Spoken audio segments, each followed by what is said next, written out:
Chapter 1.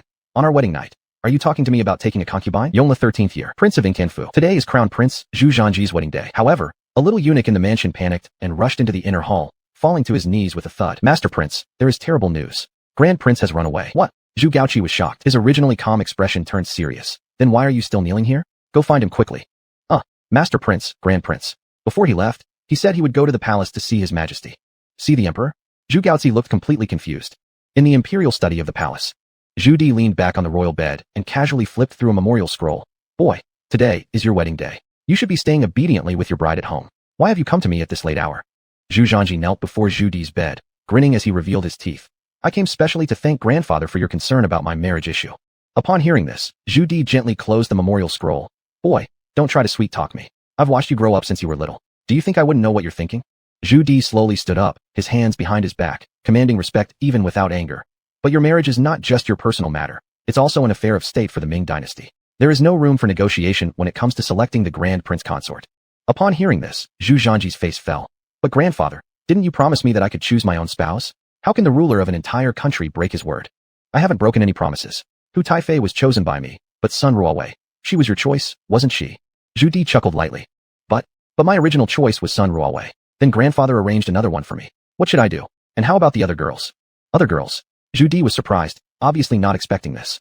But being the emperor, Zhu Di soon dismissed it. A proper crown prince, naturally surrounded by many beauties. Having one more girl isn't strange at all. Which family's daughter? It's grandfather, this is not the point. The point is that a person must keep their promises. A man must stand by his words once they are spoken, and a galloping horse can't catch up. Moreover, I am the heir apparent. If people knew, wouldn't this be a handle against me? Huh. Zhu Di immediately laughed. The boy really has a sharp tongue.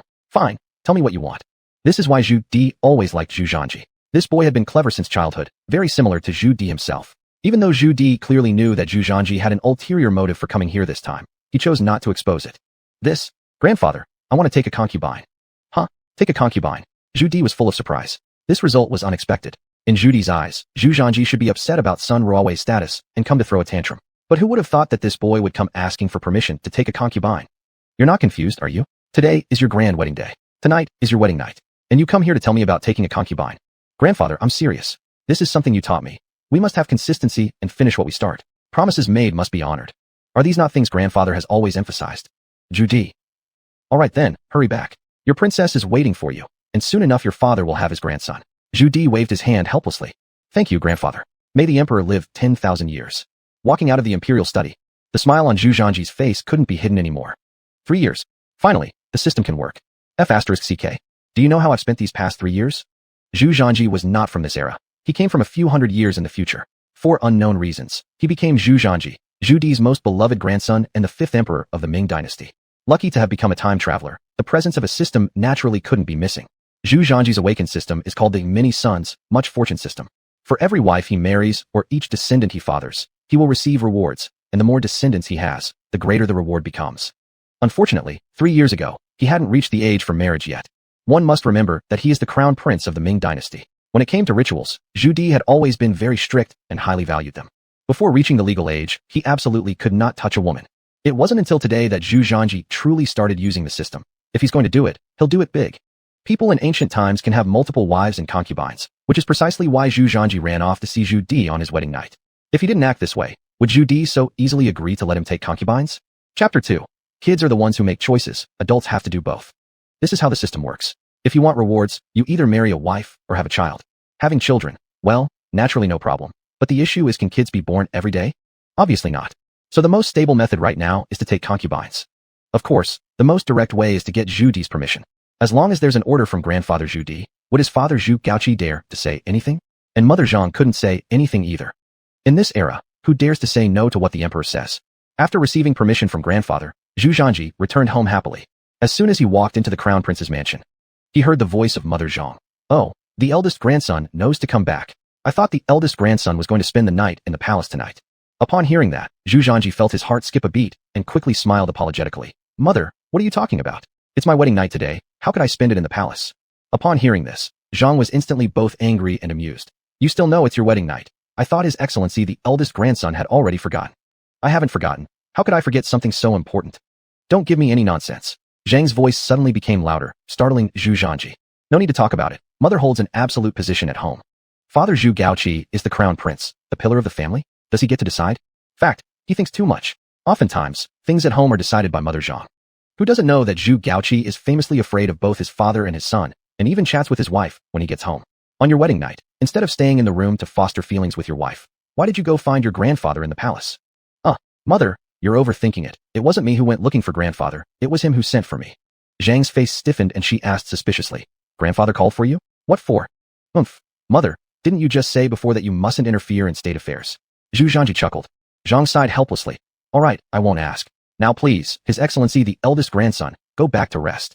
As for which room to rest in, you arrange it yourself. No problem, I'll go. Mother, good night, I'm leaving first. After saying that, Zhu Zhanji darted off like a bolt. This made Zhang extremely annoyed. This kid is getting more out of hand every day. Today, Zhu Zhanji was marrying the main empress consort, arranged personally by Zhu Di, who was now officially the grand consort. Of course, none of this mattered anymore. What was important was that he could finally take concubines and start a family. Ring. Congratulations, host successfully married and took concubines, gaining reward. 10 extra years of life. All physical qualities doubled. Ring. Due to the host taking concubines for the first time, gain additional reward. 1 top-tier martial arts secret manual and innate talent for martial arts cultivation. With the sound of these system prompts ringing, Zhu Zhanji was overcome with joy. 10 extra years of life? Profitable, very profitable. Life is fleeting, no one ultimately escapes death, and longevity is only relative. Now, Zhu Zhanji could live 10 more years absolutely at a huge advantage. In history books, Zhu Zhanji met an early demise, passing away at just 38, indeed regrettable. When he had initially traveled through time, Zhu Zhanji was near tears. Others traversing their lives gained invincibility, immortality. But for him, dead at 38, living 10 extra years was absolutely worth it. And doubling his overall physical constitution means he would be even stronger physically, thus enabling him to procreate more effectively. The second reward goes without saying. Top-notch martial arts manual. Which man doesn't have a kung fu dream deep inside? Who wouldn't want to exclaim, had heaven not born me Zhu Zhanji, the art of the sword would have remained forever dark throughout the ages? Who wouldn't want a single blade capable of piercing 2,000 layers of armor, and a lone warrior capable of matching an entire army? Combined with an innate martial arts aptitude, his path in martial arts will only become smoother. With strength, he can achieve what he wants and won't be bullied by others. Good stuff. The rewards from this many children bringing blessings system were truly impressive. Shit. He needed to work harder. Zhu Zhanji wasn't in a rush either. The martial arts training could wait until after current matters were settled. Currently, reproduction was key. With having married the consort, his overall constitution now doubled. It was a perfect opportunity to work overtime to ensure who becomes pregnant sooner rather than later. In no time, Zhu Zhanji stepped towards whose quarters. Greetings, Your Highness the Grand Prince. Who, dressed in a red bridal gown, greeted Zhu Zhanji. Cough cough, from here on we shall be one family. Zhu Zhanji coughed lightly. Yes, Your Highness the Grand Prince, I shall wholeheartedly serve you and alleviate your worries. Who was filled with both joy and shyness. Well done. I have something troubling me at the moment, and I need your help to share my worries. Prince Tai, please tell me. A hero finds it hard to get over beauties. Although today is our big day, there are things I must clarify.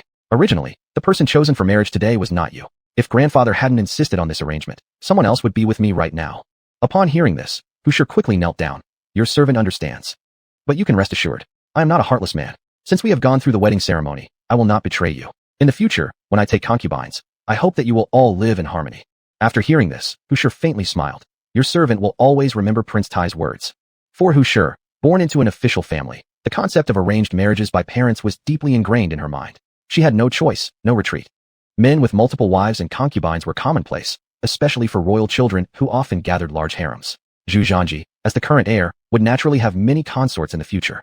This was a very typical image of ancient women. Looking at Hushur's gentle and compliant appearance, Zhu Zhanji felt a twinge of pity. After all, she was his wife. In ancient times, the status of women was far lower than men, but Hushur's compliance carried too much helplessness and resignation. The consorts during the Ming Dynasty mostly came from minor bureaucratic families, without the backing of powerful clans. Their fates hung between luxury and the abyss, depending solely on their husband's word. And Hushur's historical life story was nothing short of tragic, her entire existence filled with helplessness. All right, it's time to rest. Yes, Prince Tai. Hushur stood up and tenderly helped Zhu Zhanji change his clothes, her shyness mixed with practiced skill. This was a skill that ancient women were taught. Zhu Zhanji couldn't help but sigh. What an evil ancient society. Yet somehow it smelled good. There were no events worth mentioning during the night. The next morning, after they consummated their marriage the previous night, Hushur was evidently less shy as she helped Zhu Zhanji dress. Her beautiful face also gained a rosy hue.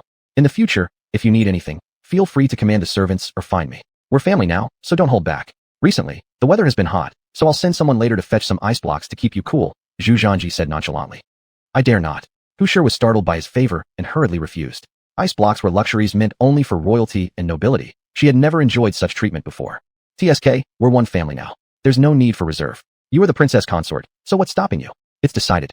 Thank you, Prince Tai. Hu Shi's beautiful eyes flashed with a touch of deep gratitude. Chapter 3. There are only two ways, marry or destroy. Son, I'll go and arrange a breeding for you. You, come over here and find a good wife for the Grand Academician by Mao. Spend the wedding night tonight. Yes, Master Crown Prince. Hold on, you remember this, when they mate, you're not allowed to peek. Yes, Master Crown Prince. The young eunuch felt embarrassed, but didn't dare say more, and quickly left with Grand Academician by Mao. Only then did Zhu Gaoqi happily sit down on the stone bench in the courtyard, humming a tune while pouring himself a cup of tea. Hey, why is the Crown Prince so refined today? At that moment, Crown Princess Zhang came over. Ho, how could I not be happy? This is truly a double celebration. What kind of double joy? Zhang glared at Zhu Gaozi without any friendly tone. Look, yesterday evening Zhangji got married. I heard it. Last night those two youngsters worked hard. And now Grand Academician by Mao will also mate. Isn't this a double celebration? Zhu Gaozi chuckled contentedly. You old rogue, you actually sent someone to spy on your son? Take a look at what you're saying. How can I spy on my son? Don't put it that way. This is me caring about my son. I just asked someone to check from outside, not to peep. You should not speak such nonsense. Spare me. I know all your tricks. Hee, madam, you're misstating things. Last night wasn't just me sending people to see the situation. You were doing the same. Isn't that my responsibility? Do you think being someone's mother is easy? That boy is sly. Who knows what mischief he might get up to? See, it's because you interfere so much. The son has grown up, let him do whatever he wants. That's out of the question. No matter what, he's still my son, and how could I not care about him? Zhu Gaozi gave a foolish smile and did not reply. All right, last night in the middle of the night, Grandpa summoned Zhangji. Do you know what it was about? How would I know? If you don't know, why don't you ask? How do you act as a father?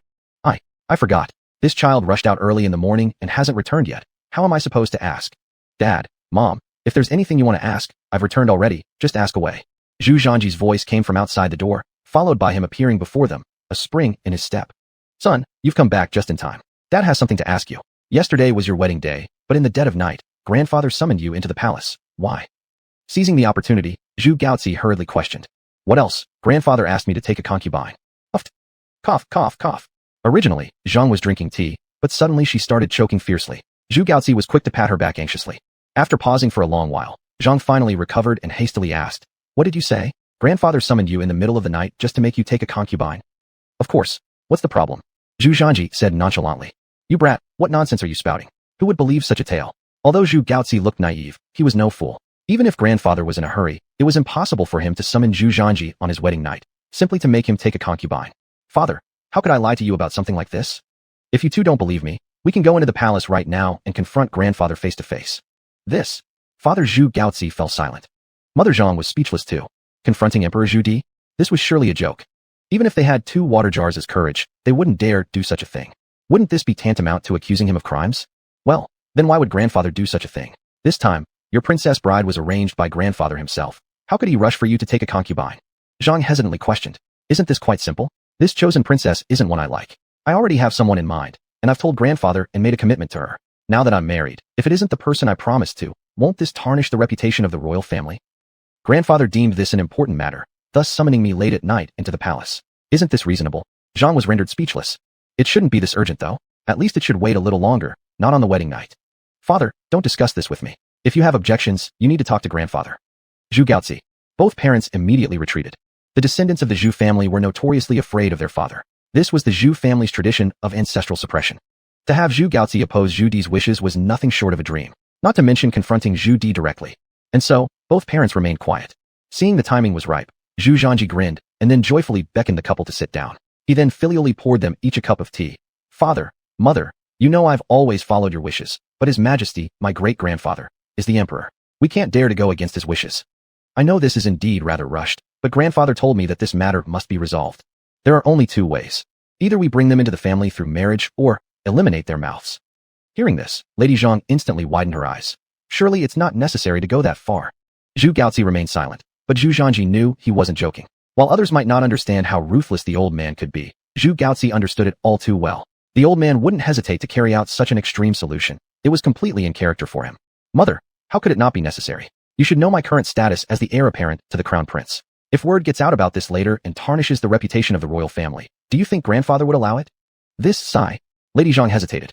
All right, then bring her in as part of the household.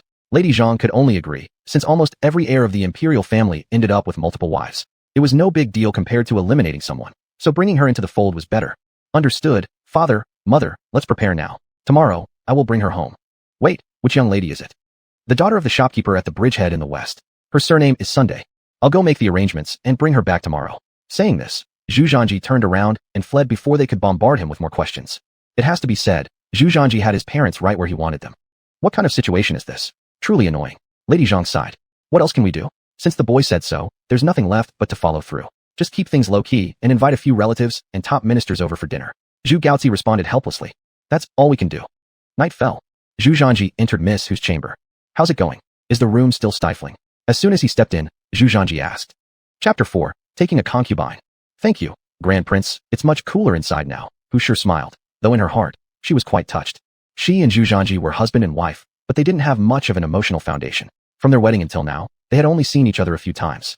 When Zhu Zhanji said in the morning that he would bring her some ice to cool down, Hu sure was deeply moved. But she didn't expect Zhu Zhanji to act so quickly. Just after his morning promise, the ice arrived in the afternoon. This sufficiently proved how much Zhu Zhanji cared for her. Throughout history, royal concubines mostly fell out of favor, receiving only hollow promises. But Zhu Zhanji had genuinely fulfilled his promise. In Hu Shi's mind, this made everything worthwhile. That's good. If you need anything in the future, just let me know. Hu Shi's pretty face turned slightly red. Tomorrow. Grand Prince, do not say more. Your humble concubine already knows. I do not dare to have excessive desires. As long as I hold a place in the heart of the Grand Prince, that will suffice. And I will surely get along well with my future sisters-in-law. Seeing the obedient and cute Hu Shi, Zhu Zhanji patted her little head. Your Grand Prince, will not betray you. Grand Prince, after a tiring day, are you perhaps tired? Let me massage you to relax. No, I am not tired at all. Instead, I feel full of energy. The Crown Prince and Crown Princess are eager for a grandchild. We must work harder. Your humble concubine will give you. The next day, the Crown Prince's residence was filled with joy once again. However, compared to the grand wedding before, it seemed much dimmer this time. After all, it was personally arranged by Emperor Zhu Di last time, and the bride was the grand consort, naturally requiring attendance from all the officials of the court. But this time, it wasn't a formal marriage, merely a simple concubine taking. In the era of Ming Dynasty, taking concubines for high-ranking officials and scholars was really a small matter. Some local magistrates who enjoyed such pleasures might take concubines every few days. Fief princes were even less restricted. After all, one of the reasons for the fall of the Ming Dynasty was partly due to the excessive reproduction by the descendants of fief princes, which demonstrated just how rampant the practice of taking concubines was. Zhu Gaoqi tried his best to keep things low-key, but since this was still about a young lady entering the household, necessary procedures could not be neglected, eating and drinking accordingly. Those who came to congratulate were basically all from the 6 ministries. Naturally, the imperial brothers were also informed. Prince Han and Prince Zhao came together. Second brother, third brother, you've come. Hurry, please come inside. Today, our trio shall not return until drunk. Last time we drank, but did not have enough fun. Zhu Gaoqi greeted them politely and warmly invited them in. Prince Han gave no face at all, and even twisted his mouth. Big brother, your capable nephew has grown up quickly, hasn't he? How soon did he take a concubine after marrying his proper consort? And isn't he getting a bit arrogant, young master? Vigorous energy I understand, but doing it so frequently? What if this gets out? Where will our family's dignity go? Added Prince Zhao. The 2 brothers weren't here to drink in celebration. They were here to pick a fight. Uncles second and third, welcome. Please come inside. Do not stand in the courtyard like this. Zhu Zhanji welcomed them with a smile. Prince Han watched Zhu Zhanji half seriously, half teasingly. Young man, your impatience exceeds even uncles. Not at all. How could I ever compare to second uncle? There are more concubines in second uncle's house than the number of maidservants in ours. Add those singing girls from the estate, and there are enough to rival even His Majesty the Emperor. You? Prince Han immediately got angry, blowing his beard and glaring, but he had no retort. It was true that the women in Prince Han's house were numerous. What could he say? Wasn't it because Prince Han was wealthy? Seeing their second brother being put at a disadvantage, Prince Zhao couldn't stay aloof. He immediately patted Zhu Zhanji on the shoulder. Nephew, your tongue is becoming sharper. Not at all. Third uncle, too kind of you. But, nephew, I still have to remind you. A young man should focus more on important matters and not dive straight into the arms of women. It's harmful for someone young to damage their health this way. It will invite ridicule if word gets out. But don't worry, uncle cares about you, haha. Prince Zhao grinned freely. Yes, thank you for your guidance, third uncle. However, my health is fine. No need for third uncle to worry on my behalf. Besides, diving into the arms of women may not necessarily be bad. Look at second uncle. Isn't he living rather gracefully, flaunting his authority everywhere? That's very good. Prince Han's expression darkened once more, his lips twitching slightly. Nephew is truly getting better at speaking. It's all thanks to the teachings of second uncle and third uncle. Second uncle, third uncle, please come inside. I still have other guests to entertain. Father, please entertain Uncle 2 and Uncle 3 well. No problem, Go ahead with your business, Zhu Gaoqi replied warmly. Watching Zhu Zhanji leave, Prince Han could no longer contain himself. He had always been wary of Zhu Zhanji. After all, the young man was always favored and praised by Emperor Zhu Di as the one who resembled him the most. What made it worse was that Zhu Zhanji's father was the crown prince, and Zhu Zhanji himself was the legitimate son of the crown prince. It all seemed to fall into place naturally. Unable to get any advantage over Zhu Zhanji, Prince Han decided to bully his father, Zhu Gaoqi. Brother, do you really indulge your son like this? Taking concubines every few days? Prince Han sneered. Zhu Gaoqi looked utterly helpless. Younger brother, what can I do? This boy insists on taking concubines, and as a father, how can I refuse? Besides, we can't let the girl feel cold either. It's his choice, so let him be. That's not the way to handle it, elder brother. You're failing as a father. If it were my son, I'd break his legs, Prince Han said disdainfully. Upon hearing this, Zhu Gaoqi chuckled. Uncle 2, Uncle 3, you have no idea how difficult it is for me. You think I don't want to manage it, but the truth is, I can't. Why can't you? Prince Zhao asked curiously. Do you two really want to know? Zhu Gaoqi lowered his voice. Isn't that obvious? Why would we ask if we didn't want to know? Prince Han was clearly annoyed by Zhu Gaoqi's indecisive attitude. If you really want to know, then go ask grandfather, Zhu Gaoqi shrugged. Ask grandfather? Is this grandfather's wish? Prince Han was dumbfounded. Prince Zhao's expression changed immediately, then he quickly put on a kind and gentle smile. Ah, I see. It's grandfather's intention. That makes sense. Elder brother, I'm in such a rush because of some matters in the Northern Government Office. I forgot to bring any gifts. Rest assured, I will make up for it later. Cough. Elder brother, recently I found a set of jewelry with quite good craftsmanship. I'll have someone deliver it to nephew, as a gift for his new bride. Chapter 5. What secrets father has been hiding. After a busy day, the small ceremony for taking a concubine was finally completed. At this moment, Mrs. Sun had already become the concubine of the Grand Prince. Congratulations. The host has successfully taken a concubine and receives rewards, 10 years of lifespan, and 10 years of martial arts prowess. Holy crap! When Zhu Zhanji heard the system's reward, he couldn't help but show great delight on his face. To him, lifespan was the most direct and practical reward. Marrying a wife could let him live 10 more years. Who wouldn't want that? And besides that, there were also 10 years of martial arts prowess. Yesterday, Zhu Zhanji was still pondering how much time it took to practice martial arts. Now, with all the matters piled up in his day, he hardly had time for cultivation. Unexpectedly, the system then delivered warmth. What a good thing. It directly turned him into a martial arts expert with 10 years of practice. The lifespan was certainly important, but so was one's own strength. When the day comes that one sword can equal an army, who would dare to bully oneself? After the system issued its rewards, Zhu Zhanji could obviously feel the changes in his physical constitution. A warm current flowed continuously through the meridians of his body, bringing an indescribable sense of comfort all over. It felt like being refreshed by the spring breeze, full of energy. Meanwhile, Zhu Zhanji could clearly feel his vision, hearing, and sense of smell had all improved significantly. An ordinary person cannot see far in the dark, but now he could see twice the distance as before. His hearing needed no further mention. Even without closing his eyes, he could hear clearly the sounds around him. The banquet had ended now, and the crown prince's mansion was fairly quiet. Between the faintness, Zhu Zhanji could hear some servants in the neighboring courtyards whispering to each other, and even clearly understood their conversation contents. Bear in mind, the scale of the crown prince's mansion is quite large. The minimum distance between the main courtyard and the nearby courtyards was at least dozens of meters. And those talking now were just servants and little maids, saying things in whispers. Zhu Zhanji could basically hear everything clearly. My goodness. Before, when watching TV, he always thought that the portrayal on TV was overly exaggerated. Those experts could know your every move from 100 meters away. Some, whose power was terrifying, didn't even need to open their eyes to know someone was coming. Only after improving one's skills did he realize how sensitive the 5 senses became. Zhanji, what are you standing here for? It's so late, shouldn't you rest? At this moment, Zhu Gaozi, dragging his obese body with support from the servants, walked out with a slightly pale complexion. Zhu Gaozi's health had been bad since the beginning, known to everyone. He would be panting breathlessly after running a few steps more than usual. After all the commotion today, his appearance wasn't surprising. Since it was his own father, who toiled for his affairs, Zhu Zhanji quickly helped Zhu Gaozi sit down. It doesn't matter, my body is good, it's fine to rest late. Zhu Gaozi shook his head and smiled helplessly. Being young is great. Not like me in this frail body, tired just from walking a few steps. And the imperial physician told me that I must lose weight properly in the future. I can't be this fat anymore, otherwise my body won't hold up. Seeing Zhu Gaozi's slightly pale face, Zhu Zhanji suddenly thought of something. That's right. Hadn't he just obtained 10 years of prowess? The surging internal force within him hadn't been used yet. Wouldn't this internal force help the human body? Just try it. Father, you've worked hard all day for my affairs. I recently learned a very good set of massage techniques. Why don't I give them a try on you? Massage? You? Son, can you do it? Don't end up disassembling my bones. Relax. I will harm anyone but my own father. Seeing Zhu Zhanji insist, Zhu Gaozi agreed. After all, if his son wanted to show filial piety, who wouldn't be happy? Good thing Zhu Zhanji had read the martial arts manual yesterday, understanding roughly how the process went. Internal force could not only subdue enemies, but also detoxify, nourish the skin, prolong life, and heal wounds. Of course, how effective these treatments are depends on the abundance of one's internal force. According to the indications in the martial arts manual, Zhu Zhanji transferred his internal force into Zhu Gaozi's body, allowing it to flow through his tendons and veins, striving to remove as many toxins and impurities from his body as possible. It cannot be denied that Zhu Gaozi's health was indeed poor. He had been weak since childhood and accumulated various diseases from hard work, resulting in many toxins remaining in his body and internal problems, which naturally wouldn't be solved instantly. However, at least it could alleviate Zhu Gaozi somewhat. Aren't you supposed to give me a massage? This hand on my back, is this called massage? Zhu Gaozi sighed helplessly with a bitter smile. What is this all about?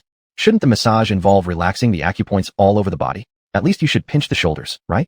But Zhu Zhanji ignored Zhu Gaozi and continued to guide the internal force, trying his best to clear out the toxins in Zhu Gaozi's body. At this moment, Zhu Gaozi also sensed something unusual. He could clearly feel that Zhu Zhanji's hands had become very hot, as if a warm stream of energy was coursing through him. This stream kept wandering chaotically inside his body, bringing a sensation that was both painful and pleasurable, a feeling that was indescribable. Since he couldn't figure out what was going on, Zhu Gaozi simply stopped thinking about it. After about half an hour, Zhu Zhanji finally guided the internal force back, exhaled deeply, and wiped the sweat from his forehead. Being the first time using it, things were bound to be a bit clumsy and nerve-wracking. Being cautious was normal. All right, I'm done with that. Check if you feel any better now. Hearing Zhu Zhanji's voice, Zhu Gaozi opened his eyes and stood up. Son, you seem to have some real skills. I was feeling utterly exhausted earlier, but now I feel much more refreshed. Zhu Gaozi happily discovered that his entire body felt lighter and more relaxed. After all, for someone who had been plagued by illness day after day, he was quite aware of his own condition. Zhu Gaozi even felt like he had instantly become several years younger. That's how it is. Without having the ability, who would dare take on such a task? In the future, when you're free, let me give you more massages. Your body will definitely improve. Sure, no problem. I have nothing else to do every day. Zhu Gaozi chuckled contentedly. Now that he'd tasted the benefits, Zhu Gaozi suddenly felt curious. Son, who taught you this massage technique? It's a secret. Zhu Zhanji smiled mysteriously. You little rascal, you're keeping secrets even from your old man? Chapter 6, so preoccupied with taking concubines that he forgot the main task. Father, it's just not time yet, don't worry. When the time is right, I will tell you. By the way, let me remind you that your body is in terrible condition. There's no telling how much poison is in your system. My massage is to help you expel the toxins. I estimate you'll need to go to the restroom soon.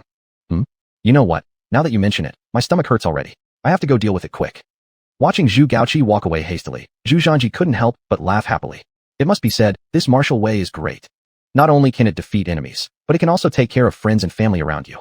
Unfortunately, his current level of power is still too shallow, and he needs to continue working harder. Cultivation is out of the question because Zhu Zhanji certainly doesn't have the time to cultivate. Taking concubines is far more pleasant. There's nothing more to say. The time is not early either, and it's about time to keep working hard at making a living. After all, not only do you get rewards for taking concubines, but if your wife becomes pregnant, it will also trigger the system's reward. Neither method should be neglected. The palace. TCH, this little monkey knows how to make trouble, all right? Pushing everything onto me. Zhu Di leaned back on a soft mat, caught between laughing and crying. He didn't expect Zhu Zhanji to use his name to take concubines, causing the three brothers, including the crown prince, to not dare say a word. What a great calculation. Instead of being angry, Zhu Di felt very reassured. Born into an imperial household, one absolutely cannot rely solely on zeal. Instead, there are more schemes and imperial strategies. Otherwise, they would not be able to stabilize this vast empire. Emperor Jiangwen was a good example. Zhu Di certainly didn't want this to happen again. He has always been optimistic about Zhu Zhanji, this good grandson of his. The next day, Zhu Zhanji was feeling refreshed and ready to head out when Zhu Gaozi intercepted him as soon as he entered the courtyard. Son, you came at the right moment. Last night after you massaged me, even though I made several trips to the toilet, I slept exceptionally well and woke up feeling really spirited this morning. Just now, I ran several laps around the yard. This massage of yours works wonders. Can you give me another one? Zhu Gaozi had truly enjoyed the benefits. It must be said that feeling healthy and in good spirits is really quite wonderful. Father, why so anxious? Why start so early in the morning with this thing? Don't rush. I'll give you another massage before bed tonight, won't I? That works too. But son, where are you rushing off to so early in the morning? I'm not heading anywhere specifically, just going to wander around. Zhu Zhanji had also tasted the sweet fruits of the system's rewards, which were indeed impressive. Thus, this process of acquiring concubines could not be stopped. He intended to go outside and scout around to see if there were any suitable concubines available for acquisition. The rule within the system was simple. The better the woman he chose, the higher the reward. As for what constitutes better, that part was straightforward. For women, naturally the focus was on physique and appearance. As for family background, these things were irrelevant nonsense to Zhu Zhanji. In the great Ming Dynasty, whose background and standing could compare with that of the emperor's grandchild, these things Zhu Zhanji didn't care about. The main thing was beauty. Roaming around? Don't you have work at the Jinhui, Ming Imperial Guards? What work? There's nothing significant to be done over there anyway. There's no need to go every single day. Let's cut the talk. I need to go explore. Hey, son. Just where is his royal grandson heading? At the point when the father and son were talking, an old eunuch suddenly appeared at the door. Upon seeing this eunuch, both father and son stopped their bickering because they knew this eunuch was the personal messenger by Emperor Zhu Di, tasked with relaying various instructions from him. The emperor's command. Wishing his majesty everlasting health and peace. Both immediately knelt down. Let this brat come inside to see me quickly. Did he forget about this old man after taking those concubines? Grandson obeys your majesty's command. Although Zhu Zhanji spoke these words outwardly, inwardly he couldn't help but tense up. This was certainly no kind visit. In the Ming Dynasty, there's almost nothing that could be hidden from the emperor. The Jin Wei founded by the first Ming emperor, Hanwu Emperor Xuanhuan, wasn't eating idle bread. These men were everywhere, slipping through any crack, and if Zhu Di wanted to know something, nothing escaped his notice. After the old eunuch left, Zhu Gaoqi anxiously asked, "Son, what have you done this time? Why does your grandfather need to see you so urgently?" "How should I know? I've just learned about the news. Shouldn't we both go ask together, father?" "Don't beat around the bush, I'm asking seriously." Zhu Gaoqi rolled his eyes, but one shouldn't underestimate his intelligence due to his seemingly naive demeanor. In reality, Zhu Gaoqi was absolutely the intellectual peak of the entire great Ming Dynasty, aside from Zhu Di, with exceedingly high skills and methods. Otherwise, 90% of all the officials wouldn't be under his influence. As for this, I really don't know. If Grandpa wants to see me, it must be something urgent. Dad, I'll tell you later. Zhu Zhanji dropped this and immediately followed after Xiao Bidi. The Imperial Study in the Palace. May His Majesty live 10,000 years in peace and prosperity. Zhu Zhanji knelt down respectfully. Ho, my little monkey grandson. It's only been a few days since we last met, and you already look incredibly spirited, Zhu Di said with a faint tone. Not at all. May Grandpa live longer than anyone else. In full spirit. Zhu Zhanji quickly flattered him. Spirited beyond everyone? Ho, how can you compare with me? Today you marry your principal wife. Tomorrow you take secondary wives. Your energy seems boundless. How could I possibly keep up? Zhu Di's words clearly carried a double meaning. Zhu Zhanji twirled his eyes. Well, should I find two for you as well? Seeing Zhu Zhanji's slick expression, Zhu Di couldn't help but laugh. Ha, little monkey, you're getting sharper and sharper, making jokes even at Grandpa's expense now. You are truly more clever than your father and your uncles. Zhu Di had not an ounce of blame in his tone. In the whole royal family, only Zhu Zhanji received such treatment. Recently, I've heard some rumors that your marriage and taking concubines were done on Grandpa's orders. Little monkey, what do you think about that? Zhu Di asked with a squinting gaze. That's certainly your order, isn't it? You agreed to it, didn't you? Zhu Zhanji replied matter-of-factly. Zhu Di was left dumbfounded. So taking concubines was my idea? Yes, I did agree when you proposed it, but it was your request originally. Now how has it become my idea? I won't carry that burden. You are the emperor. Once you speak, will you ever go back on your word? Zhu Zhanji didn't give Zhu Di a chance to argue. Haha, good. Grandpa won't take it back. This is your lifetime matter. You deal with it as you see fit. Zhu Di didn't overly concern himself with it either. 4 royal offspring, having 3 or 4 wives was utterly normal. But Zhu Di had one characteristic. When idle, he liked to berate his sons and tease his grandsons.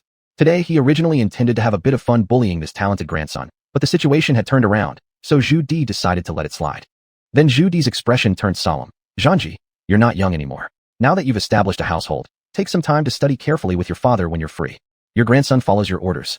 Oh, by the way, regarding my personal expedition against Ru Tai, how are the investigations going concerning the assassination attempt upon my return to the capital? This. Zhu Zhanji broke out in a sweat instantly. What the hell? These past days, all I focused on were the weddings. What? Are you afraid to say it, or haven't you found anything yet? Zhu Di smiled while asking. Chapter 7. So, you want military power? Ah, Grandpa Emperor, naturally your grandson hasn't forgotten. However, this matter is a bit complicated, and I am still investigating. Please give me more time.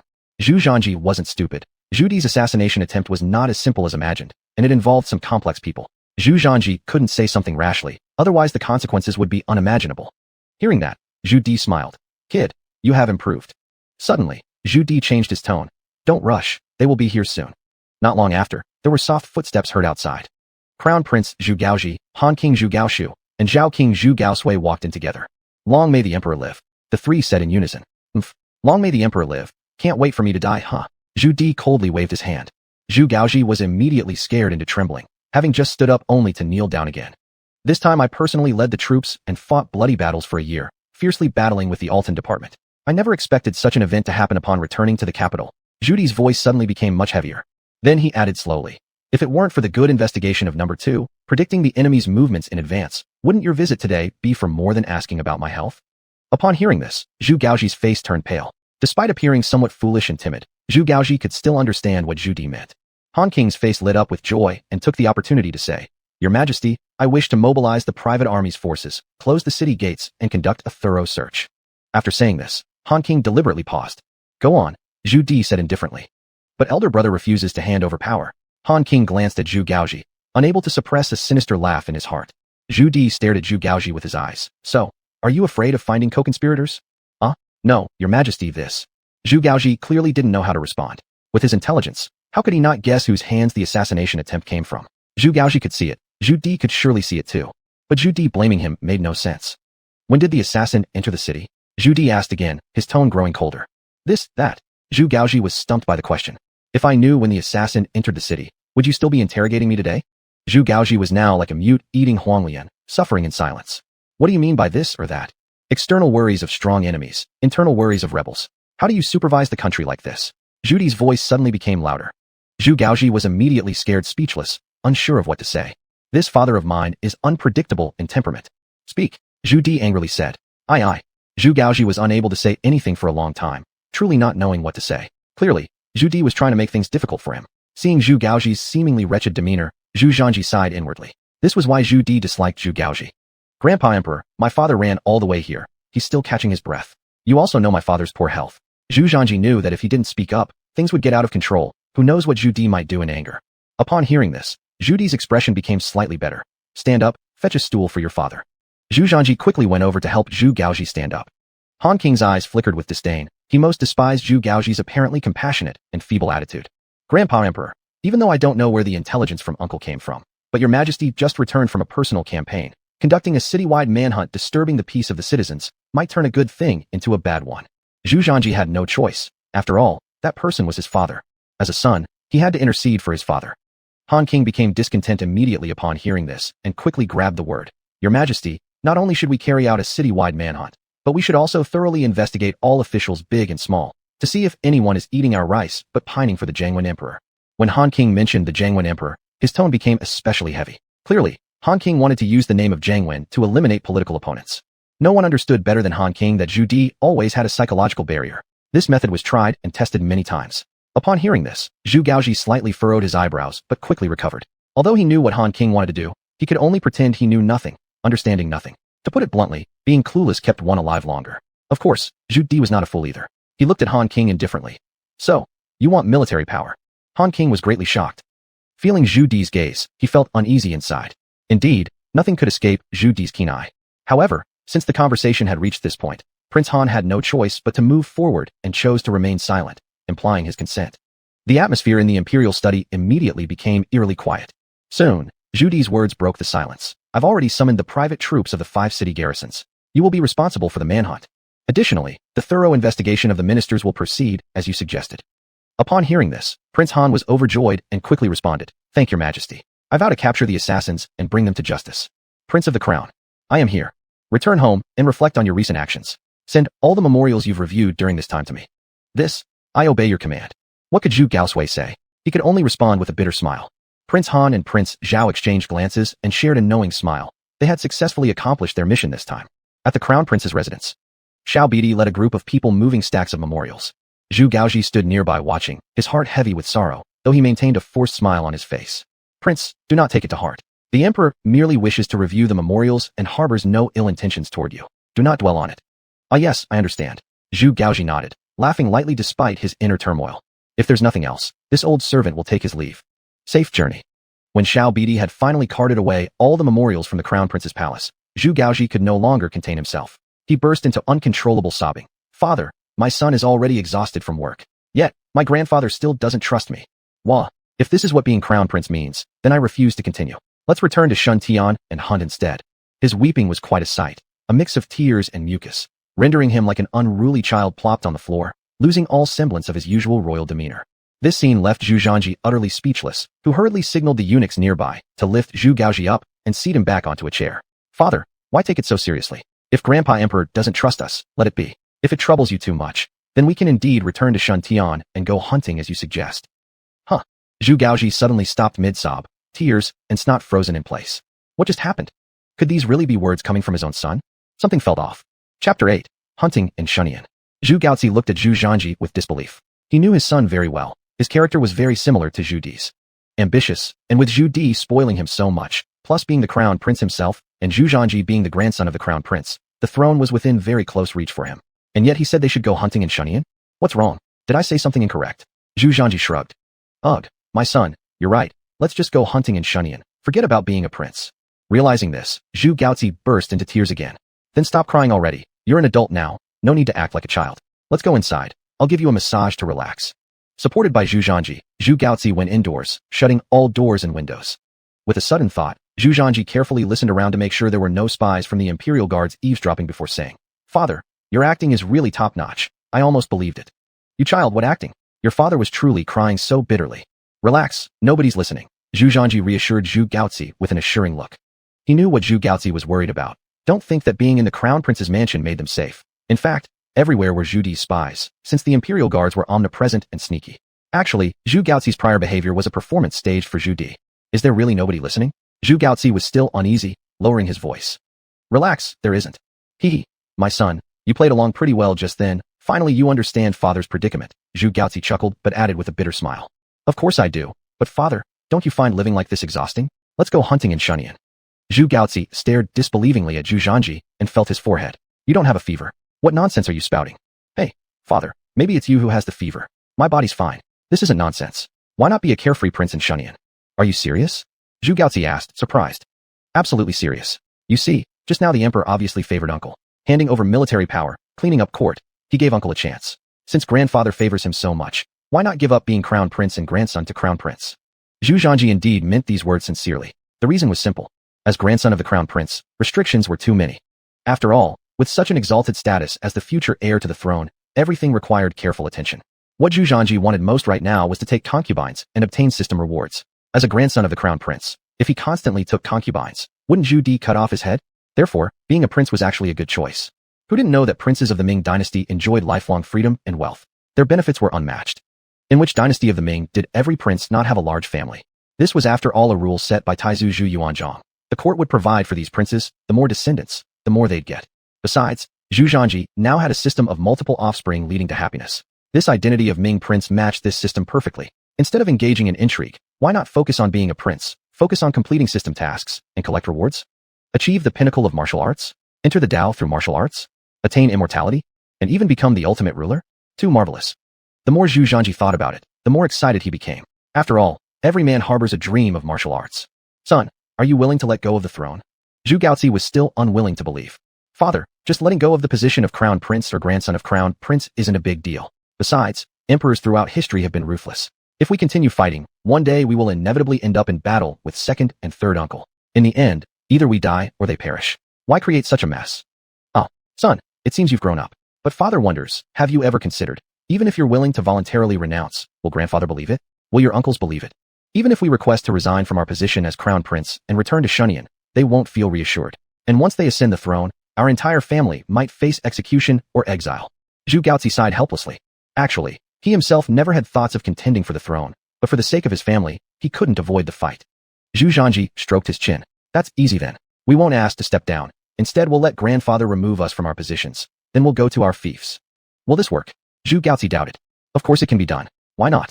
You've been pretending for so many years already, and I'll continue to pretend with you, father. The reason mother and you can keep this position of crown prince partly depends on me. If I become a dissolute young man, do you think grandfather will still keep you as the crown prince? By the time uncle takes the throne, grandfather would have prepared an exit strategy for us since we are all part of the same family. Even if he's partial, it wouldn't go that far. Zhu Gaozi hesitated slightly. But how exactly do you plan to proceed? Simple. I just need to act like a decadent rich kid. Decadent? Yes. Every day I'll take concubines and pretend to be obsessed with drinking and women. Do you guess what grandfather would think? Take concubines every day? That sounds excessive. Zhu Gaozi chuckled bitterly. Not excessive, or else how will grandfather believe you? Just tell me whether you support me or not. Zhu Zhanji half coaxed, half deceived. All right, as long as you're sure, and as long as you don't regret later, don't blame me for not fighting for you. Zhu Gaozi sighed. In fact, he was also very conflicted, torn between his deeply affectionate brothers who grew up together and his own family descendants. It's truly a difficult decision. Since birth, Zhu Gaozi had no choice but to choose. Before Emperor Zhu Di ascended the throne, their relationship among the three brothers was always good. However, once Zhu Di entered the Yingtian prefecture, everything changed. Power and status could easily make one lose direction. Brotherly affection seemed especially fragile within the royal family. Upon hearing this, Zhu Zhanji immediately felt victorious. All right, father, then it's settled. I'll pretend to be a decadent son, and you must cooperate with me. Hold on, son, if you want to pretend to be a decadent youth, I can support it, but don't overdo it. You can't be taking concubines every single day. Don't worry, it's just an exaggeration. I'll limit myself to taking concubines every other day. Zhu Gaozi, isn't that the same thing? It's not the same. Father, we have an agreement. I'll focus on becoming a dissolute noble, while the rest of the matters fall on your shoulders, including persuading mother. What? Your mother? Think bigger, father. You have to see the bigger picture. Zhu Gaozi, why do I feel tricked? Chapter 9. Visiting and recommending for nephew. Night fell. There were some sounds coming from Zhu Gaozi's room, as if someone was throwing a tantrum and smashing things. There was also someone trying to persuade him all the time. It was unclear what was going on with all the yells. The next day, Zhu Gaozi, with dark circles under his eyes, found Zhu Zhanji. Son, I've basically arranged everything for you. Your mother has agreed, but don't be too harsh. Otherwise, your old man can't take it. Seeing Zhu Gaozi in this state, Zhu Zhanji almost couldn't help laughing. Ahem. Father, don't worry. You handle things properly, and so will I. I'll go out and get the job done. You need to prepare yourself. Are you in such a hurry? It's indeed urgent. We must do it as soon as possible. Hum Wangfu. Now, King Han is extremely pleased, humming little tunes even while eating, showing just how happy he is. After all, his plan has succeeded this time, not only causing trouble for Zhu Gaozi, the elder brother, raising the suspicion of their grandfather, but he has also gained military authority and an opportunity to straighten out political affairs. This means that he has the chance to clear out people loyal to the elder brother from the court. Who doesn't know that 80% of the officials now serving in the court come from Crown Prince's mansion? They are Zhu Gaozi's placements. By clearing these people out, his position in the court becomes more secure, getting him closer to the throne, and now holding military power. If necessary, he would follow the path of Emperor Taizong Li Shimin of Tang Dynasty. King Han is now increasingly comparing himself to Emperor Taizong Li Shimin of Tang Dynasty. He holds immense prestige in the army. And he is the second son. Moreover, he is known for his courage. Wang Ya, what is making you so cheerful? At this moment, consort of Han Wang came over with a plate of grapes. Han Wang was feeling good, so he opened his mouth, and consort Han Wang very considerately put one grape inside. So sweet. Come, let you feel it too. Oh, Wang Ya, during the broad daylight. Consort Han Wang felt somewhat shy. What's there to fear? This is Han Wang Palace. I can do whatever I want. There was nothing she could do. Consort Han Wang had to comply with Han Wang and gave him a sweet kiss. Elder uncle is having such a pleasant time. A sudden voice startled both Han Wang and his consort. Upon seeing clearly, Han Wang noticed Zhu Zhanji, the person he most dreaded, who then unhappily said, Elder nephew, why didn't you give a heads up before arriving? Zhu Zhanji laughed and respectfully greeted. Uncle, today I came especially to visit you to give you a surprise. Instead, I witnessed such a sweet moment between uncle and auntie, making me rather embarrassed too. Han Wang chuckled coldly and gestured to consort Han Wang, who tactfully left. Elder nephew, say it. Why have you come to see me, uncle? I am quite busy, and later I still have to search the entire city for assassins against His Majesty. Uncle, working hard. Nephew came specially to console you, of course, with this small gift as a token of my appreciation. Saying this, Zhu Zhanji ordered 2 servants outside to bring in the gifts. This time, Han Wang was baffled. This kid comes bearing gifts? What's going on? The relationship between Han Wang and Zhu Zhanji has never been harmonious because they're competitors, with little interaction under normal circumstances. Yet this time, Zhu Zhanji actually arrived with gifts. What does he want to do? Han Wang thought for a long time and couldn't figure it out, so he immediately said, Nephew, if you want to come over, just come. Why be so polite? We from the Crown Prince's mansion can't afford to give gifts, and besides, your uncle isn't the kind of person lacking in gifts like this. Just look at Han Wang Palace where there is plenty of everything. Whatever you have in the Crown Prince's mansion, uncle has it here too, and perhaps there are even things you don't have in your place. Han Wang spoke without leaving any face. This made Zhu Zhanji sigh inwardly. Goodness gracious, being so bold and blatant in actions. No wonder the historical Han Wang Zhu Gaoxiu, although ambitious and loved by Zhu Di, never got the throne. His scheming ability is just too shallow. Simply put, simple-minded, yet physically strong. Yes, everything uncle says is correct.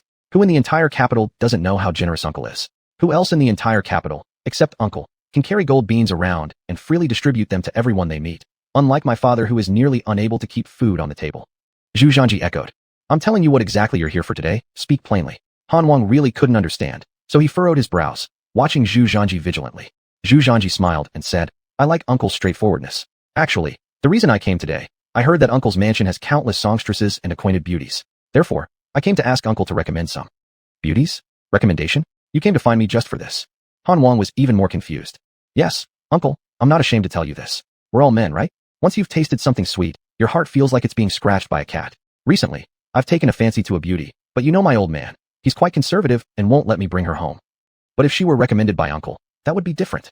As he said this, Zhu Zhanji grinned mischievously. Han Wang's eyes darted around for a moment, and then he bared his teeth in a smile. Nephew, so this is why you're here. I thought it was nothing much. Don't worry, As your second uncle, I'll definitely take care of this for you. Han Wang took on the task with great generosity. For him, there was absolutely no harm and only benefit. Eldest brother Zhu Gaozi could firmly sit on the position of crown prince with just one phrase. The father rises because of his son's merits. In plain terms, it all boils down to Zhu Zhanji. But if Zhu Zhanji could be taken down, making their grandfather disappointed, then how could eldest brother Zhu Gaozi possibly compete with him? Han Wang had been keeping an eye on every move made by the crown prince's mansion. Not long after Zhu Zhanji got married, he immediately took a concubine, and now he's about to take another one. What would their grandfather think? Nephew thanks you, uncle. Small matter, small matter. In future, you can come to me for anything like this. I will help you wherever I can. Thank you, uncle. And, uncle, please try not to mention this to grandfather. Rest assured, your second uncle isn't such a person. Your secret's safe with me. Imperial study. You say Zhu Zhanji asked you to find someone for him? Zhu Di looked somewhat surprised at Han Wang before him. Father, even if I deceive anyone, I wouldn't dare deceive you. Today, nephew came voluntarily to me, even bringing gifts. Don't stir up trouble among family, Zhu Di said indifferently. A flash of displeasure passed through Han Wang's eyes. Zhu Di clearly didn't trust him, showing a bias towards Zhu Zhanji. Father, I'm not stirring up trouble. I'm merely speaking the truth. After all, the nephew came personally to me, and he also mentioned that the eldest brother disagrees, hence asking me to recommend someone. This recommendation is neither fully accepting nor declining, and being stuck in between is quite difficult. So, I came to seek your advice, father. What should I do? Zhu Di directly folded his hands, leaned back on the dragon chair, closed his eyes, and fell asleep. This is your private matter. Do as you wish. Upon hearing this, Han Wang smirked. I understand, father. Chapter 10. Continuing to take concubines, the bridal chamber that night. Leaving the imperial study. Prince Han had just left the palace when he ran into Prince Zhao face to face. Second brother, what are you doing here? Prince Zhao asked with surprise. Younger brother, if you can be here, why can't I? Prince Han chuckled. I'm here for business. Grandfather sent me. Second brother, why aren't you doing your proper work? Why are you always running to see grandfather? Ho ho. Third brother, second brother has something fun to tell you. Prince Han grinned mischievously. What is it? That little wolf cub asked me to arrange a marriage for him. What? That little wolf cub asked you to arrange a marriage? What's going on? Prince Zhao was instantly baffled. Prince Han innocently shrugged his shoulders. How would I know which string snapped in that kid's head? Suddenly, he came to me and asked me to arrange a marriage for him, and told me not to let grandfather know. Hearing this, Prince Zhao immediately understood and couldn't help but grin mischievously. Second brother, you're too bad. The two brothers both knew exactly what was implied. If Zhu Zhanji didn't want grandfather to know, then they definitely shouldn't let him get away with it. Prince Zhao Zhu Gaosui's favorite hobby was scheming against others. After rolling his eyes around cunningly, he smiled and said, Second brother, let me give you another idea. Since nephew entrusted this task to you, you should do a great job. As for finding him some concubines, you as an uncle should take this very seriously. Find him several good ones. After hearing this, Prince Han paused for a moment, and then realized what Prince Zhao meant. He looked at Prince Zhao with a smirk. Third brother, you're full of all sorts of mischief inside. Heh. Second brother, you're not any better, replied Prince Zhao. The next day, Prince Han personally showed up, though today, he wasn't alone. Behind him stood a beautiful woman who looked like a blooming flower. This beauty was the daughter of an official ranked at 7 subordinate level, very pretty with a good figure. Her age was similar to Zhu Zhanji, making her youthful and attractive. Nephew, your request has been taken care of by your uncle. Come out and receive her quickly, Prince Han loudly announced as soon as he entered the crown prince's mansion, as if he didn't want anyone to miss this announcement. Uncle, thank you for your hard work. Zhu Zhanji followed Zhu Gaoqi, smiling broadly. Second brother, what is this about? Zhu Gaoqi feigned ignorance. Eldest brother, don't you know? This is what nephew asked me yesterday to find him. He said he liked someone else's daughter. But since you, being his father, wouldn't arrange the marriage, I as his second uncle could only step in and help. Is there such a thing? Father. Hey, eldest brother, don't give nephew a hard time. Look, nephew is already grown up, already at the age where he should marry and establish a household. A gentlewoman is sought after by gentlemen. As a member of the royal family, if he doesn't have a harem, people will laugh at us, Prince Han said with a sly smile. The person is here now, how you want to handle it is up to you. Of course, those subsequent tasks you mentioned earlier, second uncle will take care of them later. No more talking, grandfather still gave me a mission to investigate assassins that hasn't been completed yet. I must hurry off or else grandfather will explode. My elder and younger brother, I'll take my leave. With that, without waiting for Zhu Gaoqi's response, Prince Han walked briskly away. Hey, second brother, no rush. Come in and drink some tea before leaving. Zhu Gaoqi called out towards Prince Han's departing figure. Unfortunately, there was no response. Son, looks like asking your second uncle to do things is very effective. Yesterday you requested it. Today the task is already done, Zhu Gaoqi laughed. Indeed, second uncle may not excel in other areas, but when it comes to these matters, he is quite skilled. Otherwise, how could his residence possibly be filled with so many singing girls and beauties? Zhu Zhanji smiled. In Yingtian, Prince Han was infamous for his arrogance and tyrannical nature. His fame even overshadowed Zhu Gaoqi's at times. Though Zhu Gaoqi was the crown prince, his image was one of perpetual benevolence. However, Prince Han was different. He was well known for his temper. Anyone who offended him regardless of their rank, would be met with fierce scolding. If someone angered him deeply, there would surely be consequences. As for commoners, that goes without saying. Many citizens feared the various outings and actions of Prince Han. Especially the few trade caravans under Prince Han's control, they were virtually monopolistic. There was nothing to be done about it. After all, who could challenge Prince Han? If a competitor dared to oppose his caravans, they might find their entire operation shut down overnight. Over time, Prince Han's imposing reputation became widely known. Seems like asking your second uncle to handle this was a very suitable choice, Zhu Gaoqi laughed. Yes, I also think it was quite appropriate. Zhu Zhanji secretly rejoiced in his heart. You, young man, have a great plan, but don't forget how you'll get past your grandfather's approval. Your current status is the heir apparent of the dynasty, and your grandfather will never allow you to act decadently. Zhu Gaoqi looked at Zhu Zhanji with amusement and couldn't help but remind him. Could the astute Zhu Gaoqi not foresee what would come next? To put it simply, Zhu Zhanji's clever plan was to anticipate Prince Han's prediction. In the entire Ming Dynasty, no one wished more for Zhu Zhanji to fall into decadence and be stripped of his heir title by Zhu Di than Prince Han. Once this obstacle was removed, no one would rival Prince Han in the struggle for the throne. Thus, this time, Prince Han would absolutely not stop at finding just one concubine for Zhu Zhanji. There would certainly be more coming later. Zhu Zhanji grinned and replied, "We'll deal with that when the time comes." On that day, Zhu Zhanji began taking concubines. He consummated the marriage that very evening. His haste infuriated Lady Zhang. "Lord Zhu, are you going to let your son act so recklessly? At his age, if he keeps doing this, what happens when he really becomes decadent?" Lady Zhang complained to Zhu Gaoqi. "If he truly becomes decadent, then it's actually a good thing, and we can smoothly return to Shuntian for hunting." "You?" Lady Zhang sighed in frustration, looking at Zhu Gaoqi's carefree expression. She couldn't help but become angry. "Still, we shouldn't let our son go overboard. It's only been a few days, and he's already started again. How does this sound if it spreads around? And will his body even be able to endure it?" "Don't worry, the little rascal knows his limits. Let's not fret about this." Ding. Congratulations, host successfully took a concubine and received 10 years of life, 15 years of martial arts power, and immunity to all poisons. Whoa. This reward is pretty impressive. Besides gaining 10 more years of life, Zhu Zhanji also received 15 years of martial prowess, along with an immunity to all toxins, which meant he would never need to fear poisoning again. The multi-offspring system upgrades the level of rewards according to frequency. Naturally, the better the chosen wife, the more generous the rewards become. Chapter 11. Son, you're a father now. It seems some extra effort will be needed. Apart from taking concubines, descendants must not be overlooked. In the following days, almost every other day, Prince Han would come by with a beauty. Zhu Zhanji was not at all shy and readily accepted them all. Within the next month, he took 5 concubines. This was only because Zhu Gaoqi and Zhang held Zhu Zhanji back. Otherwise, the number of concubines he took in a month would have been more than that. Of course, the rewards received were also very generous. Zhu Zhanji was very satisfied with it.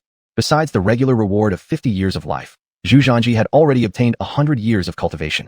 Although 100 years of cultivation cannot move mountains or part seas, facing thousands of troops still leaves room for a battle.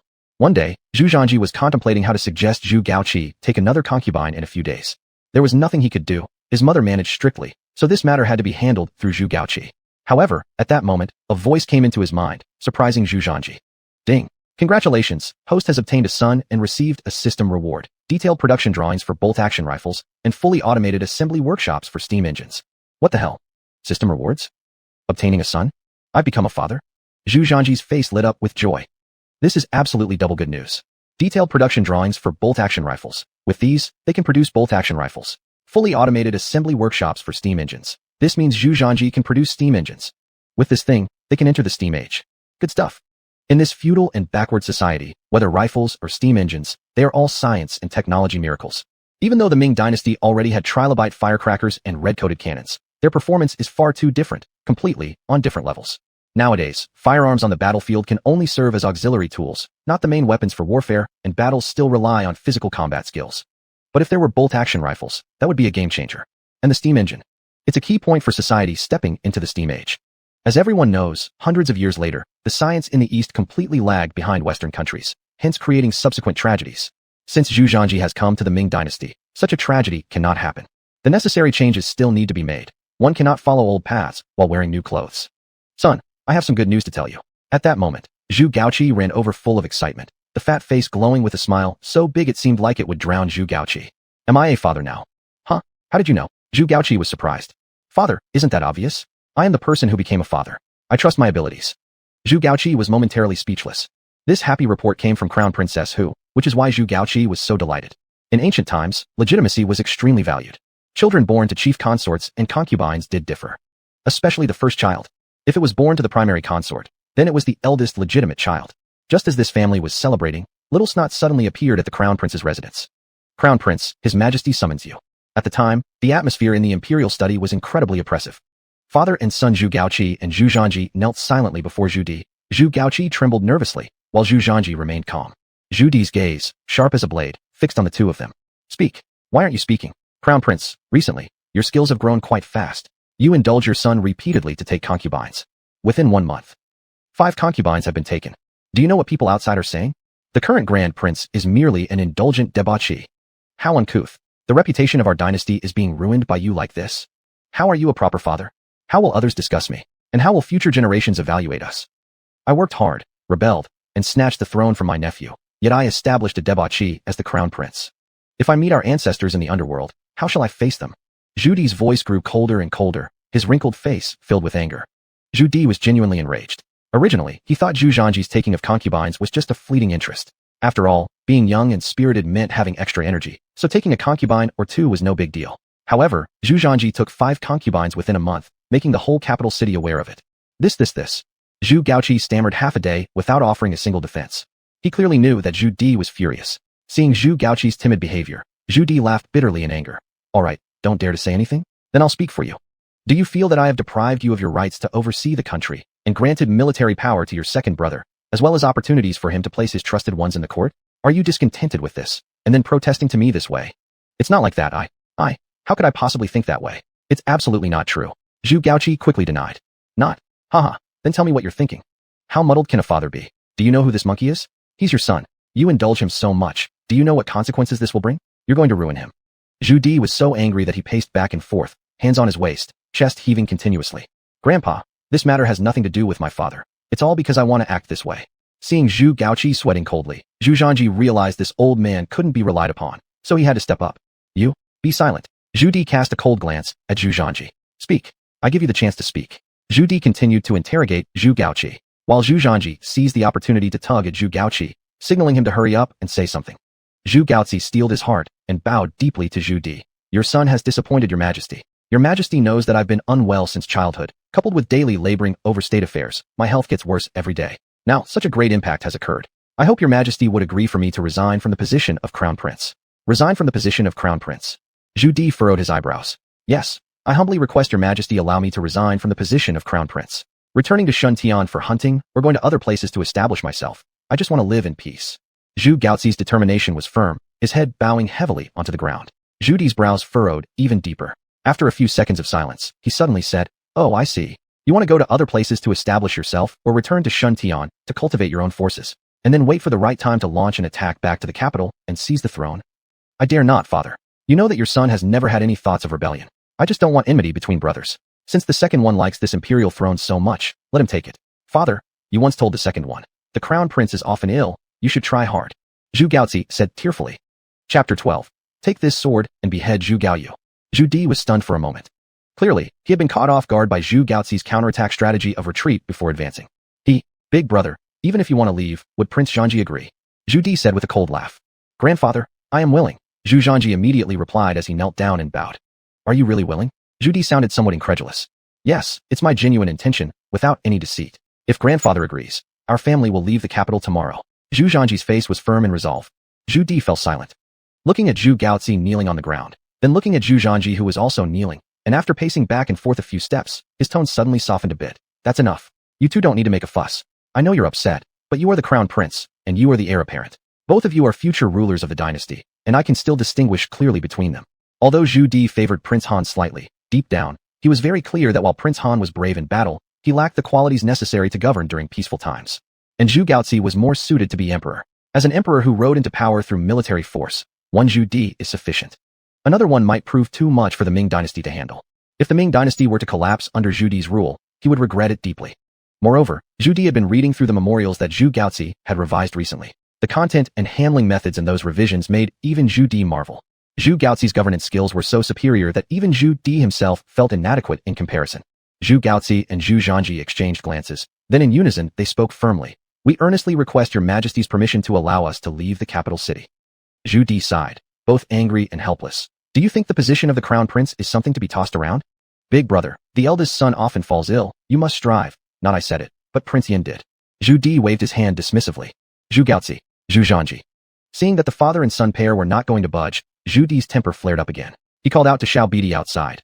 Bring the second son here. Not long after, Prince Han appeared, puzzled as to why Zhu Di had summoned him in such haste. But just as he entered the imperial study room, he saw Zhu Gaozi and Zhu Zhanji on their knees. Dad. Kneel down. Prince Han hadn't finished speaking when he was cut off by Zhu Di's icy tone. Without hesitation, Han fell to his knees. Zhu Di strode to the side rack and forcefully withdrew a sharp sword. He walked back energetically, with a resounding clang. He hurled the sharp sword in front of Zhu Gaozi, making him tremble. What was happening? Pick it up, Zhu Di said coldly. What? Pick it up, Zhu Di emphasized his words. Reluctantly, Zhu Gaozi picked up the sword and stared at Zhu Di fearfully. Prince Han is right there. Now, take this sword, chop him down in one stroke, and he'll be gone forever. There won't be anyone left to compete with you. What? What kind of situation is this? The moment I arrive, you asked the elder brother to sever my head. What did I do wrong? Prince Han looked completely confused. At the same time, anger and bitterness rose within him. Dad. Zhu Gaozi remained his usual timid self, trembling hands holding the sword. Dad, which family doesn't have an unambitious child? The elder brother doesn't want the position of crown prince, I do. It shouldn't be simply because he's the elder brother that everything goes to him. Prince Han seemed not yet fully aware of the gravity of the matter. Reliant on Zhu Di's indulgence towards him in the past, he continued speaking recklessly. A chilling gaze emerged in Zhu Di's eyes. He ignored Prince Han and coldly stared at Zhu Gaozi. Chop. Dad. Chop. Chop chop chop. Zhu Di's voice even began to shake. Realizing the situation spiraling out of control, Zhu Gaozi quickly discarded the sword. Father, I'm wrong. If you insist on beheading Prince Han, please begin with me first. As he spoke, Zhu Gaozi bowed his head tightly against the ground, refusing to lift it. Zhu Di closed his eyes and exhaled deeply. I will say this clearly today in front of all of you. The position of the crown prince has already been determined. No one can change it. Understood? Yes, father. Zhu Gaozi shakily responded. Though dissatisfaction was written all over Prince Han's face, once he met Zhu Di's cruel stare, he finally responded weakly. Understood. Go, Zhu Di gestured. Wait, Prince Zhanji, stay. Without hesitation, the brothers left upon hearing this command. Now only Zhu Di and Zhu Zhanji remained in the imperial study room. Grandfather, knowing Zhu Di certainly had matters to discuss, Zhu Zhanji took the initiative to speak. Zhanji, your grandpa knows that this is a scheme you and your father have jointly devised, but some matters are indiscernible. When you grow up and become a parent yourself, then you will understand the hardships behind everything your grandfather has done. At this moment, Zhu Di no longer exhibited the same air of overpowering vigor he had displayed earlier. One hand covered his forehead, partially obscuring one eye, while the fawn knob between his eyebrows was fully visible. Zhu Zhanji couldn't help but feel pity. The pain of parents worldwide was indeed hard to bear. Although he was an emperor, Zhu Di was still human, a father too. Regarding the succession to the throne, Zhu Di did in fact lean towards Zhu Gaozi and Zhu Zhanji. But he also didn't want his other sons to suffer losses, which was why he treated Princes Han and Zhao with such leniency. The grandson understands. Go home and talk earnestly with your father. He will understand. All these responsibilities will be handed over to your family sooner or later. However, grandfather hopes that in the future, you both will treat your kinfolk well. And the matter of taking concubines must stop here. I'll have someone withdraw the command authority from the 5 city troops. It's time to bring the farce in court to an end.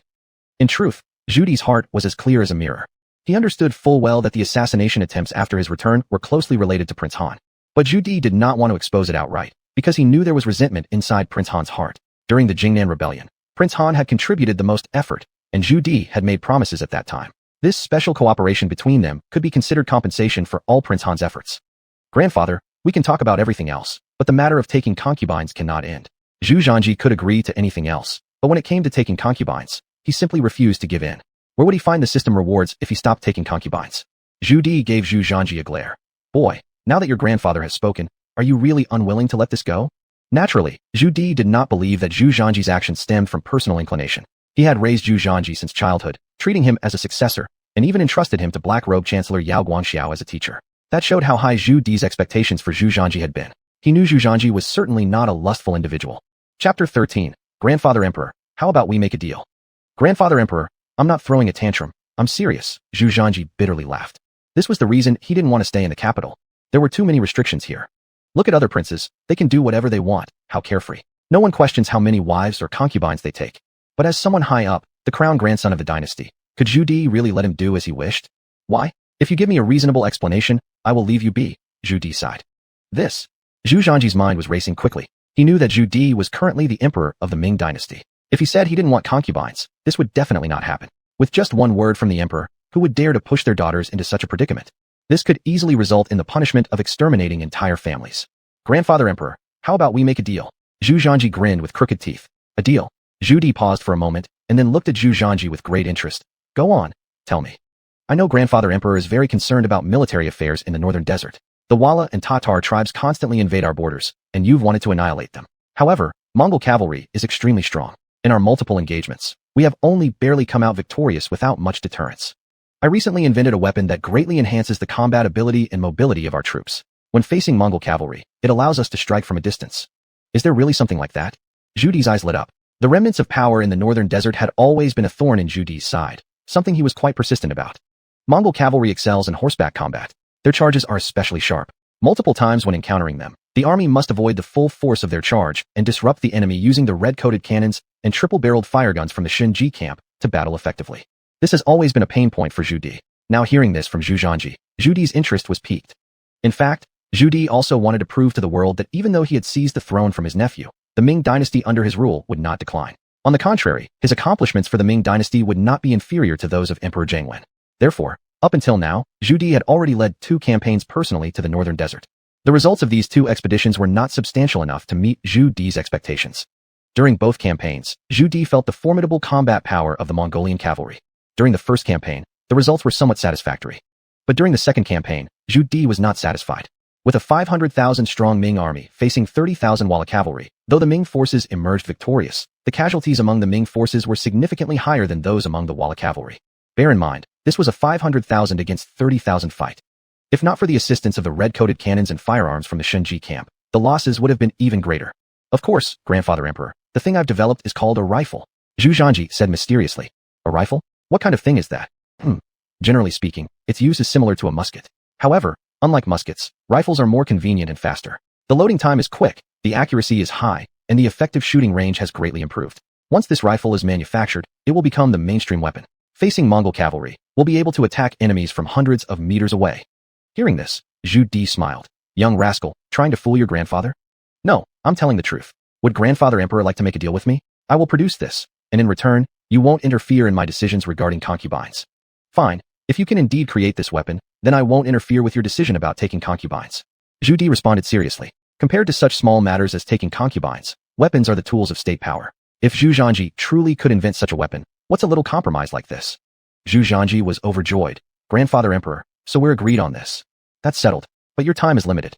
I'll give you 7 days. No problem. But Grandfather Emperor, with such a tight schedule, I'll need some help. Otherwise, I can't handle it alone.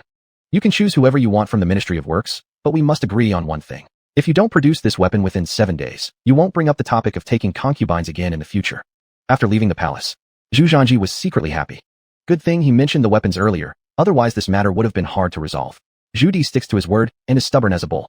Anyway, since he's come to this era, he might as well hand over the detailed blueprints and manufacturing principles of rifles to Zhu Di. With these things, dealing with the Mongol cavalry will be much easier in the future, absolutely making them doubt their existence.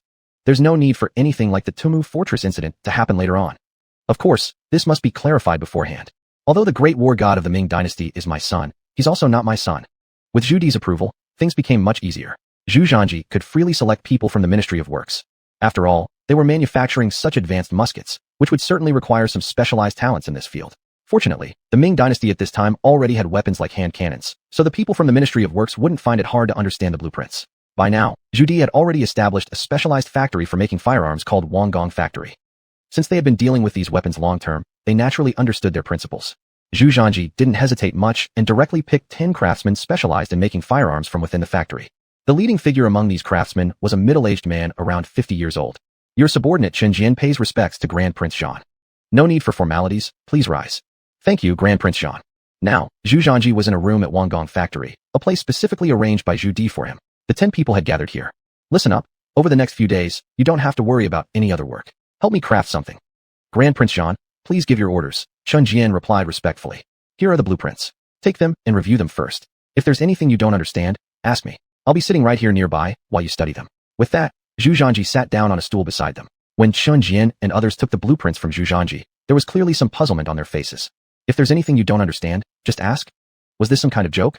After all, these 10 individuals were the top craftsmen in Wangong Factory. Whether it was the high-end red-coated cannons or the triple-barreled fire guns, they could basically produce them all and had thoroughly mastered the principles behind them. They understood such sophisticated technology. How could simple blueprints possibly stump them? Harboring doubts, they hurriedly laid the blueprints flat on a table. As Chen Jian studied the blueprints for a moment, He couldn't help but display an astonished expression. Is this the design blueprint for a hand cannon? No, this doesn't seem like a hand cannon. This is entirely different from the conventional design, yet follows the same principle. Can this really work? At this point, all the uneasiness in Chen Jian's eyes disappeared as he began carefully studying the blueprint in front of him. This type of design diagram was something they had never encountered before, too novel and fascinating. Moreover, the annotations on the blueprint were very detailed, even recording the underlying principles comprehensively. They were all top scientists of the Ming Dynasty, and naturally, they could see the extraordinary nature of the blueprints. Chapter 14, Showdown, I am the ultimate master. Is there anything else you don't understand? Zhu Zhanji asked the group of artisans. From before until now, Zhu Zhanji had explained many mechanical principles to these artisans that they couldn't figure out. His Highness the Grandson is truly a prodigy of the world. Using these mechanical principles, one can create such wondrous objects. I am utterly impressed. Chen Jian respectfully bowed his hands toward Zhu Zhanji. The unease in his heart had long disappeared, replaced by deep admiration. The precision of the blueprints and the wonder of the creation before their eyes were certainly not something an ordinary person could come up with. Anyone who could draw such design plans was undoubtedly a genius of extraordinary talent. Enough talk of flattery. Just tell me if you understand or not. We roughly get it, Chen Jian nodded. Roughly? Then I'll give you 7 days' time. Can you make it or not? This was the most crucial point Zhu Zhanji cared about. It should be no problem. The explanation in the blueprint is so detailed. Although some components are small and intricate, it's still no issue for us. When Chen Jian said this, his face carried a hint of pride. Regardless of anything else, their technology was top-notch. As long as they were given the blueprints, they could make it. Otherwise, they wouldn't have been able to enter Wang Gong Factory, nor become the core backbone members. Then I leave it in your capable hands. Your Highness, you are too polite. This is our duty. Zhu Zhanji patted Chen Jian on the arm. Work hard. Soon, I will let all of you have a good look at the steam engine. After speaking, Zhu Zhanji turned and left, leaving behind a puzzled Chen Jian and others. Chen Duan, what did His Highness mean by steam engine? You asked me, but who should I ask? His Highness has such great talent. Perhaps this steam engine is indeed a miraculous thing. If before, Chen Jian would not have believed Zhu Zhanji, but after seeing the blueprints, he no longer doubted Zhu Zhanji's ability. Therefore, Chen Jian was also very curious about the steam engine Zhu Zhanji spoke of. As soon as Zhu Zhanji returned to the prince's mansion, Zhu Gaoshi immediately pulled Zhu Zhanji aside and started nagging. My son, how about we just drop the matter? Your grandfather is a shrewd person. He surely won't believe us. If we anger him, and he exiles our family, then it would be counterproductive. Yes, my son, you taking a new concubine every day isn't good either. Let's stop here. Zhang Shi chimed in as well. Stop here? That was impossible, forever impossible. It seemed that his father and mother's attitude wasn't firm enough, so they needed to be given something drastic. Zhu Zhanji looked seriously at Zhu Gaoqi and Zhang Shi. Dad, Mom, there's something I want to tell both of you, but once I do, you mustn't be shocked. Son, you aren't going to continue making trouble, are you? That I cannot agree with. Making trouble is one thing, but don't joke around with your own reputation. Zhang Shi genuinely worried about her son's reputation. What mother would want her child's name to end up tarnished? Dad, Mom, don't rush, hear me out first. Look, I haven't even started explaining yet, and already, you're anxious like this. Starting now, both of you stop talking and let me finish. There was nothing the couple could do, they could only follow Zhu Zhanji's lead. Listen carefully, and whatever happens, don't be surprised. Your son is now an ultimate master. Zhu Zhanji opened his mouth mysteriously. Zhu Gaoshi. Zhang Shi. Is that all? Zhang Shi looked completely bewildered. That's what you wanted to say? Zhu Gaoshi was equally confused. What? Is this not a big deal? Not big. Not big. Son, come here first. Let me check if you've got a fever. Zhang Shi reached out her hand towards Zhu Zhanji's forehead. Hey, Mom, what are you doing? I'm not sick. I'm serious. Take a close look at Dad's body. Think about what his body used to be like and what it's like now, Zhu Zhanji said helplessly. Huh.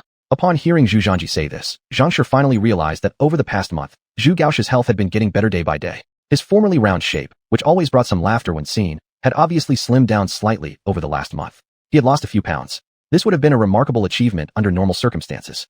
After all, the imperial physician had said Zhu Gaoshi's body was too obese. If he continued gaining weight, his body wouldn't hold up. Son, stop talking nonsense. Your dad's health is fine because he's been relaxing lately and the doctor has been treating him. Mother, stop kidding around. You know Dad's health condition the best, don't you? Has Tai's treatment ever worked? Zhang Shi was left speechless.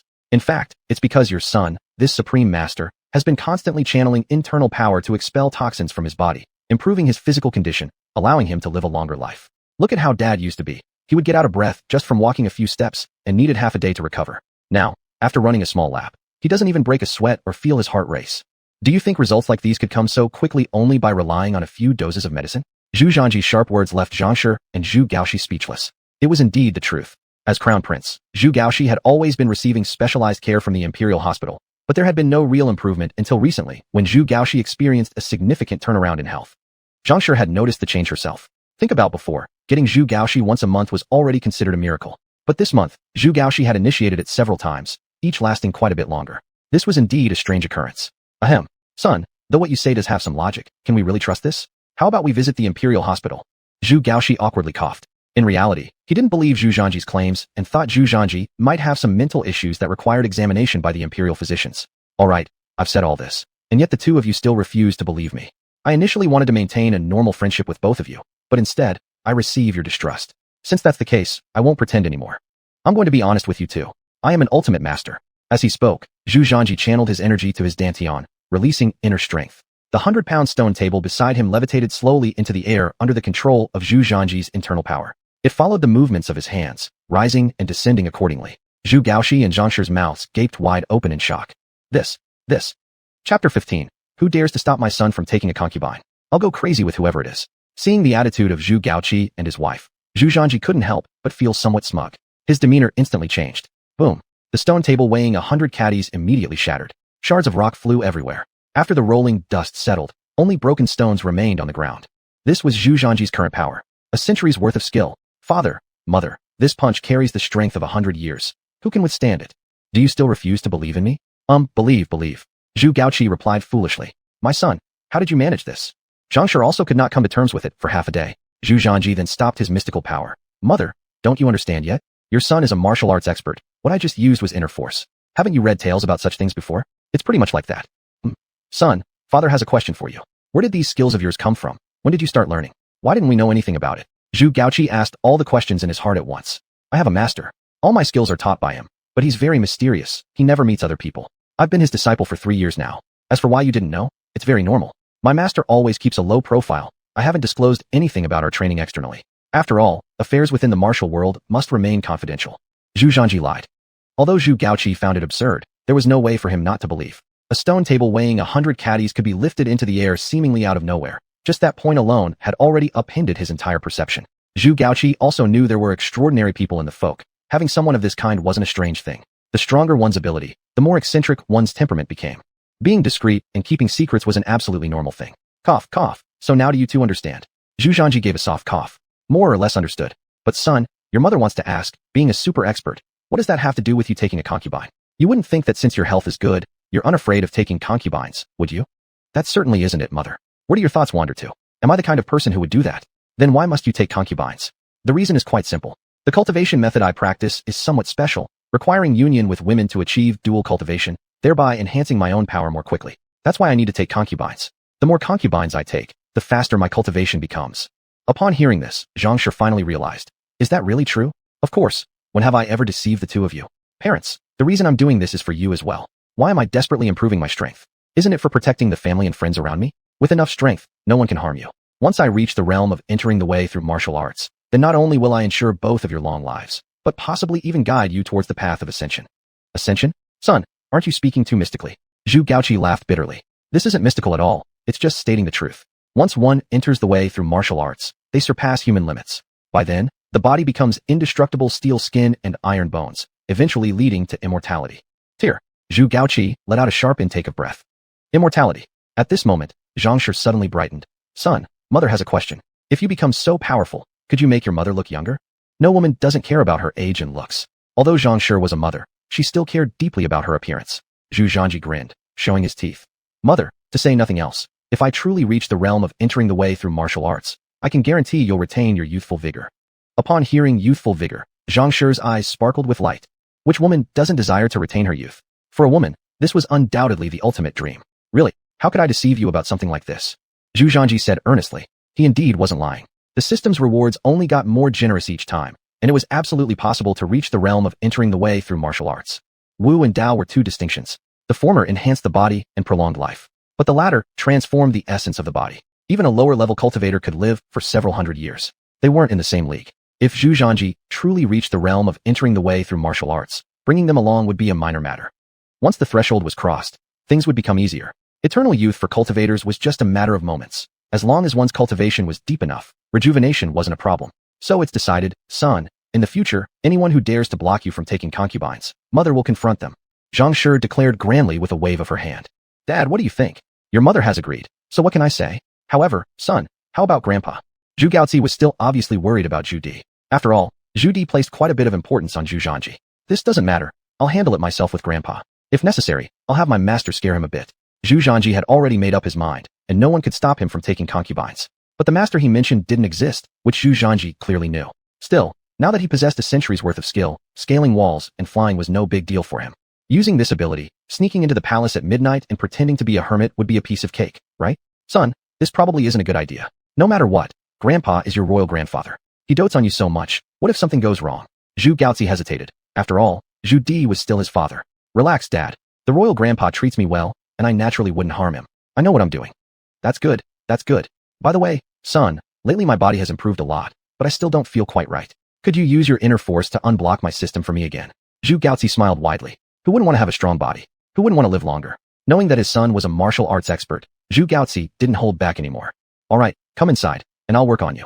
Zhu Zhanji reluctantly followed Zhu Gaozi's request, since now, with a century's worth of skill, adjusting Zhu Gaozi's health would definitely be far more effective than medicine, without any side effects. This was perfectly suitable for Zhu Gaozi. After spending a month interacting with his father, Zhu Zhanji basically understood Zhu Gaozi's condition. In short, his constitution was poor. He'd been like a drug-filled pot since childhood, with residual toxins in his body. Zhu Zhanji removed these toxins as well as thoroughly adjusted and unblocked his meridians. Previously lacking sufficient strength, now with a century's worth of skill, there was much more Zhu Zhanji could accomplish to help. Chapter 16. Your Majesty, weren't you waiting for me all along? The Imperial Palace. The Emperor's study. Is what you say really true? Zhu Di looked astonished as he stared at the brocade-clad guard before him. Yes, Your Majesty. I saw it with my own eyes. His Highness the Crown Prince lifted a stone table weighing 100 caddies into thin air and shattered it into dust. The kneeling guard couldn't help trembling in his voice as he spoke. Because he knew this was not an ordinary person's ability, Zhu Di's eyes became more serious. That's enough. Leave now. Remember, there are things you should say and things that you shouldn't. I will not reveal a single word outside, Your Majesty. The guard was drenched in cold sweat. He understood Zhu Di's methods clearly. Handling matters for the imperial family had its price. Knowing things that one shouldn't know meant facing grave consequences if discretion wasn't practiced, not only for himself but for others involved. At this point, silence descended over the study. Alone, Zhu Di sat on his cushioned couch, his expression turning odd. This little monkey has some interesting tricks up his sleeve, learning such abilities and keeping it from his old grandpa. Now he sends his master here to scare me? We'll see how powerful your teacher really is. Send someone. Your Majesty. Xiao Bidi rushed in immediately. Pass the order. Summon the most elite guards from the brocade guard here. Mobilize all of the reserve guards too. Without my approval, not even a mosquito shall enter. This, Your Majesty, what has happened? Asked Xiao Bidi hesitantly. Do as you're told, without questioning. Yes. Beads of sweat poured down Xiao Bidi's forehead, too scared to ask more. He promptly left the room. Following Zhu Di's orders, the entire palace was put on high alert. Particularly the gates were reinforced with extra guards, additional sentries even stationed on the city walls. There was no possible way for any intruder under this tightly knit net. As Zhu Di had said, they could detect even the smallest mosquito flying in. Zhu Di found great satisfaction in this well-laid trap. Now, he would test just how capable Zhu Zhanji's mysterious mentor truly was. Was it worth the trouble of trying to scare him off? As night fell, it was already past midnight.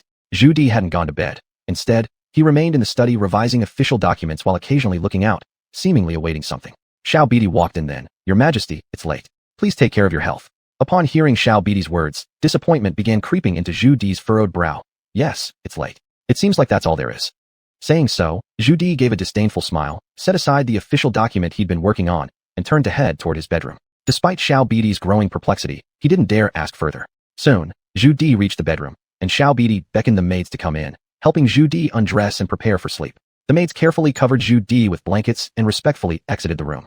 Lying awake in bed, Zhu Di closed his eyes to think deeply, the feelings of disappointment increasing in intensity within him.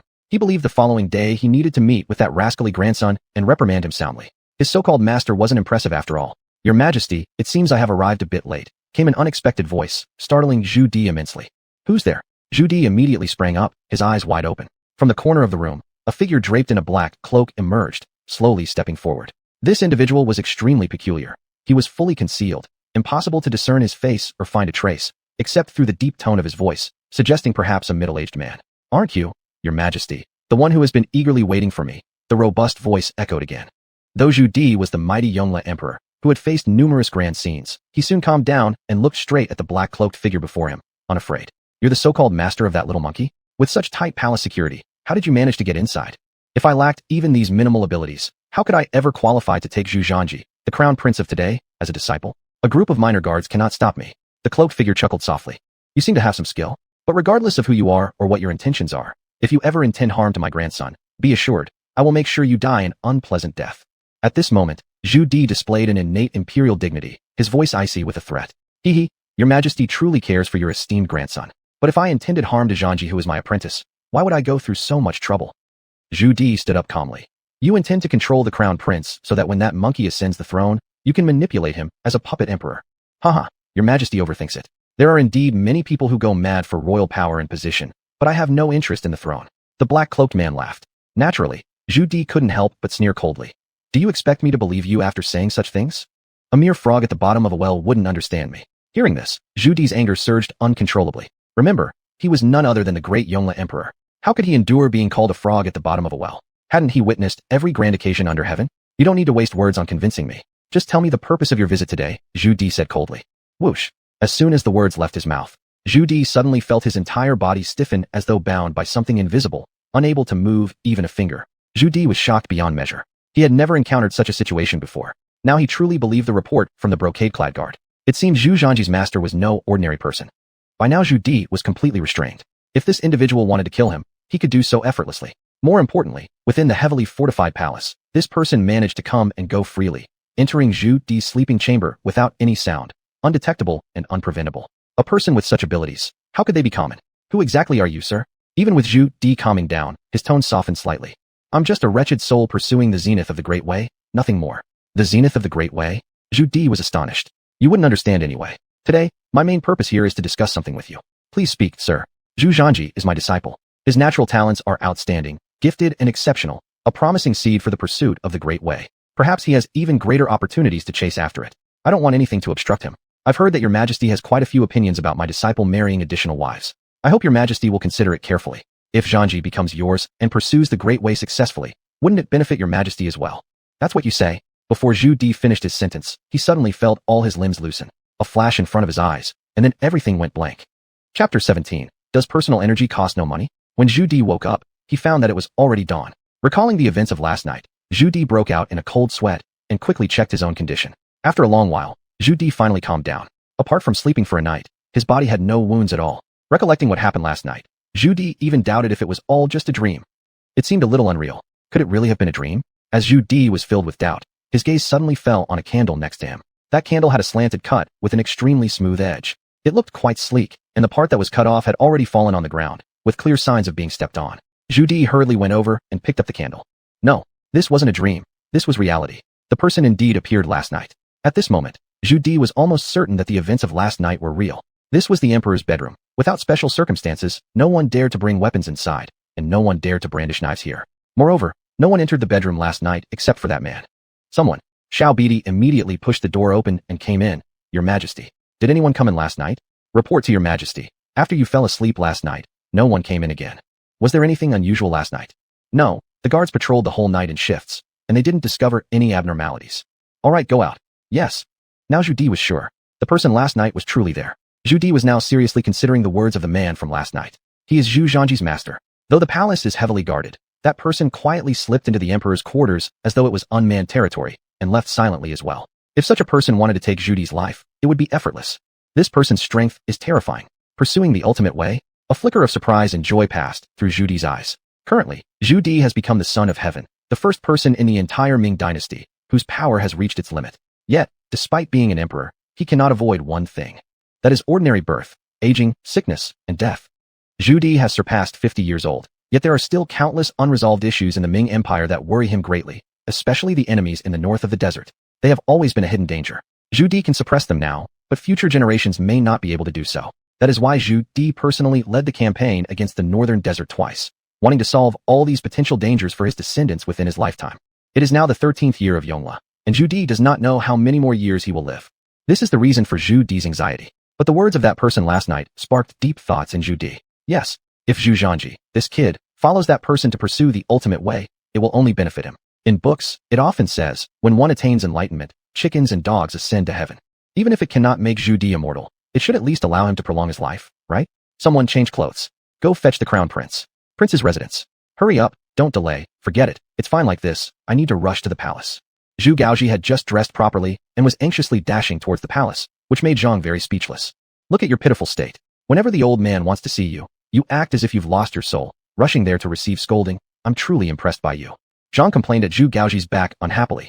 Mother, there's nothing wrong. Father is just like that.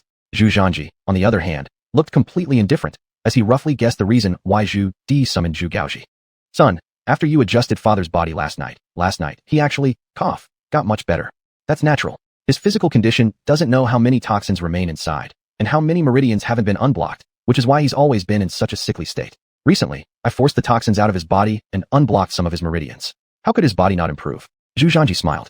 Zhang grinned toothfully. Son, you're my biological child, you know? When you were in my belly, you kept bothering me, and you really made it hard for me as a mother. And when you were born, the pain I endured was immense. When you were young, I held you fearing you'd get hungry. Enough. Mother, just say what you want to say. Stop playing around.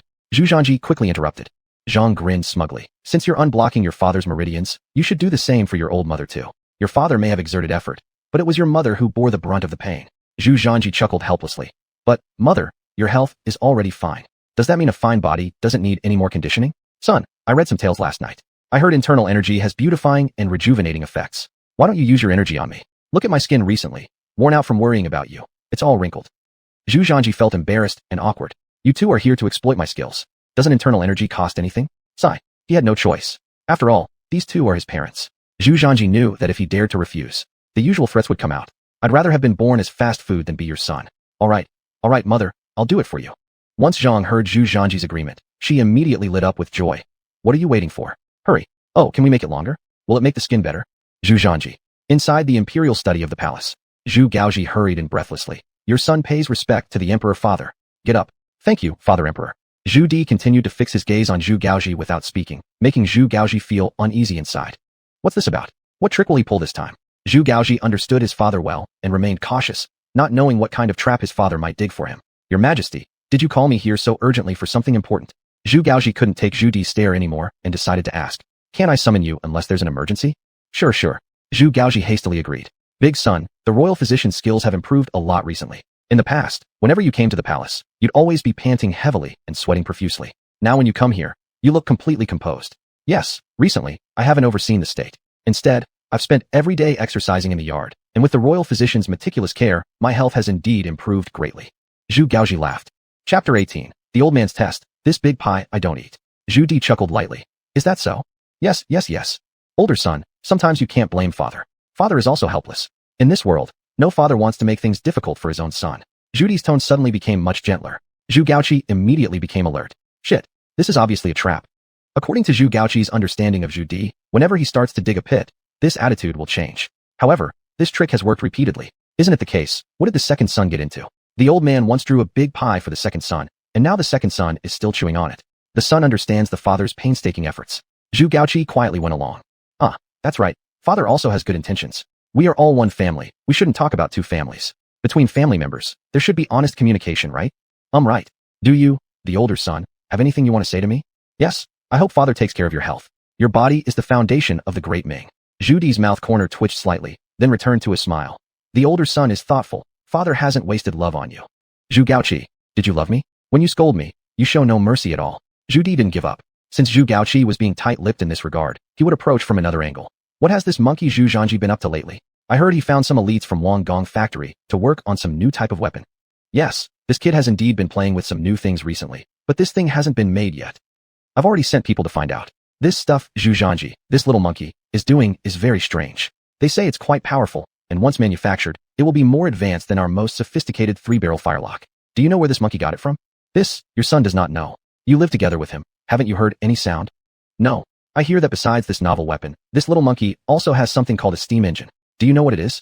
I don't know. Zhu Gaoji gave an awkward laugh. Do you know its function? Not clear. Zhu Gaoji laughed bitterly. Well, go back and rest. Zhu Di forcibly suppressed the anger that was about to explode, swallowing the words back hard. It seems that this older son is truly a tough nut to crack. 3 questions with no knowledge. I really don't know whether he truly doesn't know or is pretending not to know. In Zhu Di's view, Zhu Gaoji doesn't just not know. It's an expression of profound wisdom disguised as foolishness. Zhu Di is also fully aware that in the entire Great Ming, the most capable person is this crown prince before his eyes. But Zhu Gaoji doesn't absorb oil or salt, and Zhu Di couldn't press further. After all, today he was only testing. There should be no big conflict. If the matter were to escalate too much, he would lose face. As a great emperor, last night his life was in someone else's hands, and if word gets out, wouldn't it be laughed at? He, Emperor Yongle, couldn't afford to lose face. I take my leave, Your Majesty. Zhu Gaoji also didn't dare to stay. and directly left. In fact, Zhu Gaoqi felt very wronged inside. Because he really didn't know these things, he only knew Zhu Zhanji was messing with something, but Zhu Gaoqi didn't pay special attention to it. The key is that his son didn't let him know. Whoever knows, Zhu Gaoqi fears his father above and his son below. Let alone, Zhu Zhanji had been adjusting his health lately, and now Zhu Zhanji has become his main support. For matters his son doesn't want him to know, he shouldn't ask too many questions either. Watching Zhu Gaoqi leave, Zhu Di was so angry that he paced around with his hands on his waist, but there was nothing he could do. Since the older son doesn't take the bait, there's nothing he can do. Moreover, the older son isn't as easily fooled like the second son. Just draw a picture of a cake and he'll chew on it for over 10 years. It seems this kind of thing can only be left to the second son. Soon, the Prince of Han arrived at the imperial study. Your son greets your imperial majesty. Though the Prince of Han didn't know why Zhu Di summoned him. If the emperor calls, how can he possibly refuse? Especially since recently, the crown prince has lost favor in front of the old man, thus giving him this chance. Therefore, after receiving the news, the Prince of Han hurriedly came over in the first moment possible. Second son, how are the recent investigations going? Father, rest assured, with me handling it, 1 can equal 2. Recently, I've found clues, and should soon expose all these assassins, said the Prince of Han, full of pride. Actually, nobody knew better than him where these assassins came from, nor who knew their current hideout locations better than him. When they would be caught depended entirely on a word from him, the Prince of Han. These pawns he had accumulated over the years were all intended to limit the crown prince Zhu Gaoqi's position as heir. Good, good, old two. You are just like me in every way. Much better than the older son, Zhu Di chuckled. Hearing Zhu Di's praise, the Hanwang felt proud inside. This crown prince has truly disappointed me this time. I didn't expect the older son to be so treacherous. Seeing the expression of Hanwang, Zhu Di couldn't help but laugh internally, though outwardly he maintained a composed face. Father, don't blame the older brother. Sometimes brother is just clumsy in handling things, and this may not necessarily be the older brother's fault. It could be that people around him have incited him, said Hanwang, portraying himself as a benevolent elder brother, yet his words were directed at Zhu Gaoqi. To put it plainly, some key positions among court officials were currently under Zhu Gaoqi's control. If these people could be removed, and the power placed firmly into Han Wang's own hands, then his chance to inherit the throne would be much higher. So, the matter of reorganizing the imperial bureaucracy will be handed over to you, the second son. I know your capability is excellent, and you'll surely handle this task perfectly. This made Han Wang almost ecstatic to the point of losing coherence. Kneeling down before Zhu Di on the spot, he said, Father, rest assured, your son will do everything within his power to get to the bottom of this matter. Seeing Han Wang kneeling with great excitement, Zhu Di knew the moment was about right, suddenly sighing. This single sigh left Han Wang utterly perplexed, unable to fathom it for quite some time. Father, what's wrong? Is there anything troubling you? Tell your son, and I'll make sure to resolve it for you. Han Wang was an arrogant person who enjoyed accomplishments. This was his time to shine, and he naturally didn't want to miss such an opportunity, unaware that all his little schemes were well grasped by Zhu Di. Alas, old two, you are truly excellent, like me in every way. But unfortunately, you aren't the older son. So, you shouldn't bear any resentment against the emperor, said Zhu Di with a tone of helplessness, regret flickering in his eyes. In an instant, this scene caused an uncomfortable feeling deep within Han Wang's heart. Chapter 19. As expected, the second prince is still easy to fool. The meaning of these words was very clear to the Han King. No matter how much Zhu Di praised him, it was all in vain. The most important thing was that Zhu Di was willing to leave this imperial throne to him, which was the real issue. According to Zhu Di's current stance, the throne would still be left to Zhu Gaoqi. What kind of matter was this? Father, what are you talking about? Just because he's the eldest doesn't mean we should give everything to him. Second son, don't blame me. I have no choice but to do this. Some things aren't something I can resolve with a single word. Father, who are you? You are the emperor now. You're the feared Yongle emperor. Isn't deciding what to say and what to do just a matter of your word? I know father sees me as not worthy, thinking my administrative abilities are inferior to those of the eldest brother. But father, how do you know I will definitely be worse than the eldest brother? Father, stop saying this nonsense. I don't want this imperial throne anymore. In the future, I will stay by your side. If you go to war, I will accompany you on the battlefield. If you go hunting, I will carry the quiver for you. The Han King also knew he had to resort to some tactics at this moment. But strangely enough, the Han King was actually revealing some genuine emotion here, looking somewhat convincing. If Zhu Di himself wasn't so level-headed, he might have been misled by the Han King. Smart kid, this second son's mind seems to be gradually becoming clearer, capable of using emotional manipulation now. Good, good. Zhu Di found it both amusing and comforting. But still, the act needed to continue. Second son, when has father ever deceived you? This, never. The Han King almost ground his teeth until they broke, but he ultimately held back. Father had no choice but to act like this. There's something I need to tell you, and you must not be surprised after hearing it. Once you understand, you'll comprehend father's underlying intentions. Do you know what happened last night in the palace? Suddenly Zhu Di lowered his voice. What happened? The Han King froze, even though he had been closely monitoring the situation in the palace, but he didn't seem to recall anything unusual happening last night. This was strange. What was the old man trying to say? The Han King could not get a sense of Zhu Di's true thoughts. Father, your humble son is ignorant. I don't know what happened in the palace last night. All I know is that yesterday you increased the personnel guarding the palace. It was heavily secured last night. Could it be that assassins appeared? The bastards are bold enough to attempt an assassination right in the palace. Father, were they caught? They naturally weren't. Zhu Di replied lightly. At this point, the Han King finally understood what had happened and roughly guessed why Zhu Di summoned him. Father, does this mean you want me to thoroughly investigate the assassin incident from last night? Hee, second son, this is precisely why I always say you resemble me. Regarding the occurrence of assassins last night, Father believes there's no one other than you who can investigate it properly. Second son, I do have confidence in your abilities. Upon hearing this, the Han King immediately felt an indescribable burst of energy throughout his body. Regardless of anything else, as long as he earned Zhu Di's approval, everything would be worthwhile. I will certainly not disappoint Father's expectations for me. The Han King deliberately stressed his tone. All right, then this matter will be entrusted to you, second son. Think about who might have sent the assassins last night, asked Zhu Di. Your humble son needs to conduct a thorough investigation, responded the Han King, unsure how to reply since he was completely confused as well, unaware of who these assassins were who dared to break into the palace at night. In any case, the people under his command absolutely wouldn't dare to do such a foolish thing. Eldest brother, Zhu Di said in a barely audible whisper. These two words shocked the Han King, yet filled him with joy. This indicated Zhu Di's suspicion toward Zhu Gaowei. For the Han King, this was undeniably excellent news. Does the eldest brother really possess such wolfish ambition? Yes, I didn't expect our eldest brother to harbor such ambition either. Who would have foreseen this? Second son, Father can only rely on you now. Do you have the confidence to handle this matter well? Please rest assured, I guarantee to find out everything clearly. If it truly is the eldest brother, I will undoubtedly sever family ties for the sake of justice, declared the Han King confidently. Seeing that things had progressed sufficiently, Zhu Di moved straight to the main topic. Good, second son, I entrust this matter to you. However, you must remember, this affair must remain absolutely confidential. No one else can know about it. Understand? We can't make a fuss about this? What? The Han King was a little confused. He had wanted to fanfare the event so that the eldest son could be disgraced, making his position as crown prince untenable. However, he hadn't anticipated the old man instructing him to keep quiet. What kind of situation was this? The place where we were attacked last night. What was it? The palace, the sanctum of the Son of Heaven. If word got out that there were assassins in the palace, what would people think? What would other potential assassins think? How am I supposed to face our subjects if I can't even prevent assassins from coming and going freely within my own palace? How then would the citizens of our great Ming feel safe? I am indeed obtuse. The Han King immediately admitted his fault upon realizing the gravity of the situation. The presence of assassins in the palace was by no means an honorable incident. Zhu Di himself was an emperor very conscious of appearances. Naturally, he couldn't allow such information to leak, for its impact would be disastrous. This is also why Father has entrusted you with this task. It involves many deep issues, including the current crown prince.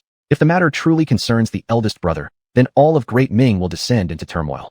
Therefore, second son, when handling this issue, remember that under no circumstances should there be any noise made or anyone allowed to find out. The smaller the disturbance, the better. Yes, I will not raise an alarm. I'll handle everything according to your wishes, Father. Very good. Remember, if this matter leaks out, then you as the Prince of Han needn't continue in that title. Zhu Di's voice left no room for doubt, frightening the Han King enough to shiver. The old man was known to follow through on his words. Initially, the Han King had planned some cunning tricks, but now he realized there was no need. He wouldn't risk such perilous moves. All right, go and handle the matter. Yes. As he watched the Han King's retreating figure, Zhu Di couldn't help but chuckle. It seemed that the second son was still easier to manipulate.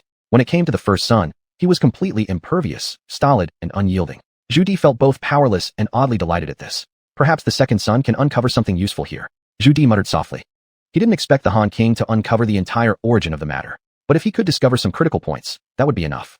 Chapter 20. An excited xuanhuan comes over for a drink. After leaving the palace, xuanhuan could barely contain his excitement. The amount of information exchanged during this conversation with Zhu Di was truly immense, and xuanhuan couldn't suppress his inner excitement. Thinking about it, when had grandfather ever spoken to him like that? And considering grandfather's behavior just now, it was clearly indicative of suspicion towards eldest brother. If this matter is confirmed to be true, then eldest brother's position as crown prince will surely be in jeopardy. If the crown prince is dethroned, then the position of heir apparent must be reselect. Who in all of Ming can compare with Han Wang Zhu Gaoxiu? His position as crown prince would then be virtually certain. This was equivalent to Zhu Di giving him a signal. If this matter can be handled properly, then everything moving forward will be much easier. Crown prince's residence. Mother, enough is enough. You've done plenty. Continuing won't necessarily benefit your health more. Zhu Zhanji was truly fed up. He ran out to the courtyard complaining bitterly, refusing to continue. Good heavens, Mother Zhang was practically pulling the wool off his head. Even though internal energy, Neili, requires no monetary cost, effort is still required. And after Mother Zhang experienced the benefits of Neili for unblocking meridians, she began pestering Zhu Zhanji daily to give her beautification. What's more, this method has an immediate effect. After unblocking her meridians once, there's a noticeable change in her skin. Her wrinkles have visibly decreased at least. For Zhang, This is an irresistible temptation. After all, no woman does not love beauty, especially Crown Princess Zhang. In the past, she used a lot of cosmetics, but these methods only address symptoms and do not treat the root cause. How can they compare with Zhu Zhanji's naily unblocking her meridians? When Zhu Zhanji usually helped Zhu Gaoqi, it lasted at most 1 hour. But Mother Zhang complained 1 hour wasn't enough and insisted on at least 2 to 3 hours. This utterly exhausted Zhu Zhanji. Son, look at your attitude. I've wasted my time raising such an ingrate. You whine even when asked to help just a little. Zhu Zhanji, you should stop already. How are you going to let your son handle anything if you keep clinging to him all day? You cannot always think only of yourself. You need to give your son some free time. Zhu Gaoqi mediated from the side. Zhang, however, didn't accept it. Family Zhu, stop lecturing me here. In the past month, you've almost every day had our son adjust your body. Of course, you benefited greatly, while I've only been adjusted a few times. I have to make up for what I lost in this month. What nonsense are you talking? Zhu Gaoqi was momentarily speechless. Zhu Zhanji also rolled his eyes. How did he end up with such parents? Always taking advantage of him. Damn, even if you want your son to adjust your body, there needs to be an appropriate time. You can't hinder him from doing important tasks, right? Zhu Gaoqi added. What you said makes sense too. All right, son, from now on, mother won't bother you during the day. After dinner, come over to adjust my body. At that time, you'll have the free time. Zhang thought for a moment and agreed, adjusting her strategy immediately. Though somewhat helpless, Zhu Zhanji accepted this proposal. It was better than being constantly harassed by mother during daylight hours. In recent days, without taking concubines, Zhu Zhanji felt increasingly anxious. He had to go outside and scout around. He had to look for a suitable daughter. Brother-in-law, it seems quite lively here today, came Han Wang's voice from outside the courtyard at this moment. Older brother has come. Isn't that obvious? Whose voice could it be besides your younger brother's? Zhang rolled her eyes. Evidently, she showed no good face toward Han Wang. The reason was simple. Han Wang used to target them in various ways, something no one could endure. Why is uncle coming here at this moment? Zhu Zhanji furrowed his brows. He calculated secretly in his mind. There was absolutely no reason for Han Wang to come at this time. Before he could think more, Han Wang appeared within view. Second brother, how come you're so free today to visit your elder brother? Zhu Gaoqi immediately went up to greet him, since the appearance game must still be played. Uncle as well. Zhu Zhanji naturally had to bow, given Han Wang's seniority. Elder brother, why say such things? As a younger brother visiting you, isn't that normal? Besides, it's been a while since I last paid my respects to sister-in-law. As he spoke, Han Wang bowed respectfully to Zhang. You two chat first. I have a few matters to attend to. Zhang was considerate, knowing that Han Wang's arrival must have something to do with Zhu Gaoqi, and as a woman, it wouldn't be proper for her to intervene. She briefly exchanged polite words before turning and leaving. The royal family had long stipulated that the women of the harem were not allowed to meddle in politics. Second brother, you came at just the right time. Today, elder brother happens to be in a little mood, and I was just lamenting there was no one to drink with me. How long has it been since we brothers sat down for a drink? Why don't we have a couple of cups? Zhu Gaoqi chuckled. Since elder brother takes the initiative to invite me, then your younger brother will accept the invitation humbly. Nephew, why don't you join us as well? Now that you've settled down and started a family, you need to learn how to drink. Absolutely. However second uncle decides. Zhu Zhanji was also keen to know Han Wang's true purpose this time. Actually, Zhu Zhanji had some doubts in his heart now too. Clearly on that night when he pretended to be his own master and sneaked into the palace to scare Zhu Di, Zhu Di should have reacted by now. Yet unexpectedly, Zhu Di hadn't shown any movement, which was really strange. Zhu Zhanji even began to suspect if his strategy was ineffective. Soon, the three sat together to drink. Zhu Gaoqi maintained his usual happy-go-lucky demeanor, looking like the nicest person alive. Second brother, it's been so long since we last sat down for a drink together. Today, we must drink until we're utterly drunk. If second brother gets tipsy, just stay over at my place tonight. That's right. We two brothers indeed haven't shared drinks for a long time. Ever since we entered the capital, neither of us has had a moment's peace. Han Wang echoed this. Yes, that's exactly true. By the way, second brother, today since you suddenly came to see me, is there something else you want to talk about? Zhu Gaoqi took the chance to ask. How could there possibly be anything else? I've just been tired from investigating cases these past few days. And it so happened that third brother isn't available right now, so I thought of coming to have a drink with elder brother. This excuse given by Han Wang might not fool Zhu Gaoqi, but it wouldn't convince Han Wang himself either. If Han Wang wanted a drink and couldn't find someone, would that really be true? Apart from Prince Zhao Zhu Gaoshui, did he have no one else to drink and chat with? Considering the high prestige of Han Wang in the military, his loyal followers and various generals were devoted to him. Picking any of them out for a drink, improving loyalty, would surely be more meaningful than drinking with Zhu Gaoqi. Chapter 21. Testing. This level of intelligence is truly worrying. More importantly, it wouldn't be surprising if the Han King were to invite anyone for a drink, but inviting Zhu Gaoqi was impossible. Any clear-eyed person could understand their basic states. One was ambitious and always eyeing the crown prince's position, ready to drag the other down at any moment. The other was the current crown prince. If dragged down, he would eventually face the extermination of his entire family. In ancient imperial families, between two royal brothers vying for the throne, only one can remain. The victor would become the emperor, and the failure, should they possess any heartlessness, would not leave any chance for retaliation, and total annihilation would be a must. If you don't pull out the weeds from the root, spring breeze will blow, and they'll grow again. Such things have also been done by Zhu Zhanji in history.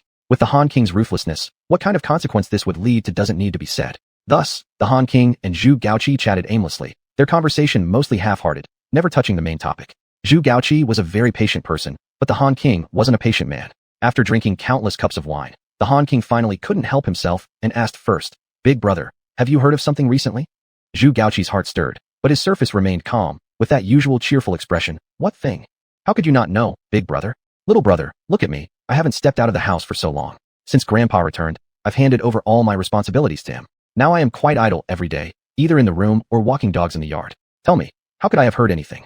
Big brother, you really shouldn't know about this huge matter.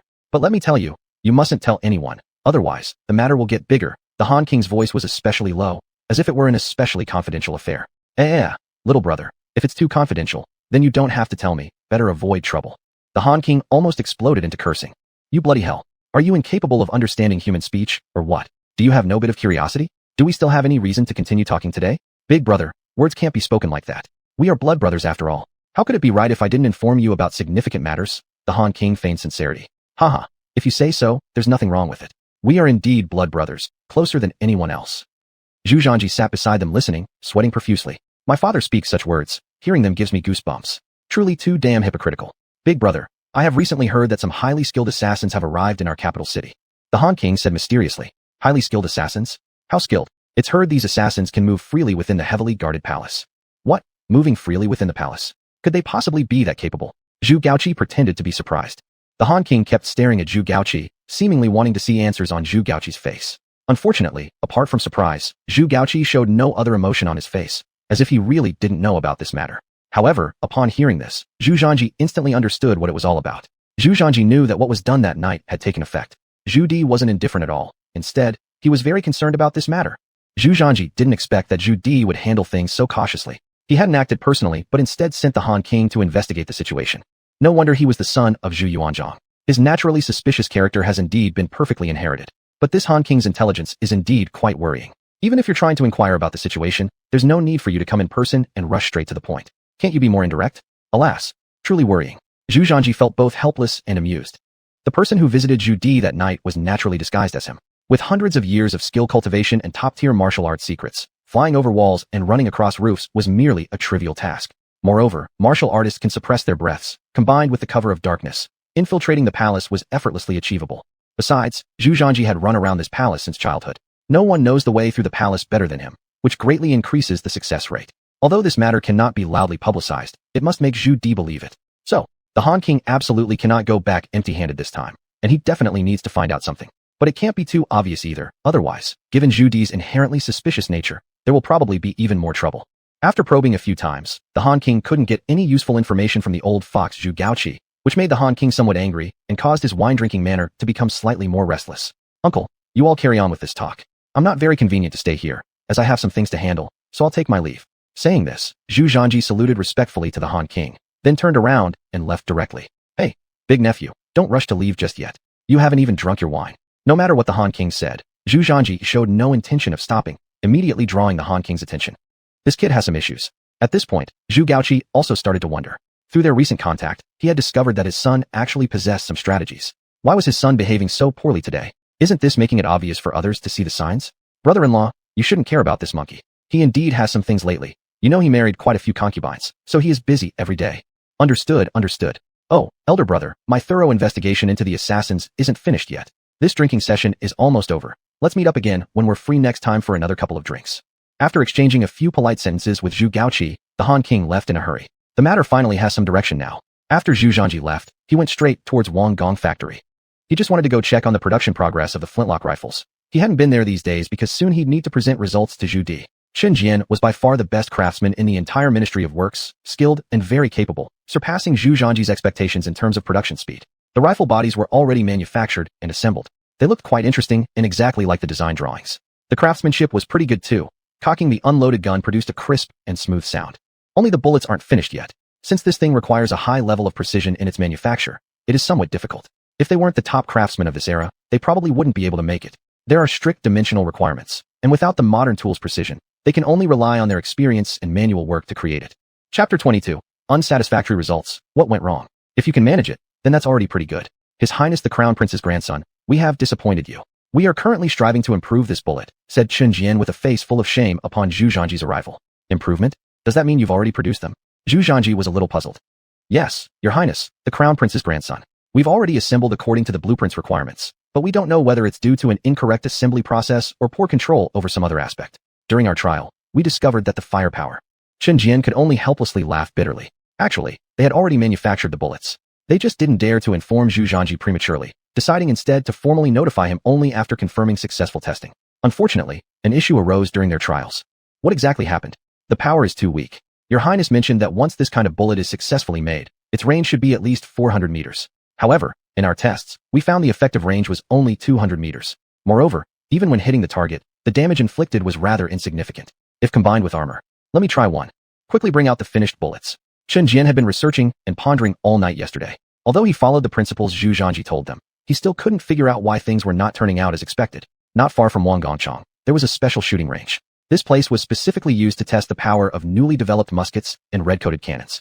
Zhu Zhanji summoned a soldier specialized in testing muskets, instructing him to load the bullet and aim at a target 300 meters away. Bang! After the gunshot, 2 soldiers carried up the target, which showed absolutely no signs of damage, indicating a miss. Of course, this wasn't because the shooter's skills were inadequate. After all, those qualified to test firearms here were all excellent marksmen, comparable to sharpshooters. Zhu Zhanji clearly observed the bullet's trajectory. It had started to significantly drop at the 200-meter mark, directly colliding with the ground. It was apparent that the power was insufficient. How did this happen? The difference in power is quite significant. Zhu Zhanji frowned while muttering under his breath. Chen Jian nearby couldn't help but give a bitter smile. Your Highness, this firepower is smaller than what you expected. When hitting a target at 100 meters, if the opponent wears armor, the bullet can't even pierce through. Is it really this bad? You too, attach armor to the target and try against a goal set at 100 meters, Chen Jian ordered the testers. Bang! Following the gunshot, the personnel testing the gun accurately hit the center of the armor on the target. However, when the target was lifted up, Zhu Zhanji's frown deepened. It was exactly as Chen Jian described. The effectiveness was terrible. The bullet had indeed struck the armor, but it merely caused a small indentation in the armor plates with clear marks of impact, non-lethal. It managed to block the bullet completely. To put it bluntly, if using a quality crossbow from 100 meters, it would definitely cause fatal damage. How could the bullets be less powerful than a crossbow? Isn't this system giving out a false blueprint? Just as Zhu Zhanji felt confused, someone nearby happened to be testing the new improved 3-barrel matchlock. Boom, boom, boom. The 3-barrel matchlock was by far the most advanced firearm of the Ming Dynasty, capable of firing 3 consecutive shots with significant power. Against targets at 100 meters, it easily pierced through the armor. Although slightly inaccurate, out of the 3 shots, only 1 iron bead actually hit the intended target, while the others missed, deviating by more than a few meters, even striking the neighboring target. However, Zhu Zhanji subsequently noticed something else. When the 3-barrel matchlock fired, it emitted a great deal of smoke. It also emitted a very pungent smell. The 3-barrel matchlock used the most traditional firing method, loading large quantities of gunpowder into the tube and pressing down the stone powder before inserting the iron beads. The gunpowder was ignited with fuse, propelling the iron beads out through the generated energy, allowing the bullets to fly out. Hence, producing such dense smoke was not surprising. That's right. How could I forget? Zhu Zhanji suddenly slapped his forehead. Why did I forget about this part? Chen Jian, what type of gunpowder did you use when assembling the bullets? Zhu Zhanji quickly questioned. We used the most advanced black powder, Chen Jian said proudly. This powder was specially improved by them and had the maximum power. Take me to see it.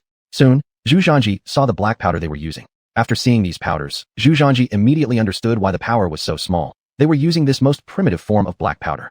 The production of these black powders was very simple, with a lot of impurities inside, resulting in low power. In modern times, smokeless powder is mostly used, with much higher purity, greatly enhancing its power. No wonder the bullets had such weak power. With this extremely low purity powder, how could they possibly produce great power? Keep in mind that bullets are originally small and contain very little powder. If the power isn't sufficient, they wouldn't generate enough kinetic energy. I understand now. The black powder you used simply has too little power. Understanding the specific situation, Zhu Zhanji immediately felt relieved. What? Your Highness, but these black powders are our latest improvements.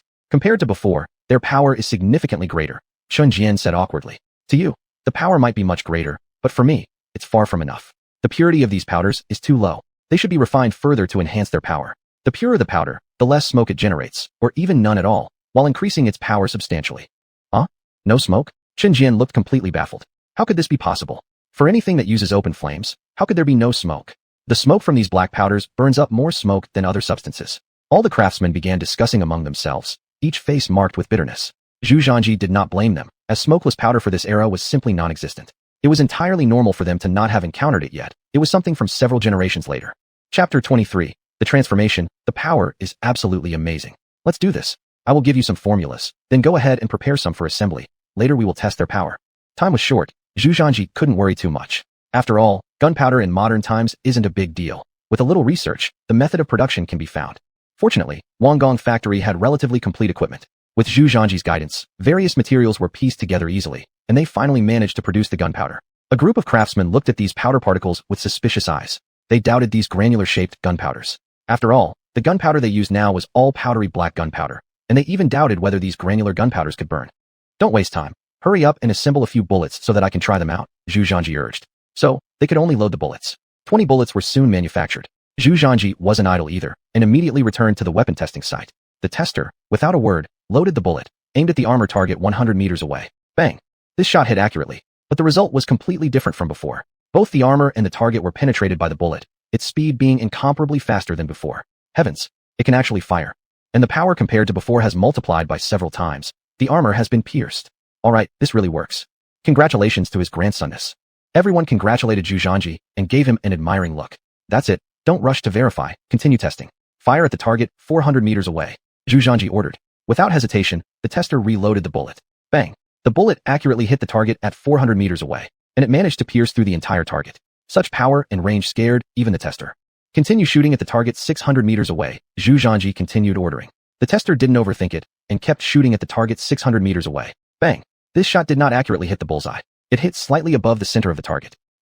At such a long distance, the drop of the bullet is surprisingly small. The tester was full of surprise.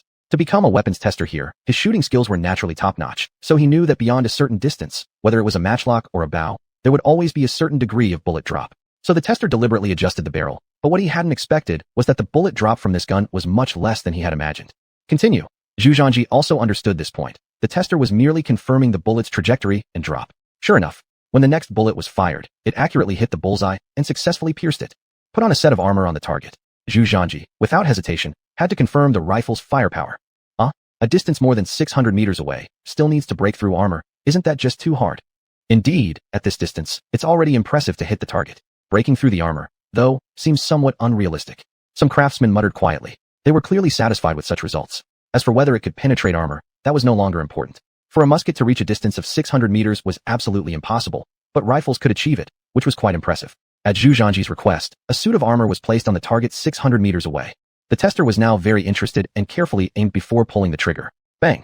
It accurately hit the target, and everyone could clearly see the effect of the impact on the suit of armor. When two soldiers carried this target up, everyone couldn't help but be amazed.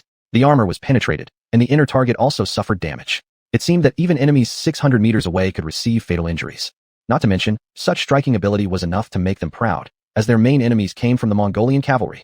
The cavalry on the grasslands rarely had such good equipment. Armors and such things were scarce, mostly relying on cavalry tactics. Being able to strike the enemy at a distance of more than 600 meters was absolutely lethal to them. Congratulations to his grandsonness. Everyone knelt down and offered congratulations to Zhu Zhanji. They were all subjects of the Great Ming. The stronger the Great Ming became, the prouder they felt, and the less they would need to fear threats from beyond the passes. At this moment, Zhu Zhanji also revealed a satisfied smile. Chen Jian, the next steps are up to you. Do you know what to do? Your Highness, I will certainly produce these bullets in the shortest time possible, and at the same time, prepare the smokeless powder according to your formula. Chen Jian was completely convinced at this moment. Especially the fact that Zhu Zhanji had created smokeless powder alone was enough to make them bow in admiration. They knew very well that these powders were the foundation of all fire weapons. The more powerful the powder, the greater the weapon's power. So they had never stopped improving and researching black powder, but unfortunately, their progress had always been unsatisfactory.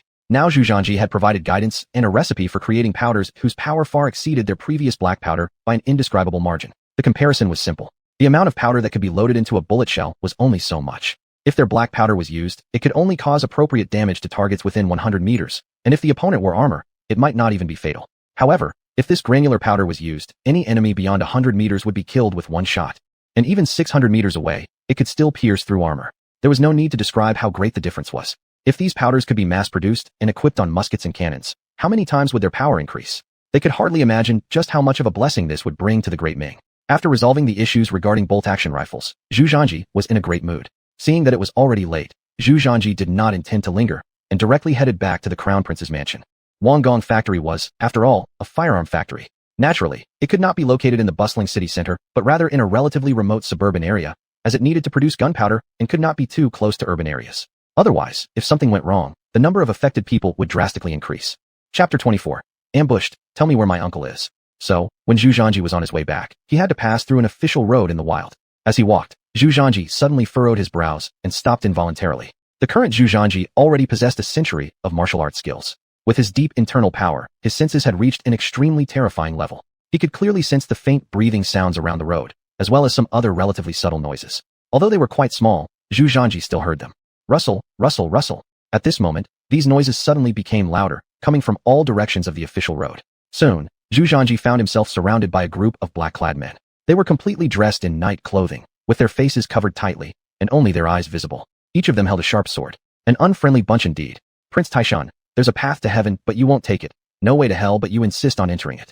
Among so many places, you don't go to any but choose to come out here alone without even a single guard. If you are looking for death, don't blame us, sneered the leading man coldly. Who sent you? Where is my second uncle? Not only did Zhu Zhanji not panic, but he also looked around. What nonsense are you talking about? The man narrowed his eyes coldly. So it wasn't my second uncle who sent you? I'm too lazy to argue with you. Capture him. Then cut off his head and hang it on the city wall. Let dog thief Zhu Di taste the bitterness of sending a black-haired person while being a white-haired one. Kill. Following the order of this man, the black-clothed men hesitated no more, raising their sharp swords and charging fiercely at Zhu Zhanji. Zhu Zhanji gave a cold smile. After practicing top-notch martial arts, he hadn't engaged in combat with anyone else yet. Today would be a good opportunity to try out his skills on these black-clothed men and see if they can withstand his centuries' worth of internal force. Facing the first wave of attackers, Zhu Zhanji moved like lightning and kicked one of the assailants hard in the chest with a powerful rear leg thrust. Bang! A surging flow of powerful inner energy exploded outward. This kick carried the force of over 1,000 jin. This unlucky black-clothed man was directly hurled away, and the overwhelming force caused his dark clothes to shatter into fragments. His corpse flew several meters further before landing lifelessly. Zhu Zhanji followed up with another quick reverse punch that indented the chest of another attacker with such a tremendous force that his clothing tore apart instantly, leaving pieces flying everywhere. Thrown violently backwards, he crashed heavily and died immediately, without even the chance to groan. Seeing more enemies rushing in, Zhu Zhanji sprang up with a swift kick, soaring a few meters high in a manner reminiscent of a dragonfly skimming water. This move stunned all the black-clothed men speechless. Is he flying? This. Despite being ruthless assassins, they had never seen such a terrifying skill before. No matter how skilled a normal person might be, it was impossible to jump so high from a standing position. Even those with superior fighting strength couldn't perform the feather-light movements Zhu Zhanji displayed. It was almost as if he were a weightless kite drifting effortlessly through the air. He ascended steadily, almost like moving through water. For a moment, everyone forgot to attack and just gazed up blankly at Zhu Zhanji in the sky. Even the leader of this operation stood frozen in amazement, unsure what to do next. But Zhu Zhanji paid no attention to what these black-clad men thought. He simply wanted to test the true power of this new technique. When Zhu Zhanji reached a certain height in the air, his bird-like body made a sudden twist, turning upside down and striking with his right palm. A formidable downward palm strike from above. A mighty surge of inner force burst forth, entirely focusing on his right hand. In that very instant, the black-clothed men below who had been watching in awe felt an oppressive aura sweeping toward them. At that moment, Zhu Zhanji seemed like Mount Tai looming overhead, crushing their breath and immobilizing them completely. The air itself seemed frozen, making it extremely hard to move even slightly. A fixed area seemed to have formed, creating a vacuum. Suddenly, with Zhu Zhanji's landing as the center point, a massive wave of heat spread outwards. The strong shockwave struck the gathered black-clad men like tidal waves, hurling them several meters away instantly. One blow defeated all the foes. All the men flung aside started bleeding from the 7 orifices, losing their lives on the spot. Their internal organs were completely torn apart by the powerful inner force, dead beyond any doubt. As Zhu Zhanji was about to land, he executed a perfect backflip, achieving a successful landing. Zhu Zhanji was extremely satisfied with the current situation. He glanced around at the black-clad man who had suddenly died, then looked down at the palm-sized imprint under his feet, feeling inwardly very content. No wonder so many people yearn for the martial arts dream.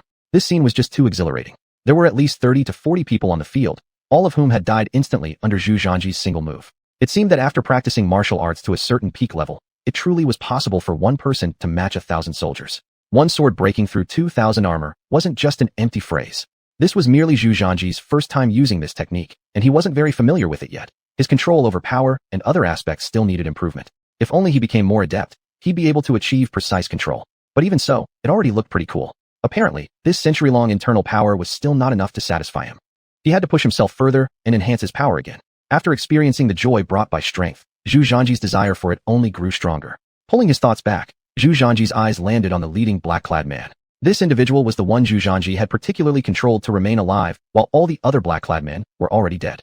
Even so, the leader was now shaking uncontrollably, sitting helplessly on the ground with a face full of fear, unable to summon any strength. In the face of absolute terror, a person loses any will to resist and becomes completely powerless. This was exactly the state of the black-clad leader. Although he was unharmed, he had entirely lost his fighting capacity and resistance ability. As Zhu Zhanji approached step by step, the man wanted to run but his legs refused to cooperate, trembling uncontrollably like jelly, rendering him utterly weak. In his eyes, Zhu Zhanji was no different from a demon, as all his companions had been killed in an instant. Could someone like this even be human? You. The black-clad man's hands trembled as they pushed against the ground, attempting to stay calm, but failing miserably to suppress the fear in his heart. By now, Zhu Zhanji had already reached the black-clad man. Slowly squatting down, he pulled off the mask covering the man's face. Don't be nervous, I just want to chat with you. Where is my second uncle? Chapter 25. If there's a chance to live, who would choose death? The body of a man could. You. I don't know what you're talking about. Though this black-clothed man had already been frightened witless, at this moment, he still mustered up the courage and pretended to be confused. What do you say then? Why do you want to kill me? Zhu Zhanji was not in a hurry either. His voice also dropped significantly, showing no fear of this black-clothed man. One hand gently rested on the shoulder of the black-clad man, as if it were two familiar people chatting casually. You're Zhu Di's beloved grandson, and you're the crown prince of Ming Dynasty today, the future heir. Killing you would be entirely beneficial with no harm. I didn't ask you that. I'm asking why you want to kill me. What you just said doesn't count as a real reason. I don't understand what you mean. Since I'm in your hands, I accept my fate. Kill me, or do what you will. The black-clad man wasn't resisting at this point, leaving this line after which he turned his head away directly, looking overly defiant. Zhu Zhanji nodded slightly, and then stood up. Thank you for your cooperation. I, Zhu Zhanji, always keep my promises. But this is limited to just once. Take care. After saying this, Zhu Zhanji did not bother with the black-clothed man anymore, directly turning around and walking away, leaving behind the utterly baffled black-clothed man. The black-clothed man had long made up his mind to die, even waiting for the arrival of death. Unexpectedly, Zhu Zhanji mysteriously muttered something and turned around to leave. What does this situation really mean? The black-clothed man couldn't possibly understand. Swish! A sound pierced through the air. An arrowhead sharply went straight through the black-clad man's heart. His eyes opened wide, and blood was forcefully spit out from his mouth. And just like that, he collapsed on the ground, losing all breath. In the end, he could not escape the judgment of death. At this time, less than 10 meters from the main road, a man dressed casually, with a cold look in his eyes, threw down the bow on the ground, and turned to leave without looking back. But the moment he turned, his whole person froze. His pupils suddenly contracted, his body shook involuntarily, and the previously icy appearance had completely disappeared. Instead, it was replaced by deep fear. Because a man appeared less than a meter behind him. It was Zhu Zhanji, who showed off his skills earlier. Commander Yang has excellent archery skills. Zhu Zhanji couldn't help but applaud. This. For a moment, the man didn't know how to respond. In his dreams, he hadn't expected Zhu Zhanji to appear behind him. Didn't he leave already? Why did he suddenly show up behind him? What's worse, his identity had already been exposed. Who didn't know that Commander Yang was under the Han King? Who didn't know that he was loyal to the Han King and considered one of his intimates? Now his presence here could only mean that the Han King was implicated. When he realized this, Yang Commander's first feeling was not to implicate the Han King. Commander Yang, don't rush into action just yet. Even if you want to commit suicide, let me finish speaking. Zhu Zhanji's voice came just as soon as the thought crossed Yang's mind. At this moment, Zhu Zhanji wore an unscrupulous smile. What more does the Crown Prince have to say? This time, I admit defeat. It's completely my personal decision, having nothing to do with the Han King. It's me who wants to kill you. These people are those I've hired. Whatever it is, take it out on me. Being a man of the military camp, Yang was indeed a tough guy. The Han King had shown great grace toward him. Even if he died, he could not drag the Han King down. Moreover, if this matter implicated the Han King, his family wouldn't survive either. Under these dual pressures, it was a natural choice for Yang to act this way. However, he didn't attack rashly because he had seen Zhu Zhanji's strength before. Such a mysterious fighting ability, comparable to divine powers, evoked helplessness and fear in people. In front of such a person, trying to kill oneself probably wouldn't succeed. Yang could distinctly feel that the atmosphere around him became colder, slowing down his movements somewhat. It felt like being trapped in extremely cold Arctic weather, his entire body frozen stiff, moving, even his fingers proving difficult. Commander Yang, let's stop playing this game. Do you really take me for a fool? I don't plan to kill you. I want you to go back and deliver a message to my uncle. Yang remained silent, his eyes continuously changing. If there's a chance to live, who would willingly choose death? Hanwang Palace. What? Is it as miraculous as you said? Are you recounting stories? That monkey kid could actually fly in the sky. Can he kill dozens of enemies with a single palm? Aren't you taking me for a fool? After the Han King learned of this outcome, he immediately flew into a rage and pointed at Commander Yang's nose, unleashing a barrage of scolding. Your Highness, I have not lied. Have you now? Huh. I can't believe you'd turn out to be such a person. I placed my hopes on you. And this is how you repay me? The Han King cut off Commander Yang in mid-sentence, seething with anger. You say failure doesn't matter, that there are experts guarding him. That's reasonable. I just wanted you to draw out the real master behind him. But instead you offer me such a useless excuse? Do you think I won't cut you down? While speaking, the Han King drew his sharp sword in a fit of excitement, pressing it against Commander Yang's neck. To tell the truth, he didn't believe for a moment in such an absurd outcome. Having served in the military for so many years, while the Han King did believe in some people being particularly strong enough to take on 10 at once, he absolutely would not accept something as far-fetched as flying through the air and defeating foes in one strike. Even storybooks wouldn't dare write such nonsense. The Han King was so angry he almost killed his devoted subordinate on the spot. Confronted with the blade at his throat, Commander Yang showed no fear. He had long since abandoned all thoughts of life or death. Your Highness, I swear what I have said contains not a word of falsehood. If I lie, you may kill me whenever you wish, but the truth remains the same. It was something I personally witnessed. The face of the previously incensed Han King suddenly turned hesitant. Yang Dong, Commander Yang's original name, was one of the Han King's trusted subordinates, promoted directly by himself. The Han King's skills at gathering loyalty in the army were quite notable, and he was confident in Yang Dong's devotion to him. He categorized Yang Dong as part of his trusted inner circle, whose words were never known to be false. But this result was simply too absurd, and the Han King found it hard to believe. If His Royal Highness does not trust my words, then please come along with me and inspect the bodies of those men. Chapter 26. Uncle, if you have something to say, just say it directly. Stop the tricks. All right, let this prince see whether what you said is true or not. What's so significant about these bodies? Prince Han was also very curious at this point, and subsequently followed Yang Dong to the location where the corpses were kept. Prince Han, being a product of military camps, had fought alongside Zhu Di in many bloody battles on the battlefield. He almost died several times on the battlefield and practically crawled out from piles of dead bodies. Prince Han had already become used to such scenes, but when he truly saw these corpses, he couldn't help but feel his stomach churn. Because the conditions of these people's corpses were simply too horrifying, especially the first black-clad person dealt with by Zhu Zhanji. After all, as his first attempt, Zhu Zhanji hadn't properly controlled the force. No one knew how terrifying that kick was, but the ribs of that man's chest were all shattered. As for internal organs, they were beyond mention. The entire chest of this corpse was caved in now, giving the feeling as though it had been crushed by something. But in reality, nothing had rolled over his chest. There were no traces at all. It felt like a deflated balloon. Prince Han naturally could also determine the cause of death for this individual. This clearly indicated that the person suffered an extremely terrible impact, causing all the organs in the chest to be smashed, even muscle tissue destroyed. Such power was in no way inferior to the firepower of red-cloaked cannons. The condition of the other black-clad individuals was similarly dire. According to medical examinations given by military doctors, they seemed to have encountered some immense shock force that shattered their internal organs. Even more bizarrely, everyone's condition was basically identical, as if meticulously controlled, hitting precisely the right spot. At this moment, Prince Han's complexion turned somewhat grim, his eyes filled with extreme complexity. Yang Dong, are you sure this is true? Is Zhu Zhanji, that wolf cub, really this capable? Did he do all this? If I lie, your highness can have me killed instantly, and my family will be at your disposal. Upon hearing Yang Dong pledge using his family, Prince Han essentially believed him completely, for it wasn't common to wager your entire family to guarantee something unless you were sincere. Han Wang's mood at this moment became both complex and full of doubt. What exactly was going on with Zhu Zhanji? Where did he get these terrifying skills? This was literally like the abilities of a deity. Your Highness, there's another matter I must report to you. Speak. When I was leaving, I had already been discovered by His Excellency. I was about to commit suicide to avoid implicating you, but then it felt as if my entire body was under someone's control, preventing any movement. His Excellency told me to relay a message to you. What message? His Excellency said, either wait for you at the Crown Prince's mansion, or wait for you at the royal library inside the palace. Hearing this, Prince Han fell into silence. He knew Zhu Zhanji had found out about his actions this time, but didn't rush to report it to Grandpa. Instead, Zhu Zhanji said he would wait at the Crown Prince's mansion. Apparently, Zhu Zhanji wanted to negotiate with him. This was not good news for Prince Han. Yet, Prince Han had no choice but to go. Otherwise, if Zhu Zhanji reported this incident to the Emperor, Prince Han would lose all chances. Grandfather had a known temper. While often unpredictable and cruel, he cared deeply for blood relations. What he hated most was sibling rivalry.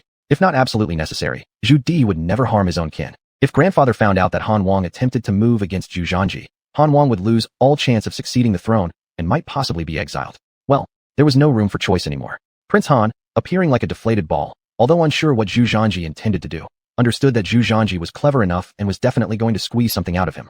The next day, Crown Prince's mansion. Prince Han came to visit early in the morning. However, this time, he wasn't visiting empty-handed. He ordered others to bring loads of gifts, none of which were inexpensive. Most were expensive health supplements and some rare treasures. For Prince Han, these things were merely a drop in the ocean. There were plenty more in his estate. The key was solving the current issue. Uncle, if you're coming, why bring gifts? My father happens to be out on business today. Why don't we sit down for a bit and wait until my father returns before having a drink? Zhu Zhanji's cheerful expression bore a striking resemblance to Zhu Gaozi, infuriating Prince Han to gnash his teeth silently, but without the courage to show it openly. Nephew, that's not right. Since you got married, Uncle hasn't paid a real visit. The last couple of times I came by were without any gifts, and if I don't bring something this time, I'll lose face. Haha, too kind, Uncle. Come on in and have a seat. The tea is already brewed. Let's sit and chat for a while. Good. Han Wang didn't hesitate. As Zhu Gaozi wasn't here, it suited his plans perfectly. He came today to resolve the assassination incident from yesterday.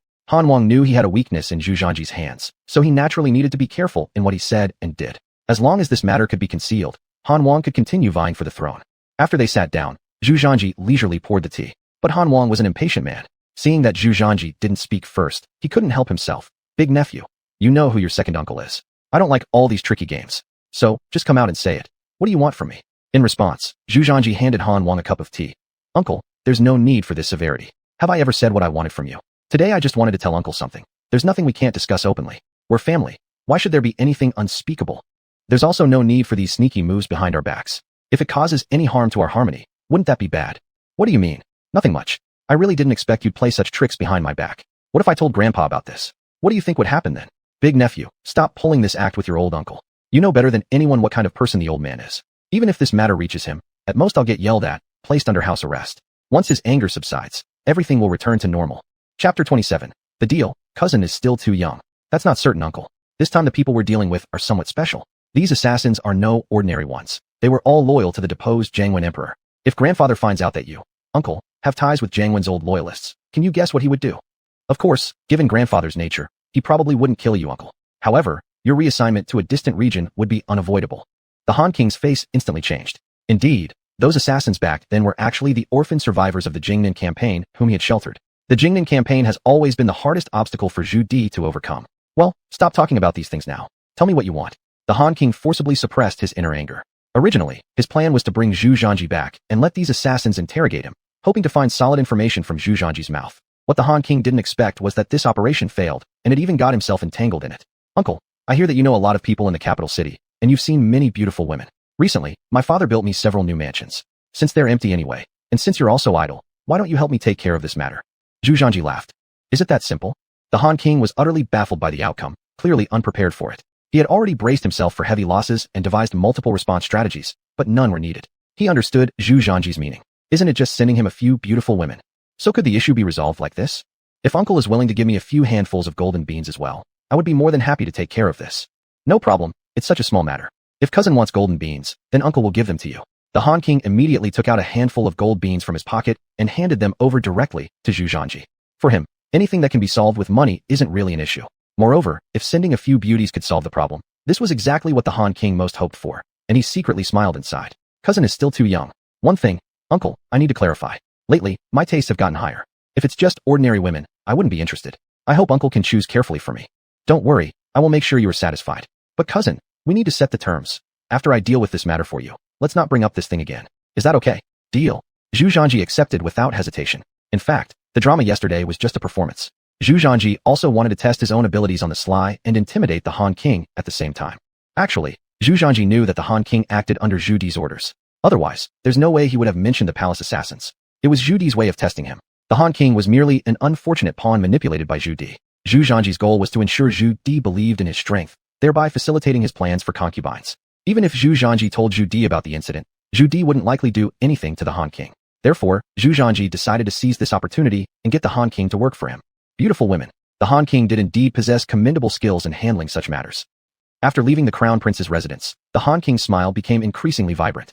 He couldn't believe how simply this matter had been settled. He silently felt relieved within his heart. Fortunately, the eldest son wasn't home. Otherwise, the resolution wouldn't have been so easy. Instead of returning to the Han King's mansion, he turned straight toward the palace. He was going to report this incident to Zhu Di. When Zhu Di learned of this news, his facial expression barely flickered, showing only slight change. All right, younger brother, I understand the matter. From now on, there's no need to mention it again. Concentrate on investigating those assassins.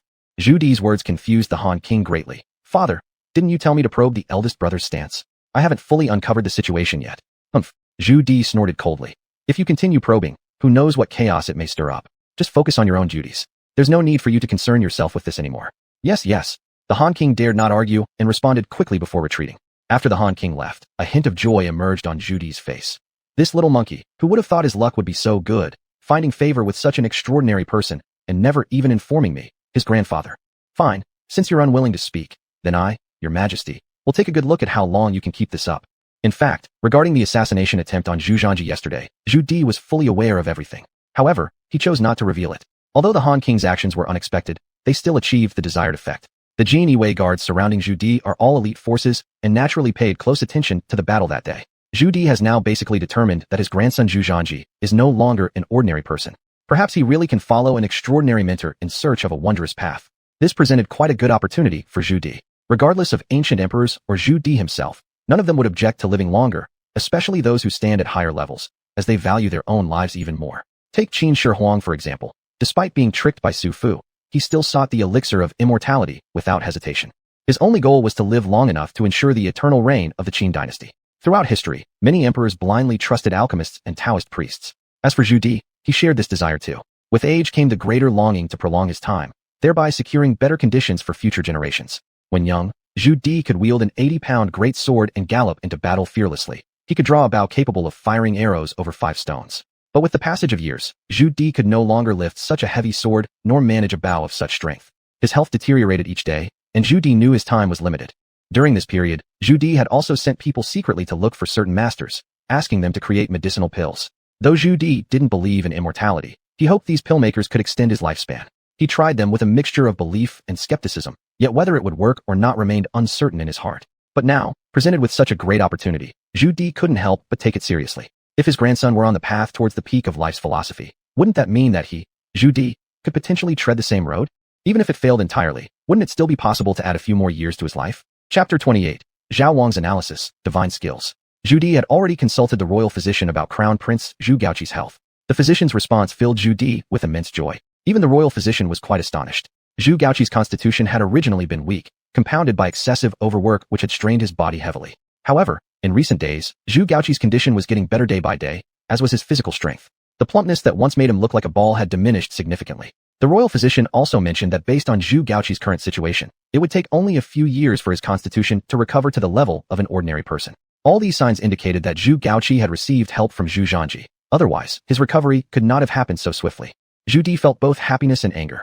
This mischievous brat must have forgotten all about him when good things happened, despite how much he usually doted on him. Zhu Di was a man who cared greatly about saving face. It was definitely something he couldn't do, lowering himself to discuss this matter with Zhu Zhanji directly. So Zhu Di liked using indirect tactics. After leaving the palace, the Han King grew increasingly perplexed. Each one is stranger than the next.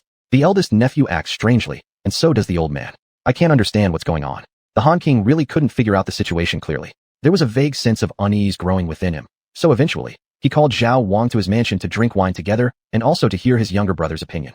What? Brother 2, you're not joking with me, are you? That cub Zhu Zhanji possesses such skills. When Zhao Wang learned of the matter, his face showed disbelief. He even wondered if Han Wang's head had been caught in a door. Brother 3, why would I lie to you? This is something my subordinates witnessed firsthand. If you don't believe me, come along and check it out yourself. Would I ever deceive you about such a matter? Zhao Wang nodded. He indeed trusted the Han King. After all, the relationship between these two brothers had been good since childhood, and now they were aligned with the same objective, at least in overthrowing the eldest brother. Zhao Wang didn't speak immediately. Instead, he held his wine cup, occasionally glancing around, deep in thought, obviously scheming something devious. Brother 3, what are you thinking about? Just say what comes to mind. Let's brainstorm, said the Han King, unable to contain his impatience any longer. Second brother, what's there to rush about? I'm considering here. You let me think through this chaos. Such a bizarre event was new to Zhao Wang as well. Suddenly, Zhao Wang seemed to have realized something. Second brother, wasn't it true that old man instructed you to investigate eldest brother to see if he has ties with an assassin? Yes. The old man also said that the assassin roamed freely in the palace? The old man did say exactly that, and he told me to keep it secret. The Han King nodded incessantly like a nodding bird. That's it. Zhao Wang suddenly slapped the table as if something had dawned on him. Brother 3, stop smacking the table like that. You're making me jump every time. Are you trying to scare me to death? Complained the Han King with a dismissive eye roll. Second brother, I'm just excited. If what you've said is true, then we have a serious problem on our hands. Think about it. Can an ordinary person levitate in the air? Can an ordinary person eliminate dozens with just one move and make sure all those people die instantly? These are no longer the means of a normal human being. You mean it's divine power? The Han King wasn't foolish. Second brother, haven't you read stories before? Why does our elder nephew possess such abilities? That is the crux of the matter. The old man said that an assassin broke into the palace. Think carefully how strict the security inside the palace is. On that night, the old man specially reinforced the guard. Under such circumstances, even a mosquito flying in would be cut down. If the old man takes it so seriously and asks you to probe, it means this person actually exists. And yet the old man hasn't suffered any harm. Isn't this somehow related to the elder nephew's abilities? To be fair, though Zhao Wang rarely accomplished anything meaningful in the past, his thought process was undeniably astute. After hearing Zhao Wang's words, the Han King instantly grasped the implication. Brother 3, you mean our elder nephew has acquired these skills from that person? I'd say there's an 80 or 90% chance. Otherwise, the old man wouldn't have done such probing. The old man, a wolf that travels 1,000 miles eating meat. When has he ever been? Unclear. And second brother, haven't you noticed recently how much older brother looks better? Is his complexion not much improved compared to before? Zhao Wang added. Indeed, although Zhao Wang might not often accomplish great deeds, his keen insight was evident. With Zhao Wang's analysis, the Han King quickly understood. Brother 3, your point is that the elder nephew's abilities have come from learning them from that individual? Looks like it. Otherwise, it wouldn't explain why the old man is doing this kind of probing. The old man, someone who never makes wrong moves, how has he ever acted unclearly? This reminded the Han King of something once he mentioned it. He knew better than anyone else how his elder brother's health had been. In the past, even walking a few steps would leave him out of breath. But recently, there was no issue at all, and his face was glowing with vitality, almost unrecognizable compared to how he used to be. And I've heard from my wife lately that the crown princess is doing great in her skincare routine, making her skin smoother and more radiant. The ladies around her are envious. If we're talking about before, that would have been completely impossible. The resources of elder brother's family were so scarce, they could barely make ends meet. The products the crown princess used were usually cheap and couldn't compare with ours, yet her skin has become better than our wives. Brother, put these together carefully and think what this might mean. Hey, third brother, just spit it out directly. Stop playing riddles with me. Second brother, you truly are dense. Can't you see? If I'm not mistaken, nephew Zhu Zhanji must have experienced some extraordinary event. There must be someone powerful backing him, likely at a celestial level. Not only has this person made nephew extremely capable, but elder brother's entire family has benefited. Elder brother's health has improved, and his wife's skin has gotten significantly better. Doesn't this clearly suggest divine intervention? The Han King's expression dropped. If you're right, then things really are as you said. That puts us in trouble, doesn't it? If nephew has such a background, how can we possibly compete with him? Second brother, you really are stupid. If there's truly a deity backing nephew, we wouldn't even stand a chance. One flick of a finger and we'd be crushed. What should we do then? The Han King looked panic-stricken. All he could think of now was the imperial throne, showing just how much he craved it. How should I know, second brother? My advice is to go to the crown prince's mansion first and investigate the situation. Once we understand the truth, we can decide on our next steps. Chapter 29. Are you crazy? Don't you want the throne anymore? But what if there really is a deity behind our nephew? King Zhao grinned and said, then I will kneel if I have to, just to cultivate a good relationship with my nephew. King Han. Little brother, are you crazy? What kind of talk is this? You don't want the throne anymore. King Zhao rolled his eyes. Big brother, if we could connect with a deity, would the throne be anything worth mentioning? If we can master the abilities of a deity, wouldn't we be able to achieve great things anywhere? As long as we're capable, let alone a single imperial throne. We could directly follow in the footsteps of the founding emperor, eliminate the wolves on the grasslands, and build our own empire. Wouldn't it be better to become emperors ourselves? King Han's eyes suddenly brightened. What he said was indeed reasonable. Compared to the current throne, clearly building a relationship with a deity is more important. As long as we have the ability, wherever we go, we'll carve out our territory, and then there's no need for us to compete. This world is so vast, we could conquer any place and proclaim ourselves emperor. Inheriting the royal title will definitely be remembered by future generations. But if we emulate the founding emperor and become an inaugural monarch, that's surely far more satisfying than merely inheriting the throne. Big brother, you must think clearly. Deities are extraordinary figures. If we could establish a connection with them, living hundreds of years would be easy. If we cultivate the relationship well, maybe one day we could even gain immortality and eternal reverence. After hearing this from King Zhao, King Han couldn't help but succumb. Older 3, let's not say anything else. Tomorrow, we should both visit Big Brother to try. The previously bewildered mood of King Han instantly cleared up. The most crucial task now is to verify the truth. If our nephew does have a deity backing him, then this throne will likely slip out of reach for us. Wanting to contest against a deity, we simply don't have the ability. However, there's another way. If we get on good terms with our nephew, perhaps we can build a connection with the deity. Then, even if we cannot inherit the throne, it doesn't matter. Zheng He has already explored many Western lands, mapping their seas. We know how vast the world is. To realize our emperor dreams, all we need is the strength to become founding emperors ourselves. Perhaps we can even live for hundreds more years. What an excellent path this is. Only fools would pass on it. Wait, big brother, isn't it too abrupt for us to just go over like this? Yes, that's indeed the case. Big brother and our nephew are sharp people. For us to go and probe information almost impossible, and we might even get tricked back. King Han had been taken advantage of many times by Zhu Gaoqi and his son. This time, however, he had become smarter. So we need to sincerely express our sincerity. Sincerity? Older 3, that reminds me. Our nephew recently seemed very interested in beautiful women. Remember how those we arranged for him were mostly accepted as his concubines? Today, our nephew even told me to find some better women to send him as concubines. Upon hearing this, King Zhao immediately had an idea. Big brother, this time you finally suggested something constructive. Since our nephew likes beauties, let's sincerely express our sincerity. We should spare no effort in finding several women that will satisfy our nephew. Yes, they absolutely can't be bad. The quality must be good. Just coincidentally, the finest courtesan at Pinyu Tower has recently arrived. I just bought her home before getting the chance to touch her. Now I'll offer her as a token of sincerity to our nephew. King Zhao grinned, evidently having found the sincerity. Since we've decided to choose, it must be the best choice. This top courtesan from Pinyu Tower is absolutely exquisite. Even King Zhao couldn't walk properly when he saw her. Back then, he exerted a lot of effort to bring this courtesan home. Luckily, he hadn't had the time to enjoy her yet, so now he'll just give her to Zhu Zhanji, treating it as his sign of allegiance. Older 3. I've always heard people talk about how extraordinarily beautiful the new courtesan at Pinyu Tower is. They call her the best among the best. I was thinking of checking her out sometime, never expecting you'd snatch her so quickly. Well, this shall serve as a sign of our sincerity between the two of us, King Han laughed. However, King Zhao directly dashed his hopes. Big brother, that won't work. I paid a heavy price to bring this courtesan home. Besides, each of us brothers must separately prepare our signs of sincerity. This courtesan is equivalent to younger brother's gesture of sincerity. As for big brother, you'll have to come up with your own plan. There are plenty of beauties in your mansion anyway. Older 3 you. Big brother, with your capabilities, you will certainly figure it out. I have some matters to attend to, so I'll leave first. Before King Han could explode, King Zhao turned around and left directly. Hey, younger brother 3, don't walk away in such a hurry. At least help me think of a way. Unfortunately, King Zhao completely ignored King Han, leaving the latter extremely helpless. Younger brother 3 was too cunning, playing this kind of trick on me. Although King Han was somewhat angry, he was also anxious inside. Although there were many singing girls and beauties in his mansion, only a few of them were presentable. These singing girls were essentially King Han's, and they weren't virgins.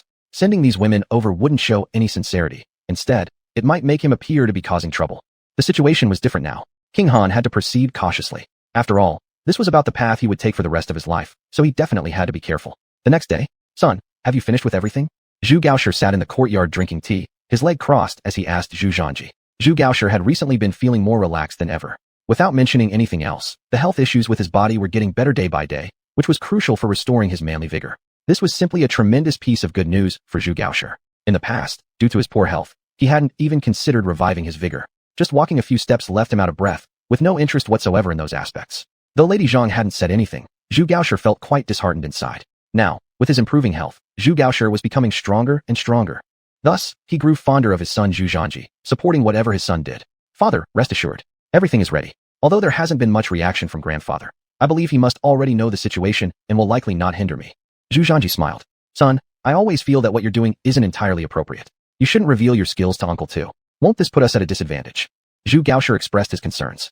How could it be a disadvantage? What I'm doing is merely to intimidate Uncle too. Over the years, he's done many bad things to us. If he knows my abilities, he won't dare act so brazenly, and we can save ourselves more trouble, right? That may be true, but who knows what Uncles 2 and 3 are thinking. Before Zhu Gaoshi could finish speaking, the steward rushed in. Prince, Kings Han and Zhao are outside waiting for an audience. What? They're waiting outside for an audience? Where are they? Zhu Gaoshi was surprised. The two brothers were known for their arrogance and disdain for everyone except for their grandfather. In the past, when they visited the Crown Prince's mansion, they would walk straight in without any formal announcement. Now, standing outside waiting for permission to enter? Rare indeed. Chapter 30. People are waiting at the door, and you say you need to bathe and change clothes? Son, what's wrong with your second uncle and third uncle? Zhu Gaoshi asked Zhu Zhanji somewhat confusedly. Not only Zhu Gaoshi was bewildered, but even Zhu Zhanji was lost in thought during this moment. Which nerve of these two brothers went awry again? Why do they come to the Crown Prince's mansion for no reason? And they look like visitors. What's up their sleeves? Zhu Zhanji thought hard, but could not solve it for a long time. He had only shown his skill once before so that Zhu Di could see and believe. Then he would be able to conduct business more smoothly. As for the Han Wang, he didn't even know about what happened before. Even if he saw it, he wouldn't have understood the event. Father, if you're asking me, how would I know? Zhu Zhanji shrugged. Zhu Gaoshi frowned, touching his chin, but soon a hint of a smile appeared on his face, and then he said to the servant, wait a moment. I'll go change into more appropriate clothes first. If the second and third princes can come so formally, I cannot be impolite either. Look at my wrinkled clothes and the smell all over me. I need to clean up. 2. The servant who announced them watched as Zhu Gaoshi turned and left quickly, intending to say something, but finding Zhu Gaoshi already gone without a trace. He didn't know what to do. That was too rash. People were still waiting outside. What should he do? The servant looked embarrassed. This kind of situation was hard, whether to speak or stay silent. Both choices posed a problem. If they waited standing in the yard, what if the Han Wang and Zhao Wang vented their anger on him later? What could he possibly do? And how could he explain to Han Wang and Zhao Wang that His Highness, the Crown Prince, needs to bathe and change clothes? To say so would lose face for the Crown Prince. Caught between two difficult situations, Zhu Zhanji also noticed the servant's embarrassment and immediately waved his hand. What are you standing around here for? Just tell the truth. Don't you know that our second and third uncles have short tempers? Yes. After hearing from Zhu Zhanji, the servant felt relieved, rushing out promptly. Han Wang, Zhao Wang. Upon hearing your arrival, the Crown Prince immediately decided to bathe and change clothes. The servant paused here, a strained smile on his face. Normally when someone visits, the guest is invited to wait in the main hall or living room. However, neither Zhu Zhanji nor Zhu Gaoshi mentioned allowing them inside just now, so the servant didn't dare to take initiative. After all, everyone in the Crown Prince's mansion knew the relationship between these two brothers wasn't good. Who knows about the intrigues among these royal elites? Bathing and changing clothes? The eldest brother is being difficult again. Cough cough. The Han Wang wanted to criticize, but he seemed to remember something suddenly and swallowed the words. Since the eldest brother wants to bathe and change clothes, we will wait. The Zhao Wang also changed from his usual arrogant behavior, presenting a seemingly warm and friendly smile. This apparently warm and friendly smile made the servant tremble even more. What are you doing? Do you understand propriety or not? Why don't you guide us quickly? The Han Wang spoke rudely to the servant. This. The Crown Prince hasn't given instructions, so the servant doesn't dare to act independently. The Han Wang became red in the face with anger. What did this mean? Let us wait at the gate? The Han Wang stared wide-eyed, but suppressed his rage. Nothing, we'll just wait then. Surprisingly, the Zhao Wang stayed calm, as if reflecting on something. Why are you being so patient? Clearly, the eldest brother is trying to make things difficult for us. When did Han Wang ever endure such insult? Apart from Old Man Emperor, Grandpa, nobody else could get away with it. In the past, whenever he came to the Crown Prince's residence, regardless of whether notification was needed, he just walked straight in. Now, he was held back outside the door. Second brother, why can't you show a bit of patience? Don't you know what kind of person our eldest brother is? Although he looks benevolent usually, he has more petty thoughts than both of us combined. But it's also not right to let us stand here outside. At least we should be allowed in. What will others think if they see? Hearing this, the Zhao Wang became upset immediately. Second brother, you care about face because you're Han Wang. Does that mean I don't care about mine? If you second brother can't endure this, why don't you just go back? I'll stay here myself. Zhao Wang. In fact, though the relationship between these two brothers looked good, in reality, it was plastic-like friendship. Even before they began, an internal dispute arose. Big brother, it's not that I don't want to say this, but a person who wants to accomplish great things doesn't even have such little patience. What great deeds can you achieve? That's why you always lose to big brother. You either want to do big things or refuse to take any losses. Is there anything this good in the world? All right, I'll wait, Han Wang said reluctantly after a short hesitation, but inside he was seething. This is exactly right, big brother. We showed up suddenly. The elder brother must be utterly bewildered and would want to test our stance. If we can't even stand this slight, then we'd better just go home and sleep. Upon reflection, Han Wang found some truth in what Zhao Wang had said. He immediately forced himself to wait patiently, and those people they brought could only stand aside holding their gifts while waiting. Half an hour passed. Just as Han Wang and Zhao Wang's patience was nearly worn out, Zhu Gaoshi's voice finally arrived. Second brother and third brother, let you keep waiting for so long. It turned out Zhu Gaoshi was now wearing decent attire and walked out with a broad smile on his face. How come both of you are still standing here? These servants are really unreasonably rude. They didn't invite second brother and third brother in. Han Wang's mouth twitched. How pretentious. If the Crown Prince doesn't speak, how dare the underlings act on their own? Quickly, please come inside. Though feeling a bit annoyed, neither Han Wang nor Zhao Wang exploded. They complied and followed Zhu Gaoshi's words to enter the main hall. Older brother, our visit today is mainly to check up on your well-being. These are small tokens of appreciation. All health supplements intended to boost your strength. You know, big brother has always been physically weak since childhood, so these tonic items are top-grade quality. No sooner had they sat down than Zhao Wang initiated the conversation. Third brother, there's no need to be so formal. We're family. Brothers see each other all the time. Why be so formal? Although Zhu Gaoshi said it like this, he motioned for the servants to take over the gifts. Chapter 31. One man achieves enlightenment. Chickens and dogs ascend to heaven. Although Zhu Gaozi is the crown prince of today, his family is as poor as a tinkling sound. The Ming Dynasty has fought many wars.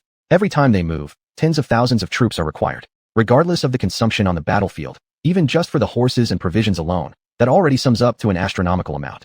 Moreover, these military campaigns aren't brief matters, typically lasting for at least a year once they commence. Anyone can comprehend the magnitude of this expenditure. Every time Emperor Yongle personally leads the charge into battle, the logistics mess is dumped onto Crown Prince Zhu Gaozi. Although the Ming Dynasty is in its prime, it still cannot withstand such depletion. Therefore, Zhu Gaozi has no choice but to borrow from the east and patch up the west, cobbling together various resources.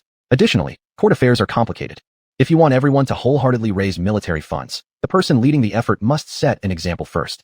Back and forth, Zhu Gaozi's reserves have long been depleted, and he cannot turn to Yongle for help. As for the Han King and Zhao King, they are famously rich as grease drips. Underneath them, managing the army, the empty sounds they consume every year would be enough to fatten them to death, let alone the fact that they maintain several large trading caravans. Their offerings can't be declined without reason. Big brother, why haven't I seen the eldest nephew? The Han King casually asked. This guy has quite a lot on his plate lately, running around all day to the Ministry of Works. He's over there making weapons for Grandpa, so we just let him run wild. Zhu Gaozi chuckled. Recently, the Ministry of Works' creation of bolt-action rifles has entered the final stages, so Zhu Zhanji naturally needs to run over there daily. It turns out to be like this. I heard that our nephew wants to take a concubine recently. By chance, I found a very good girl, so I sent her over. Unfortunately, the nephew isn't here, Han King sighed deliberately. Zhu Gaozi, hearing this, laughed and said, "Second brother, it's truly thoughtful of you. This young one has abundant youthful energy, so indeed, he should have a few concubines. Fine, second brother, stay a while longer. I'll tell the little rascal later, and next time he will come by for a visit."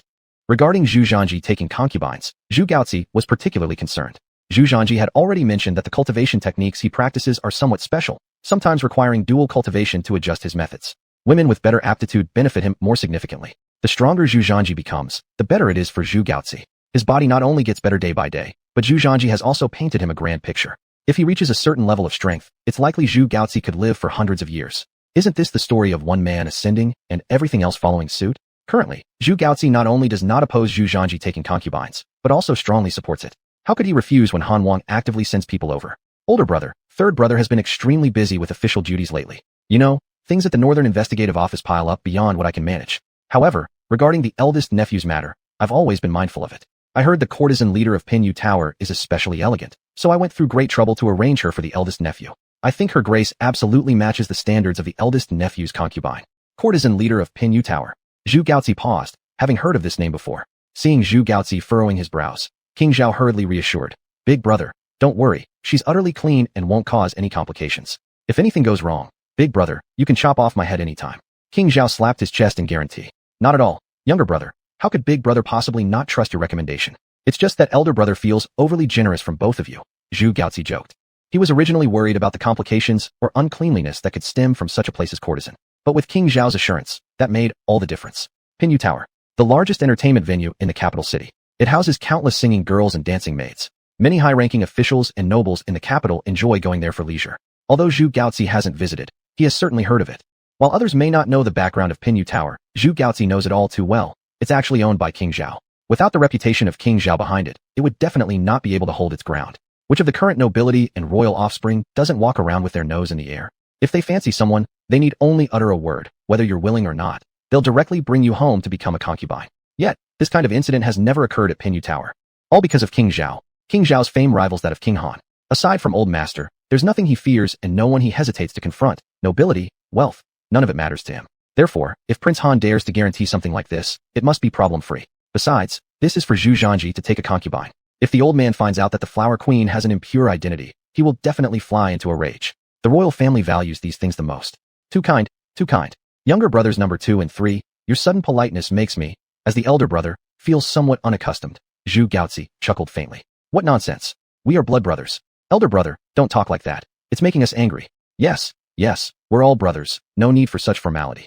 By the way, since second and third brother are here, why don't you stay for dinner? Afterward, we can have a good drink together, the three of us.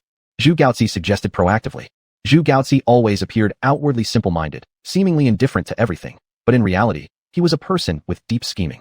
Although Zhu Gaozi would occasionally play small tricks on Prince Han and Prince Zhao, treating them like naive younger brothers, he never thought of driving them to their doom. He also never confronted them head-on. Otherwise, with Zhu Gaozi's intelligence, these two brothers would have been ruined long ago. There were two reasons why Zhu Gaozi refrained from acting against the two brothers. One reason was Old Master Zhu Di. Zhu Di's cunning was terrifyingly profound. Sometimes, even Zhu Gaozi couldn't see through him. A major part of Zhu Gaozi's reluctance to scheme against his two brothers stemmed from respect for the old man. After all, the old man wasn't someone as dim-witted as Prince Han or Prince Zhao. Should anything happen, the old man could see right through it. If Zhu Gaozi had done such things, Old Master would certainly lose his temper, and the entire family would suffer. Don't be misled by how the old man spends his days constantly criticizing Prince Han mercilessly. In fact, he is a deeply emotional person. Otherwise, Prince Han and Prince Zhao have committed countless offenses, yet Zhu Di has never held them truly accountable. For example, during the last instance of Prince Han's assassination plot, Zhu Di saw everything crystal clear but chose not to expose it. Likewise, regarding Prince Han siphoning funds to sustain trading caravans, Zhu Di knew exactly what was going on, yet he let it slide. As for Prince Zhao, there's even less to say. Chapter 32. Is there a problem with mass production? Once, King Zhao had thought about poisoning Zhu Di and then forging an imperial edict to enthrone him as the emperor. At that time, after Zhu Di knew of this matter, he was greatly enraged. Although he heavily punished King Zhao, he did not deal the death blow. Afterwards, wasn't everything still restored as before? Zhu Di kept excusing them by reasoning that these two could help him fight wars, thus pardoning them numerous times. But is this fact really like this? Obviously not. In such a vast Ming Dynasty, in such a large army, could there not be a few commanders with the ability to lead troops? This was impossible. In reality, there were also many capable generals in the military. But Zhu Di did not let them replace the positions of Han Wang and Zhao Wang. Frankly speaking, the reason boiled down to two things. First, Zhu Di didn't want his sons to lose out. He gave Zhu Gaozi the imperial throne. Thus, they must also be given military power, making it so their mental balance remained intact. Moreover, if military power fell into others' hands, Zhu Di would be uneasy. It was better to let his own sons have it. Even if rebellion happened later on, judging back and forth, it would still be among the children of the Zhu family, and the empire of the Zhu family would remain. This thought was almost identical to Zhu Yuanzhang's. Another point was Zhu Di's sense of righteousness. He couldn't easily kill his own son. And Zhu Gaozi's personality inherited much from Zhu Di. A large part of his reluctance to act stemmed from the bond between them as brothers. Before breaking into Ying Tian, before the old man ascended to the imperial throne, the feelings between these three brothers were extremely good. Back then, Zhu Gaozi was in poor health, and Han Wang always protected Zhu Gaozi, even on the battlefield. One time, Zhu Gaozi found himself surrounded by the enemy forces. It was Han Wang who, wielding a sword and leading people across 100 miles, broke through the encirclement by brute force, rescuing Zhu Gaozi. This sentiment has been etched deep in Zhu Gaozi's heart. Hence, despite all the scheming, he never considered betraying or harming them. All hearts are made of flesh. No matter how wise Zhu Gaozi may be, he cannot escape the effects of these emotions. Unfortunately, their brothers have consistently refused to accept this outcome, which leads to so many events occurring. Zhu Gaozi continuously wanted to reconcile with his two brothers. Even though he clearly knew this was impossible, Zhu Gaozi still maintained some hope psychologically. Unfortunately, the allure of power easily intoxicates people. In front of power, familial ties become incredibly fragile. Especially for ambitious individuals like Han Wang and Zhao Wang. They've long been bewitched by the pursuit of power, focusing solely on competing for status while disregarding all other matters. Soon enough, the three brothers sat together for a meal and drank wine. Wow, how long has it been since we last drank together? After a few cups of wine, Zhu Gaozi couldn't help but sigh with emotion. That's true, it has indeed been a long time since the three of us sat together for a drink. Today, we should stop only when completely drunk. Han Wang could not help but express similar reflections. He could also feel the bitterness in Zhu Gaozi's tone, which unconsciously reminded him of the days they used to hunt in Shuntian. Back then, life was simple without so many pretenses and schemes between the brothers. Whatever made them happy, they went with it. All that mattered was having fun. At that moment, the three brothers started chatting, sharing memories of the past, taking turns drinking a cup of wine. This little day was as pleasant as ever. At the same time, at Wanggong Factory. Your Highness, the things you required, we have already crafted. We now possess 20 bolt-action rifles and hundreds of bullets, each specially inspected, and none have any issues, Chun Jian reported with excitement and pride to Zhu Zhangji. Zhu Zhangji nodded relatively contentedly. Not bad. Within such a short period, you've produced quite a bit already. Mass production shouldn't be a problem going forward, right? Even though Zhu Zhangji was not entirely satisfied with the efficiency, for this era, achieving this speed was commendable. Mass production? Upon hearing those words, a look of wry laughter appeared on Chun Jian's face. What? Are there problems? Weapons produced are inherently meant for mass production. The essence lies in whether a weapon can be mass-produced. Oh, Your Highness, don't take it against me, but these rifles have taken the entire Wanggong factory working day and night, using up practically all our resources to produce just these 20 rifles within such a time frame. If we aim for mass production, I'm afraid. Chun Jian looked somewhat awkward. Despite their excellent craftsmanship, it doesn't mean that all craftsmen possess equal skill levels. The accuracy requirement of these rifles was originally very high, requiring meticulous attention to detail when being built. Thus, to rush production day and night, nearly all of Wanggong Factory's resources were allocated here. If they were to scale up production, quality control might get challenging. Upon hearing this, Zhu Zhangji was somewhat taken aback. This speed is indeed a bit slow. In the future, if we allocate all of Wanggong Factory's resources here, would the production speed increase? Or perhaps stopping the development of those firelocks and focusing all efforts on producing and researching these weapons might be better. If that's the case, we could produce them. However, Your Highness, besides this new type of rifle, we still need to research firelocks and the redcoat cannons. These are currently equipped by the Great Ming. Those outdated things. Whether to research them or not doesn't matter much. With these rifles, why do we even need that stuff? Zhu Zhangji cut Chun Jian off directly. Come on, with advanced tools like these, why bother with the outdated ones when you can focus on improving and studying advanced technology? The drawbacks of the era's firelocks were just too enormous. They couldn't even become primary weaponry. Pointless. Although firelocks and redcoat cannons still played large roles in battlefields, they could never replace mainstream weapons, only because rifles like these hadn't been introduced yet. Once their effectiveness and power had been witnessed, surely everyone would fall in love with them. Then hand-to-hand combat wouldn't be as frequent. Soon enough, Great Ming could enter the age of firearms. What kind of scene would it be if Great Ming entered the firearm age while the world was still dominated by cold steel? Zhu Zhangji could almost envision it clearly. After all, something similar had happened before in the later ages, except it was reversed. Since he had come to Great Ming, this shouldn't happen again. Now that blueprints for such rifles already existed, why not make Great Ming prosperous ahead of schedule? As long as the country grows strong, it won't face threats or bullying from others anymore. It would rather be the one bullying than being bullied by others. Chapter 33. How does a four-wheeled carriage run? This was Zhu Zhangji's principle. Now, in the Great Ming, the greatest threat was undoubtedly the cavalry of the northern desert. The cavalry of this era was indeed the most formidable killing force, but if there were long-range attacks, then it would be different. I will talk to His Majesty about this when the time comes. You don't have to worry. Zhu Zhanji was confident that once Zhu Di had seen the convenience of these muskets, he would actively abandon fire lances. Why use something that doesn't work well when there is something better? Fire lances take a long time to reload and are far less powerful than muskets. More importantly, the probability of accidents such as explosions with fire lances is very high. Every year, thousands of soldiers in the Ming get injured due to fire lance malfunctions, but there is nothing that can be done. Yes, Your Highness. Upon hearing Zhu Zhanji say this, Chun Jian sighed in relief. Although he was one of the more advanced craftsmen in the Wanggong factory, the matters here weren't entirely up to him. By the way, do you still remember the steam engine I mentioned last time? Zhu Zhanji suddenly said. Mentioning the steam engine, Chun Jian couldn't help but show a look of eager anticipation in his eyes. Yes, Your Highness mentioned it before. I've kept it in mind and haven't dared to forget. Since experiencing the power of bolt-action rifles, Chun Jian had become increasingly interested in the steam engine that Zhu Zhanji spoke of. That's good. I'll naturally let you see it at the right time and explain the principles to you. But before that, you need to help me assemble a carriage first. No problem. What kind of carriage does Grand Prince want? I've already prepared this. Just manufacture it according to this blueprint. Of course, if there are places that need improvement, feel free to improve them.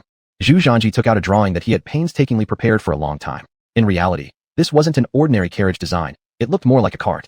However, unlike a regular cart, this design included 4 wheels and some gears placed in the middle that meshed together to achieve transmission effects. Although Zhu Zhanji didn't have direct experience in designing famous cars in his previous life, he used to be an auto mechanic and knew basic principles well. Cars move because the engine generates kinetic energy through piston movements, which propels the gearboxes. The interaction between gears and axles causes friction, enabling the movement. Though engines might be beyond current reach, steam engines are feasible. It's not that Zhu Zhanji can't figure it out. It's just that the industrial level of this era is too underdeveloped. Manufacturing car engines requires extremely precise measurements, beyond the capabilities of the Ming Dynasty at present, but steam engines could still barely be created. Besides, the system had already established a fully automated production line for steam engines. If such a good steam engine isn't utilized, it would be a waste. Thus, it was necessary to give it a try and let the artisans from the Ministry of Works familiarize themselves. This, Grand Price, please forgive me for speaking freely, but this isn't a horse-drawn carriage. This seems to be a 4-wheeled flatbed cart, correct? You're right, it is a flatbed cart. But mine is special. See those 4 shock absorbers? You can have blacksmiths make them into gyroscopic shapes. Remember, the steel must be hard enough, using only the best materials. Especially for the supporting columns of this cart, they must be solid. Use steel for this. Chun Jian was somewhat surprised. Horse-drawn carriages in this era were mostly made from fine wood. Isn't that obvious? If my vehicle moves later on, how could those broken wooden parts possibly support it? Zhu Zhanji rolled his eyes. Though wooden carts could function benchang, barely, they were risky and lacked sufficient resilience, so steel had to be used. Despite the backward industry of the era, producing some steel was achievable, even if it required extra effort. What about these spiky-looking wheel discs? Chun Jian asked again. These are called gears, and their function is for power transmission. But this 4-wheeled flatbed has no hitch in front for horses. How will this vehicle run without being pulled by horses? Did Your Highness forget? Chun Jian reminded. Not forgotten. I designed it exactly this way. My carriage does not need horses to pull it. Without horses, how will the cart advance? Are we going to push it? Zhu Zhanji. You don't need to worry so much. Just build this carriage for me first, and you will understand once I assemble it. Originally, Zhu Zhanji wanted to explain, but then he thought, how could such a matter be easily explained? Some things are simply hard to clarify with words. Even if you patiently explain to him one mechanical principle after another, you could talk until tomorrow and still not finish. Besides, it was already late, and it was time to go home for dinner. Seeing Zhu Zhanji say this, Chun Jian didn't dare to ask anymore. After giving the orders to the craftsman, Zhu Zhanji directly returned home. What Zhu Zhanji didn't expect was that Prince Han and Prince Zhao were still there, at that moment drinking heavily with his father.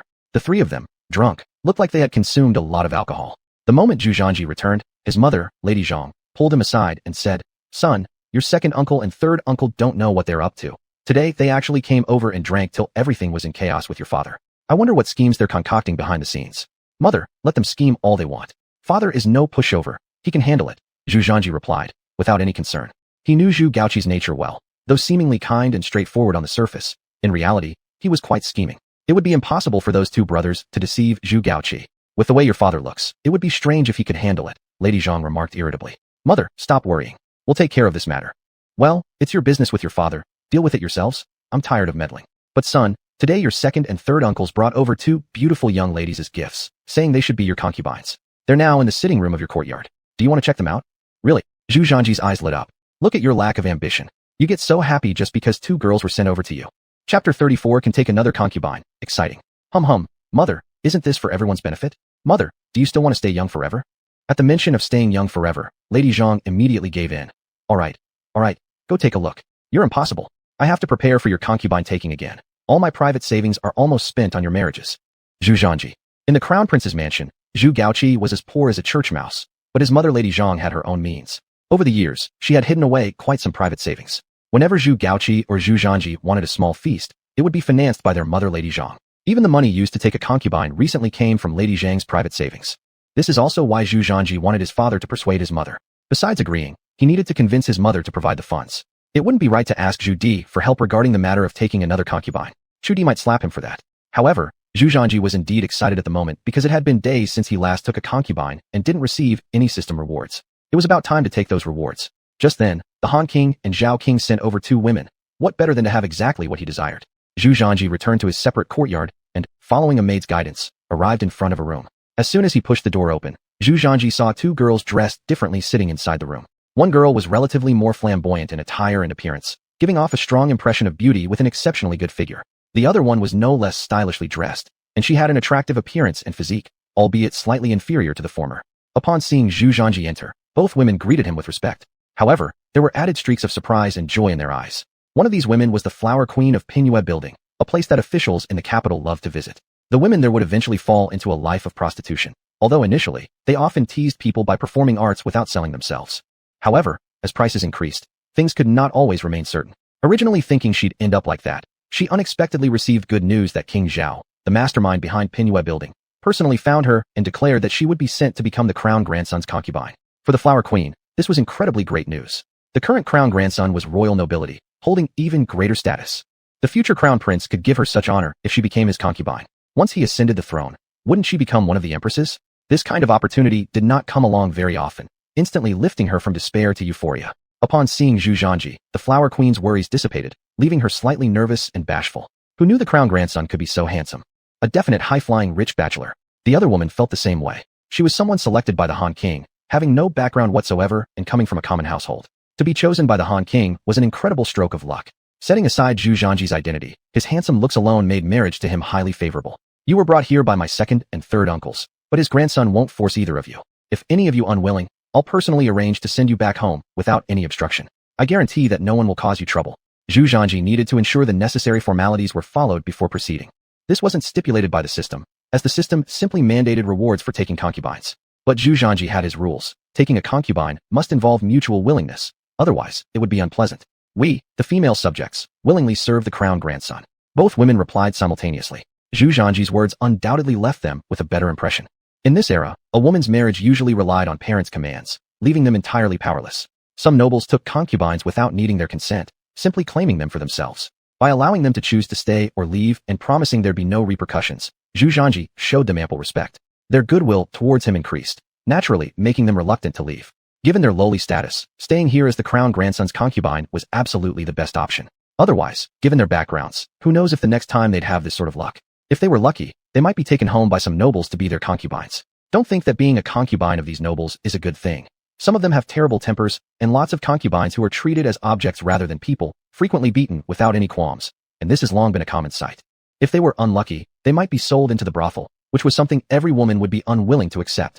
And the crown grandson before them now seemed to have a pretty good temper. Alright, since you both agree, we'll hold a ceremony in the next few days. Big brother, today's drinking wasn't satisfying enough. We should have another proper feast one day. That's true. We've only had a few cups. Next time we will find a day to drink until we drop. The Han King and Zhao King were walking while drunkenly chatting. Zhu Gaoqi also looked tipsy. Okay, next time we'll have a more thorough drink. A few words were exchanged, then the Han King and Zhao King left. Father, are you really drunk or pretending? Zhu Zhanji suddenly popped up to ask. Burp. Zhu Gaoqi let out a long belch. How could I possibly be drunk? Your father has such a good alcohol tolerance. Even another 2 pots wouldn't make me drunk. Someone, help my father go inside and rest. Zhu Zhanji sighed in helplessness. No need, I'm not drunk yet. I don't need support. Eventually, Zhu Zhanji had his father walked into the room with servants on either side. Zhu Zhanji mumbled, Dad is actually drunk. Being reborn, Zhu Zhanji naturally knew about drinking habits. Usually, those who say they're drunk are not actually drunk, they're quite clear-headed. On the other hand, those who claim they're not drunk are usually completely drunk. That's exactly how Zhu Gaoqi was. Zhu Zhanji didn't take this seriously. After seeing his father go back to the room, he went to brush his teeth and sleep. He had to practice shooting with grandfather tomorrow. Outside the crown prince's mansion, the Han King and Zhao King sat in the same carriage. By now, the carriage had already distanced itself from the crown prince's mansion. Though appearing drunk earlier, Zhao King cautiously opened the curtain, making sure there was nothing amiss before speaking. Second brother, it's just as we expected. Nephew definitely has secrets. Upon hearing this, Han King slowly opened his eyes. Third brother, looks like our trip here hasn't been wasted. Both Han King and Zhao King grew up in military camps, following Zhu Di across various battles. They revered strength, so their tolerance for alcohol would undoubtedly be well known.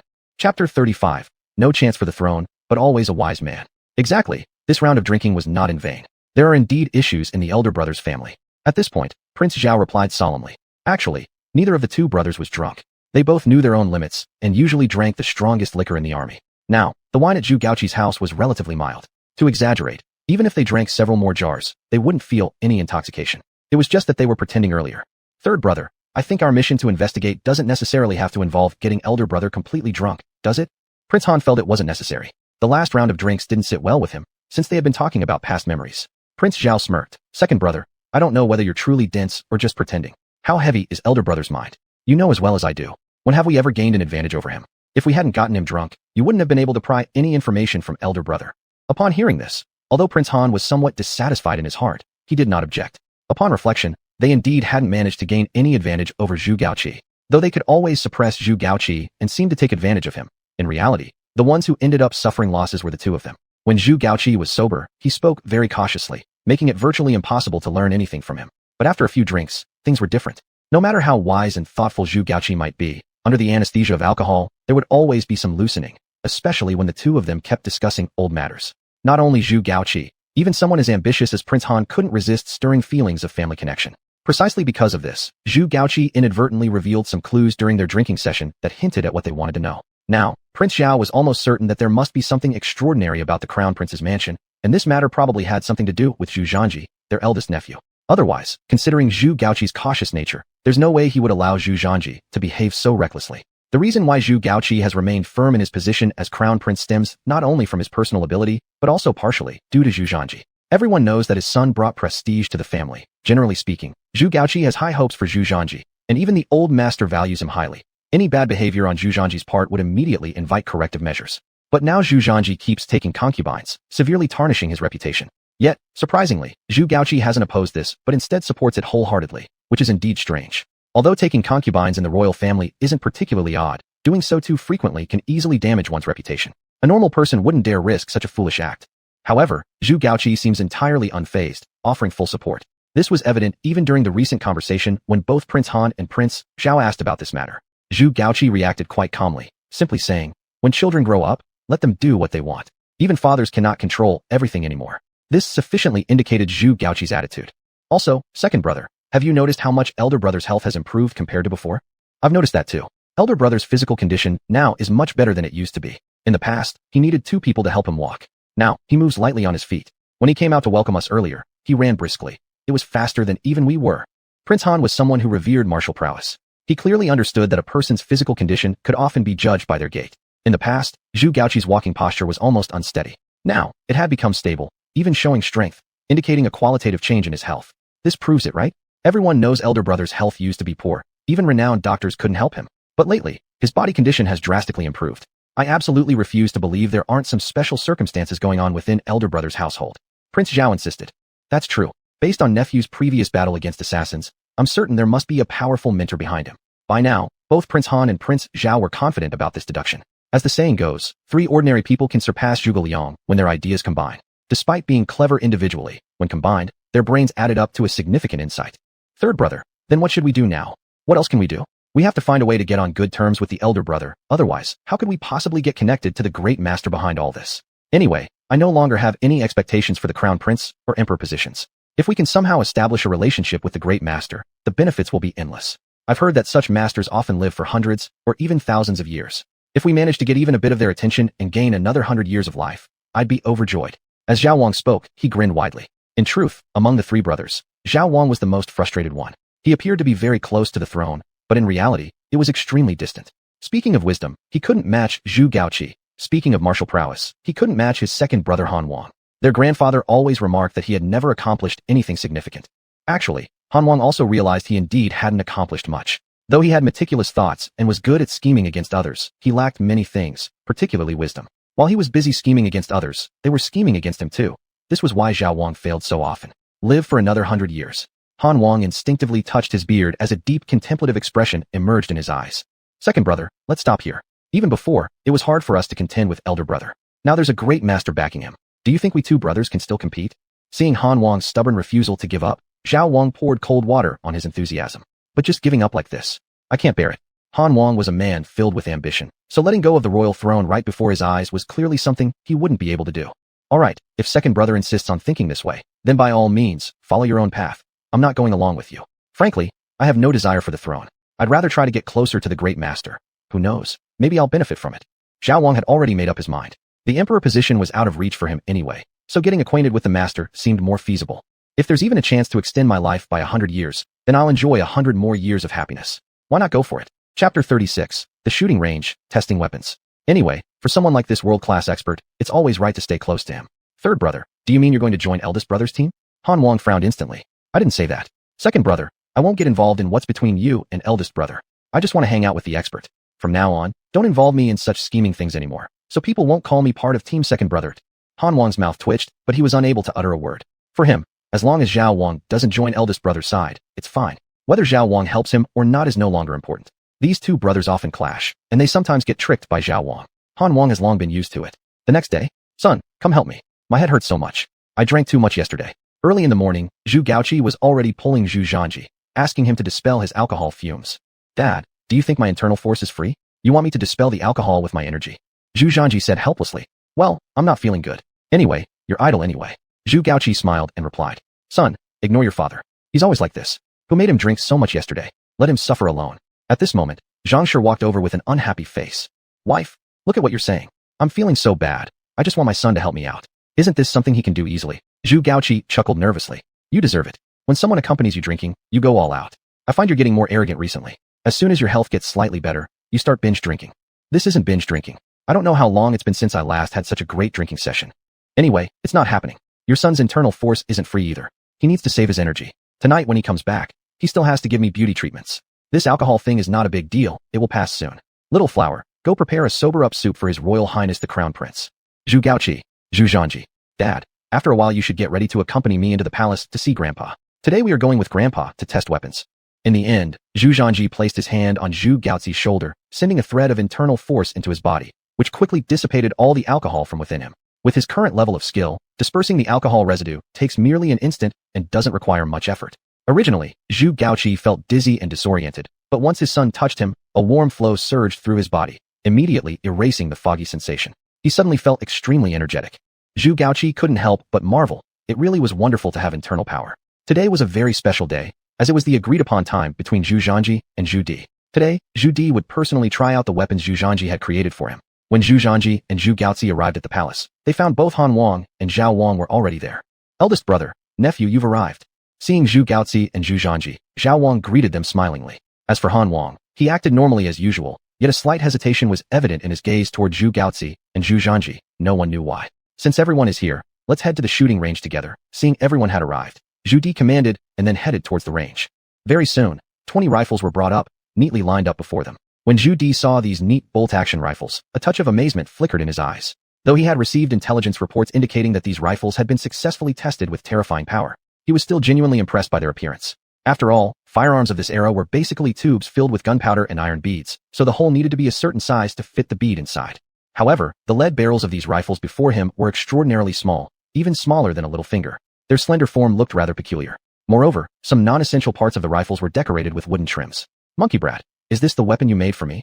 Zhu Di turned around and asked Zhu Zhanji. Yes, grandfather, this is called a bolt-action rifle. This thing looks nothing special. Is it sturdy enough? Han Wang, a bit confused, went closer, casually picked one up. Why is this so light? Can it handle anything properly? After all, Han Wang had used those arquebus before. They were all forged with fine iron, and their weight was certainly considerable. But the rifles in front of him were clearly much lighter, so light that even the elderly and infirm could pick them up. This made them convenient to carry, but was their power sufficient? And then there was the question of durability. The current arquebus, even though forged entirely from fine iron, still carried the risk of exploding when fired. Moreover, the usable life of these arquebus was usually not very long. In situations where they were rarely used, holding out for 5 or 6 years was feasible, but if frequently used, they might need replacement within a year. This is because the basic principle of the arquebus puts pressure on its body. With frequent use, it's inevitable for problems to arise. Old arquebus barrels would generally develop a certain degree of cracking. These arquebus are practically ready for replacement at that point. Otherwise, there is bound to be a risk of explosion. Uncle Han, weapons naturally need to bear weight. If they're too heavy, ordinary soldiers simply can't wield them. If they're lighter, it'll be easier and more convenient, allowing for greater mobility of troops. I think this weight is just barely acceptable. Zhu Zhanji smiled as he explained. Honestly, he wasn't completely satisfied with the weight of these rifles either. These rifles were twice as heavy as modern rifles due to the insufficient iron refining techniques of this era, making it impossible to forge high-strength, lightweight steel, such as aluminum alloy steels which allow both lightness and stronger resilience. As for increasing hardness to megapascals, well, such concepts barely existed in this age. So, they had no choice but to make do with what they had. Concerning the many parts of the gun's body that were made of wood, apart from stylistic design elements, this was also a way to lighten the weapon. After all, rifles shouldn't be overly heavy. Otherwise, lifting them would be a chore, let alone ensuring precision. Hence, Zhu Zhanji specifically instructed the artisans to substitute wooden materials for parts of the rifle that weren't crucial. Chapter 37. Power, Zhu Di's excitement. Although it was already much lighter and more compact compared to when they were first made, it still wasn't satisfactory. Is this thing really that miraculous? I've heard it can hit enemies 600 meters away. With such a small firelock, isn't that a bit exaggerated? Prince Han once again looked at the small firelock in his hand, a trace of a smile appearing on his face. Feeling the weight of the rifle in his hand, he thought this was completely nonsense. Compared to the troops' firelocks, this seemed more like a toy. These words of second brother aren't entirely right. Some things shouldn't be judged by appearance. You need to try them to know. Before Zhu Zhanji could speak, Prince Zhao interjected unexpectedly. This left Zhu Zhanji somewhat surprised. Clearly, Prince Zhao was speaking up for him. Everyone in the capital knew that Prince Zhao was notorious for siding with the second prince and often got into trouble with Prince Han, sometimes opposing Zhu Gaozi. In situations like this, how would he ever support Zhu Zhanji? Young third brother. That's enough. Young third brother is right. We cannot judge anything merely by its appearance. We must try to understand. Bring out someone to test the gun. With Zhu Di's voice ringing out, Prince Han had originally wanted to say something more, but at this moment, he could only obediently close his mouth. Soon, the sharpshooters Zhu Di had summoned took their positions. There were 5 testers who had already gone to Wanggonchang to learn how to use these rifles. As Zhu Di's command echoed, they quickly began loading the bullets. Though the rifle's reload speed was not very fast, it was already much quicker compared to the firelocks. This was an old-style bolt-action rifle with a capacity of 5 rounds. The bullets were loaded through a pressing method, one hand pressing down while the other pushed the bullet in. This process continued until 5 bullets were fully loaded. Once loading was completed, enemies 600 meters away, Zhu Di called out calmly. These 5 marksmen didn't dare to question and immediately aimed before pulling the trigger together. Bang bang bang. The 5 gunshots were triggered almost simultaneously. The sound was extremely loud, and it was clearly visible when the front ends of the muzzles emitted a bit of smoke. Not thick, but barely discernible. Even during the day, the flames emerging from the barrels could be seen. Prince Han had initially felt this was like a child's toy, but when the gunfire sounded, it scared him so much that he immediately stepped back 2 steps. Wow, though it looked like a toy, its sound was powerful, and its momentum wasn't weak. Even against a target 600 meters away, 2 soldiers managed to successfully hit the bullseye, the bullets directly penetrating it. When the target was carried up, Zhu Di's smile became even more pronounced. Such immense power. Targets as far as 600 meters away are still being inflicted with this damage. Even armor may not be able to withstand it. Zhu Di's heart brimmed with excitement and anticipation. As for why 3 soldiers missed, it was because they weren't familiar with the rifle's trajectory yet. When raising the gun barrel, some either lifted it too high or placed it too low. This first trial was just for adaptation. The next phase would be the highlight. Test the continuous firing. Zhu Di announced again. The soldiers testing the guns moved without hesitation, swiftly pulling the gun bolts.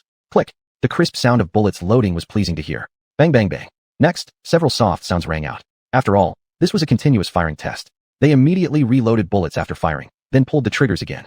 Only when they emptied the bullets did they stop. But after the 5 soldiers finished firing all their bullets, their faces showed a strong sense of amazement. At the beginning, they were very skeptical about this weapon. After all, accidents were common in experiments involving new weapons, and they well understood the harm bullets or bombs could cause to soldiers. Light injuries might lead to disability. Severe cases could result in immediate death. However, when they engaged in continuous shooting, they could feel that this rifle was extremely stable, especially during the reloading process and the moment the bullet was fired. They distinctly felt the slight recoil of the rifle. There was indeed some backward thrust, but these forces were quite minimal. It must be known that the thrust from the old firelock, if not forcefully held down, might even overturn the shooter. However, this rifle was easy to control. More importantly, while shooting, they could fire smoothly and continuously. After finishing the round, simply pulling the bolt would allow them to begin the next round of shooting, simple and convenient. After the bullets were used up, they just needed to add 5 more bullets, and they could shoot again. This loading speed was already very fast. If it were a firelock, by the time it had finished loading once, this rifle could have been reloaded 2 or 3 times already. The speed had improved several times over. If used on the battlefield, it would absolutely be able to suppress the enemy with firepower. Excellent, excellent, excellent. After seeing the power of these rifles, Zhu Di also exclaimed excitedly with 3 exclamation words, his eyes glowing with excitement. With such powerful weapons, Even if we face Mongolian cavalry again, we don't need to fear at all. Even in a frontal charge, we will still have the upper hand. As a military strategist, Zhu Di naturally understood these obvious advantages very well. Strong firepower, quick reloading, and lightweight, all enhancing the mobility of troops. In fact, the current Ming army did not have high mobility, most of its forces being infantry. Meanwhile, the enemies in the northern deserts were mostly cavalry. Everyone knew that cavalry had an absolute advantage over infantry. A single cavalry charge could easily wipe out large groups of soldiers. This is why every time Zhu Di went on a campaign, he needed to bring tens of thousands of troops. Like the last battle against the Ru Tai's forces, they only had 30,000 cavalry, while the Ming forces outnumbered them many times over. Despite the eventual victory, Zhu Di had expended considerable effort. In the end, the statistics showed that the Ming casualties were higher than theirs. With these advanced weapons, when facing Mongolian cavalry, several rounds of ranged attacks would dismantle their advantage. Long-range striking power will always be the nightmare of cavalry, especially when firepower is incredibly rapid. And currently, the reload speed of the artillery in their Divine Machine camp was too slow. Although Redcoat's cannons had great killing power, their mobility was extremely poor. If the cavalry wanted to flee, the cannons wouldn't be able to catch up. But if they possessed rifles that are both powerful and light, they could not only deal heavy blows to Mongolian cavalry, but also pursue them. Zhanji, was it you who designed this weapon? Having realized this point, Zhu Di couldn't help but ask with excitement. Chapter 38. Uncle 3, you seem a little different today. It should count as such. Alright, then can this weapon be mass-produced? Can it be equipped in the army? It's possible, Your Highness, Grandfather. However, these weapons require high precision. If we manufacture these rifles, the production and research of fire lances will definitely fall behind, Zhu Zhanji said. However, when Zhu Di heard these words, he could not help but burst out laughing heartily. With such powerful weapons, why bother researching fire lances? Wasn't this exactly the result Zhu Zhanji wanted? Zhanji, from now on, you will be specifically responsible for forging and developing these weapons. Can you handle it? Perhaps because he was too excited about obtaining these weapons, Zhu Di directly turned around and asked Zhu Zhanji. At this moment, Zhu Zhanji showed a slight hesitation. Is there a problem? Seeing Zhu Zhanji's expression, Zhu Di did not get angry. Instead, he narrowed his eyes and looked at Zhu Zhanji. Grandfather, having me supervise the Ministry of Works and manufacturing weapons is naturally no issue. I'm just worried that there will be significant restrictions involved, and it may prove difficult. Here, Zhu Zhanji deliberately paused. From now on, the Ministry of Works comes under your jurisdiction. Moreover, if there are any difficulties, tell them all to the Emperor, and I will do my best to satisfy your needs. I obey, Grandfather. After receiving Zhu Di's response, Zhu Zhanji no longer hesitated, immediately kneeling to accept the command. Since Zhu Di had made his intentions clear, there was no need to persist further. Big nephew, congratulations. From now on, you will be the first person to manage the Ministry of Works. Zhao Wang approached with a smiling face to congratulate. Han Wang also gave a symbolic bow, though his face wasn't very pleasant looking. After instructing some matters of concern, Zhu Di directly returned home. Han Wang's expression was unpleasant. He exchanged a few simple words with Zhu Gaozi before leaving too. But what surprised Zhu Zhanji was that Zhao Wang didn't leave, and instead continued to chat amiably with Zhu Gaozi. Big nephew, congratulations. To have created such marvelous weapons for the Great Ming, from now on, the army of the Great Ming won't fear the cavalry of the North Desert anymore. The old man will surely resolve these troubles before the elder brother ascends the throne, allowing you to rest easy then. Zhao Wang laughed. Uncle 3, don't say things like that carelessly. Ascending or not ascending the throne, who knows for sure about these kinds of matters? Zhu Zhanji replied without avoiding it. Big nephew, how could these be said carelessly? The elder brother is the crown prince already, and you are the current heir apparent. Isn't that only natural? Zhao Wang laughed cheerfully, without any reservation. This left Zhu Zhanji speechless. What was up with him today? Why was everything he did so strange? Although Zhao Wang's position was somewhat awkward, he still harbored a certain amount of ambition for the imperial throne. Otherwise, he wouldn't have come up with such brain-dead methods before. Uncle 3, I've noticed something seems different about you today. Zhu Zhanji squinted his eyes as he looked at Zhao Wang. Who knew Zhao Wang would flash a grin. Big nephew. Yes, Uncle has indeed changed a bit today. Uncle realized something important. Oh yes, how did the courtesan from the Pinuelu that I sent you yesterday fare? Was Big nephew satisfied? If not, Uncle will scout out a few more for you later. Speaking of anything else, Zhu Zhanji might not pay attention, but if Zhao Wang talked like this, Zhu Zhanji couldn't help but perk up. Uncle 3, are you serious? Of course I am. I always dote on you the most. When have I ever lied to you? Zhao Wang quickly interjected. To be honest, Uncle, this courtesan you arranged this time is just average, Zhu Zhanji said lightly. That's easy. Uncle will introduce you to some better ones soon. Zhao Wang instantly thumped his chest in assurance. Now, he was increasingly sure that Zhu Zhanji's generosity had a reason, and Zhao Wang didn't want to miss such a good opportunity to attach himself to someone influential. Older brother San, stop doing this. You'll spoil the kid. Zhu Gaozi stepped forward at this point with a laugh. Nonsense, big nephew is at this age already. Taking a few concubines is actually a good thing. It can ensure the expansion of our family line. How could this not be a good thing? After resolving the matter of the weapons, the issue of Zhu Zhanji taking concubines seemed settled. Otherwise, handling this matter would have been quite tricky. Even though Zhu Di already believed that a wise mentor stood behind Zhu Zhanji, and taking concubines was partly for seeking a greater path. He was still the imperial heir. If he continuously took concubines, it would undoubtedly attract gossip and criticism. The ministers of the court will definitely be talking behind closed doors, and that will give him quite a headache. But if this matter with the weapons is properly resolved, then Zhu Di will have enough justification to silence these civil and military officials. The next day, the crown prince's grandson took a concubine. The day after, the crown prince's grandson took another concubine. These two instances of taking concubines were simply ignored by Zhu Di, but Zhu Zhanji was delighted. Ding! Congratulations to the host for successfully taking a concubine, rewarded with 50 years of power. Ding! Congratulations to the host for successfully taking a concubine, rewarded with the art of alchemy. Ding! Congratulations to the host for becoming a father, rewarded 2105mm caliber howitzers, 20,000 rounds of ammunition. Listening to the voice from the system, Zhu Zhanji nearly couldn't contain his excitement and wanted to burst out cheering. Good grief. It seemed the excellence of the wives determined certain rewards. The first reward from the system came from the concubine sent over by Xuanhuan. The second was the courtesan from Pinyuelu, who was sent over by Xuanhuan. Who would have thought they'd reward the art of alchemy? The word alchemy made many people go crazy, because many knew that what alchemy produces had extraordinarily miraculous effects, such as bringing the dead back to life or prolonging life. Those weren't even remarkable feats. However, for those pursuing martial arts, alchemy was extremely important. This could directly increase one's strength or help break through a bottleneck. Zhu Zhanji now possessed 150 years of power, and his martial arts cultivation had already reached the top level. He was precisely pondering about finding ways to break through, entering the Tao via martial arts, but it seemed sleep had delivered the pillow he needed. With the reward of alchemy from the system, there came the possibility of breaking through. The depth of internal energy and strength breakthroughs are interconnected but not necessarily tied to the length of time spent in cultivation, where sufficient internal energy can achieve a breakthrough. Entering the Tao via martial arts is an extremely difficult process. Wu Dao represents warriors, whereas Dao represents cultivation towards immortality. These were fundamentally different concepts. Furthermore, what surprised Zhu Zhanji most was that someone in his harem was pregnant, perfectly triggering the system reward.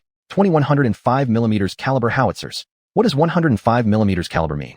Chapter 39. The key ingredients. How does the elder refuse? In this cold weapon era, this kind of grenade cannon is simply a divine weapon for killing enemies. Its lethal radius can reach an area between 10 to 20 meters.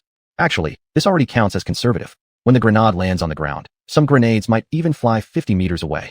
The people of this era basically fight in close-range combat, charging forward without fear of death, seeing whose momentum is stronger and who fights more fiercely. With such scenes, how much effect the grenade can play is self-evident. 200,000 shells. That would be enough to conduct firepower coverage on a region. What a good thing. With these items, defeating Tartarwala will become much simpler. However, there's an issue with the quantity of shells that needs solving. It's better to teach a man to fish than to give him a fish. To make the Ming Dynasty prosperous, merely defeating enemies isn't enough. First, your tools must be excellent. Not only can Zhu Zhanji take them out, but they should also be manufacturable so one can firmly suppress others. As long as you are strong enough, nothing afterward matters. Anyway, Zhu Zhanji has already become the top manager in the Ministry of Works for weapon manufacturing. This is also a great opportunity for Chunjian and others to learn well. The next day, Zhu Zhanji found Zhu Gaoji. Dad, I have a list here. Could you help me take a look at it? Give me these medicinal herbs. I will need them eventually. Zhu Zhanji planned to find time for a breakthrough, taking this opportunity to refine those pills as backups, inside, which requires many herbs. Fortunately, Zhu Zhanji is the crown prince, possessing resources from all under heaven. Handing such matters to his father was all he needed. Son, why do you suddenly require so many ingredients? Are you feeling unwell somewhere? Zhu Gaoji asked curiously. No, I plan to refine elixirs. What? Refining elixirs? Zhu Gaoji was shocked and subsequently shook his head, chuckling bitterly. Son, you don't need to personally involve yourself in such tasks. Let me tell you secretly, your grandfather keeps a group of specialized elixir refining sorcerers. They are very skilled in refining elixirs. I heard their ancestors for 3 generations were in this profession, and some even refined elixirs for Tang Dynasty emperors. Upon hearing this, Zhu Zhanji smiled disdainfully. Father, don't compare me with those wandering con artists. I refine genuine medicines. What they produce is poison. Is there any comparison? Poison? Son, you mustn't joke about such things. The word poison frightened Zhu Gaoji into lowering his voice quickly. What am I deceiving you for? Those so-called elixir refining sorcerers are definitely frauds. Their produced elixirs usually contain excessive heavy metals. Long-term use can cause fatal damage. Zhu Zhanji said earnestly. History had documented such cases. This was already common knowledge in later generations. Really? But hasn't your grandfather been consuming these elixirs for years? Isn't it possible that more than just your grandfather has been eating them? Zhu Zhanji narrowed his eyes at Zhu Gaoji. Sigh, looks like there's nothing hidden from you indeed. In fact, I've eaten some too. Your grandfather gave it to me because he saw I wasn't in good health, so he specially arranged for them to refine invigorating elixirs. Gaoji grinned awkwardly. There you go. You've eaten them, yet you're still the same. This shows their elixirs have no effect. How could you trust them? Dad, let me tell you frankly. While using my internal force to improve your constitution, I discovered traces of toxins originating from the heavy metals in those elixirs. If it weren't for me, you'd have endured countless sufferings. Huh? I've heard these years your grandfather kept consuming them. Could this cause issues? Hearing this, Zhu Gaoji became somewhat worried. It's about his father after all. Problem's not huge. It's not something like intense poison. At most, it's a slow death. These heavy metals accumulate within the human body gradually. Once they reach a certain level, they turn fatal. Your grandfather has been consuming them for many years now, unlikely living past 65 years old. Zhu Zhanji half-jokingly mentioned this. Indeed, historically, Zhu Di lived up to 65 years old. Zhu Zhanji hadn't lied. Whether Zhu Di died due to such elixirs or not, we won't delve into it. Son, then I'll choose a time to talk with Grandpa and tell him not to believe these elixir refiners. It's best not to mess up his body. You decide. Dad, don't let this medicine's secret slip outside. Such matters must remain confidential. After my strength advances, I'll refine an elixir for you to prolong life. Delighted, Zhu Gaoji exclaimed, truly? When have I ever deceived you? Trust me, there absolutely is such a pill. I guarantee that after you take it, you'll live another 10 years. All right, I'll go find the ingredients for you right now. With Zhu Zhanji's assurance, Zhu Gaozue immediately felt motivated and left eagerly to gather the medicinal herbs.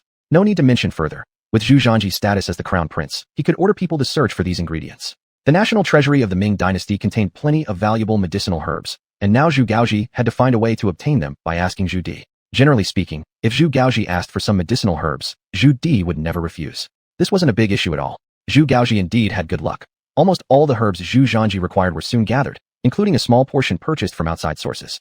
As for some of the more precious herbs, Zhu Gaoji found out they existed in the national treasury and went directly to the palace to see Zhu Di. Zhu Di looked at the memorial and list Zhu Gaoji submitted. Older brother, what do you need these herbs for? Zhu Gaoji originally thought Zhu Di would agree quickly, but unexpectedly, after reviewing the document and the herb list, Zhu Di did not give an immediate consent. Instead, he placed the list aside and squinted while asking. Dad, as you know, my health has always been poor. The imperial doctors ordered proper nourishment, and I just need these herbs as ingredients for treatment. It happens that the national treasury has these varieties of herbs. No. Before Zhu Gaoji finished his sentence, Zhu Di interrupted resolutely. Huh. Zhu Gaoji's eyes were full of question marks. Grandpa, what's wrong today? It was just a small request for some herbs, not asking for the throne. So why was he so nervous? And he replied so decisively. This doesn't seem like Zhu Di's character at all. Moreover, Zhu Gaoji already mentioned his poor health, yet Zhu Di still acted indifferent, which clearly made no sense. Dad, what's your intention? If you don't clarify the purpose of these herbs today, I won't agree, understand? Zhu Di said calmly. This. Zhu Gaoji hesitated instantly. He actually wanted to tell Zhu Di the use of the herbs, but he promised his son that this matter couldn't be disclosed. Even though Zhu Di was his father, Zhu Zhanji was currently the mainstay of their family. Older brother, you've been truly wasted by me. Seeing Zhu Gaoji's hesitation, Zhu Di suddenly slammed the table angrily. Chapter 40. Every son is like this, having it good. Zhu Di's sudden burst of anger had thoroughly frightened Zhu Gaoji. What just happened? Why did he suddenly start pounding the table? I don't think I made any outrageous requests, did I? It's just asking for a little bit of medicine herbs, right? That shouldn't be too much to ask for. Seeing Zhu Di's angry expression, Zhu Gaoji didn't have a single ounce of resistance left in him. Father, if you're unwilling, then it's fine. I'll find other ways for these herbs. I know our national treasury isn't exactly. Are you still pretending ignorance at a time like this? Seeing Zhu Gaoji stammering and not about to reveal the truth, Zhu Di lost his temper again. Actually, Zhu Di had already received the news yesterday. Zhu Zhanji already possessed the ability to refine elixirs. This news made Zhu Di so elated that he didn't sleep all night long. Refining elixirs holds an immense attraction for many emperors. This is why so many emperors are often deceived by their own desires and trust such wandering fortune tellers, despite historical lessons. Zhu Di, who was usually composed, could no longer stay seated now that he knew this. Zhu Di was well aware of Zhu Zhanji's abilities. He confirmed that a great master stood behind Zhu Zhanji, and refining elixirs would certainly pose no issue. Zhu Di felt a surge of excitement. The northern desert had always been his greatest threat, yet there had been no way to resolve it completely. With Zhu Zhanji's invention of the breech-loading rifle, Zhu Di had full confidence in wiping out the cavalry from the northern desert once and for all, eradicating the threat forever. Even if they couldn't be eradicated completely, Zhu Di would ensure that they never dared cross the Oran River again. All this would require time. Zhu Di was very clear about the state of his body. He feared he wouldn't last until that day. During the previous 2 expeditions, besides the lack of supplies for the soldiers, some of the problems were partly due to Zhu Di's physical conditions. After all, he was getting old. It was bitterly cold outside the Great Wall. If anything were to happen to Zhu Di at this moment, not only would he feel regret, but also the Ming Dynasty would descend into chaos, potentially allowing enemies beyond the borders to flood in. No one knows what might happen down the line, so Zhu Di must take care of his health. Now that his excellent grandson could genuinely refine elixirs, this brought Zhu Di the greatest hope. But ever since the elder son Zhu Gaoqi came here, he'd been hesitant and evasive, clearly having no intention of being honest with him. Zhu Di was filled with both anger and urgency. Why were all his sons like this? Once they got something good, they forgot all about him. their father, as if they had entirely abandoned him. Zhu Gaoqi was shaking with fear, his eyes darting around constantly. Yet deep inside, he also didn't dare speak up. Zhu Di said nothing, only staring coldly at Zhu Gaoqi. He wanted to see how long Zhu Gaoqi could endure this. It has to be said that Zhu Di, the Emperor Yongle, truly exuded an oppressive presence, enhanced further by the ancestral bloodline of the Zhu family. Zhu Gaoqi quickly gave in under the pressure. Father, please don't look at me like this. If you want to know something, just ask directly, and your son will surely tell everything he knows. Zhu Gaoqi wiped the sweat from his forehead and smiled bitterly. Aren't you going to explain what's going on with your son? Aren't you going to tell me what you need these herbs for? Father, your son knows he's wrong. It's not that I don't want to tell you, but Zhangji forbade me from telling anyone. What can I do? Zhu Gaoqi spread his hands helplessly. Look at you, so ineffectual. I really don't know how you managed to be someone's father. Among our Zhu family members, which father is as weak as you? All right, go ahead and speak. I won't tell anyone. Zhu Di flipped his mood faster than turning a page. The second before, he was berating Zhu Gaoqi. Now, his tone became calm and gentle. Father, I'm not hiding anything from you. This little rascal Zhangji has struck a lucky deal. He apprenticed under a high master. At this point, Zhu Gaoqi couldn't hold back anymore, revealing all events that had occurred recently. Included among them were details of Zhu Zhangji tending to his father's health, taking secondary wives, and practicing alchemy. After all, this was his own father, and the emperor of the Ming Dynasty. Zhu Gaoqi couldn't afford to keep secrets, especially since even if Zhu Di found out, Zhu Zhangji wouldn't face harm. Rather, Zhu Di would be overjoyed. Even though Zhu Di had mentally prepared himself, hearing this still brought uncontrollable joy and surprise. Are you serious? Can my little grandson Zhangji really refine elixirs? Father, this is what Zhangji told me himself. These medicinal herbs were specifically requested by Zhangji, and the young one even promised to refine an elixir for longevity. Longevity? When Zhu Di heard those words, his eyes instantly sparkled with a radiant light. Isn't this exactly what he desired? Yes, father, this is what Zhangji personally told me.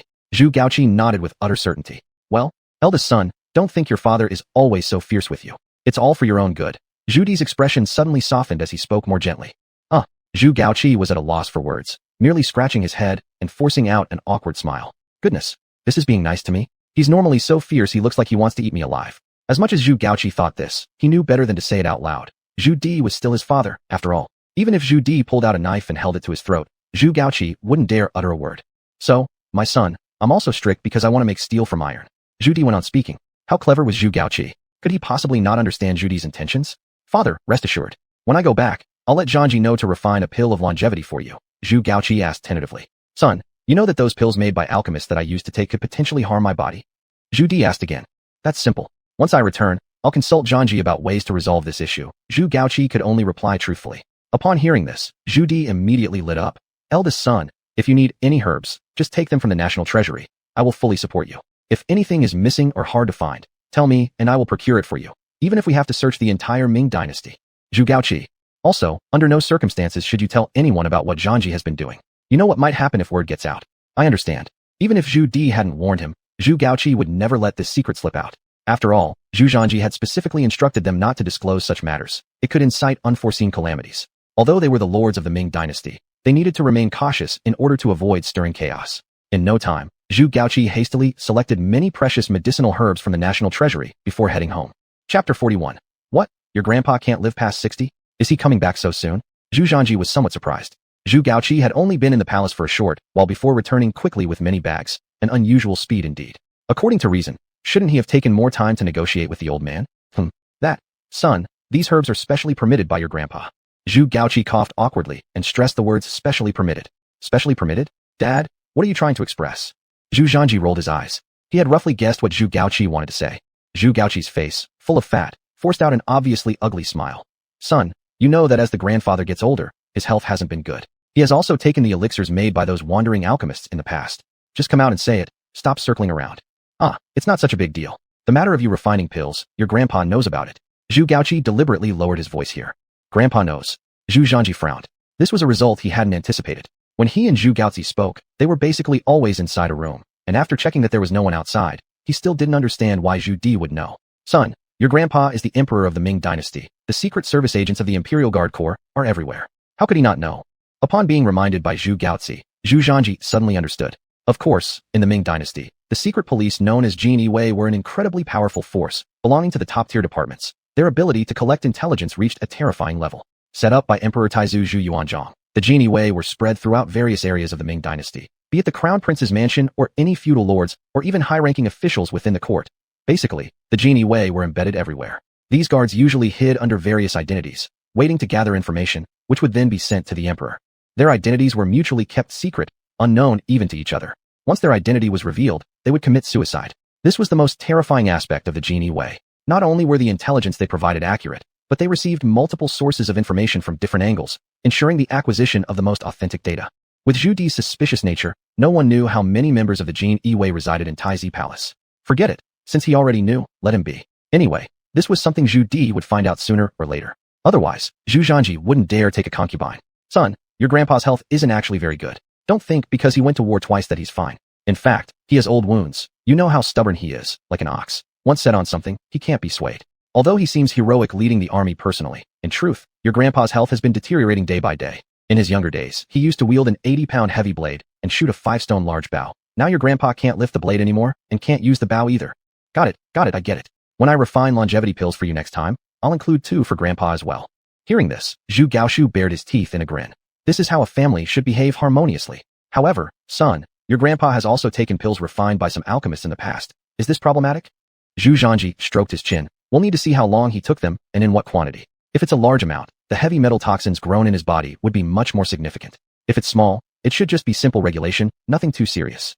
This, probably not a little. Your grandpa has been taking them regularly for years. Basically, every 2 months he would take 1 pill.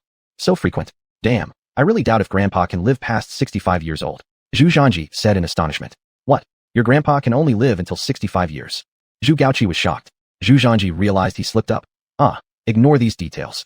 Grandpa's condition isn't impossible to resolve, the main issue being too many heavy metal toxins in his body. Later, I will make some muscle washing and meridian refining pills, trying to remove as many toxins from his body as possible. By now, Zhu Zhanji had acquired the art of pill refinement. What a decent system this was. Not only rewarding him with the skill of refining pills, but also vast knowledge and experience through extensive practice, giving Zhu Zhanji a plethora of knowledge in his head. Naturally, he knew exactly what kind of pills suited what situation. Fine. If it's like this, then I'm completely reassured. With this, Zhu Gaoqi finally put his mind at ease. Father, I'm about to start secluding myself to refine pills. When that happens, there are some things I'll need you to handle with Uncle 3. What do you need Uncle 3 for? Uncle 3 is skilled at finding people, and the quality of those he finds is excellent too. I won't be idle these few days while refining pills. Remember, the concubine Uncle 3 found me last time was pretty good. After hearing this, Zhu Gaoqi nodded. All right, I'll tell Uncle 3 then. Father, we shouldn't be stingy either. When you go, take something for Uncle 3. You can also tell him that I'll share 2 pills for my refinement with him. Zhu Zhanji knew that if one wanted someone to do a favor, it was impossible without offering some benefits. Anyway, Prince Zhao wasn't an outsider. Based on his previously shown attitude, Zhu Zhanji could tell he definitely wanted to come over to their side. Presumably, Prince Zhao had already figured out something. Otherwise, his attitude wouldn't have changed so quickly. Most importantly, Prince Zhao wielded significant influence in the capital city, especially when it came to beautiful women. He was especially adept at handling such matters. After all, one Yupin building was enough for him to gather countless beauties under his control. The courtesan he recommended last time was exceptionally outstanding. This alchemy skill was thanks to his efforts too. Having experienced the benefits, Zhu Zhanji couldn't let them slip by. However, Zhu Gaoqi immediately became shocked. Son, will this really work? Your Uncle 3 might not necessarily. Relax, Uncle 3 will surely agree. Dad, don't tell me you can't handle this matter. All right, no problem. Father will get this sorted out for you. Zhu Gaoqi promised with a pat on his chest. Just then, a subordinate from outside the Crown Prince's mansion came to report. Grandson Prince, officials from the Ministry of Works have arrived at the door. They brought a very strange tripod, saying it's what Grandson Prince requested. Have them bring the item into my courtyard. There, I've cleared out an empty room, and they will be guided upon arrival. Soon, a large tripod was moved inside. It was evident just how heavy it was. When being carried in, at least 5 or 6 people were huffing and puffing as they shifted it. Chapter 42. One does not know the value of firewood and rice until one runs a household. After placing the tripod carefully, Zhu Gaozi curiously observed it from all sides. This tripod was indeed enormous, twice the size of the usual ones used for heaven worship. And judging by its forging material, it wasn't simple at all. Son, what is this going to be used for? Zhu Gaozi asked in puzzlement as he circled the tripod. What do you think? How can we refine elixirs without a tripod? That makes sense. Where did you get this thing from? I had the Ministry of Works make it, using only the best iron and some extraterrestrial meteorites. What? You actually used those extraterrestrial meteorites? Zhu Gaozi was shocked. Although the National Treasury had plenty of fine iron or materials, extraterrestrial meteorite materials were extremely scarce, accumulated over years by the Ming Dynasty. He didn't expect Zhu Zhanji to use them to forge a tripod furnace. And for such a huge tripod furnace, how much would that take? Yes, grandfather said I could manage the weapons made by the Ministry of Works and use any materials needed. So these extraterrestrial meteorites just came in handy. Zhu Gaozi twitched his lips, but didn't say anything. Some of these extraterrestrial meteorites were collected under his orders, since when his grandfather was out waging wars, Zhu Gaozi mostly presided over the court affairs. These extraterrestrial meteorites were extremely hard. If used to forge weapons, they would definitely become legendary blades. That's why Zhu Gaozi had never dared to use them recklessly. He never expected Zhu Zhanji to be so generous with their usage. Seeing Zhu Gaozi's expression, Zhu Zhanji knew that his father was heartbroken. With a grin, he said, "Dad, rest assured, I will not waste these materials. I promise that in my hands, they will surely be utilized to the fullest extent." These extraterrestrial meteorites, if used for forging weapons, would certainly produce godly weapons, but I can also create invincible armaments for this era, enough to defeat the enemies outside our borders and make them flee in disarray. Zhu Zhanji confidently declared. Not to mention, the system had rewarded him with 105mm caliber howitzers, which were already incredible weapons in themselves. 2 million shells. They could kill gods or Buddhas standing in the way. Moreover, Zhu Zhanji now almost fully understood the pattern of rewards from the system. The rewards for taking concubines were mostly related to the practice of martial arts. But if it involved reproducing offspring, the rewards were mostly science-related things. After Hu Shi got pregnant last time, she was rewarded with blueprints and principles for making rifles.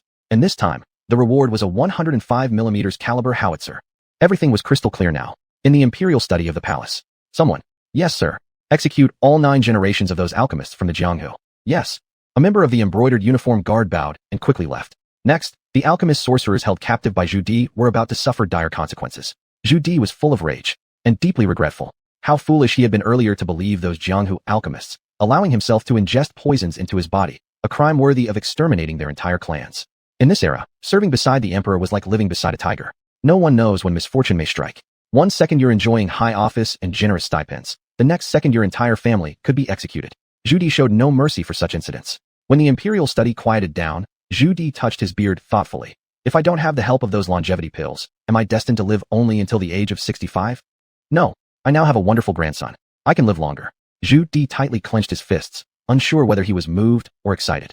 But soon after, his clenched fists relaxed and a bitter smile appeared on his face. That monkey doesn't know the value of firewood and rice when he runs a household. In one breath, he has nearly exhausted all those extraterrestrial meteorites. But that's all right. They were meant for future generations, meant for him anyway. Used is used. But I am curious, what exactly are these so-called divine weapons that my little brat talks about, capable of making the cavalry outside our border retreat in chaos? Anticipation grew stronger in Zhu Di's eyes. Thinking about the Tatar and Oirat tribes in the north, Zhu Di wanted nothing more than to eliminate them, yet there hadn't been good ways to do so. Now that Zhu Zhanji had mentioned it, he was really looking forward to it. Recently, the Tatar and Oirat had been causing trouble. It seemed that the last punishment wasn't sufficient enough to discipline them. Before long, they resumed plundering the borders of the Ming Dynasty relentlessly, taking advantage of their cavalry superiority to raid and flee quickly. Most of the soldiers defending the city walls were undermanned and had few effective methods to counter the cavalry. They needed multiple times their forces just to hold out, otherwise they could only retreat behind the wall and defend. This led to frequent border raids on the Ming Dynasty, yet they had no means to retaliate effectively, causing a major headache for Zhu Di. He wished he could march at once and crush them in battle. But Zhu Di knew it wasn't time yet. Not long ago he had returned from his last campaign. Now, he must accumulate funds before planning the next one. On top of that, bolt-action rifles were currently still in production and Zhu Di needed to wait a bit longer. With these superior weapons, he was sure to defeat the Walla and Tatar forces until their armor fell off and they fled. Not to mention those divine weapons Zhu Zhanji spoke about. Fu. These past few days, Wang basically had nothing to do. He would just stroll over to the Northern Investigative Office when idle, leading quite a leisurely life. After all, the previous assassination incident was mostly handled by Han Wang, leaving Wang completely free. Early this morning, after tidying up, Wang prepared to make an appearance, but before he could step out, a servant came running with news. Your Highness, the Crown Prince awaits your audience outside. What? Eldest brother is waiting outside. Startled, Wang immediately rushed toward the door. One must understand, Zhu Gaozi was now incomparable compared to before. Behind him stood a reclusive master. If Wang wanted to connect with this master, he needed to maintain good relations with his elder brother. Now that elder brother Zhu Gaozi personally arrived at Wang's residence, he had to greet him in person to show how much he valued the visit. Hey, big brother, why come here in person? You know you should have just sent word, and I would have come. Wang greeted Zhu Gaozi with utmost politeness upon seeing him. Third brother, don't take it so personally. Can't I come see you without any reason? That's definitely possible. Come inside, big brother. I'll order some wine and dishes immediately. Wang responded warmly. Drinking this early in the morning? That seems a bit inappropriate, doesn't it? Chapter 43, Testing the Waters? The boss is trying to blackmail him. It seems like that's how it is. Alright, let's sit down and have a cup of hot tea. I just bought a batch of top-quality tea leaves not long ago. Boss, come with me and try some. That would be great. The two brothers walked in, sat down, and started drinking tea. Boss, you suddenly came over today. Is there something you need from your younger brother? King Zhao was very clear that if there wasn't something important, Zhu Gaoqi wouldn't have personally come to his mansion. So he asked without delay. For King Zhao, this could be a good opportunity. Whether or not he could connect with someone extraordinary would depend on this chance. Third brother, I won't beat around the bush. Today, I actually have something important to discuss with you. Zhu Gaoqi hesitated for a moment before speaking. Come on, boss, just say it. We're family after all. Sigh, it's not a big deal. It's just that my little brat. Last time, didn't you find him a courtesan as a concubine? He likes her style a lot. Since you have more experience in this area, and since this kid has some needs, could you help find a few more for him? Zhu Gaoqi phrased his question rather tactfully. His cautious personality led him to first see how King Zhao reacted. Sure enough, when King Zhao heard that Zhu Zhanji wanted to take more concubines, he immediately smiled, with excitement flashing in his eyes. Boss, you've definitely come to the right person. Other people might not know, but boss, surely you do. Pinueb building is mine. My Pinueb building can attract beauties from all over. Since nephew wants, then I will keep an eye out for him, and if I find someone suitable, I'll send her over immediately. Hearing this, Zhu Gaoqi nodded slightly. Younger brother, I don't know how to thank you. All in the family. What gratitude? Don't mention it. No need, no need. King Zhao cut in diplomatically. Younger brother, it's not as simple as that. Since we are family, we cannot act distant either. Big brother came here today not only to discuss this matter, but also to bring you good news. What good news? King Zhao was delighted. Younger brother, have you ever heard of elixirs that grant longevity? Zhu Gaoqi lowered his voice, ensuring only the two of them could hear. Elixir? Longevity? When King Zhao heard these words, his eyes lit up, and he felt indescribably excited inside. Human lifespans just a few decades at most. Even for those in good health, it's only a few more years, bound by natural laws that no one can escape. But if there's a way to extend life, who wouldn't want to? Who would willingly die if they could live? Realizing this, King Zhao looked cautiously around, then moved closer to Zhu Gaoqi, asking softly, Big brother, what's this about the elixirs? Could it be the old man has had those people refine pills again? King Zhao knew that under Emperor Zhu Di were a group of people who specialized in refining pills for emperors. It was said that from the Tang Dynasty era till now, their ancestors had always been involved in this line of work. That's not it. Those elixirs made by the people under the old man aren't elixirs, they're poison. They probably won't survive much longer. Zhu Gaoqi clearly understood Zhu Di's nature. Once those alchemists were exposed as frauds, their fates were sealed. So, what do you mean, big brother? Third brother, I won't conceal it from you. Zhanji's been extremely lucky. He apprenticed himself to a hermit sage. Recently, he's been focusing on the art of refining pills. Let me tell you, the pills refined by my son aren't the same as those created by the alchemist charlatans. Their pills are basically poison. However, my son's pills do show some real ability. However, when King Zhao personally heard Zhu Gaoqi confirm that Zhu Zhanji was backed by a hermit master, he couldn't suppress his inner astonishment. Indeed, my guess was right. King Zhao's mind was swirling. Amazing. Glad I made the right choice back then. There really is a sage behind the boss. Now they've even come up with the pill for longevity? Although thinking this way, King Zhao still pretended to be shocked. Big brother, don't joke about such serious matters. Third brother, how could I deceive anyone about something like this? I know you visited us last time to probe the situation. Family members don't hide things from each other. There indeed is this event. Moreover, Zhanji has already begun secluded meditation to refine the pills. He says that he only needs half a month to complete it. When the pills are successfully refined. Cough cough. Boss, as for the pills and all, I really don't care too much about it. But the thing is, your uncle here wants to spoil his nephew well. Everyone knows that I love my nephew most. Since he wants to take in concubines, I'll make sure everything's properly arranged. King Zhao promised with an air of righteousness. Zhu Gaoqi immediately laughed. Oh dear, third brother, hearing this, I can relax. But brother also understands how hard it is to believe in these things. This way, since my body isn't too good, to avoid any issues from Zhanji's work on the pills, I'll test them first on myself to ensure their safety before passing them over to you. King Zhao. What does this mean? King Zhao looked completely baffled. Third brother, since you're not saying anything, we'll just settle this. I'll test the waters for you first. Hold on a moment, boss. Don't be like this. Do I look like someone who doesn't trust you? Besides, whatever our dear nephew creates, whether or not it's poisonous, I, his loving uncle, will swallow it without hesitation. King Zhao quickly interrupted Zhu Gaoqi. Now he understood clearly. The boss was trying to discredit his pills, saying so beautifully, helping him try the waters. Isn't this plainly intending to monopolize it? Isn't this clearly indicating refusal to share the pills with him? How could Zhu Gaoqi, such a cunning person, escape King Zhao's notice? If even Zhu Gaoqi vied for it, it must be something valuable. Especially now, this pill was reputed to extend life and improve longevity. After eating it, one might live longer, a matter of prolonging life. Was it acceptable to let the boss grab it all? Third brother, please stop this. Brother is merely doing it for your own good, Zhu Gaoqi said earnestly. King Zhao looked distressed. Boss, can we avoid this kind of approach? We are family. Doing it this way hurts feelings. Zhu Gaoqi. Goodness. Chapter 44. Out of seclusion, something seems different. Originally, I was thinking about luring King Zhao to see if he could be tricked into this matter, but unexpectedly, this guy was extremely shrewd. Alright, since brother 3 you trust Zhanji so much, when the pills are ready, I will personally deliver one to you. Upon hearing this, King Zhao exhaled in relief. Big brother, let's settle it like that then. No problem, no problem. Half a month passed in the blink of an eye.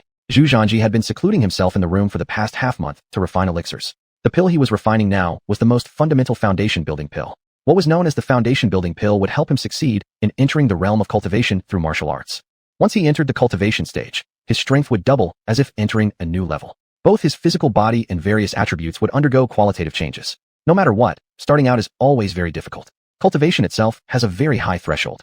Unless there's a master to guide one inside, an ordinary person might not even know if they can successfully step over the threshold in their entire life. Entering the path of cultivation through martial arts is also a very arduous process. In order to ensure smooth progress, Zhu Zhanji could only refine the elixir to give him a helping hand. Fortunately, with the elixir refining experience and knowledge rewarded by the system, the current Zhu Zhanji was just like a great elixir master. He knew everything about the process, though the only drawback was that his internal energy was somewhat insufficient, but experience could make up for it. Spending 13 days refining the foundation-building pill almost exhausted Zhu Zhanji. After all, his internal force wasn't enough in the first place. To refine elixirs, he needed to convert his internal energy into Dan fire to purify the herbs and extract their essence, which required a significant amount of energy. When his internal energy was lacking, he had to sit down to rest and restore it, repeating this process until all necessary essences were extracted and purified. This process was incredibly complex and required immense patience. Luckily, Zhu Zhanji managed to persevere, and on the 13th day, the elixir was finally complete. Zhu Zhanji looked at the 8 foundation-building pills quietly lying in the elixir furnace with delight. His heart was filled with joy. Foundation-building pills are considered the most basic type of elixir in the cultivation world, and most alchemists in the realm of immortals can easily refine them in large quantities, typically producing over 20 pills.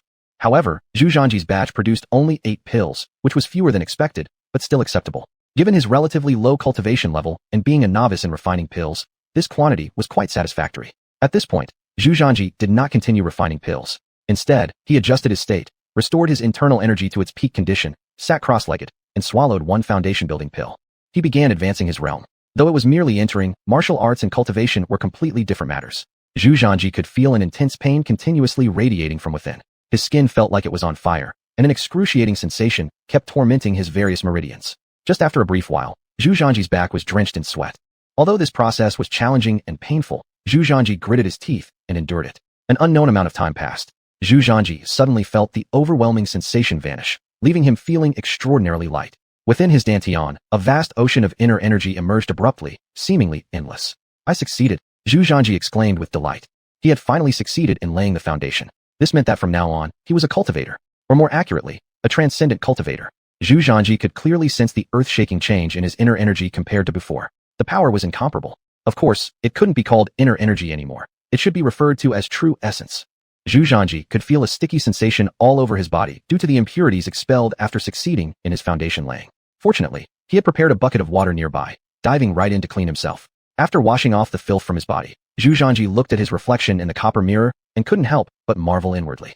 No wonder so many people rushed to seek enlightenment. This was truly incredible. Zhu Zhanji already had a good appearance and looked quite handsome, but now, his features became even more distinct and more attractive. More importantly, there was an evident ethereal and refined quality in the mirror's reflection. One must know that appearances and temperament, though seemingly similar, are actually quite different. Zhu Zhanji felt refreshed at this moment, but he did not rush to go out. Instead, he chose to finish the remaining tasks. Though he had successfully entered the foundation building stage, he still needed to reassure the people outside. Firstly, his father Zhu Gaoqi, who was eagerly awaiting him with life-extending pills, and then there was Zhu Di. Zhu Zhanji also had to complete these errands first, as he still needed their help to secure the rewards coming up. Zhu Di was the current emperor. Having him under control would make everything simpler in the future. Another 3 days passed in a blink of an eye. The crown prince's residence now. Zhu Gaoqi stood outside Zhu Zhanji's courtyard, pacing back and forth anxiously, peeking into the courtyard from time to time. Didn't our son say half a month? Why hasn't he come out yet now? It's already been over by more than a day. Should we check on him?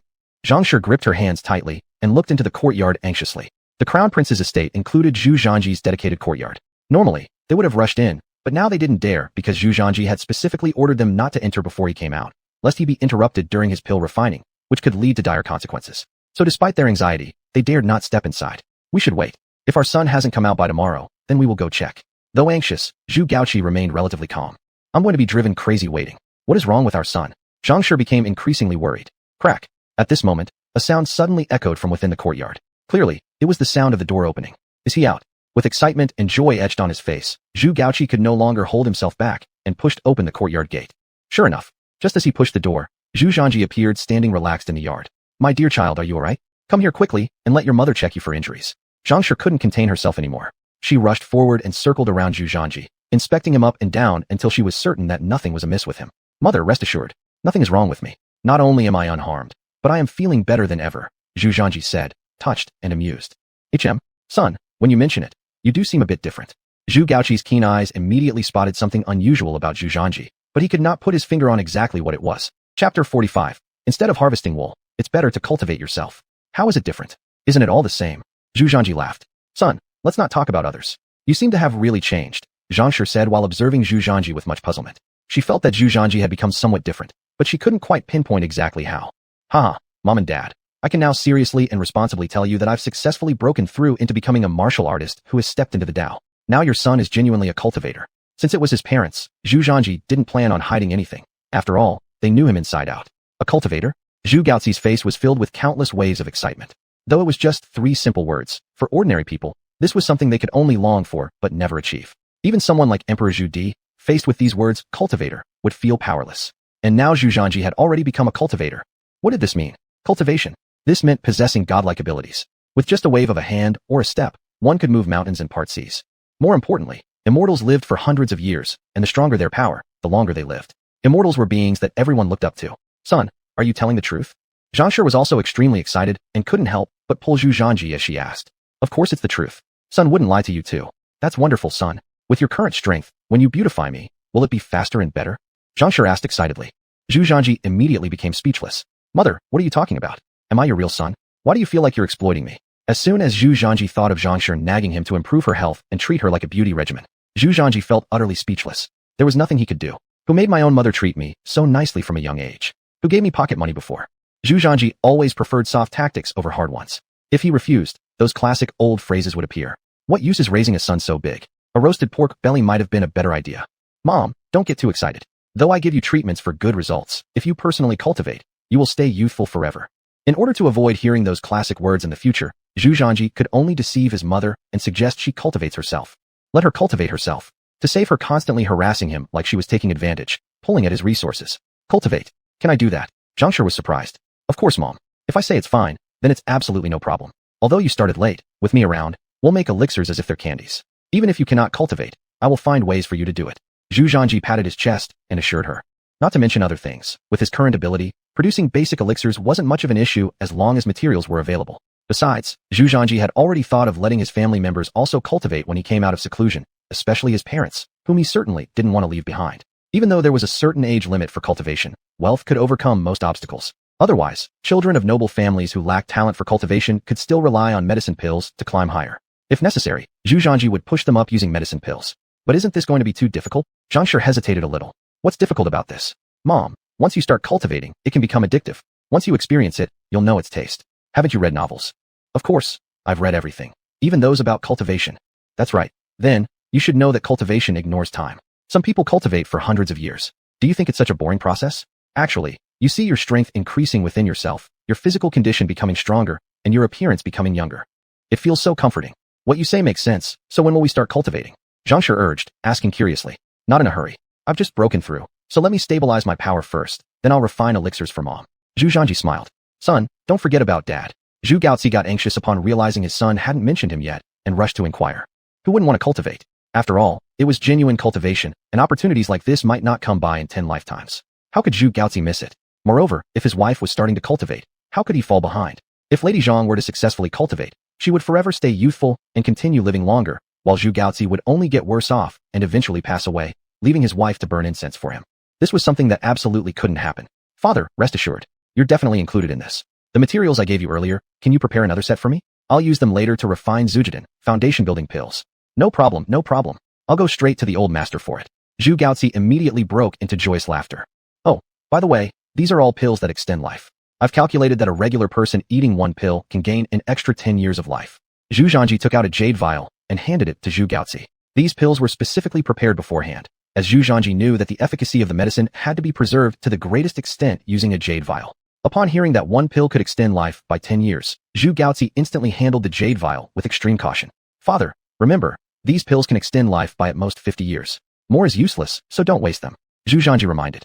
There were limitations to these pills. Otherwise, if someone kept consuming them to keep adding to their lifespan, wouldn't they live forever? That was impossible. The maximum extension was 50 years, and taking more wouldn't help. I understand. Zhu Gaozi carefully tucked the pills into his chest, his round face brimming with smiles. Here, and this one is specially for grandfather's Zamaiden, vascular cleansing pill, which will thoroughly remove the toxins from within grandfather's body and strengthen his constitution. Zhu Zhanji then pulled out another jade vial and passed it over. Of course, this type of pill also adjusts the body, but the effect isn't very significant. Zhu Zhanji clearly understood the effects of these pills, and he explained the necessary precautions to Zhu Gaozi. This Zamaiden essentially removes impurities and toxins from the human body, making it perfectly suitable for Emperor Zhu Di. Besides, it's also an excellent antidote. No matter what kind of poison, just taking one pill will expel all the toxins outside the body. Chapter 46. The old man could have openly seized, yet he gave. Zhu Gaozi once again cautiously took it over. All of these are good things. Zhu Gaozi was almost exhilarated to death. Son, your mother carried you for 10 months and had a hard time giving birth. Every time since you were a child, wasn't it your mother who wiped your waist? Now that you've got good things, you've forgotten your mother. Do you have a conscience? Seeing Zhu Zhanji concealing so many treasures, Lady Zhang was unwilling. Zhu Zhanji couldn't help but bitterly smiled. Mother, what's all the commotion about? I've already cleaned out all the toxins in your body. So what? That doesn't mean you should only take care of your father and ignore me. Don't I matter to you? Lady Zhang argued. Zhu Zhanji, don't I have any dignity either? You can't keep picking on me like this. All right, I'm afraid of you. Just wait, I'll get you someone I turn back, okay? That's more like it. Lady Zhang smiled with satisfaction. Oh yes, son, there's something I need to tell you. Your Uncle 3 has been particularly diligent lately. During your seclusion, he sent several concubines for you. You should check them out later and see if they're suitable. Zhu Gaozi then recalled Zhao Wang's recent actions. Since Zhu Gaozi last told Zhao Wang he'd give him pills, the guy became extremely enthusiastic. All the women he picked out were of top quality. It was unclear where he found them. Even Zhu Gaozi felt tempted by them. Uncle 3 is not bad after all. Father, send more pills to Uncle 3 later, Zhu Zhanji smiled. People become humble when receiving gifts. This Zhu Zhanji clearly understood. Giving more benefits to King Zhao will make him work harder. This kind of deal is quite easy to do. Moreover, this time he made a large number of pills, 50 immortality pills and 30 blood cleansing pills. Exiting the crown prince's residence, Zhu Gaozi couldn't be happier, especially with all those pills tucked in his embrace. Zhu Gaozi even thought it too much to flaunt. Several more guards accompanied him on this occasion. His destination this time, naturally, was the imperial palace because the pills were ready and needed to be delivered to the old man immediately. It must be said that for the past half-month, the old man has been frequently checking on this side, occasionally sending people over to have a look. Though Zhu Di didn't say it outright, Zhu Gaozi knew Zhu Di was more anxious than anyone else. After all, he exterminated 9 generations of those Taoist magicians, which shows how much Zhu Di craved for these pills. The eunuchs in the palace practically ran here every day, their legs nearly worn out. Finally, Zhu Gaozi arrived at the imperial palace. Before Zhu Gaozi had a chance to speak, Zhu Di asked first, how about it? Did Zhanji complete his retreat? Father, your information network really works fast. Zhanji just finished. Good, too good. If nothing happened to Zhanji, that's excellent. What about the pills? Father, rest assured, everything is prepared for you. As he spoke, Zhu Gaozi took out 2 small jade bottles that were already prepared, respectfully handing them over to Zhu Di. Zhu Di eagerly took them, yet carefully opened the cap. However, as soon as the cap was opened, an obvious soft aura could be perceived escaping. A delicate fragrance wafted out from the bottle. This fragrance was very gentle, providing a special sense of affinity, obviously not ordinary goods. It was completely different from the fake concoctions produced by those charlatans before. What those deceivers created smelled terrible, even causing nausea. However, this pill smelled incredibly inviting, making one feel very comfortable upon inhaling it. Good stuff is truly different. Zhu Di's eyes shone brightly, especially at the 2 pills contained in the jade bottle. Opening another jade bottle revealed 2 more pills lying quietly inside. Father, the pill in your left hand is the blood-washing pill, which can clear the toxins and impurities in your body, improving your health. In your right hand is the longevity pill. Eating one will add 10 years to your life. Eating one will add 10 years to your life. Zhu Di's eyes gleamed with light. 10 years of life meant immensely important to him. Sitting atop the pinnacle of power, he clearly knew the importance of longevity. Let alone now that Zhu Di has passed middle age, his remaining days aren't long. In the era of Great Ming, the medical level was relatively backward, and the average life expectancy usually wouldn't be very high. An 80-year-old man would already be considered quite elderly, while people normally passed away in their 60s. With these 2 pills now, isn't it to say that Zhu Di could live easily up to 70 or 80? If there were more pills like this, wouldn't it mean living even longer? Thinking about this, Zhu Di suppressed his excitement. Why are there only 2 pills, elder son? Father, Zhanji gave each person only 2 pills, there weren't more. So you also have 2 pills, right? Zhu Di narrowed his eyes as he looked at Zhu Gaozi. That's true. Zhu Gaozi nodded. Elder son, at your current age you're in the prime of your life, so these pills aren't actually something you need that much right now. You know my health condition and age well. Compared to you, I am in greater need of these pills. Give me the ones you have left. Zhu Di extended his hand towards Zhu Gaozi. Father, but, elder son, Zhanji is close to you because you're his father. If anything happened to you, wouldn't your son take care of you? Besides, your son has been taking good care of your body every day recently. Your body is getting better and better now. Would a bit of elixir really matter that much? Shit, old man, this is just outright snatching. Isn't this too unfair? It can't possibly come to this. Zhu Gaoqi laughed bitterly inside, knowing how much the old man enjoyed doing things like this. But since Zhu Di had said all this, what else could he say as a son? Father, I only have these 2 pills left. Just give them over then. Before Zhu Gaoqi could finish his sentence, Zhu Di snatched them away. Cough cough. Elder son, I heard recently Uncle 3 has kept sending women over to Zhanji. It's true. Uncle 3 has been working so hard. Given Zhanji's character, it's certain he wouldn't fail to reciprocate. Sweat dripped constantly from Zhu Gaoqi's forehead. Nothing seemed to escape the old man's notice. Indeed, besides the portions for myself and for you, Father, Zhanji also prepared one for Uncle 3. That's perfect. You don't need to go find Uncle 3 anymore. I happen to need him for something shortly. Leave Uncle 3's pills with me, and I'll pass them on to him later. Zhu Di said lightly. Chapter 47. Big brother, you truly have a wonderful son. Zhu Gaoqi was stunned. He knew his father, Zhu Di's nature very well. Leaving the 3rd brother's medicine to him for forwarding? That was just a joke. If this stuff got into Zhu Di's hands, would there be anything left? What kind of situation was this? How could one be such a father? This. Originally Zhu Gaoqi wanted to say something more, but as he noticed Zhu Di's stern look, he immediately turned timid. Then I'll trouble you, father. With no other options, Zhu Gaoqi could only take out the already prepared medicine and respectfully handed it over to Zhu Di. Father, I will leave this matter in your capable hands. And additionally, I wish to take another portion of herbs from the national treasury, similar to what we had last time. What do you need those herbs for again? Is Zhanji planning to refine more pills? Zhu Di's eyes lit up. That. None of that. Speak plainly about whatever you want to say. Zhu Di disliked most when Zhu Gaoqi acted hesitant, never straightforward. Yes, father, Zhu Gaoqi, shrinking slightly said. Zhanji claims that he has successfully ascended as a cultivator. Thus, he intends for me and his mother to start cultivating as well. Before Zhu Gaoqi could finish, Zhu Di shot up from his seat with excitement. What? You two can also cultivate? Yes, these were Zhanji's exact words. Zhanji mentioned, although we've passed our prime cultivation years, it doesn't mean we can't cultivate anymore. If not, he plans to force our progress with elixirs. Upon hearing these words, Zhu Di couldn't help but move restlessly. Cultivation. This was what everyone dreamt of attaining. Especially the pursuit of immortality, which made Zhu Di go utterly wild.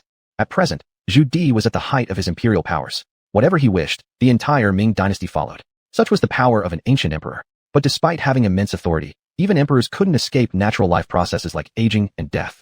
This was an unavoidable fact. However, if one could become an immortal, the situation would change entirely. Everyone knew that becoming an immortal extended one's lifespan indefinitely. Who wouldn't desire living longer? Moreover, after achieving a certain level in cultivation, there was the possibility of attaining humanity's ultimate goal, eternal life. Would Zhu Di refuse such a chance? Clearly impossible.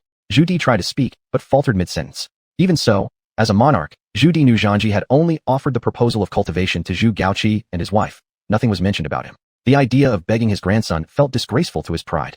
Ho ho, big brother, you indeed have an excellent son. He is quite filial. Whenever there's something good, the first person he thinks of is his father.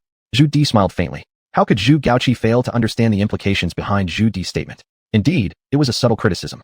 Zhu Di hinted at how Zhu Gaoqi had such a dutiful son who thought of him, his father, at every opportunity. Meanwhile, Zhu Di happened to also be Zhu Gaoqi's father. It was a reminder to Zhu Gaoqi not to forget him during fortunate times. Father, please rest assured.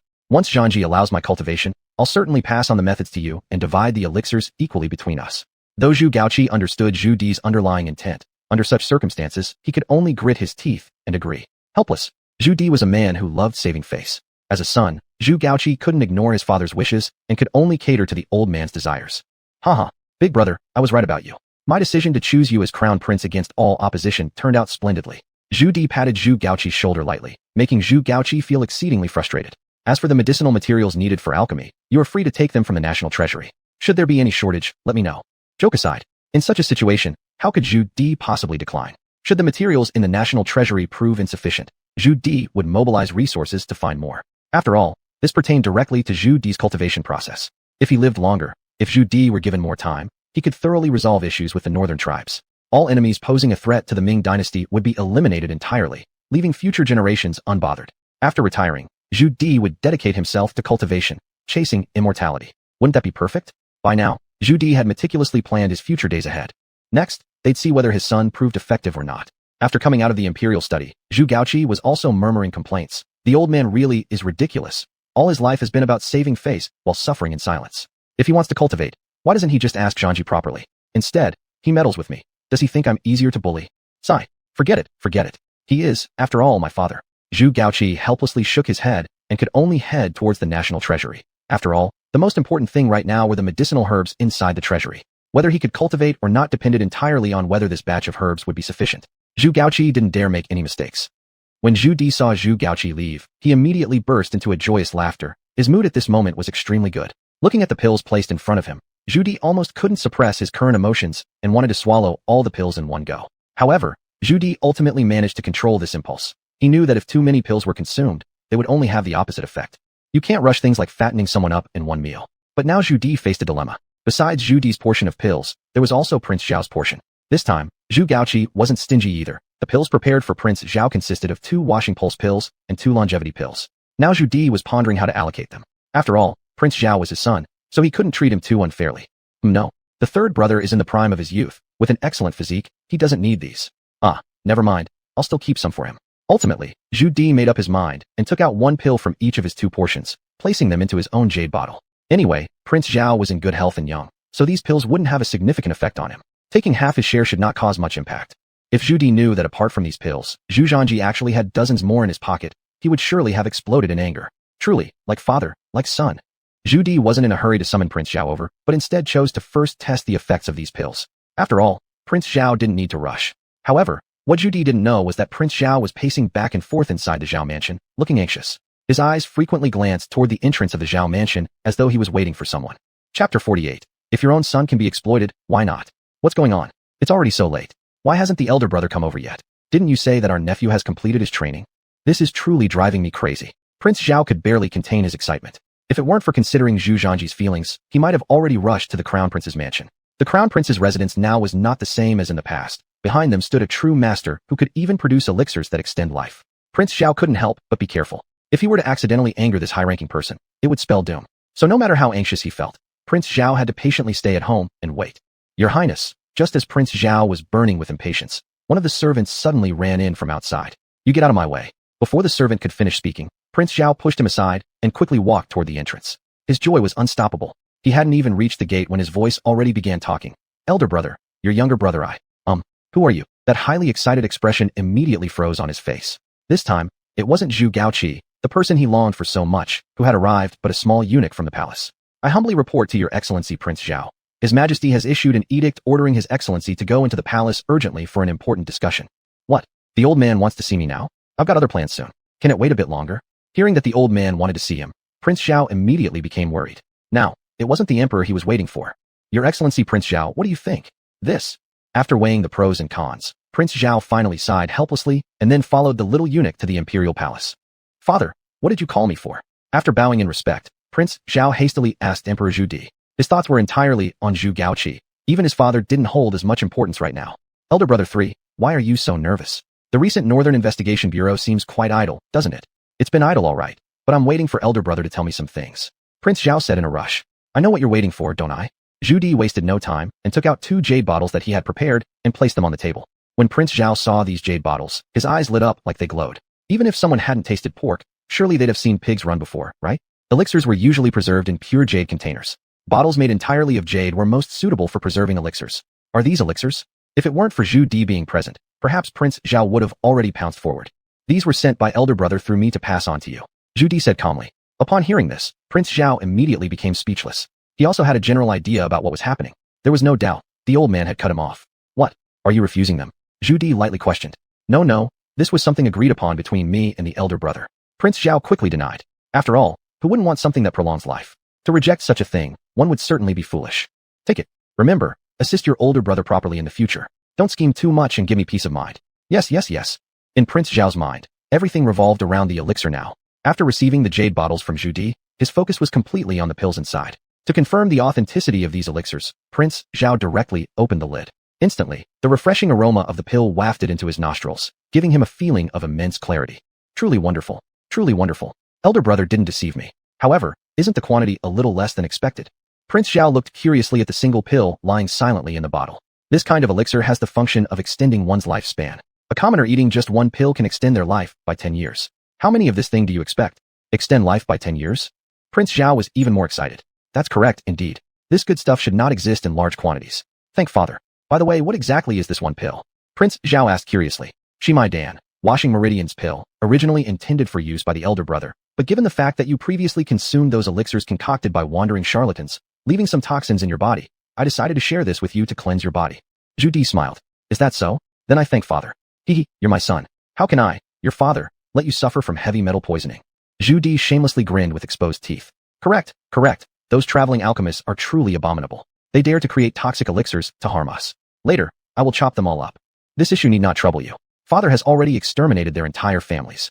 That's exactly what should be done. Prince Zhao was also quite angry inside. He was not an easy person to deal with in the first place. Usually, whoever dared to bully him would immediately get a slap across the face from him, regardless of their rank or position. These wandering alchemists actually dared to concoct toxic pills for them to consume, truly deserving to be chopped into pieces.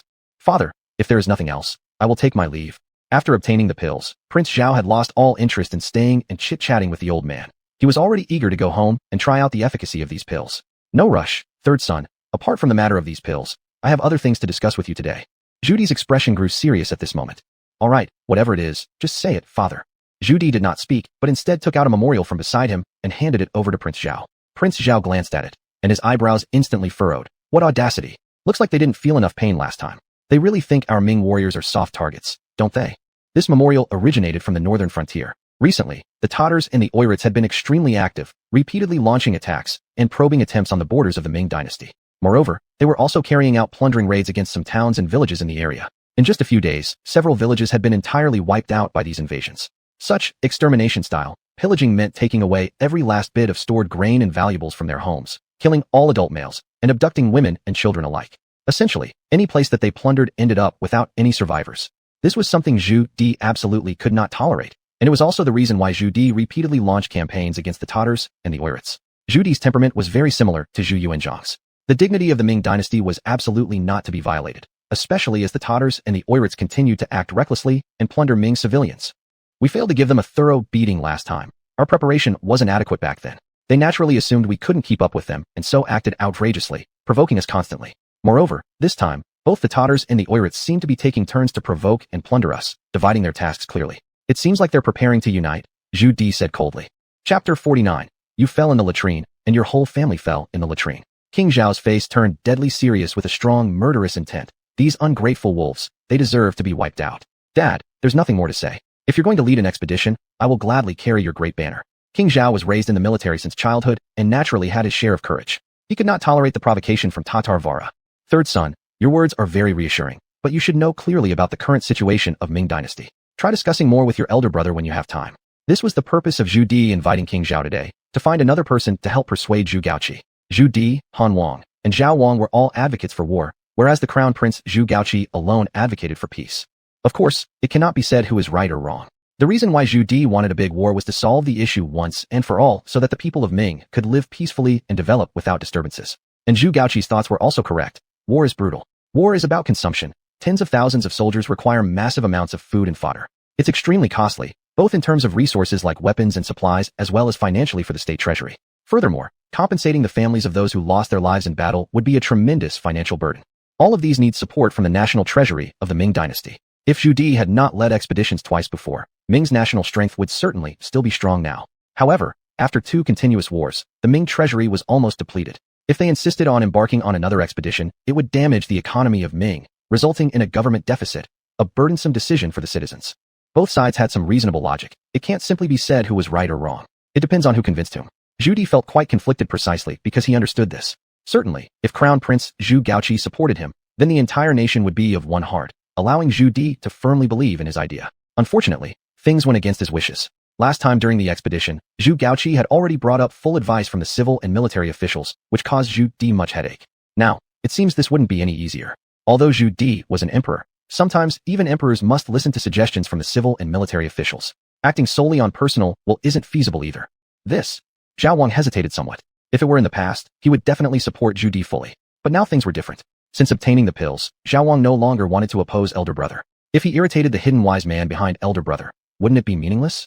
This was an exhausting task with little benefit, something Zhao Wang did not wish to undertake. Seeing Zhao Wang hesitate like this, Zhu Di directly pulled out a big move. Third son, do you know that elder brother will soon become a qualified cultivator? What? A cultivator? Zhao Wang was greatly surprised. Elder brother personally told me this. Zhangji has prepared to allow the crown prince and crown princess to cultivate together, claiming that even if using medicinal pills, he will make sure they advance in cultivation level. At that time, elder brother will certainly become a true immortal cultivator, able to pursue the supreme path. Third son, don't you want to cultivate? I want to, I absolutely do. Xuanhuan nodded incessantly like a pecking chicken. Unfortunately, you won't have such a chance. Elder brother has already informed me. Zhangji mentioned only the couple, not even myself as a grandfather. But I also have a good son. As for third son, well, it depends on your performance. Father, rest assured. I will surely find a way to talk properly with elder brother and try my best to persuade him to agree with our expedition plan. Xuanhuan was completely subdued by Zhu Di and immediately promised, understanding what his father implied.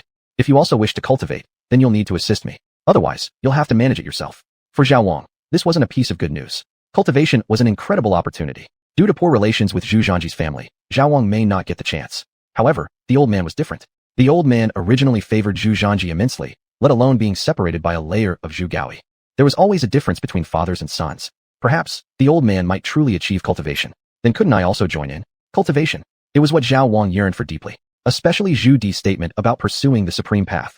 Xuanhuan was restless at this moment.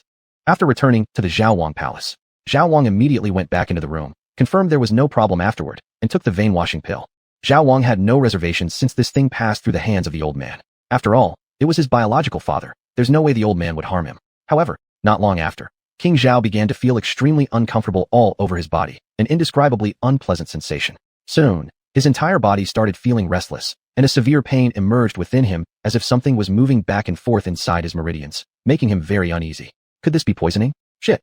Old man, are you trying to mess with me? Fortunately, this feeling didn't last for too long. About half an hour later, it finally stopped. After enduring that excruciating pain, King Zhao was drenched in sweat all over his body. Then he felt a sharp pain in his lower abdomen and immediately rushed to the latrine without a second thought. Finally, when King Zhao came out of the latrine, he experienced an indescribable sense of comfort throughout his whole body. That feeling was like being reborn. Even though he was sticky all over, his body felt quite comfortable and full of energy. Good stuff? It's truly amazing. Feeling the changes in his body, the joy on King Zhao's face grew increasingly apparent. Your Highness, what happened? Why are your clothes completely soaked? Did you fall into the latrine?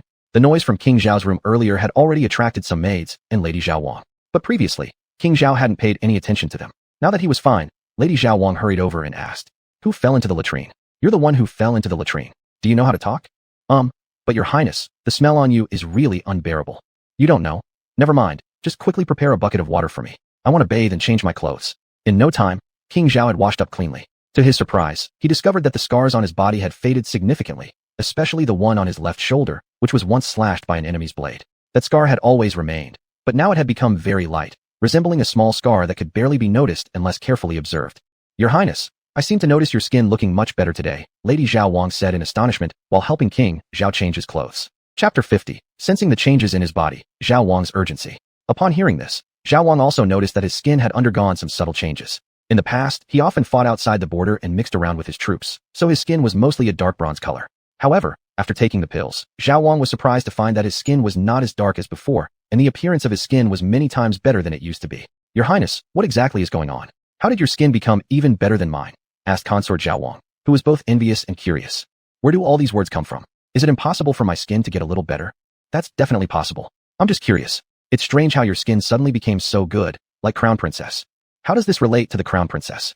Xuanhuan's expression changed slightly as he asked casually. Your Highness, you don't know. Recently, the Crown Princess has been very well preserved. Her skin is incredibly tender and smooth. No one knows what formula she uses. Whenever we ask her, she refuses to tell us. Just look at how proud she gets. As she spoke, a hint of jealousy appeared on Consort Xuanhuan's face.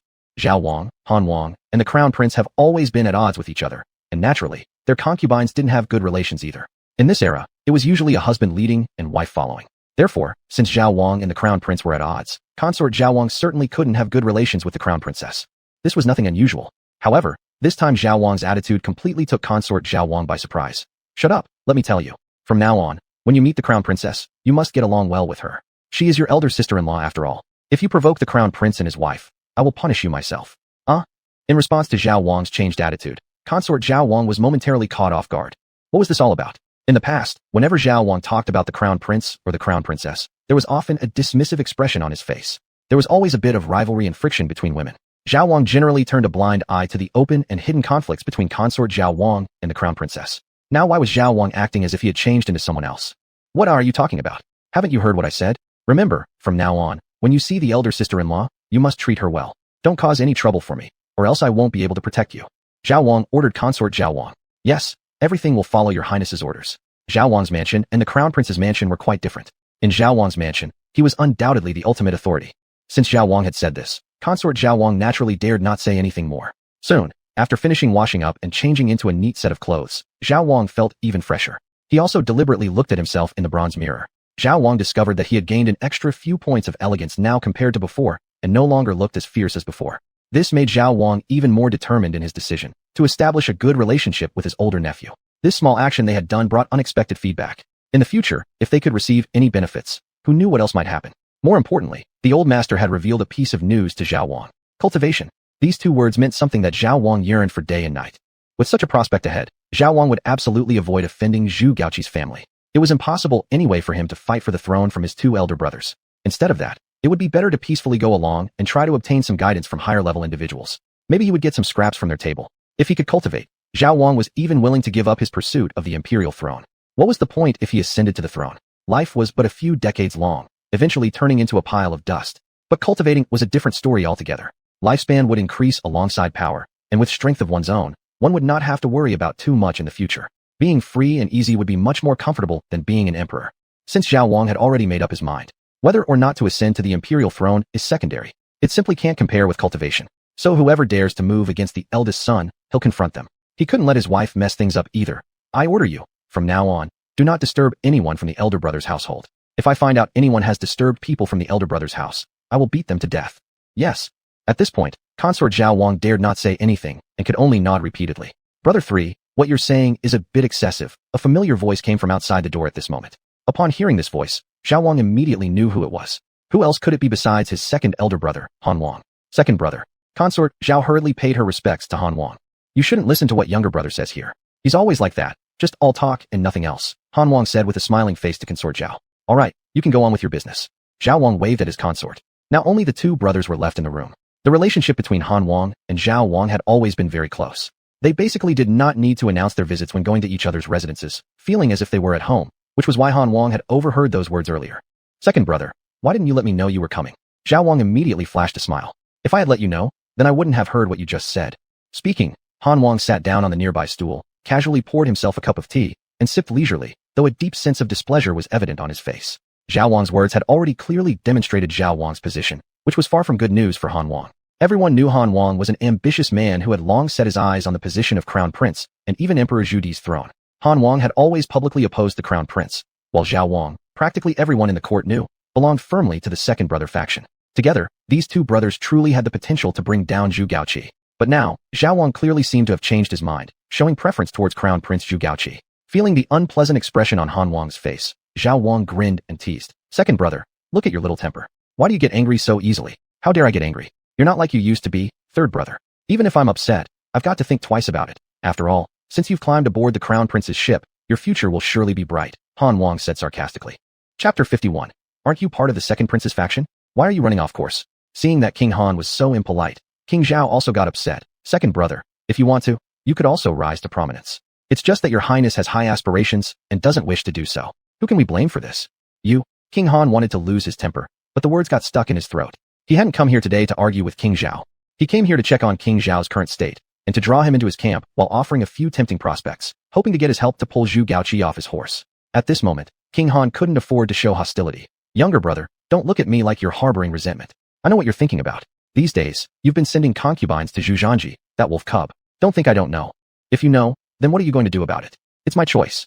Little brother, consider our status as brothers. When have we ever lowered ourselves like this? You've already bowed down and paid respect to the eldest brother, but has he treated you fairly?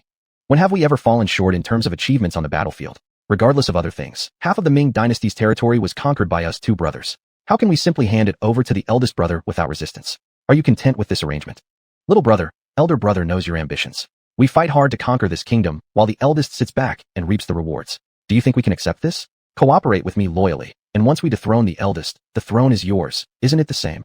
Even if elder brother takes the throne, I'll still promise to share power with you equally. King Han said these words resolutely, but they lacked any real conviction. After all, King Zhao wasn't foolish. He understood that King Han was just trying to entice him with empty promises. The fact that he had achieved such status meant he was wise. This sort of thing he'd witnessed before. When their grandfather initiated the Jingnan rebellion, he made similar promises to Ningguang Zhuquan. At the time, Zhu Di needed Ningguang's support, promising him equal division of power after taking the empire. But what happened?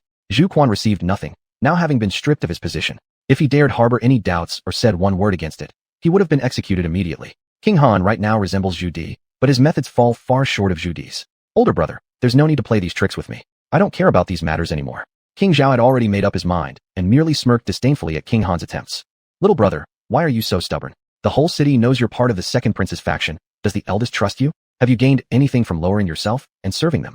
Hearing this, King Zhao laughed. Elder brother, if you put it this way, then you're completely wrong. Who says I haven't benefited? What benefits have you received? King Han looked puzzled. Elder brother, why don't you take a guess at what benefits I've received? King Zhao beamed proudly.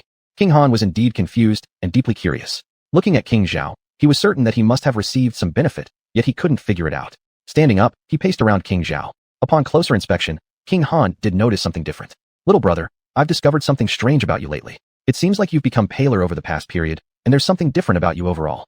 King Han also noticed changes in King Zhao. Earlier, he was too focused on persuading King Zhao and didn't pay much attention. Now upon close inspection, there were indeed noticeable differences. Firstly, King Zhao's skin, which used to be dark from always rushing around, though not as dark as charcoal, but still considerably tanned, had now become fair, even rivaling those delicate-skinned women. Secondly, there was a shift in King Zhao's demeanor. Compared to before, his fierce aura seemed less pronounced, replaced with a touch of gracefulness. What's going on here? King Han became genuinely anxious now. He was nearly certain that King Zhao must have gained some benefit, otherwise he wouldn't be so loyal to the eldest. Since it concerned Zhao Wang's health, King Han couldn't ignore it. It's not that younger brother refuses to tell you, but rather this matter cannot be disclosed. If you really want to know, then you should mend relations with the eldest. Listen to me, we're family. There's no need to feud over the throne. Isn't it better to get along peacefully? You just go away. Hurry up and tell me what's going on. This is definitely something that can't be said. King Zhao didn't dare to divulge the matter, for fear that if Han Wang, known as a big mouth, blurted it out everywhere, then wouldn't it be him who would end up carrying the blame? Old 3, you must not forget, who was it protecting you on the battlefield back then? Now there's trouble, and your second brother won't even talk, will he? Do you remember when you were surrounded by enemy troops in battle? Wasn't it me who fought with everything I had to save you from their encirclement? Have you forgotten the scar on my back? Didn't I endure it for your sake? Second brother, please don't be like this. King Zhao became instantly conflicted. Indeed, the reason why everyone called him a part of the second prince's faction had its reasons. His relationship with King Han had always been very good. The two brothers risked their lives together on the battlefield multiple times. There had been many instances where King Zhao impulsively found himself encircled by enemies and nearly died on the battlefield. If it weren't for King Han leading his troops and fighting desperately to save him, he might not have survived until now. It was precisely because of this that King Zhao decided to stand by King Han's side. After all, the two brothers shared some deep bonds. Even if King Han eventually ascended the throne, he would likely consider their brotherhood and spare him a miserable end. This way, he wouldn't face an unfortunate outcome. This was the genuine bond between the two brothers. Old 3, today you absolutely must explain this clearly to me. Otherwise, I'll stay at your house without leaving. I'll stick with you until you give in. If you want to drive your second brother away, fine. Just take a knife and cut off my head, roll it across the ground, and then you'll finally have peace. With that, King Han pulled a sword from one of the guards outside and placed it on the table. King Zhao felt utterly helpless. Second brother, are you forcing me? Yes, I am forcing you, Old 3. You're too unrighteous. When you were in danger, your second brother went all out to save you. But now that you've obtained something valuable, you've completely forgotten about your own second brother. Chapter 52. Who says I haven't benefited? Look, forget it. Since second brother is family, I won't keep secrets from you. At this point, King Zhao couldn't help himself anymore. He could only cautiously look around and close the door to the room. Second brother, listen, there really is a great master backing nephew one. There's absolutely no falseness in this. The reason for the changes in my body is because I took a pill that nephew one made for me. Could this possibly be fake? Our nephew one isn't an ordinary person. Pill? You mean? Yes, exactly a pill. This is undoubtedly real. None of it is fake. That batch of swindlers that grandfather kept before have already been killed by him. The pills we are using now were all handmade by nephew one. Second brother, you don't know how effective these pills are. I've had an old injury for a long time, but after taking this pill, I feel like it has improved significantly. Moreover, I feel like I have endless energy. Look at my skin, it's become whiter, all because my constitution has improved. King Zhao grinned widely. King Han found it hard to believe, but he also noticed the changes in King Zhao. At this moment, King Han felt uneasy as if he had missed out on something. And these pills aren't just one or two. This time, nephew one gave me 2 pills in total. One is to improve the body and remove toxins within the body, while the other can extend life. These pills are incredibly powerful. They say that taking them can increase one's lifespan by 10 years. What? Can it really extend your life by 10 years? Upon hearing this, King Han immediately stood up excitedly. Who doesn't want to live longer in this life? King Han is no different. However, life has many regrets, and everyone will eventually face birth, aging, illness, and death. If there was something that could extend life, how could King Han not be tempted? Third brother, Don't say things here to trick me. Grandfather already killed those incompetent swindlers. Generations of their ancestors did this sort of thing and couldn't produce such pills. How can nephew one achieve it? Second brother, there's something you don't know. Just because those swindlers couldn't do it doesn't mean nephew one can't. Haven't you seen it with your own eyes? I've changed noticeably. Besides, these life-extending pills were taken directly from grandfather. Even grandfather knows about this. Do you think it could be false? Upon hearing these words, King Han became even more restless. Who is grandfather? What kind of person is he? He's smarter than anyone else. If even grandfather believes in these pills, then they must be real. Furthermore, King Zhao's current physical condition is already sufficient to explain everything. King Han specially examined some of King Zhao's scars and astonishingly discovered that the old scars on King Zhao's body had become extremely faint. For a moment, King Han fell silent, unsure of what to decide. King Zhao and King Han were very familiar with each other. King Zhao knew what King Han was wrestling with inside his heart. After all, he still couldn't let go of the imperial throne. After all, befriending the eldest brother Zhu Gaoqi means giving up the competition for the throne. I'm telling you, second brother, take my advice, stop competing with eldest brother for the throne. In the past, we couldn't match eldest brother anyway. Now with a great master helping eldest brother, we can't stand a chance against him. Rather than doing this, why not establish good relations with eldest brother, perhaps leading to a longer life?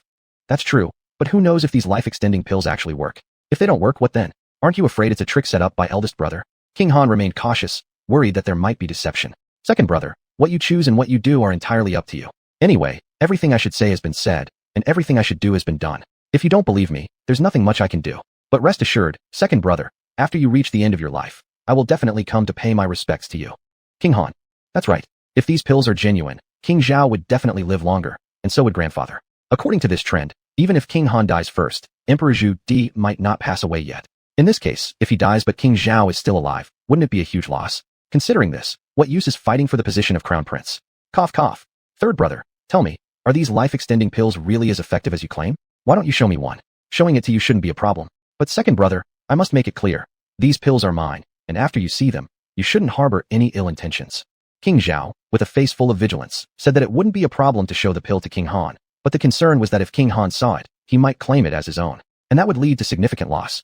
All right, you talk too much. Just bring it out, and let me take a look. King Han said impatiently. Without overthinking it at this moment, King Zhao directly took out the hidden pills for extending life.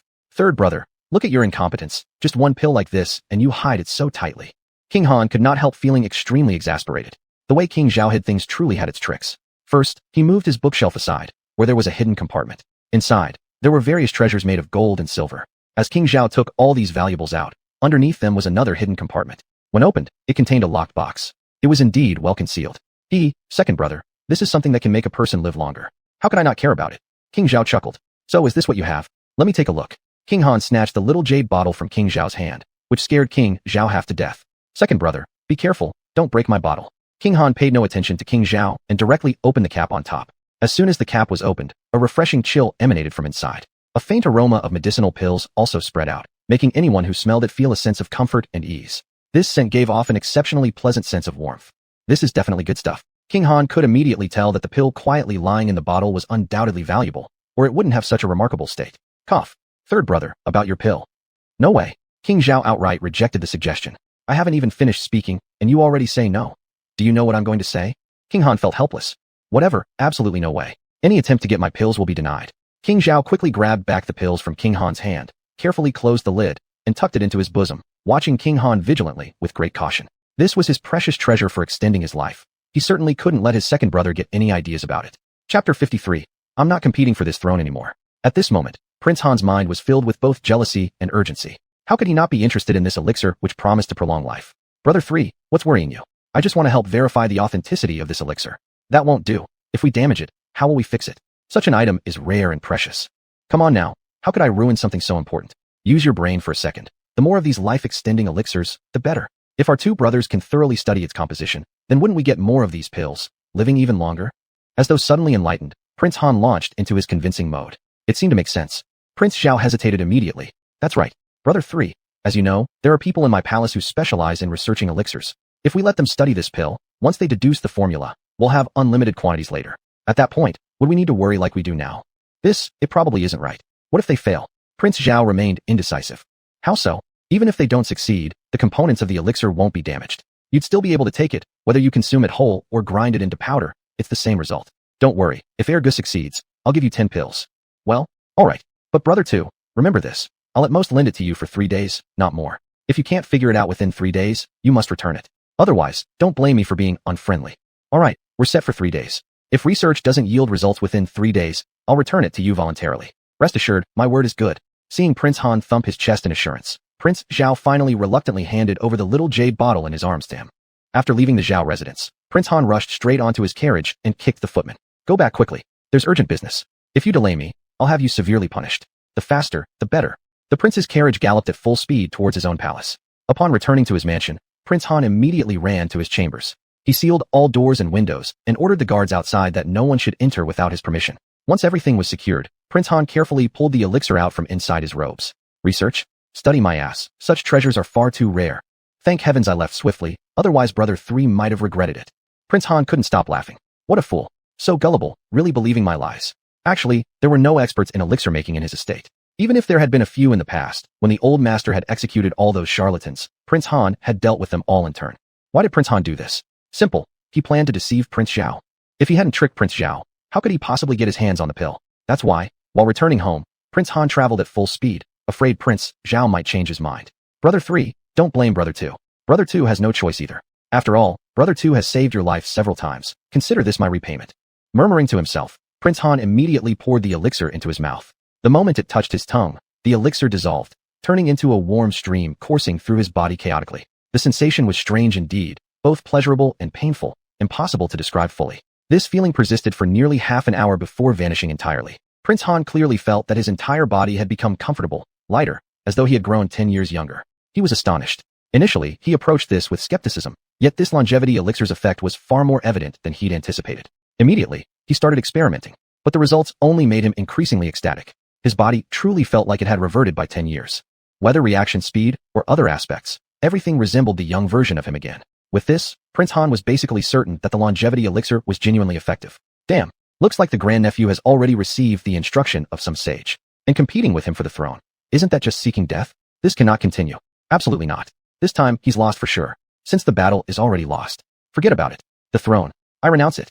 I want the elixir for longevity. Since he had already lost confidence in competing for the throne, Han Wang decided to slack off and give up completely. Now all he wanted to say was, this is so satisfying. The 3 days passed in the blink of an eye. During these 3 days, Zhao Wang had been counting the days. As soon as the time arrived, Zhao Wang didn't hesitate and galloped straight toward Han Wang's mansion. The agreed-upon time had come, and he must retrieve his elixir. Brother 3, don't be in such a hurry. There's something I need to properly discuss with you about this elixir. Enough nonsense, Big Brother 2. Don't explain anything to me. Just return my elixir. I'm not interested in hearing any more of your excuses. As soon as Zhao Wang saw Han Wang's expression, his heart sank instantly. He immediately interjected. Brother 3, can I tell you that I accidentally lost the elixir? Big Brother 2, don't try to fool me. Give my elixir back now. I have no time for your antics. If you don't hand it over today, I won't let this go. Zhao Wang was entirely anxious now, raising his voice significantly. He glared furiously at Han Wang, regretting bitterly in his heart.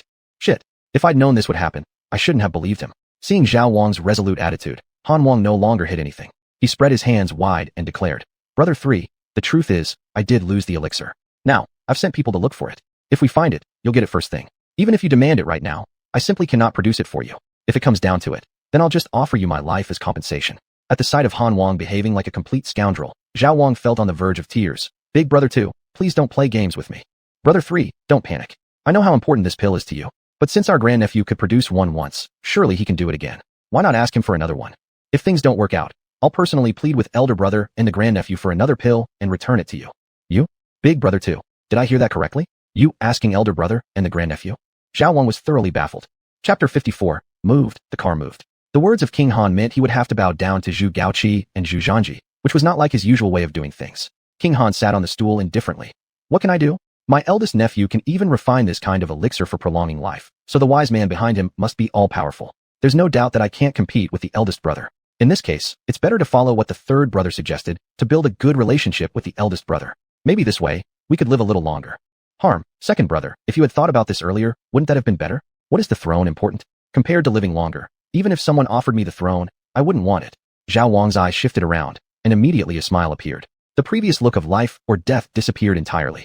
There's nothing I can do. It was only after I tried that pill that I realized how powerful my elder nephew is. Zhao Wang's mouth twitched at the corner, almost unable to resist slapping a big palm. For heaven's sake, why didn't you pretend? How am I supposed to feel? But Zhao Wang still held back. If he took King Han to make friends with Zhu Gaozi, and showed a certain level of sincerity, Perhaps his nephew would be happy and give him a few more pills. Wouldn't that be a great deal? In the courtyard of the crown prince's residence, Zhu Gaozi and Lady Zhang were curiously looking left and right at an iron lump in the yard. Son, what is this iron lump? It doesn't look like something used for pulling carts, nor does it resemble a carriage. What is this thing? After Zhu Gaozi looked around for a while, he couldn't help but ask Zhu Zhanji beside him. Father, this is a type of transportation I ordered the Ministry of Works to build, and I call it a steam car, Zhu Zhanji said with a smile, also observing the primitive steam car in front of him. Because Zhu Zhanji specifically drew the blueprint for the Ministry of Works, and their craftsmanship was indeed pretty good, now the steam car had been assembled and actually looked quite realistic, somewhat resembling an open-top sports car.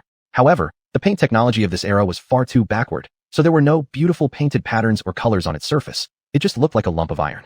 Although the design inside was similar to that of a sedan, due to being driven by a steam engine, the space occupied by the car hood was very large as most of it was used for loading fuel. As it was a steam engine, the main material relied on was diesel, natural gas, and coal. Diesel and natural gas hadn't been developed in this era, but coal did exist. Thus, Zhu Zhanji could only use coal mines as the fuel driving force, which naturally required more space. Therefore, the steam car in front of them only had 2 seats, the driver and the co-driver, and basically all the other space was fully utilized.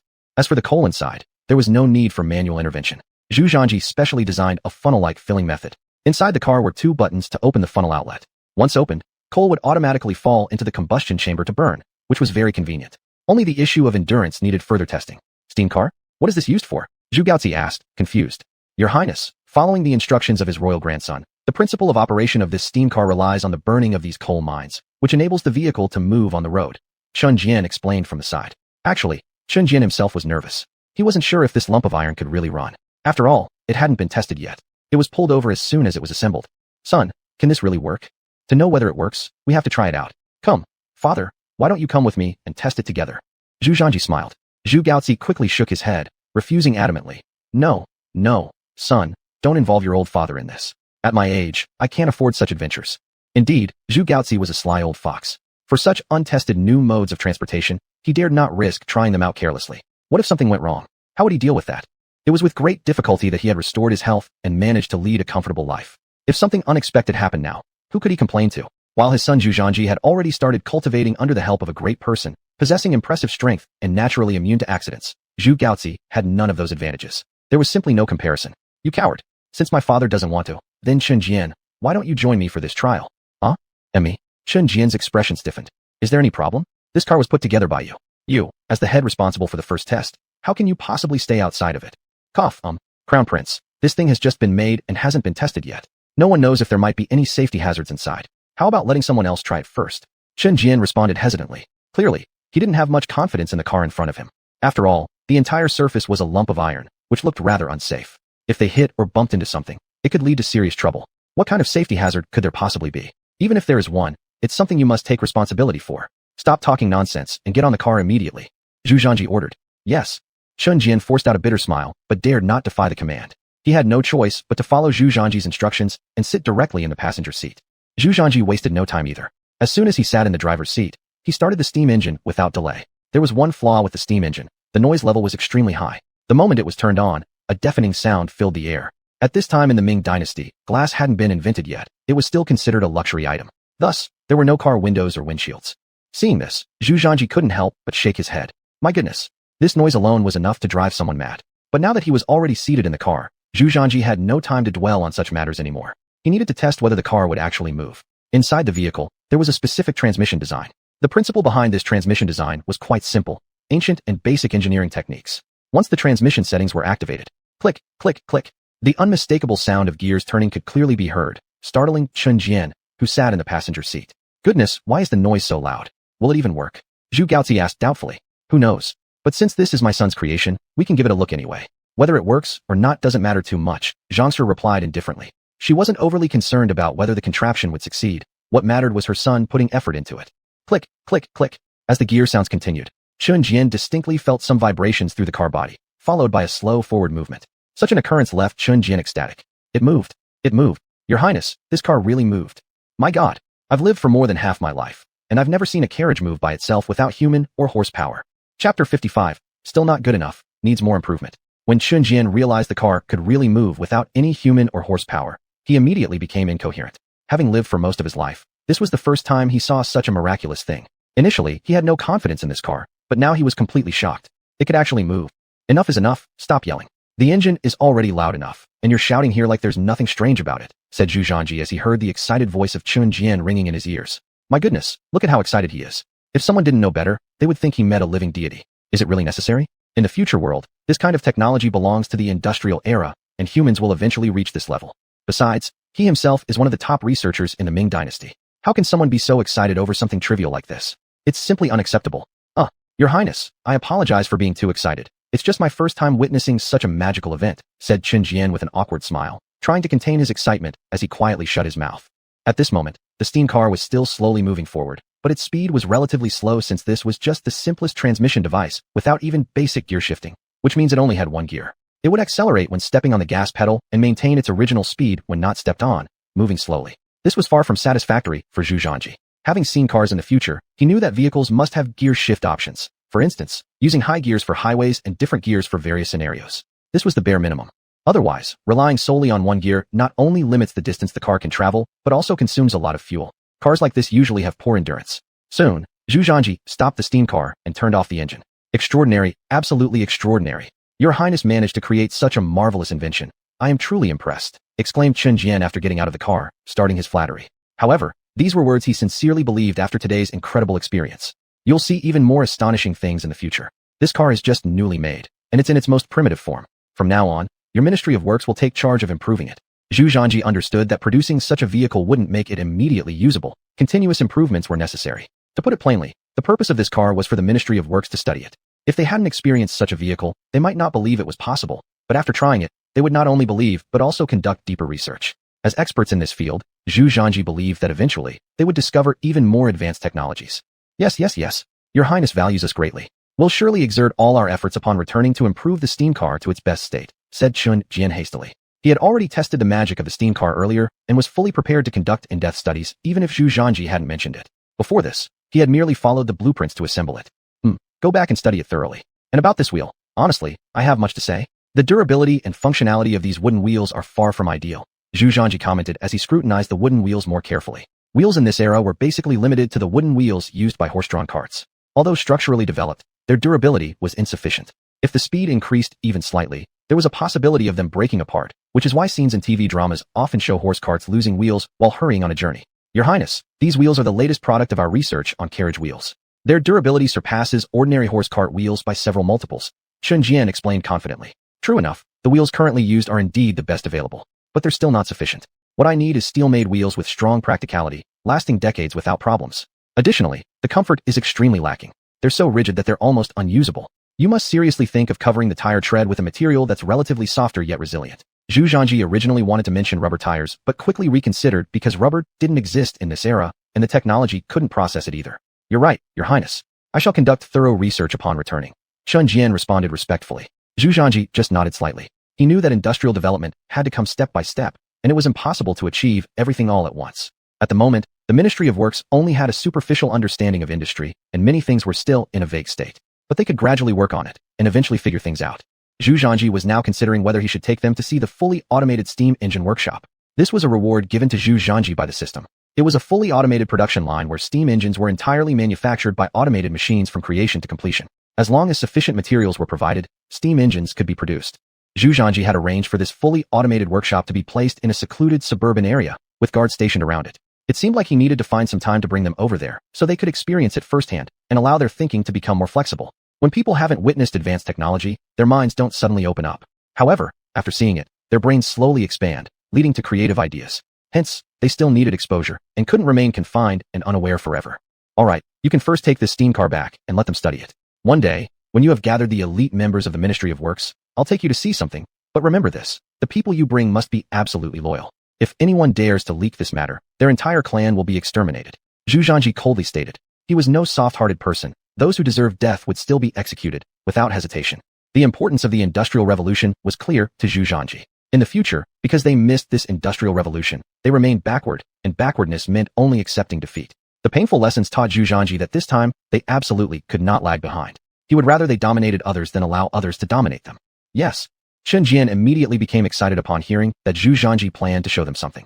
He immediately affirmed, "Grandson, please rest assured. The elites I select are all utterly loyal to the Ming Dynasty. If any of them dare to disclose even a word, There's no need for your hand to act. I will personally deal with them, and then commit suicide as an apology.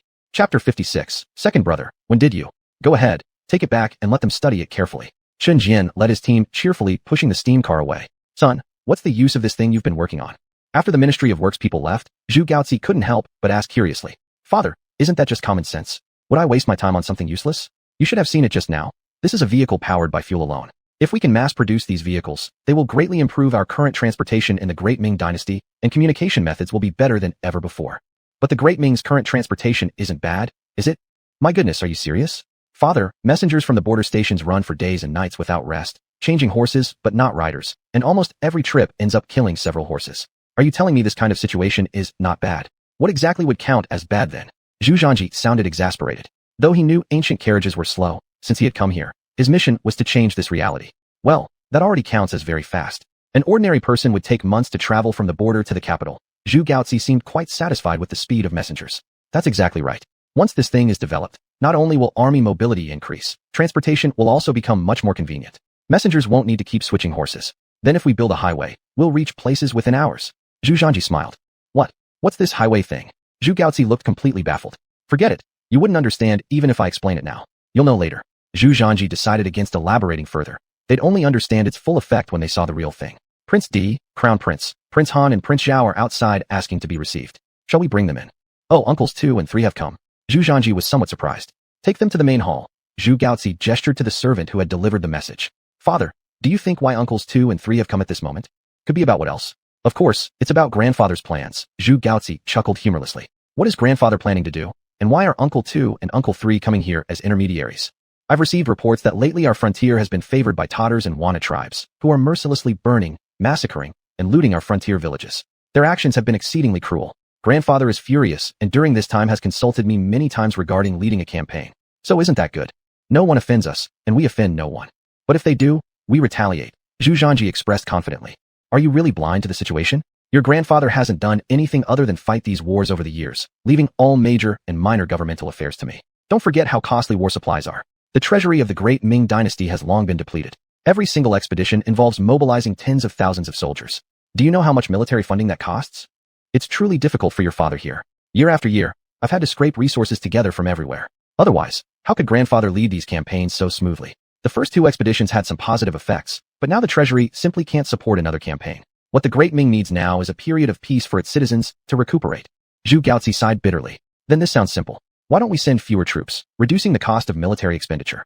Zhu Zhanji understood that wars drained resources, yet certain battles couldn't be avoided or else the enemy would grow bolder. Especially those cavalrymen on the grasslands. There was no way they'd back down easily.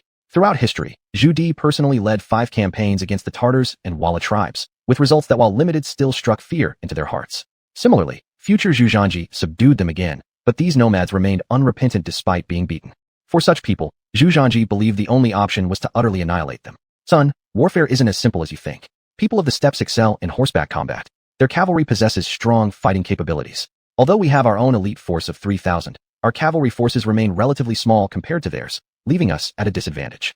If we send too few men, there's no way we'd win. That would only create bigger problems. At this point, we cannot afford to lose any battle. We can only afford to win, Zhu Gaozi concluded. Never underestimate Zhu Gaozi. His military prowess is no less than that of Prince Han and Prince Zhao. Otherwise, when Zhu Di initially rallied his troops to quell rebellion, Li Jinglong attacked Shuntian headquarters with hundreds of thousands of soldiers. Yet Zhu Gaozi was able to repel enemies several times greater in number using only the old, sick, and wounded. Never mind, let's not talk about this anymore. Go greet uncles 2 and 3 first. We might be summoned by grandfather soon. Second uncle, third uncle, why so formal? If you want to come over, just come. Why bring gifts? Zhu Gaozi had barely stepped into the main hall when he noticed various gifts on the side table. Before Prince Zhao could speak, Prince Han stood up with a grin and said, Big brother, this is just a little token from your younger brother, a small gesture of goodwill. I hope you'll accept it. In the past, I wasn't mature and often quarreled with you. Now I've realized my mistakes. Please don't bear any grudge against me. Prince Han's attitude left Zhu Gaozi completely baffled. What's going on here? As far as Zhu Gaozi knew, Prince Han was highly ambitious and wouldn't lower himself before him like this. Second brother, what nonsense are you saying? Big brother isn't angry with you. But these gifts are quite extravagant. Are they very expensive? Cost doesn't matter. If big brother likes them, I'll send over more batches later. Prince Han said grandly. Honored, truly honored. Nephew, your second uncle knows you're in your prime, and have lately developed a fondness for beautiful young women. Don't worry, I'll arrange some for you soon. You'll surely like them. said Prince Han as he turned towards Zhu Zhanji, still wearing his ingratiating smile. In that case, thank you, second uncle. Not at all, not at all, we're family. We shouldn't act like outsiders. Prince Han chuckled. This left Prince Zhao speechless. The corners of his mouth twitched involuntarily. Good grief. When did elder brother become this sycophantic? Damn. Just the other day, he vowed never to bow down, proclaiming his ambitions loudly. Yet now, at the mere sight of big brother, he completely changed his demeanor. Chapter 57. What the old man is doing, ugly man lets me. Brother 1. Actually, we two brothers came over here for 2 reasons. First, to visit brother 1 and nephew 1, and second, to follow grandfather's wishes, allowing us both to enter the palace to discuss matters. Seeing that King Han was very involved, naturally King Zhao didn't want to be outdone, so he quickly stood up at this moment. Yes, grandfather has been thinking about leading troops again recently. Elder brother, do you know about this? Asked King Han. I do know. Grandfather has already asked me many times. Chu Gaoqi bitterly smiled and said, Hey, big brother, I actually think if grandfather wants to fight, then let him fight. It's not such a big deal anyway. Moreover, these Tartars of Wala are indeed bullying us too much. Do they really think we Ming Dynasty fear them? As King Han said this, his face also showed a flash of anger. Nephew 1, what do you think about this matter? King Zhao was quite perceptive as he turned his gaze onto Zhu Zhanji. Uncle 3, you're asking the wrong person. This is something you should discuss amongst yourselves. How would I know? Zhu Zhanji modestly replied. Hey, nephew 1, you shouldn't say things like that. You, nephew 1, are the heir and the future crown prince. How could you not get involved in this? We're doing all this for the stability of your future empire. King Zhao played his flattery card perfectly. Not, Uncle 3, please don't say it like that. Although I am the grandson, whether or not I can ascend the throne, there's nothing definitive yet. Who knows, perhaps Uncle 2 will become emperor successfully. Then it'll have no part in me. Some words shouldn't be spoken too early. Zhu Zhanji's words almost choked King Han. Alarmed, King Han hastily waved his hands. Nephew 1, heaven bears witness. Your Uncle 2 absolutely has no intention to compete with you for the throne. How about this? Uncle 2 will swear to heaven right now. If Uncle 2 ever has any thought to vie with you for the throne, then may thunder strike and bring a terrible end. King Zhao, F***K. Could Elder 2 act even more dramatically? I'm truly amazed by your cunning. Weren't you supposed to be ambitious? How come you're so good at sucking up? Don't. Uncle 2, you mustn't say such things. Actually, nephew feels that Uncle 2 being the crown prince is quite fitting, Zhu Zhanji said earnestly. Anyway, currently neither I nor my father cares much about who the crown prince is or isn't. Perhaps upon entering the palace, we should directly tell grandfather to depose my father from his position as crown prince, and instead establish Uncle 2 as the crown prince. King Han had a blank look on his face. What is he talking about? What nonsense is this? But the more Zhu Zhanji appeared indifferent to the crown prince position in the imperial seat, the more King Han felt like they were missing something. Who wouldn't want to be emperor? Who wouldn't want the throne? The Zhu Zhanji from before, did he not desire the throne? That's absolutely impossible. But Zhu Zhanji today genuinely looks unconcerned, seemingly showing no care for the position of crown prince. This alone demonstrates Zhu Zhanji's lack of attachment. However, soon enough, King Han realized. Zhu Zhanji's disregard for the throne is because he has an incredibly powerful mentor behind him. Now what he pursues is the Supreme Tao. Compared to the Supreme Tao, what does the throne mean? Nephew 1, under no circumstances should you do such a thing. Uncle 2 is a reckless and unwise man. Uncle 2 is not worthy of this imperial seat. This matter still belongs to brother 1. King Han immediately waved his hands frantically and shook his head like a drum beat, which, in earlier times, might have already led him to smile humbly and bow repeatedly.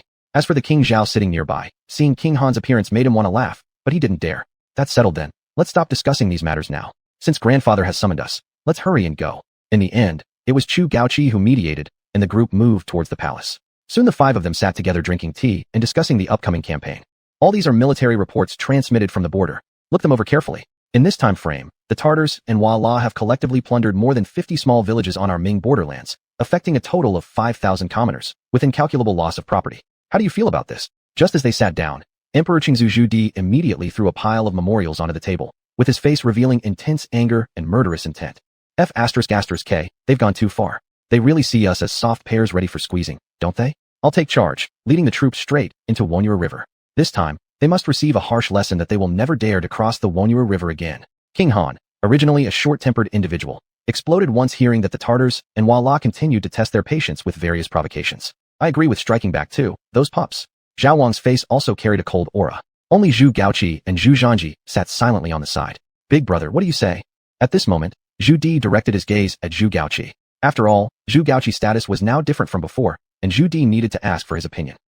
Your Majesty, I believe this matter should be further discussed, considering the current state of our great Ming. What we need right now is rest for the people. We cannot continue endless wars, or we risk dragging down the great Ming. The treasury is already close to running a deficit. If things continue like this, the great Ming won't hold up. Zhu Gaoqi remained steadfast in his position. At this point, Zhu Di gave Han Wang a significant look. Old man, Why are you giving me that look? You want me to play the ugly role? Seeing Han Wang unfazed, Zhu Di sent over an intensely glaring expression. With no other options, Han Wang could only open his mouth. Big brother, but how can we just sit by and let the Walla harass our borders? The tone Han Wang used now was completely different from earlier, having a hint of negotiation that almost made Zhu Di question if he was seeing things correctly. In Zhu Di's mind, Han Wang and Zhao Wang usually clashed fiercely. Their words were always full of tension or mocking tones, and Han Wang had never shown any sign of submission before. What was wrong with him today? Why did his speech sound so gentle? Second brother, I still maintain my current opinion. The reason the Tartars and Walla invade our borders must have something to do with trade. My suggestion is that we negotiate with them, trying to preserve peace as much as possible. Seeing the standoff escalate, Zhu Di could only turn his eyes toward Zhu Zhanji. Kid, what's your take? Do you think this battle should be fought or not? At this moment, everyone's gaze fell onto Zhu Zhanji. Chapter 58. If my father can't, I, his son, can. Everyone was fully aware that Zhu Zhanji's situation now was different from before. There was a mastermind standing behind him, and the words he spoke would make everyone pay attention, especially Zhu Di. Zhu Gaoqi looked at Zhu Zhanji with anticipation. Speaking frankly, Zhu Zhanji asked casually. Nonsense. Grandfather has asked for your thoughts. How could you dare to speak lies? Zhu Di replied with an exasperated scolding laugh. All right, from a long-term perspective of the Great Ming, this war should indeed be fought. If we don't terrify those people beyond the passes, it is likely that the Great Ming will continue to be harassed by them. Now that your majesty is around, they naturally wouldn't dare to be too reckless, at most attempting some probing actions. But if your majesty were no longer here in the future, whether or not the future rulers would withstand their threats is uncertain. Excellent. Well said. As soon as Zhu Zhanji finished speaking, Zhu Di immediately applauded and praised him, because Zhu Zhanji's words were in complete accordance with his own thoughts, which was Zhu Di's sole current thought. The words spoken by our nephew are certainly extraordinary. From a long-term viewpoint, this is indeed true. The King of Han praised repeatedly. Our nephew speaks truly astutely. Such sharp insight I couldn't achieve myself. It's no wonder why the old master regards you so highly, Crown Prince. You're indeed capable, much to my envy. Zhao Wang quickly flattered. That's enough already. Stop cheering on. Zhu Gaoqi felt somewhat irritated since he had already discussed the pros and cons of this with Zhu Zhanji. He didn't expect Zhu Zhanji to still support Zhu Di, which made Zhu Gaoqi, his father, quite unable to accept it. Older brother, it seems your ideas fall short compared to your son's. Zhu Di added smugly. Grandfather, please do not jump to conclusions just yet. My grandson's words are not finished. From a long-term perspective, this war does indeed need to be fought, but looking at the current situation, this war shouldn't be fought. After the first two wars, the treasury of the Great Ming is almost depleted, lacking various military equipment and food supplies. A forced expedition may hurt the essence of the Great Ming. Did you hear that? My son is correct. With the present state of the Great Ming, if another expedition is made, it really could hurt its vitality. None of you have experienced the hardship I've endured being left alone to guard home, while all of you go out to fight wars. Zhu Gaoqi expressed grievances continuously. That's enough. Older brother knows you've been through difficulties. We've been fighting bloody battles at the front lines, without complaining about you enjoying life back home, haven't we? Here's an idea. This time, let's switch roles. I'll stay here and supervise, and you follow father to fight enemies on the battlefield. The King of Han smirked. Second brother, you'd better keep your promise if you say it. Don't just talk without action. Zhu Gaoqi immediately felt excited internally. He had long grown tired of handling those matters, and the King of Han's suggestion pleased him. I'll do it if I have to. What am I afraid of? The question is, can I handle your responsibilities, and can you handle mine? The King of Han laughed. Having commanded troops for many years, he held great prestige in the army and was very experienced on the battlefield. However, Zhu Gaoqi, the eldest brother, simply couldn't compare. It's hard to say. Though I haven't led troops into battle, I'm still physically fit enough to slay enemies on the field. This would be a good opportunity to stretch my limbs, Zhu Gaoqi responded confidently. Is that so, older brother? It's not right of me to underestimate you, but going to the battlefield to slay enemies isn't as simple as you think. If anything happens to you on the battlefield, I'd bear the blame. Even though the King of Han had decided to give up the throne, the habit of verbally sparring with Zhu Gaoqi remained strong. Second brother, if I were to die on the battlefield, wouldn't that be convenient? My position as crown prince would surely be passed on to you then, fulfilling your wish perfectly. Don't try to pull that on me. Who said I want the crown prince position? I never did. Brother, stop accusing me falsely. The King of Han quickly clarified his stance. What exactly do you want then? When I ask you to stay behind and handle affairs, you refuse. I never said I refused. The two brothers started bickering again. This caused Zhu Di to lose patience. Have you had enough? We convened here to discuss important matters, not for a verbal duel. If you like dueling this much, I'll take a rest, and you can duel for a few hours in the next room and come back afterward. Hack. No more arguing. Let's finish the discussion so we can go eat. Zhu Gaoqi chuckled nervously. Yes. I also plan to return home to eat. You continue, father. The King of Han quickly agreed. Zhanji, you haven't finished what you were saying. Please continue. Zhu Zhanji had indeed spoken earlier, but he hadn't yet clarified his stance, so Zhu Di naturally prompted him to go on. Grandfather, my meaning is that we should launch the expedition, but this has its own principles too. The military funds need to be secured first before an expedition, and it's imperative to guarantee the supply line. So what you just said essentially means nothing at all. Zhu Gaoqi's face was filled with exasperation. Yes, elder nephew, we need some constructive suggestions, the king of Han chimed in agreement. Second uncle, I think what my father just said makes sense. Or how about you swap positions with my father? Zhu Zhanji suddenly proposed. The king of Han panicked instantly, thinking it was a test from Zhu Zhanji. Nephew, you must not say nonsense like that. The position of crown prince belongs to the eldest brother. I have never coveted it. Second uncle, I don't mean it that way. My point is for my father to go to the battlefield while you stay behind to ensure the logistics. You've often complained about how my father sits comfortably back here without doing any work. Now this will be your chance to experience it. What do you think? Second uncle, it can't be that you can't even handle this little task, right? Who says I can't handle it? It's no big deal, just ensuring logistics, right? I can definitely take care of it smoothly. However, nephew, I may be able to manage this, but whether or not your father can actually go to the battlefield is uncertain. Although his health has improved, weapons are blind. What if something happens? This statement wasn't entirely insincere. There was indeed some truth to it. That's not an issue. If my father can't go to the battlefield, isn't there still me, his son? I could simply take his place on the battlefield. You go to the battlefield? The four men exclaimed simultaneously. Yes, why shouldn't I go to the battlefield? Zhu Zhanji looked perfectly confident. This absolutely won't work. The four of them refused unanimously as if they had reached an understanding beforehand. One needed to realize that Zhu Zhanji held a status far above the ordinary now. He had a hermit master backing him from behind the scenes, and he could also refine elixirs. A person like this was truly invaluable. How could they possibly allow such a precious individual as Zhu Zhanji to go to war? Chapter 59. The plan settled, swap of positions. One must understand that the battlefield is a dangerous place. If someone gets accidentally hurt, what would happen then? No one can bear such a consequence. Even Prince Han disagreed. Zhanji, Grandpa can promise you other things, but this matter I cannot agree with. Zhu Di's face was filled with seriousness and gravity, as if there were no room for negotiation. Nephew, other matters Uncle San would definitely support you on, but going to war, Uncle San cannot agree with. The battlefield is an extremely dangerous place. Should anything happen, it would be a great loss for our entire great Ming Dynasty. Absolutely unacceptable. Uncle too wouldn't agree either. It's too dangerous. Son, your father also says the same thing. Seeing their four determined attitudes, Zhu Zhanji sighed helplessly. I say, now that all of you already know my identity and details, why are you still so afraid? With my current strength, who can harm me? As he spoke, Zhu Zhanji sharply struck a stool beside him. Boom. That chair shattered instantly into pieces. With my own power, I can withstand thousands of soldiers. Who can stop me? Even if they try to kill me, probably those people would still have no way to deal with me. This. Zhu Di hesitated immediately, his brain running rapidly, seemingly weighing pros and cons. Relax, nothing will happen to me. This trip is just out of pure curiosity, and the battlefield is a necessary journey for every man. I won't create trouble, you may rest assured. If worst comes to worst, the person behind me will also make a move. Zhu Zhanji released another trump card. Hearing this, Zhu Di finally agreed. This is good too. As the heir, gaining more experience on the battlefield has its benefits. In Zhu Di's mind, Zhu Zhanji was the future emperor, so for Zhu Zhanji to accumulate some experience in warfare was undoubtedly of immense help to any emperor. He had been worried about Zhu Zhanji's safety before, but now Zhu Zhanji's words eliminated all of his concerns. At this moment, Zhu Gaozi wisely remained silent, which was akin to tacit consent. After all, Zhu Zhanji was still young and did indeed need some military achievements to build up prestige, which would benefit him in the future. If that's the case, then we've settled the matter. Today's Tartars are so arrogant, continuously challenging our bottom line. We must launch an attack and give them a harsh lesson so they never dare infringe upon the might of our great Ming again. Lao heir, this time you don't have to go to battle with me. You take over Lao Da's position. Father, I was just joking with Big Brother earlier. Please don't take it seriously. The Crown Prince wanted to cry. How come you were so loud just now? But now you're scared. It's too late. It's settled. The matter was finally decided, and Zhu Di began issuing orders to prepare the massive supplies needed for war at this point. For this campaign, Zhu Di planned to set out once again with 50,000 troops. The official departure would take place 2 months later. Just when everything was almost finalized, Zhu Di suddenly said to Zhu Zhanji, Zhanji, you're no longer a little child now. At your age, you've already got several wives and concubines. Now it's time to establish your army. How about this? While there's still time, pick people from the camps or cultivate new recruits. Choose 3,000 men to form your unit. Old 3, assist in selecting the right individuals. Understood, Your Majesty.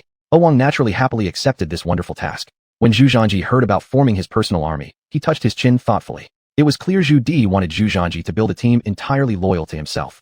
Elder nephew, tomorrow Uncle San will join you in the camp. You can choose freely. Whichever soldiers from whichever camp catch your eye, take them away. Should anyone dare to say no, Uncle San will personally break their legs. Oolong grinned broadly while approaching Zhu Zhanji. All right, thanks for your help, Uncle 3. Not at all, not at all. This is a trivial matter. Cousin, there's something else I'd like to bother Uncle 2 about, said Zhu Zhanji, turning to the dejected-looking xuanhuan. Xuanhuan's mood was particularly low at this moment. A war would soon occur at the front lines, yet their grandfather assigned him to take over elder brother Zhu Gaozi's role instead of joining the battle, which made xuanhuan feel rather bitter. In the past, he would have been thrilled, but after renouncing his claim to the throne, Han Wang felt indifferent towards stepping into the elder brother's shoes. He'd much rather follow the old man and participate in this campaign since Zhu Zhanji was also going this time. Those who are closer to the water get the moon first. If he could join the expedition, it would be a great opportunity to build a good relationship with Zhu Zhanji. The benefits would be numerous. Unfortunately, everything now had nothing to do with him as all the advantages were going to the third uncle. Unexpectedly, Zhu Zhanji suddenly said there was something he needed help with. How could Han Wang not feel happy about that? What if pleasing his dear nephew resulted in more rewards of precious pills? That would be an incredible deal. What is it, dear nephew? Han Wang quickly perked up. Now that Uncle Tu has taken father's place, matters like raising military funds will fall on your shoulders. Earlier, grandfather mentioned letting me form my own guard team, so I hope Uncle Tu can take care of funding and equipment. That's no big deal at all. I thought it was some major issue. Don't worry, as long as it's for dear nephew's team, you'll get whatever you need. In that case, Uncle 3, please ensure each member of my force gets equipped with a rifle. No problem, just rifles, sure thing, I guarantee it'll be done. Han Wang slapped his chest confidently. Uffed. Zhu Gaozi beside him suddenly let out a sneaky laugh, immediately catching Han Wang's attention. Big brother, what are you laughing about? Huh? Nothing, I just thought of something amusing. Don't get the wrong idea, second brother. By the way, sister-in-law's calling us back for dinner, so if there's nothing else, we'll go ahead and leave. With that, Zhu Gaozi grabbed Zhu Zhanji and turned to leave. Han Wang was left baffled. Big brother, what was that? It's totally incomprehensible. Second brother, this time you've had your fill, haven't you? You've always wanted to take over eldest brother's position. Now you've got the chance to show off. Make sure you do well and don't disappoint the old man. Zhao Wang approached to tease him. Han Wang shot Zhao Wang an irritated glance. Don't stand there smug after getting the sweet deal. Right now, I don't have any interest in this position. How comfortable it is to fight enemies on the battlefield. Leaving me here to handle these trivial things is really putting someone to waste. Second brother, be grateful. Third brother, remember the kindness second brother showed you. Whatever good stuff you get, don't forget second brother. Do try to say nice things about me in front of big nephew and stop stabbing me in the back. Zhao Wang. Chapter 60. This old man's move is quite something. After returning home, Zhu Gaozi couldn't help but say to Zhu Zhanji, son, do you really want to go into battle with your grandpa? Don't you fear the danger? Shouldn't you think it over again? Isn't that obvious? The emperor has already decided. Why should he ask about this? Zhu Zhanji rolled his eyes. It wasn't that he wanted to go to battle, but some issues needed to be resolved. In the long river of history, there were many events Zhu Zhanji could not remember. However, in the history of the great Ming Dynasty, there was one event Zhu Zhanji remembered clearly and considered a great humiliation. That was the infamous Tumu Fortress incident. This marked the turning point when the great Ming Dynasty began its decline from prosperity. And the instigator of this campaign was none other than Zhu Zhanji's son, Zhu Qizhan. This was destined to be inscribed on the Pillar of Shame. Future generations often joked about him being the war god of the great Ming Dynasty. The biggest enemy in this campaign was undoubtedly the Oirat. No matter how you looked at it, he was Zhu Zhanji's own son. Even if Zhu Qizhan didn't feel humiliated, Zhu Zhanji did feel ashamed. Who could blame him since he was Zhu Zhanji now? Because of this matter, Zhu Zhanji had broken countless amounts of sweat, considering things from an old father's perspective. Even though Zhu Qizhan would later fail to become the crown prince, what if another Zhu Qizhan appeared? Thus, the best way to deal with such matters was to eliminate the enemy, leaving behind a terrifying record of achievements. This battle must be fought while grandfather is still here. What? Son, you're going to war. However, upon hearing the news, Lady Zhang was immediately frightened, as any mother worries for her son. Moreover, on the battlefield where blades and bullets are blind, should he get injured, it would certainly not be good news. It's only natural. Mother, the emperor grandfather has already issued the order. Even if you wanted to oppose it, it wouldn't make a difference. Zhu Zhanji knew Zhang Shi would definitely oppose, so he immediately brought up Zhu Di. Mr. Zhu, explain yourself. You aren't stepping onto the battlefield but instead push your son into it. What do you mean by that? Lady Zhang suddenly turned around and harshly questioned Zhu Gaozi. Zhu Gaozi was instantly perplexed. What's going on? I haven't said anything, and you turn around and start scolding me? Auntie, this decision was made by grandfather, and the son himself offered to go. It has nothing to do with me. If you want to discuss, you should talk to grandfather. Zhu Gaozi was resolute not to take the blame, revealing the truth right away. Then what did you do as a father? Your son is going into battle, and you don't ask or say anything? Don't interfere without understanding. The son naturally has his reasons. Now, the son is the heir apparent. He needs to gain prestige on the battlefield, especially among the troops. Without building up this experience, surely many will rebel against him. Grandfather thinks the same. So don't worry about the son. This time, it's merely to broaden his knowledge. Grandfather won't let him lead the charge. Seeing how tense Zhang was, Zhu Gaozi quickly explained. That's not how things work. If it was just following grandfather, it would have been fine, but your second brother is also going along. You know the intent behind your second brother's thoughts towards our son. What if he has evil intentions? What should we do then? Lady Zhang was also an intelligent woman. Otherwise, she wouldn't be able to manage the harem. Mother, rest assured about this. Uncle Tu doesn't plan to follow this time, Zhu Zhanji said with a smile. What? Brother Tu isn't going. Lady Zhang looked somewhat confused at Zhu Gaozi, knowing every time Zhu Di went to war, King Han would always assist. But this time, he wasn't coming. Yes, Brother Tu is indeed not going. Grandfather mentioned wanting to fight, but I disagreed. The military funds didn't pass through me. so I left the mess for brother 2 to handle. He is taking my position right now. Lady Zhang listened and instead of getting angry, laughed happily. Wow, that's rare. But it's correct. The king of Han struts around all day because he has money. It's high time he takes over your position and experiences whether it's truly as easy as he imagines. Anyway, he has enough money at home. Worst case, we'll subsidize, sparing us from having to distribute golden beans whenever we meet someone. Fine, stop meddling. I need to discuss serious matters with my son. Go ahead and talk about your serious matters. I'm not affecting you sitting here anyway. Lady Zhang didn't get upset, deciding to sit aside and start cracking sunflower seeds. Hey, I need to discuss important matters with my son. How can I with you here? Seeing Zhu Gaoqi's serious expression, Lady Zhang smirked, but ultimately turned around and walked away. What do you think about grandfather ordering you to build a personal guard army? Zhu Gaoqi asked seriously. What else can I do? If grandpa wants me to build a personal guard army, then I will. Son, don't you understand your grandpa's intentions? Your grandpa wants you to gradually take charge of the Imperial Guard and select the elite soldiers from the army. He wants you to create a strong and capable force. And this time, your grandpa agrees to bring you to the battlefield. This is obviously giving you a stage. Can't you see that? Zhu Gaozi was an intelligent man. When Zhu Di said that Zhu Zhanji should take over the Imperial Guard, he already knew what Zhu Di was up to. Zhu Di himself was born for battle. During the Jiangwen campaign, many people said Zhu Di did not come to power legitimately, but Zhu Di could stabilize his imperial position mainly because of his reliance on the army. As long as he had forces and strength in hand, all those arguments about legitimacy didn't matter much. So Zhu Di knew how crucial it was to have prestige in the military. Although Zhu Zhanji was the crown prince's grandson in the current dynasty and had grown up beside Zhu Di, back then, he was simply too young without opportunities to show himself. Thus, he didn't have much prestige in the military, which was extremely disadvantageous for Zhu Zhanji's future. If Zhu Zhanji's newly formed team made a dazzling performance in this battle, then his prestige in the military would certainly rise accordingly. Think about Zhu Zhanji's current situation now. Among the 3,000 camp, Divine Engine camp, and 5 armies camp, which one could he mobilize? Whose loyalty lies with him as the grandson heir? So, this time, Zhu Di took Zhu Zhanji out to fight was exactly to pave the way for Zhu Zhanji, allowing him to freely pick elite soldiers from the army, giving Zhu Zhanji the best resources. Of course, there was also this reason why Zhu Gaozi did not oppose so strongly. Zhu Gaozi himself was actually quite content. Anyway, raising the funds for the military, this terrible job, has been handed over to his second brother, while the old man specifically smoothed the path for his son. If he still opposed, it wouldn't make sense. Even Zhu Gaozi couldn't help but give a thumbs up when reflecting upon Zhu Di's move. Grandpa's tactics are indeed pretty skillful.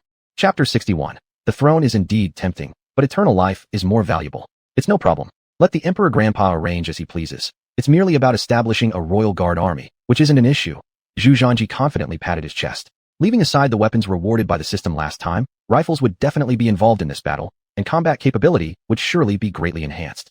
If not, then just bring out the howitzers. 20,000 shells should be more than enough for them. As for the royal guard, they won't set off for another 2 months. This means Zhu Zhanji has 2 months to train them, which is exactly the right amount of time. There have been many military tactics and training methods that appeared in later generations. This knowledge was quite valuable in the era of Great Ming. Anyway, Zhu Zhanji had already chosen all the elite soldiers from the army. As long as they follow Zhu Zhanji's training methods, they will certainly shine in the future. Are you really this confident? Don't you worry about any unexpected events. That's right. Don't you know who your son is? Don't worry. It's nothing serious. These are just some small matters. I can handle it. Seeing what his son said, Zhu Gaoshi didn't feel like saying anything else. Zhu Di's decision to set out on an expedition was thoroughly settled. The next step would be preparing all sorts of military supplies and food provisions. After all, the number of troops Zhu Di would lead this time would not be small at all. Although there weren't too many people from the Tatar Oirat tribe, less than 100,000 when the two tribes combined, they were all cavalrymen skilled in fighting on horseback. In this era, cavalry was equivalent to modern tanks. Fighting infantry against tanks. Anyone could understand how arduous the process would be. Therefore, every time Zhu Di led an expedition, the number of men he brought was several times greater than that of the enemy, allowing him to achieve suppression. In fact, the grassland cavalry was also no paper tiger, their strength being pretty formidable. At this moment, Prince Han excitedly arrived at the Xuanhuan and found Prince Zhao. Old 3. Our father truly gave me the task of taking over the country's supervision. As soon as Prince Han sat down, his face was full of astonishment. For Prince Han, this meant a lot. He knew it very well. In the past, he always dreamed of getting this position, but now it was different. To establish a relationship with the genius behind Zhu Zhanji, he couldn't oppose his nephew and shouldn't continue fighting with the eldest brother over the throne. Now that his father assigned him such a role, what should he do? Upon hearing this, Prince Zhao couldn't help but show a smile. Old 3. Don't take advantage here and act coy after gaining benefits. In the past, you didn't value this position much. Now you come to complain to me. What kind of joke is this? Hey, who's joking with you? I'm telling you the truth. I have no intention of competing with the eldest brother for the throne. Prince Han bluntly stated. Brother, are you sure? In my eyes, brother has always been ambitious and coveting the throne. Enough of this. Don't talk nonsense to me. I clearly tell you now that I have absolutely no interest in the throne. Compared to the throne, I might as well build a good relationship with my older nephew. Who knows, maybe I could get some powerful pills. Perhaps my elder nephew will take me along to cultivate and live forever. Prince Han said this with a face full of yearning. Important as the throne was, eternal life was more precious. Only fools would choose the throne. Second brother, is your attitude real or fake? Prince Zhao was still somewhat skeptical. Prince Han pushed Zhao Wang in irritation. Doesn't my look tell you whether it's fake? Third brother, I think you're actually correct. Compared to the genius behind elder nephew, what's the throne? If I could form a good relationship with elder nephew, perhaps we brothers could cultivate together. Cultivation means what? There would be a chance at immortality. Damn it, Emperor Taizong of Tang, Emperor Taizu of Song, and even the first emperor of Qin before, all desired eternal life, yet never got this opportunity. Now that such a good opportunity is presented to me, how could I not cherish it? If I really succeed, I'll be better than all of them. Compared to longevity, other things really aren't worth mentioning, said Prince Han excitedly. Upon hearing this, Prince Zhao finally believed. Second brother, that's right. Actually, younger brother only wanted to remind you before. Since second brother has made the right choice, younger brother is happy for you, so that 100 years from now, younger brother doesn't have to burn incense on second brother's tomb. Prince Han's mouth twitched.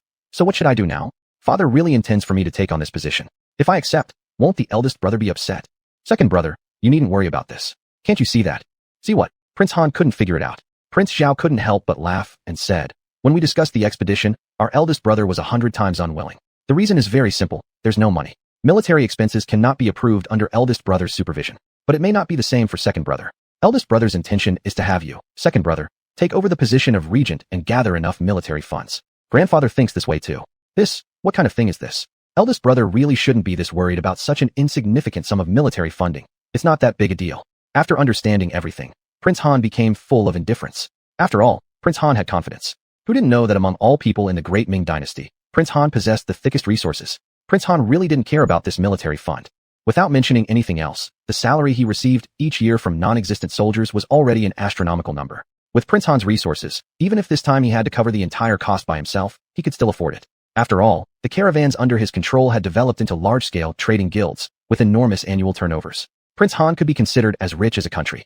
Otherwise, he wouldn't have dared to challenge Zhu Gaoqi. Second brother, this is your great chance to show off. You mustn't let the eldest brother down. Nephew will also follow on this military campaign. If the logistics can make grandfather and big nephew comfortable, then at that time, your accomplishments will. Before Prince Zhao could finish speaking, a eunuch came from outside. Prince Han, Prince Zhao, His Majesty requests your presence. Prince Zhao, Prince Han. Although the two brothers didn't understand why Zhu Di summoned them at this time, since their grandfather called, they couldn't refuse. They could only shoulder together and proceed towards the palace. Second son, third son, do you know why I've called you both into the palace? Zhu Di looked at his two sons indifferently. The two brothers stared at each other, neither having any idea. Your humble subject doesn't know. Prince Han hurriedly saluted. Ho ho, second son and third son, you are both my children Zhudis. During the Jingnan rebellion, you two put in quite some effort. Especially you, second son, one could say that half of this empire was conquered by you. I know when I made the eldest son the crown prince, you felt extremely reluctant. Chapter 62, privately those little tricks, I am aware of them all. I do not dare. The Prince of Han quickly interjected. You don't dare? Zhu Di gave the Prince of Han a sideways glance. Can the little tricks you've been doing behind my back really be hidden from me? Do you think I don't know about the private troops you've secretly raised? Are you waiting for me to die, and then rebel to seize the throne? Thud. Zhu Di's words shocked the Prince of Han. The Prince of Han immediately fell to his knees. Father, I have erred. The Prince of Han thought that he had kept this matter very secret, impossible for Zhu Di to know. But when Zhu Di personally spoke these words, he was genuinely frightened. Although Zhu Di was his father, the Prince of Han knew very well that as an emperor, one cannot be merciful, and Zhu Di was certainly not a merciful person. On this point, the Prince of Han understood better than anyone else. If Zhu Di were truly to take decisive action, the Prince of Han would absolutely not be able to withstand it. Father, second brother was only confused for a while. Now, second brother has already realized his mistake. Please give second brother a chance. The Prince of Zhao also hurriedly knelt down to plead for the Prince of Han. After all, their relationship as brothers was the closest. Do you still have the face to plead for him? Do you think I don't know about the dirty things you've done? Zhu Di coldly glared at the Prince of Zhao. Immediately, the Prince of Zhao dared not say anything more. After all, the wicked things he'd done weren't trivial either. Especially the last time, when he tried to poison Zhu Di. If Zhu Di decided to bring up old grievances, there was no way for him to escape. Younger brother, your secret little tricks, father knows all of them. Just based on the fact that you've privately recruited soldiers, this offense alone is enough for you to die dozens of times. Prince of Han kept his head down, too afraid to speak. And at this moment, Zhu Di stopped further outbreak, sitting calmly instead. You should thank the elder brother greatly. If it wasn't for his plea, you'd already have been degraded into a commoner, and will never have any relation with the Zhu family anymore. Hearing this, Prince of Han exhaled in relief, understanding from Zhu Di's words that he no longer intended to pursue the matter. Thank you, father. Thank you, elder brother. From now on, I will not let down the expectations of father and the elder brother. I will properly assist elder brother. Seizing the opportunity, the Prince of Han loudly proclaimed. Upon hearing Prince of Han's words, Zhu Di's complexion improved somewhat, revealing a hint of satisfaction in his eyes. What he wanted was precisely this effect. As a father, he least hoped to see his own sons turn against each other, not wanting them to walk down the path he himself had once taken. So he always hoped for a reconciliation between Zhu Gaoqi and the Prince of Han. Now, given a good opportunity, Zhu Di wouldn't possibly miss it. Zhu Di's approach has always been to balance kindness with authority. Younger brother, I hope these words come sincerely from within you, and are not just said for my ears. Zhu Di looked at the Prince of Han through half-closed eyes. Even Zhu Di's heart could not confirm what exactly the Prince of Han was thinking deep inside. Every word is true. If there's any falsehood, may I be struck by 5 thunderbolts. Prince of Han hurriedly responded, swearing to the heavens. Good. Zhu Di burst out laughing, extremely satisfied with the Prince of Han's attitude. Yet, he knew this was not enough. Many oaths become pale and weak in the face of interests and power. If you want to convince someone with ambition, the best method is to offer higher benefits, allowing them to abandon everything beforehand. Younger brother, haven't you noticed any difference in the elder brother recently? There is. Recently, elder brother's health has improved much. I've heard that elder brother's health is getting better day by day, which is good news. For so many years, elder brother's health showed no change. Why has it suddenly improved? Have you thought about this matter? This. Prince of Han hesitated somewhat. Naturally, he also knew Zhu Gaozi's current condition. However, facing Zhu Di, he didn't know how to express it. Younger brother, as a father, I don't want to deceive you.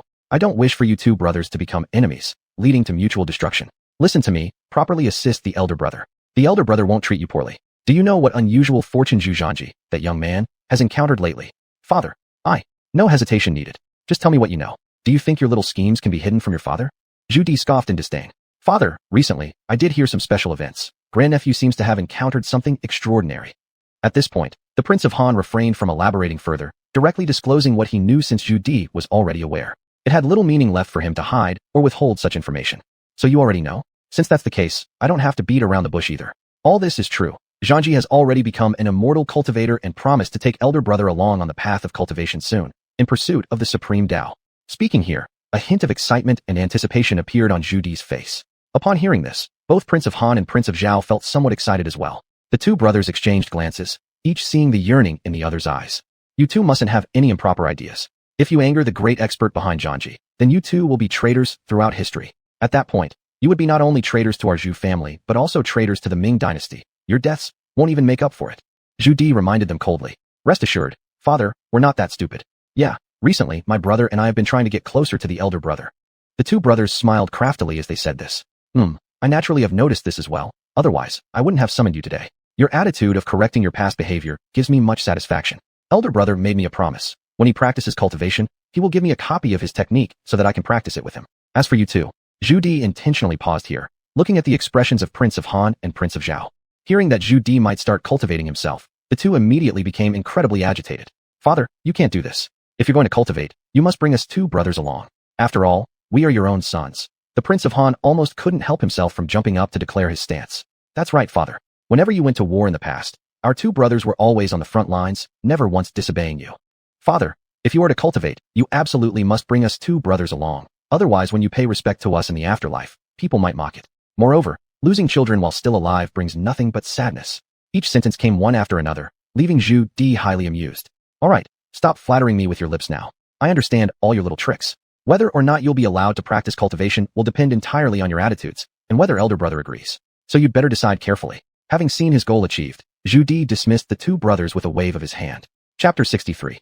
Choosing people from our camp, that's us. With such a great temptation, Zhu Di was almost certain that Prince Han and Prince Zhao would reconcile with the eldest brother. This had always been Zhu Di's wish. Having received Zhu Di's promise, the two brothers were also very happy. Third brother, who would have thought that we would have such an opportunity? This time it's really one person ascends and all around follow. I never dreamed of being able to cultivate. This is something only legendary immortals have the chance to do. Shoo. Second brother, are you trying to get yourself killed? The old man just said, this matter can't be told to anyone. You're saying such sensitive words in public. Do you want to die? Be careful, or the old man will kill you directly. Yes. Almost forgot about that. Look at my big mouth. Once I'm happy, I start talking nonsense. Prince Han lightly slapped himself on the face, but still couldn't hide his excitement. I won't say anything more.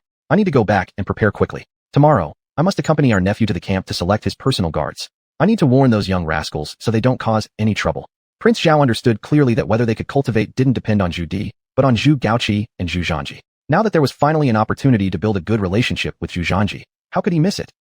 I should go back and prepare as well. Our nephew mentioned before that the equipment for his personal guards needs proper preparation. I'll go back now and allocate funds to the Ministry of Works overnight so they can forge weapons. After the two brothers were given a big promise by Zhu Di, they felt unusually fulfilled, each one full of vigor. Prince Zhao didn't go home, but instead went straight to the camp to warn the commanders there. However, when Prince Zhao announced that 3,000 elite soldiers would be selected from the camp, many of the commanders showed obvious dissatisfaction. Prince Zhao, isn't this a bit excessive? Why must people be chosen from our camp? That's right. Every year the Ming Dynasty recruits new soldiers. Why not train some of them instead of taking soldiers from our camp? This is obviously meant to weaken our strength, isn't it?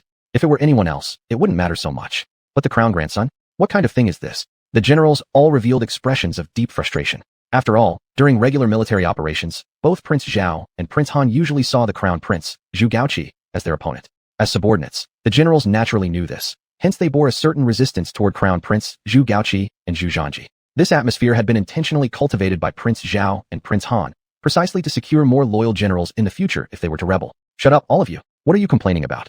Do you think I'm dead? Have you lost all your discipline? Prince Zhao glared with fierce eyes. His ferocious demeanor immediately intimidated the generals into submission.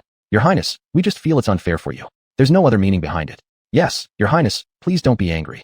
Seeing Prince Zhao become angry, the generals hastened to offer explanations. All right, stop giving me this nonsense. If His Majesty allows the crown grandson to choose men from our camp, then it's our fortune. It means His Majesty values us. What's unfair about that? Also, although the crown grandson holds that title, he's my eldest nephew. For my eldest nephew to come to my camp and pick a few people, how is that such a major issue? The generals? What situation? So Prince Zhao is angry about this? Is Prince Zhao mad at us?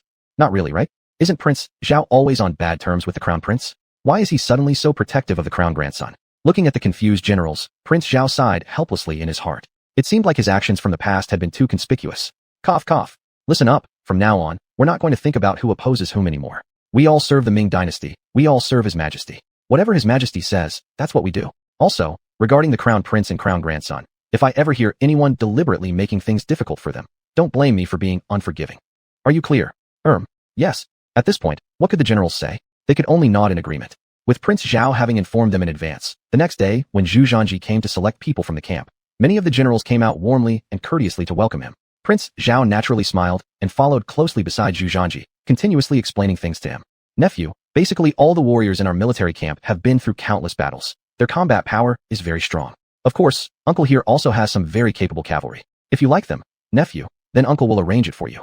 It had to be said that King Zhao was truly sparing no expense this time. In this era, cavalry was akin to tanks. In fact, there wasn't much cavalry in his camp because training cavalry was always extremely precise and difficult. Therefore, cavalrymen were treated like treasures. Would just anyone be willing to give away cavalry they trained with so much effort? Nephew, how can I accept this? They're your camp's cavalry. No, this definitely won't do. Uncle, you could just casually find me 3,000 infantry soldiers. Zhu Zhanji pretended to be courteous as he said this. How could King Zhao fail to understand? Nephew, don't talk nonsense. You know that Uncle loves you the most. Now that you are forming a personal guard force, Uncle must make a contribution. That's settled. 3,000 cavalry. All yours, King Zhao said confidently, though his heart was bleeding. 3,000 cavalrymen amounted to nearly all his forces. If it doesn't work, then let the old man select some people from the 3,000 camp. Their skills are quite decent. The 3,000 camp was an important cavalry unit in the Ming Dynasty. This cavalry unit had very powerful combat capabilities and was one of the few forces that the Ming Dynasty could use to directly confront the Tatar and Oirat. The reason was simple, as the 3,000 camp consisted of Mongol cavalry who had been recruited by Zhu Di. Zhu Di had formed this unit initially to counter the Mongolian cavalry since they possessed superior horseback battle tactics, especially their cavalry charges which most regular units couldn't withstand. 3,000 camp? Let's forget it. Either I don't do anything at all, or if I act, I'll form my own Ming force. Outsiders will always remain outsiders. Zhu Zhanji firmly rejected. Zhu Di only resorted to trusting the 3,000 camp out of sheer necessity. It was rather ironic when one thought about it. The two most combat-effective camps in the Ming Dynasty, one was the 3,000 camp made up of Mongol cavalry, and the other was the Divine Machine camp, consisting of Central Asians. Facing cavalry from this age, both the cavalry and infantry within the Ming were somewhat incapable of resisting them. The Mongols, having grown up on horses, naturally had superior riding skills compared to the Chinese. But now, Zhu Zhanji didn't intend to follow the flow, because the troops he wanted to create would absolutely not be weaker than cavalry. Chapter 64, named as the Dragon Cavalry. Although the current 3,000 camp can be used by the Great Ming, no one knows if they will stab from behind in the future. That's fine. Uncle 3 will select the most elite cavalry for you right away. In that case, I'll leave this to you, Uncle 3. I hope you won't let me down. Not troublesome at all. It's all what Uncle 3 should do, as long as my big nephew does not look down on it. Facing the changed attitude of Prince Zhao, Zhu Zhanji saw through it very clearly and did not rush to express anything at the moment. Prince Zhao acted swiftly, and by the next day he had already picked out 3,000 elite soldiers for Zhujiangji. These 3,000 people were all battle elites with extremely high veteran status in the army. As for the warhorses, they were all the highly elite xuanhuan from the military. Xuanhuan refers to a type of medium or light cavalry, known for its strong mobility, typically used for counterattacks after being flanked or surrounded by enemies. The spear-wielding soldiers before them were all clad in heavy armor, armed with long-bladed swords, each equipped with crossbows. They were neatly arranged in rows, their momentum like a rainbow.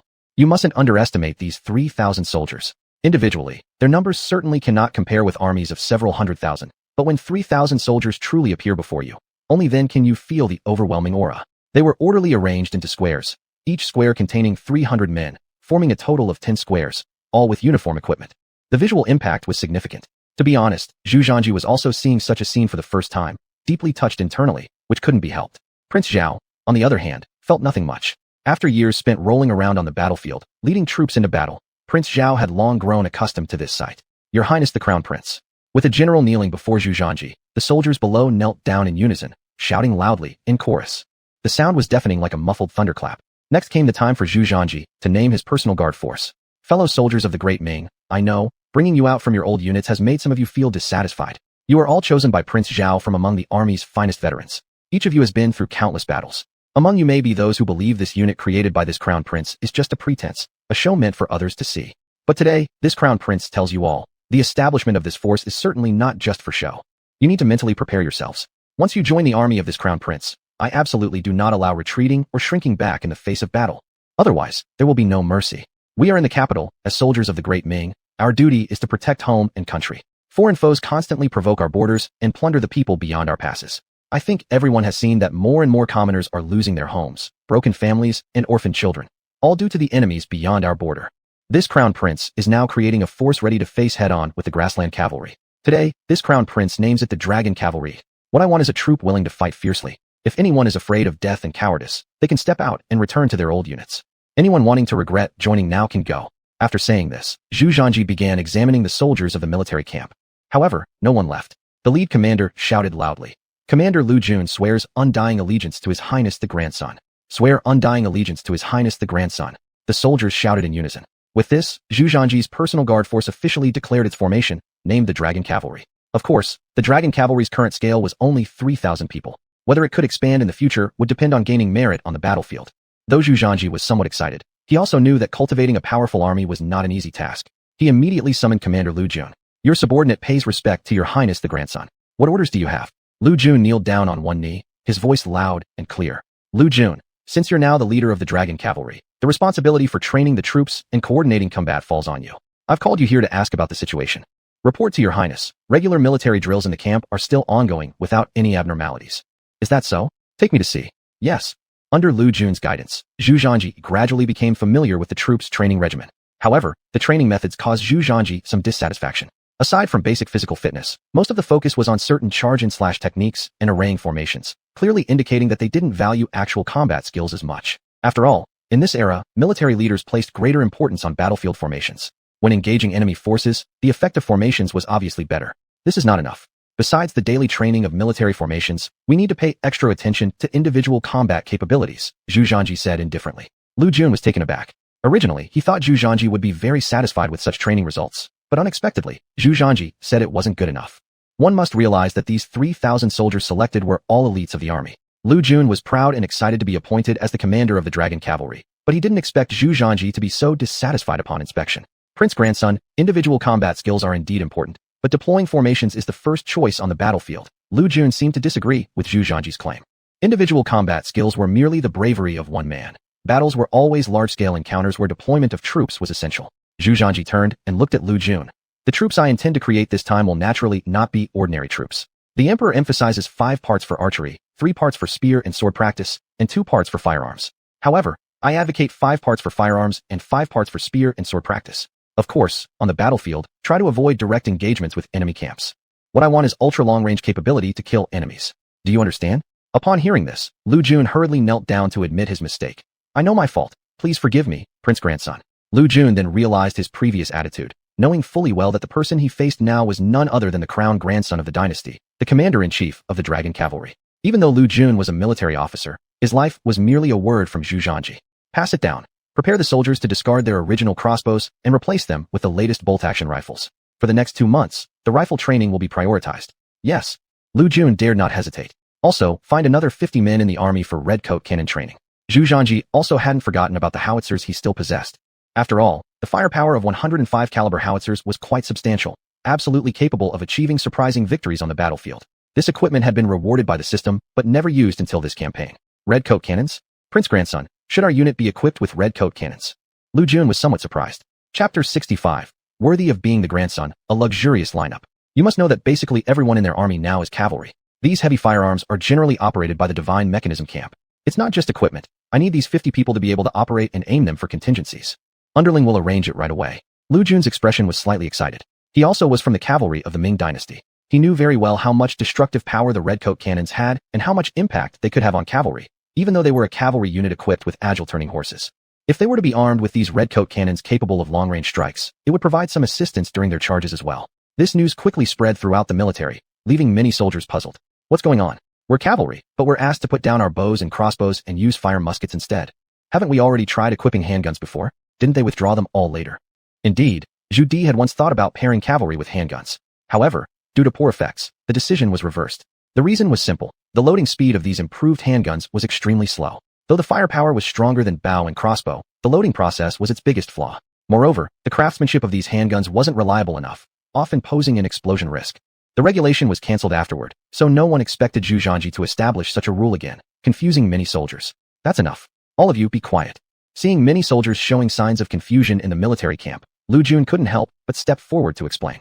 There has to be a reason for what the Crown Prince thinks. Have any of you heard about the new type of fire musket developed recently by the Ministry of Works? General, I've heard about this. The ministry named it rifle. It said that this thing has high accuracy, strong power, and is light and convenient with a fast loading speed. Yes, I've heard about it too. It said that it can attack targets 600 meters away.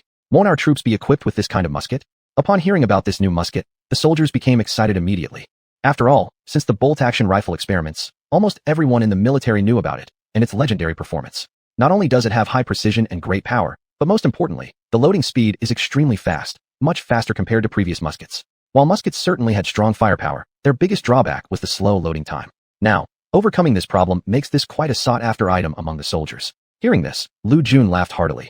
Brothers, your guess is correct. This was told to us directly by the Crown Prince. His Highness indicated that we should train 5 parts in fire weapons and 5 parts in knives and spears, avoiding short-range combat as much as possible, and focus on sniping enemies at a distance.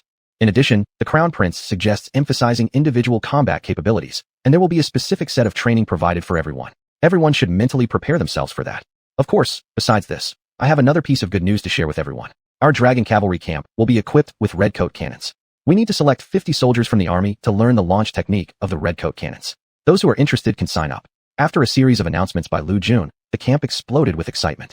Good heavens, this lineup is truly luxurious. Not only using turning horses, but each person being equipped with a rifle, and installing redcoat cannons within the force as well. General, I'm willing. I am too. I'll sign up. There were many brave soldiers in the camp who actively volunteered. They were aware of the powerful force of the redcoat cannons, and naturally didn't want to miss this opportunity to come into contact with them. At this moment, all the soldiers felt profound emotion. Truly, the troops organized by the current Crown Prince were different. Not only did they get the best war horses, but they also got the best equipment with various weapons fully assembled. So, wouldn't their combat effectiveness shoot up directly? Many of the soldiers started to develop a somewhat dismissive attitude because of this. Particularly after learning that each soldier would be equipped with a fire musket of extremely fast loading speed, this mindset grew even more exaggerated. Naturally, there were no shortage of talents in the army as well. A commander stood up. General, our forces are cavalry, which values mobility. Won't installing the redcoat cannons affect our mobility? This. Lu Jun furrowed his brows slightly. He couldn't deny that what this soldier said was indeed correct. Earlier, he was overly excited and hadn't considered this question, but now upon reflecting, it was definitely true. Although the redcoat cannons were indeed powerful, they were also extremely heavy. The Divine Mechanism camp needed 4 horses to transport a single cannon, with soldiers assisting behind them, and their speed had to be very slow. In the context of the Ming Dynasty's forces, this wouldn't be an issue.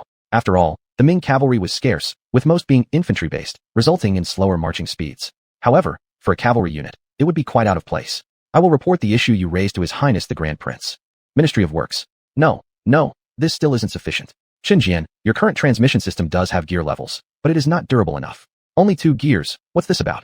If your vehicle can move forward, surely it should also be able to reverse. Otherwise, its convenience is far too low. Zhu Zhanji looked at the automobile reassembled by the Ministry of Works again, his face filled with dissatisfaction. Chen Jian indeed had some talent.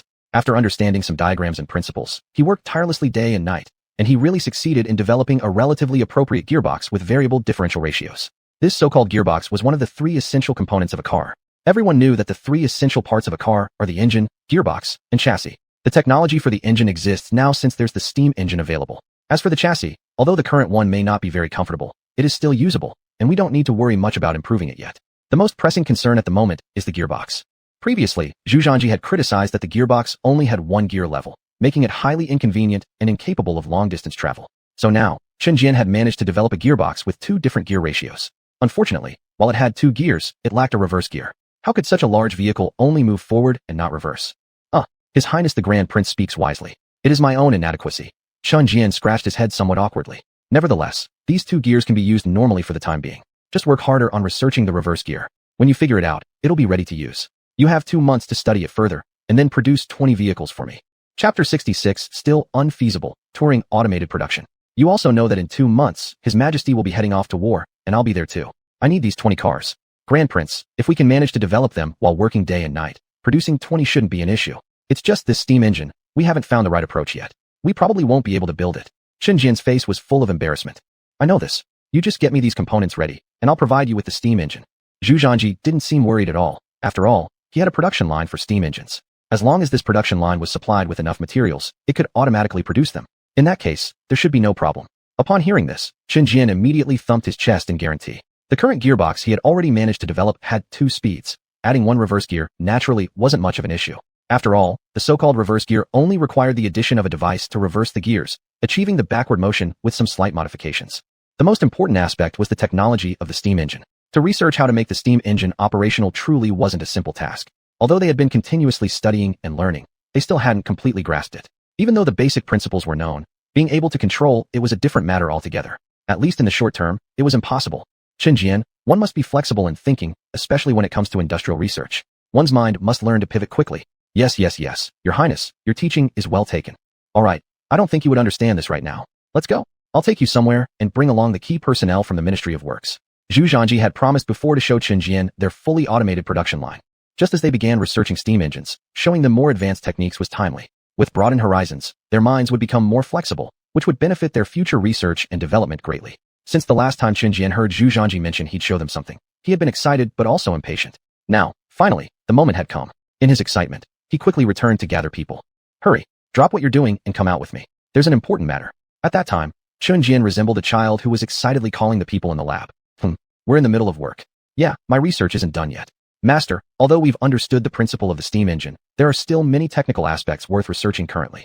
Most present were core members of the Ministry of Works, among the top researchers. Their passion for research and learning new things bordered on madness. Now they were fascinated by the construction and various operational principles of the steam engine, not having had enough time to delve deeper into it. Naturally, they were unwilling to leave. Fine, whoever doesn't want to come doesn't have to, stay here then. I'm not going to force anyone, Chen Jian said with a sigh. But their next move almost drove Chen Jian to lose his temper. None of the 10 individuals showed any intention of following him. They were all buried in their research. This situation left Chen Jian in a state of panic. Previously, they had persistently followed him asking when the Grand Prince would take them out to see something new. Now, when he was finally prepared to show them, they acted so disinterested. Well, if you do not wish to go, then do not blame me later. Grand Prince is waiting already. If you don't want to come, I won't force you. With those words, Chen Jian turned around dramatically, preparing to leave, causing others great anxiety. Wait. Master, why didn't you say so earlier? It's the Grand Prince taking us to visit, isn't it? Wait a moment, I'll drop my work and come. Yes, if only you'd made it clear. How could we have known? We behaved poorly just now, Master. Please do not mind. If you feel upset, why not hit me a few times? Please don't deny me the opportunity to go. Or shall I bow deeply? Under Zhu Zhanji's lead, Chen Jian and others soon arrived at the fully automated production line workshop for the steam engine.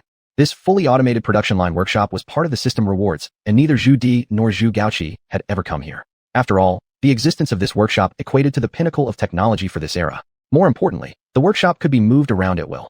Zhu Zhanji could place it wherever he wanted. When it was not in use, it could even be stored back into the system space for convenience. As the Crown Prince's heir, Zhu Zhanji knew that getting a piece of land was no problem. It wouldn't even require him to approach Emperor Zhu Di directly. Instead, he'd just let his father take care of it, since Zhu Gaoqi, as the Crown Prince, had the authority to make such decisions. In fact, this piece of land had been found by Zhu Gaoqi and was located in the wilderness with guards rotating shifts on constant watch. When they witnessed numerous robotic arms working methodically, everyone couldn't help but be utterly amazed. It was like magic. These steel-made devices could function autonomously and accomplish tasks with precision, making the sight feel extremely improbable. Their glances toward Zhu Zhanji changed as well. You shouldn't look at me like that. This is what I want you to see. What true technology is, and what true industry looks like, Zhu Zhanji said seriously. He brought the members of the Ministry of Works here precisely to broaden their thinking so that they would not be confined by the industrial limits of this era. If they continued to be stuck in old paradigms, they would never create anything new. Besides, letting them observe these fully automated production lines came with various benefits. Perhaps, upon returning, they might come up with some ideas for automation themselves. To be honest, the level of industrial development in this era of Ming Dynasty was incredibly backward. This backwardness meant many citizens struggled with hunger and poor living conditions. Even so, during Zhu Di's reign, the Ming Dynasty had almost reached its zenith, the period revered by later generations as the Yongle prosperity. But when Zhu Zhanji truly understood this age, he realized how different it was from the modernized world he had known. In his time, although people were under immense pressure and constantly busy, nearly everyone lived without worrying about food or clothing, and the risk of starvation simply did not exist. Chapter 67. Your Majesty, have you had another nightmare? However, in the era of the Great Ming Dynasty, it was different. Starvation was a common sight, especially in relatively remote areas where people dying of hunger frequently occurred. Thus, the development of industry is also very important. Take the simplest process of rice hulling, for example. In this era, there are no such instruments. The majority of it is done by farmers using walking sticks to crush the grains. They should be given more exposure to these industries as well. Dear grandson, these machines inside were also man-made. Why can these arms made of steel work so precisely? Indeed, it's absolutely miraculous, like divine skills. I have never thought that the development of industry could reach this level. Everyone voiced their opinions one after another. As for their reactions, Zhu Zhanji had already anticipated them. At this point, he gave a faint smile. Therefore, the power of science and technology is immense. What you consider impossible may not necessarily be so. The strength of industry is great. Your thoughts should not be confined to this era. You need to think about more things deemed impossible. Just take this production line in front of me for instance. They are all handmade by artisans. You're all from the Ministry of Works, so from now on, come here and observe the industry closely. Huh? Are we allowed to? Shen Jian couldn't help but ask excitedly. As a researcher of this era, he knew the extremely high techniques involved here. These skills were even out of his reach. Now, with Zhu Zhanji giving him the chance to observe, he might understand the principles behind it.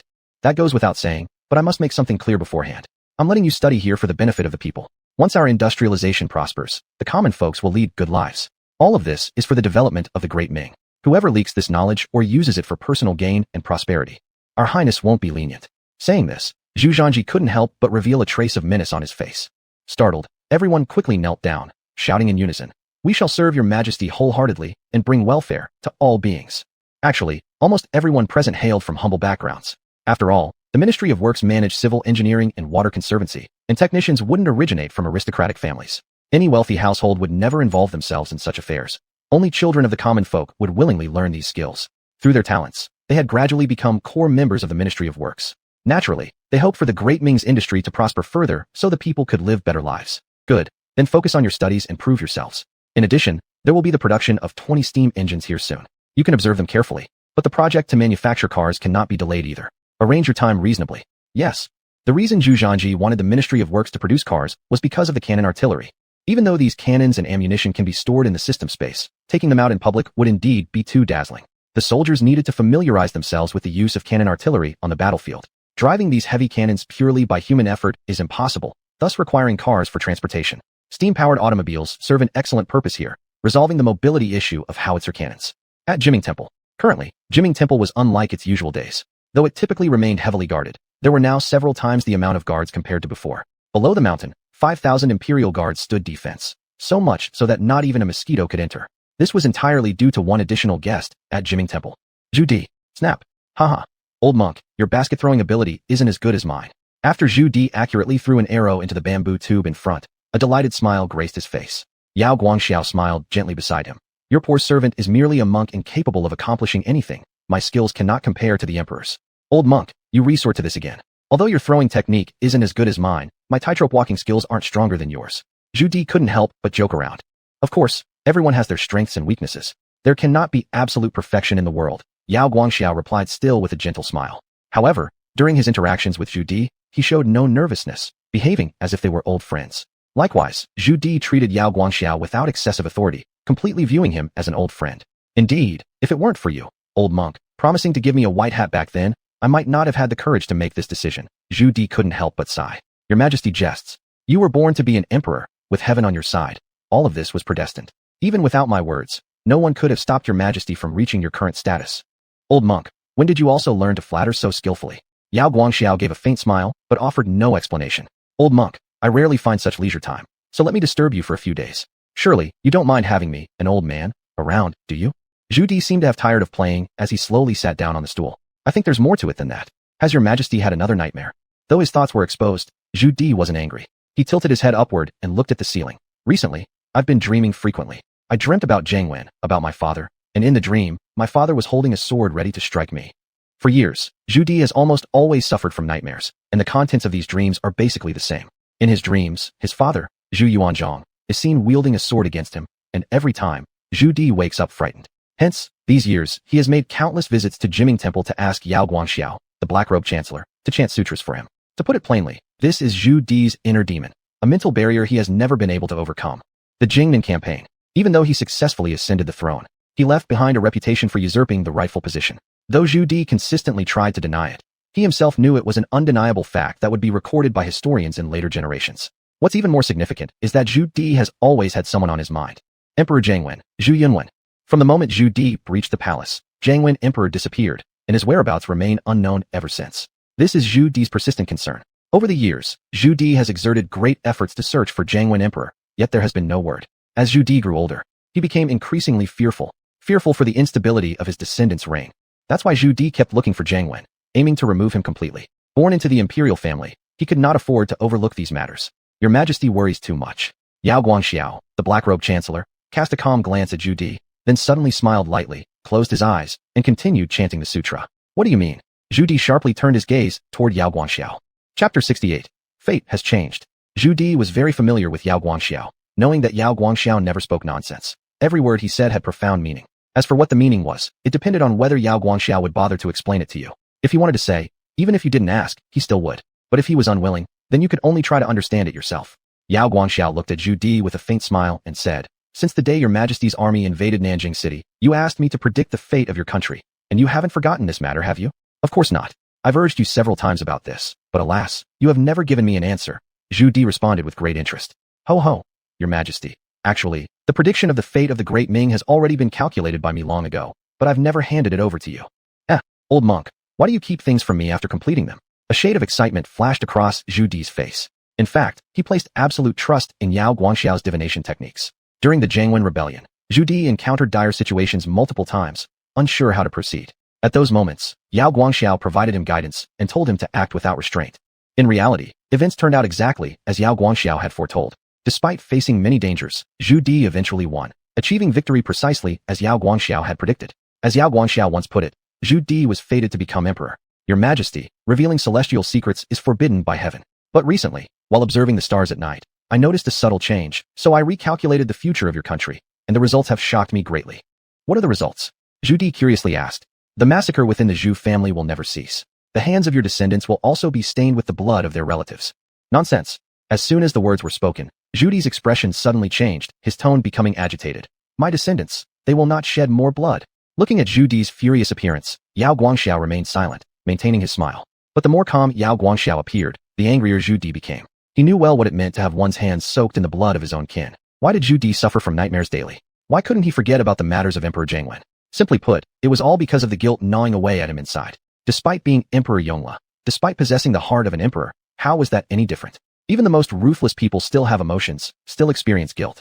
Zhu Di had endured such torment and clearly understood how excruciating it was. Therefore, he did not wish for his descendants to tread his old path again, nor did he want them to once more stain their hands with the blood of their kin. At that moment, Zhu Di resembled an ordinary old father, wishing no child of his to follow in his footsteps.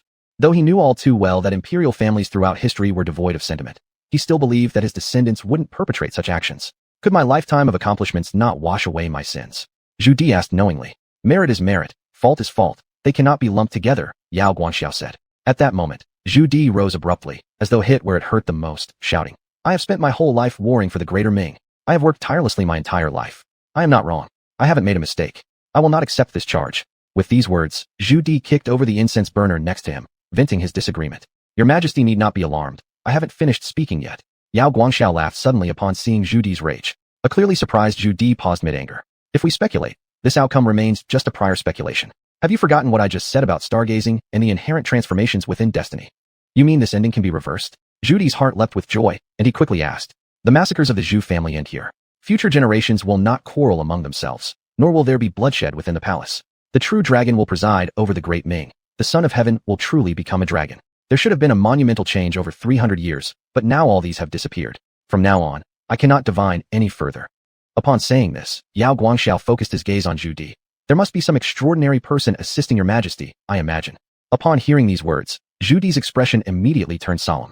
After all, since Yao Guangxiao had already mentioned the phrase, extraordinary person, Zhu Di had to be cautious. Others might not know, but Zhu Di was quite clear. His saintly grandson Zhu Zhanji was no longer the same as before. Indeed, there was someone of great ability aiding him now. As for how great this master's abilities were, Zhu Di had a clear understanding in his heart. Recently, Zhu Di's health had been improving more and more, his mental state was also getting better, and the frequency of his nightmares had significantly decreased compared to before. The reason behind this was quite simple.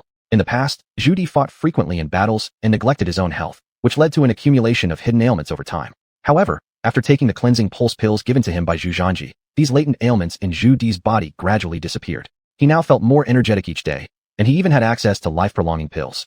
When a person feels mentally invigorated, many worries and troubles vanish, which in turn reduces nightmares until they disappear completely. What one thinks about during the day appears in dreams at night. Zhu Di used to have nightmares every day, which actually accompanied his increasing age, as his health worsened day by day, leading to anxiety. His mind began wandering uncontrollably, fearing what he would face after death when meeting his loved ones in the netherworld. Now, with his improved health and knowing that there was someone extraordinary supporting Zhu Zhanji, these worries had gradually diminished. This time Zhu Di came to Jiuming Temple not because of his nightmares, but solely due to insufficient funds for the upcoming military campaign. So, he handed the problematic task of overseeing the country to Prince Han. The reason was simple. There wasn't enough money in the national treasury, but Prince Han was wealthy. Moreover, Prince Han had methods to solve the financial issue. Although others might handle things differently, Prince Han excelled at raising funds. Despite his arrogant behavior in the capital city, his means often made people obey without resistance when he acted as an enforcer. If it were handed to Zhu Gaoji, however, the situation would be entirely different. After years of supervising the nation, Zhu Gaoji had exhausted most possible strategies. Furthermore, Zhu Gaoji was known for being benevolent and compassionate, making such harsh actions incompatible with his image. Thus, leaving this red-face role to Prince Han was the most appropriate decision. Zhu Di also enjoyed the leisure and decided to spend some days at Jiuming Temple, never expecting that this was when he would discuss this matter with Yao Guangxiao. Chapter 69, Remarkable Training Results. Old monk, do you know something? Your Majesty is overstating the matter. This old monk has already said that I have merely deduced some things from the celestial signs. I simply wish to inquire, with no other intention. Your Majesty need not dwell on it. This poor monk has had no other thoughts. As long as the country is at peace and the people are safe, that's enough. After saying this, Yao Guangxiao closed his eyes and stopped talking. Zhu Di was silent. He couldn't help but sigh inwardly. Yao Guangxiao, the black-robed chancellor, was still as sharp as before. Something like this, he could foresee. However, Zhu Di did not intend to expose this matter or dwell on this topic further. Although Zhu Di and Yao Guangxiao had a relationship spanning many years, one must always be cautious of others' intentions. Therefore, Zhu Di did not plan to reveal this event. Thus, the conversation didn't continue, but Zhu Di's heart was still filled with joy. The prediction Yao Guangxiao made brought Zhu Di great happiness. Originally, the first few sentences of Yao Guangxiao's predictions led Zhu Di to immediately consider returning home and gathering the crown prince and Prince Han to make them take an oath in front of him, vowing never to spill family blood. But now, it seemed that there was no longer any need for such actions.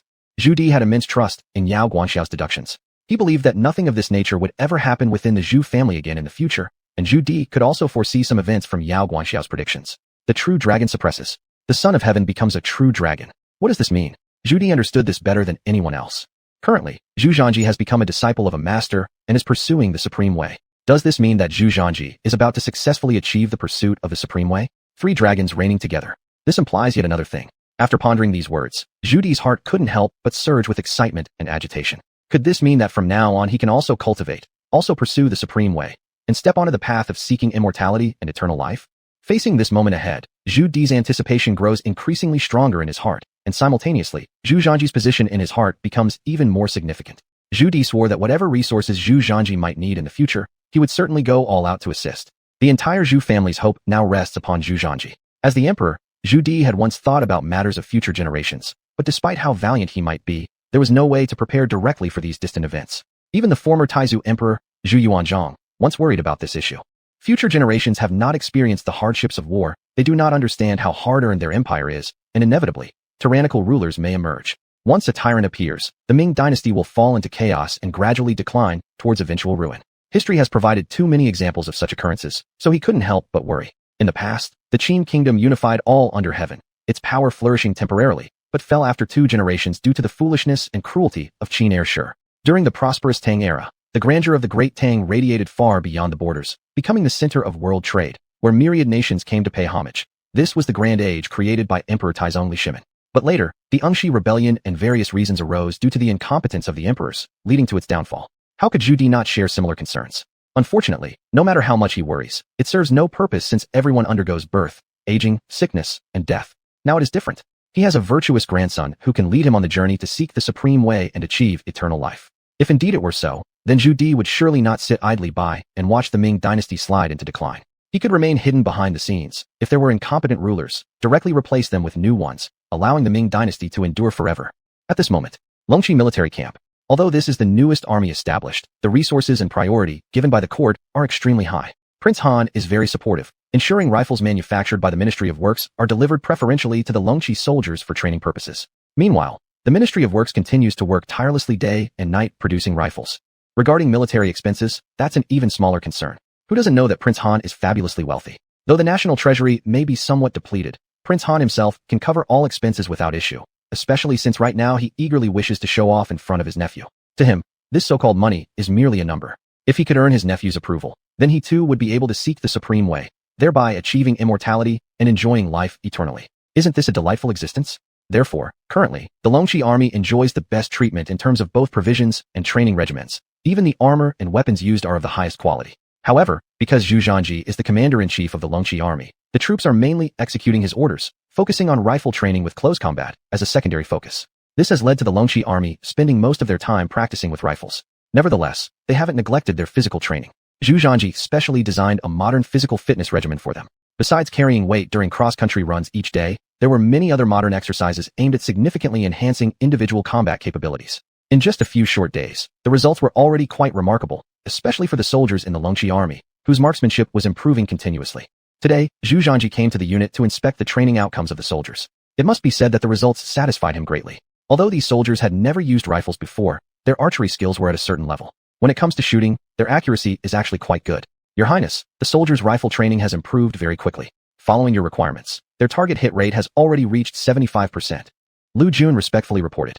Now, he didn't dare to look down on Zhu Zhanji in any way. Regardless of anything else, the training program Zhu Zhanji recently provided was truly impressive. The overall physical abilities of the soldiers have been improving rapidly, and their combat capabilities are much higher than before. After all, this was a scientifically refined training method developed from Zhu Zhanji's knowledge, and its effectiveness was undoubtedly superior by several times compared to what they previously knew. At first, Lu Jun thought that becoming Zhu Zhanji's personal guard would mean turning into playboy soldiers, basically nothing more than a decoration. But after this round of training, he realized Zhu Zhanji did not intend to treat them as such. Instead, Zhu Zhanji aimed to hone them into a sharp blade. This made Lu Jun, who is fundamentally a soldier, extremely pleased. Lu Jun has gone through numerous battles and is a highly loyal person. To rise to this position, one must naturally possess some talent. Chapter 70, Personal Demonstration. 75% is still too low. I want over 85%. Zhu Zhanji looked at the soldiers training before him and furrowed his brow slightly. Please rest assured, my lord. The soldiers are progressing rapidly, and I believe they will definitely meet your requirements before we set out. Good. This efficiency is indeed impressive, but I think your training method is not entirely correct. Please enlighten us, my lord. Lu Jun was puzzled. Take a look at the soldiers training right now. They're mainly shooting at live targets. This isn't enough because enemies on the battlefield won't just stand there waiting for you to hit them, especially our current main enemies who are mostly on horseback with very high mobility. Shooting at fixed targets and moving targets are completely different things. If you're not going to train, then don't. But if you are, train until perfection. No matter how quickly an enemy gallops on horseback, you need to knock them off. Starting today, besides fixed targets, we'll add moving and fast-moving targets. I don't require their hit rate to be 100%, but it should be at least 70%. What Zhu Zhanji aimed to build was an elite force, and so his demands were extremely strict. Many generals later echoed that training was crucial. It was better to be stricter in training than to lose one's life in battle. A timid soldier would only scare others in his own unit. Zhu Zhanji wanted to make it clear to his troops that the dragon cavalry he had established was no pushover. All soldiers in the dragon cavalry were to be elite fighters. Whether they acted or not, they must strike fear into the hearts of the enemies and fight boldly. Moving targets? Lu Jun appeared troubled. What? Is there a problem? My lord, this is no issue, but what should the training methods be? That's easy. You can hang some bottles from a frame and let them swing side to side, or use targets that move. First, have the soldiers aim at targets with predictable patterns. Once they become familiar with that, use irregular moving targets to challenge them further and let them adapt freely. You go prepare, and I'll give them a demonstration. With a sweeping motion of his hand, Zhu Zhanji immediately decided to show his skills. He knew that he'd come so many times but hadn't yet displayed any competence. There were certainly soldiers in the camp who wouldn't respect him. Even though they might not voice it openly, the military traditionally revered strength. If he wanted these soldiers to follow him, he had to make them fully convinced. Lu Jun wasted no time either and gave orders immediately. The soldiers currently in training heard that the grandson-in-law himself was going to demonstrate, showing both curiosity and anticipation. Soon, a crowd gathered around to watch. Some soldiers also cast suspicious glances. A few soldiers began whispering quietly amongst themselves, and soon word spread throughout the entire unit that Zhu Zhanji was about to perform. Before long, countless soldiers rushed over to watch. In response, Zhu Zhanji didn't stop them. In fact, this was precisely what he intended to do. If he couldn't establish his authority among the soldiers, managing this army effectively would prove difficult. Hurry, over to the Western training field, where His Highness will demonstrate our training. There's such a thing? We can't miss it. We need to hurry over. I wonder if His Highness can actually deliver. How could anyone know about this kind of situation? What if His Highness messes up? After all, he is a royal family member, so young and hasn't been on the battlefield. How much skill could he possibly have? That's true. The current crown prince is a well-educated scholar, despite the emperor often bringing His Highness around. However, there's no certainty whether his martial prowess matches the expectations. So why are we still standing here chatting? Let's hurry over and see. Soldiers hurried towards the West training grounds. Soon, the entire training ground was packed full of people, and more kept coming, making the surroundings almost unbearable. Seeing that the number of spectators was sufficient, Zhu Zhanji announced, "Warriors of Ming, I Zhu Zhanji have never led an army before. But I am certainly not the weak and incompetent person that some rumors describe me as. I've heard some gossip circulating before, saying that the dragon cavalry founded by me Zhu Zhanji is merely a display, a flower vase made to look nice. Now I Zhu Zhanji declare to all of you, the dragon cavalry is far from being a mere showpiece. On future battlefields, it will become a sharp blade for Ming, striking fear into our enemies. You all need to mentally prepare for it. Therefore, my requirements for all of you will be very strict, and the training will reach a higher level. I'm deeply dissatisfied with the rifle target practice you've done so far. This kind of training is incorrect. Real men either don't shoot at all or aim for live targets, which better prepares you for the realities of the battlefield.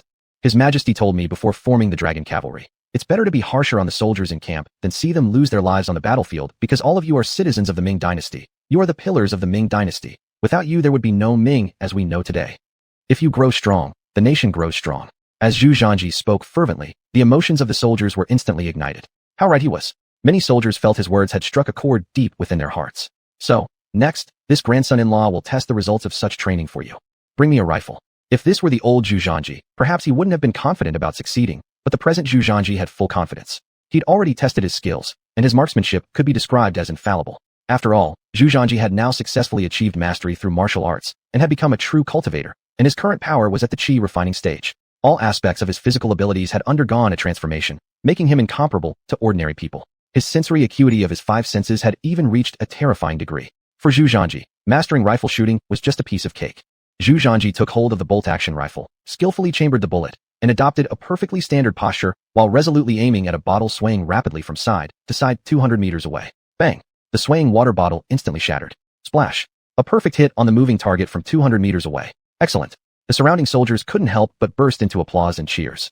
Zhu Zhanji didn't stop there, continuing to fire at other moving jars. He fired continuously 5 times until the bullets ran out, then stopped only to reload again and proceeded to fire another 5 shots. Chapter 71. Correction, this is called a howitzer. 10 shots. Every shot hit the target accurately. 3 of those shots even hit targets over 600 meters away, and they were moving targets at that. This almost supernatural marksmanship immediately earned a wave of enthusiastic cheers from the crowd. All the soldiers were shouting in applause, and many of them had expressions full of deep admiration in their eyes.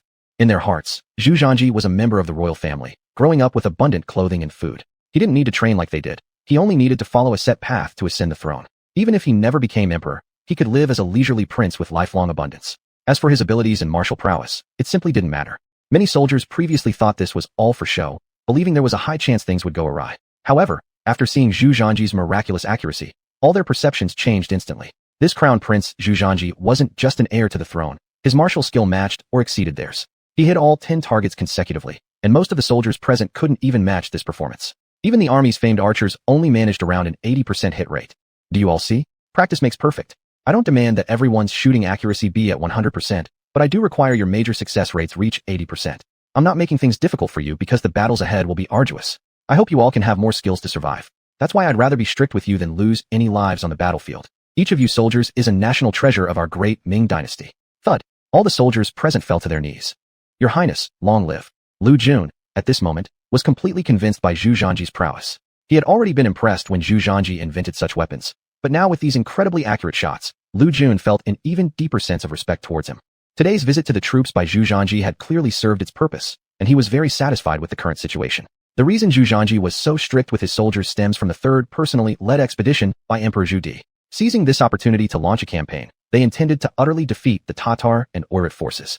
Your Highness, the red barrel cannons you transported here, the soldiers are mostly familiar with them now. However, without your order, no one dares to conduct trial firings. How about checking out and evaluating the training results? Seizing this chance, Lu Jun quickly asked. To be honest, Lu Jun was also very curious about these large-caliber red barrel cannons. In this era, the calibers of red barrel cannons are quite large, filled with massive iron balls capable of delivering immense impacts on enemy camps. But these red barrel cannons Zhu Zhanji brought seemed relatively smaller in caliber. Although the barrels were longer, this made Lu Jun somewhat uneasy about their power. These days, the artillerymen mainly used training rounds, which never fully revealed the real destructive potential. They wanted to see what genuine cannonballs could do. The so-called training rounds were specifically designed imitations under Zhu Zhanji's direction, mimicking actual munitions but lacking the real firepower. Thus, they functioned merely as practice ordnance. Lu Jun, let me reiterate, these are not red barrel cannons. They're howitzers, a distinct type entirely. In the future, you must make the distinction clear. Yes, I'll keep it firmly in mind, Your Excellency. Good, then let's go. I've already had the ammunition transported here. It's the right day today for the soldiers to witness the power of these howitzers. Zhu Zhanji himself also wanted to get acquainted with the effectiveness of these howitzers and inspect the gunners' attack capabilities. They had undergone training for several days, so now it was time to evaluate their long-range striking ability and calculation accuracy. Don't assume Zhu Zhanji has 20,000 cannonballs. That's all he currently has. Once they're gone, they're gone. Sitting idle won't yield more. So Zhu Zhanji still needed to use them sparingly. The Ministry of Works people were currently studying the principles behind these shells, but at their pace, it was unlikely they'd complete anytime soon. For now, Zhu Zhanji could only rely on what he already had until they understood the underlying mechanics and could start producing them themselves. Since these howitzers were powerful, Zhu Zhanji specially chose a broad, clear vista for training. By the time Zhu Zhanji arrived, the shells were already loaded, all the artillery soldiers were ready, and a large group of observers from various ranks were watching closely from behind. After all, everyone was very interested in this new type of weapon. This time, Zhu Zhanji did not send too many. There were only 20 howitzers in total, and this time there were only 40 shells delivered, which amounted to 2 rounds of volleys. Even so, Zhu Zhanji was already quite pained, but he also knew that it was necessary to spend this kind of capital. He had to make the soldiers understand the power of these howitzers on the battlefield so they could use them better. When the artillerymen truly saw these shells, they couldn't help but feel a mixture of tension and excitement. Because Zhu Zhanji had previously told them that the power of these howitzers was immense, a single shell could cause damage within a diameter of 20 meters among the enemy forces. Now, they wanted to see if these howitzers really possessed such power. Soon, the artillery command commenced, directing the artillerymen of the 20 howitzers who immediately entered their roles. After training and Zhu Zhanji's guidance, they were now very proficient. Some held up the shells to pass them along. Others received the shells, some specialized in inserting the shells into the barrel and closing the lid, while others adjusted the angle of the cannon barrel, and still others observed the distant targets before making adjustments. With this sequence of operations, 5 people fit perfectly together. Loading complete, ready to fire at any moment. One by one, the artillerymen announced, "Fire!" With the order given, the soldier responsible for firing directly pulled the firing cord. Boom, boom, boom. A series of thunderous explosions resounded instantly. The tremendous recoil caused the cannon barrels to retract slightly. This was part of the design of the howitzer. The rear of the barrel was equipped with a recoil absorption device. Although the barrel jerked backward, the howitzer itself remained stable, with the barrel acting like a spring as it retreated briefly and then quickly returned to its original position. At this point, everyone could clearly see that arcs of incredible speed and perfection formed in the sky, tracing parabolic trajectories as they headed towards the target positions far away. A distant peak had already been marked with the target, and everyone could see dark clouds racing toward the target zone from the sky. This generated a powerful visual impact among the soldiers. Each perfect arc in the air resembled a meteor shower. Chapter 72. Shocking, what a terrifying power. But when the perfect arc in the sky landed on the opposing mountain position, the scene instantly changed. Boom, boom. Intense bombardment instantly covered half of the opposing mountain. Despite being hundreds of meters away, one could still feel the scorching wave from the other mountain. Even the soldiers present could feel the slight tremors coming from the ground. On the opposing mountain, amidst the aftermath of the explosions, shattered rocks flew everywhere, and dust blanketed a vast area. At a glance, it was like a sandstorm had hit, making it impossible to clearly see the state of the other side. But this kind of covering explosion left all soldiers secretly marveling in their hearts. What a strong power. What terrifying coverage. Super precise strikes. Compared to the redcoat cannons, it's not clear how many times stronger this is. All those present were battle-seasoned veterans who clearly understood the power of the redcoat cannons. First of all, redcoat cannons actually do not explode. They merely insert a large iron ball and blast it out with the cannon. This principle isn't much different from a trebuchet. It would cause great impact during cavalry charges and significant damage to enemy lines at close range, but its range of damage was limited. The shells that were fired in front of them were downright terrifying. Though only one synchronized firing took place, the deterrence it produced was no less than 100 redcoat cannons firing simultaneously. More importantly, as the gray layer on the preceding mountain settled, the situation that unfolded made all soldiers unable to hold back gasps of cold air. Just looking at the places bombed earlier, numerous black craters already marked the spots. Even the Earth's dust had been scooped up into big holes, each pit causing shocking amazement, leaving them astonished at the sight. Among these, some stones selected from underground areas were used for testing to examine the shell's potency. But now, they can clearly see that the stones have been exploded into massive pits. Goodness, if this were a human body instead of stones, it would have been blown to bits. When they moved closer to inspect, it was the most surprising moment. On trees not affected by the blasts, there appeared cuts on the tree trunks. Some cuts still revealed fragments inside. Generally, within 20 meters of every scoop pit, there would be collateral damage. It's unimaginable what effect this would have on a battlefield. How many enemies would be affected? As everyone knows, the killing power of howitzers isn't merely about explosions. After the burst upon impact, shrapnel flies in all directions, creating further harm to the enemy. When 20 howitzer shells fired simultaneously, none of the surrounding trees remained unscathed. Lu Jun, seasoned from the battlefield, fully grasped just how devastating these howitzer rounds were against the enemy. His excitement at this moment was utterly unrestrained. Your Highness, such divine weapons and tools, where did they come from? Lu Jun struggled to contain his excitement. These are all my creations. Zhu Zhanji considered briefly before replying. After all, this thing was a system reward. He couldn't tell them it was a gift from the system. So, he thought carefully and decided it was better to say he made them himself. Thud. Afterwards, Lu Jun knelt down with a thud, thoroughly awestruck by Zhu Zhanji's prowess. Your Highness is truly an extraordinary genius under heaven. I, Lu Jun, willingly surrender. From this day forth, I will follow your Highness till death. If my heart wavers even slightly, may I be struck by thunder. Vow eternal allegiance to your Highness. The other soldiers also kneeled and shouted loudly. At this moment, the army completely recognized Zhu Zhanji. They no longer believed Zhu Zhanji formed this unit just to look impressive. Any contempt they once held was gone. Now, Zhu Zhanji had thoroughly convinced them in their hearts. Young as he is, to have reached such proficiency, hundreds of accurate shots, how could this be something an ordinary person could achieve? And the weapons Zhu Zhanji manufactured were beyond description. In the palace, xuanhuan was furiously dealing with various reports. Kneeling before him were several court ministers, all hailing from the Ministry of Revenue and the Ministry of Works. That's enough, you don't need to urge me. I'll find a way to handle these matters, alright. xuanhuan, your Highness, we cannot delay this matter any longer. We can wait, but the disaster victims on the frontier cannot. There have been numerous droughts this year, and the common folk already lack substantial food reserves. Moreover, frequent raids by the Walla and Tatar forces have left many homeless. Many disaster victims are starving, and there have even been reports of cannibalism in some areas. Your Highness, the Ministry of Works is fully preparing military equipment for this expedition, but the funds are simply insufficient. If this continues, we won't be able to complete the work on schedule. We humbly ask His Highness xuanhuan for guidance. Enough already. Didn't I tell you I would figure out a way? And quickly too. Is that clear? Upon hearing xuanhuan's words, the two court ministers exchanged glances before slowly retreating. These old guys know nothing but to come and ask me for money, without considering my current predicament. The treasury doesn't have enough money, so how can I give it to them?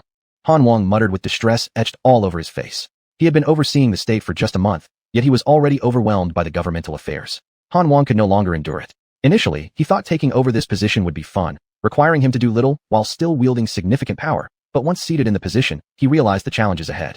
It truly matched the saying, until you're managing the household, you don't understand the value of daily necessities. Every area required funding. Every place needed maintenance. Everything depended on money. Yet the national treasury was far from sufficient. xuanhuan had already contributed heavily from his personal wealth, but it was still not enough. If things continued like this, he wouldn't be able to hold up any longer.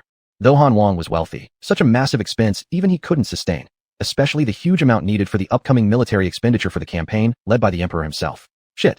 xuanhuan wasn't sure how much more of his private savings he'd have to spend, as he'd already emptied his coffers completely for this cause. This can't go on. xuanhuan started regretting his decision. If he had known earlier, he shouldn't have boasted in front of his eldest nephew and Zhu Di. Now, he couldn't back down gracefully. Big brother, how's your recent experience going? At this moment, Zhao Wang's voice came from outside. Seeing Zhao Wang enter, xuanhuan immediately approached him with a troubled expression. Little brother, your timing couldn't be better. Hurry inside, please hurry inside. Chapter 73. If it starts with emotional blackmail, it's definitely not a good thing. At this moment, Prince Han couldn't be more courteous, pulling Prince Zhao inside by the hand. This left Prince Zhao completely bewildered and also put him on high alert. When something strange happens, there's always a catch. Whenever Prince Han has been this rich and courteous, he has had some plan in mind. He didn't want to fall into any traps, so he quickly pulled away from Prince Han's hand. Hold on, brother too. This time, I just came to visit you, and at grandfather's request, to take a look at the progress of military preparations. I don't have any other motives, so you'd better not do anything funny. Brother 3, what are you talking about? What does don't do anything funny mean? When has your second brother ever acted improperly? Look what you're implying about me. Prince Han immediately began to lecture earnestly. All right, if that's the case, then everything is fine. Brother 2, I won't linger around. Let's quickly discuss these matters, so I can go report back to grandfather. Prince Zhao was here mainly to follow Zhu Di's intentions and check on the progress. Brother 3, how could you be in such a rush? It's not easy for you to come over once. If we don't sit down and have a cup of tea, I'd feel bad as your older brother. Come, sit down and have a cup of tea. There's something your second brother needs to discuss with you. Prince Han didn't care how Prince Zhao felt and pushed him inside. The two brothers soon sat down to drink tea, but Prince Zhao continued to feel uneasy because Prince Han smiled warmly throughout, which clearly indicated that his intentions were far from noble, and who knows what schemes he had brewing in his heart. Brother 2, just tell me straight what you need. We're brothers. There's nothing that can't be said between us. Haha. Brother 3, remember the old days on the battlefield when your second brother always protected you? Do you still remember the scar on my wrist? Of course I remember. How could I forget? Back then, I was surrounded by some beasts. They wanted to bring my head back for the reward, and it was your desperate effort. Wait a second, Brother 2, why bring up this matter out of the blue? Prince Zhao stopped mid-sentence, realizing something was amiss, and quickly ducked his head. My God, it's clear from this sudden emotional play that nothing good will come out of this. Brother 3, your second brother is reminding you. Your success today owes much to me. If I hadn't intervened back then, you would have already died on the battlefield. Where would today's wealth and honor come from? Prince Han reiterated. Just tell me directly, what exactly do you intend to do? Prince Zhao lost all patience, clueless about what was on Prince Han's mind. Prince Han smirked contentedly. Brother 3, those words are enough. To be honest, second brother doesn't have many ideas either. You know, recently I've been establishing the nation and planning military funds. I've already thought of every possible solution, and I've already emptied my personal savings, but they're still a little short. I thought it was something big. So, it's just a lack of money, huh? With the way you're being so polite, Brother 2, how could your younger brother refuse to help? Just say how much you need, and I'll figure it out for you. Prince Zhao seemed totally nonchalant, leisurely sipping his tea because in his heart, money wasn't an issue. Prince Zhao and Prince Han were pretty much alike. They each maintained their armies every year, pocketing huge sums of money annually through various means. Moreover, Prince Zhao was also involved in business, knowing full well that the largest entertainment venues in the capital were all under his control. Was the money really small? Not much at all. Brother 3, you just need to contribute 5 million taels of silver this time. Cough. Prince Zhao choked instantly, bursting into severe coughs. Prince Han quickly patted his back. Brother 2, how much did you say? Not much, just 5 million. Brother 2, that's not right of you. Do you think I run a bank? Asking me to pull out several millions like that? Where am I supposed to find so much money for you? Prince Zhao was genuinely startled. Although money wasn't a problem for him, it wasn't appropriate to throw numbers around like this either. Saying 5 million casually would even hurt the wealthiest person's pride, including Prince Zhao. Brother 3, do you think I haven't contributed significantly myself? Do you know how much silver I've spent in the past month alone? Let me tell you this, since I took charge, besides preparing military funds, I've also had to deal with droughts in various regions and various local expenses. The treasury might have enough money to address disasters, but it's nowhere near enough for military expenses. I've already pitched in 12 million taels. At this rate, I'll deplete all of my resources. In this situation, shouldn't Brother 3 pitch in and help? Upon hearing this terrifying number, Prince Zhao widened his eyes in shock, genuinely frightened. 12 million taels. This is practically half of Prince Zhao's fortune. Who could take that hit? And 5 million taels isn't a small amount either. Third brother, you just promised big brother second. And this time you're on your way to battle too. You can't refuse me. I know very well that the caravans under your control earn you a lot of money every year. Seeing Prince Zhao starting to back out, Prince Han immediately cut off any retreat options. There's no way I'm going to be the only one bearing all these losses. Third brother, if you keep trying to take advantage and not contribute, it simply won't work. Second brother, it's not quite right to say it like that. After all, this time I will be fighting on the battlefield as well, so I'm contributing my effort too. Fine, then I'll go tell grandfather. Hey, second brother, don't be so impulsive. Resorting to involving grandfather at every turn? When has elder brother ever complained about difficulties during his over 2 decades in that position? Look at how second brother starts calling for this, and that's soon after stepping into this role. Prince Zhao couldn't help but tease him. Before he even thought about stopping, it got Prince Han reminiscing. That's true. Without sitting in this position, I didn't realize what headaches truly meant. Since I've been in this seat, I understand why there are always complaints. 800 tasks a day aside. The real problem is there's never enough silver in the treasury. It's me who has to figure out ways, and constantly pour my own money in. I finally understand why elder brother used to always complain about being broke when we were younger. Prince Han mused. He recalled how funny it had seemed when Zhu Gaoji would cry poor, despite being the crown prince. Back then, the situation had seemed absurd. How could the crown prince, heir to the empire, live so frugally and constantly talk about being short of funds? Now he fully understood. Anyone sitting in that position for more than 20 years was bound to endure suffering. Grandfather constantly waged wars, which drained resources endlessly. As someone responsible for logistics, you need to come up with all kinds of solutions, sometimes resorting to extreme measures like melting down pots or selling iron if necessary. That's exactly how Zhu Gaoji got completely depleted. Chapter 74 Absolutely do not be overconfident. Lao San, I won't say anything else. Other people may choose not to help, but you absolutely must. Cough. Ergo, I've understood the detailed situation. I will relay the message to Grandpa. However, concerning the money matters, younger brother really cannot make the decision. You know, my family has so many people to feed. There are also a lot of folks below me that need support. If all the money gets spent, then wouldn't everyone just be waiting to starve to death? Are you saying you can afford to take care of Grandpa, but not me? The Han King said irritably. Well then, 5 million I can't come up with. But as a gesture, younger brother will take out 1 million to ease your worries. Ergo. 1 million is utterly useless to me. The Han King angrily retorted. If you don't want it then that's fine too. It's all younger brother can do anyway. I'll go see Grandpa first. Wait. What is it, Ergo? When I return, I'll send someone to your house to collect the silver. Xuanhuan. The Crown Prince's mansion. Son, I heard your dragon cavalry's doing pretty well lately, creating quite a big stir. Zhu Gaoshi was lounging on a grand chair, leisurely cooling off, while Lady Zhang was beside him cracking sunflower seeds. It's alright I guess. Mainly we're still in the early stages of formation. They'll only truly become powerful after going through normal setbacks, Zhu Zhanji casually responded.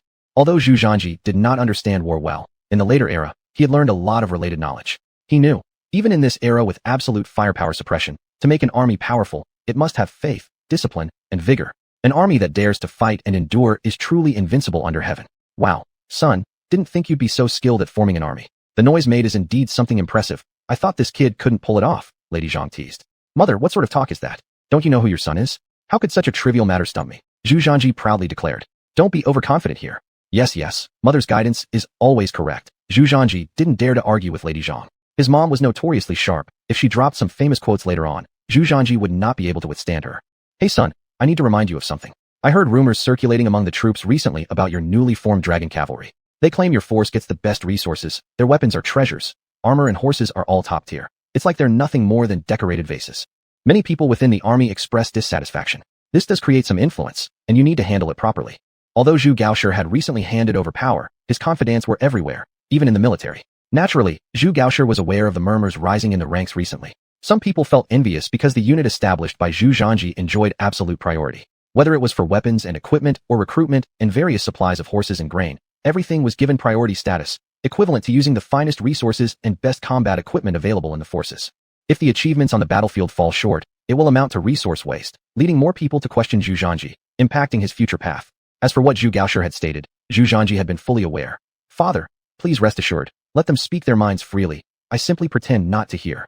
Young man, how can you treat these words as if they aren't worth hearing? This will significantly affect your future. Let me put it bluntly. Your army fails to achieve remarkable results on the battlefield. How will others judge you?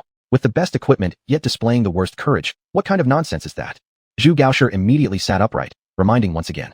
That's enough. I know how to handle it. Then tell me, how do you plan to respond? Zhu Gaoshi seemed stubborn about this point. My strategy is simple. I disregard their idle chatter entirely. I might even allow those rumors to spread into my army. What? Letting those rumors infiltrate your own forces? Zhu Gaoshi was puzzled by this approach. Oh father, ponder it yourself carefully from now on. No further questions for me. If you figure it out, great. If not, you'll understand eventually. But father, you're so smart. Surely you'll get it, right? Zhu Gaoshi opened his mouth as if to say something, but ultimately swallowed the words. In the end, all he could do was shake his head with a helpless smile. How should I respond to what you just said? Fine, do whatever you want. It doesn't matter anyway. If things don't go well, we'll just go hunting in Shuntian. It's not that serious. Zhu Gaoshi had come to terms with this. The past few days, he had been very comfortable without the administrative duties of court, feeling happier than ever. Each day his life improved, and his health grew stronger. As for the throne, Zhu Gaoshi truly didn't care. Even if Zhu Zhanji failed, they could just go back to Shuntian for hunting. It wasn't worth worrying about. Besides, Zhu Gaoshi had absolute trust in Zhu Zhanji, as the wisdom he had recently displayed was in no way inferior to his own. Don't worry, I know what to do, Zhu Zhanji reassured him. Just as the two were chatting, a servant suddenly rushed in from outside the door. Master, His Royal Highness the Han King has arrived. The second brother is here? Quick, please bring him in. Zhu Gaoshi stood up immediately upon hearing the news, adjusting his attire. In no time at all, the Han King entered the courtyard. Oh, brother too. What are you doing here instead of staying in the palace? You could have just sent someone to let me know if you wanted to see me. I would have come over. Brother, how can I burden you when your health has just recovered? Naturally, it's better for me to come in person, said the Han King with a full smile, clearly hiding something. Oh, brother too, don't say such formalities. Come, sit down and have a cup of tea. Zhu Gaoshi responded naturally, knowing there must be some reason why the second brother had come personally. He couldn't possibly turn him away. Brother one, let's skip the tea for now. I actually came today because I have something to discuss with you, said the Han King frankly. Chapter 75. The depressed Han King, always being betrayed. You tell me. You know, for all these years, your younger brother has been on the battlefield. I've never touched the affairs inside the palace. I am very unfamiliar with them. Now, I've made a mess of everything. It's having a terrible effect. You are much more familiar with this stuff, elder brother. Why don't you take back this position? No. As soon as Han Wang finished speaking, Zhu Gaoji directly refused. Why? Han Wang was immediately stunned. Why did he answer so decisively? Where's the why? This is Grandpa's idea. Grandpa wants second brother to take over this position for a reason. Moreover, didn't you used to always shout about wanting this position? Now it's time to test you. So don't disappoint Grandpa's earnest expectations. Zhu Gaoji feigned a look of deep concern while secretly laughing inside. I've just had a few peaceful days, and you want to throw me back into the lion's mouth? No way. Zhu Gaoji had sat in this position for over 20 years. He understood better than anyone that this was not a good place. It was a volcano crater. Whoever sat there would be scorched. If certain things were done well, some people would be pleased, but others wouldn't be. After all, one cannot satisfy everyone in a matter, which will definitely result in criticism from all sides. Over these years, Zhu Gaoji hadn't silently endured countless things. If this was all there was, then fine. But the key issue was that Han Wang didn't know his efforts. All he did was talk big around him. Now, it's a great opportunity for Han Wang to deeply feel how comfortable this position really is. Elder brother, stop with this earnest effort nonsense. We're brothers, don't say such things. Elder brother, you're the crown prince. This is where you belong. At this moment, you can't refuse, Han Wang said, genuinely distressed. He was really anxious because there were too many things to handle in this position. It was as if he was tied to the dragon throne, making him extremely uncomfortable. What's even worse is that he had to deal with all sorts of headaches every day, spending his own fortune on state matters. If this continued, he'd end up a pauper. Han Wang couldn't endure this any longer. Second brother, don't do this. You didn't say that before. What happened before is before, and what happens now is now. No matter what, crown prince or not, this position is yours. This throne is yours too. Today, whether you like it or not, you're taking this position back. Otherwise, I won't leave. Han Wang straight up threw a tantrum. This made Zhu Gaoji cry with laughter at once. Second brother, stop this. If you manage these things well, grandfather may get happy and replace me as the crown prince. Then, you'll become the crown prince, and no one will contend with you. Crown prince, don't say things like that. If you say that again, I'll report you to grandfather. I accuse you of defamation. To defame me, I've never said I'm fighting for your position as the crown prince. I have no interest in the throne. The Han King spoke several sentences in a row. Nephew, isn't it true? This empire will eventually be in your hands, not mine. How could I possibly accept it? The Han King hurriedly turned to Zhu Zhanji for help with a pleading look. Hem. Uncle, actually, I think you sitting in this position is pretty good. Didn't Uncle often say that you could both read and write poetry and fight battles too? Now it's time to show off your skills. If it goes well, let grandfather give you the position of the crown prince, and my position as grand prince can be taken away, and your children can be appointed as the heir apparent. Isn't that beautiful? Zhu Zhanji coughed and said. Now he also wasn't interested in this imperial throne. This position wasn't a good one. Any small mistake would be criticized by future generations. Practicing martial arts is like that too. Better to step aside and focus on enjoying life, marrying and raising children happily, earning rewards from the system joyfully, and if your strength grows, engaging in acts of righteousness. Wouldn't that be wonderful? Nephew, you're passing the buck here. Grandfather has already said it. This heir position belongs only to you, and no one can take it away. Uncle, when we initiated the Jingmen campaign, grandfather said, the eldest son is ill, encourage him. Now it's time to honor the promise. Who says that? Who says grandfather ever said that? The Han King simply pretended to be confused. Weren't you telling everyone this yourself? Whoever said that? I didn't. Don't make things up. Zhu Zhanji. Zhu Gaoshi. Goodness, Han Wang used to covet this position all the time. Now he's personally asking Zhu Gaoqi to take it back, even claiming he has no interest in the throne. This is truly a hilarious scene. Uncle, if that's what His Majesty wants, then we should follow His Majesty's wish. I have something to attend to, so I'll leave first. If there's anything, you can talk to my father. It doesn't matter to me. AI. Nephew, don't go yet. Let's settle this before you leave. Han Wang kept shouting at Zhu Zhanji, who was quickly retreating, but no matter how much he called out, Zhu Zhanji didn't stop, leaving Han Wang feeling very helpless. Big brother. Oh, my old waist hurts again. My old problem has flared up again. Younger brother. Big brother's body has been weak lately after only resting for a little while and hasn't fully recovered yet. Look, big brother is having trouble walking now. No. I must hurry to find the imperial physician. Why are you still standing there? Come on, help me find the imperial physician. Zhu Gaoshi shouted at Zhang Shi, who was stunned by his side. Oh. Second brother, I'm taking your older brother to see the doctor first. We can talk about other things later. Han Wang, with your body like this? Bullshit. I saw you running around everywhere just the other day, faster than anyone else. And now you're telling me your body isn't up to it? Han Wang was almost speechless, but seeing Zhu Gaoshi smiling nonchalantly made him feel utterly helpless. He couldn't think of any solutions. What does this mean? Han Wang couldn't figure out for a long time, and he felt extremely aggrieved deep inside. It looked as though Grandpa was deliberately pushing him into an impossible situation. The eldest brother didn't want this position, and the third one was dodging everywhere, leaving only him tied to this spot and suffering various disadvantages. There's nothing he could do. At this moment, Han Wang could only return with his head hanging low. On the way back, however, Han Wang got more and more upset. No, this cannot be left unresolved. He needs to find Grandpa immediately and get him to make an official announcement to the world. Shit, I absolutely refuse this position. After making up his mind, Han Wang didn't waste words. He had someone drive him straight to Jiming Temple. He must have a clear conversation with Zhu Di and ensure Zhu Di confirms the crown prince's position once and for all, which can never be changed.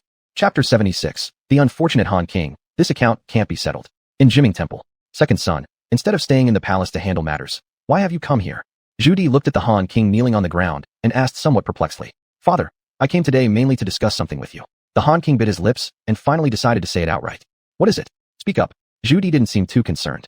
Please, Your Majesty, withdraw your previous decree. As he spoke, the Han King immediately bowed his head down and refused to get up. Withdraw the decree. Zhu Di clearly paused but soon understood and chuckled lightly. Withdraw what decree? Second son, how can I understand what you are talking about? Are you also trying to persuade me not to go on the military campaign like the eldest?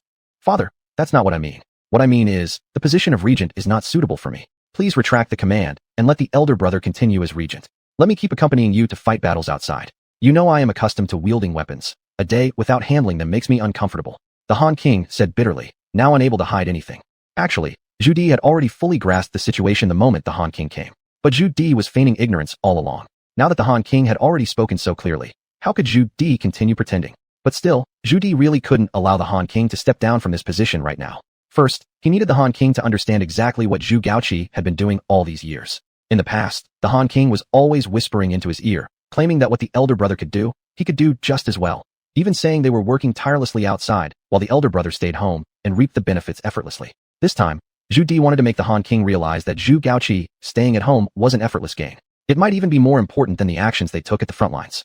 Waging war was far more complex than it seemed. Armies march on their stomachs, and ensuring supplies are paramount. Although Zhu Gaoqi never stepped onto the battlefield, the logistics support always came from his hand. During 2 consecutive campaigns, Zhu Di never experienced any hindrance in logistical supply, making him feel very comfortable leading from the front lines. He knew this was entirely due to Zhu Gaoqi's efforts. This was no small matter. The farther Zhu Di led his troops, the longer the supply line became, making it harder and exposing it to potential interception by enemy forces. Such incidents had occurred in the past. However, after supplies were intercepted, Zhu Gaoqi would promptly find ways to replenish resources and ensure the provisions reached the army once again. This is what made a qualified crown prince acting as regent. Zhu Di was also very clear about this matter. Although he used to harbor dissatisfaction towards Zhu Gaoqi, he also understood the challenges faced by his elder son. To avoid disharmony between brothers, Zhu Di needed to make the Han King understand that Zhu Gaoqi hadn't had an easy time either. Second son, this isn't something to joke about. Haven't you said differently before? Do you remember how you spoke in the past? Or shall I repeat it for you? Zhu Di said calmly. Me. Father, I admit my mistake. I understand how hard it has been for elder brother these years, but I truly don't want to take on this role. Every day, there's so much to deal with, and it's extremely uncomfortable. It would be much easier to fight outside the border. The Han King, unconcerned now, quickly revealed his innermost thoughts. You disgraceful creature. Do you understand what you were saying? I entrusted you with the management of such a vast Ming Empire, and this is your response to me.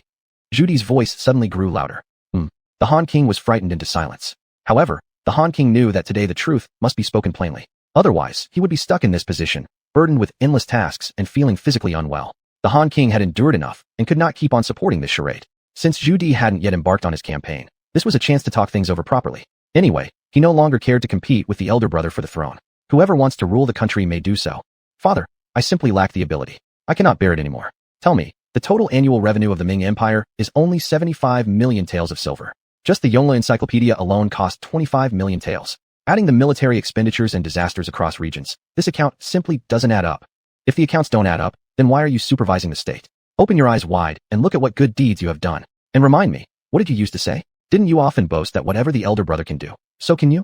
Now what happened? Did you come here to cry poverty to me? Just look at your sharp mouth and simian face. Or does it show any semblance of imperial majesty? You can't stand it after just a few days of acting as regent? Then what do you have to say about the elder brother who has been doing this for over 20 years? Look, during all these years, has the elder ever stretched out his hand? Zhu Di got more and more riled up with his scolding. The Han King's face turned bright red from being fiercely reprimanded, and he was speechless for a long time. But at this moment, the Han King didn't feel any resentment in his heart. The reason was simple. He really wasn't as capable as Zhu Gaoqi. In his previous understanding, serving as regent seemed like an easy job, with great power wielded effortlessly. But once he actually took on the position, he realized it wasn't so simple. Constant warfare drained the Ming Empire's treasury, a colossal sum, while the revenue of the empire was not particularly high. If it weren't for Zhu Gaoqi cobbling together resources every year, the accounts would have already gone bust long ago. To put it plainly, this was a mess, one that only someone truly competent could manage. The Han King started to admire the elder brother somewhat. For so many years, how did he manage to keep the finances afloat? He himself had no clue what to do when taking over the responsibility, only pulling silver out from his estate to make ends meet, or using some underhanded methods to force other officials to cough up extra resources. Yet those were not sustainable solutions. He couldn't fathom how Zhu Gaoqi pulled it off over all these years. Go back and finish your duties. If you fail this time, then get ready to prepare your coffin at home. Zhu Di coldly interrupted the Han King, leaving no room for doubt in his tone. Stop whining about lack of funds. I'm well aware of everything you've done. You've embezzled plenty over the years. You know it, don't you? The bloodline suppression within the Zhu family wasn't something to be underestimated. Instantly, the Han King became deflated. Yes, father, your son will do his utmost. Moreover, the Han King knew Zhu Di's character. When he set his mind to something, even if the Han King was his favorite son, it wouldn't matter much. Chapter 77. Eldest brother, bring your nephew with you on the expedition. The day of departure was drawing closer. At this time, urgent reports were frequently coming from the frontier. In recent days, the Walla and Tatar seemed to have learned about the Ming army's impending expedition. They had accelerated their raids on the borders of the Ming Empire. In the past, they would raid every 2 or 3 days, but recently it had become a daily occurrence. Moreover, their raids were very brutal. Any resistance was met with immediate slaughter. In just half a month, dozens of remote mountain villages had been attacked by them. The villages that they had attacked suffered the same fate. Everyone was killed without exception, whether old men or children, all were massacred. Such war reports made Zhu Di extremely angry. Damn bastards, the Tatars and Walla have decided to oppose my great Ming dynasty. They are recklessly challenging the emperor's bottom line. Zhu Di's face was filled with murderous intent, and his body trembled slightly with anger. Although everyone said Zhu Di was cruel, in fact, he was a diligent emperor who cared for his people. Otherwise, he would not have implemented a series of governance policies and reforms. Many people say he loves war, but in fact, Zhu Di wanted achievements for himself, as well as peace for the border regions. In Zhu Di's mind, if one wants to avoid being bullied, then the only way is to completely subdue them. Otherwise, they will never back down. Father, these pups are getting more and more arrogant. They must have heard about our impending expedition and are taking advantage of this period to raid our empire. When we can't fight back effectively, they won't return empty-handed. We absolutely cannot let them think like this, said Zhu Gaoqi with an extremely serious expression. Even though he hadn't been governing recently, hearing these matters allowed him to understand what the Tatars and Walla were thinking. They were always out to raid when the crops of the Ming dynasty were almost ready for harvest, intending to plunder grain. Their strategy has always been that even if they lose battles, they will not return empty-handed. Thus, over the years, countless amounts of grain and wealth have been plundered from the Ming dynasty, and also countless women and children have been abducted. Recently, such incidents have been happening frequently, and the frontier citizens have long been in great fear. This also caused a lot of displaced persons without homes to pour into the frontier area. For the Ming dynasty, this wasn't good news at all. It was necessary to find a solution, otherwise the situation would only get worse and worse. This was certainly not what Zhu Gaoqi wanted to see. My God, these pups. Father, let me be the vanguard and go meet them at the frontier first to suppress their arrogance. Let's stop them from thinking we lack capable warriors. Zhao Wang's fiery temper immediately flared up. Although Zhao Wang appeared to be boastful and overbearing normally, in reality, he was an excellent fighter who had spent many years on the battlefield. It was precisely because of this that he was deeply favored by Zhu Di. After a brief moment of thought, Zhu Di turned to Zhu Gaoqi and asked, Older brother, what do you think about this? Father, this indeed is a fine choice. At present, the Tatars and Walla are wildly looting at our frontier, behaving as if no one exists there. If we don't take action now, it will only embolden them further. Allowing the third son to take troops to the frontier ahead of time is indeed a sound decision. But, third brother, even after reaching the frontier, you must not act rashly. Absolutely do not engage the Tatars and Walla outside the city. Their combat capability is strong enough. You just need to achieve an intimidating effect. Under no circumstances should you suffer defeat, otherwise the consequences would be unimaginable. Zhu Gaoqi said seriously. Zhu Di nodded slightly. As both the emperor and grand general leading the northern campaign of Zhu Gaoqi, he could also discern the specific strategy from Zhu Gaoqi's words. In essence, sending Zhao Wang with his troops to the frontier was merely to intimidate the Tatars and Walla, making them aware that someone from the Ming dynasty had arrived, thus making them behave themselves. There was no need to go outside the city walls for battle because the cavalry of the Tatars and Walla was formidable. If Zhao Wang goes out to confront them in a pitched battle, there's a high chance of failure. Once defeated, it would have an impact on morale and reputation alike. The current citizens of the frontier are already in chaos, living in constant anxiety. If the army sent from the capital suffers a defeat, how will the common people feel? At this critical juncture, the Ming dynasty, currently in its prime, can ill afford such setbacks. Third brother, do as the elder brother says. Take 20,000 troops first. Do not engage them outside the city. The cavalry of the Tatars and Walla is not weak. Just create a large show of force, Zhu Di instructed. Zhao Wang immediately saluted. Yes. Father, I have a suggestion, said Han Wang at this point. Speak. I suggest that the third brother takes his eldest nephew along. What? Second brother, are you crazy? You want me to bring my eldest nephew to the battlefield? Are you out of your mind? Zhao Wang immediately furrowed his brows, looking completely confused as he stared at Han Wang. After all, Zhu Zhanji was their precious gem right now. With Zhu Zhanji around, The great Ming Dynasty had infinite possibilities, especially with the great talent behind him and the potent pills that had been developed recently. These were all valuable resources. Ever since Zhao Wang took the pulse-cleansing pill given by Zhu Zhanji, the hidden illnesses in his body gradually improved, which filled him with immense joy. Such valuable items could only be provided by Zhu Zhanji, so who would let him take risks? Surprisingly, this time Emperor Zhu Di didn't get angry. Instead, his eyes lit up as he turned his gaze toward Han Wang with keen interest. Even Zhu Zhanji standing beside them paused for a moment, but quickly comprehended the situation. Second uncle really had good intentions after all. Zhu Zhanji clearly understood why Han Wang made such a suggestion. Simply put, it was an opportunity to boost his own reputation. Everyone knew that lately, Zhu Zhanji had been cultivating the Dragon Cavalry Army. However, the Dragon Cavalry Army was still in training mode and hadn't yet participated in any expeditions. This resulted in its lack of fame, and many rumors were spreading within the army about how the so-called Dragon Cavalry was nothing more than an ornamental force created for the Crown Prince. Beautiful to look at, but incapable in battle. Not only did they consume a large portion of military resources, but it was rumored that their fighting ability might collapse at the first strike. Such whispers had been circulating throughout the army. These days, Han Wang also received messages regarding these rumors and tried to suppress them, but without much success. It wasn't easy to control the thoughts of millions of soldiers. Now, this presented a good opportunity. Zhao Wang's role as the vanguard this time was merely ceremonial, a simple appearance on the city walls without actual combat or direct confrontation with the enemy. If Zhu Zhanji led the Dragon Cavalry Army to the frontier during this period, it would dispel many of these unfounded rumors while increasing Zhu Zhanji's influence among the common people. Chapter 78. Tears of Joy, finally gaining the nephew's approval. It was truly a win-win situation. At this moment, Zhu Gaoqi's eyes also lit up. Second brother, your suggestion is really good. The Dragon Cavalry has been established for some time, but they have not seen any real combat.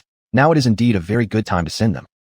Second brother, excellent. Over time, your vision has become increasingly broad. Zhu Di was very satisfied with the performance of Prince Han and felt gratified in his heart.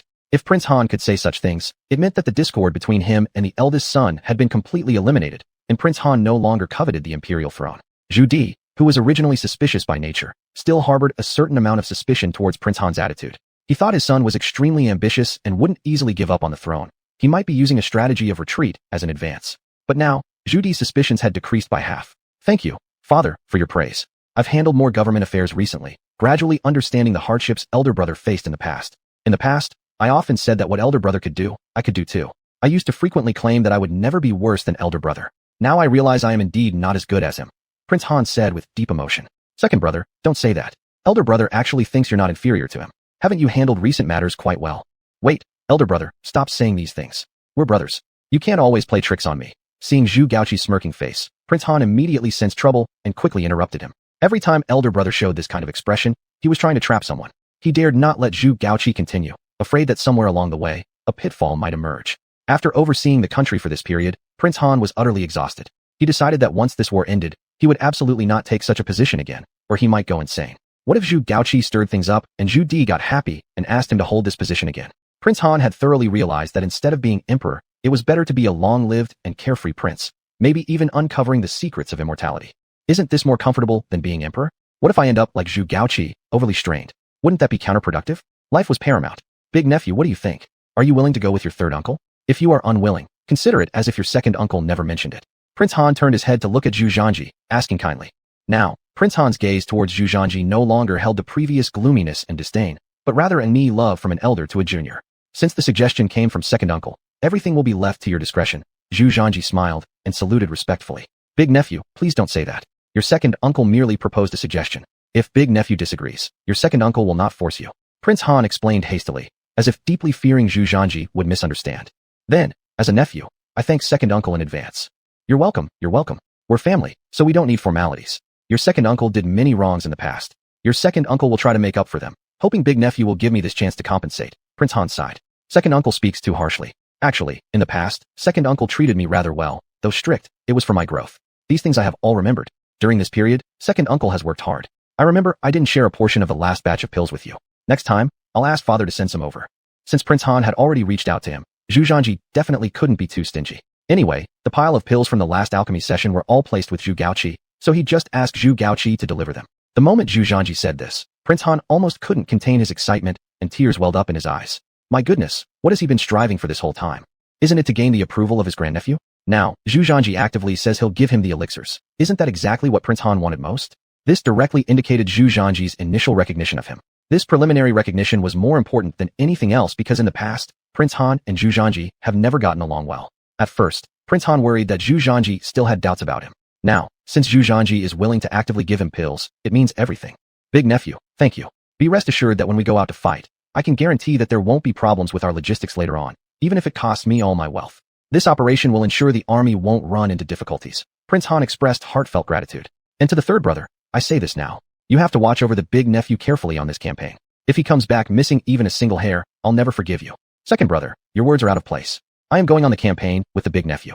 How could I let anything happen to him? Regardless of other things, after big nephew returns, you can thoroughly check him. If a single hair is missing, I will cut off my own head.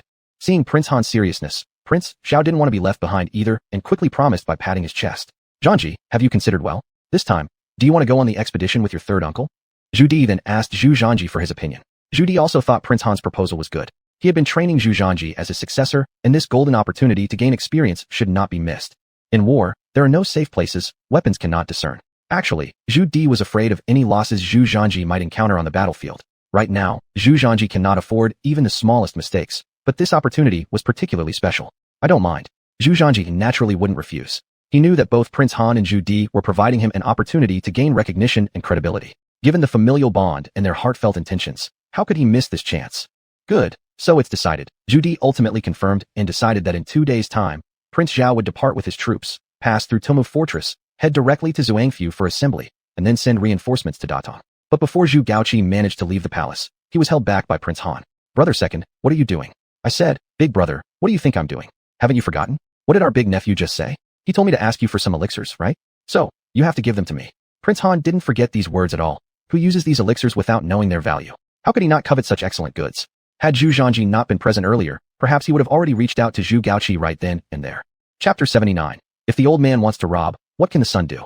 Zhu Gaoqi couldn't help but give a bitter smile. I say second brother, you shouldn't be so anxious. I haven't even returned home yet. Big brother, how could I not be anxious about this? Not returning home isn't the issue. It's important that you give me the items. All of you have already consumed the elixirs, except for me, who has received nothing. Big brother, you can't leave me hanging like this. At least, I am your brother. Second brother, there's no need for more words. I know you're anxious, but even if you're anxious, you still need to let me return home to fetch them. This important stuff, I can't possibly carry around every day, right? So, how about this? Later, I'll have someone deliver it to you. No need, big brother. Anyway, I have nothing better to do now, so I'll just go with you back home and take it myself. Sending these things via others is simply unsafe. It would be more reassuring if I were to get it myself. Zhu Di had already returned to the palace, allowing Prince Han some time off, and he planned to use this period to obtain the elixir. Having this in his hands would be the safest option. Shit, what if Zhu Gaoqi sent someone and they got intercepted halfway? That was a loss he couldn't afford. Seeing Prince Han's cautious behavior, Zhu Gaoqi couldn't help but laugh. I say, second brother, recently you've become increasingly wise and careful. That's really commendable. Big brother, please stop. No matter how smart I may become, I will never match even half of your intelligence. Younger brother admits this point. In terms of scheming and plotting, I can never surpass you by half, but when it comes to warfare, I am absolutely confident I could outperform you. Or, how about this, the Regency? Hold it, second brother. I know what you're going to say, but I'm enjoying a few days of relaxation. You want to throw this mess back at me again? Forget it, I won't do it, no way. Absolutely not. Zhu Gaoqi immediately cut Prince Han off. He wanted him to truly understand whether managing this precarious position was as easy as it seemed. Alright, big brother. But we need to agree on something. Once the old master returns from personally leading the troops, you must take over this role again. During this time, younger brother has helped shoulder the task, but after that, younger brother won't be able to handle it. The crown prince's position is yours. It's originally your responsibility, and you can't keep pushing it onto me. Second brother, that's enough. It's settled then. Don't say anything else, big brother. Let's quickly go back and get the stuff. As he spoke, Prince Han directly pushed Zhu Gaoqi toward the crown prince's residence. I say, big brother, you are being too unkind. We are blood brothers, yet our dear nephew gave you so many pills which you stashed all for yourself without offering younger brother a single one. Second brother, this isn't due to the stinginess of big brother. These are literally life-saving items. Elder brother has also been afraid of poverty and scarcity. Such valuable items should be kept safe and only brought out during emergencies. Besides, second brother, you're strong and robust. Why would you need such a thing? Necessary, very necessary. Prince Han replied with absolute certainty. Zhu Gaoqi. After returning to the crown prince's residence, Prince Han continued to urge Zhu Gaoqi. With no choice, Zhu Gaoqi took out 2 Shimai pills and an immortality pill for Prince Han. Upon obtaining the pills, Prince Han became extremely excited. He tucked the little bottle into his chest, cautiously glancing left and right, worried that someone might notice and covet them. Now, he understood why third brother had been so careful when holding such treasures. Big brother, if there's nothing else, younger brother will take my leave first. There's something I need to do shortly. Maybe we can drink some wine next time. Before Zhu Gaoqi could respond, Prince Han dashed out like the wind. Hey, second brother, don't rush away. Stay a bit longer and have a drink with elder brother. But Prince Han didn't hear any of Zhu Gaoqi's words. He had disappeared instantly, causing Zhu Gaoqi to sigh wryly. The guy, who had clung to him so tightly earlier, vanished immediately after getting the treasure. For some unknown reason, Prince Han always felt restless, rushing back to his mansion from the Crown Prince's residence as quickly as possible, without even taking a carriage, choosing instead to spur his horse. However, what Prince Han feared the most finally happened. Before reaching his mansion, he was stopped by two members of the brocade guard. What are you doing? Don't you see who I am? How dare you block my path? Prince Han furrowed his brows, and his heart thudded. One of the brocade guards bowed slightly. Please forgive us, Your Highness, but we were ordered by His Majesty to wait here for Your Highness. What does His Majesty need from you? Prince Han questioned. His Majesty let us deliver a message to Your Highness. You are young and vigorous, but His Majesty's health is deteriorating day by day. The items in the possession of Prince Han can't all be used up, so they should be handed over for His Majesty to keep first. Damn, the robbers have really come. Impressive as expected from the old man, his action was quick enough, intercepting them halfway. This is unacceptable. Although Prince Han felt speechless, he had no way to counter His Majesty's words since Zhu Di was his father. If the father wants to rob, what can the son do? What does His Majesty mean? His Majesty's meaning is that Prince Han should reserve half of the remaining. The officer of the brocade guard stopped here, evidently already clear enough. Zhu Di wanted Prince Han to hand over half of the pills. This made Prince Han's heart ache uncontrollably. In Prince Han's mansion, Prince Han quickly walked into the mansion, heading directly toward his room after entering.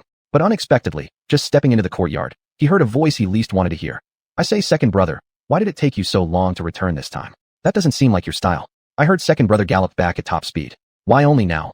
Hearing this voice, Prince Han's steps involuntarily halted. He knew who it was just from the sound. Who else could it be other than third brother, Xuanhuan? Right then, Prince Han turned around with a smiling face. Third brother, how come you're here? Aren't you supposed to set out for battle the day after tomorrow? You should prepare quickly instead of running to see second brother. Huh? Second brother, stop pretending. You know full well why I am here today. Let's not play games between brothers. Give me what is owed. Xuanhuan stretched out his hand while walking closer to Prince Han. This startled Prince Han greatly, causing him to immediately retreat several steps. Third brother, don't act rashly. This is Han Mansion. Xuanhuan grinned and said, second brother, debts must be repaid. Did you forget about the last time you used my elixirs? Now you've got yours back, isn't it time to pay me back? And I clearly remember you saying if you get the elixir, you'd repay me double. But, third brother is actually quite reasonable and doesn't need double repayment. All I ask for is what rightfully belongs to me. Prince Han, damn, who did I offend to deserve this? It was already bad enough being robbed by the old man on the way home. Now I have to deal with third brother collecting debts once I return. What a tragedy. Chapter 80, Frustration, Rumors in the Army. Little 3, you shouldn't be like this. You know Big Brother 2. Han Wang wanted to argue more, but before he finished his sentence, Zhao Wang cut him off. Big Brother 2, don't bring up that again. Have you forgotten the incident when you deceived me regarding the elixir? Are you trying to avoid responsibility? Should we find our nephew Zhu Zhangji and talk it out? Zhao Wang knew Han Wang's character well. If he didn't apply some harsh measures, Han Wang wouldn't comply. Sure enough, at the mention of Zhu Zhangji by Zhao Wang, Han Wang immediately became anxious. Little 3, you can't always bully Big Brother 2. After all, I am your second elder brother. Can't you give me a bit of face? Bringing everything to my nephew is just too much. Big Brother 2, are you still bringing this up? Haven't you thought about what you did to me before? That's enough. Stop showing off with words. Fine, I'll return the elixir to you. Even though Han Wang was reluctant inside, he still returned the elixir for longevity to Zhao Wang since he had used Zhao Wang's originally, and now returning it seemed appropriate.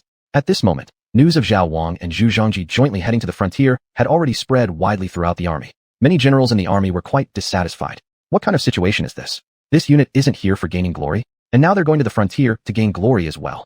We have expected such an outcome long ago. The forces formed by today's Crown Prince's eldest grandson were established for gaining glory. Wanting them to charge forward on the battlefield is fundamentally impossible. They could only serve as a facade.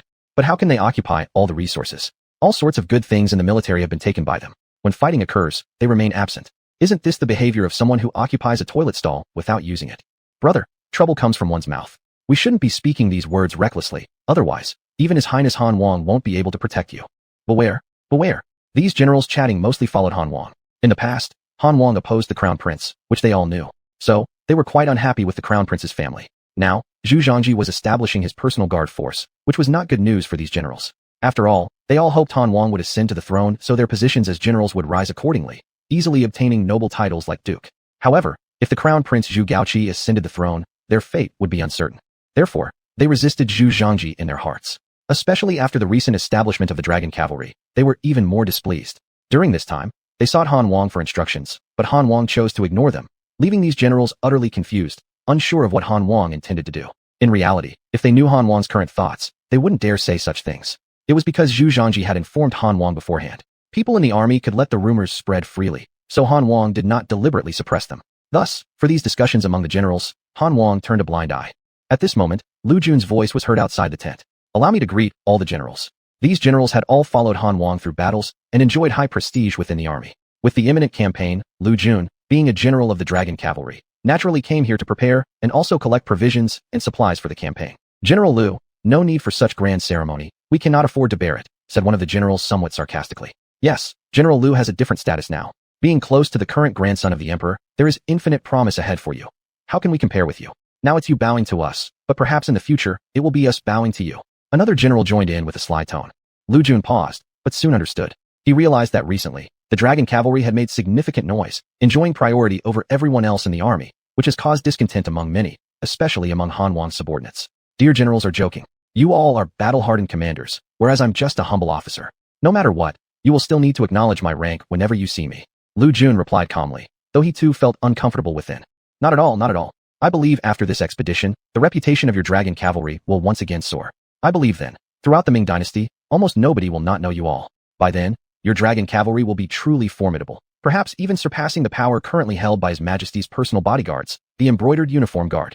The one speaking at this moment was named Xuanhuan. He was one of the older and more seasoned generals under Han Wang's command. With his exceptional skills in battle, he earned Han Wang's deep trust and enjoyed high prestige in the army. General Zhang.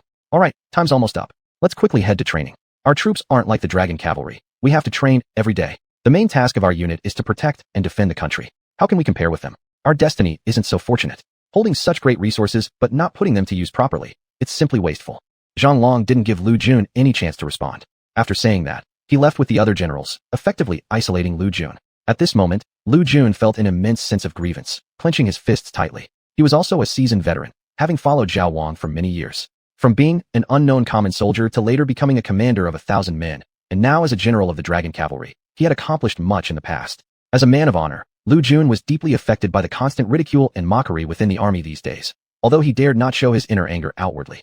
Because he knew some matters couldn't be explained clearly, they could only be proven through action, through silencing their mouths and avoiding further alienation. In fact, over the past few days, the rumors and gossip about the Dragon Cavalry pained Lu Jun even more than if someone had killed him outright. A true warrior may die, but never be humiliated.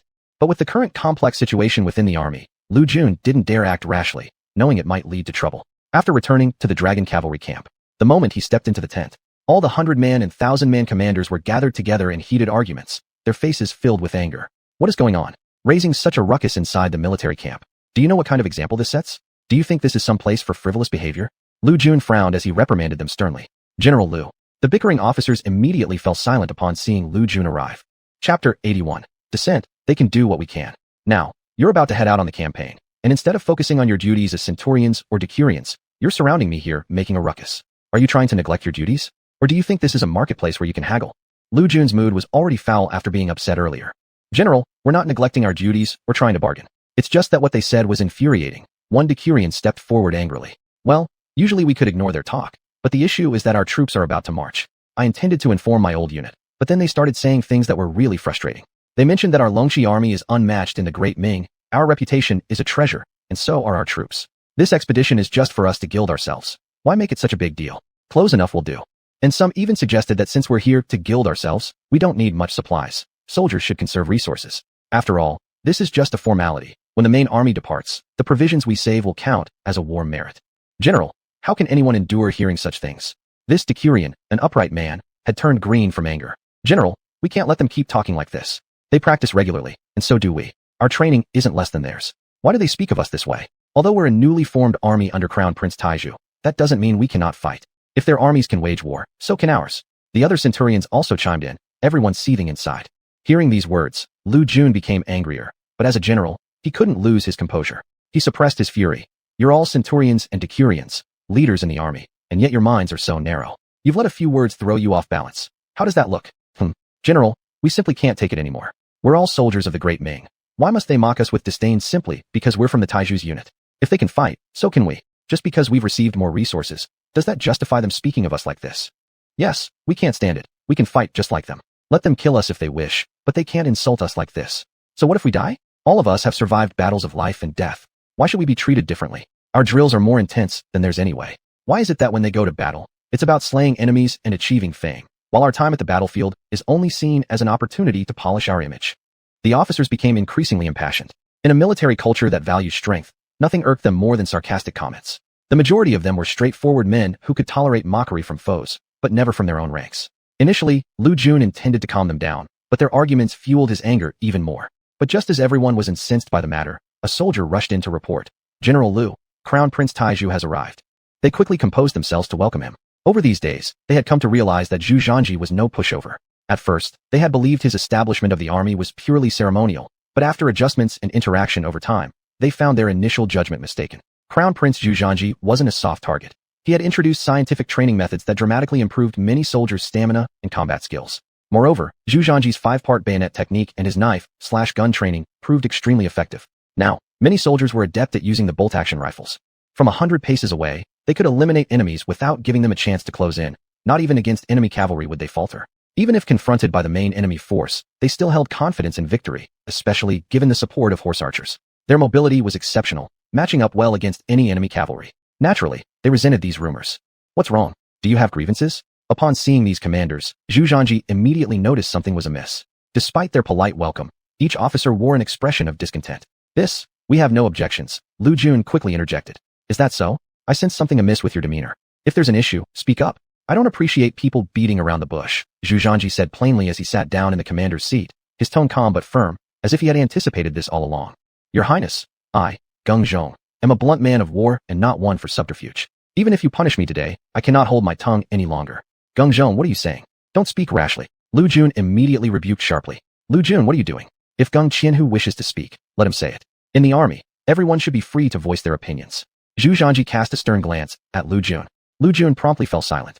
Encouraged by Zhu Zhanji's permission, Geng Qianhu continued more forthrightly. "Your Highness, recently, there have been all sorts of rumors spreading through the ranks. Many people claim that our Longqi army is merely a glorified force, incapable of enduring tough battles. They say we enjoy the best resources yet accomplish nothing. They even think this campaign is just a mere formality. I find their words extremely unjust. If they can fight difficult battles, so can we. On what grounds do they criticize us? We're seasoned veterans who've weathered countless battles, crawled out of death traps time and again, and achieved feats equal to theirs." Geng Zhong held nothing back, unleashing all his pent-up resentment. Hearing this, Zhu Zhanji didn't get angry. Instead, he revealed a thoughtful smile. "I understand both your concerns and feelings right now. However, it's undeniable that the Longqi army has received substantial resources, and under the identity of myself, the Crown Prince, these whispers were inevitable. As members of the Longqi army, you must prepare yourself for such criticism. While you can take note of these rumors in your hearts, do not argue with them." Chapter 82, Morale Boost, Quite a Trick. It's not an accomplishment if others respect you, but it is if your enemies respect you. Do you understand? After Zhu Zhanji's speech, Geng Zhong was momentarily stunned. Though he was usually a loyal and honest man, he was deeply shocked by Zhu Zhanji's words. His Highness the Crown Prince is absolutely right. If our enemies can respect us, that's true ability. I've acted rashly. Please punish me, Your Highness. Without further ado, Geng Zhong knelt down directly. Geng Zhong is willing to accept any punishment. Get up. Facing such rumors, having some emotions is understandable. The Crown Prince does not blame you. However, remember this. Having these kinds of rumors isn't a problem. We don't need to explain ourselves to them because this type of thing cannot be explained. To make them shut up, we must do so with strength only. Although we have received the best resources, we are conducting the most rigorous training. Over this period, I've seen the efforts all of you have put forth. We will show everyone in the Ming Dynasty that the resources given to us by the Dragon Cavalry Army will never be wasted, and we deserve them fully. Yes, long live His Royal Highness. We will never betray Your Highness' expectations. With Zhu Zhanji's impassioned speech, the morale of the officers and soldiers was greatly lifted. This was what Zhu Zhanji wanted to see. Remember, whether in modern or ancient times, the most important thing before going to war is the morale. If even the morale cannot be improved, then the battle cannot be fought. An army without faith is like a body without a soul. Despite being equipped with the finest weapons, its full combat potential cannot be reached. Zhu Zhanji was building an army with faith and cutting-edge weapon systems. An unstoppable force. A team capable of paving the way for the great Ming Dynasty. Though Zhu Zhanji was leading troops for the first time, he still knew the specific procedures well. Before the army sets out, there must be several words said to rally the morale of all the soldiers. This was akin to the inspection before middle school. Such things Zhu Di used to do frequently. Almost every time before setting out, Zhu Di personally came to the camp and spoke to the soldiers. The next steps were essential too. All 3,000 soldiers of the Dragon Cavalry gathered for drill exercises at the front of the campsite. Through Zhu Zhanji's scientifically designed training, the soldiers had now gradually developed discipline. Although they wore Ming armor, their rifles were strapped on their backs, and swords hung from their waists. They marched in precise military formations, which looked quite invigorating. Zhu Zhanji couldn't help but marvel at how good his uncle was at selecting personnel. All these soldiers were experienced veterans who had been through many battles. Their discipline was strong, so the training results came quickly. At this moment, Zhu Zhanji also donned a grand suit of armor, riding on a tall warhorse, slowly passing through the rows of soldiers. The dragon cavalry is powerful. Zhu Zhanji raised his weapon and shouted loudly. The general is powerful. The soldiers of the dragon cavalry shouted loudly in response. The Ming army is powerful. Zhu Zhanji increased his volume again. Long live the prince. The soldiers responded even louder. Soldiers of the dragon cavalry, the emperor has campaigned for many years, and the invaders beyond the borderlands continuously intrude upon our Ming borders. In just a few months, they have plundered countless areas of our borders, killing countless of our Ming citizens. These victims of theirs are our people, your brothers and compatriots. How many have become displaced due to enemies from the border? How many have died under the hands of the Walla and Tatar tribes? Therefore, the emperor has decided to campaign against the Walla and the Tatars. Long live the emperor, the soldiers shouted loudly. Some say the Tatar Walla cavalry is unbeatable. In my opinion, they are not truly invincible. It's just that our determination to defend our homes is not enough. For years, the Ming Dynasty has been warring against them. How many brothers and compatriots have fallen to their hands? Reflect on it. Their cavalry is not invincible. As long as we hold on to a resolute determination to win, we can defeat them. The Tatar Walla, with wolf-like ambitions, if they are not thoroughly crushed, they will never cease their harassment of our Ming territories. Today, they harass the frontier civilians. Tomorrow, they may bother your siblings and families. Our next move will lead the charge. I want all of you to follow me into trampling enemy camps. Let's crush their fighting spirit and show them that Ming is no one to provoke. Let our future generations live free from the sufferings of warfare. Kill, kill, kill. Deafening shouts resonated throughout the sky. Morale soared extraordinarily. This had already achieved the effect Zhu Zhanji desired. Moreover, Zhu Zhanji also understood that this was his first campaign, and he must make the name of the dragon cavalry spread across the entire grassland, making the Tatar Walla cavalry tremble with fear. I know there have been many rumors circulating in the camp recently, but I hope the soldiers don't pay attention to them or take them seriously. We need to use our strength to prove it to them. We are not aristocratic soldiers, and we are not here at the border for promotion either. We can fight tougher battles than them. We deserve the weapons and resources in our hands. Kill, kill, kill. The morale of the soldiers once again rose to a high level. Thus, the military review before the battle was all set. The words Zhu Zhanji had spoken were met with great resonance among the troops. Most of them were seasoned veterans, unable to endure the external criticism directed towards them, especially when people referred to them as aristocratic soldiers. They felt quite indignant. But now, after Zhu Zhanji's speech, they had made up their minds. No matter what, they would have to prove to everyone that the dragon cavalry were not aristocratic soldiers. They deserved the weapons and resources allotted to them in the military. This greatly enhanced their sense of belonging. Inside the imperial palace. Haha, this monkey child has some tricks up his sleeve after all. I truly didn't expect him to bring the dragon cavalry to such a state. Zhu Di's face was filled with comfort and satisfaction. Of course, he knew everything about what had happened in the army. Having spent half his life on military campaigns, Zhu Di very clearly understood how difficult it was to manage a team well. At first, Zhu Di was still worried if Zhu Zhanji might be overwhelmed. That worry was now completely gone. Not only had Zhu Zhanji handled things impeccably, but his work in boosting the soldiers' morale was done excellently as well. This move of using rumors to adjust the troops' sense of belonging, allowing them all to bear a grudge, was indeed brilliantly executed. Such a force often possesses extraordinary combat power. Chapter 83. Accelerate. Departure. For someone who has never led troops, he is absolutely a genius. This monkey, I am increasingly looking forward to him.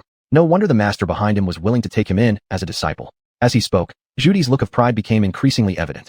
After all, this is his good great-grandson. If the grandson is successful, how could he, as a grandfather, not be happy? In the crown prince's mansion, Zhu Gaoji naturally also knew about Zhu Zhanji's inspection of the troops today. Even Zhu Gaoji couldn't help but give Zhu Zhanji a thumbs up. You're doing well, son. You are worthy of being my son. Your tactics even make your father feel superior, using rumors within the army to make the swordsmen hold their breath and increase both their sense of belonging and combat effectiveness. TSK, Mr. Zhu, don't embellish your achievements excessively. Was Zhanji just born to you alone? Could he have been born without me, your mother? Zhang said, dissatisfied. Yes, it's all your accomplishment, all right? Grandaunt, that's more like it. Zhu Zhanji was speechless. I say, you too. Aren't you going too far? It seems that making the dragon cavalry into what they are now wasn't my achievement, but yours. Of course it is. Without my careful teaching, would you have grown up to where you are today? Yes, mother, you're right. Whatever you say goes. Zhu Zhanji quickly responded. Given his mother's nature, it would be better not to argue with her. My son, be careful when you depart on this expedition. Listen to Uncle 3. Uncle Li is skilled on the battlefield, leads soldiers effectively in war, which our patriarch has acknowledged too. Since you haven't fought, there are many things you don't understand. Be sure to seek advice from Uncle 3 and remember, absolutely must not act impulsively. Since his son was leaving tomorrow, Zhu Gaoji had some words to nag about as any father would. Rest assured, father, I know what to do. I'll follow Uncle 3. That's good. Son, how did you come up with this strategy? I was puzzled before. The rumors clearly could have been suppressed, but you didn't let Uncle 2 or Uncle 3 do it. Having no experience leading soldiers, how did you know these things? Zhu Gaoji asked curiously. Father, could I possibly tell you about this? Zhu Zhanji raised an eyebrow. Fine. If you don't want to say, then don't. Anyway, the boy has grown up. Whatever happens, deal with it yourself. This time, you must be extremely careful. After this campaign, I expect you'll have children, and you'll soon be a father. Always remember composure and cool-headedness. Understood, father. Although Zhu Zhanji did not find Zhu Gaoji's nagging grating, he instead enjoyed it deeply. In a past life, Zhu Zhanji was a regular child of an ordinary household. He liked to roam freely in his youth, always feeling that his parents were overly nagging, and at that time he found it very annoying, typical for young people chasing freedom, unbound by limits. But only when he reached middle age and truly became a parent himself, could he finally appreciate his parents' uneasiness, understanding that the so-called nagging was actually parents' love for their children. This is familial affection. One doesn't feel this kind of love in youth, and when one realizes it after the loss of parents, it's often too late. As for the current Zhu Gaoji and Zhang, though they constantly nag Zhu Zhanji, this is indeed family affection. Upon hearing this from Zhu Gaoji, Zhu Zhanji remembered that he was already close to becoming a father. Hu and Sun were already pregnant. As for the other concubines, there were no signs yet. It's not that Zhu Zhanji was incapable, but simply early days, the results were not yet apparent. Maybe during or after the military expedition, Zhu Zhanji could hear various pieces of good news, including the pleasant sounds of the system notifications. That evening, Zhu Gaoji and Zhang kept pulling Zhu Zhanji aside to remind him of various precautions. Although Zhu Zhanji found himself amused and confused, he listened attentively without feeling annoyed and gave each matter proper attention. The next day, it was the day for Xuanhuan and Zhu Zhanji to depart on the expedition. This time, their journey would start directly from Nanjing, passing through Shenghu, proceeding through Tomu Fortress to the important military stronghold of Xuanfu, and finally heading directly to Datong. Currently, Datong was under attack by the Tartars and Walla tribes. Practically every day, hundreds or thousands of innocent civilians were falling victim to the hands of the Tartars and Walla. This is precisely the reason why Zhao Wang brought troops to Datong, to deter the Tartars and Walla, ensuring they cannot act so blatantly once Zhao Wang arrives with the main force. Nephew, this journey may involve toil and hardship. Are you used to riding horses? Or shall Uncle 3 prepare a carriage for you? After leaving the city, Prince Zhao chuckled as he asked. Uncle 3, even since I was young, I have been by the Emperor's side. I excel in both literary and military skills. How could something as simple as horseback riding be an issue for me? Besides, as the commander, naturally I must share meals and lodgings with the soldiers, Zhu Zhanji smiled. Haha, nephew is right. But don't push yourself too hard. If you truly can't handle it, just tell Uncle 3. Although carriages are for women, given your delicate constitution, sitting in one would not be considered shameful. That won't be necessary, Uncle 3. We should accelerate our march instead, trying to reach Xuanfu in the shortest time possible. Alright, since you've said so, Uncle 3 will speed up our march. Thank you, Uncle 3. Not at all, not at all. Actually, Zhu Zhanji could see clearly that the marching speed had already been slowed down. It seemed that Prince Zhao had specially instructed the troops to do so, since this was Zhu Zhanji's first expedition. Prince Zhao feared Zhu Zhanji might not be accustomed to the rigors of battle, so he asked the soldiers to slow their pace. Riding horses isn't as easy as imagined. If the speed increases, the bouncing sensation can become quite uncomfortable. Prince Zhao and his brother were veterans who fought long battles on horsebacks and had adapted to the lifestyle already. However, Zhu Zhanji lacked such training. Though Zhu Di often kept him by his side, Zhu Zhanji never experienced a 1,000-mile cavalry raid. After getting Zhu Zhanji's permission, Prince Zhao immediately commanded the army to pick up the pace. In fact, Prince Zhao understood the seriousness of this mission. As the vanguard force, they couldn't afford any delays and needed to reach the border post as soon as possible. Just a moment, nephew. If we increase our marching speed, can those big lumps behind you keep up? At this point, Prince Zhao suddenly remembered something. By big lumps, he meant the howitzers Zhu Zhanji acquired from the system. These 105 caliber rocket launchers were huge. Their marching speed would certainly be slow, much like the artillery guns of the Divine Engine Corps. Relax, Uncle 3. My howitzers' marching speed won't lag behind. They're actually faster than infantry, Zhu Zhanji confidently stated. Chapter 84. Is this lump of iron really that effective? Dear nephew, is that thing really so powerful? A heavy lump of iron without any power source or horses pulling it. Can it really keep moving? Even though the king of Zhao knew about many of the amazing things Zhu Zhanji had recently created, and had heard of the destructive force of the large caliber howitzer, this kind of vehicle capable of carrying a cannon was something he had truly never seen before. In the king of Zhao's understanding, throughout history, the quality of a horse could only be determined by long-distance travel. Nowadays, what could serve as a driving force were either human effort, horsepower, or ox power. But the four-wheeled lump of iron that Zhu Zhanji had created was something he'd never seen before, and he seriously doubted whether these lumps of iron could make it all the way to the border. Rest assured, Uncle, there will definitely be no problem with this. The car I've made is similar to a horse-drawn carriage in principle. Horses eat grass, while my automobile eats coal. As long as there's enough fuel, it can go anywhere, Zhu Zhanji said confidently. Anything produced by the system must be a premium product. The steam engine was manufactured by an entirely automated production line, with very mature assembly techniques and stability. It could easily cover 100,000 kilometers without engine trouble, and the chassis and transmission that were announced for production also underwent various violent tests. Their quality could basically be guaranteed, and they certainly weren't fragile like glass. Don't underestimate the artisans of this era. Their skills are quite remarkable, they just lack forward-thinking ideas. Once given such opportunities, they could bring about significant changes, and the items they produce are also quite reliable. After all, the artisans of this era still possess a strong craftsman spirit. They emphasize practicality and stability in their creations, unlike later generations when creativity flourished purely for profit, often abandoning the concept of craftsmanship. So magical? The king of Zhao seemed surprised. Uncle, this isn't magic. It's the power of science and industry. Science and industry are incredibly important. Things that run on land, fly in the sky, swim in the sea, or dive underwater can all be produced. Eventually, travel won't be as painful as it is now, Zhu smiled. Traveling in this era indeed posed a massive issue. Due to the scarcity of resources at the time, most were controlled by high-ranking officials and nobles. For common households, simply having enough food to eat was already quite fortunate, let alone having access to transportation. This is why information dissemination in ancient times was extremely limited. Most ordinary people spent their entire lives wandering around their immediate vicinity. In remote mountainous regions, it was even worse. Some people never set foot outside of their village, relying solely on their 2 legs to get around. Even if one had to travel far, not only would they need to prepare numerous baggage and luggage, but they also needed dry provisions for the journey, increasing the difficulty of traveling. As for wealthy families, although they could afford horses and carriages, traveling wasn't much more comfortable for them either. Roads in this era weren't flat cement pathways. They were mostly muddy dirt roads, and even the so-called official highways were merely covered with baked sandstones. Traveling during clear weather was manageable, but once caught in a rainstorm, the muddy roads made travel excruciatingly difficult. Additionally, carriages in this era were essentially carts. Riding inside was bumpy, hot, and slow. How could they compare to modern automobiles? Modern vehicles feature shock absorbers that reduce small vibrations, making travel more comfortable, allowing one to take a nap and arrive at their destination. Unlike now, where a careless bump over a stone might leave you with a nasty lump on your head. Can flying machines really be made? The king of Zhao clearly didn't believe it. Since ancient times, the ability to fly belonged exclusively to deities. Uncle, that's precisely what you need to learn. Why can't we create something that flies? Consider the cannonballs fired from the red-clad cannons. Why do they soar through the air? Nephew, those cannonballs are ejected out. Exactly. We can create a mechanism that acts similarly to being ejected into the air, and then use some devices and special methods to slow down its descent until it lands safely. Wouldn't that work? Upon hearing this, the king of Zhao fell into deep thought. He felt like he understood, but also as if he understood nothing. All right. Uncle, I know explaining these things to you right now won't help. You'll understand in the future. Let's stop discussing this and talk about the specific situation after we reach the frontier instead. Zhu quickly changed the subject because it was difficult to explain industrial concepts clearly to King Zhao. If we keep talking like this, we'll run out of saliva and still may not be able to explain it clearly. Dear nephew, if you're speaking about going to the border post, then that's much simpler. This time when we go over there, even though on the surface we're acting as the vanguard, in reality, it's just about bringing soldiers to guard the border. There's no need for us to get involved in other things or fight head-on. The cavalry of Walla and Tatar is nothing to sneeze at.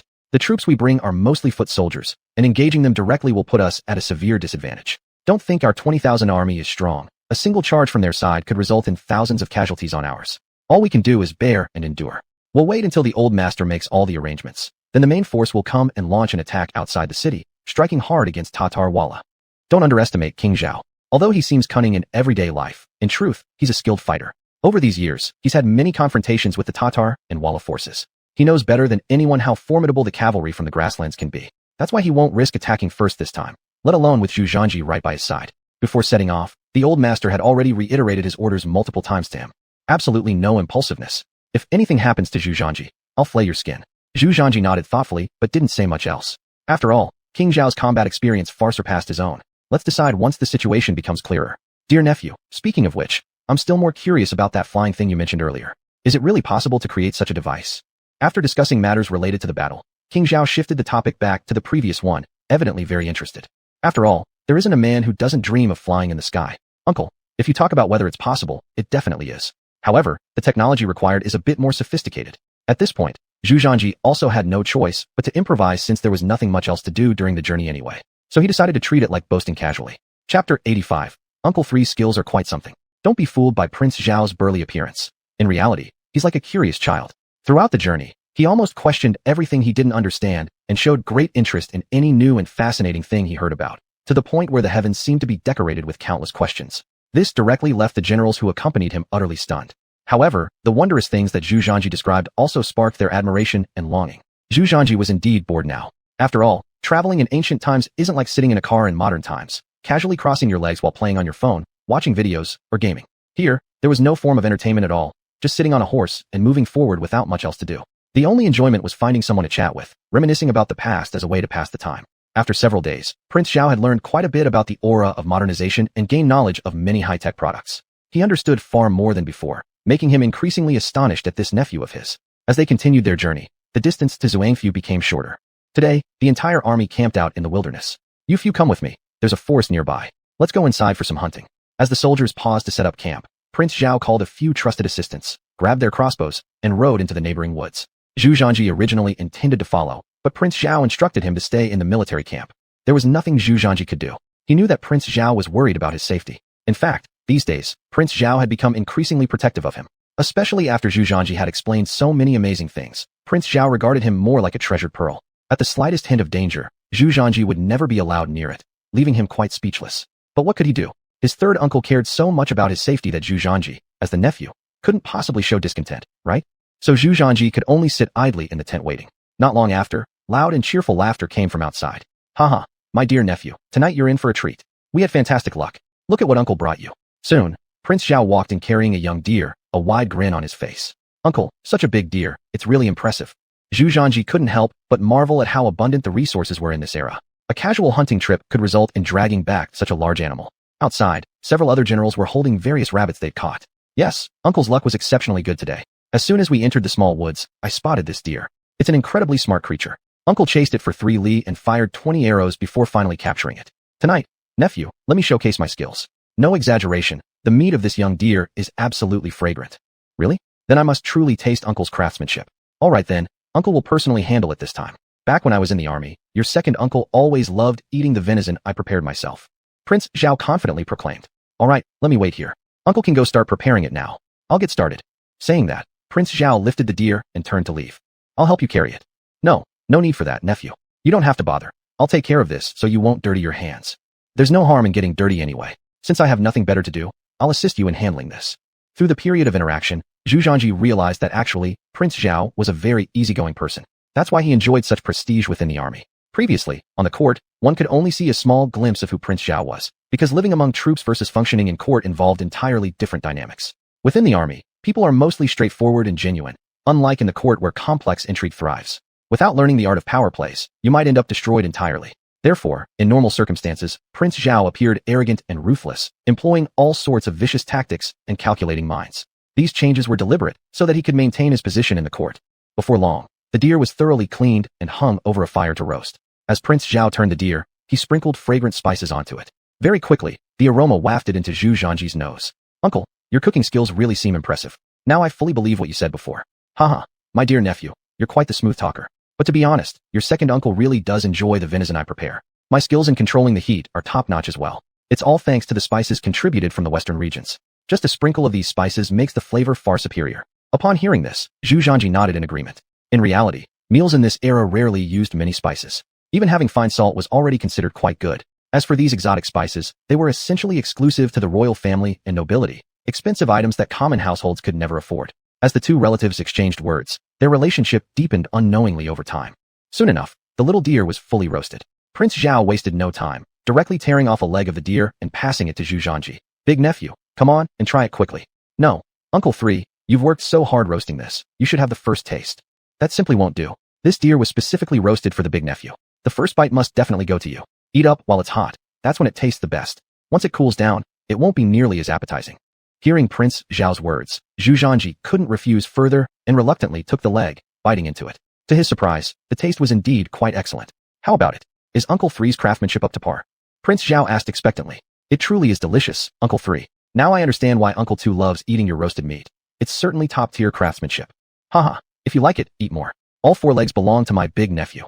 Encouraged by Zhu Zhanji's praise, Prince Zhao was instantly delighted and tore off another piece of meat, indulging himself as well. Listening to Prince Zhao's words, Zhu Zhanji felt a twinge of emotion, genuinely sensing Prince Zhao's concern for him. Regardless of whether Prince Zhao had ulterior motives, they shared blood ties. Once any animosity between them dissipated, this familial bond would naturally manifest and flourish in the future.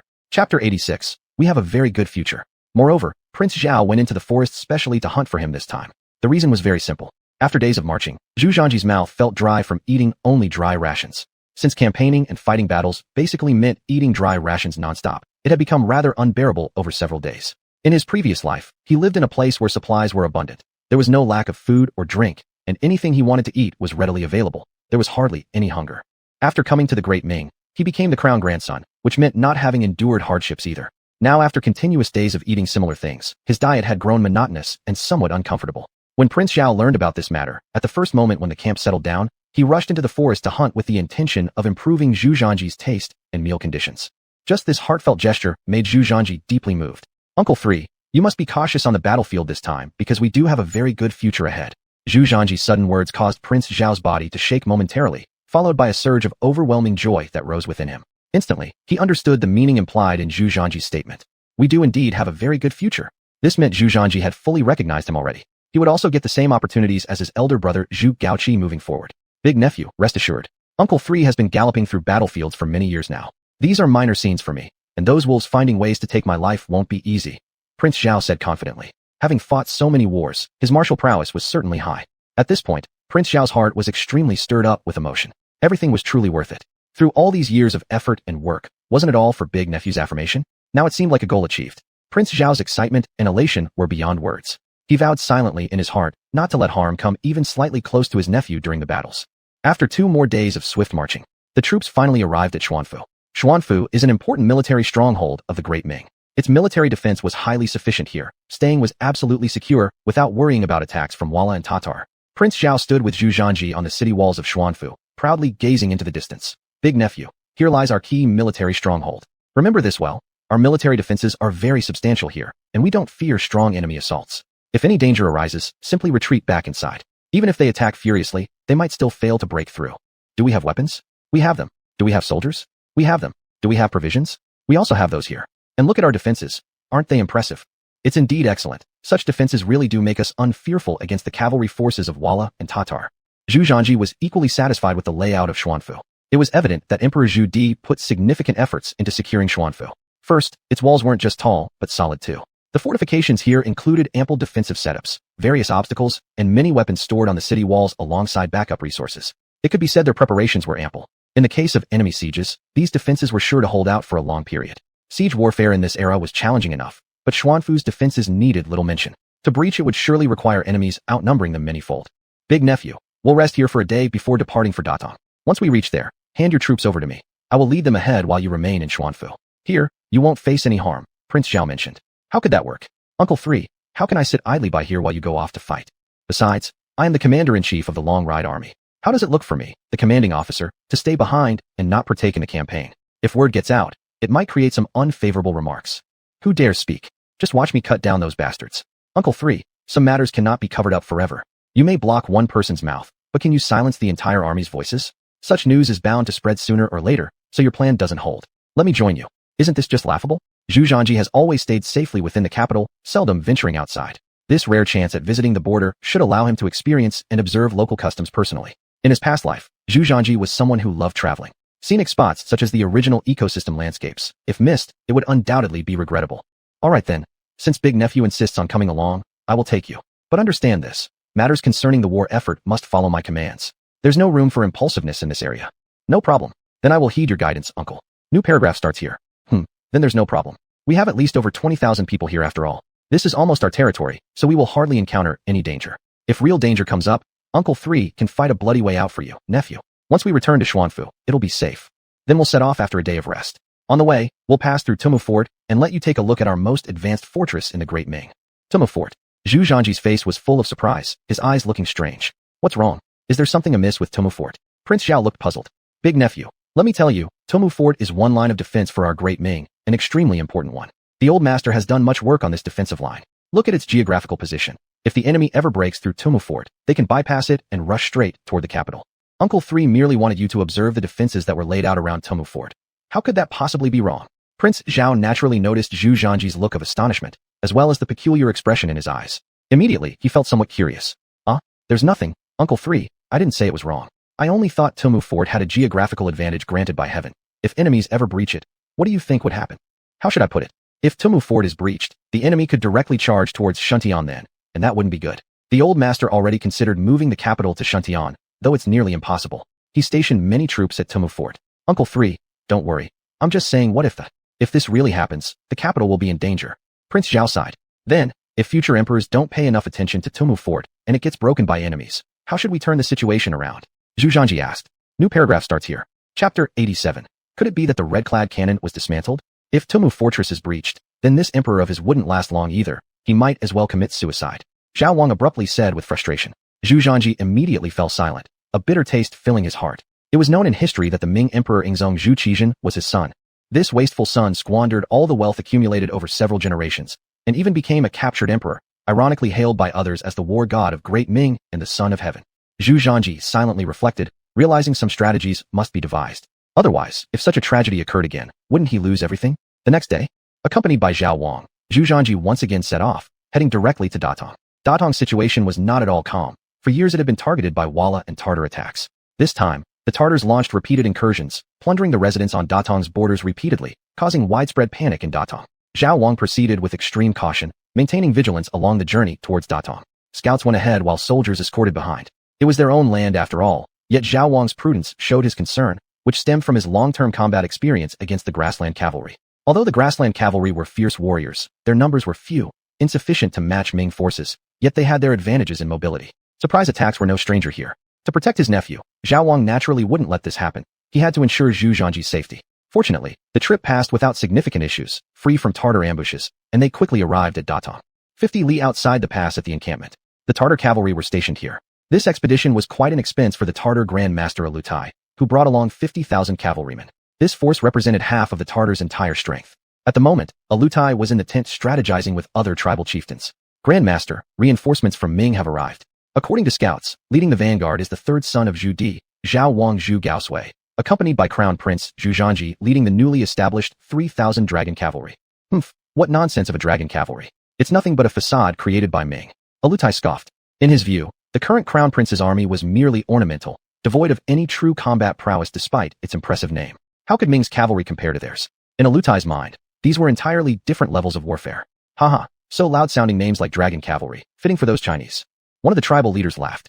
That's right. If they are truly capable, why don't they bring out this so-called dragon cavalry and face us in battle to see who can prevail? They just resort to pretense. Another chieftain showed disdain. Alutai also laughed. Chinese people love such gimmicks. Back to the point, Zhu Di sent Zhao Wang as the vanguard intending to put pressure on us. What do you think? What else can there be? It's just some Ming troops arriving. There's nothing to fear, and if we really confront them, who knows who will win? They've only brought a few cavalry and a large number of infantry to fight against our cavalry. They'll have no chance. I bet Zhao Wang will just turtle up in Datong and won't come out to fight. No matter what, the job has to be done. We've made this trip and cannot return empty-handed. Most tribal leaders understood that with Zhu Di guarding Ming, breaking through Ming or the Great Wall was impossible. They only came to snatch small gains. After all, China was prosperous, and they lacked provisions like food. To put it plainly, they had come as bandits. This can't be done, Alutai interrupted sharply. Zhu Di is extremely shrewd with outstanding military capabilities. I fear that his sending of a vanguard may be a ruse. Grandmaster, aren't you being too cautious? Unless Zhu Di comes personally, we have nothing to fear. Remember, that general of Ming led an impressive 10,000-strong army, but weren't they wiped out entirely by us? Right, unless Zhu Di comes himself, anyone else poses no threat. Just some cavalry and infantry anyway. Since Shen Ji-ing hasn't come, no one can stand against our cavalry. The tribal leaders were supremely confident in their own cavalry. However, our scouts reported that the troops led by Zhao Wang Zhu Gaosui seemed to be equipped with some special weapons. There are a great number of infantry soldiers armed with something resembling muskets, and there are also weapons similar to the red-clad cannons being dragged along. Could it be that the madman Zhu Di has disassembled the divine machine camp? Surely he wouldn't be that crazy? Many tribal leaders found it hard to believe. Yet, Alutai's expression turned grave. We can't be sure about this. Our Tartar tribe has had many confrontations with Zhu Di, and you should know what kind of person Zhu Di is. He's a complete madman. He might really do such a thing. This wasn't because Alutai was overly cautious. It was after experiencing these two battles that his confidence in dealing with Zhu Di was shaken. Zhu Di had now become, in their eyes, a total madman who fights without any regard for consequences. During the previous expedition against Walla, Zhu Di chased relentlessly all the way to Tula River, and his battlefield tactics were nerve-wracking. He deployed countless tactics, and in the fight, they hardly retreated, forcing an exchange of lives. For Alutai, this type of fighting was unacceptable. The land of Great Ming was vast and populated, so losses could be afforded. However, their Tartar people could not endure such losses. If Zhu Di continued like this, their accumulated strength would suffer heavy damage, and Alutai didn't want to see everything he had painstakingly built up disappear just like this. Grandmaster, then what should we do?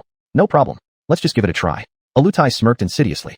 Finally, after a long march, Zhu Zhanji arrived at Datong. Good grief. Originally not too distant a journey turned into one taking several days. Zhu Zhanji vowed that upon returning, he must improve the transportation of the Ming Dynasty. The speed of the army's march was simply too slow. Steam engines needed to be fully utilized. Although greenskin trains might be unattainable for now, at least some transport vehicles could be developed. Chapter 88. Damn it, this was their opening threat. Thus, the army's march no longer had to be so slow. If it were at a modern pace, it would have taken at most 1 day. Now it had taken several days instead. However, just as Zhu Zhanji arrived in Datong, he discovered that it had just gone through a fierce battle, a truly brutal and violent battle. Datong had been battered like clothes in a washing machine, with countless soldiers giving their lives. When Zhu Zhanji reached the city wall, it hadn't yet been cleaned up. Countless bodies of Ming soldiers and Tatar soldiers lay scattered everywhere, and the city walls were covered in blood. At this scene, Zhu Zhanji's face instantly turned deathly pale. Having grown up in a time of peace, he had never seen such a terrible battlefield. Though there had been a slaughter during the memory of the Xuanhuan rebellion when Zhu Di stormed the palace. Zhu Di had forced Zhu Zhanji to witness that massacre, but even after seeing such a ghastly battlefield, Zhu Zhanji still couldn't help feeling deeply uneasy. There were severed limbs everywhere, and the air was filled with a strong smell of blood. Various weapons, including swords and knives, stuck out of the city walls, creating an utterly chaotic sight. Damn it, looks like we've arrived too late. These wolf cubs are trying to give us a warm welcome. Zhao Wang's face muscles slightly twitched, his anger flaring up almost immediately. He nearly ground out these words through gritted teeth, obviously upset. I deserve my punishment. Please allow Prince Zhao to punish me. Just then, a blood-covered deputy general rushed over, kneeling on one knee before Zhao Wang, grief etched all over his face. What happened? Prince Zhao, a few hours ago we suffered a fierce attack from the Tatar tribes. After battling for several hours, though we managed to repel the Tatar assault, we also paid a heavy price. Preliminary estimates show our casualties amounted to more than 4,000 soldiers, while enemy losses number about 1,000. Our general, xuanhuan, was brutally killed by the enemy. Rubbish. The deputy hadn't even finished speaking before Zhao Wang exploded in rage. For the Ming Dynasty, this was tantamount to a direct declaration of war. Previously, Tatar attacks were only small skirmishes resulting in minor injuries and losses. But this time it was a large-scale offensive, and even Ming's commander had been killed, which was nothing short of a disgrace. With Zhu Di's temperament, such a loss would have been unacceptable, and Zhao Wang felt the same way. Immediately clean up the battlefield and reorganize our defenses. However, Zhao Wang quickly regained his composure. He knew that acting on impulse on the battlefield was unwise. He immediately instructed the deputy general to tidy up the battlefield, and then rearrange the defense since reinforcements had already arrived. The deputy didn't dare to question Zhao Wang's order and hurriedly retreated, commanding people to clear the battlefield and re-establish defenses. After the impact of this attack, the defenses were almost completely destroyed. It was necessary to restore them before the enemy launched another offensive. Nephew, did you see? These wolf cubs are truly arrogant. Normally, I'd have already led an assault against them. Damn it, they're really out of control. Uncle, the Tatars are being so arrogant, clearly trying to give us a warning shot. Aren't we going to respond? A response must indeed be made. We can only strengthen Datong's defenses and absolutely cannot engage in open combat with them. If we stay here, their cavalry will lose its advantage. When grandfather arrives with reinforcements, it'll be their doom. Though furious, Zhao Wang still used reason to suppress his impulses. First, he knew the combat power of steppe cavalry. Although he had men under his command, facing them head-on would offer little chance of victory. Additionally, there was Zhu Zhanji. This time he and Zhu Zhanji set out together, and he must ensure Zhu Zhanji's safety. So unless absolutely necessary, Zhao Wang wouldn't risk engaging proactively. Uncle, but if we just wait here, we'll only embolden their arrogance. We should at least do something, or by the time Grandpa's main force arrives, they will have already fled. Zhu Zhanji also understood from history that the Tatars and the Oirats could not withstand a direct confrontation with Zhu Di. Especially after the previous 2 campaigns, steppe cavalry would not directly confront Zhu Di, typically scattering and fleeing. Relying on their mobility, this left Zhu Di quite helpless. As for the 3rd campaign, Zhu Di had gained no advantage either. The Tatar tribesmen would flee at the sight of Zhu Di's forces, making it impossible for him to even find them. Unable to do anything else, he turned his frustration towards the Wulianga tribe and attacked them instead. There's nothing we can do. Grandfather has given strict orders. You cannot be impulsive in whatever you do, nephew. All we need to do is hold our ground here. We mustn't take risks. Zhao Wang's tone was firm and certain. Zhu Zhanji could only give a wry smile. Uncle, there's absolutely no need to worry about me. With my skills, it's impossible for them to harm me. So, uncle, just go ahead and act as you please. Also, my dragon cavalry unit is itching for action. They haven't been tested in battle yet. Even so, that's not acceptable. You, dear nephew, are our family's greatest treasure. No risk can be taken with you. If a single hair on your head is harmed, not only will your father flay me alive, but also grandfather and your second uncle would peel my skin off. Hearing Zhao Wang's unwavering words, Zhu Zhanji couldn't help but feel helpless. Well then, I'll follow your advice, uncle. But I'd like to go around and explore a bit. Nephew, you may wander if you wish, but under no circumstances should you leave the city. Furthermore, uncle will assign 500 elite soldiers to protect you personally. Otherwise, I wouldn't allow it. Zhu Zhanji wanted to cry. Uncle, this seems a bit excessive. How am I supposed to explore if 500 people are guarding me? This is non-negotiable. I must ensure your safety, nephew. In fact, 500 aren't enough. How about adding a few more?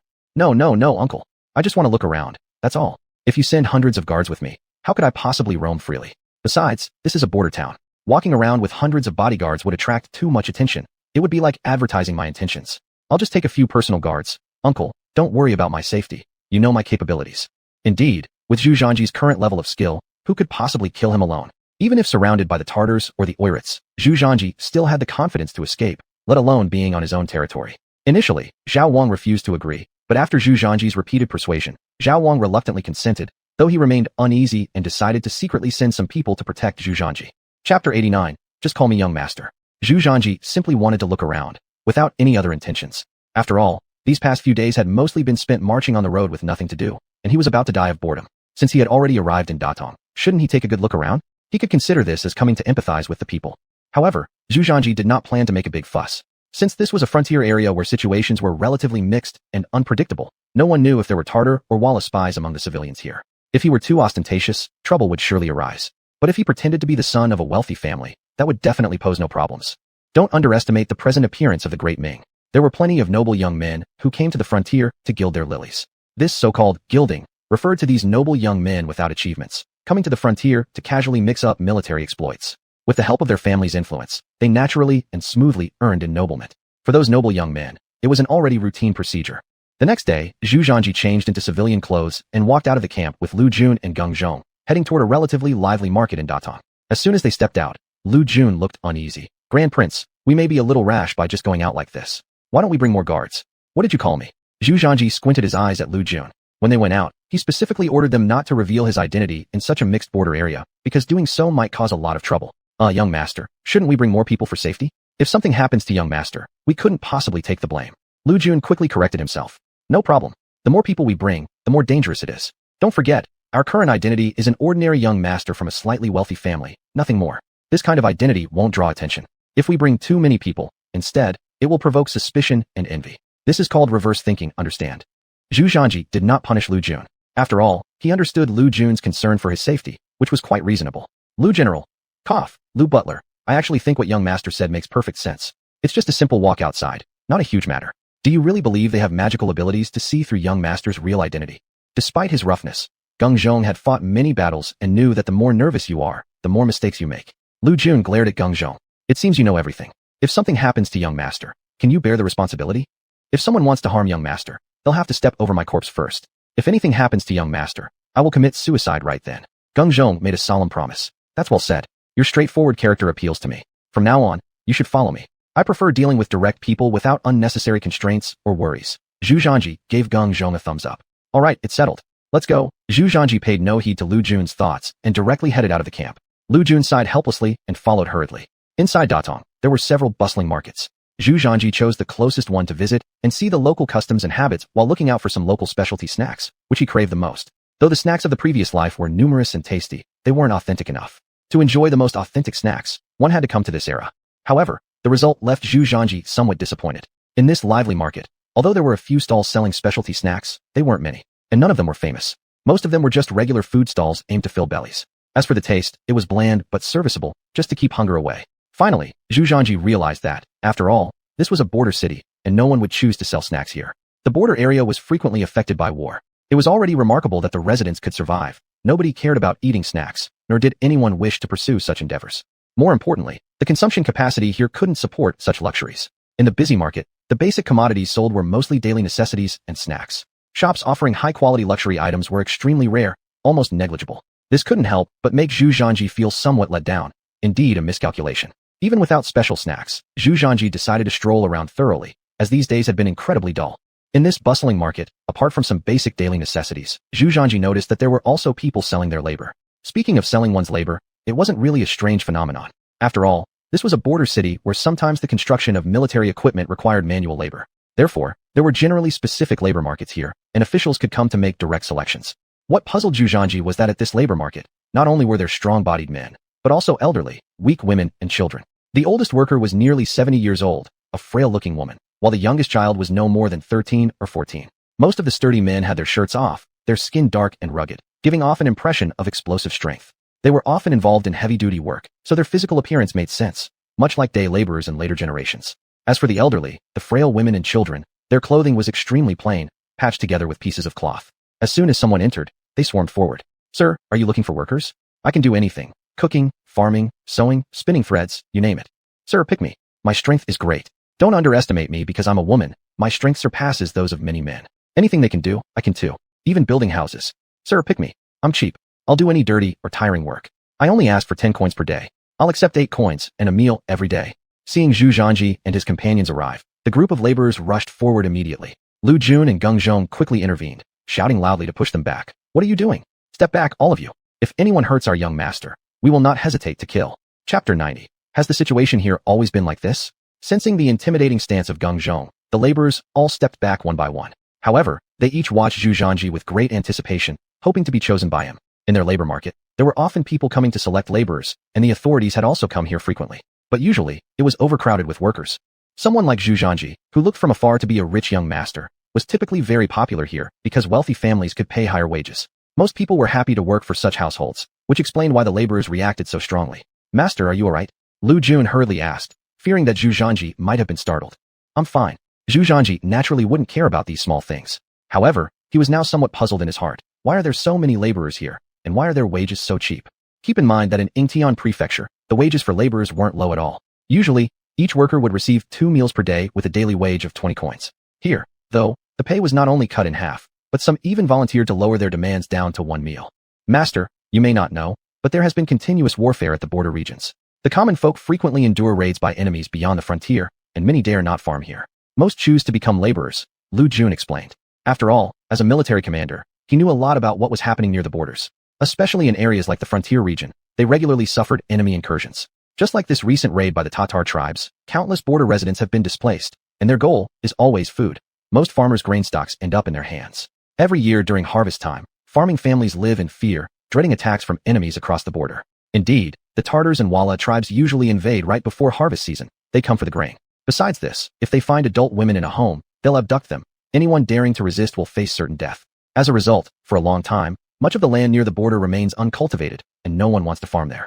Most people prefer working as laborers instead, such as repairing city walls. Yet, even jobs like this aren't available all year round and are quite limited, creating the current situation.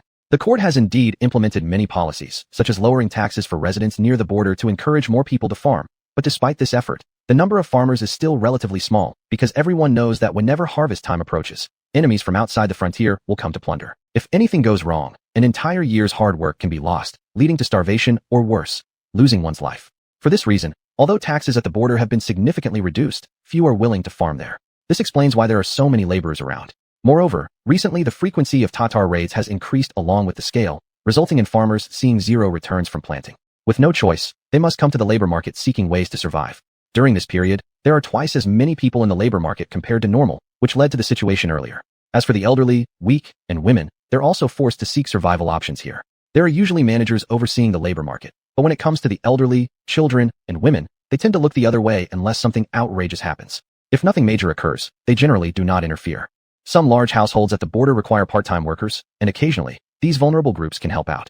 Upon hearing this, Zhu Zhanji couldn't help but feel profound emotions. Born in an era of peace, he truly didn't understand how bitter life could be. In the past, he often heard elders talking about times when they went hungry. Back then, he found it tedious, since his generation had entered a materially abundant age where eating and drinking were never concerns.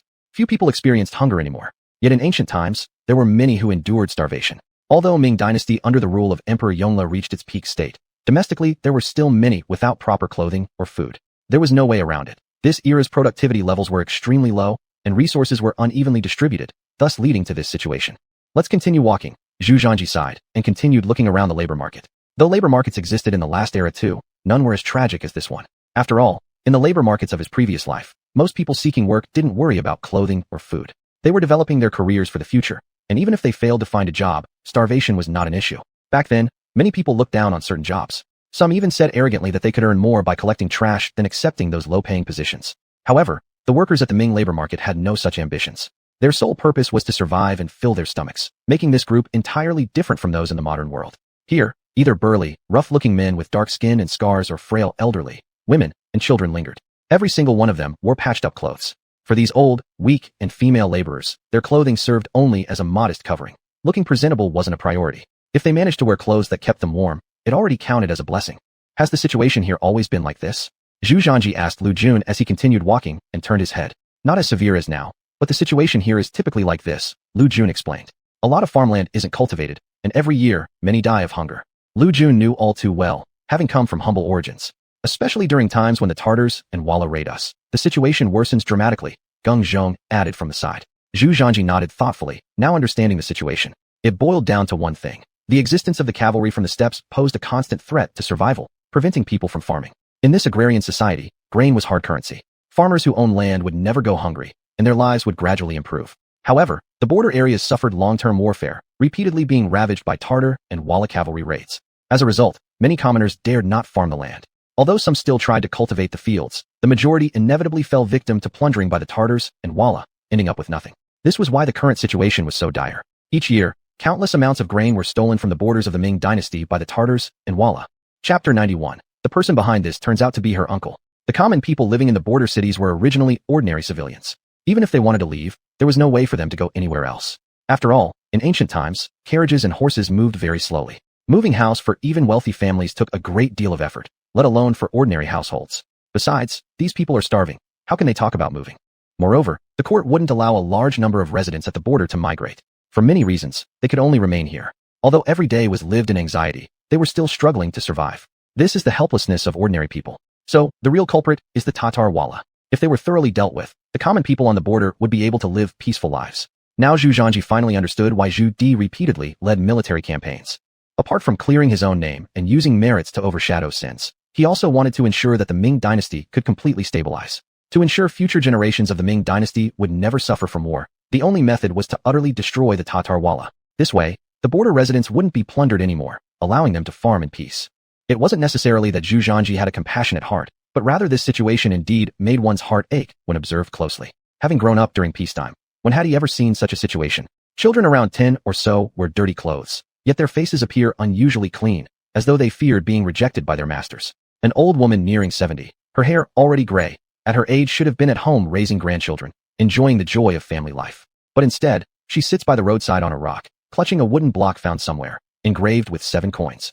Middle-aged women who should have been homemakers also sit by the roadside with their sleeves rolled up, shouting to passing travelers, promoting themselves tirelessly. I'm good at anything. Cooking fires, weaving cloth, spinning thread. Some are even ill and carry toddlers with them. There's no choice. In this era, people usually had children by this age, and these kids were typically just 5 or 6 years old, too young to leave them alone at home.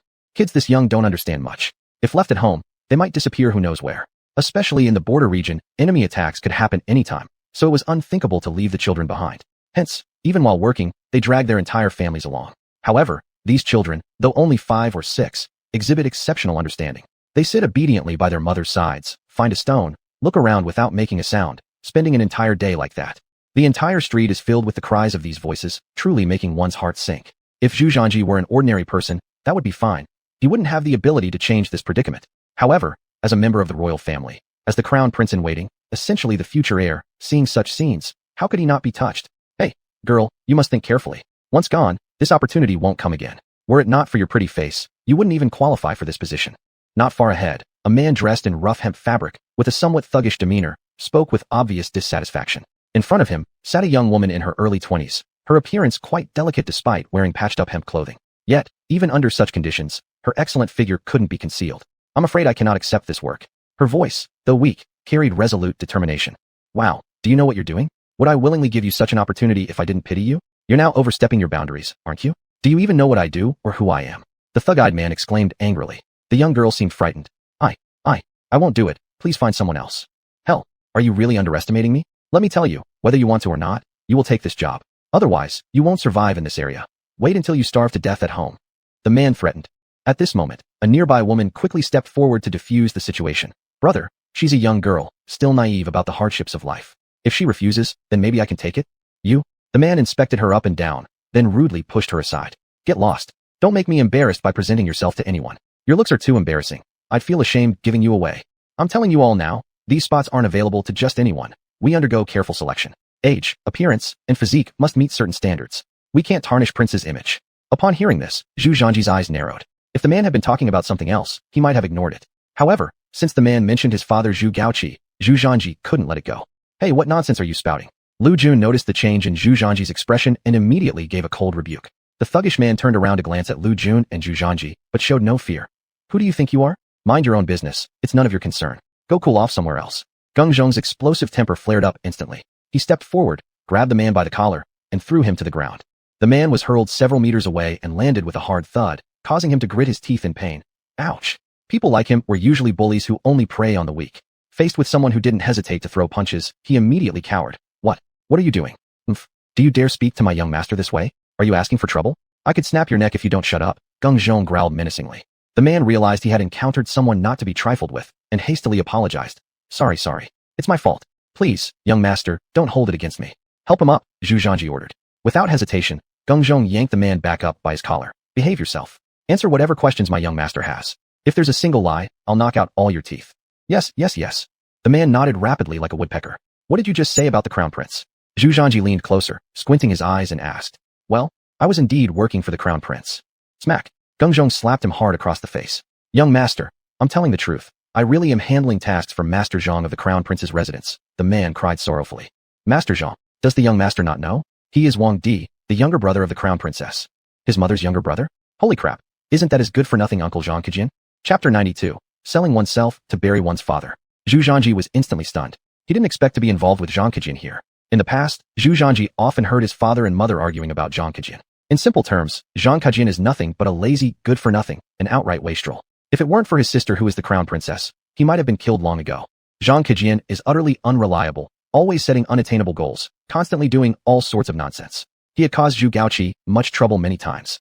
For example, he would frequently say he was going into business and ask Zhu Gaoqi for money. Although quite a bit of money was given to him, his so-called businesses never actually materialized. Actually, with Zhu Gaoqi's ability, he knew exactly what Zhang Kejin was up to, saying he was doing business, but in reality, he was using the money to indulge himself in food, drink, and entertainment. At first, Zhu Gaoqi ignored him, but as he kept asking for more money, Zhu Gaoqi simply couldn't take it anymore. Considering that he was still his brother-in-law, Zhu Gaoqi patiently explained things to him, suggesting he find a proper path like starting a real business. If not for something too serious, Zhu Gaoqi could perhaps give him some assistance. But in fact, Zhang Kejin ruined the great cards he held in his hands. Having a brother-in-law as the crown prince, he still did everything wrong. His businesses were all disasters. Moreover, being inherently unreliable, how willing would he be in legitimate trades? Instead, he was usually engaged in disreputable businesses. If it weren't for Zhu Gaoqi, he might have been killed long ago. What happened? Zhu Zhanji asked coldly. This. The man was clearly hesitating. Geng Zhong wasted no words. He punched the man in the stomach, causing him to cry out in pain. Being someone with such weak resolve, he could hardly bear it and immediately confessed. I'll talk. I am doing business for Mr. Zhang. I followed Mr. Zhang's will, came to the labor market, selected some young and pretty girls, then sent them beyond the pass. You actually dare to engage in human trafficking? An extremely cold aura arose from Zhu Zhanji. It is well known that Zhu Di has already expressly forbidden such trade. Usually, people engaging in this kind of business would face severe punishment. In serious cases, they would even have their heads chopped off publicly. What's worse, now they were not only dealing in human trafficking, but also sending people beyond the pass. This means selling the commoners of the Ming Dynasty to the grasslands. What kind of crime is this? It's tantamount to treason. You must know that the Ming Dynasty and the cavalry on the grasslands have always been enemies. At this time, population resources are always the greatest resource. With enough population, there will be more young men, which naturally leads to a larger army, thus providing greater deterrence to the enemy forces. The tribes of the steppe have long been divided into fragments, and their population in each tribe is scarce, which is why their number of cavalry has always been limited. Moreover, whenever the Tatarwala invaded the border regions of the Ming, apart from grain and treasures, they would also kidnap young, beautiful women and children. Sometimes, they would even force the young men back, treating them as free labor. What Zhu Zhanji didn't expect was that Zhang Kejin dared to sell Ming women to the grasslands for huge profits. He really has big guts. After investigating, Zhu Zhanji roughly understood the ins and outs of the matter, and his anger intensified even further. Goodness gracious, his uncle who is always getting into trouble, kept thinking of these unlawful acts. He deliberately arranged frequent shipments of young, beautiful women to the steppes at the border region. This had almost become a systematic operation like a company. Such matters would usually be reported, but since he is the crown prince's brother-in-law, the local officials didn't dare to speak or report it, which resulted in Zhu Gaoqi being completely unaware of what Zhang Kejin was secretly plotting. Sir, please let me go. I know nothing. I just took the money to do the job. The man pleaded with a mournful expression. Geng Zhong, send him to the local government office immediately. Zhu Zhanji was determined not to show lenience. For the sake of the Ming Dynasty, this was a major issue, and it wasn't due to Zhu Zhanji disregarding familial affection. Rather, what Zhang Kejin had done was truly unforgivable, and he was fundamentally a disgraceful person. To exaggerate a bit, Zhu Qizhen became emperor because of him, as all issues arose from his actions. Since a person like this exists, he absolutely must not be spared. He should be handled as he deserves. Whether or not there's familial affection shouldn't even be considered.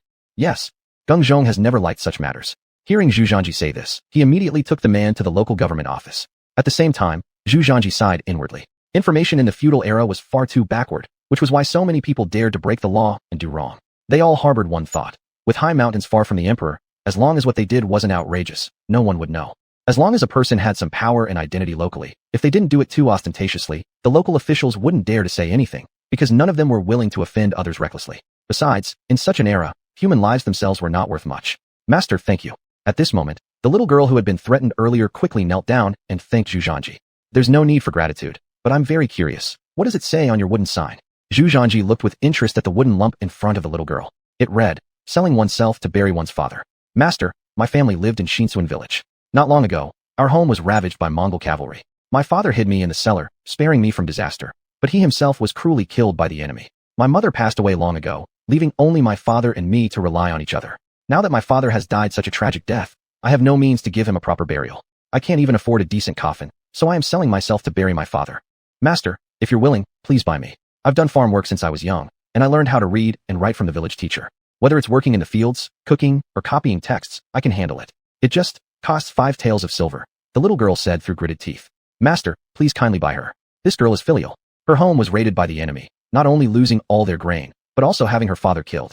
The child hasn't eaten for 3 days now. Her father's body has already been left unburied for 3 days. That's right. Master, you're talented and handsome, so buying her to be a maid would also be good. She's smart and nimble. For 5 taels of silver, she's absolutely worth it. In fact, someone asked before, and the girl quoted 10 taels of silver. Chapter 93, The Pillaged Village. Some kind-hearted people nearby chimed in. After all, they were all suffering people. Sometimes one still needed to help out. They also pitied the young girl's family situation, but alas, they were all fellow sufferers of fate. Though they had the heart to help, they didn't have the means. 5 taels of silver could buy a maiden as beautiful as her. If placed in modern times, who knows how many people would be scrambling for her, considering 5 taels of silver isn't much, just about a dozen stones of grain. Of course, to Zhu Zhanji, it was nothing more than a drop in the ocean. After all, as the crown prince of the dynasty, how could he be someone lacking money? Master, please show great kindness and buy this humble daughter. She will surely serve you well. The young girl pleaded at once, quickly kneeling down in desperation. It wasn't that the young girl lacked propriety, but she simply had no other choice. Firstly, her father awaited burial. Secondly, she hadn't eaten for 3 days. If things continued like this, she wouldn't hold out. In order to survive, there was no longer any room for hesitation. In these turbulent times, no one knew what sort of person the buyer might be. With good fortune, perhaps she might meet a benevolent master.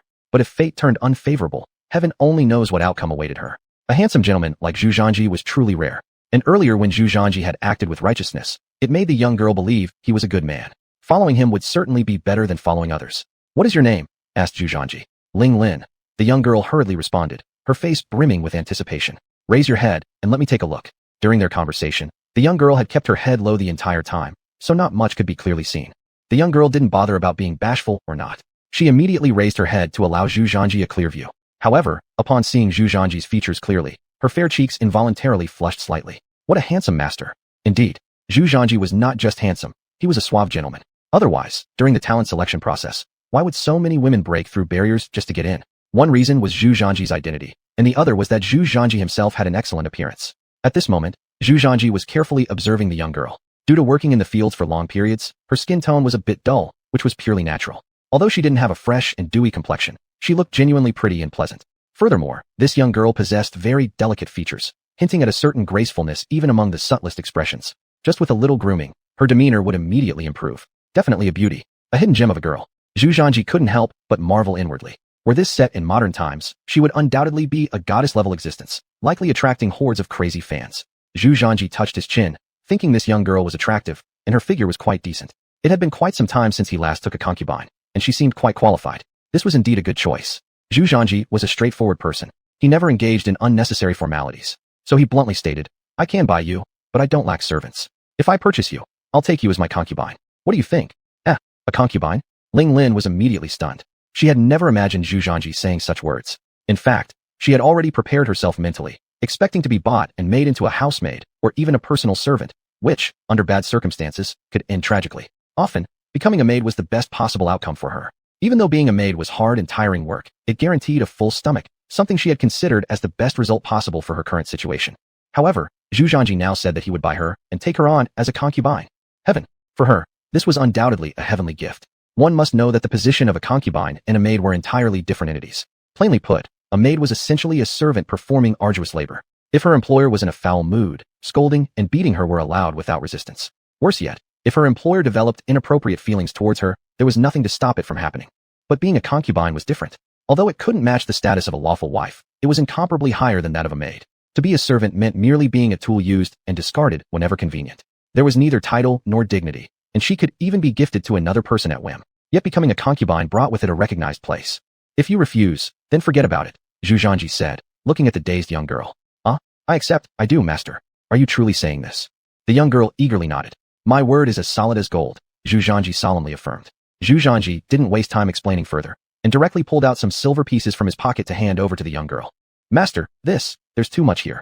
I only need 5 taels of silver. Lin Ling could feel that the weight of this ingot wasn't right, and quickly pointed it out. It's fine, you can take the rest to eat something better and buy a decent set of clothes. But, there is no need for any buts. Since this young master has decided to take you as a concubine, you cannot remain in your current state, understand? I see. Thank you, master. But could master allow me to bury my father properly before I leave with you? Ling Lin asked timidly. That goes without saying. Besides, this young master doesn't have anything pressing to do, so I'll accompany you. Zhu Zhanji had no intention of rushing back. The time was still early, and since there was nothing else to do, he might as well follow Ling Lin along. Firstly, they found people specializing in funeral arrangements, ordered a coffin, then hired several strong men to carry it and oversee the burial. These were all hard labor tasks, and she, a girl, would surely not be able to endure them. Moreover, she did not want her father wrapped in a straw mat and hastily buried somewhere random. So, this was the only option left for her. Ling Lin also arranged some pre-burial rites with a few others, which weren't cheap. Still, she gritted her teeth and went through with it, treating it as her final filial act towards her father. At this moment, Zhu Zhanji arrived at the village that had been pillaged by the Tatar cavalry. The village was called Xuanhuan, New Village, rumored to have been established just a few years ago, hence its renaming as such. The houses here were mostly tattered huts made of straw. These straw huts were extremely simple, serving barely enough for wind and rain protection. There were visible gaps and patches throughout their constructions. Most of the visible materials used were rice straw, bamboo, or wood, just enough to shield against the elements, if even that. When strong winds blew and the huts remained standing, they already considered themselves lucky. A faint scent of blood still lingered in the air, and patches of dried blood were scattered across the ground. This place had once experienced a massacre carried out by the Tatar cavalry. Most villagers had been slaughtered, leaving only a few who narrowly escaped death still around. Anything of value had long been looted. What remained were just some pieces of useless wood. There weren't many residents left. When Zhu Zhanji came over, those living there merely stepped out of their huts for a glance before retreating back inside. They worried about making ends meet and had little attention to spare for visitors. As for the bloodstains on the ground, these villagers didn't bother cleaning them up. Such sights were far too common for them now. Zhu Zhanji even noticed a few stray fingers lying nearby. Chapter 94. Crown Prince Zhanji is confirming his vitality. The entire village now shows no sign of vitality. It's said that there used to be over 100 people in this village, but now, fewer than 10 remain. The remaining people are either teenagers or women, most of whom were spared because they didn't return from work on time. Those left in the village have either died or been taken away. It's truly pitiful. Lu Jun, arrange some jobs for the remaining villagers when you get back. Zhu Zhanji decided to lend a hand since he had encountered them. All right, young master, I'll make arrangements later. Lu Jun nodded, a deep respect rising in his heart. Having also come from a humble background, he understood well how powerless ordinary families felt during such disasters. This act by Zhu Zhanji refreshed his understanding of him.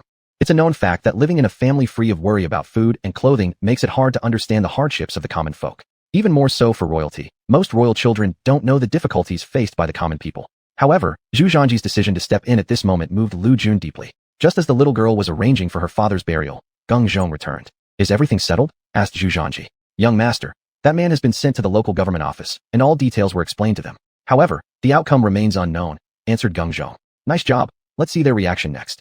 This was what Zhu Zhanji instructed Geng Zhong to do. Take that man to the local government office to observe their response. If Zhu Zhanji revealed his identity, the local authorities would definitely not dare to neglect this matter. But if he doesn't, it's uncertain. Zhu Zhanji wanted to test whether the local authorities would report upwards. If they did, then it would be fine, but if not, then it might be necessary to adjust the local system. Young master, why are you here? It's getting late. We should go back, Geng Zhong said after coming back from the government office, not knowing about the events afterward. Indeed, it was already late, and it was indeed time to return. Let's wait a little longer, Zhu Zhanji said casually. But young master, the prince gave us orders before we left. Where do you get so many words? Just wait a while if I say so. There must be a reason. Lu Jun immediately cut Geng Zhong off once he finished speaking, giving Geng Zhong a significant look. Thinking Geng Zhong would catch on, who knew that this dimwit actually missed it and directly asked, who are we waiting for? Crap, Lu Jun was nearly driven crazy by this dimwit. Quickly pulling Geng Zhong aside, Lu Jun told him the previous events. What? Young master has taken another concubine. Geng Zhong exclaimed in shock. This guy spoke unusually loud. Even Zhu Zhanji heard it. What does your expression mean? Can't your young master take a concubine? Zhu Zhanji was a bit at a loss. Naturally, I should ask forgiveness from the young master. Geng Zhong awkwardly scratched his head, quickly apologizing to Zhu Zhanji. No wonder he was shocked. After all, Zhu Zhanji's reputation in the capital wasn't too great, having taken multiple concubines shortly after his grand wedding, which almost everyone in the city knew. People in their military camp certainly heard as well. Though it's quite normal for royal descendants to have several wives and concubines, as Crown Prince Zhanji, it was expected he'd have multiple wives and concubines. However, the frequency with which Zhu Zhanji took concubines made soldiers in the army comment on his abundant energy. Now that they had reached the frontier, Zhu Zhanji was taking another concubine. It seemed that his title of being energetic would only grow stronger. Go to one side. Zhu Zhanji didn't bother to explain, internally grumbling. Am I really that bad of a reputation? People always seem shocked without reason. Others take concubines every few days, and no one comments like this. Yet they specifically focus on me? Isn't it just about taking a few more concubines? After about an hour or so, the burial ceremony was completed. After all, it was a very simple one, and things like tombstones are typically unnecessary for commoners. They usually just use a slightly better piece of wood, write a few words on it, and bury it underground. Only the rich families set up monuments and graves. Master, I apologize for making you wait, Lin Ling said now with red eyes, looking vulnerable. No problem. The burial of one's father-in-law is paramount. Originally, Zhu Zhanji intended to participate, offering incense at least out of respect for his future father-in-law, but Lin Ling stopped him. Her reasoning was that she wasn't Zhu Zhanji's concubine yet, so there was no need for such formalities. More importantly, her father's death was tragic, and his body had been left in the house for many days, emitting an odor. Lin Ling didn't want Lin Tian to see such a sight. Upon hearing the words father-in-law, Lin Ling's pretty face flushed slightly. Thank you, sir. Can we set off now? Is there anything else you need to take care of? I'll give you special permission now. If there's anything you want to do, do it now. Once you enter my household, the journey will be long, and it might take a long time before you can return, Zhu Zhanji asked after some consideration. After all, from this point on, Lin Ling would have to live in Yingtianfu, which was quite far from here. It was indeed appropriate to give the young girl a chance to say goodbye to her friends. Really? Can I? Lin Ling looked timidly at Zhu Zhanji, clearly somewhat afraid. Although she no longer had any family in the world, the Lu Dama from the neighboring village had always been very kind to her family. When they had nothing to eat, Lu Dama would often send over some wild vegetables. Though not delicious, they were filling, and Lin Ling felt grateful for this kindness.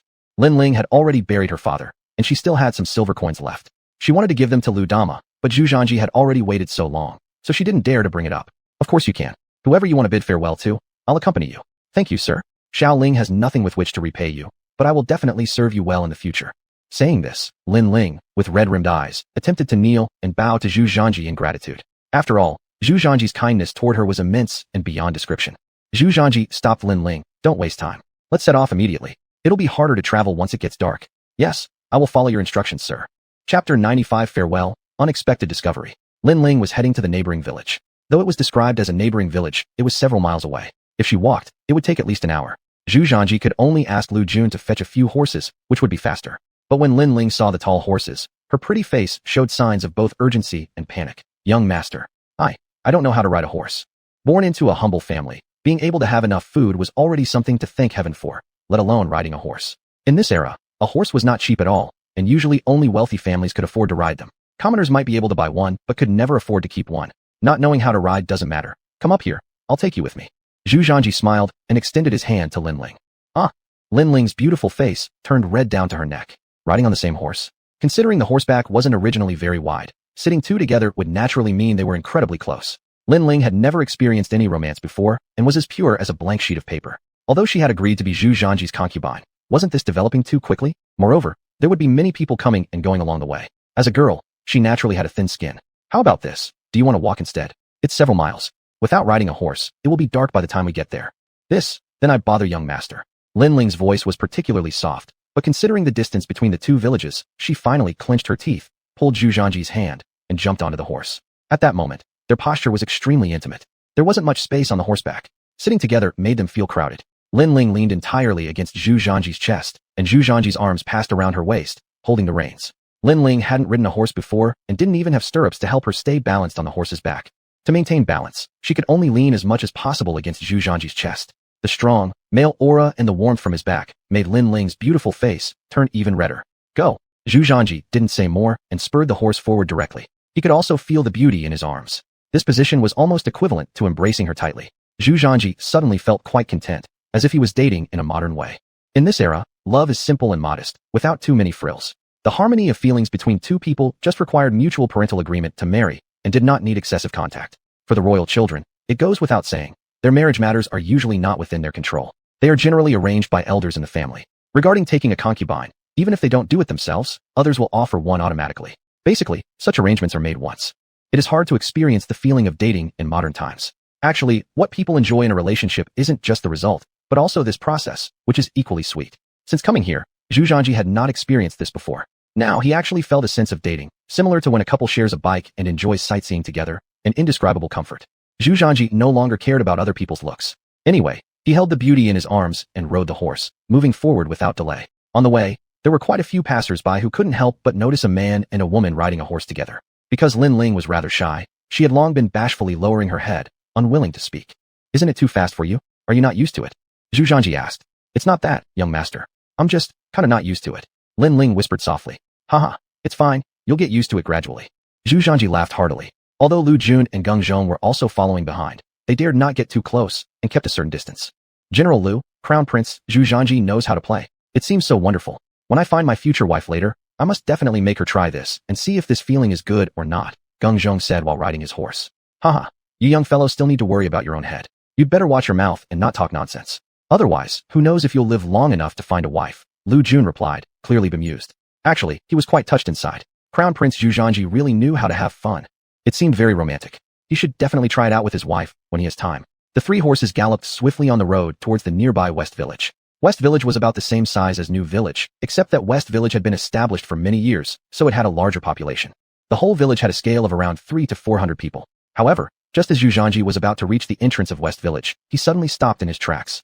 Ever since entering the cultivation stage, Zhu Zhanji's senses had become incredibly sharp. Despite being far away, he could still tell that something was amiss ahead and hear mixed noises coming from that direction. More importantly, there were horses parked at the village entrance. In such impoverished villages, having a cow or sheep was already considered quite good fortune. So how could they possibly have horses? And it wasn't just one horse. By Zhu Zhanji's estimate, there were dozens. "What's wrong, young master?" Lu Jun, who had caught up at this point, couldn't help but ask curiously.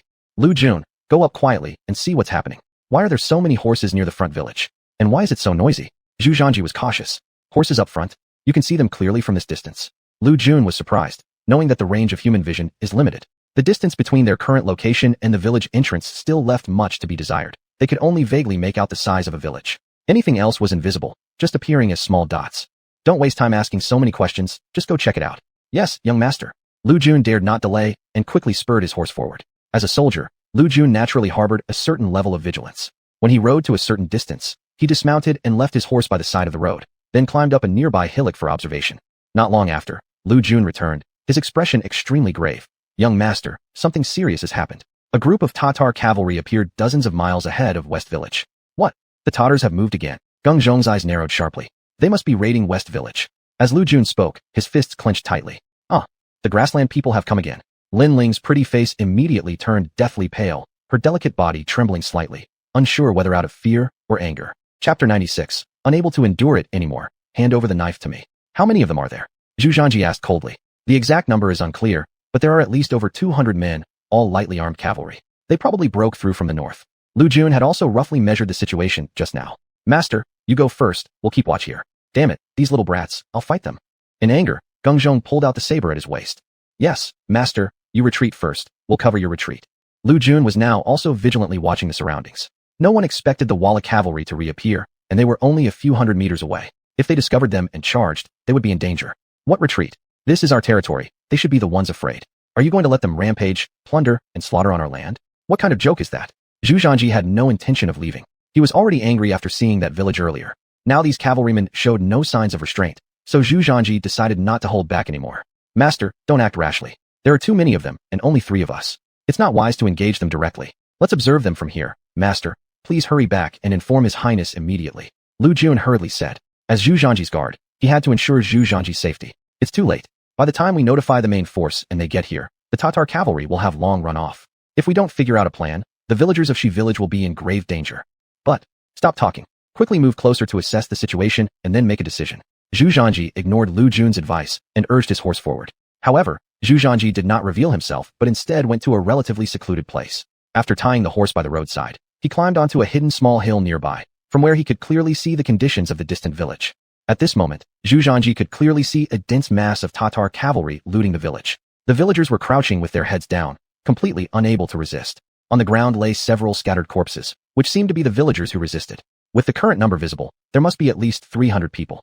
The distance between here and the village is quite some ways. By the time the troops arrive, they will have long fled. Lu Jun frowned and said, "Just wait and see."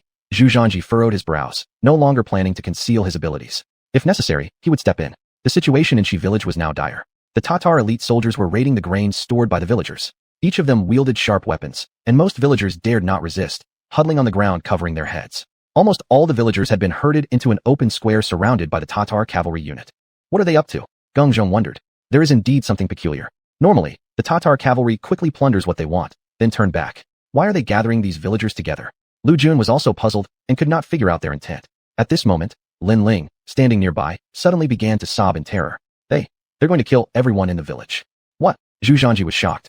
Although Lin Ling was afraid, she still summoned the courage. This is how it was in our village before. They thought the villagers ran around too much, making it troublesome to kill them. So, they tricked the villagers into gathering, then. Damn it, these beasts. Geng Zhong clenched his fists tightly, anger evident in his eyes. Among the crowd were elderly people, children, and young adults, all sitting on the ground trembling with their heads covered. No one dared to make any noise, fearing they might provoke these savages. Suddenly, a child around 6 or 7 years old could not bear the pressure any longer and started wailing loudly. After all, he was just a child. How could he handle such stress? The child's mother quickly covered the child's mouth, trying to muffle his cries. Damn it, didn't I say anyone who makes a sound will be killed? One of the barbarians, wielding a scimitar, came forward with a ferocious look, grabbing the child by the arm. Instantly, the mother became frantic and clung to the barbarian's legs, begging, "Master, the child does not know better. Please." Before the mother could finish speaking, she froze in shock. The next second, her head was kicked off and flung far. The savage did not stop there but, with his blood-soaked blade, slashed across the neck of the child. 2 lives were taken just like that. Zhu Zhanji, who witnessed this from afar, was almost seeing red. His jaw kept twitching uncontrollably. Shit. These animals. Geng Zhong's fists were cracking as he clenched them tight, his other hand gripping the hilt of his sword tightly. Even though they had been through countless battles and had clawed their way out of heaps of corpses, most of their kills were enemies. They never showed such cruelty towards innocent and vulnerable people. The child merely cried out once, and its mother only begged for mercy, yet both were beheaded without hesitation. Not even a child of 7 or 8 years old was spared. Whoever saw this scene could not help but feel a surge of fury in their eyes. Lin Ling covered her mouth to stifle any sound, but tears streamed down her face endlessly. "Hand me your sword." Zhu Zhanji stretched out his hand toward Lu Jun. "Your Highness, don't act rashly." Lu Jun looked completely astonished. "I said, hand me your sword." Zhu Zhanji raised his voice slightly, his tone leaving no room for negotiation. This shocked Lu Jun to no end, causing him to immediately kneel down. "Your Highness, think carefully. The enemy cavalry is strong, and there are many of them. We're alone." Swish. Before Lu Jun could finish speaking, Zhu Zhanji had already drawn the saber from his waist and placed the sharp blade against his neck. "Do you still have any blood left in your veins? As soldiers of the Ming Dynasty, our duty is to protect our homeland. Now that the enemy has invaded our territory and wants to slaughter innocent, unarmed elderly and children, you're telling me to hesitate?" Lu Jun was momentarily at a loss for words. "If you're afraid to die, then stay here. Even if I go alone, I will still make sure to cause chaos among them. As long as I'm alive, I absolutely won't let them massacre the citizens of the Ming Empire."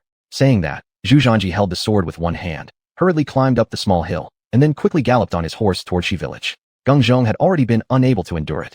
Seeing Zhu Zhanji charging ahead with his sword, he immediately followed, also drawing his sword. "I'm going too. These beasts." Chapter 97, 1/per enemy, gaining strength in battle. Seeing such a scene, Lu Jun could only sigh and then gripping his fists, said to Lin Ling, "Young lady, you must stay here and not go anywhere." After finishing his sentence, Lu Jun quickly mounted his horse and rode after Zhu Zhanji. The situation had evolved to this point, and he couldn't do anything else. Zhu Zhanji was the leader of the Dragon Rider army, and since he had rushed ahead without hesitation, how could Lu Jun remain hidden at the back? The Tartar soldiers were about to begin a large-scale massacre of the villagers when they heard a sound of galloping hooves. Everyone's attention was drawn as 3 figures on horseback came charging towards them with knives in their hands, ready to give their lives. "Kill them," the small leader of the Tartar cavalry ordered immediately. Several Tartar cavalrymen quickly rode out to attack Zhu Zhanji and the others. At this moment, Zhu Zhanji's heart was already filled with anger. He showed no fear when faced with the rushing Tartar cavalry. He directly covered the war blade in his hand with steam, then slashed at a Tartar rider right in front of him. The steam instantly transformed into a sharp streak of sword energy that shot forward at great speed. Whoosh! The powerful force instantly split the Tartar soldier at the front and his steed into 2 pieces. The scene was incredibly shocking. Even though everyone around could see that Zhu Zhanji was still several meters away, The Tartar soldier in front was already cleaved into two halves in an extremely eerie way. Zhu Zhanji paid no heed to their reactions at this moment. With one hand holding his mental focus and the other wielding the battle knife, he cut down another Tartar soldier, cleanly slicing him in half. Zzz. Still hot blood splashed all over Zhu Zhanji, but at this moment, he didn't care. Like a god of war, every slash from his knife was accompanied by a fierce streak of sword energy. Even when the Tartar soldiers realized what was happening and tried to block with their weapons, it proved futile. The sharp sword energy directly severed the weapons in their hands and also sliced the men into two halves. In just a blink of an eye, more than 10 Tartar cavalrymen who had charged in were completely killed. They didn't even have the strength to fight back. And this slaughtering scene sent shivers down the spines of the remaining Tartar soldiers behind. Clearly Zhu Zhanji was frenzied with killing intent, and after dealing with these dozen Tartar cavalrymen, he charged towards the main forces of the Tartar cavalry. As his war blade continuously swung, cries of anguish echoed among the countless Tartar cavalrymen. Every swing of his knife was fatal, and there was no possibility for resistance. Although this was Zhu Zhanji's first time killing people, his mind wasn't greatly disturbed at this moment. Now his only thought was to kill all the beasts before him, not worrying about the bloody nature of the scene, nor considering whether the enemy was few or many. Zhu Zhanji had lost control entirely, and those following behind, such as Gong Zhong and Lu Jun, fighting alongside the enemy, were thoroughly astonished by Zhu Zhanji's heroic figure. Isn't this too fierce? In the blink of an eye, he slaughtered dozens of cavalrymen? Of course, besides these two, the guards hiding in the shadows to protect Zhu Zhanji also emerged, joining the battle. Their numbers were not large, only 20 people, but the pressure from these 20 people did ease the situation somewhat. Now, Zhu Zhanji was getting stronger in battle and kept hacking into crowds of enemies. Though the enemies attacked constantly, they couldn't injure Zhu Zhanji. In the crowd, Zhu Zhanji continued swinging his sword, occasionally dodging and occasionally doing a backflip, managing to easily evade each enemy's attack while effortlessly delivering fatal counterattacks. Where had the Tartar cavalry seen such a scene? Especially Zhu Zhanji's ever-growing ferocity instilled endless fear in their hearts. Is this still human? Despite not making contact with his blade, his opponents were split in half, sometimes with a single stroke cutting through multiple enemies. Truly terrifying. Originally confident Tartar warriors had lost their will almost immediately. It's crucial to keep military morale high during battles, and now all the Tartar cavalrymen were panicked, naturally causing their combat ability to plummet.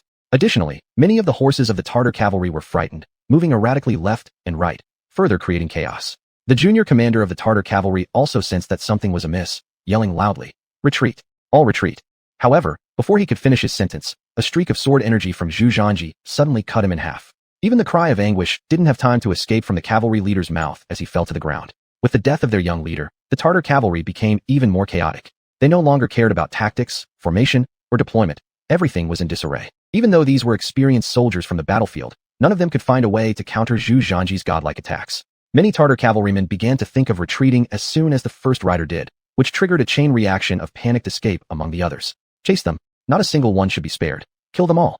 Zhu Zhanji, wielding his long knife and cutting down 2 cavalrymen with a streak of sword energy, bellowed with fury. This led to an unrelenting pursuit and slaughter, Zhu Zhanji relentlessly chasing after the fleeing enemy on horseback. The scene turned strange. Zhu Zhanji, alone on horseback with his blade in hand, chased mercilessly through over 100 cavalrymen, hacking down anyone who came near. Lu Jun and Gong Zhong watched in awe. Yet, they also felt excitement welling up within them, their morale significantly boosted by Zhu Zhanji's indomitable spirit. Lifting their war blades high, they too joined the hunt for the retreating enemies. Back at the military camp. What good are you if you let the Grandeur undertake such perilous actions? Are you incompetent fools? Upon learning of the situation, King Zhao immediately flew into a rage. His anxiety reached unprecedented levels. Zhu Zhanji was a prized gem of the Zhu family and now was locked in fierce battle against enemies many times his number. If anything happened to him, who could bear the responsibility? Damn it! Why are you standing around doing nothing? Quickly, assemble our troops and bring out the elite cavalry as quickly as possible. We need to reach them with the utmost speed. Damn, if anything happens to my older nephew, I swear I'll flatten both Walla and the Tartars before I take another breath. Hurry and prepare my steed. King Zhao stormed out of the military camp without delay, swiftly summoning 500 of the Dragon Rider army. Angered and resolute, he galloped off toward the village's west location. Chapter 98. Pursuit. No survivors. On the way, King Zhao's horse-riding speed became faster and faster. The whip in his hand continuously lashed, wishing to make the horse fly. He prayed deeply in his heart that his dear nephew should not be harmed. Otherwise, the old master would surely skin him alive. At this moment, King Zhao also regretted greatly in his heart. If only he had known it would turn out like this, he should not have agreed to let his dear nephew go out for a stroll. Even if he had allowed him to go out, at least there should have been 1,000 elite soldiers with him. It originally required several hours of travel time, but due to the fast gallop all the way, it took only half the time, and they already reached the entrance of the western village. When King Zhao arrived at the western village, it was already dark. What came into view was a scene filled with the corpses of cavalrymen. This sight gave King Zhao goosebumps. Even though he had seen large-scale battles before, the bodies of these cavalrymen still made King Zhao feel spine-chilling fear. It was too brutal. These Tartar cavalrymen were almost all dismembered, either cut in two or split in half. Some of them even had their war horses cut in two as well. And this sword stroke was done slicing through both man and horse. What kind of skill could this be? After being shocked, King Zhao immediately yelled loudly and anxiously, "Where are the people? Dear nephew, where are you? Your Highness, Crown Prince is pursuing the fleeing Tartar cavalry." One of the guards who was bandaging his wounds nearby replied, "What? Pursuing fleeing cavalry? Isn't this nonsense?" King Zhao was shocked. He understood the principle. Don't chase the enemy that retreats. Moreover, the nomadic cavalry from the steppes were extremely cunning. When they couldn't fight, they would flee. If enemies pursued, it was highly possible they would launch a counterattack, which could be very dangerous. Their elder had suffered losses many times from such tactics. Now Zhu Zhanji was chasing the enemy, making King Zhao's heart filled with both urgency and anger. How long have they been gone? It has been several hours. What? Several hours? King Zhao was more surprised. Chasing non-stop for several hours. Wouldn't that lead them beyond the border? What are you all doing? Don't you know to try and stop him? King Zhao roared in fury. However, the guard looked wronged and terrified. Prince, at the time, Crown Prince grew increasingly brave, and he was the first to give pursuit. We wanted to stop him, but we simply couldn't. Stupid fools. All of you follow me, and we must retrieve Crown Prince. Uncle, don't worry, I'm back. Just then, Zhu Zhanji's voice came from a distance. In the darkness, the sound of hooves could be heard, and soon, Zhu Zhanji's figure emerged from the shadows. Nephew, are you okay? King Zhao didn't care about anything else. He quickly dismounted and rushed over. But when he saw Zhu Zhanji clearly, he was instantly startled. Where was the elegant young lord now? Initially, today he was wearing a gray robe, but now that gray robe had turned blood red, splattered with all kinds of bloodstains. The warhorse Zhu Zhanji rode was also completely stained with blood. Zhu Zhanji's face still bore half-dried blood marks. At this moment, Zhu Zhanji resembled a war god who had just returned triumphantly from battle. Rest assured, I am fine. Zhu Zhanji dismounted from his horse, casually wiping the blood covering his eyes. If you're fine, then that's good. Nephew, you scared uncle so much. In situations like this, how can you not avoid them, but instead rush forward head-on? You've almost frightened me to death, said King Zhao, finally feeling some relief as the heavy burden in his heart lightened. As long as Zhu Zhanji was unharmed, everything was okay. Uncle, the emperor once said, the family of Zhu only knows to die honorably in battle. How could I stand idly by while Tartar cavalrymen wantonly slaughter our Ming citizens on our territory? Sigh? Never mind. As long as you're safe, that's what matters. I heard that you previously chased after the enemy army. Yes, since they dared to come and cause trouble on our Ming territory, they need to pay with blood.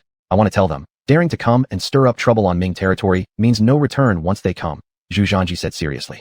So where did you chase them to? King Zhao asked urgently. Reporting to your highness, following Crown Prince's leadership, we together chased all the way to the border. All the fleeing Tartar cavalrymen have been completely wiped out, without any escapee. Geng Zhong responded loudly. All of them were killed. King Zhao was somewhat incredulous. Keep in mind, these Tartar cavalrymen lived their lives atop horses. It wasn't easy for normal soldiers to catch up with them. For Zhu Zhanji to push them back with few troops was already commendable. Unbelievably, Zhu Zhanji managed to kill each and every one of those fleeing cavalrymen. Truly astonishing. Yes, Uncle 3, these are beasts. If I don't kill them all, I can't relieve the hatred in my heart. At this moment, Zhu Zhanji's mood had gradually calmed down, and his tone became a little more gentle. Elder nephew, you're amazing. You're worthy of what the old master expects of you. Your achievements are truly terrifying. Prince Xiao couldn't help but give him a thumbs up. This time, he was utterly convinced. The enemy had a full force of 300 cavalrymen, while Zhu Zhanji's side only had 3 people. There was an overwhelming disparity of strength that far exceeded 1-to-1. Yet Zhu Zhanji didn't hesitate at all. He wielded his sword and charged forward.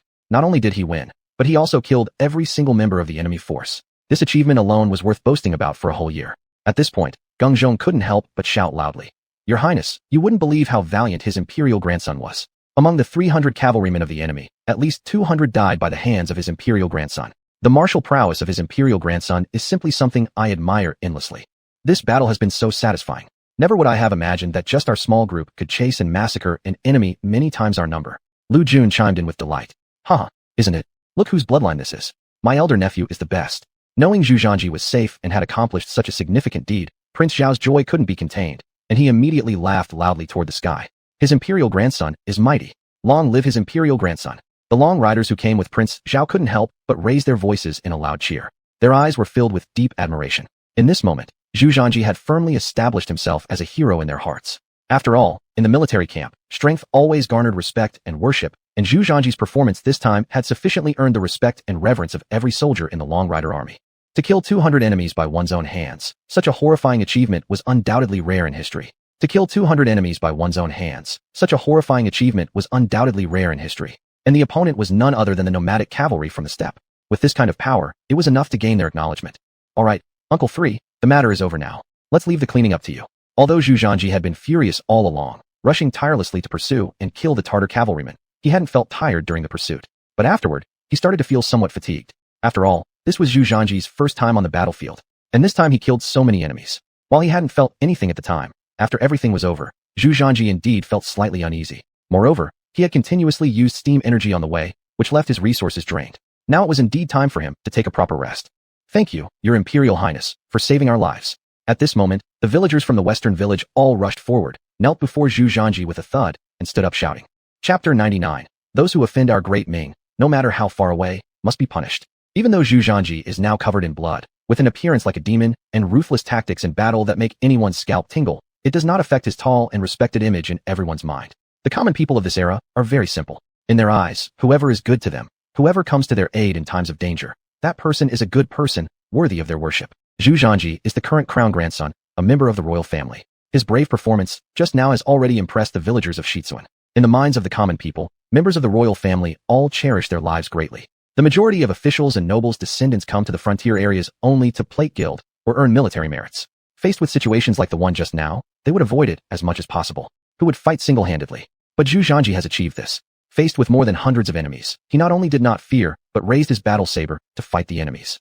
Otherwise, the entire village would have been slaughtered. What is guarding home and country? This is what guarding home and country means. Allowing no enemy to ravage the homeland, even if alone, having the courage to face the enemy, and making the invaders pay a heavy price.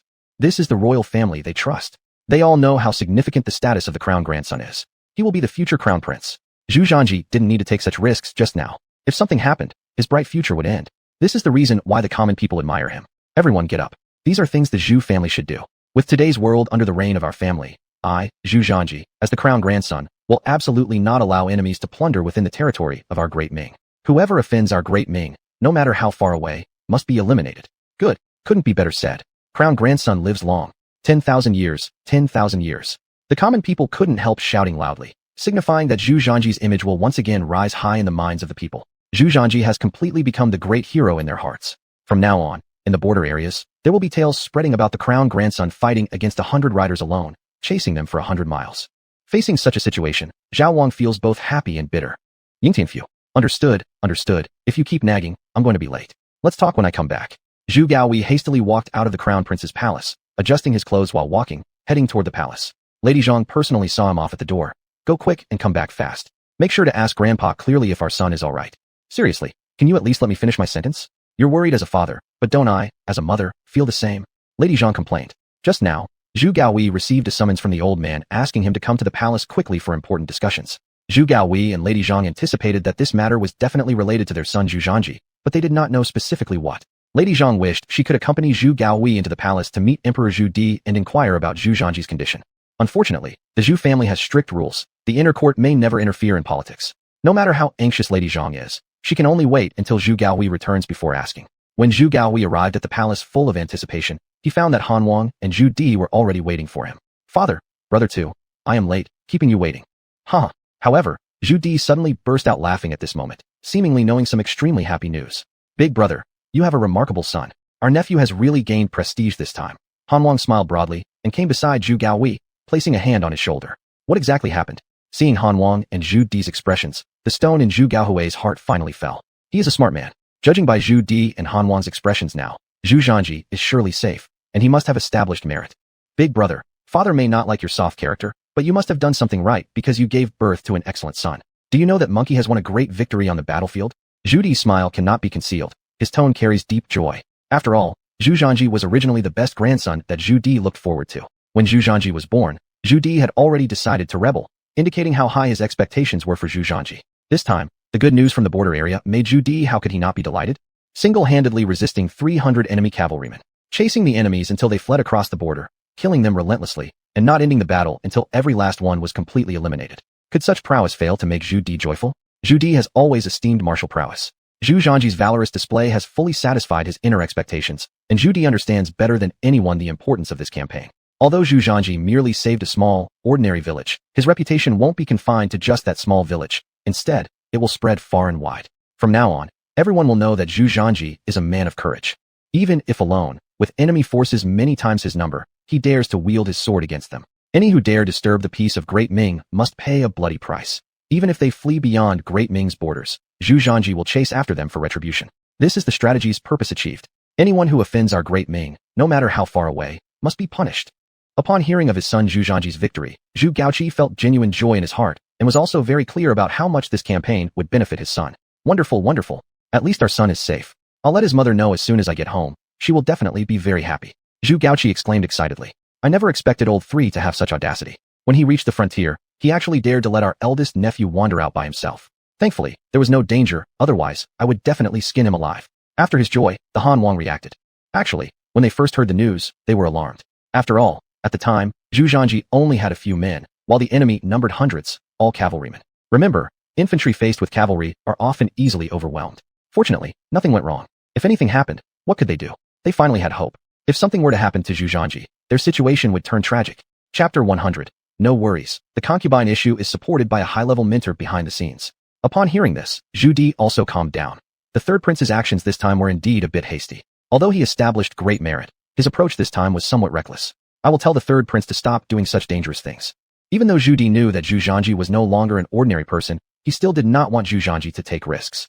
Zhu Gaoji and Prince Han also nodded slightly in agreement. Besides, there are a few things I want to talk to you about. You speak. Cough. Big brother, do you know that your good son, besides this battle at the border, has also found a woman and plans to take her as a concubine? Zhu Di coughed lightly. Is this kid so capable that even at the border, he can find someone on his own? Zhu Gaoji wasn't surprised because Zhu Zhanji had told him that taking a concubine was not just for descendants, but also beneficial to his cultivation, something Zhu Gaoji had long been accustomed to. I say, big brother, what's with your expression? The nephew is quite famous now. His achievements at the border are enough to make him renowned across the world. Taking a concubine at this time would only invite criticism from others. Prince Han rolled his eyes. Yes, big brother. Even the second one can understand this truth. How could you not? As his father, why don't you usually have better communication with your eldest son? He should act for the good of the realm. Zhu Di sighed. This issue of taking a concubine isn't very appropriate during this period. After all, it's Zhu Zhanji's first time on the battlefield, and having just achieved great merit, it will surely be announced to the whole world, drawing significant attention. If they discover he's taken a concubine, inevitably there will be gossip suggesting Zhu Zhanji is obsessed with women and pleasure, continuing even during wartime at the border. Neither morally nor logically does it hold water, and it could affect military morale. The battlefield is a serious place. Soldiers fight to the death, risking their lives. With Zhu Zhanji promoted to the commander of the Dragon Cavalry Army, such behavior doesn't seem fitting. It will provoke doubt among the soldiers, harming Zhu Zhanji's reputation. Father, it's not that I haven't tried talking to Zhanji, but Zhanji needs to listen to me first. The boy is grown up, and it's hard for me to discipline him anymore. Moreover, the child has his own ideas, and I cannot impose my thoughts on him. Zhu Gaoji said helplessly, shrugging. Big brother, it's not that I'm criticizing you, but normally if the nephew wanted to take a concubine, I could find some suitable candidates for him another day. But taking one on the battlefield, this is sheer recklessness. This could impact the nephew's future reputation. Besides, if his master ever found out, and in anger expelled him from the sect, then what? Prince Han quickly added. At this point, Zhu Di remained silent, focusing his gaze on Zhu Gaoji, seemingly approving of Prince Han's opinion. Compared to other matters, they valued more the stance of the high mentor behind Zhu Zhanji. They and the mentor are connected through Zhu Zhanji. If this bridge collapsed, they would lose everything, unable to give up after experiencing those elixirs. You two were worried about this? Rest assured, there won't be any problems. My son has told me that taking a concubine helps his cultivation itself, and his mentor supports this action. Zhu Gaoji revealed the truth, given Zhu Di and Prince Han's anxiety. Zhu Di was momentarily stunned. Big brother, you mean Zhanji's choice of a concubine is permitted by the mentor? And it actually aids his cultivation? Yes, the son mentioned it's called dual cultivation, which helps with his skills. Upon hearing this, Zhu Di finally nodded gently. If this is true, then forget about this matter in the future. Yes, we'll forget about this in the future. Once the nephew returns, I'll find him some good girls. Prince Han scratched his head awkwardly while laughing. Since it's the mentor's wish, then there's no problem. Big brother, besides this, there's another matter. Do you know that Zhanji sent me a memorial from the border? Zhu Di continued asking. The subject does not know. Then look carefully at this letter, and consider how to solve the situation. Zhu Gaoji hurriedly took the letter from Zhu Di's hand and examined it swiftly. However, upon seeing the contents, his pupils contracted sharply. This frightened Zhu Gaoji so much that he started sweating cold sweat. Instantly his legs went weak, and with a thud, he knelt down on the ground. Please, father, punish me. You don't need to talk about punishment. I'll leave this matter in your hands for handling. How specifically to deal with it is up to you. If you really can't bear to handle it, I'll give it to the second one. Zhu Di's eyes flickered with a killing intent. Though he said those words, Zhu Gaoji understood what Zhu Di meant. Cough. Father, don't joke like this. An issue this minor, the eldest brother can surely handle. There's no need for me to step in. Besides, this is originally eldest brother's family matter. It's better left for him to handle. Han Wang immediately rejected the task upon hearing it. It wasn't that he was unwilling to do it. Rather, the matter itself was difficult to manage. What was mentioned in the memorial naturally referred to Zhang Kejian's affair of trafficking people to xuanhuan. Under normal circumstances, regardless of one's identity, such actions would directly lead to execution. But this situation was different. This matter related to the affairs of eldest brother Zhu Gaoxia's household. In the past, Han Wang might have been eager to take charge of the case, but now Han Wang didn't want to get involved. After all, Zhang Kejian had some familial ties to Zhu Zhanji. Jobs that brought trouble without reward were best left for eldest brother to handle. This, father, rest assured. After I go back, I will certainly handle this matter thoroughly and give you a satisfactory answer. At this moment, Zhu Gaoxi also felt a surge of anger within him. His brother-in-law was nothing less than a bottomless pit, constantly causing trouble even under normal circumstances. But his greatest mistake was involving himself in human trafficking, especially selling young and beautiful women to the enemies beyond xuanhuan. This was absolutely intolerable. By law, this act warranted the extermination of 9 generations. Now, Zhu Di was giving Zhu Gaoxi a full face by allowing him to handle the matter on his own, and thus there would be no entanglement with the Zhang family later on. Good, your words are enough. These days, the Tartar troops are getting increasingly audacious. Our vanguard has already reached the front line. Instead of retreating, they've become even more brazen. It seems we must prepare for a long-term plan. Even if we cross the Oran River, we must utterly eliminate them. Chapter 101. Pushing forward would take years off your life. After these matters were discussed, Zhu Di's gaze turned even colder as he focused on the current situation. What you said is right. The recent actions of the Tatar have indeed been overstepping. This is clearly a show of intimidation against us, pushing to test our boundaries. We can't let them do this and must strike back hard. Otherwise, how will we instill fear among neighboring small countries? Don't misjudge Zhu Gaoqi based on his usual benevolent appearance. In fact, his tactics and strategic foresight are also quite impressive. The Tatar's provocation this time absolutely cannot be tolerated. They must be made to pay the appropriate price. This is not only for the peace at the border, but also to warn the neighboring smaller countries. The vast lands of the Ming Dynasty encompass many smaller surrounding countries. If we allow the Tatars to act arrogantly and provocatively along our borders, escaping without consequences, this would not bode well for the Ming. Surrounding small nations may then follow their lead, and soon, the various tribes in the steppes will become increasingly arrogant. So, we must give them a firm warning, making them realize that the Ming is not to be trifled with. Well said. Zhu Di cast an approving look at Zhu Gaoqi. You see, this was the first time Zhu Gaoqi ever said something so assertive.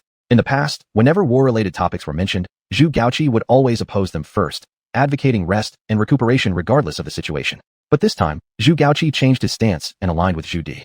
On the contrary, Han Wang, standing nearby, twitched his mouth slightly. If it were earlier times, he would have undoubtedly approved wholeheartedly, since he has always been someone who advocates the use of force. Whenever the old man went on expeditions, Han Wang naturally joined the battle, having long become accustomed to wielding swords and engaging in combat. But after becoming responsible for supervising the state, Han Wang finally calmed down to truly experience what Zhu Gaoqi felt like. While war might feel exhilarating, those in charge of logistics have countless tasks to handle. Previously, Han Wang always thought staying home guarding the country was a pleasant job, but now he thoroughly understands how difficult Zhu Gaoqi's role has been all these years. You see, when Zhu Di went to fight, nearly all the responsibilities of the Ming dynasty fell into the hands of whoever stayed behind. These days, Han Wang has been dealing with various governmental matters and preparing funds for Zhu Di's military campaign. Zhu Di's expedition this time comes at any cost. In addition to using his own funds, Han Wang must think of every possible method to outwit court ministers, urging them to donate part of the money for the army expenses. This requires numerous tactics, and Han Wang has been exhausting himself every day in fierce struggles with these elder statesmen. It's been unbearably exhausting. Besides, there's the manufacturing of weapons, stockpiling of grain, and resolving all kinds of issues that Han Wang must address. And then, there are droughts and calamities in various regions. All these burdens rest solely on Han Wang, compelling him to constantly seek solutions through whatever means necessary. He can only scrape resources from one place to another. In any case, it involves piecing together resources here and there while also consulting with high-ranking ministers about the specific routes and strategies for this campaign. It's incredibly tough. Through this process, Han Wang has fully grasped the current predicament of the Ming dynasty. Just as Zhu Gaoqi had once said, the Ming does need rest and recuperation. However, after spending prolonged periods within the army, Han Wang also understood another truth. The best way to quell wars is sometimes to respond with violence. Only by thoroughly defeating the enemy can we ensure they won't dare invade us again. Between nations, dialogue is best carried out by the strongest fist. Therefore, Han Wang feels extremely conflicted. Confronted with the proposition Zhu Di had put forth, all he could do was remain silent. Brother second, why aren't you talking anymore? Didn't you always clamor about going to war and sweeping away everything before? Zhu Gaoqi smirked upon seeing Han Wang's expression. Brother one, can you stop teasing me please? I've already had enough headaches these days. Han Wang seemed ready to cry. Oh, look at you. How long have you been monitoring the state affairs? You're already complaining about being tired so quickly? Think about it. Your elder brother has been in this position for many years and never complained. When I used to talk about it, you wouldn't believe me at all, thinking my seat here is comfortable. Now that you've taken up this position, what's there to complain about? I'm sorry, I'm wrong. Can you please stop mocking me, brother one? Fine. If that's the case, as your older brother, I'll stop teasing you. Regarding grandfather's words this time, you should at least share your own suggestions. Han Wang fell silent for a moment, then said, Father, let me speak frankly. From the perspective of governance, this war truly must not be fought. The Ming treasury is already depleted and in desperate need of rest and recuperation. Otherwise, if we exhaust the country's strength, the consequences will be unimaginable. However, considering the overall situation, this war indeed needs to be waged. Otherwise, the neighboring small countries will definitely seize the opportunity to cause trouble and will find it difficult to comply with us. Therefore, regardless of what, I, as your son, will support this war, and I also hope you can resolve this matter quickly, preferably scaring them enough in one go so that it secures several decades of peace for the Ming Dynasty to recover its strength. Clap clap. As Han Wang finished speaking, Zhu Gaoqi immediately applauded. Younger brother, the suggestions you made today have genuinely made me look at you in a new light. Now you finally understand the difficulties I faced back then. It seems that occupying this position has truly changed your mindset and enhanced your abilities. At this rate, I believe it won't take long for you to catch up with me. Zhu Gaoqi nodded in satisfaction. Older brother, stop talking nonsense. This supervision role of mine is only temporary. Once this war is over, this seat will still be handed back to you. Managing the state is too hard. I'm not even sure if I can handle it. This time, Han Wang was truly afraid. In the past, he always thought that being an emperor meant holding immense power, which must be incredibly satisfying. But when he actually started handling official matters, he realized just how tough it was. It was undoubtedly a strict 9-to-5 schedule, with evening overtime required to process all sorts of issues. The piles of official documents never ended, and whenever he slackened, the backlog of petitions would pile up. When compared to his current life as a prince, there was no contest. To put it bluntly, being a prince means absolute freedom, no responsibilities, just indulging in luxury and wealth all day. What the hell? This only reinforced Han Wang's resolve even more. He absolutely couldn't accept the throne. If he kept working like this, he'd lose years off his life. Brother second, don't say that. I'm seriously considering this. If you get used to this position, perhaps in the future, grandfather might make you crown prince. Chapter 102 Pitiful Zhang. What crown prince? Big brother, you must not talk nonsense. I can't take the crown prince's position. You are the crown prince of the dynasty. These words cannot be spoken recklessly. What nonsense?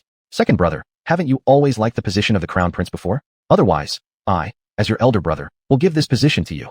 Zhu Gaoshi asked tentatively. You must not talk nonsense.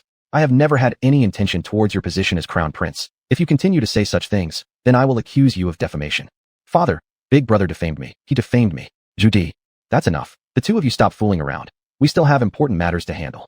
Seeing they still wanted to continue, Zhu Di rubbed his temples and interrupted them, feeling both reassured and speechless in his heart. Second brother, hurry up with the military funds and weapons. Let them finish the tasks as soon as possible so that we can march out early. I'm worried that the Tatars will make a move again. I'll try. Prince Han bowed his hand. Big brother, as for this matter, you go ahead and deal with it yourself. Follow the decree.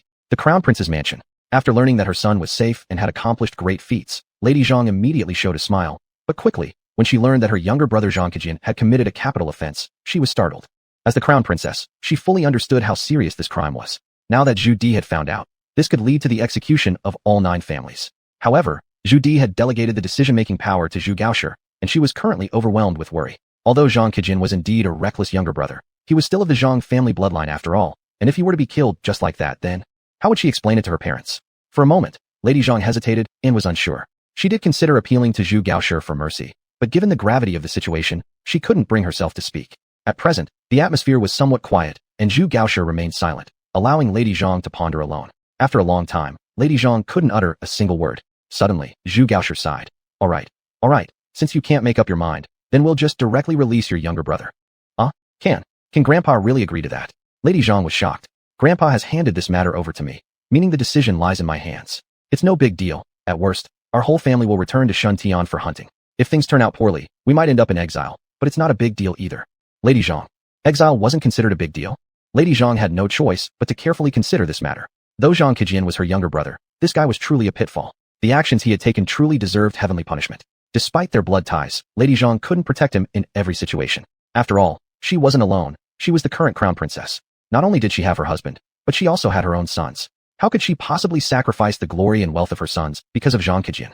As a mother, this was something absolutely unacceptable to happen. Forget it. Do whatever you need to with this issue. I won't interfere. He deserves it. I've already told him countless times not to engage in unlawful deeds, but he didn't believe me, and it's his own fault. Eventually, Lady Zhang made up her mind and waved her hand. This meant that Lady Zhang had already abandoned Zhang Kejin. She couldn't risk her son's future over this. Oh dear, my grandaunt, you finally understand. To tell you the truth, I just want to let you know that your younger brother isn't a good person at all. I'm not trying to be rude here, but he is completely useless and impossible to lift up. If we let him continue living like this, even if I don't get implicated by him, my son surely will. Upon seeing that Lady Zhang had made her choice, Zhu Gaoshi finally smiled contentedly, achieving the exact effect he sought. Enough already, stop telling me these cold words. Do as you please. How did it become cold words? Fine, if you don't believe me, then let's see. I've already had someone capture Zhang Kejian. Bring him in. Following Zhu Gaoshi's command, 2 imperial guards soon led Zhang Kejian into the room. Now Zhang Kejian no longer resembled the previous fierce-looking man. Being restrained by the 2 imperial guards, he was filled with terror on his face. Upon seeing Zhu Gaoshi and Lady Zhang, he immediately started pleading for mercy. Sister, brother-in-law, save me. Don't shout, don't shout. Your voice irritates me. Zhu Gaoshi said irritably. Brother-in-law, help me quickly. They're going to kill me and cut off my head. Cutting off your head would be lenient. According to the crimes you've committed now, your entire 9 clans should be exterminated. If it weren't for the fact that you're my brother-in-law's younger relative, perhaps your whole family would have already suffered misfortune. You should thank heaven and earth that I haven't taken action against your family yet. Zhu Gaoshi said coldly. Upon hearing this, Zhang Kejian realized that talking to Zhu Gaoshi was futile and could only turn his eyes toward Lady Zhang. Sister, please save me. You know, our family only has me as the sole offspring. If something happens to me, how will you explain this to father and mother? Stop this nonsense. I've told you countless times not to engage in such misconduct, but you never listened. Now that you've gotten yourself into trouble, you come crawling back to me. It's your own fault. Do what must be done. At worst, I'll personally kneel at our parents' graves. Lady Zhang hardened her heart. She hated how this younger brother of hers couldn't amount to anything worthwhile. What a perfect hand ruined so badly. With a prince consort by her side who was also the crown prince, and yet he ended up like this. Absolutely ridiculous. Lady Zhang fully agreed with Zhu Gaoshi's criticism of him being an incapable person who couldn't even stand upright. Sister, please save me. I truly already realized my mistakes. I promise I will never dare to do such things again. Sister, let brother-in-law release me. I assure you, from now on, I absolutely will not make this mistake again, nor will I bother either of you. Seeing the attitudes of Zhu Gaoshi and Lady Zhang, Zhang Kejian understood they were serious. Being a street thug by nature, he was naturally bullying the weak while fearing the strong. How can I save you? Let me tell you, even if your brother-in-law became the emperor instead of just being the crown prince, he still might not be able to save you. The things you've done are simply beyond redemption. Would the current emperor forgive you? Sister, let Zhangji speak to the emperor. The emperor dotes on Zhangji so much. If he speaks on my behalf, he would surely let me off lightly. And I've heard that Zhangji has recently achieved great accomplishments, so he must have ways to help me. Chapter 103. This nuisance should be dealt with earlier. Zhang Kejian was like he had grasped a life-saving straw. Zhang's eyebrows furrowed. Let Zhangji go to the old master and plead for you? Do you know what you have done? Even if my son pleads for you, it still wouldn't work. Even if the old master agrees, we probably won't be able to stay here. If we can't stay, then so be it. Even if my brother-in-law can't become the crown prince, he could still be a free-spirited prince, wealthy all his life. Reprobate. Someone, drag him away and deal with him according to the law. Lady Zhang instantly became enraged, her eyes showing fierce determination. What Zhang Kejian said was indeed too much. For the sake of surviving, he even dared to say such things? It's just that now their relationship with Prince Zhao and Prince Han has improved somewhat. If it were in the past, once Zhu Gaoshi lost the position of crown prince, their entire family would surely meet a certain death. Who would have thought that Zhang Kejian was this ruthless, disregarding their safety? This confirmed Zhu Gaoqi's words. Zhang Kejian, if allowed to live, even though he may not harm Zhu Gaoqi now, he will definitely pose a threat to their family in the future. This troublemaker should be dealt with as soon as possible, lest they get dragged down by him later. Sister, Zhang Kejian started yelling randomly. If he dares to shout again, cut off his tongue directly.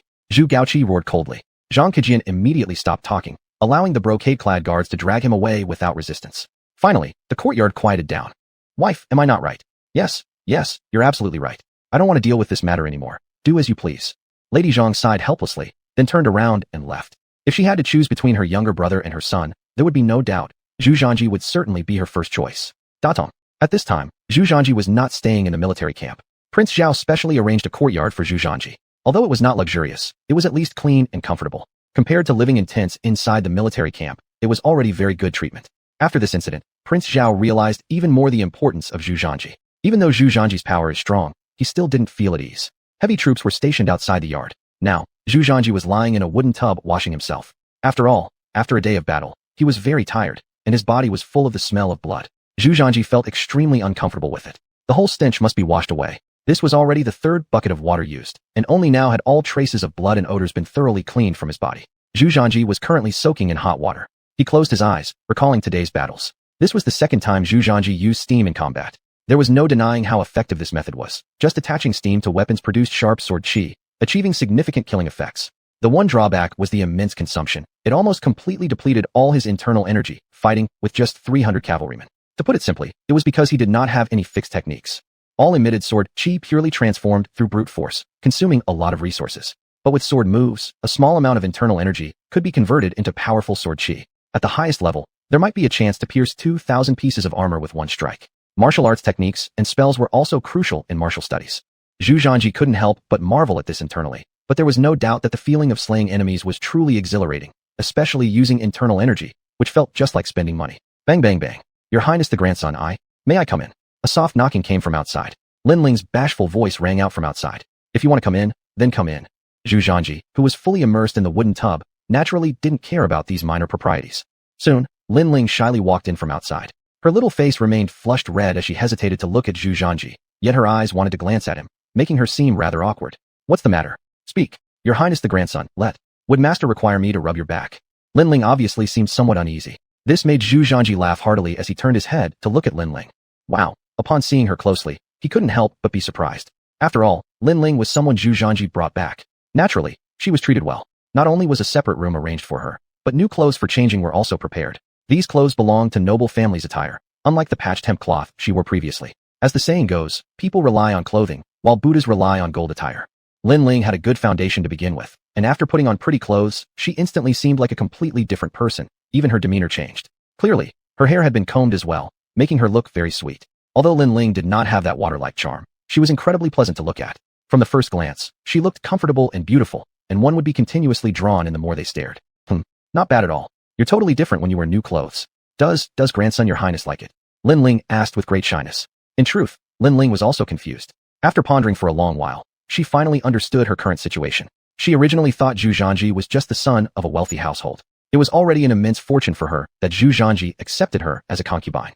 After all, being a secondary wife in a wealthy household meant living a very comfortable life, never having to worry about going hungry again. But she never expected Zhu Zhanji to have such a terrifying background. He was the grandson of the emperor, the crown prince's son. This identity terrified Lin Ling. She had never imagined that one day she could marry into the imperial family. Ordinary families went through every possible means and method to marry into prestigious households, but rarely succeeded. As for royalty, that was even less achievable. It was the ultimate goal every woman in the Ming Dynasty dreamed of marrying into. But today, Lin Ling suddenly transformed from someone who didn't know what tomorrow would bring, into a concubine of the current crown prince's son. Such a turn of events felt almost dreamlike. She couldn't help but wonder if she was dreaming. But after confirming repeatedly, she realized this wasn't a dream. Everything was real. She really was going to become the concubine of the crown prince's son. More importantly, Zhu Zhanji was not only the crown prince's son, his character was also excellent. From saving her at the market to later killing enemies in Xuanhuan and saving the entire village, including Aunt Lu's family. For Lin Ling, this was an immeasurable kindness that she could never repay in her lifetime. Thus, she decided to properly repay Zhu Zhanji. Whether or not she could become Zhu Zhanji's concubine, even if she were merely a maid by his side without any status, she would accept it. Of course I like it. Otherwise, I wouldn't have taken you as my concubine. Didn't you say you wanted to rub my back? Come over here and let me see your skill. Zhu Zhanji grinned, showing his teeth. The more he looked at Lin Ling, the more he liked her. This young girl was truly pleasant to watch. Her appearance and figure were both exceptional, just overshadowed before by her rough hemp clothing and unfortunate state. A hidden gem of a girl. Taking her as a concubine surely would earn him no small system reward. Chapter 104. Volunteering to go to the battlefield? Upon hearing this, although Lin Ling felt shy in her heart, she still came obediently to Zhu Zhanji's back and carefully picked up the towel to help him wipe his back. Her movements and strength were all very awkward. This little girl was obviously a bit nervous. Zhu Zhanji could clearly feel her nervousness and immediately laughed and said, "There's no need to be nervous. I am a very easygoing person." Easygoing? You killed 300 cavalrymen single-handedly on the battlefield with every slash fatal, terrifying like a killing god. If we say that way, he is indeed very easygoing. Lin Ling couldn't help but burst into laughter. Isn't it true? Zhu Zhanji replied helplessly. Yes, Master Zhu is right. Whatever you say, it is so, Lin Ling answered hastily. I feel like your answer is quite evasive. Am I not that easygoing? Zhu Zhanji scratched the back of his head, somewhat bewildered. After Zhu Zhanji loosened the atmosphere, it quickly changed from tense to relaxed, and the two chatted sentence by sentence. By the way, for these few days, you can stay here first. After I'm done with the war, I will take you back to the capital, Zhu Zhanji suddenly said. Yes, Lady Lin follows Master Zhu's command. My lord, are you going to personally join the battle this time? Will there be any danger? Lin Ling asked worriedly. To Lin Ling, Zhu Zhanji was now her mainstay. The reason she could enter this large villa was all because of Zhu Zhanji. If anything happened to Zhu Zhanji, no one would know what might happen to her afterwards. Lin Ling was definitely from an ordinary family, living in a frontier town where life was uncertain meal by meal, and there was always the fear of starving to death or being captured by barbarians outside the pass at any moment. For women from Central Plains, what they dreaded most was being abducted by barbarians from the grasslands. Over the years, many women had been abducted by the grassland cavalry. Some of them were sent back or rescued, and the lives they described made all the women fear. Those barbarians from the grasslands showed no mercy for beauty, let alone to those who weren't their own tribespeople. They treated these women as livestock, almost confined in a tent day after day, with the living area restricted to that small zone. They were merely tools for release, and if one met someone in bad temper, beatings would occur frequently, leading to extremely miserable lives. Many women wanted to escape such life, but the chances of escaping successfully were minimal. After all, surrounding them was nothing but endless grasslands with numerous tribes.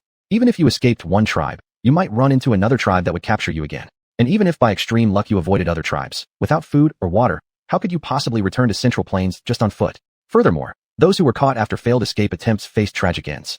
Typically, they would be severely whipped until the owner lost his temper, and some were beaten to death with whips in their hands. One has absolutely no human rights. You must do whatever they tell you. Lin Ling naturally feared. Now, her life finally seemed to have some hope, but if something happened to Xuanhuan, everything would become fleeting. This northern campaign is led personally by His Majesty, and as his grand heir, I must certainly also personally participate in the battle. There is some danger involved, but not much. Rest assured, after returning, I will surely bring you back. Xuanhuan reassured, seeing Lin Ling's worry. Prince of Grandeur, can I go with you this time? After hesitating slightly, Lin Ling suddenly asked, you want to come with me? What? Xuanhuan was a bit surprised. Knowing the battlefield's unpredictability, where neither spear nor sword had eyes, no one would show mercy. Most people would avoid joining a battle, yet Lin Ling, a fragile woman, desired to go forward, which was rather surprising. Prince of Grandeur, if it hadn't been for you, I might have already been sold to the nomads of the grasslands. Now I am under your protection. If you have to go to the battlefield, I should follow you. If you, Prince, fall, I shall follow accordingly. Additionally, I wish to personally avenge my father. Lin Ling had no other thoughts. All her hopes now lay with Xuanhuan. If something happens to Xuanhuan, her hope would crumble. Rather than that, she'd prefer to die alongside Xuanhuan in battle. Besides, she also wished to take revenge for her father personally. You want to avenge your father? Do you dare to kill? Xuanhuan turned around curiously, looking at Lin Ling. The enemy, I do dare, Lin Ling answered resolutely. Xuanhuan suddenly laughed. Warfare emphasizes rapidity and efficiency. Can you ride a horse? No, but I can learn. Then you shall start learning horse riding tomorrow. If within half a month, you can get familiar with the art of horse riding, I will take you along. Xuanhuan didn't impulsively decide to bring Lin Ling to the battlefield. Even though the emperor would surely have some maidservants around during the expedition, Xuanhuan was now the commander of the dragon cavalry army. His goal this time was to completely crush the Tatar Walla, and there was no way he could afford to carry extra baggage. However, looking at the determined eyes of this young girl, he couldn't refuse her heartlessly. Hence, he gave her a tough challenge. After all, horse riding is not easy to master. Sitting on a horse's back isn't as simple as it sounds. One must adapt to the rhythm of riding. Otherwise, not only will riding become impossible, one might even be thrown off to death. Horse accidents in this era were not uncommon. Upon hearing Xuanhuan's words, Lin Ling revealed a hint of joy, then quickly knelt down to pay her respects. Thank you, Crown Prince. This humble woman will surely strive and won't burden you, my lord. You are indeed quite clever. But it does seem strange that while almost everyone else avoids war like a plague, you're rushing toward it. Aren't you afraid? Xuanhuan asked curiously. I am afraid, but I'm more terrified of anything happening to you, or our border forces suffering defeat. In the past, whenever we lost battles, taxes would increase, and grain would be requisitioned from all regions. Those days were truly unbearable. Everyone wishes nothing but skin and bones ripped from those barbaric grassland raiders. My father was killed by them originally. They were cruel and merciless. His legs weren't very nimble, so they chopped both of them off and tortured him to death. Such deep grudges must be avenged, my lord. After hearing her story, Xuanhuan sighed. Go and prepare yourself. Tomorrow, I'll send someone to teach you how to ride a horse and also show you some self-defense techniques. If you really can manage to protect yourself on the battlefield, then I'll take you with me. Chapter 105, Worsening and Intolerable. Thank you, your highness. Go back and rest. Xuanhuan waved his hand, feeling quite sentimental. Does his grandson not need this servant to attend at night? Instantly, Lin Ling's pretty face was covered with red clouds. What are you thinking about? Am I that kind of monkey-anxious person? Even if we do, it has to be later. It wasn't that Xuanhuan didn't want to, but the system had rules. There had to be an official marriage and a concubinage ceremony before taking a concubine. And clearly, this wasn't the time now. Although Lin Ling was truly alluring, killing so many people and then immediately making love, it just didn't make sense. So, no matter what, they couldn't rush into it. The next day, Xuanhuan had someone take Lin Ling to learn horseback riding and teach her some self-defense skills like martial arts. Whether she could learn them or not depended on her own insight. As for whether she would be taken to the battlefield, it could only depend on the results of her training. This time around, Xuanhuan stole all the attention, becoming widely known. All soldiers in the Dragon Cavalry Army fully acknowledged him as their commander. However, this Tartar incursion also caused significant disturbance. For several consecutive days, areas outside the Great Ming border were frequently attacked by the Tartars. The Tartars showed no signs of holding back after this blow. Instead, they escalated their aggression. Previously, it was merely small groups of warriors raiding, but now they launched large-scale plundering expeditions, looting dozens of villages in one day alone. They slaughtered countless civilians beyond the Great Ming borders. This caused much panic among civilians living in these regions, who fled en masse toward the interior. There was nothing they could do. Though the outer lands still belonged to the Great Ming Empire, there was no protection from city walls nor advanced cannons from the divine machine camps. These areas had no means to counter the enemy's cavalry. Damn, these barbarians are crazy. Do they really think we fear them? Upon hearing this news, King Zhao erupted in fury, considering it as a direct slap in his face. He, King Zhao, had brought troops here to suppress the situation as the vanguard force. Normally, the Tartars should have held back somewhat out of apprehension, but now, they grew even more brazen and aggressive. Could this be tolerated? Ordinarily, King Zhao would have already led his men into battle, but currently, regardless of how angry King Zhao was, he could only endure. The Tartar cavalry was tough to handle. Without artillery from the Divine Machine Corps, there was no way to stop their charges. This vanguard team of his only consisted of a few cavalrymen and a large number of infantry. Against mounted cavalry, infantry was completely overpowered. A single charge could easily annihilate a massive amount of foot soldiers. King Zhao wouldn't willingly get involved in such a losing battle. My lord, this is Alton's revenge. We can't back down. Let's fight. An irate deputy general beside him said angrily. I agree. Let's show them who we are. They must know that our brave men of the Great Ming aren't afraid of these grassland barbarians. We cannot keep hiding behind the city walls like this anymore. Otherwise, these grassland barbarians will grow even more arrogant. Civilians beyond the border are already in extreme panic and flocking toward the inner regions. Do it, my lord. I volunteer to lead the charge. Let's try to break through the cavalry charge as much as possible. Another deputy general requested actively. What he called the charge was actually a suicide squad.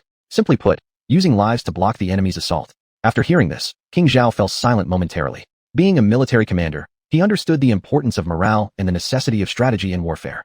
Now that the Tartars were behaving so arrogantly, the vanguard army hadn't shown any effectiveness. If things continued this way, troop morale would decrease. The old man's main forces had yet to arrive. If the morale of the vanguard forces waned, that wasn't a good sign. King Zhao also understood the danger posed by the Tartar cavalry. Leaving the camp recklessly could likely result in heavy casualties.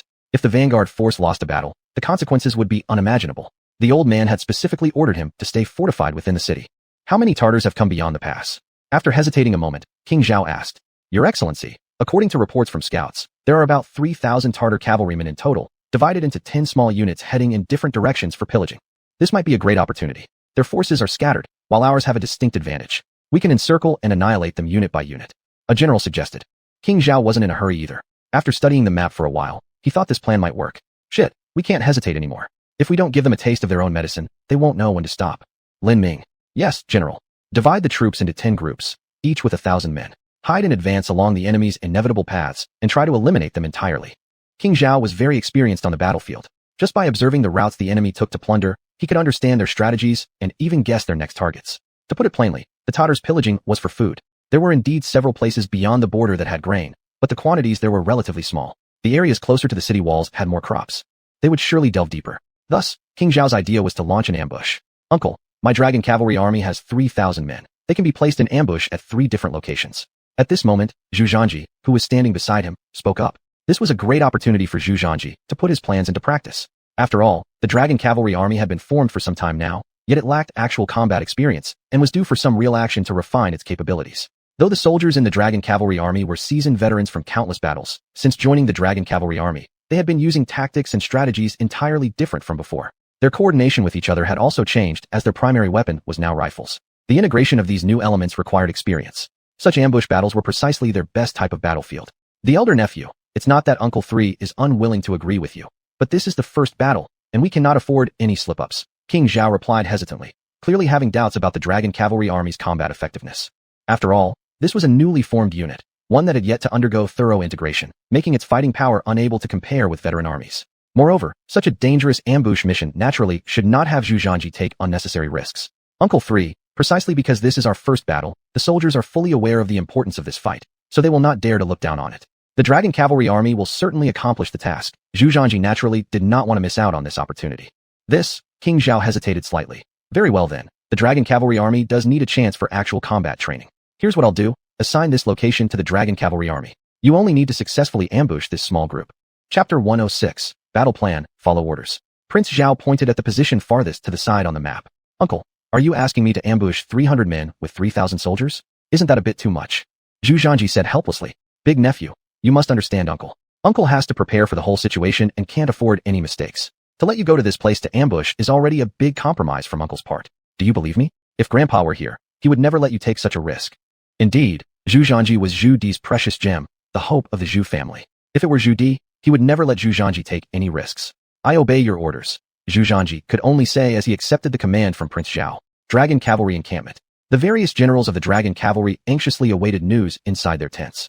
Lu Jun paced back and forth at the spot, clearly very worried. The other soldiers' faces also showed anxiety, because they all knew that recently the Tatar cavalry had been ravaging the lands outside the Great Ming's borders. This was something absolutely intolerable for the Great Ming, especially for them as the vanguard troops. The Tatar cavalry treated them as if they didn't exist. How could they allow that? However, since Zhu Zhanji was the one who went to the main headquarters to discuss military affairs, they could only wait at their position for news.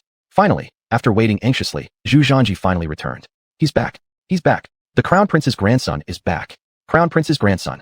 Seeing Zhu Zhanji, all the generals gathered around him and bowed deeply. Crown Prince's grandson. How did Prince Zhao make arrangements? Lu Jun asked expectantly. Uncle has decided to dispatch troops to stop the Tatar cavalry and suppress their audacity, Zhu Zhanji replied. Good, truly wonderful. Prince Zhao's decision is wise. General Gong Zhong laughed loudly. That's right, we definitely can't let them continue acting so arrogantly. We're finally going to fight. These days have been suffocatingly long. Even though we've come to the front line, we've seen the enemy causing trouble in our areas, but couldn't do anything about it, which made us extremely frustrated. This time, we will give them a severe lesson and let them know that the Great Ming is not to be bullied easily. Upon hearing that Prince Zhao was preparing to deploy troops, all soldiers sighed in relief, smiling with joy on their faces. Lu Jun was relatively calm. Though Zhu Zhanji's response made him excited as well, yet he still thought of key issues. Crown Prince's grandson, how does Prince Zhao arrange our positions for the Dragon Cavalry? Are we the vanguard or the left flank? Neither. Zhu Zhanji was straightforward, directly disclosing Prince Zhao's plan. All the generals present were battle-tested veterans with certain combat experiences. After listening to the plan, they quickly gathered before the sand table and carefully scrutinized it. Prince Zhao's ambush plan is actually quite good and stable. Lu Jun nodded slightly. Oh, Your Highness, which 3 places should the Dragon Cavalry be responsible for? Gong Zhong asked. No, we are only responsible for this place. Zhu Zhanji pointed to the path farthest to the right on the sand table. What? Our army of 3,000 people is only responsible for ambushing one location. Gong Zhong widened his eyes, clearly unwilling to believe this result. How? How can this be justified? This time, the Tartars have sent no more than 3,000 cavalry, divided into 10 units. Each unit has just 300 men. We are using many times their numbers against them. Worse yet, the site chosen for the ambush is on the extreme left, making it utterly unchallenging. This place has mountains on its right side, creating an excellent location for striking the enemy's flank without worry of counterattacks from the right. There's a river on the left side, eliminating concerns about attacks from both sides. We just need to concentrate on ambushing them. I see it now. The cavalry down this route will be like soft plums, ripe for picking. How can this be acceptable? We aren't old ladies. Naturally, when all the soldiers learned of their combat tasks, everyone exploded, clearly dissatisfied with this arrangement. Since embarking on the campaign until now, all soldiers harbored resentment deep within their hearts. They also wanted to prove to other warriors that the Dragon Cavalry weren't just pretty decorations. They too could handle tough battles. Now, however, they hadn't been assigned to those difficult ambush locations. Instead, they had been given the best ambush position, with overwhelming manpower. To put it bluntly, these men wouldn't even fill their gaps in their teeth. All right, what are you all complaining about? Interrupting the discontent among the generals, Zhu Zhanji raised his voice harshly. Immediately, the soldiers who were previously loud became quiet, bowing their heads and no longer showing any sign of dissatisfaction. You all must know that currently, Zhu Zhanji enjoys a very high reputation in the army. Ever since the incident where he single-handedly pursued and killed 300 enemy cavalry, no one has dared to look down on him or his companions. Some have even revered Zhu Zhanji as their idol. Now that Zhu Zhanji has spoken, naturally no one dares to contradict him. Look at how you're behaving now. You're all senior officers of the Dragon Cavalry. Didn't I tell you before? No matter what orders come, they must be unconditionally obeyed. That's the discipline of the Dragon Cavalry. I want ironclad discipline. Don't underestimate this ambush mission, and don't belittle the enemy just because there are fewer of them. Let me remind you, never underestimate your enemies under any circumstances, otherwise disaster may strike when least expected. There is no room for such complacency in my Dragon Cavalry. Even if we're using a sledgehammer to crack a nut, we must remain fully prepared. Otherwise, you have no place in my Dragon Cavalry. Please allow His Royal Highness to punish us. Everyone knelt down to apologize immediately. All right, I've already told you the detailed combat plan. Go arrange it now. This time, everyone in the Dragon Cavalry will participate and get everything ready for the ambush ahead of time. Although the enemy force this time is only 300 men, remember one thing. Victories come in different forms. Some battles result in Pyrrhic victories, while others end in total domination. The outcomes vary widely, and grumbling about your role isn't necessary. Yes, at this moment, everyone discarded their arrogance. That's true. There are many types of military victory. Losing 800 soldiers to kill 1,000 enemies counts as one type, while 0 casualties count as another. Both signify success, but these two situations demonstrate vastly different capabilities between the armies. They understood Zhu Zhanji's message clearly and became highly motivated instantly. Because this was an ambush campaign, excessive noise had to be avoided. It was impossible to move troops on a large scale during the day since the Tatar scouts could easily detect them. For this reason, Prince Zhao decided on swift nighttime marching to reach designated positions quietly. Chapter 107 Ambush. Never underestimate the enemy. Then they set up an ambush in a fixed location, waiting for the enemy army to enter the encirclement. On the eve of departure, King Zhao repeatedly instructed Zhu Zhanji to pay attention to his safety. At any sign of trouble, he was to retreat immediately. Furthermore, King Zhao dispatched 2,000 elite soldiers stationed 10 miles behind Zhu Zhanji's defensive position, ready to provide support at any moment. Should there be any danger in Zhu Zhanji's ambush, these 2,000 troops would instantly move to rescue him. This gesture made Zhu Zhanji both helpless and moved, as King Zhao was clearly concerned about his safety. In reality, given Zhu Zhanji's current strength, there was no need to worry. Even if surrounded by the enemy, they wouldn't be able to take him down. If they couldn't fight, couldn't they just run? However, this was King Zhao's well-meaning effort, and Zhu Zhanji couldn't refuse. He knew it was King Zhao's final bottom line. If he disagreed, King Zhao would withdraw the military order. This was a rare opportunity for practice, so naturally Zhu Zhanji wasn't going to miss it. He could only agree. The dragon cavalry chose a valley as their ambush site. This terrain was excellent. Both sides were mountains, with a narrow road in the middle. During the ambush, all they had to do was cut off the roads ahead and behind, making escape impossible for the enemy cavalry, as it would be impossible for them to climb up the steep slopes. This place was originally very suitable for an ambush. With Lu Jun, an experienced old general, things were quickly arranged. 500 men were concealed on each side of the valley, 1,000 on the roads leading front and back. Once the enemy entered the trap, the routes would be cut off instantly. This not-so-wide road meant placing horse obstacles would effectively prevent their escape. At this time, Zhu Zhanji was hiding halfway up the mountain, where the view was relatively open.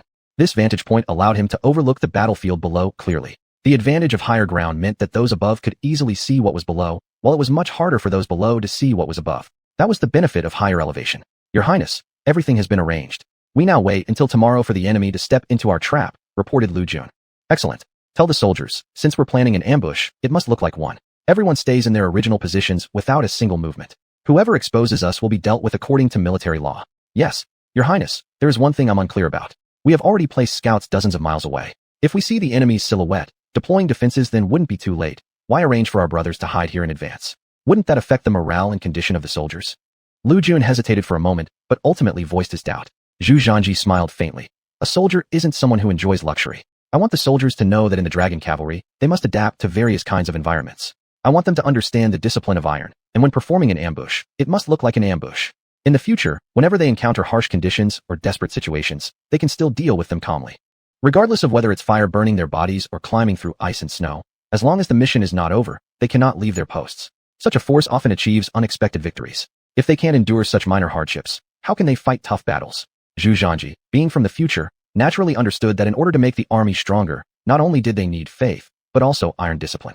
Even when facing strong enemies, they should remain calm and determined to win. When ambushing, even if scorched by flames, they shouldn't reveal themselves. Even in freezing climates, even if lying in the snow for concealment, they should stay silent and obedient. Only such a force has a soul. Once created, it would be the strongest infantry on earth. Zhu Zhanji's personality was either don't do it at all, or if you do, do it best. With such an army, paired with advanced weaponry, who could compete? Understood. Lu Jun respectfully saluted and quickly retreated. On the other hand, in King Zhao's command camp, military reports continued to arrive nonstop. Watching the various units settle into their designated positions, King Zhao finally relaxed. Without mentioning anything else, if this plan succeeded, it would surely give the enemy army a severe shock. Afterward, they wouldn't dare act so brazenly. Thus, their strategic goal would be considered achieved. Then they only needed to wait for Zhu Di's main force to arrive to engage in direct battle. Your Highness, all deployments are successful. Now we just need to wait for the enemy to walk into our trap. This time they're going to get a taste of their own medicine. Those arrogant bastards will learn that my name isn't to be trifled with. The savages on the grasslands think we're easy prey. They think we won't dare to fight them head on. But this time, we'll prove them wrong and face them directly. The generals were brimming with confidence. All deployments had been completed.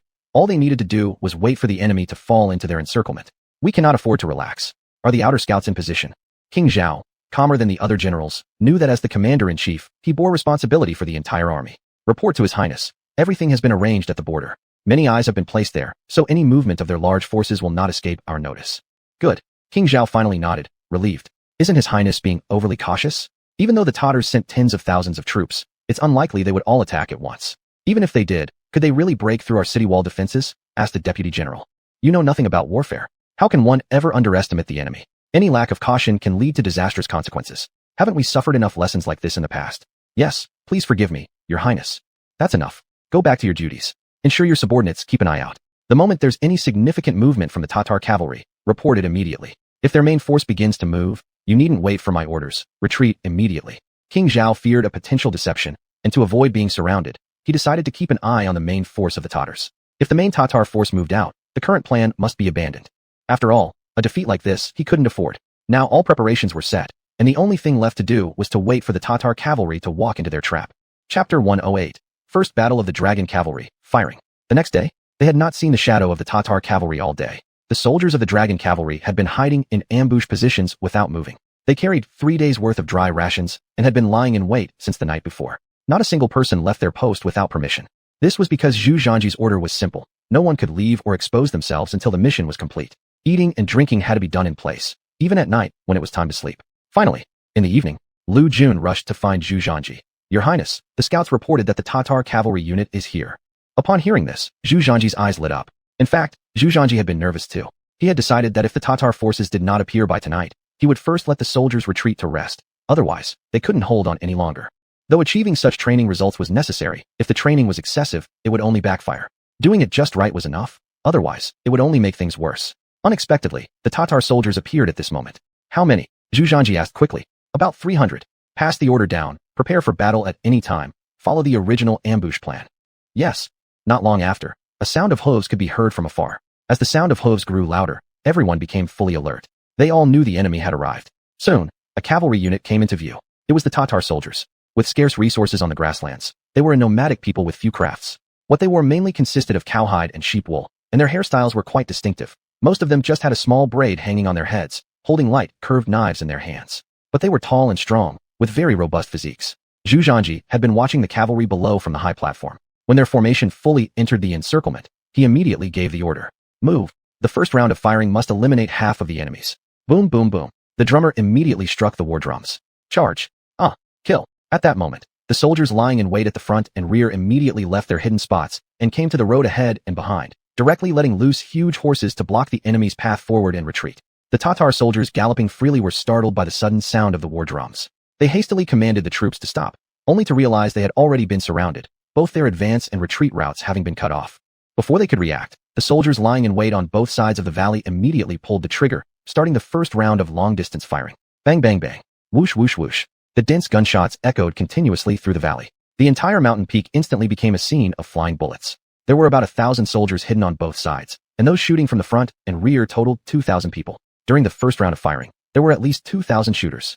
The sounds of bullets flying, the sound of bullets hitting stone pavements, as well as the screams of enemy soldiers and the neighing of horses, mixed together.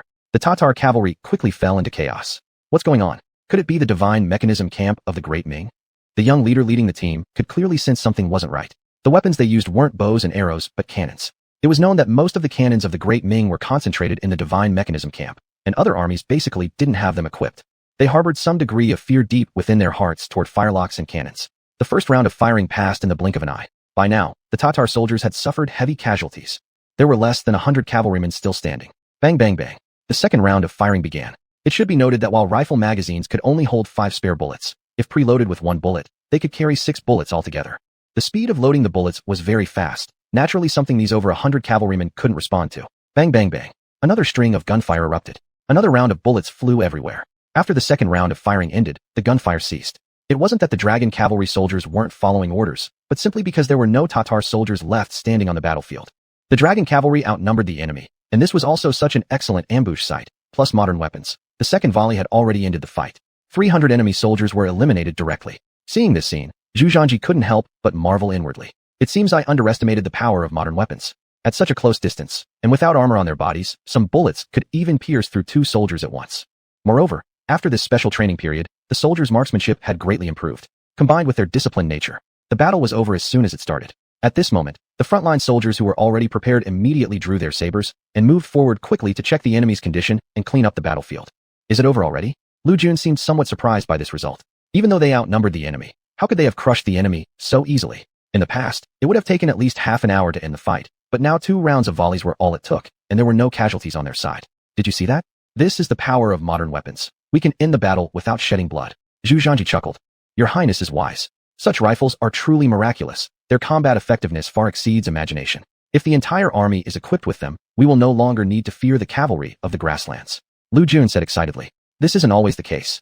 We mainly took advantage of time, place, and harmony among people this time, which is why the battle ended so quickly. The rifles are indeed powerful, but they also have certain disadvantages. Namely, they cannot engage in close combat with the enemy. As I've told you, if the enemy gets too close, we can only retract our rifles and resort to hand-to-hand combat. Zhu Zhanji seized the opportunity to give Lu Jun a lecture. Since victory had been achieved, anything he said now would hold true. The other soldiers were also excited, admiring their rifles with great affection. I knew this weapon was powerful, but its effect surpassed my expectations. Yes, compared to the handguns used in regular operations, this rifle is many times more effective and precise. The performance is much better than what we imagined before. His Highness is impressive. No wonder he was chosen by His Majesty as Grand Prince Heir Apparent. To be able to devise such a weapon, it's deserved. Nice. It was a very satisfying battle. The only downside was that there were too few enemies. It didn't feel like enough excitement. True.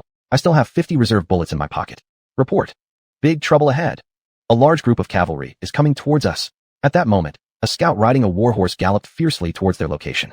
They hadn't even seen his figure when they heard his cries. When everyone saw this scout, their brows involuntarily furrowed. 3 arrow feathers were stuck in his back. Chapter 109. Not good. There's an ambush. What's wrong? Lu Jun, seeing the situation, hurried forward to inquire about the situation.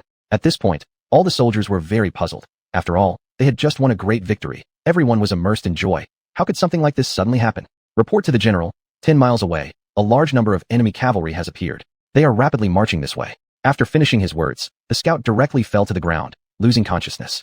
He had been holding on by sheer willpower until he delivered the information, unable to endure any longer with 3 arrow feathers stuck in his back. This sufficiently indicated the urgency of the military situation. Lu Jun didn't dare to take it lightly and immediately reported to Zhu Zhanji. Outside, there's a large amount of cavalry. How come Uncle San sent out so many scouts to monitor the Tatar army? We should have received immediate news if there was even the slightest movement. Zhu Zhanji understood the deployment made by Prince Zhao and instantly felt a bad premonition rise in his heart. The variables on the battlefield are unexpected. Your Highness, Prince Zhao's scouts have already spread out, and a large number of scouts in the army are monitoring. There's no way it could be wrong. The only possibility is that the Tatars have other hidden forces, Lu Jun quickly said, presenting his understanding. Now the situation is urgent. There's no time for this anymore. The enemies are right before us, and we haven't received any military orders. We can only adapt on the spot. Command the soldiers to quickly return to their positions. Forget cleaning up the battlefield. Proceed according to the previous deployment. Change the plan from cutting off at the front and back to ambushes on both sides. No one shall retreat from combat without an order.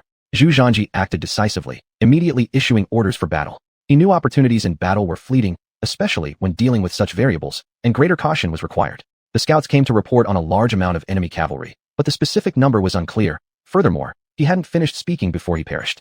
This wasn't good news for Zhu Zhanji. Knowing there was a large amount of cavalry, but being unaware of their numbers, they absolutely couldn't retreat now. The location where Zhu Zhanji was stationed, while an excellent place for ambush, also happened to be a very special passage. If the enemy cavalry passed through here, they would be able to bypass the main force and circle around behind the Ming army. At this point, if the Tatar main force was attacking from the front, they could form a pincer movement against the Ming army.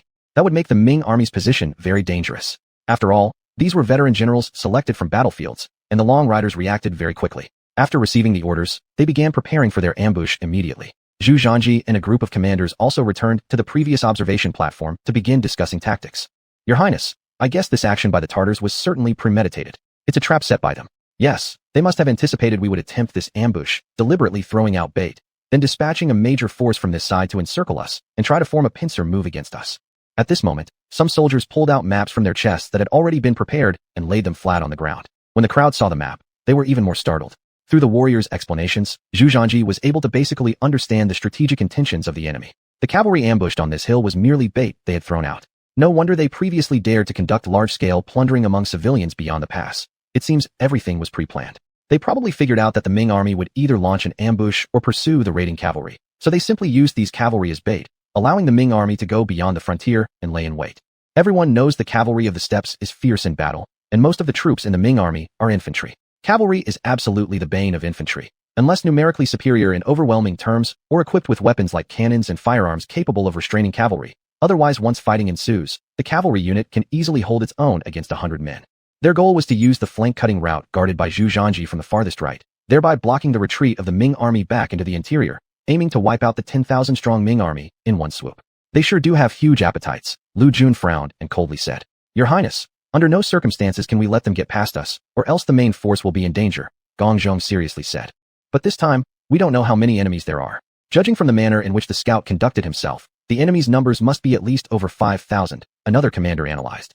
We can't worry about this now. We must hold this road at all costs and absolutely cannot let them break through. Even if it means wiping out the long riders, we must never let the enemy cross our lines. Now pass the order down. The soldiers must conserve ammunition and kill as many enemies as possible. If they aren't confident, they absolutely must not act rashly and waste bullets. Zhu Zhanji gave his orders and strategy. Also, tell the soldiers to avoid close combat with the enemy troops. They are cavalry. If we abandon our horses and engage in hand-to-hand combat, we could suffer a significant disadvantage. The grassland cavalry's fighting strength is no joke. We will not make that mistake. Yes. As Zhu Zhanji's command was issued, all the generals turned to relay the orders. A tough battle awaited the long riders. The soldiers who were just moments ago still reveling in their previous victory quickly returned to their ambush positions. How could such a large number of enemy forces suddenly appear? Who knows? This is surely one of their strategies. In war, deception is not uncommon, so this isn't strange. That's perfect. I didn't get enough fighting before. Now there's a chance for some serious combat. No matter how many cavalry come, we'll repel every single one of them. You mustn't underestimate them. The prince clearly said we should save ammunition as much as possible since we don't know how many cavalry we're facing. That's true. We absolutely cannot be careless. The scout encountered an ambush while passing on the message, which is more than enough proof of how urgent this situation is and how dangerous the enemy forces are. This might be a brutal battle. At this moment, all the soldiers of the Long Riders were poised and ready. After all, this wasn't a predetermined battlefield. This was an unexpected development on the actual battlefield, and everyone knew the importance of this ambush. If they failed, the main force of the Ming army would be in grave danger. Not long after, a flicker of firelight appeared far ahead. Then several cavalrymen, each carrying torches, rushed toward their direction. There weren't many, only about 5 or 6 men. Prince, these are the vanguard scouts of the enemy, Lu Jun reported. Scouts naturally come to gather intelligence and explore the path. Chapter 110, Fire Attack, it's the Walla tribe. Every army has scouts. Kill them when they get close. Soon, 5 grassland riders appeared in front of the ambush site. The battlefield from the previous fight had not yet been cleaned up, and the corpses lay scattered across the road. These scouts stopped their horses, frowning as they looked at the dead bodies. Before they could react, gunshots rang out. The scouts fell off their horses, losing consciousness. This was a special squad organized within the Dragon Cavalry Army, consisting of 100 men, named the Divine Gun Squad by Zhu Zhanji. As the name suggests, these 100 men were selected from 3,000 soldiers for their exceptional marksmanship.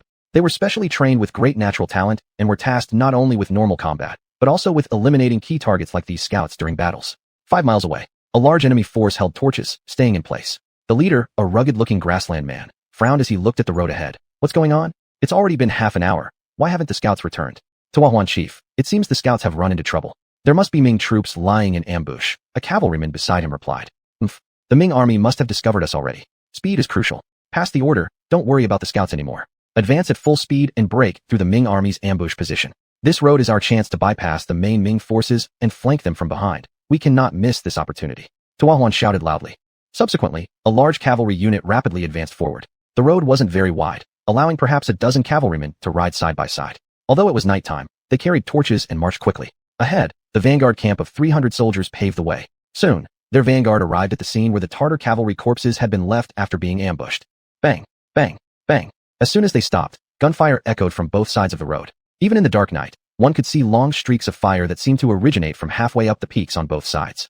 With the first round of shooting, half of the stopped cavalrymen from the grasslands fell to the ground. Retreat immediately. The captain of the vanguard unit quickly realized something was wrong and ordered the troops to retreat. It was clear they had entered a trap. Bang, bang, bang. Another round of gunshots went off as all the cavalry tried to turn back to retreat. Unfortunately, there were 3,000 troops lying in ambush here. How could 300 of them possibly withstand such an attack? They were wiped out before they even managed to retreat. The so-called vanguard camp actually served as bait to draw enemy fire and probe for their deployment. All this information was swiftly reported to Xuanhuan by his scouts. It doesn't seem right. Their firepower is extremely intense. They must be armed with the Ming matchlocks. They're all hidden on both sides of the road. This is a natural location for an ambush. This road is dangerous to advance upon, said Xuanhuan, who, as the chief commander, needed to carefully consider their route. Both the Tartars and the Walla tribes had felt the overwhelming pressure of the Ming dynasty's firearms before. Xuanhuan hadn't anticipated that the troops lying in ambush here would be armed with matchlocks, which was certainly not good news. Chieftain, according to the scouts' estimate, their troop numbers are roughly around 3,000, all concealed on both sides of the road. My suggestion is to use a fire attack to force them out from the sides. Then, we can take advantage of our cavalry's mobility. No matter how powerful their matchlocks might be, they have fatal flaws. Their reload speed is extremely slow. We can utilize the strength of our cavalry to disperse the enemy formation, suggested a strategist standing nearby. Good suggestion. Order the soldiers to launch flaming arrows and drive the enemy out. Yes. At this time, General Lu had completely identified the identity of the attacking cavalry. Your Highness, this is bad. The cavalry appearing now isn't from the Tartar tribe. They're people from the Walla tribe. Lu said with a furrowed brow. Are you sure? Zhu Zhanji asked with a frown. Definitely. The cavalry of the Tartars and the Walla tribe are different, whether in attire or equipment. This distinction is easy to make. Lu was very certain, because the main defense of the Ming Dynasty currently targeted the various grassland tribes of the northern desert. With seasoned veterans and generals present, everyone naturally knew the distinctions between the Tartar and Walla tribes in terms of equipment and clothing. This is bad. What I feared the most has happened. If I'm not mistaken, the main force of the Tatar army has already started to advance. And now, the Walla army appears here, which means that Altan of the Tatars and Mahmud of the Walla have reached an agreement. One attacks from the front, while the Tatar cavalry flanks our rear from here. I estimate that a significant number of Walla surprise troops are involved in this operation. Whoosh, whoosh, whoosh. As soon as these words were spoken, streaks of fire illuminated the night. Immediately after, everyone could see fiery arrows raining down on the peaks on both sides of the road, covering the sky. Duh, duh, duh. These flaming arrows struck the peaks where soldiers stood on both sides of the road. The peaks were covered in wild grass and trees, and the arrows had been soaked in kerosene. Instantly, the dry grass caught fire. Fierce flames surged upward. Among those concealed there, many soldiers of the Dragon Cavalry Army were hidden, and some of the flaming arrows struck them. With the growing fire, more soldiers were scrambling to put it out, but the rain of arrows from the rear never ceased. In addition to the flaming arrows, there were also regular arrows serving as cover. It was impossible to see their trajectories in the darkness, leading to numerous Dragon Cavalry Army soldiers being hit, resulting in casualties. Trouble. They're trying to drive us out using fire. Lu showed great alarm. After all, their current advantage lay in remaining hidden under the cover of darkness, ready to attack the enemy whenever necessary. Being hidden, they had the upper hand against the exposed enemy. Now with the fire spreading, their goal was clear, forcing the Dragon Cavalry Army out of ambush positions. Once they retreated from the mountains, the enemy cavalry would surely charge into them. Immediately deploy 500 soldiers to set up wooden barriers on the road ahead to halt the enemy's assault. The rest of the soldiers should withdraw from the ambush site and retreat 5 miles back for defense. Seeing the situation at hand, Zhu Zhanji realized that continuing with the ambush would be unwise, so he quickly gave orders. Chapter 111. The soldiers retreat, I stay behind. The enemy are not fools and naturally have ways to counter their tactics. 5 miles away, there is an excellent checkpoint surrounded by stone peaks, with very little dry grass. There, one can rely on the advantageous terrain to fight against the enemy. The problem now is that the enemy will not give them a chance to retreat, and 3,000 soldiers cannot retreat in a short time. Only 500 soldiers can be dispatched to form a roadblock, intercepting the enemy to buy time for the retreat of the main force. The situation is urgent, and there is no time to waste. Lu Jun quickly orders the soldiers closest to the flames, 500 soldiers, to be mobilized to block the road ahead. They then install obstacles further forward and rely on advantageous terrain to defend against the enemy's attack. Fortunately, there are quite a few advantageous terrains here, especially many small mounds in front where the soldiers can hide behind, using their rifles to snipe at the enemy from afar. At this moment, the other soldiers of the Longqi army enter the state of retreat. Regrettably, the original plan was to ambush, so most of the soldiers were not mounted, forcing the troops to rely solely on rapid marching on foot. Whether they will succeed or not depends entirely on whether the forces at the front can withstand the enemy's assault. Lu Jun, you take the soldiers and retreat first. I will stay here and buy you time, Zhu Zhanji ordered. Your Highness, you mustn't. Execute the order. This? Yes. In the face of Zhu Zhanji's stern gaze, Lu Jun dared not say more and could only follow the command, quickly retreating with the troops. Geng Zhong, let's go. Zhu Zhanji directly called upon Geng Zhong and headed to the frontline defense position. Thankfully, this place has a turning point and is relatively spacious. 100 soldiers can rely on the positions of the small mounds to spread out evenly. At the center of the road, several rows of horse-repelling stakes are placed to effectively resist the enemy's charge. At this moment, Zhu Zhanji also brought Geng Zhong to one of these mound positions and conveniently took a rifle from another soldier, loading bullets into it as preparation for combat. Your Highness, there is no need for you to personally stay here. Entrust this dangerous task to me. Geng Zhong spoke frankly. Stop talking nonsense. The defense here is the most important, and I am the most suitable person to remain and command. Prepare for battle. I believe it won't be long before the enemy launches another offensive. Yes. Geng Zhong felt both worried and moved. For ordinary soldiers, the general is always their faith, for the general represents their backbone. Therefore, if the general falls in battle, they would lose leadership. As for the commander-in-chief, he is even more vital, an existence like a spiritual pillar. As long as the general and the commander-in-chief are still alive, the army will not become disorganized. However, usually generals and commanders do not fight side by side with their troops because their role is to command. They absolutely should not undertake such perilous tasks. If a general falls, that unit may collapse. Actually, soldiers often yearn to fight alongside their generals and commanders.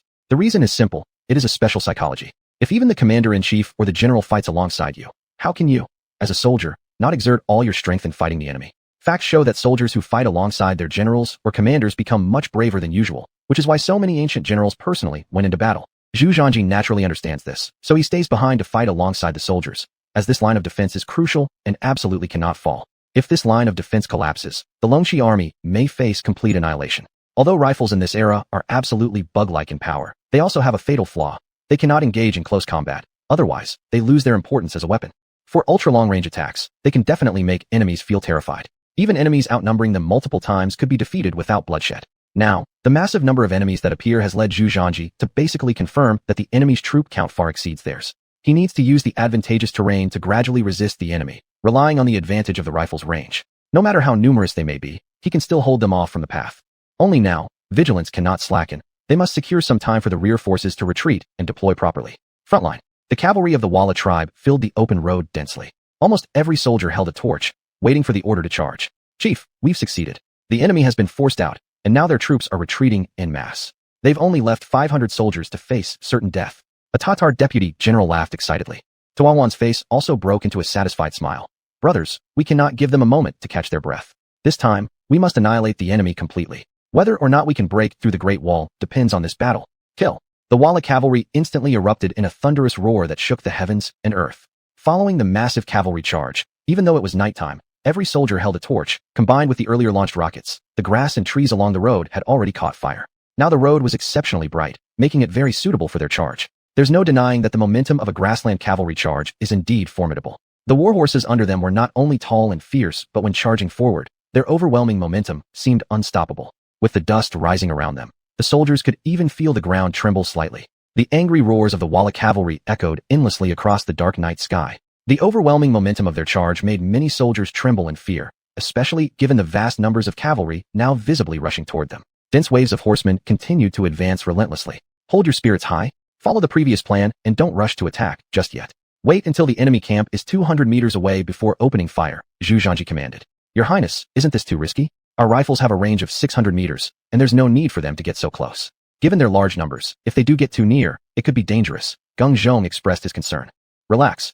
The terrain here is perilous, with the strategic advantage of holding off tens of thousands with just one man. Their entire army cannot charge at once. We can take advantage of this and focus our fire on them. Attacking when they get closer will increase our accuracy. Moreover, we'll retreat later anyway, and we can make use of their horses as well. Chapter 112. A brief encounter, heavy casualties. Your Highness is wise. Geng Zhong was originally a straightforward man. Hearing Zhu Zhanji say this, he no longer hesitated and immediately loaded the bullets. As the enemy's charge drew closer, all the soldiers were now at full readiness. Soon, the cavalry had already reached the fixed attack range. Zhu Zhanji didn't hesitate at all and fired the first shot. A headshot. The lead Walla cavalryman fell to the ground with a sound, and the rear Walla cavalry couldn't avoid it in time, directly trampling the Walla cavalryman's corpse into a pulp. It's important to know that on the battlefield, especially during a cavalry charge, once you fall off your horse, the subsequent forces cannot decelerate so quickly, so the soldier who fell off the horse could only be trampled by 10,000 horses and turned into a pumpkin pie. As Zhu Zhanji fired the first shot, the other soldiers also didn't hesitate, quickly pulling the trigger, skillfully reloading the chamber, and then pulling the trigger again, firing all 6 backup rounds in one breath. Don't underestimate the volley fire of rifles. Bolt-action rifles can reload very quickly. Basically within 1 or 2 seconds they can shoot again. The charging cavalry fell in large numbers instantly, and the subsequent cavalry charges were greatly affected, as the front cavalry falling in large numbers would affect their charge pace, even tripping some of the warhorses, making the scene become extremely chaotic. This is the importance of long-range strikes. Not only can it kill the front cavalry, but it can also affect the charge of the rear cavalry, which is why every time the divine mechanism camps cannons and firelocks dissolve the enemy charges. At this point, the speed of the subsequent cavalry charges has slowed down. After all, unable to pass through the front line, the rear cavalry naturally can't keep up speed, otherwise there will be massive casualties. After the first 100 soldiers finished firing their bullets, the next 100 soldiers immediately took over. Bang bang bang. Another consecutive 6 shots. The rear soldiers took over again. Such repeated process maintained uninterrupted firepower. For the cavalry rushing forward, this meant tremendous damage. Every time the rifles in the front opened fire, a large number of their cavalry would fall. More importantly, the soldiers' firepower in the front seemed unbroken, continuously suppressing their forces with devastating casualties. Just the first round of cavalry charge resulted in over 1,000 casualties for them. This was certainly not good news for the Walla cavalry. And xuanhuan, who had been watching the battlefield closely, frowned tightly. What happened? When did the Ming Dynasty's firelock achieve such fast reloading? Xuanhuan was quite surprised. He knew the Ming firelock well. Its power was undeniably strong, but the loading speed was indeed slow. Now, the continuous firepower left him feeling a chill down his spine. At this rate of casualties, he wouldn't be able to take it. After all, he had brought only 30,000 cavalry, and they had lost over 1,000 in just one encounter. There wasn't even any loss on the enemy side. But as an experienced old general, xuanhuan quickly reacted. commanding the cavalry to use bows and arrows while charging. The grassland cavalry were exceptionally skilled at mounted archery. Their swordsmanship was better than ordinary soldiers, which was also the reason why the grassland cavalry had such strong fighting power. No need to wait any longer. As soon as the enemies enter the shooting range, eliminate them immediately. Don't delay any further. Zhu Zhanji gave direct orders. The effective killing range of rifles is 600 meters, while the effective shooting distance of the enemy's bow and arrow is at most 200 meters. Zhu Zhanji was not planning to give them a chance to defend. After all, the number of troops he had for defense was limited, and there couldn't be too many losses. With Zhu Zhanji's order, the soldiers no longer waited. As soon as the enemy entered the shooting range, they directly opened fire and killed them. Although it was nighttime, the visible distance was actually quite far due to the light from the fire. Bang bang bang. Another string of gunshots rang out. Before the Walla cavalry archers entered the attack range, they already fell in large numbers. Aya! One wave after another of cries of agony, mixed with the sounds of synchronized firelocks, almost echoed across the sky. Within a few encounters, the Walla cavalry suffered another 1,000 casualties. Stop attacking. Seeing such a sight, xuanhuan had no choice but to command the cavalry to stop charging. He seemed to have realized that this time, they had met a hard opponent. According to this intense offensive posture, the losses were completely unacceptable for him. Bear in mind, the opponent had only 500 people, yet they managed to wipe out 2,000 of theirs. Anybody faced with such results would find it impossible to accept. To prevent further casualties, xuanhuan had no choice but to stop the army's advance. The range and accuracy of the Ming Dynasty's firelocks are much greater than before. Our archers haven't even entered the attack range yet, and they've already been shot down. Chief, this situation won't work. Some tribal leaders around him began to speak. Yet there were a few stubborn tribal leaders who protested. Damn it, we've already lost so many brothers. If we stop attacking now, it's not worth it. They only have 500 men, while we have 30,000. Even if we overwhelm them by numbers, we should still be able to wipe them out. Calm down. Look at the terrain here. They hold a strategic position where one man can block 10,000 others from advancing. While we could forcefully breach through, the cost would be too high. Don't forget our strategic purpose for this campaign. xuanhuan scolded angrily. At this, the tribal leaders dared not say anything further. Although they felt deeply aggrieved inside, they truly had no way to argue against his logic. In truth, when had they ever encountered such a situation in the past? Everyone knows the combat power of the grassland cavalry. Even Zhu Di himself had to yield 3 points to them. Fighting with fewer troops against more was always their advantage. In every direct confrontation with the Ming army before, even though they eventually failed, wasn't the Ming army's loss always greater than theirs? Moreover, whenever Zhu Di went on expeditions, he always brought several 100,000 soldiers along. Several 100,000 fighting just a few tens of thousands of us. This has almost become an unshakable pride carved deep into our bones, precisely because of this that they repeatedly provoked the Ming dynasty. The reason was quite simple. They believed the Ming soldiers had weak fighting capabilities. Once their own forces grew stronger, they were convinced they could completely break through and devastate the Ming. This is also why various factions on the grasslands kept vacillating when facing Zhu Di. However, the situation has drastically changed now. 500 people managed to withstand the charge of their 30,000 cavalry. What's worse, looking at the current state, the enemy casualties seem virtually non-existent. It's an utter humiliation.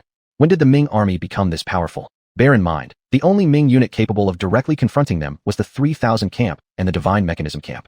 As for the Divine Mechanism camp, there's nothing surprising. It's essentially an artillery unit. And the true force that could match them face-to-face was the 3,000 camp. But the 3,000 camp consisted mainly of surrendered cavalry rebels from the grasslands originally recruited by Zhu Di. In other words, it was still the combat strength of the grasslands. This is exactly why the tribal leaders were so infuriated. They couldn't afford to lose face like this. Chapter 113, Wooden Shields? Watch me. Brothers, rally your spirits. Winning and losing is a common matter in military affairs, and we haven't failed yet. Why panic? As the commander of this expedition, xuanhuan quickly regained his composure. This was their chance. Though they faced a minor setback, it was not a major issue. To avoid demoralizing the troops, xuanhuan had to boost morale. It's only because they've used the power of firearms and taken advantage of the treacherous terrain and narrow roads, which have made our cavalry unable to display its full potential. There's no need to glorify them and discourage ourselves. They only have a mere 500 men. If we break their formation, we can easily defeat them under our horses. As he spoke, xuanhuan began to inspect the surroundings, looking for a way to break through the deadlock. In fact, they knew that when facing firearms, using strong shields and advancing step by step would allow them to close the distance. However, as grassland cavalrymen, resources on the steppes were scarce, with iron being extremely rare. Although their army had sturdy shields, this time they set out lightly equipped, bringing none with them. xuanhuan soon came up with a plan. Alongside the road were small hills and peaks, and there was a patch of woodland nearby, which could be the key to solving their predicament. He ordered his men to cut down trees from the woodland and form them into a wall-like shape to create resilient shields. In order to ensure the shields could withstand enemy fire, an extra layer was added, making them effective at resisting bullet impacts. Furthermore, the road wasn't very wide, so they needed to construct just dozens of these shields to advance shoulder to shoulder. By having the attacking forces abandon their horses and hide behind the shields, they could approach the enemy. Once they closed the distance, the rear cavalry could charge forward. Your Highness, both sides of the mountains are on fire now. It seems like it won't stop anytime soon. We just need to hold out for another 1 or 2 hours before we can retreat, said Geng Zhong, visibly excited. The battle earlier had left him feeling exhilarated, giving him a first-hand experience of the charm of rifles. In Geng Zhong's view, if the enemy kept attacking this way, they would still be able to withstand it. Their ammunition was still ample since each man had fired only a single round earlier, and the enemy retreated before they could reload. Judging by this pace, holding out for 1 or 2 hours would not be difficult. Don't become complacent. As long as our resolve doesn't falter, there will always be more ways than difficulties. The enemy isn't foolish. They'll certainly try to find a way to respond, Zhu Zhanji calmly said. Sure enough, just as Zhu Zhanji finished speaking, the torches in front appeared again, signaling the launch of another massive assault. This time, however, the speed of the torchbearers' advance was exceptionally slow. When the enemy came into sight, everyone couldn't help but frown. They clearly saw that the enemy had chopped down some trees and formed crude shields from them. These soldiers were quite resourceful. The shields they constructed were mostly built using thick logs laid horizontally and vertically, providing cover for the infantry marching forward on foot. Don't underestimate these crude shields. They could actually withstand the impact of bullets. More importantly, with their substantial thickness, the shields could effectively reduce the lethality of the bullets. Even if the bullets managed to pierce through, they wouldn't kill the soldiers behind the shield nor cause large-scale casualties. At this moment, relying on these improvised shields, the enemy steadily advanced.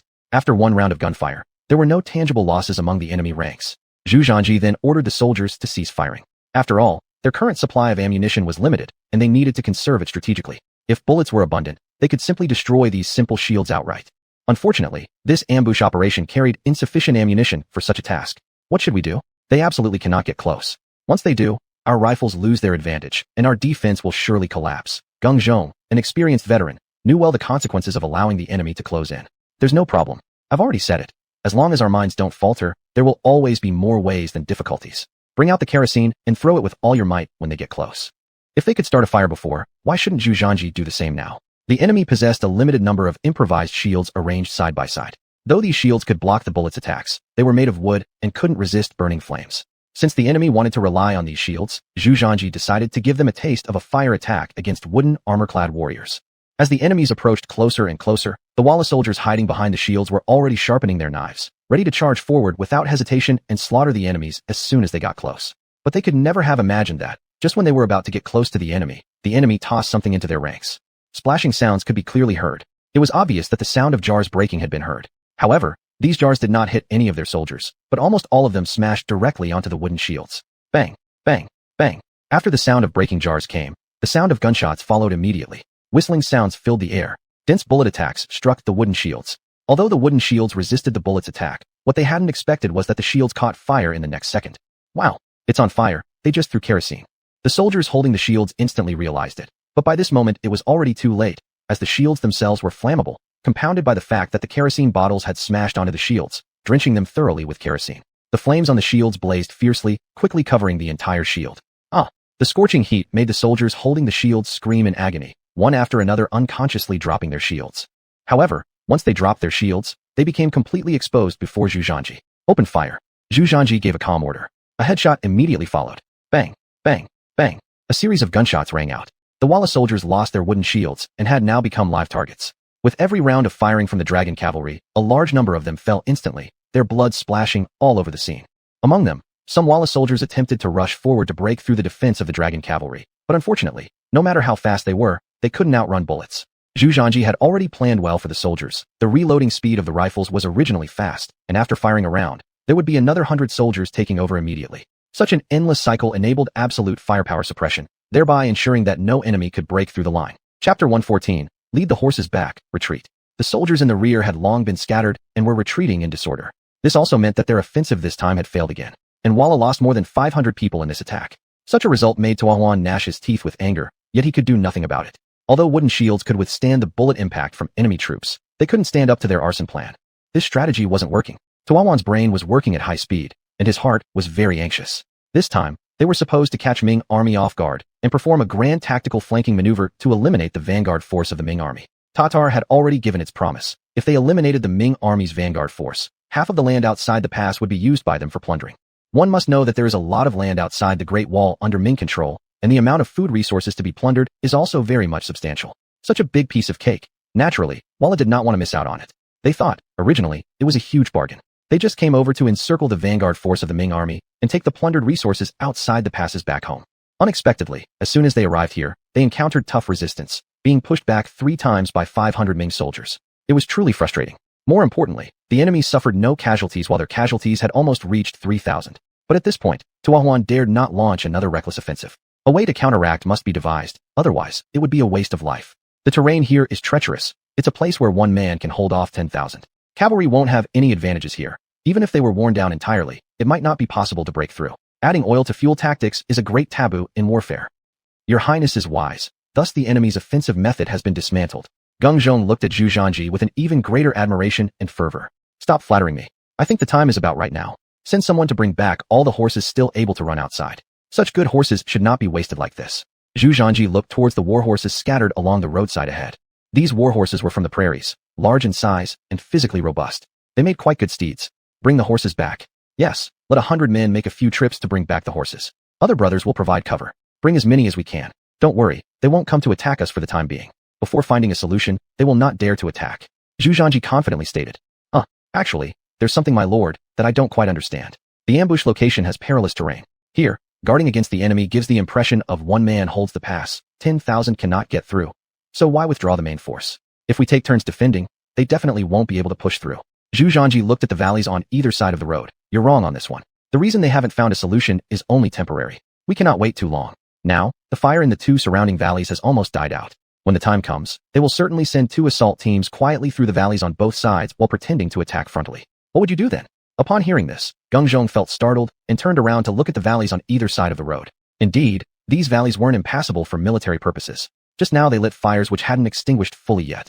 The current blaze had burned mostly away. Once they executed such an attack plan, they would definitely fail to withstand. Firstly, their number was vast. There were seemingly tens of thousands at least. However, their forces numbered merely 500, and their ammunition was limited. Facing attacks from 3 directions, they would surely not cope. Go quickly. All horses without injuries must be brought back, ensuring every brother gets a ride. If necessary, 2 of you share a horse. Once all the horses are ready, leave immediately. Zhu Zhanji knew that it wouldn't be long before the enemy figured out the solution. This was exactly the moment for them to escape. A certain distance from the enemy must be maintained, or else it would lead to disastrous consequences later. Actually, the safest course of action would be to leave some people behind to delay the enemy. This would be the most secure method. But Zhu Zhanji didn't wish to do that because he knew those who stayed behind would have little chance of survival. Moreover, the dragon riders were far from reaching such a dire situation now. Everyone could retreat completely, so they should all go together. There was no need to pretend and complicate things. Soon, the war horses belonging to those cavalry who previously attacked were almost all led back. Among them, there were quite a few injured ones, and also quite a few dead. Nevertheless, the collected horses were sufficient for all their comrades to ride. Although if numbers weren't enough, 2 men could share 1 horse. At least this would be faster than walking. Prince, what should we do next? Geng Zhong asked. Retreat. Our strategic goal has been achieved. There's no need to continue fighting. Taking into consideration the subsequent troops who should have already set up defenses, Zhu Zhanji did not linger and directly ordered all soldiers to mount their war horses and quickly leave. Such a scene was soon noticed by xuanhuan. After all, their scouts were not there for nothing. While collecting the horses earlier, xuanhuan had already realized they were showing signs of wanting to retreat. Brothers, the enemy is now starting to lose heart. They want to retreat, and we absolutely cannot let them go as they please. xuanhuan was naturally unwilling to let Zhu Zhanji escape so easily. After all, many of their brothers had died at their hands.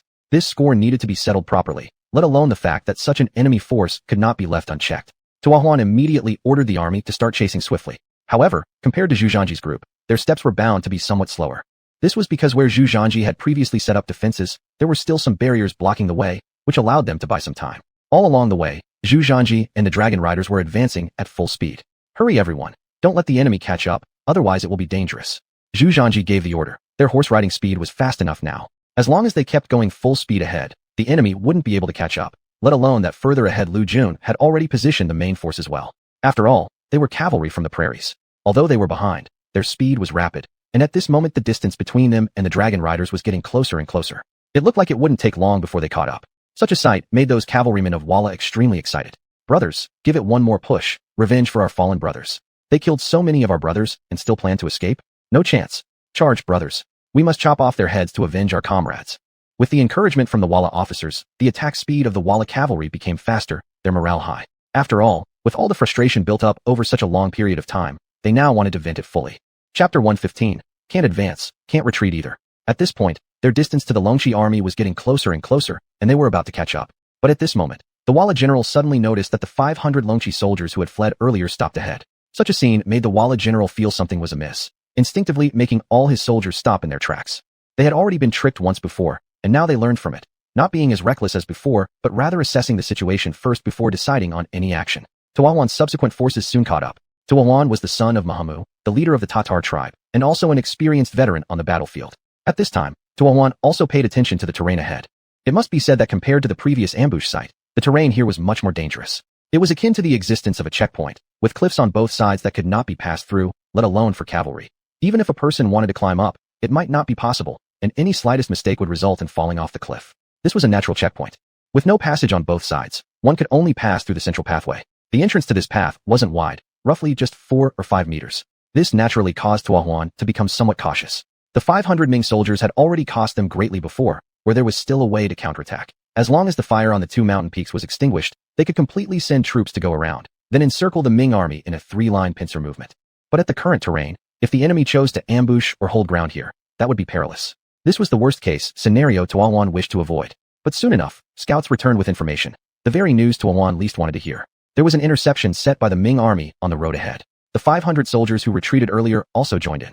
Based on estimates, the number of enemies was at least over 3,000 people. They had already adequately set up defenses, even having people ambushed along the cliffs. Things have gone wrong, truly gone wrong. This terrain is so precarious, they've set up defenses here. To break through, we'd have to pay a heavy price, especially with such weapons in their hands. It seems, lamented one of the strategists beside him, showing a look of distress. Why panic? You're just a scholar daring to confuse our chief here. Do you believe I'll chop you down? Hearing this, another tribal chief instantly became enraged, immediately pulling out his sword and placing it against the strategist's neck. After all, he harbored a lot of pent-up anger, seeking revenge, but unexpectedly hearing these disheartening words. This strategist currently advising them was not from their own steps, but instead, a scholar captured earlier and forced into labor until Xuanhuan noticed his potential and kept him as an advisor. I've told you many times, these scholars from the Central Plains are unreliable. At times like this, they cloud military morale. Such people should simply be dragged outside and beheaded, and hung as a warning on our banners. Another tribal chief was filled with anger. Everyone, shut your mouths. Xuanhuan coldly interrupted the disruptive tribal chiefs. As the commander, Xuanhuan naturally had a clear sense of strategy. He knew well what the strategist had pointed out was indeed correct. Their cavalry was inherently not skilled in attacking cities or holding positions in battlefields. And now, they faced precisely what was clearly a battlefield. Bad news for them. I invited you to the army not to be a mere good man. What you've said, I already know. What I need now is for you to figure out how to break through. Xuanhuan said coolly. The strategist fell silent for a while, seemingly unable to find a good solution. Chief, in my view, they aren't so terrible. Even though they possess superior weapons, we vastly outnumber them, and our cavalry is invincible. Just rush straight through. Once we get close and engage in melee, our cavalry will exhibit powerful fighting capabilities, suggested a tribal chief. Xuanhuan fell into deep thought. The current predicament was exactly what worried him most. Military operations depend on speed. This is exactly what this refers to. They had planned to bypass the Zhao prince before he reacted, cutting off their retreat route. From the front, the Walla cavalry would encircle and annihilate all the vanguard forces of the Ming army. Then they would raid unchecked. Originally, they intended to strike swiftly and unexpectedly, but didn't expect to be halted midway. Now, whether they move forward or don't, they're trapped. What should they do? There's no choice left. They can only charge hard once. In the end, Xuanhuan still made the decision. De Gur, you lead 1,000 cavalry as the vanguard to charge through the enemy checkpoint. Tuerda, you lead 1,000 cavalry as the subsequent reinforcements for long-range strikes on the enemy, providing cover fire for our charge. No matter what, we must completely annihilate all the Ming forces gathered here. Otherwise, this trip of ours will have been in vain. Your Highness, thank goodness you've returned safely. If you didn't return soon, I would have personally led men forward, Lu Jun said, his heart relaxing upon seeing Zhu Zhanji return unharmed. Don't worry, nothing will happen. Is everything arranged as I asked? Report to Your Highness. Everything has been prepared. Indeed, Your Highness plans far ahead. This terrain is incredibly suitable for setting up a checkpoint and ambush. It truly holds the power where one man can block 10,000 from advancing. As long as we hold our ground here, the enemy won't easily break through our defenses. Lu Jun's face was filled with confidence.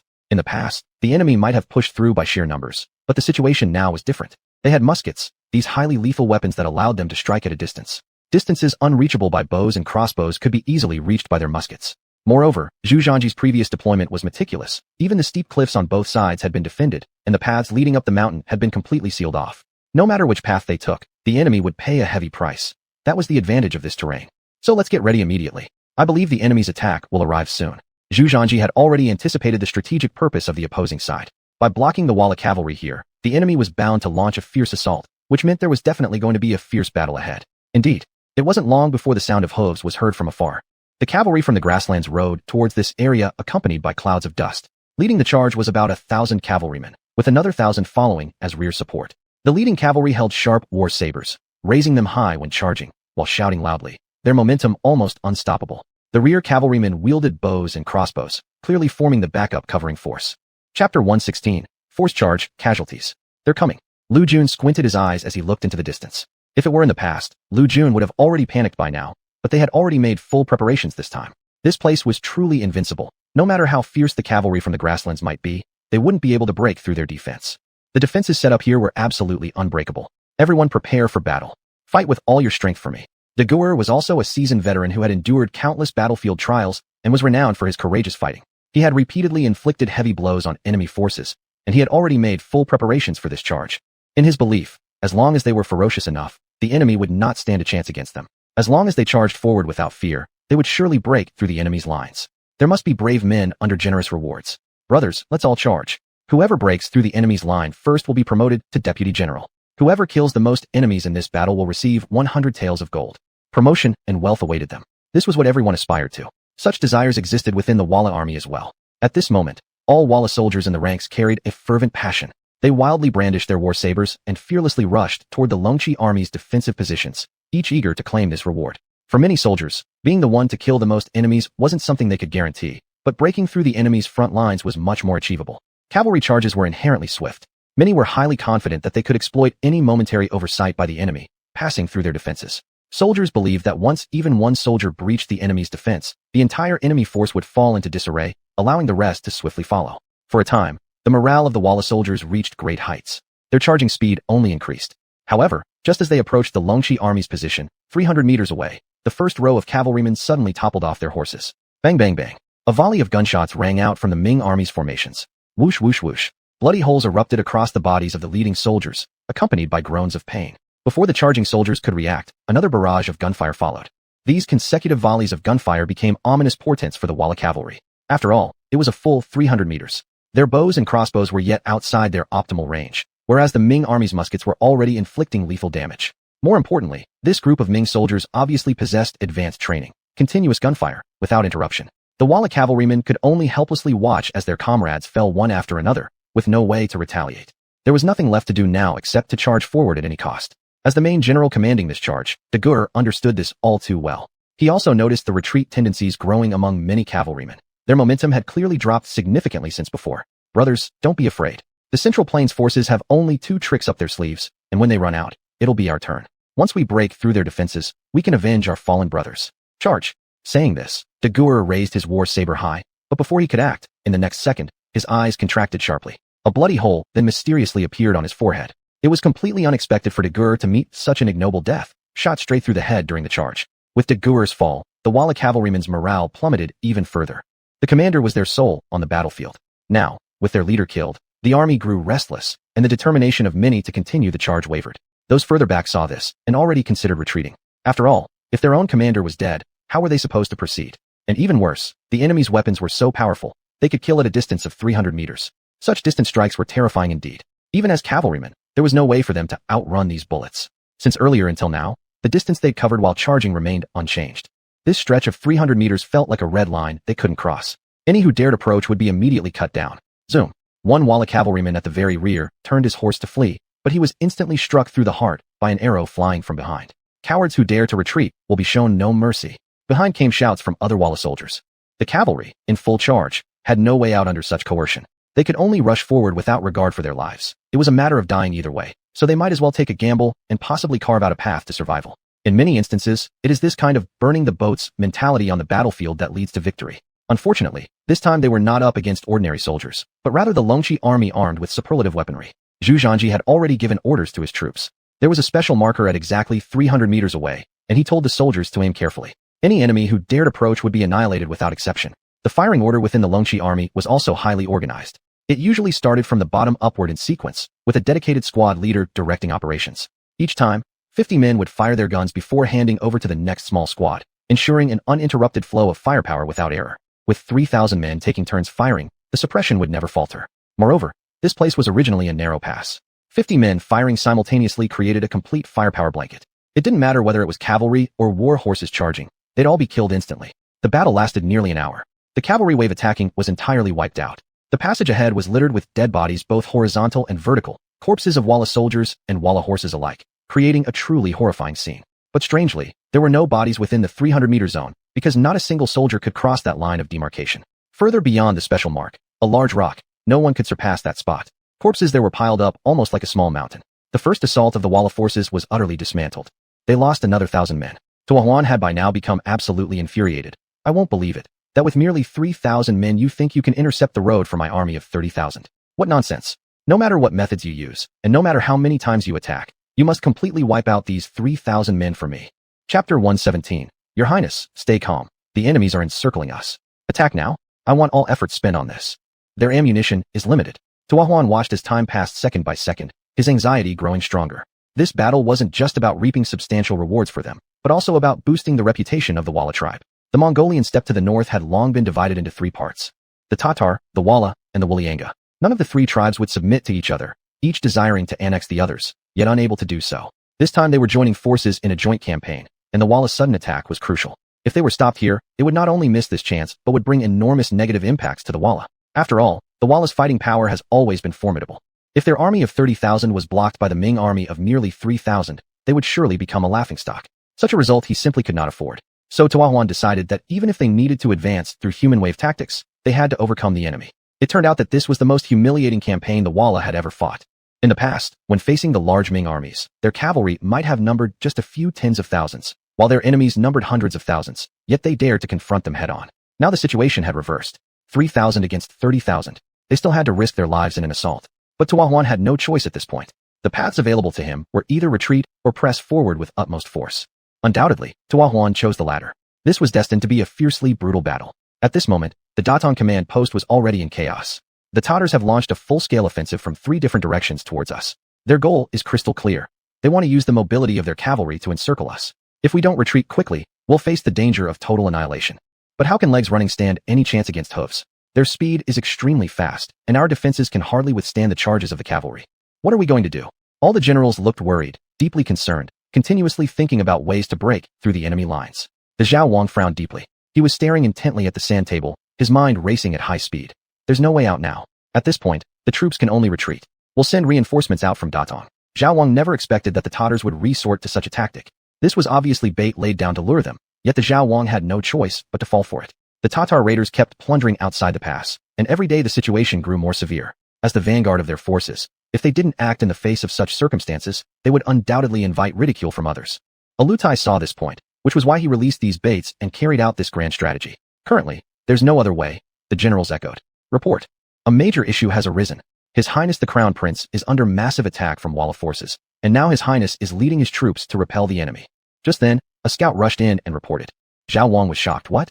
My nephew's side has been attacked by the enemy cavalry? When did this happen? Yesterday at dusk. Now His Highness has retreated to defend at Rock Pass. The enemy continues to charge, but has not yet broken through His Highness' defense. What kind of nonsense are you eating? You're reporting yesterday evening's event only now. If anything happens to my nephew, I will exterminate your entire clan. Xuanhuan roared angrily, immediately panicking inside. After all, Zhu Zhanji represented the hopes of the Zhu family. Should something happen to Zhu Zhanji, the responsibility would be unbearable for Xuanhuan. An event occurred last night, and now it was almost dawn, yet the scout came to report just now. How could Xuanhuan not be furious? However, at this point, some of the generals noticed something off and quickly asked, "Are you sure the ones combating His Highness are Walla cavalry?" They are basically confirmed as Walla cavalry. They launched an assault from the southeast direction, rushing furiously all the way, and are now attacking His Highness's position. Their cavalry is estimated to number tens of thousands. What? Tens of thousands of people are attacking my nephew? Xuanhuan was astonished even further. He clearly understood that this time Zhu Zhanji only brought 3,000 cavalry. With just 3,000 cavalry against tens of thousands of cavalry, despite advantageous terrain for defense, it remained an overwhelming disadvantage. This won't do. We must immediately dispatch reinforcements. Send troops immediately to provide reinforcements, and spare no expense to bring the Crown Prince back. Prince Zhao made a decisive decision to send out the remaining troops to retrieve Zhu Zhanji. However, this decision was met with disapproval from other generals. Your Highness, Prince Zhao, please reconsider. Currently, 10,000 of our soldiers are surrounded by the enemy. The forces we have on hand are simply insufficient. If we deploy the remaining troops to reinforce the Crown Prince, then all 10,000 of our soldiers will be wiped out. Your Highness, please reconsider. The generals knelt down one after another. In fact, this couldn't be entirely blamed on them because they were considering the bigger picture. As the vanguard, if they were annihilated by the enemy, It would signify the failure of this campaign and boost the morale of the enemy while drastically lowering their own morale, something none of the generals wanted to see. This is nonsense for you to rethink. If anything happens to my eldest nephew, who among you could shoulder the responsibility? Though the situation is dire now, there's still a way. Prince Zhao was more inclined towards Zhu Zhanji's side. Your Highness, the Crown Prince has 3,000 long riders defending at Rock Pass. Its geographical location is excellent, almost making it impenetrable. I believe the enemy won't breach it quickly. On the other hand, our soldiers are currently in a dangerous state. If truly surrounded by the enemy, they will face total destruction. Prince Zhao, please calm down and consider the situation carefully. To the far north, the Walla cavalry has suddenly appeared. They've traveled from here, obviously intending to bypass our main force and silently arrive behind us. If they reach here, they can directly cut off our retreat. The consequences would be unimaginable. Some generals had spotted the conspiracy between the Tatars and the Walla. Chapter 118. Everything is ready, waiting for Walla. Prince Zhao, who had been worried at first, quickly calmed down and looked at the sand table and map in front of him. He immediately understood their intentions and clenched his fists tightly. These pups are really good at setting traps for us, trying to bypass our forces to cut off the way of our advanced troops, thus devouring us all at once. Their appetite is certainly too big. Your Highness, the charge and combat power of the grassland cavalry is extremely formidable. Without the divine artillery camp to alleviate their advantage in charging, we would not be able to face the grassland cavalry directly unless our forces were several times larger than theirs. But unfortunately, we do not have that many soldiers now. That means we don't have an advantage in direct confrontation with them. Additionally, the mobility of their cavalry is very high. Walla has suddenly appeared, which definitely indicates an agreement with the Tatars. If their conspiracy succeeds, our losses will be immense. Not only will all our vanguard forces be annihilated, but also all lands and civilians beyond the Great Wall will suffer from their plundering. After analyzing by the generals, Prince Zhao became aware of the severity of the situation. The grassland cavalry has very high mobility, so the infantry that Prince Zhao brought over basically cannot compete with them. Furthermore, they must absolutely not confront them directly. The old man also reminded him not to be careless or face the grassland cavalry head-on. In a moment's time, Prince Zhao found himself caught between a rock and a hard place. The best option now is to divide our forces into two parts. One part resists the Tatar cavalry attacking from the east, while the other reinforces the main battlefield. Otherwise, we can't stand it at all. Yes, Your Highness, the overall situation is important. Well, stop telling me these useless things. If there are no troops to support grandson Taizong, what if something happens? Can you afford to compensate? Prince Zhao knew this was the best response, but he was still very worried about Zhu Zhanji's safety. Once they failed to block the enemy, danger could follow. Thud. All the generals directly knelt in front of Prince Zhao without saying anything. Prince Zhao tightly gripped his fists and punched the table. At this moment, he felt so powerless. But ultimately, he made a decision. Immediately lead 5,000 elite soldiers to the eastern road to intercept the enemies as much as possible to slow down their progress. All remaining people must reinforce the main battlefield, covering the ambush units coming back at any cost. Your Highness is wise. Prince Zhao coldly waved his hand and left the command room. Though deep inside, he was silently praying. Nephew, please don't get hurt. Don't worry, after Uncle solves this issue, I'll personally lead a force to help you. Before then, nephew, you must hold your ground. Now, Prince Zhao could do nothing but hope that Zhu Zhanji could resist. Otherwise, their vanguard force might be wiped out completely. Now they were racing against time. Tartar encampment. Grand Tutor, our army has quickly advanced towards both eastern and western fronts. They are currently bypassing the enemy's left and right wings. The encirclement is half complete now. In just another day, we shall fully encircle the vanguard forces of the Ming army and devour 10,000 soldiers entirely. Listening to the war situation report, Aluda nodded satisfactorily. Everything developed exactly as he had expected. They only needed to complete encirclement from 3 sides. Then, they could quickly close the encirclement and annihilate the vanguard forces of the Ming army, thereby giving Zhu Di a hard slap. This was a trap designed for the arrival of the Ming army's vanguard forces. Aluda knew that King Zhao, Zhu Gaosui, leading the vanguard forces would never dare to confront them directly due to the disadvantage in numbers. This time, the Tartars brought as many as 500 cavalry, while King Zhao's vanguard force only consisted of more than 20,000 infantrymen. However, considering the disparity in quantity, King Zhao could absolutely not engage them head-on. They could only hold position behind city walls since siege battles were always the weak point of grassland cavalry. Although they had a large number, it was impossible for them to break through the Great Wall. Therefore, Aluda took advantage of this weakness to conduct a massive raid on the land outside the Great Wall of the Ming Dynasty. At the time, King Zhao must not remain passive and instead go out to launch ambushes. He deliberately sent out the news. Unexpectedly, King Zhao actually fell for the trap. At present, King Zhao must have sent reinforcements to rescue the surrounded soldiers, which was exactly what he intended. As long as the Walla troops arrived successfully to cut off their retreat route, those 20,000 vanguard forces would be consumed entirely. How about the Walla? Are their cavalry in position? Aluda was fully aware that whether this grand encirclement would succeed depended entirely on how supportive the Tatars could be and if they could cut off the enemy's retreat route. As long as the Tatar cavalry successfully encircled, this campaign would be a success. Grand Tutor, the situation is not optimistic. It seems the Walla cavalry has been blocked at Rock Pass. Aluda frowned deeply. What? They've been blocked at Rock Pass. Is this a joke? From last night to now, have they only reached Rock Pass? I don't know, but I've sent people to urge them. However, we haven't received any proper response from Walla. All they said was that they'd do their best to arrive soon and told us not to worry. Not worry about what? What time is it now? Our cavalry units are almost at the designated positions, while the Tatar cavalry is still stuck at Rock Pass. How will they catch up in time? Are these guys just eating idly? They can't even handle such a small task properly. Aluda suddenly flew into a rage. This kind of situation was an enormous blow to him since the Walla cavalry was the key to this operation. Unbelievably, the Walla cavalry had faltered right at this crucial moment. If they kept dawdling like this, the opportunity would be lost for sure. According to reports from scouts, a division of Ming troops is currently defending at Rock Pass. Its terrain is perilous, with the advantage that one man guards the pass. 10,000 cannot get through. The Walla cavalry has launched multiple charges already, but couldn't break through. Now, they're suffering heavy casualties. Heavy casualties? Utter uselessness. If they can't take a single small checkpoint, what greatness do they boast about? These people are bound to ruin our plans sooner or later. With so many thousands of men unable to breach a force of mere hundreds, it's better for them to quit fighting and go back home to herd cattle. Aluda nearly spat blood out of anger. Damn, after all the painstaking efforts to set up such a perfect trap, and at such a golden opportunity, it now seemed Walla might destroy everything. Chapter 119, 300 meters away, corpses piled like mountains. Grand Tutor, please do not be angry. It is said that the troops gathered at Rock Pass are a newly formed army of the Great Ming. Their name seems to be Dragon Cavalry Army, and the commander is apparently the Crown Prince's grandson Xuanhuan. Upon hearing this, Alutai was slightly stunned. Isn't he Zhu Di's favorite grandson? Yes, it is said that although this Dragon Cavalry Army has only 3,000 men, their weapons are extremely advanced. The Divine Mechanism Camp is equipped with fire guns which seem different from the previous ones. These fire guns have an extremely fast reloading speed, making them very difficult to deal with. Our Walla cavalry has suffered losses many times.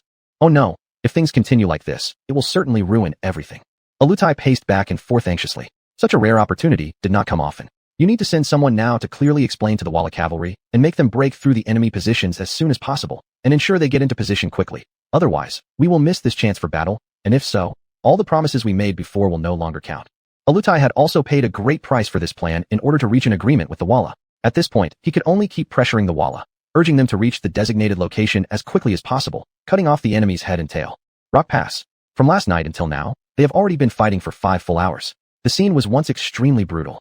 The Walla launched countless cavalry charges, but never managed to break through that line of alertness. Anyone who dared to cross the red line would be killed on the spot. Now both sides were resting tacitly. After all, continuous battles had long exhausted everyone. Many soldiers of the Dragon Cavalry Army now have dark black circles under their eyes. After fighting from night until now without being tired would indeed be false. Let the brothers rest temporarily first. I think the enemy won't attack again in the short term. But remember, take turns to rest on the ground. If the enemy attacks, immediately return to the battlefield. Xuanhuan knew that the Tatar forces had been almost beaten into questioning reality. When they couldn't find a way out, they wouldn't recklessly charge, especially since beyond 300 meters away, the corpses of Walla cavalrymen had piled up like mountains. This time, they didn't use those makeshift shields because the greatest disadvantage of those shields was their fear of fire attacks. Having been tricked once, they naturally wouldn't use such an ineffective method again. Your Highness, this battle truly demonstrated the might of our Dragon Cavalry Army. In this battle, with just 3,000 of us, we exterminated 8,000 enemies. After returning this time, I want to see who dares say our Dragon Cavalry Army is just a bunch of pampered boys. Geng Zhong showed no sign of fatigue, his face filled with excitement. When they accompanied Zhu Di in previous campaigns, their fights were always suppressed. With hundreds of thousands of soldiers against tens of thousands, they still suffered heavy casualties. Now, outnumbered, they fought with no losses, a feat that was absolutely terrifying. For this reason, Xuanhuan couldn't help but grin. It is because we possess advanced weaponry. Hot weapons versus cold arms naturally result in no casualties, right? Besides, we have taken full advantage of time, place, and people. In such a defensible terrain, our advantages are enormous. Whether it's 3 10,000 cavalry or even 10 10,000s, as long as we have enough ammunition, they absolutely cannot break through our defenses. Your Highness is wise. Geng Zhong excitedly bowed. He had already become Xuanhuan's diehard fan. Xuanhuan's previously displayed formidable combat strength had already deeply impressed him. And now, Xuanhuan's strategic insight and tactical deployment were nothing short of amazing. Although Xuanhuan hadn't participated in many wars before, he remained calm and collected in the face of danger. This was pure genius. No wonder he was established as Crown Prince. If he were Zhu Di, he would do the same. With Xuanhuan around, the future Ming Dynasty would only grow stronger. Don't flatter here. Let the brothers rest properly while they can. I believe this current peace is merely the prelude to the storm. Additionally, instruct the soldiers to check the remaining ammunition, see exactly how much ammunition remains. What Xuanhuan worried about most currently was the supply issue of the troops. After all, for this ambush, they brought little dry rations and ammunition. This was the worst situation. Your Highness, I've already counted this point. Now, on average, All soldiers carry 40 rounds of ammunition, and the food supplies carried can last 7 days. There's absolutely no problem staying here with them. If there is really no food, they can go outside, bring back the horses that were killed, cook them, and eat them. Geng Zhong laughed. Zhu Zhanji nodded, satisfied with the ammunition supply. 3,000 men, each averaging 40 bullets.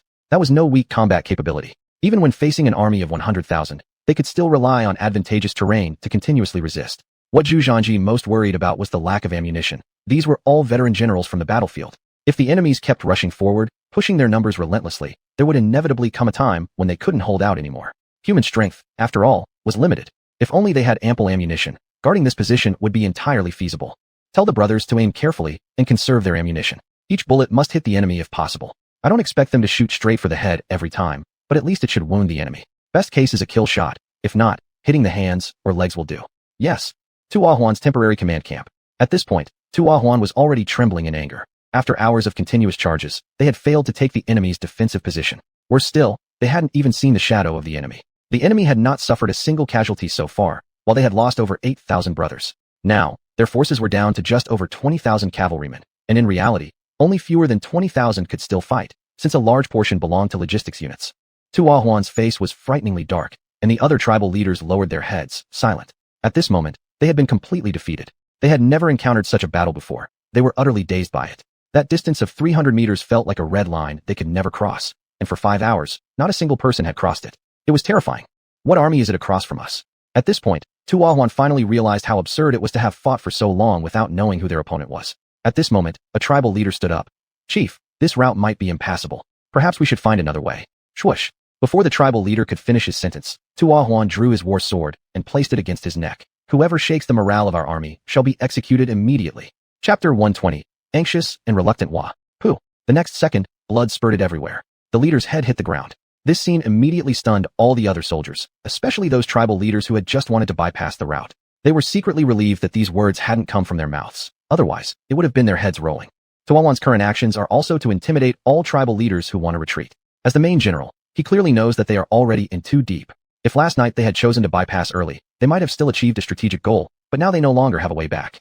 If they bypass at this point, there simply won't be enough time. Now before them is only one path: break through the Ming army's defense at all costs. In order to unify all tribal leaders under the same strategy, Xuanhuan can only resort to such ruthless measures to suppress dissent. You all listen. Our purpose of this expedition was to find this route to go around the enemy troops and then outflank them. Now so much time has passed, we've already slowed down. Choosing to bypass now is better than retreating home. But are you willing after losing so many brothers? This expedition hasn't brought any benefits. More than 8,000 brothers have died for nothing. If we return like this, how will we face our men? How will we explain to the Grand Tutor? Xuanhuan, as a commander, understands the principle of blending kindness with authority well. With this statement, the anger in the hearts of the subordinated tribal leaders was instantly ignited. Yes, their expedition this time was for gaining advantage. Remember, the Tatar people have made them promises, not only to hand over the majority of areas for plundering, but also all seized weapons from the Ming army would belong to them. Understand, the people of the steppe usually live by nomadic herding. Their industry isn't developed, almost non-existent. So ironware on the steppe is scarce, and weapon shortages are an issue. Look at the war horses of the Great Ming: horse saddles, barding, cavalry armor. They have everything available. As for their horses, some don't even have saddles. Weaponry is in short supply, so capturing these 10,000 pieces of equipment from the Ming army would provide tremendous help to the Walla tribes. This is why they agreed to take part in the campaign. Everyone had thoughts of getting a good deal, yet no one expected the loss of so many comrades without achieving anything. If they retreat in disgrace, that would be unacceptable, and they'd have no way to face the warriors of other tribes. Chieftain, we were wrong just now. How about this?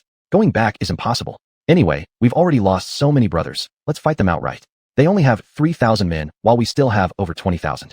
Let's overwhelm them. Yes, the brave warriors of our steppes never fear death. Without exacting revenge, we will never feel at peace. We must completely crush the forces in front of us, cut off their heads, and hang them along the trees we pass. Fight it out. At worst, we die, and that's no big deal. The mood among the tribal leaders surged instantly. Seeing this, Xuanhuan finally relaxed a bit. He knows they're already past the point of retreat. Facing the difficulties ahead and the slipping away of opportunities, he feels an anxiousness inside him with no clear solutions. The army ahead is indeed overwhelmingly strong. Especially their weapons. Those firearms have fierce firepower, long range, and high accuracy. It's impossible for them to get close. He had thought of some special tactics before, using the bodies of their fallen comrades as shields to approach the enemy, but the enemies countered with strategies. Troops are stationed at the tops of cliffs on both sides, striking from above, making the use of dead bodies as shields ineffective. His situation is becoming unbearable now. He also knows that continuing the fight will cause more casualties, but he doesn't want to withdraw either. If he left now, his father, Mahamu, wouldn't spare him, bringing out the troops for a stroll and gaining nothing while losing over 8,000 cavalrymen. Who could accept such results? Nowadays, forming an army from the grassland tribes is no easy task. The development of the Walla to its current scale took years of effort, so xuanhuan fully understands the severity of the situation. He must force all these tribal leaders to stand on the same line, and even if they cannot meet the requirements of the current grand strategy, they must exterminate the 3,000 Ming troops guarding ahead. This is already his last defiance. At this point, it is absolutely impossible to quickly break through the checkpoint. The original strategy has been basically abandoned. xuanhuan's only chance now is to annihilate that battalion, take their weapons back for research, and perhaps then his contributions can offset his mistakes.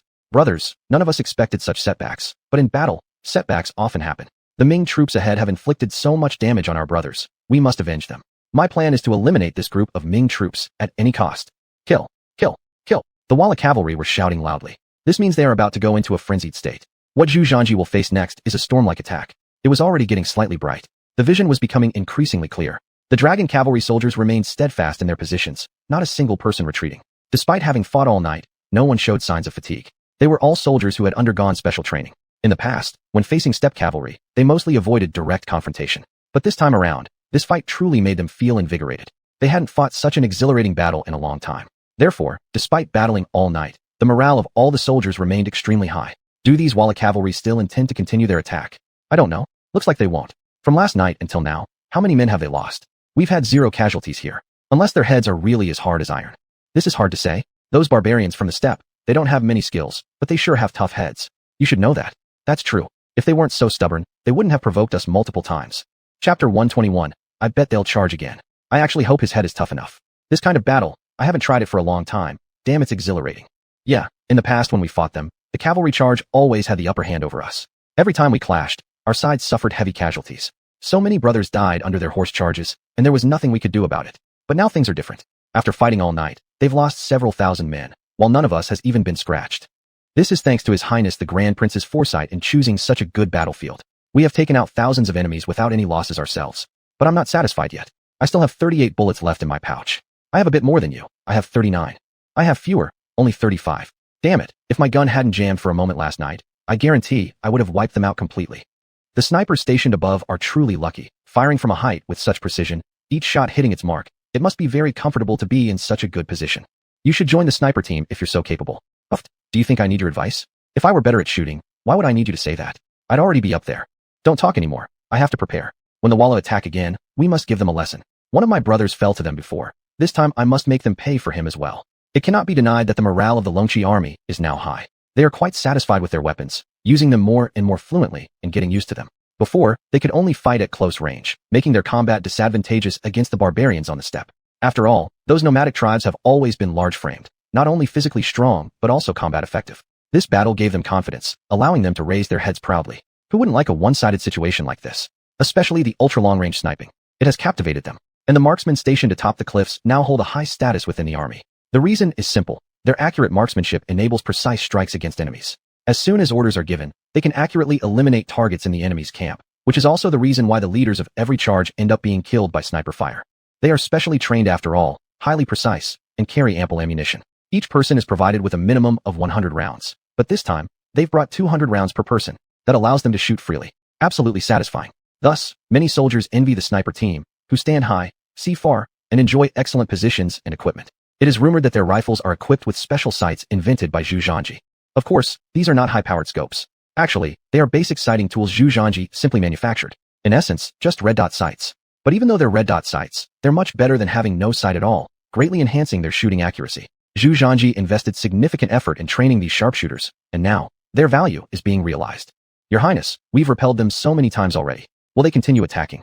Lu Jun and Zhu were now standing on a high platform at the edge of the cliff. The view here was wide open, even allowing them to see shadows of the distant enemy. Through this battle, Lu Jun's confidence had become increasingly full. What do you think?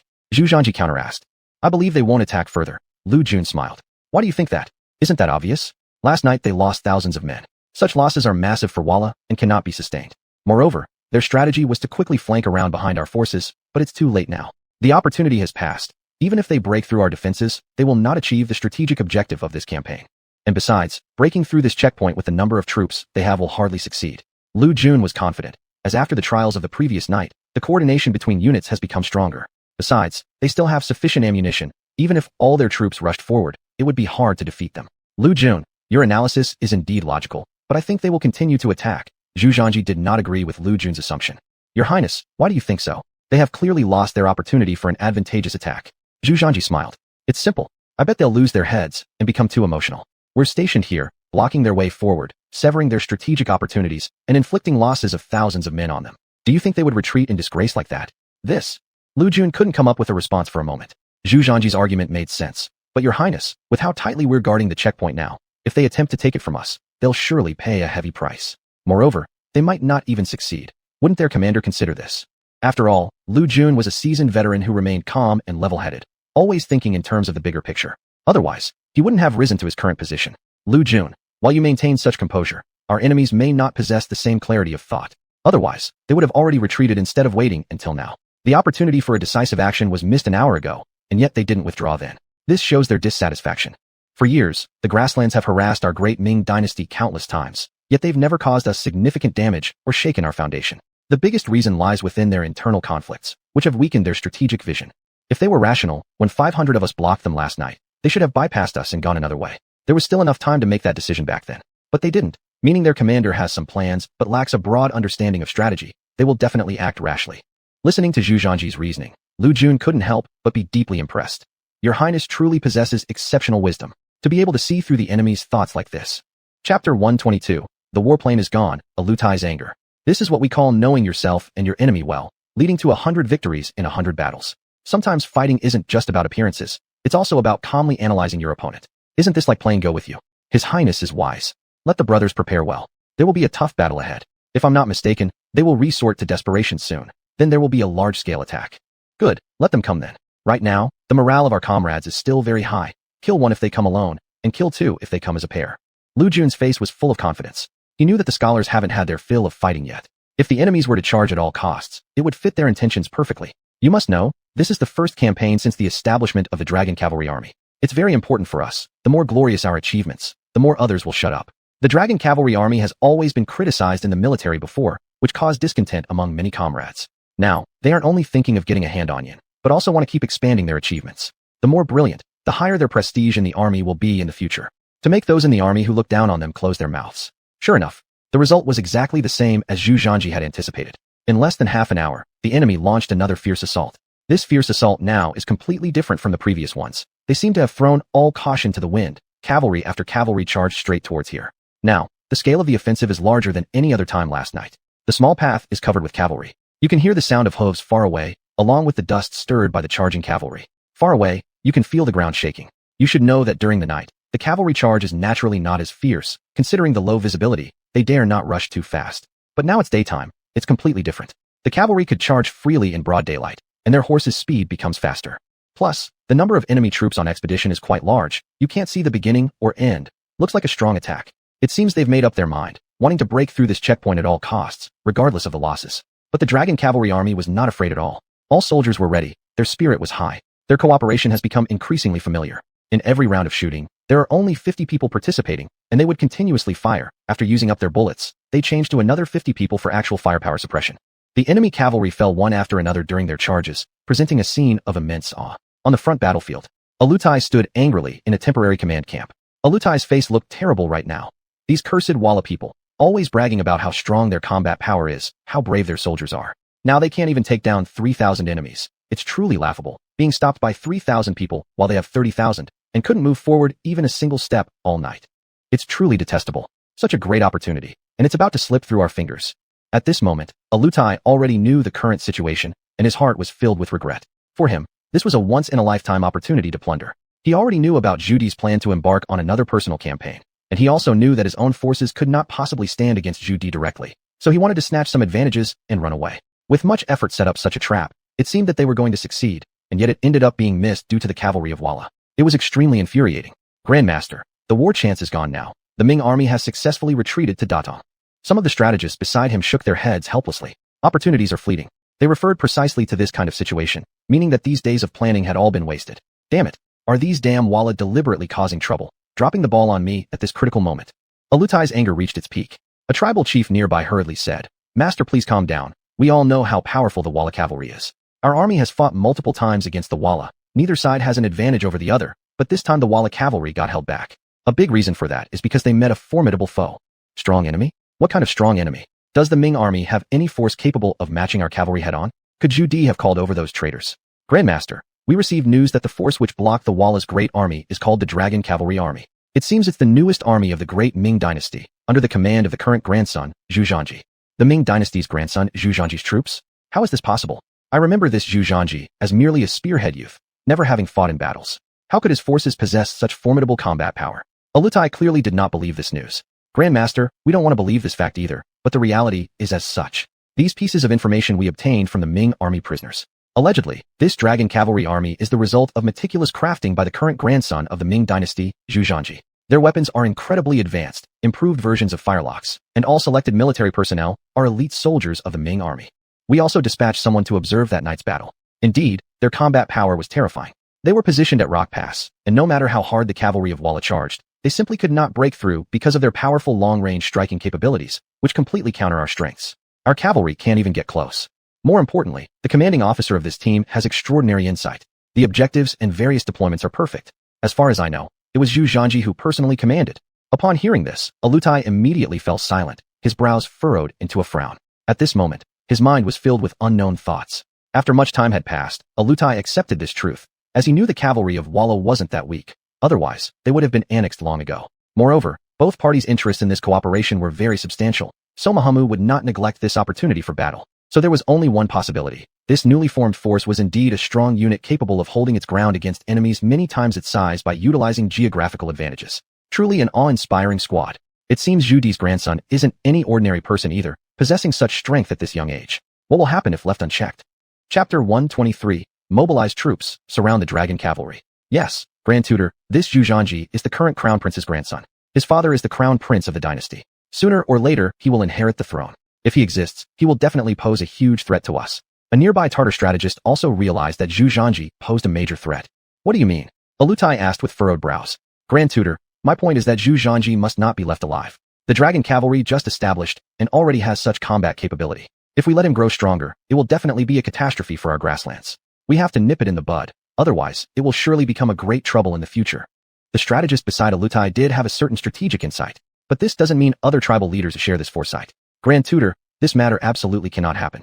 The opportune moment has passed already. The pressing priority now is to summon all the warriors back so we can prepare for the upcoming battle. If we mobilize troops at this time to attack Xuanhuan, it would only boost their morale. Moreover, Xuanhuan is the personal grandson of Zhu Di. If we kill Xuanhuan, Zhu Di will definitely not let it go easily.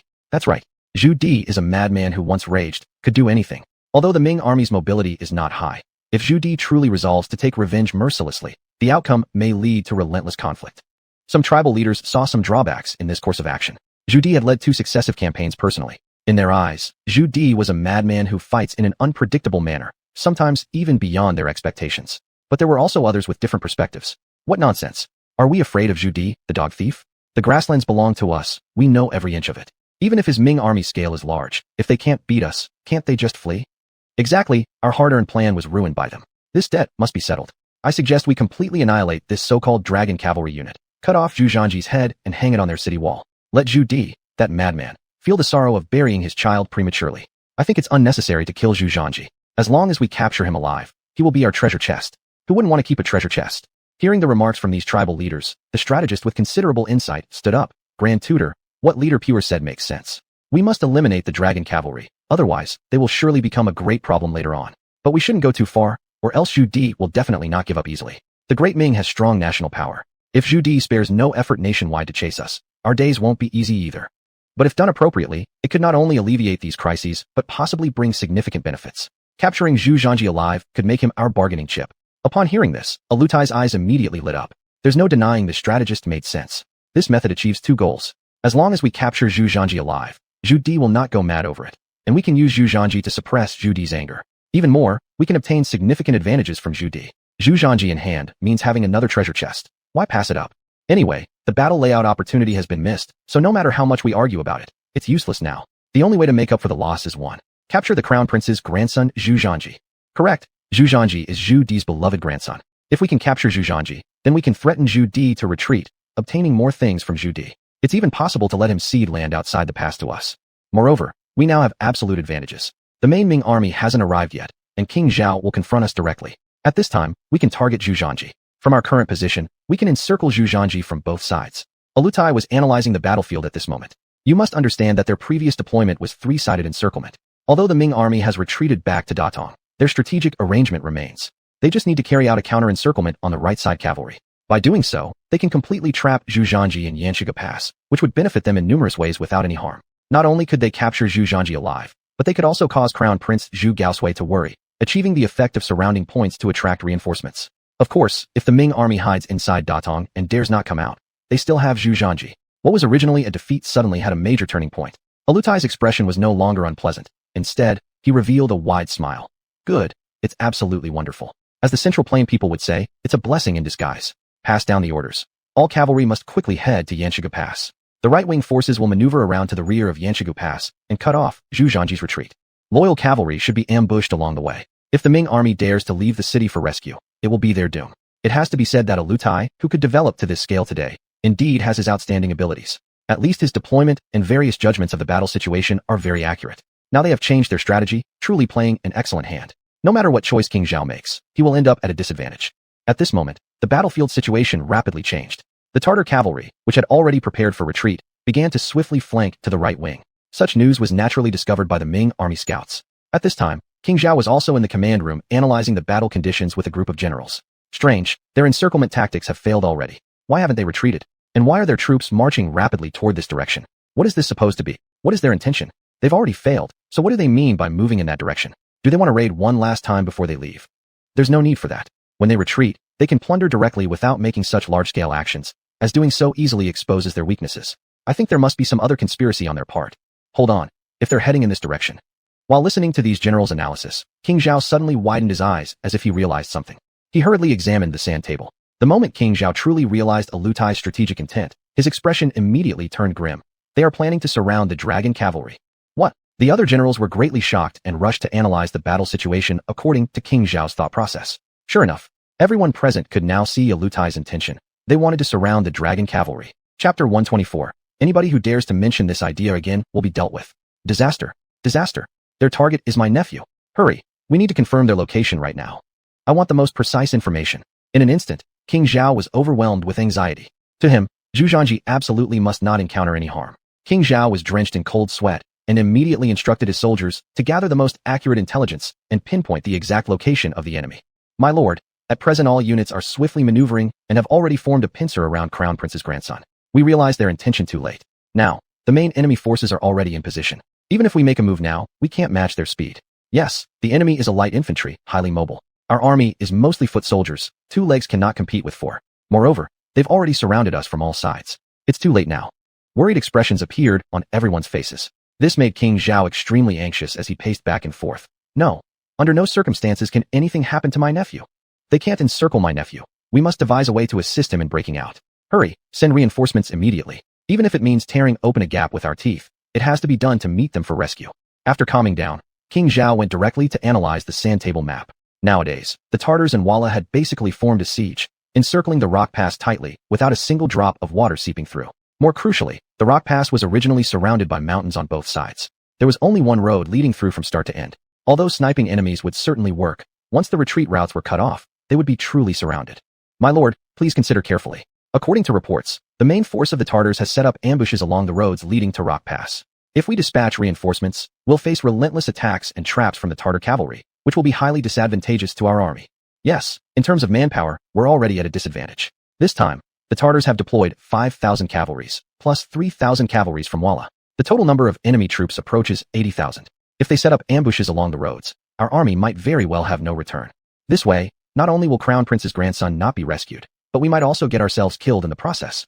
At this moment, a subordinate who had followed King Zhao for many years stepped forward and whispered softly, "My lord, I actually see this as a good thing. Everyone knows that the reason why the Crown Prince has maintained his position is because of Crown Prince's grandson, Zhu. If the Crown Prince is surrounded by the enemy in this campaign, then the Crown Prince's position won't be stable anymore. Guards, drag him out and execute him."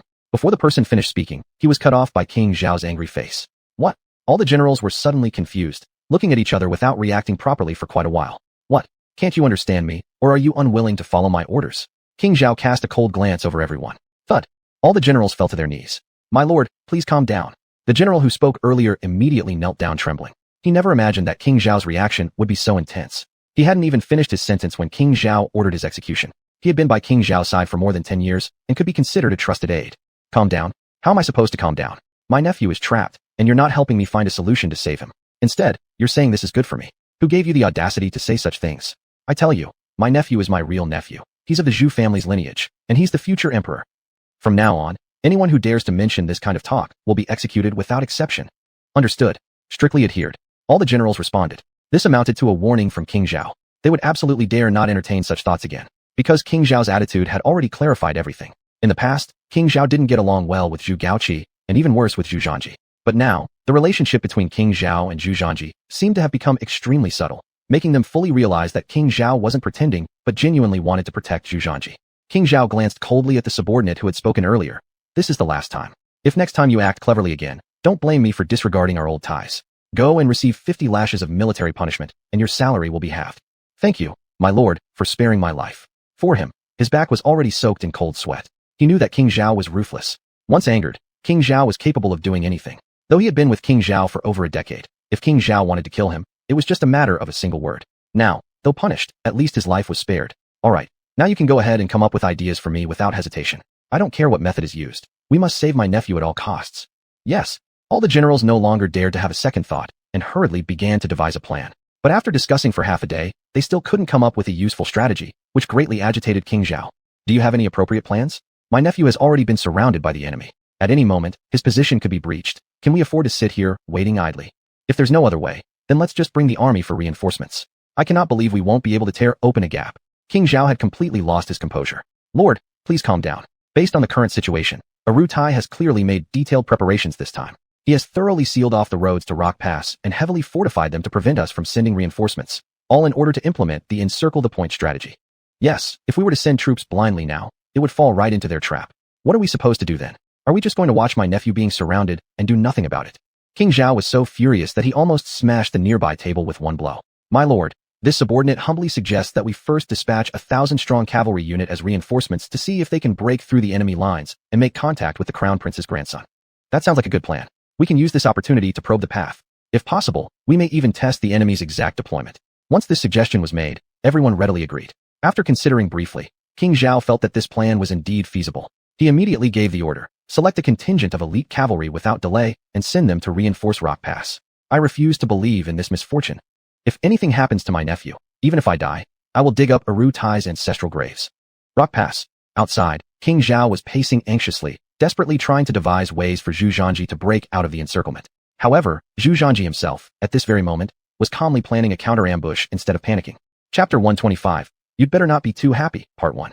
Yanshi Pass was inherently easy to defend and hard to attack, and the situation was the same whether from the front or the rear. Even though the Tartar cavalry now surrounded the Dragon cavalry army from behind, Zhu Zhanji could still respond calmly. After all, this passage was originally very narrow, with cliffs on both sides. It would only take 100 men to defend each side.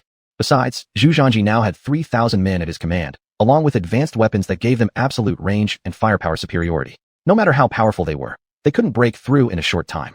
In open terrain, Zhu Zhanji's men would surely not withstand the enemy's tens of thousands of troops. But in such a place, they could kill anyone who came, even in pairs. Any trickery would be useless here. After all, their only long-range striking ability was the crossbow. Could the range of the crossbow compare with rifles? That was obviously impossible. As long as they couldn't get close, none of their tricks could be carried out. Zhu Zhanji's response was quite simple. Deploy half of his troops to guard the rear opening. This way, the enemy wouldn't be able to get closer. Zhu Zhanji didn't expect that Aru Tai would be so crazy as to turn around and encircle him after his plan was exposed. Your Highness, what should we do now? The enemy has completely surrounded us. Should we try to break through from one direction? Although the current situation looked good, Lu Jun was extremely anxious inside. This place was indeed easy to defend, but it also had a huge problem. If the enemy waged a prolonged war, they definitely couldn't hold out. After all, everyone only brought 7 days' worth of supplies. Once those were gone, what would they do? Without water or food, they would surely collapse. Why break through? The enemy forces are all around outside. If I'm not mistaken, they've already set up ambushes along the way, waiting for us to rush out. There are Walla in front and Tatar in the back. Tell me, which force do you think we can break through? This. Lu Jun fell silent immediately, admitting Zhu Zhanji's analysis was spot on. He knew exactly how many Tatar troops there were ahead. Nearly half their main forces were already here. Rushing forward with their limited numbers wouldn't only fail to break the encirclement, but might lead to them being annihilated by the enemy. As for the Walla cavalry ahead, They were just itching for Zhu Zhanji's forces to make a move. Our only option is to hold our ground here first and wait for reinforcements. If it doesn't work, we'll look for a way to break through later. Zhu Zhanji glanced at both sides with some helplessness. The battlefield was unpredictable. It seems they want to capture me, the crown prince's grandson, so they can negotiate with my grandfather. Their perfect plan is quite loud. Zhu Zhanji clearly understood the enemy's intention. It boiled down to his status as the crown prince's grandson. How much ammunition do the soldiers have left? What Zhu Zhanji cared about most right now was the army's supply of bullets. Everything else wasn't an issue. In the age of cold weapons, having bullets could easily counter overwhelming odds, let alone in a naturally defensible position like this. After quickly counting, the average soldier had less than 30 bullets left. No need to worry, the soldier's ammunition is still sufficient. We just don't know what strategy they'll adopt. Enemy attack. At this moment, the dragon cavalry was fiercely defending itself, while the Tatars and Wana were also attacking with all their might. Especially the Wala, seething with anger, were more aggressive than the Tatars. Once Xuanhuan learned that Arutai had sent troops around to flank them, he became even more excited. Arutai's action further proved the importance of this group. Even if he returned empty-handed, he could at least report back to his tribe. More importantly, he had a grudge in his heart. He led several 10,000-strong armies blocked here for a day and night, without making progress, losing thousands of men. Such performance was embarrassing. With Arutai's assistance, his confidence grew stronger. He didn't believe this force inside could withstand attacks from both sides for long. After all, supplies were always limited. Chief, even Wala troops have come to help surround us. This time, we will definitely take this unit. I heard that Crown Prince Zhu Zhanji is among them. We must capture this Ming Dynasty Crown Prince alive and cut off the heads of all his subordinates right in front of him. That's right, we must offer our brother's sacrifice to the heavens. The other tribal chieftains were clearly delighted as well. Enough, don't celebrate too soon. The premise is that we need to defeat this unit first. Whether or not it's a sure thing, it's still uncertain, so why are you celebrating prematurely? Xuanhuan coldly interrupted. Chieftain, aren't you exaggerating a bit? Now we have explosive attacks from both sides, with the Tartar cavalry cooperating. How could we not take down these 3,000 men? One of the tribal chieftains couldn't help but feel puzzled. If we could take them down, we would have done it long ago. Why wait until now? Xuanhuan's one sentence instantly silenced their smiles. That was true. If they could attack and break through, they would have already succeeded. There was no reason to wait until now. Although the Tartar cavalry was coordinating front and back strikes, in a short time, it was absolutely impossible for them to defeat the enemy. They might even fail. After all, they had already experienced how powerful the enemy's weapons and tactics were. With firepower their soldiers simply couldn't approach. Chieftain, it wouldn't be this serious, would it? Humph. Absolutely do not underestimate our enemies, especially a unit that can hold against us like this. Without saying more, I actually admire this unit a lot in my heart. Even though they took an excellent position, they used very few people to block our repeated attacks. With just this point alone, it's something we can't achieve. Could you stand your ground if you were in their place? Hearing this, everyone fell silent. Not to mention that it has been a full day and night since the battle began, yet their casualties have been almost none. Can such achievements be compared with ours? Once again, silence reigned. Don't also criticize their advanced weaponry. Their advanced weapons only prove their capabilities. My father once said, the divine mechanism camp of the Great Ming is a formidable unit, the only one that can counterbalance our cavalry. Their arquebuses and cannons are immensely powerful. If we ever had them, we could surely trample the world under horse hooves. Chapter 126. We fight to the death while you stay in the rear. Xuanhuan's side. After all, he is the son of Mahamu, so he still has some strategic insight. Otherwise, he wouldn't have been able to become the commander-in-chief this time. Chief, what should we do? What can we do? Since Arutai is cooperating with us to take down this unit, we will cooperate too. But I think that attacking this unit directly won't work. If we keep attacking like this, sooner or later our troops will be completely wiped out. This kind of loss we simply cannot afford. So we can only wear them down. Wear them down. We just need to deplete their supplies. According to what I know, they have mostly traveled light without carrying much food and fodder. In the Ming army's regulations, each soldier usually carries no more than 7 days worth of supplies. We just need to wait until their supplies are exhausted, and then they'll collapse on their own. At this moment, Xuanhuan was also calculating his own little plans in his mind. After all, he had suffered a bitter defeat before, and now he dare not rashly launch another frontal assault. It's simply too costly. But the Tatar has already sent messengers asking us to cooperate and fiercely attack. What's there to fear? We've already been aggressively attacking for such a long time, losing so many of our brothers. Are you planning to let our brothers continue dying for nothing? Or have you found a way to break through? This was followed by silence. Most of the soldiers of the Wala now have basically been dumbfounded by the defense put up by the Longxi army. No matter what changes they make, how brave they fight, or whatever methods they try, it is almost useless. Once they charge forward, the intense firepower kills them one after another. Speaking of which, this is the first time they have ever felt so powerless. Unconsciously, they have developed a certain fear towards the Longxi army. It's such a helpless feeling. Brothers fall one after another even before seeing the enemy. Who would not be nervous if put in that situation? The Tatars haven't experienced the might of this unit yet. They will definitely say such things. Let them mock us earlier for failing to take down such a small force. Now, it's a perfect chance for them to taste the power of this unit. Xuanhuan smirked slightly at the corner of his mouth. In fact, as early as before, Arutai had sent a messenger to discuss this issue with them. At that time, Aru Tai indicated that the Wala cavalry had an exaggerated reputation and was only superficial. Although xuanhuan became furious at that time, he had no means to retaliate and could only swallow the insult quietly. After all, suffering a defeat meant losing any ground for rebuttal. Now that the Tatars were preparing to attack the Longxi army, it was just the right time to let them test the strength of this unit, and then see who ends up laughing. We must certainly coordinate with them in their attacks, but our offensives need to proceed more slowly. Tell the men to attack in small teams, one team at a time, and never rush headlong into the fray. We'll give it a cursory attempt, but don't push it too hard. Yes, Chief. If xuanhuan's thoughts were known by Aru Tai, he would likely spew out a mouthful of blood. We're fighting desperately, while you're playing around in the rear. Is this how you play the game? As a matter of fact, this is also a common flaw among the various tribes on the steppe, this lack of unity. Even when facing a common enemy, they're still plotting against each other. This is also why they remain fragmented. The battle had already commenced. The cavalry of the Tatars had not yet tasted the full fury of the Longxi army, so their charge was extremely ferocious. However, the current situation was identical to the plight faced by the Wala cavalry. They were essentially forming a defensive line where no one could cross even a step further. Any Tatar soldier reaching a certain distance was immediately killed. Also, any officers leading the charges would instantly be targeted and shot down. First wave of the charge. It ended hastily within an hour. Soon, the second charge came. However, the result was almost exactly the same as the previous one. After all, the combat capabilities of the Tatar cavalry and the Wala cavalry are similar. The Wala cavalry couldn't penetrate the Longxi army's formation, and neither could the Tatars. The overwhelming firepower caused them immense distress. On the contrary, the Longxi army was enjoying a smooth and efficient fight. Regardless of the enemy's tactics, they just used their guns effectively. It was akin to having some form of cheat mode activated. All the soldiers of the Longxi army fought joyfully, while the enemies kept charging endlessly, until the bodies of the Tatar cavalry piled up like a small mountain. This relentless charge continued for 4 hours straight. The sky was now dimly dark. The Tatar cavalry didn't launch another charge but chose to return to their base to report, for the night isn't a good battlefield for cavalry. In Aru Tai's command camp, when he learned about today's battle report, he immediately flew into a rage. What kind of fight are you waging? After a whole day of continuous attacks, we have not gained even an inch, and on top of that, we've lost 3,000 men. How did you fight? Could it be that during the war, you were merely strolling around? Such results caused Aru Tai's anger to surge continuously. He had never imagined that they would suffer such heavy losses in their first attack, and his heart was aching greatly because it wasn't easy to train up this team. Losing 3,000 men before even catching sight of the enemy. Could anyone accept this? Remembering clearly that our side lost 3,000 men, while the enemy suffered no casualties at all. Please punish us, Master. We have been striving hard to launch attacks, but unfortunately, their defensive position is very easy to defend and hard to attack. Our cavalry can't get close to them as they wield extremely powerful matchlocks with a range of at least 300 meters. Our cavalrymen are killed before even getting near them. No matter how many charges we make, it is useless. Their firepower has never ceased. You fools. It was worse when things were spoken out. Aru Tai became even angrier. Do you really think I haven't fought against Ming troops? Their matchlocks are indeed formidable, but they have a fatal flaw: slow reloading time.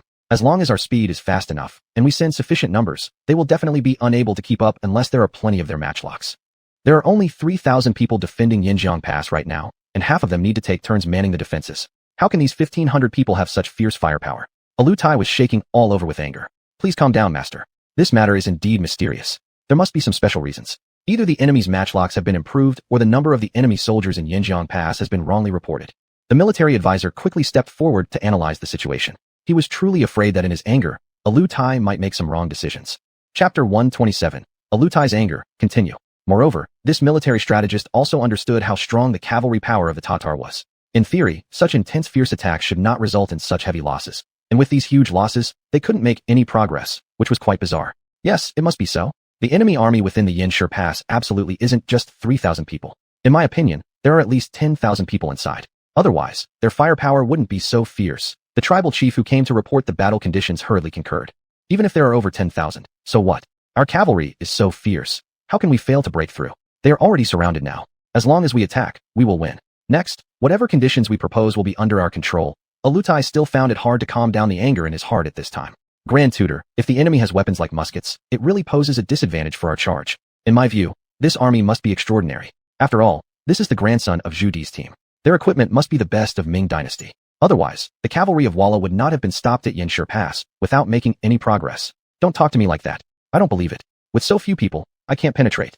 The advisor's words were not finished when they were angrily cut off by Aru Tai. Aru Tai was currently extremely angry and did not consider much. Directly turning his head, he instructed the soldier who came to report. I don't care what methods you use, nor do I care how you fight. Start the attack early tomorrow morning. I simply can't believe that we can't take a small place like Yanshi Pass. Yes. The tribesmen receiving the order dared not raise any doubts and immediately turned to leave. Grand Tutor, this is probably not appropriate. We should devise better tactics and try to avoid excessive casualties. The enemy's position is easy to defend but difficult to attack, and they have muskets, which is very disadvantageous to us. The strategist finally stepped out to advise upon seeing Alutai losing his temper. I simply can't believe the combat effectiveness of Ming soldiers could be so much. If they didn't have the Great Wall as a defense, our cavalry of Tatar would have broken into Central Plains long ago. If we can't even conquer a small Yanshi pass, how would our reputation survive once it spreads? How will we continue living on the grassland later? But Grand Tutor, even if we cannot enter, it's not a big deal. After all, our cavalry has also been blocked for a day and night, and many have suffered casualties. Are Walla cavalry comparable to ours? Can their cavalry match our prowess? They can't penetrate because they are incompetent.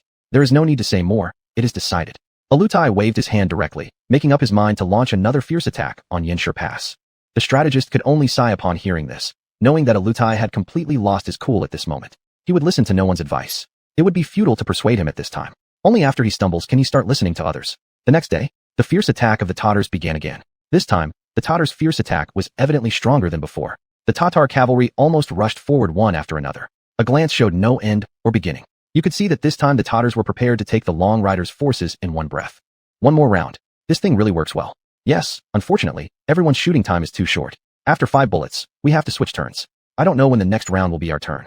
It's indeed not satisfying, but I think today will definitely give us a satisfying experience. Look at the front grassland cavalry. They rush forward one after another. I believe it won't take long for us to get another chance. I'm looking forward to it. Don't stop. Otherwise, the next round may not let us act. Brothers, don't be anxious. Hasn't our prince already said to conserve ammunition as much as possible? This time, we've been besieged. Every bullet of ours should aim precisely, and we must not waste it. Do I have to tell you that? These bullets are precious. Who would shoot them into the sky? Every shot of mine aims accurately, trying to hit the enemy bravely. Even if I miss, I'll open a hole in his warhorse. The encirclement is good.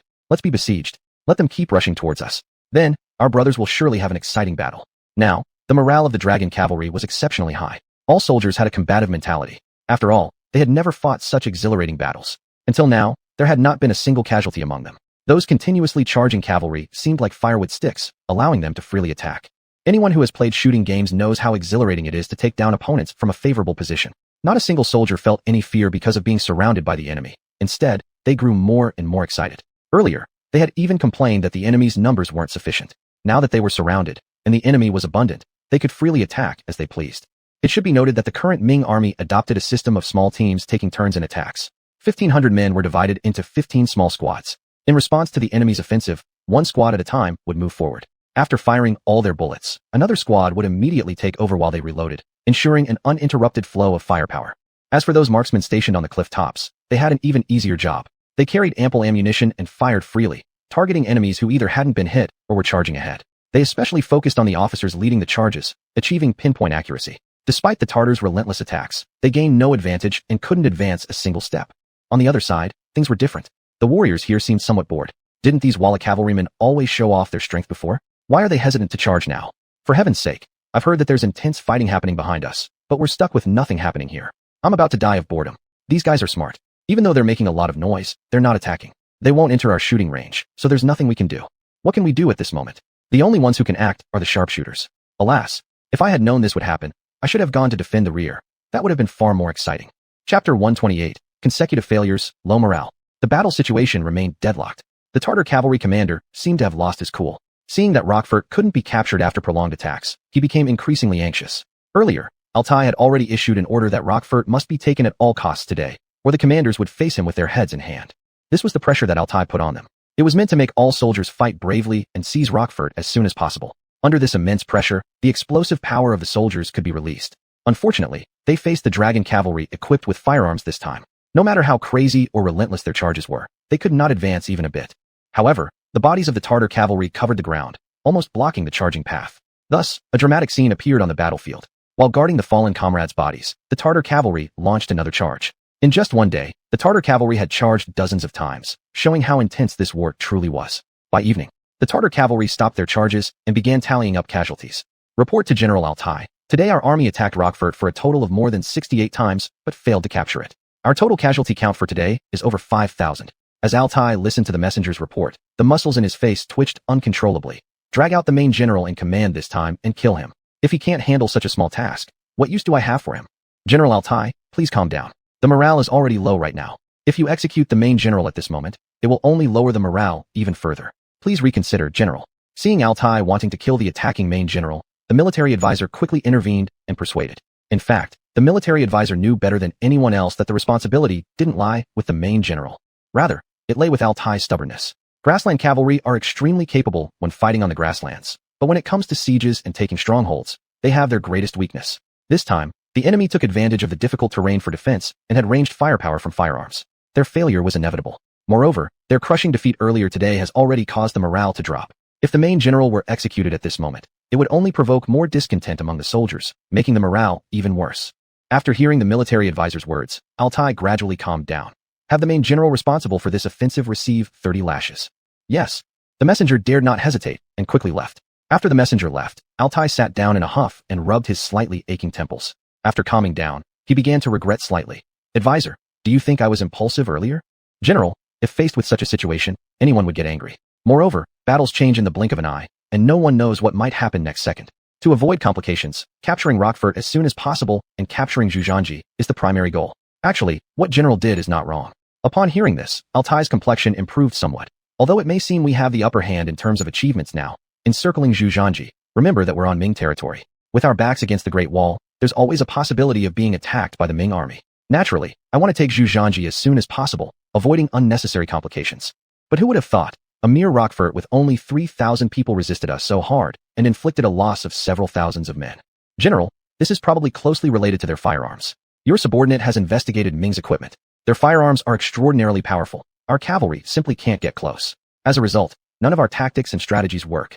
Moreover, this Ming army unit differs from ordinary Ming units. They aren't just equipped with these potent firearms. Their tactical deployments are also highly reasonable. Every time our cavalry launches an attack, they achieve fire superiority and can eliminate our leading forces from 100 steps away. You say these things. Aren't you just boosting their spirits and undermining our prestige? Isn't this just about them having advantageous terrain? So what? Altai clearly wasn't convinced. The advisor helplessly smiled. General, allow me to be frank. If our soldiers were in the position of holding Rockfort, would we be able to perform similarly? Altai was speechless. Indeed, as the advisor said, if both sides swapped places at the same location and our soldiers defended against attacks many times greater from their own ferocious enemies, could we have achieved such results? What should we do? Altai also knew that when it came to warfare, he was far superior to the military advisor in terms of skill. However, regarding schemes and strategies, he absolutely couldn't match this advisor. Since brute force wasn't working, he could only turn to the advisor for solutions. The advisor hesitated briefly before slowly speaking. According to my knowledge, although the Wall of Forces launch attacks daily, their offensives are all show without substance. They never enter the enemy's firing range. Essentially, they just go through the motions, so their casualties are practically non-existent. These damn bastards, I'm helping them save face, but they're pulling these slick tricks on the battlefield. We'll settle accounts with Mahamo later. Altai trembled with anger. Grand Tutor, don't be angry. Actually, what the Walla cavalry is doing is correct. They must have realized how powerful the Ming army's weapons are, which is why they've been hesitant to attack. The reality remains the same. The Ming forces are now in high spirits, and we should avoid direct confrontation. They only have 3,000 men, and the amount of provisions they carry must be limited. From what I know, soldiers from the Great Ming usually carry only enough rations for 7 days. If we surround them for 7 days until their supplies run out, they will eventually have no choice but to surrender. Listening to the advisor's analysis, Altai nodded slightly. In addition, we can offer them the option to surrender. Will surrendering work? How will we know unless we try? We've already set up a perfect trap. They can't escape, and the Ming army cannot penetrate our defenses. Unless Emperor Zhu Di personally leads a large army here. But even if Zhu Di travels from Yingtian to the frontier day and night, it would take at least 15 days. Thus, we have plenty of time. As long as we manage to seize Xuanhuan before Zhu Di arrives, we will still hold the initiative. Good. Well said. When the time comes, we'll definitely settle scores with Zhu Di. Chapter 129, Limited Rations, just wait. Alutai's mind was filled with frustration. After all, they had been fighting for 2 consecutive days, not only failing to capture the target, but also suffering heavy losses. No one could bear such a result. As night fell, Your Highness, the various defenses for the night patrols have been arranged well. There will be absolutely no problems. Any movement by the enemy will be immediately detected, Lu Jun reported respectfully to Xuanhuan. Well done. Although I don't know what the enemy is thinking now, we still need to do our part well and make sure they don't ambush us. Xuanhuan knew that one must never be careless in battle, especially at such critical times. If ambushed by the enemy, there would be no way out. Rest assured, Your Highness. If anything happens, it won't trouble you. I will personally deal with it. That's enough. Let's not say more about that. Everyone has worked hard these few days. Except for the patrol soldiers, other soldiers can rest. I believe the coming days should be relatively calm. Let our men rest and conserve their energy for whatever comes next. Xuanhuan roughly guessed that after Altai suffered great losses, he would become more cautious since the Walla were a good example. Your Highness, allow me a bold question. Why are you so sure that the Tartars will not attack again? They might just attempt a night raid. Zhu Zhanji laughed instantly. If you were a Lutai, would you choose to launch a night raid? Don't you think they have already suffered too much of a loss and might act rashly? A qualified general would never commit such an elementary error. I doubt if a Lutai does not have one or two strategists around him. Even if they wanted to carry out a night raid, they wouldn't choose tonight. They have been battling for half the day and are currently low in morale. A Lutai has to rekindle his troop spirits. Moreover, after experiencing our weapons, they certainly won't dare to attack recklessly. If my guess is correct, they must be waiting for our supplies to run out, so we'll surrender without a fight. Hearing this, Lu Jun nodded in deep agreement, but showed signs of worry on his face. Your Highness, our army's provisions are indeed running low. We only have 5 days worth of rations left. What should we do when that time comes? This shouldn't be a problem yet. Remember those war horses we rode here? They are all our food reserves and can help fill our stomachs for a few more days. Of course, this isn't a long-term solution. Let me think about it for a while. Right now, what worries me most is my uncle Xuanhuan. Zhu Zhanji sighed somewhat helplessly. Why does your Highness worry about Xuanhuan? Judging from the current situation, Zhao Wang and his troops have likely succeeded in retreating back to Datong safely. With Datong as our defense, the enemy cannot breach it. I'm not worried about the Tartars breaking through Datong's defenses. What concerns me is that my uncle might send reinforcements. Knowing his personality, he wouldn't sit idly by watching me surrounded by the enemy. If he sends reinforcements, it will fall directly into the enemy's trap, surrounding a point to lure reinforcements. The Ming army's loss would then be enormous. So, Lu Jun fell silent immediately. He knew Zhu Zhanji was right. Zhao Wang would certainly not watch Zhu Zhanji being besieged by grassland cavalry and stay passive. Once he sent reinforcements, they would walk right into the enemy's trap, achieving the tactic of surrounding a point to lure reinforcements. It would result in massive losses for the Ming army. So, I am now pondering how to inform my uncle. Otherwise, he will definitely send someone to break through and rescue us. Your Highness, perhaps we can send out an elite squad to attempt to break through. What kind of joke is that? Outside, tens of thousands of enemies are encircling us, occupying every route along the way. How could we possibly break through? Zhu Zhanji wasn't foolish enough to believe that his 3,000 people could stand up against several 10,000 strong enemy forces, especially when this small path itself was unfavorable for any kind of breakthrough. What about trying the cliffside route? Your Highness, according to my knowledge, the road is bordered by cliffs and peaks on both sides. Although it's steep, with some caution, it's possible to slip out of the enemy's encirclement. No, it's not feasible. Those cliffs aren't meant for human passage. A misstep could result in death. Let's not waste lives on unnecessary sacrifices, especially since the journey isn't short. Even if they manage to successfully get out of the encirclement by climbing over, how much time would it take? Zhu Zhanji rejected this idea straight away. All right, you go rest first. I'll think about it on my own. As long as we don't give up mentally, there will always be more ways than difficulties. Your subordinate shall take his leave.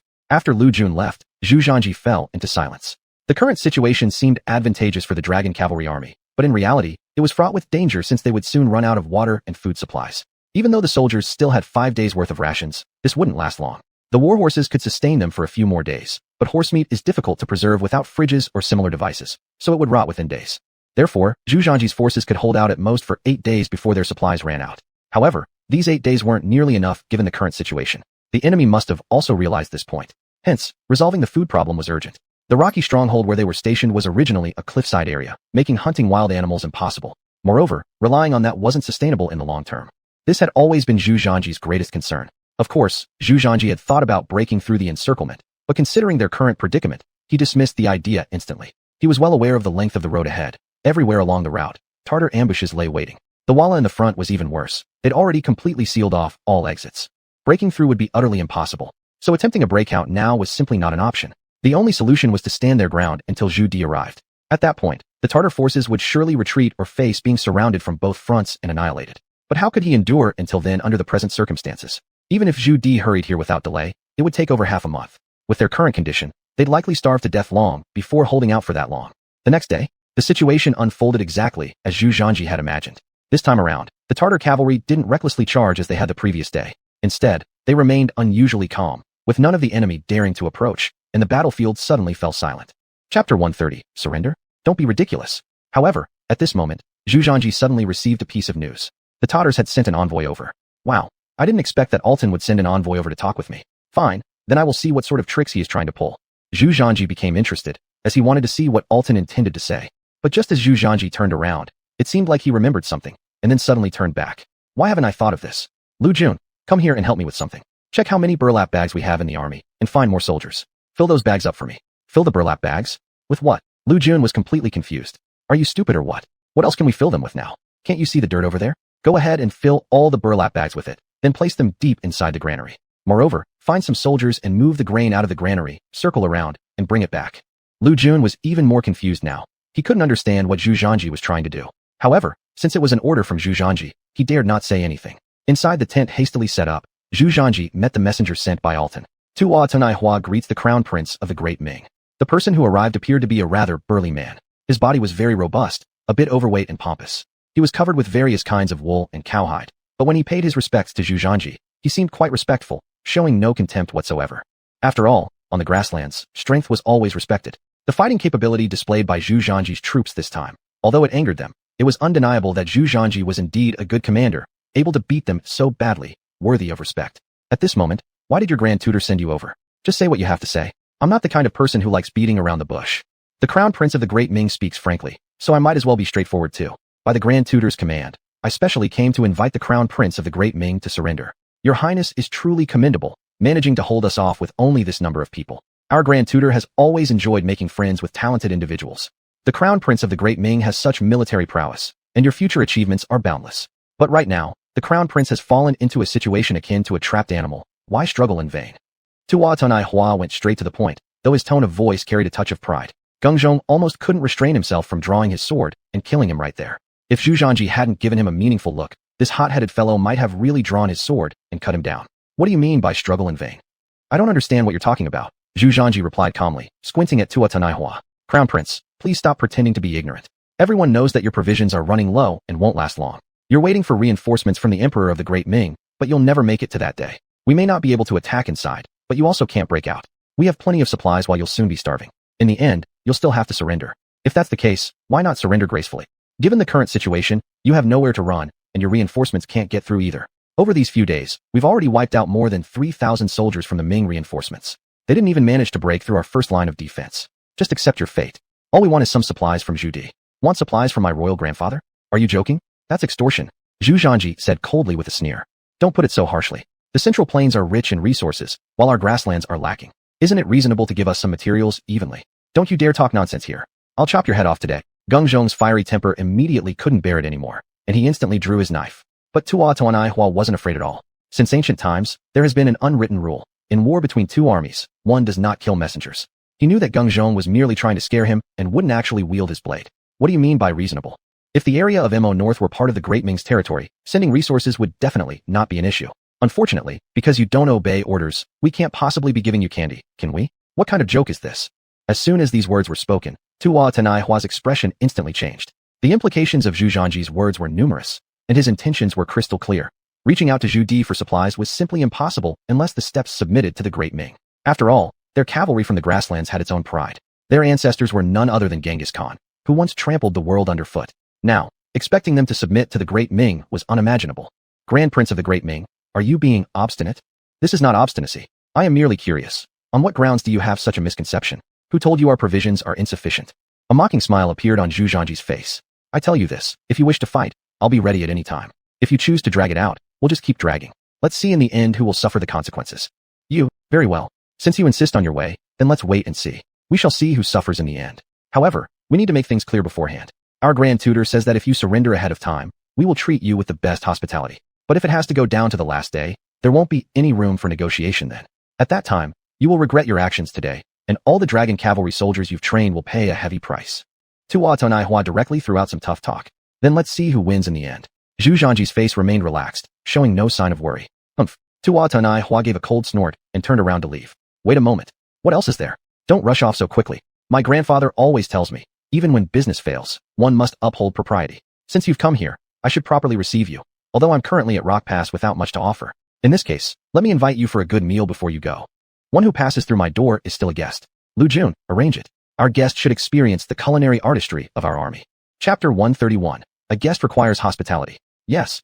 Lu Jun didn't say much more and immediately led Tuichuanewa out. But how could Tuichuanewa have the mind for this right now? All he wanted after leaving the tent was to leave as soon as possible. He also knew well that although both sides had rules and the saying, do not cut off messengers during war, some people actually broke this rule, making it not an absolute one. This is what His Highness ordered. If you want to defy his orders, I am afraid we can't let that happen. Lu Jun coldly spoke, and soldiers immediately swarmed forward, pointing their gun barrels directly at Tuichuanewa. Since the crown prince of the Ming Dynasty has such great hospitality, I dare not decline. Such a situation made Tuichuanewa not dare to resist either. He feared that any misstep might cost him his life, which would be quite regrettable. Soon, Lu Jun took Tuichuanewa to a relatively simple camp. Wait here. The food will arrive shortly. Xuanhuan didn't dare say anything more at this point, but quietly waited. Now he felt extremely confused inside. As an envoy, why would Zhu Zhanji entertain him? To entertain guests in the palace was indeed inevitable, but on the battlefield, there wasn't really any necessity, especially at this crucial moment. Originally, the cavalry's rations were scarce, yet they were willing to use their food to entertain him. This completely baffled Xuanhuan. Before long, a table full of delicious dishes was brought up. Apart from the pure white rice, there was also a chicken, boiled horse meat, and a roasted horse leg. These were considered incredibly sumptuous meals for soldiers who were away on campaign. Even though Xuanhuan held no small position in the army, his rations on the battlefield were merely slightly better than those of ordinary soldiers, just a few extra pieces of meat normally. Unexpectedly, he got to indulge in a proper meal here. Not eating good food would simply be wasteful, and moreover, since it belonged to the enemy, Xuanhuan naturally did not hesitate, devouring all the food very quickly. Not long after, Lu Jun came in, and upon seeing Xuanhuan clearing the table of its food, a smile appeared on the corner of his lips. Are you full? If not, you can continue eating. Otherwise, I can ask the kitchen for 2 more roasted horse legs. I'll get them for you right away. Before Xuanhuan could agree, Lu Jun turned and headed back, whereafter 2 fragrant horse legs were brought up within a short while. Xuanhuan was even more surprised at this point, and his heart couldn't help but be shaken. What was going on? Wasn't it said that the Ming army didn't carry enough rations? What's wrong? Are you feeling unwell? General, you're absolutely right. I ate too quickly just now, and now my stomach feels somewhat uncomfortable. Could I possibly relieve myself? There's absolutely no problem with that. Soldier, take the messenger to the toilet. Very soon, a soldier led Xuanhuan towards the toilet. On the way to the toilet, they just happened to pass by several larger tent camps. A place like this where camp, anyone could see, definitely stored the Ming army's food supplies. Xuanhuan, walking casually, seemed as if observing in passing, but in reality, his eyes were always scanning the Ming grain stores. Hurry up, quickly move them inside, or it's going to rain soon. This is our lifeline. There must be no trouble. That guy, put it down carefully. The words weren't even finished when one soldier tripped accidentally, falling down, causing the burlap bag slung over his shoulder to fall onto the ground. The rope on top came loose. Instantly, polished rice spilled out everywhere. I've told you countless times to be careful, and you wouldn't listen. Quickly, tidy up the grain properly, the officer in charge admonished. That little soldier hurriedly nodded and began picking up the scattered grain. Such a scene fell entirely into Xuanhuan's view. Although his heart had risen with waves of excitement, his expression remained calm. After finishing using the toilet, Xuanhuan directly bid farewell to Lu Jun. As he left, Lu Jun gave the 2 roasted horse legs straight to Xuanhuan. Take these as our greeting gift. There's nothing else abundant in our army right now except for these. Xuanhuan didn't say anything, carrying the 2 horse legs silently rode away. Watching Xuanhuan ride away, a small officer beside Lu Jun couldn't help but touch his chest with sorrow. Why did General Lu give such good things to them? Our army's meat isn't plentiful. Not only did we feed him, but now we let him take some with him. That's right, we don't need to flatter him. What is he anyway? Even if Alton came over, we wouldn't give him a good face either. Why should we send them horse legs? If these were given to our brothers, they could feed at least a dozen people. Evidently, many small officers expressed great heartache and confusion at Lu Jun's actions. You shouldn't tell me these. If you want to know why, go ask His Highness. This was the will of His Highness. Upon hearing that it was Zhu Zhanji's decision, the other junior officers immediately fell silent. Regardless of anything else, their respect for Zhu Zhanji had been growing increasingly. Zhu Zhanji's various strategies and tactics deeply impressed them, further elevating his prestige within the Dragon Cavalry Army to an unprecedented height. Now, everyone recognized his position as the commander. After finishing his task, Lu Jun reported back to Zhu Zhanji. Your Highness, your orders have been completed. Excellent, well done. Zhu Zhanji nodded contentedly. Your Highness, I do not understand the purpose behind your previous actions, and also many soldiers in the army are quite dissatisfied with entertaining Xuanhuan. After all, our food supplies are limited now. Lu Jun voiced out his doubts. Zhu Zhanji gave Lu Jun a glance, then pointed to his head with his finger. As a general, you must always think through every action, be it tactics or any schemes. Such considerations can take enemies by surprise. This subordinate is too dull-witted. Never mind. Go back and ponder it yourself. As a general, you will eventually lead troops. You need to start thinking more. Come find me again when you figure it out. Zhu Zhanji looked unamusedly at Lu Jun and waved his hand, indicating no intention to explain. With an awkward look on his face, Lu Jun could only retreat and reflect upon what Zhu Zhanji intended. But even after racking his brain, he still couldn't understand why Zhu Zhanji did this. Previously, Zhu Zhanji instructed Lu Jun to fill all burlap bags with dirt and store them alongside actual food supplies. Then, he had the soldiers keep moving grains in and out of the warehouse, creating a scene for Xuanhuan, basically bluffing. Bluffing? Lu Jun suddenly revealed an expression of sudden realization. Chapter 132, Bluffing, continued. Tatar tribe. What? Is what you're saying true? Arutai was greatly shocked. Grand Tutor, how could I dare to lie about this matter? I saw it with my own eyes. Look, this is the roasted meat Zhu Zhanji gave me.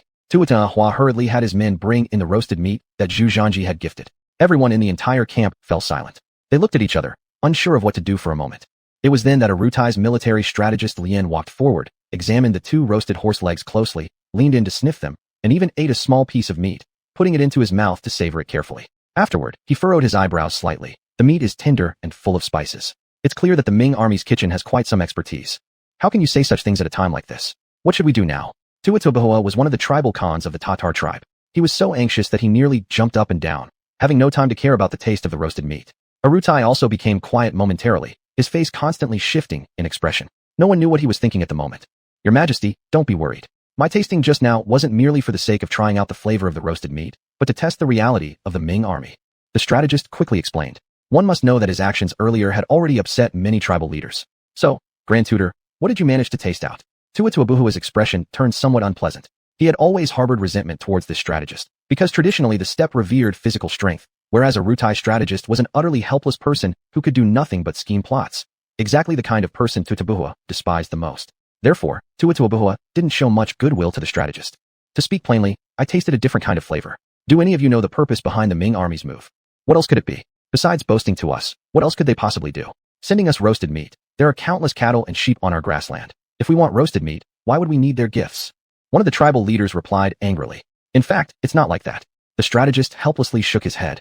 Although these tribal leaders all possessed great fighting strength and were good at deploying troops during battle, their minds were indeed too simple. Simply put, they were mere warriors. It was useless explaining such matters to them. The strategist could only turn around and look at Arutai. Grand Tutor, as things stand, the Ming army has been surrounded by us. Now they fight like cornered beasts, but we can't break through for a while, and they can't break out either. Now, it's a competition of resources. If anyone gives in first, they will lose. The Ming army has now sent us 2 delicious roasted horse legs, and Tuata leader also witnessed numerous grain supplies in the Ming army's warehouse. This isn't good news for us, though we cannot rule out the possibility that this is part of Zhu Zhangji's schemes. It could be seen that this strategist did have some insight. Arutai nodded slightly. If what Tukano has said is true, and Zhu Zhangji has such abundant food supplies, it surely poses a tremendous threat to our army. Without doubt, this news must have reached Zhu Di's ears by now. Given Zhu Di's nature, he will certainly set off early to quickly rescue them. If Zhu Di really comes, then we will face the situation of being attacked from both front and rear. As the commander, Arutai had many things to consider. Their original plan was to surround the Ming army first, wait until their food supplies were exhausted, and then let them surrender automatically. However, now they found out that the Ming army's food supplies were sufficient, more than enough to last until Zhu Di arrived. This had become a dead end for them. Grand Tutor, but what if this is one of Zhu Zhangji's tricks? They could simply be making loud noises without real power. How could this be possible? I personally saw them transporting grain into the granary, all white rice. This absolutely cannot be wrong. When Tuachanahua heard the strategist say this, he immediately got angry. This clearly questioned the authenticity of his report. As far as I know, the Ming army absolutely cannot carry so much grain, since they are just laying in ambush. They couldn't have foreseen our plans ahead of time. Otherwise, they wouldn't have been trapped here. Have you ever seen an army setting up an ambush carrying that much grain? Tuachanahua instantly fell silent. If it were for a distant campaign, then they would surely carry plenty of provisions. But if it was just a surprise attack near home, then most people wouldn't carry so much grain, as it would only slow down the marching speed of the troops. Hearing the strategist's analysis, Arutai felt relieved. Thinking about it again now, it indeed seemed very plausible. After all, this time the Ming army went out at night to lay an ambush in order to conceal their movements. In theory, they could not have carried too much food supplies. Almost all of the soldiers were equipped with rations carried on their person, so as to move lightly into battle. Hearing you say that, it seems quite possible that Zhu Zhangji has indeed devised some conspiracy. The other tribal leaders then nodded one after another. In my view, it must be the case. Zhu Zhangji is surely putting up a false front. Who would carry so many grains for nothing while setting up an ambush? Yes, trying to scare us off with such a petty trick? That's a joke. We won't fall for it. After hearing the strategist's analysis, the other tribal leaders broke into smiles. They weren't endowed with great wisdom anyway. Arutai's frowning eyebrows relaxed too, and it was evident that he also believed this was Zhu Zhangji's bluff, because the possibility of this being true was extremely slim. But, before they had the chance to rejoice, the strategist doused their hopes. Grand Tutor, there is another problem we need to consider apart from this. What problem? Arutai was a little confused.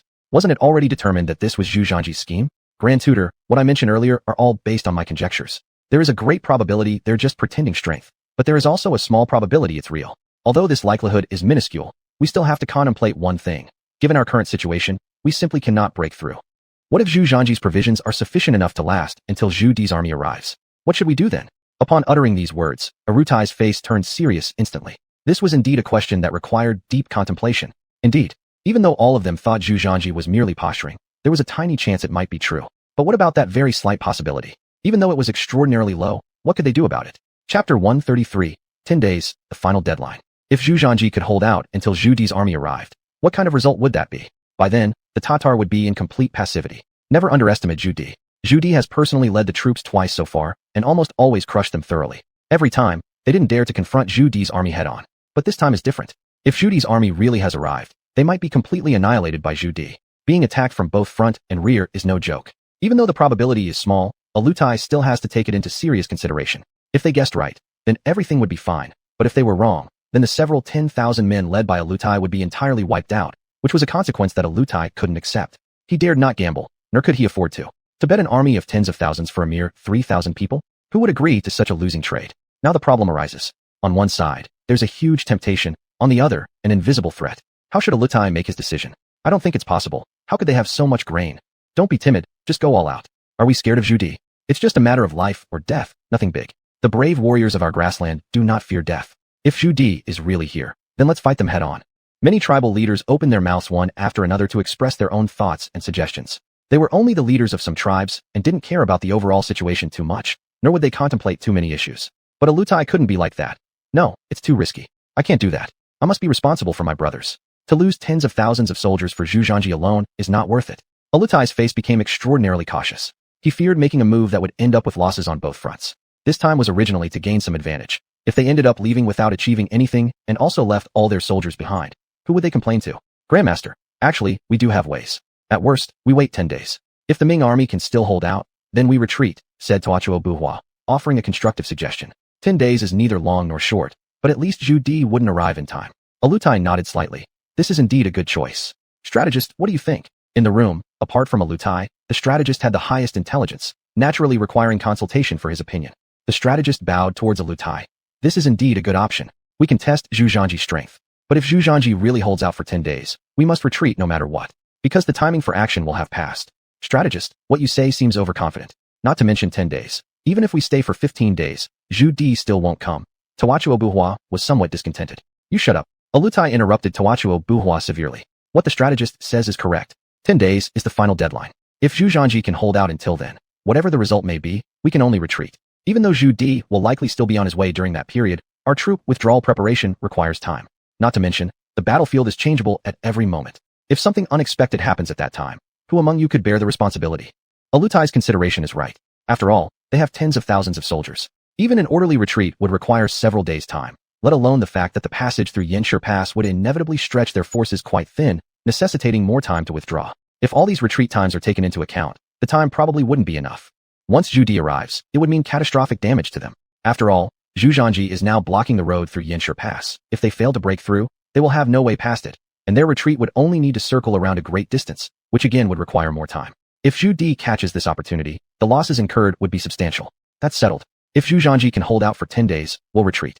Regardless of their condition, once the time is up, we immediately retreat. No one shall delay. Otherwise, military law will be enforced. Alutai made a quick decision and directly issued the order. At this point, the other tribal leaders didn't dare to say anything. They could only submit. However, at this moment, Alutai seemed to suddenly remember something and then added, of course, we must also find a way to figure out the actual situation of the Ming army. To put it bluntly, Alutai still harbored a certain amount of hope. Without mentioning anything else, if they could confirm that Zhu Zhanji was merely bluffing, they could continue to endure. As long as they waited until Zhu Zhanji couldn't hold on any longer, they would be able to break through. Even if Zhu Di had already arrived by then, they would still have ways to escape. The Tatar forces were now almost entirely hidden along the road at Yanstone Pass, with the entire road covered in their soldiers. If they could seize Zhu Zhanji, he wouldn't only serve as leverage against Zhu Di. Even if Zhu Di disregarded Zhu Zhanji's safety, they would still have ways to retreat. After all, once Yanstone Pass was open, the Walla could hold the exit. They could retreat at any time, since Yanstone Pass is easy to defend but hard to attack. Even if Zhu Di came with his large army, it wasn't certain he could breach their defense. By then, their position would be such that they could either attack or retreat as they pleased. So Alutai was still not willing to give up at this point. The following time saw the Tatars continuously testing Zhu Zhanji for various reasons, mainly wanting to see how long the dragon cavalry's food supplies could last. Your Highness, the Tatars' actions these past few days have been somewhat strange. They keep sending envoys over. Clearly, they want to know our current state. Shall we directly refuse them? Lu Jun could sense that something was amiss, so he made a suggestion to Zhu Zhanji. That's unnecessary. Alutai's little tricks are essentially probing us. Why should we do more than needed? Go back and tell the brothers to stay focused. Success or failure hinges on this move. We must make the enemy believe our provisions are abundant, and everyone is in high spirits.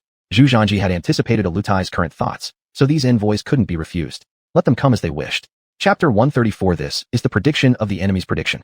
However, Your Highness, our rations are almost depleted. Although the soldiers have been conserving and eating only one meal a day, the remaining provisions will last at most 3 or 4 days. That's correct. If we continue like this, enduring for a few more days should suffice. Your Highness, why are you so sure? What if they keep defending? Lu Jun was a little uneasy. Although Zhu Zhanji had previously employed some tactics to deceive the enemy, it seemed ineffective given the current situation since the enemy were not fools and would not believe any random act. Are you implying that my previous actions were mere show? Yeah, wasn't it? Lu Jun scratched his head awkwardly. You're right, it was indeed an act. I know Arutai is no fool either. He must be aware that most of my actions were just show, but what I'm trying to achieve is not just a show. Lu Jun became even more confused now, his face full of question marks. Lu Jun, if you were in Arutai's position and learned that the enemy's provisions could last long enough to wait for reinforcements, what would you do? Of course, immediate retreat would be the choice. After all, this opportunity has already passed. There's no need to hold on desperately, as it might bring catastrophic consequences. Lu Jun answered without hesitation. That's exactly the effect I want. But will they believe it easily? They won't believe it so easily. Otherwise, they wouldn't send messengers every day to spy on us. On the surface, they pretend to come to persuade us to surrender, but in reality, they are here to gather intelligence on our army. Why are you letting these messengers come then? It's because I want to put enormous psychological pressure on them. I want them to understand that our Longqi army now has nothing to fear. We'll wait as long as they do. We'll accept their methods regardless of what they are. The less we care, the more they will doubt. But even with such suspicion, that's still merely suspicion, isn't it? Isn't doubt enough? Our Longqi army ultimately consists of only 3,000 people, while Arutai has brought tens of thousands of cavalrymen this time, nearly half of his total forces. A wise commander wouldn't risk so much for just 3,000 men. If we fail, we might lose up to 3,000 people, but if they fail, their entire army of tens of thousands could be wiped out. No matter how foolish Arutai is, he won't be foolish to this extent. Hearing this, Lu Jun suddenly showed an expression of sudden enlightenment. His respect deepened even more, and his eyes even revealed a trace of fervor. Indeed, Zhu Zhanji's move was ingenious. To put it simply, he was predicting the enemy's prediction, thus making changes and placing a significant psychological pressure on Arutai, betting on the fact that they would not be willing to bet tens of thousands of lives. If so, Arutai would inevitably crumble under the immense pressure and retreat, losing this significant chance. Your Highness, I am thoroughly convinced and deeply admire you. Don't flatter me too much. You should know what to do next. Since we are performing a play, we have to make it convincing. You must tell all Tartars that our Longqi army currently has plenty of food. We can endure for as long as they can. Let's see who lasts longer. I'd like to see if Arutai can handle this kind of pressure. Zhu Zhanji's face was filled with confidence. Your Highness, the troops' rations are basically running out. The soldiers are starving every day. Even if they are, they can hardly hold out for many more days. Lu Jun worried, for the shortage of grain was the greatest issue facing the Ming army. Weren't there some war horses we captured before? Now they can be useful. Have the soldiers slaughter some daily, but don't kill all the horses at once. Try to control the number properly, which should last a bit longer. Zhu Zhanji had calculated roughly that using the horses as food should last about 4 or 5 days. As for these horses, what if they are all gone? Don't worry, I think they won't last much longer.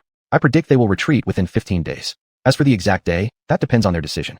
Zhu Zhanji looked quite confident. Understood, Your Highness. I will make the arrangements immediately. Over this period of time, Lu Jun had grown accustomed to executing Zhu Zhanji's orders without any doubts. After all, in ancient times, military orders were always considered as important as mountains. And with Zhu Zhanji's recent performance, he had already completely won them over.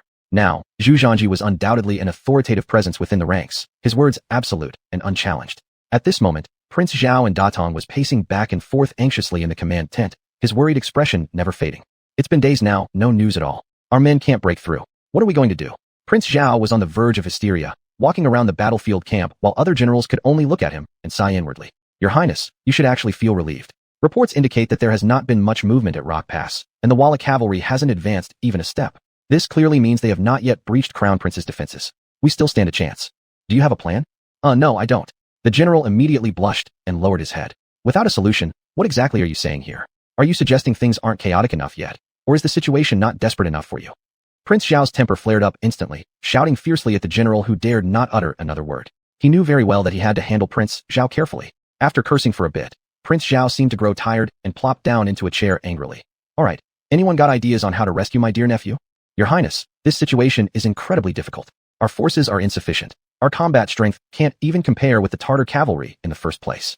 Besides, they now hold advantageous terrain, which only amplifies their advantage. These past few days, we've dispatched several batches of elite soldiers, but none managed to break through the enemy's defense. As it stands, we've already suffered casualties in the thousands. Chapter 135. What's the use of hurrying? We need a countermeasure. Don't talk to me about the casualty figures. I don't want casualty figures. I need you all to figure out how to rescue Grand Prince Taishan.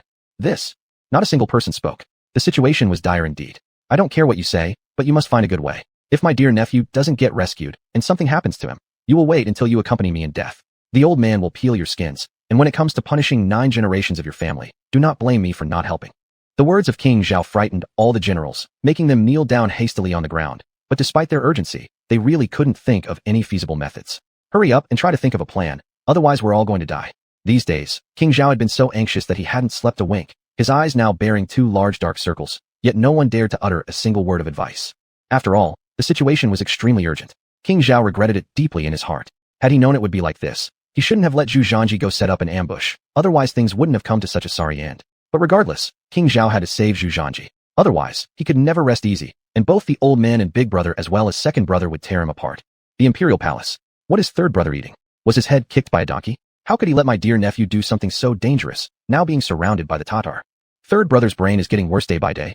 I'm telling you. Father, the situation is urgent. There's no time to lose. Give me the 3,000 camp, and I'll rush over immediately to think of ways to rescue my dear nephew. I truly can't believe it. Even if I risk this life, I will definitely rescue my dear nephew. Han Wang's face, full of a beard, was written with anxiety. Even though Emperor Zhu Di was present, he was still anxiously pacing back and forth. A few days ago, the urgent letter secretly conveyed by Zhao Wang had already reached the palace. After Han Wang learned of the matter, he rushed to the palace in the first instance to deliberate strategies with Zhu Di. Second brother, don't be so anxious. Everything needs calm deliberation. You need a sound strategy before you depart. What good does it do if you bring the 3,000 camp along?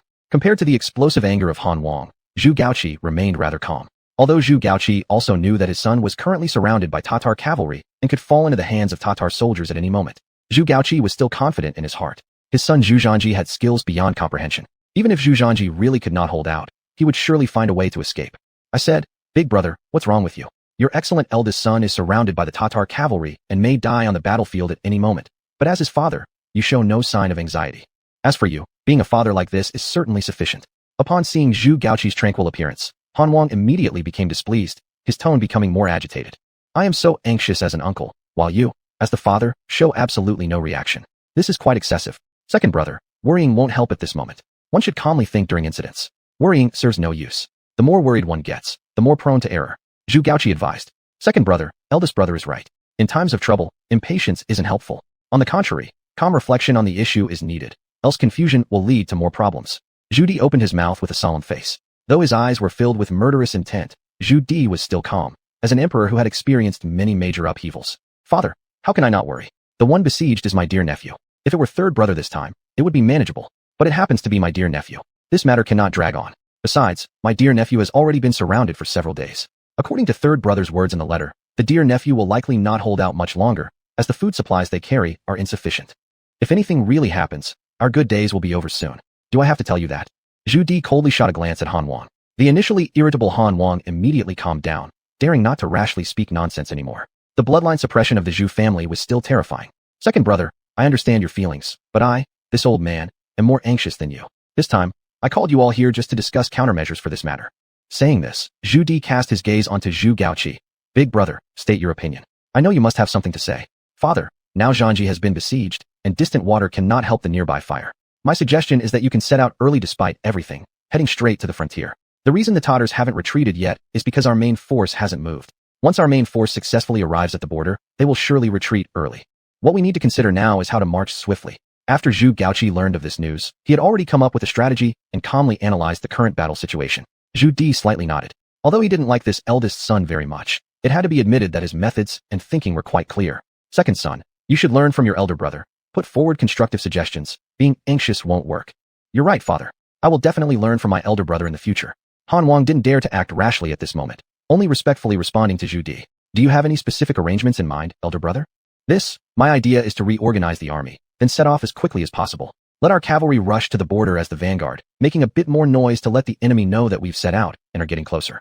At that time, the Tatars will surely get worried. As long as they retreat, Zhanji will be safe then. Even so, it will take us over 10 days to reach the frontier. By then, my nephew probably won't be able to hold on."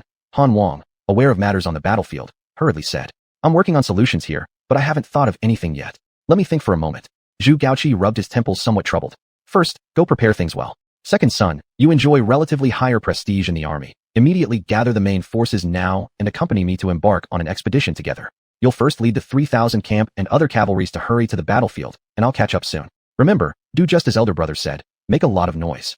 Zhu Di commanded authoritatively. I accept the order, Your Majesty. However, Father, I have one more doubt. If you allow me to follow you, going through the pass to fight, then what about the administration here and those logistics support? At this point, there was a look of relief on Han Wang's face. Chapter 136. Big Brother, is this position still? Now the situation is urgent, and there's no time for more consideration. The duty of supervising the country will be returned to Big Brother for now. You come with me to break through the pass. There will be a place for you to wield your weapons. Zhu Di shot a glance at Han Wang, then said, I, your subject, obey your command. Upon hearing these words from Zhu Di, Han Wang was almost jumping for joy. His happiness showed on his face, unable to be concealed. Zhu Di found amusement in Han Wang's behavior and couldn't help but say, Little brother, didn't you always want my position? You've always had your eyes on this seat. Logically speaking, being pulled down from this position by me should have made you unhappy. Why are you so happy? Father, don't mock me anymore. I used to be naive, and Father must have the magnanimity not to hold it against me. I can't possibly do this job. Han Wang responded with a look of despair. In this short period of time, he had already encountered far too many problems. Forget about dealing with all sorts of court matters. Disasters in different places required action from the court, plus fundraising for military expenses, weapons, and provisions. These issues alone were enough to give Han Wang a headache. Even worse, every day hundreds of official affairs arrived at the court, almost overwhelming Han Wang. After such a short time, Han Wang was already this exhausted. If he continued like this, he might lose several years of his life, not to mention how costly it was. Han Wang didn't even know how much personal fortune he'd poured into it already. There was simply no choice. Facing military expenses and local disasters, the state treasury was not sufficiently stocked. What could be done? Only one option remained. Han Wang led the officials in making donations. Money had to be collected from their pockets, or it would be unmanageable otherwise. Though he only initiated the movement, Han Wang had to contribute a significant amount as well. Contributions here and there added up due to numerous major events within the court. It was enough to drain Han Wang dry. By now, he'd spent half of his fortune and couldn't handle any more without suffering serious losses. No wonder Big Brother always complained about financial difficulties. This seemed justified now. Although Han Wang wanted to ask Zhu Di for help, he dared not, because the last time Zhu Di had said that during the long years Big Brother supervised the country, did he ever ask for help? This implied that if someone hadn't asked when Big Brother was in charge, why should he start asking now? Now, finally getting an opportunity to step aside, Han Wang felt relieved. Only now did he realize how hard it was to be an emperor. Every day, working tirelessly and sometimes getting nothing in return wasn't worth it. He would rather just be a prince. Back in the past, Han Wang lived comfortably with wealth and luxury, but always felt unsatisfied, always craving the throne, always longing to show off power. But once he truly got a taste of that position, he realized the number of helplessnesses and worries tied to it. Long-term exposure to such pressure probably wouldn't benefit one's health. Thus, being a leisurely prince seemed much more comfortable. Otherwise, ending up like Big Brother who gets out of breath running just a few steps, it would be utterly counterproductive. Big Brother, what do you think? Since your majesty has spoken, how can your servant object? Though unwilling to take over the supervision again, Zhu Gaozi could not resist. The current situation left no choice. A huge event happened at the border. Their son was surrounded by Tartar cavalry, and Han Wang was skilled at war, exceptionally courageous. Having Han Wang participate would significantly increase success rates. More importantly, Han Wang had already resolved the related troubles. First, the military funds for this campaign had been arranged by Han Wang. Then weapons and provisions had been prepared as well. Everything was ready except for a final move. For Zhu Gaozi, money concerns handled by little brother made the matter less troublesome. He merely needed to make arrangements next. It was for his son that Zhu Gaozi had to act. Fine, then let it be decided. Little brother, go prepare. Big brother, deal with the army matters. Regardless of the problems, we must set out the day after tomorrow. The day after tomorrow? Isn't that too hasty? Zhu Gaozi expressed surprise. No one knew better than him how much preparation was required for deploying hundreds of thousands of soldiers. Without a couple of weeks, everything would be impossible, especially regarding logistics supply, an issue not easily resolved in a short time. Big brother, you can rest assured about these matters. I've been preparing for this thing long ago. All the food and fodder have been prepared, all the carts are ready. We can depart as soon as the order is given, Han Wang added from the side. Ever since Han Wang had taken up this position, there hadn't been a single day of peace. Busy every day with preparations for the expedition. Little brother, you've done a great job with this matter. Since you've already made all the preparations, I have nothing else to say. Zhu Gaozi naturally felt pleased with such an outcome, for he had always let things be handled by others and hadn't really paid attention to what the current military situation was like. Don't try that on me. Big brother, you don't know how much effort I've poured into this.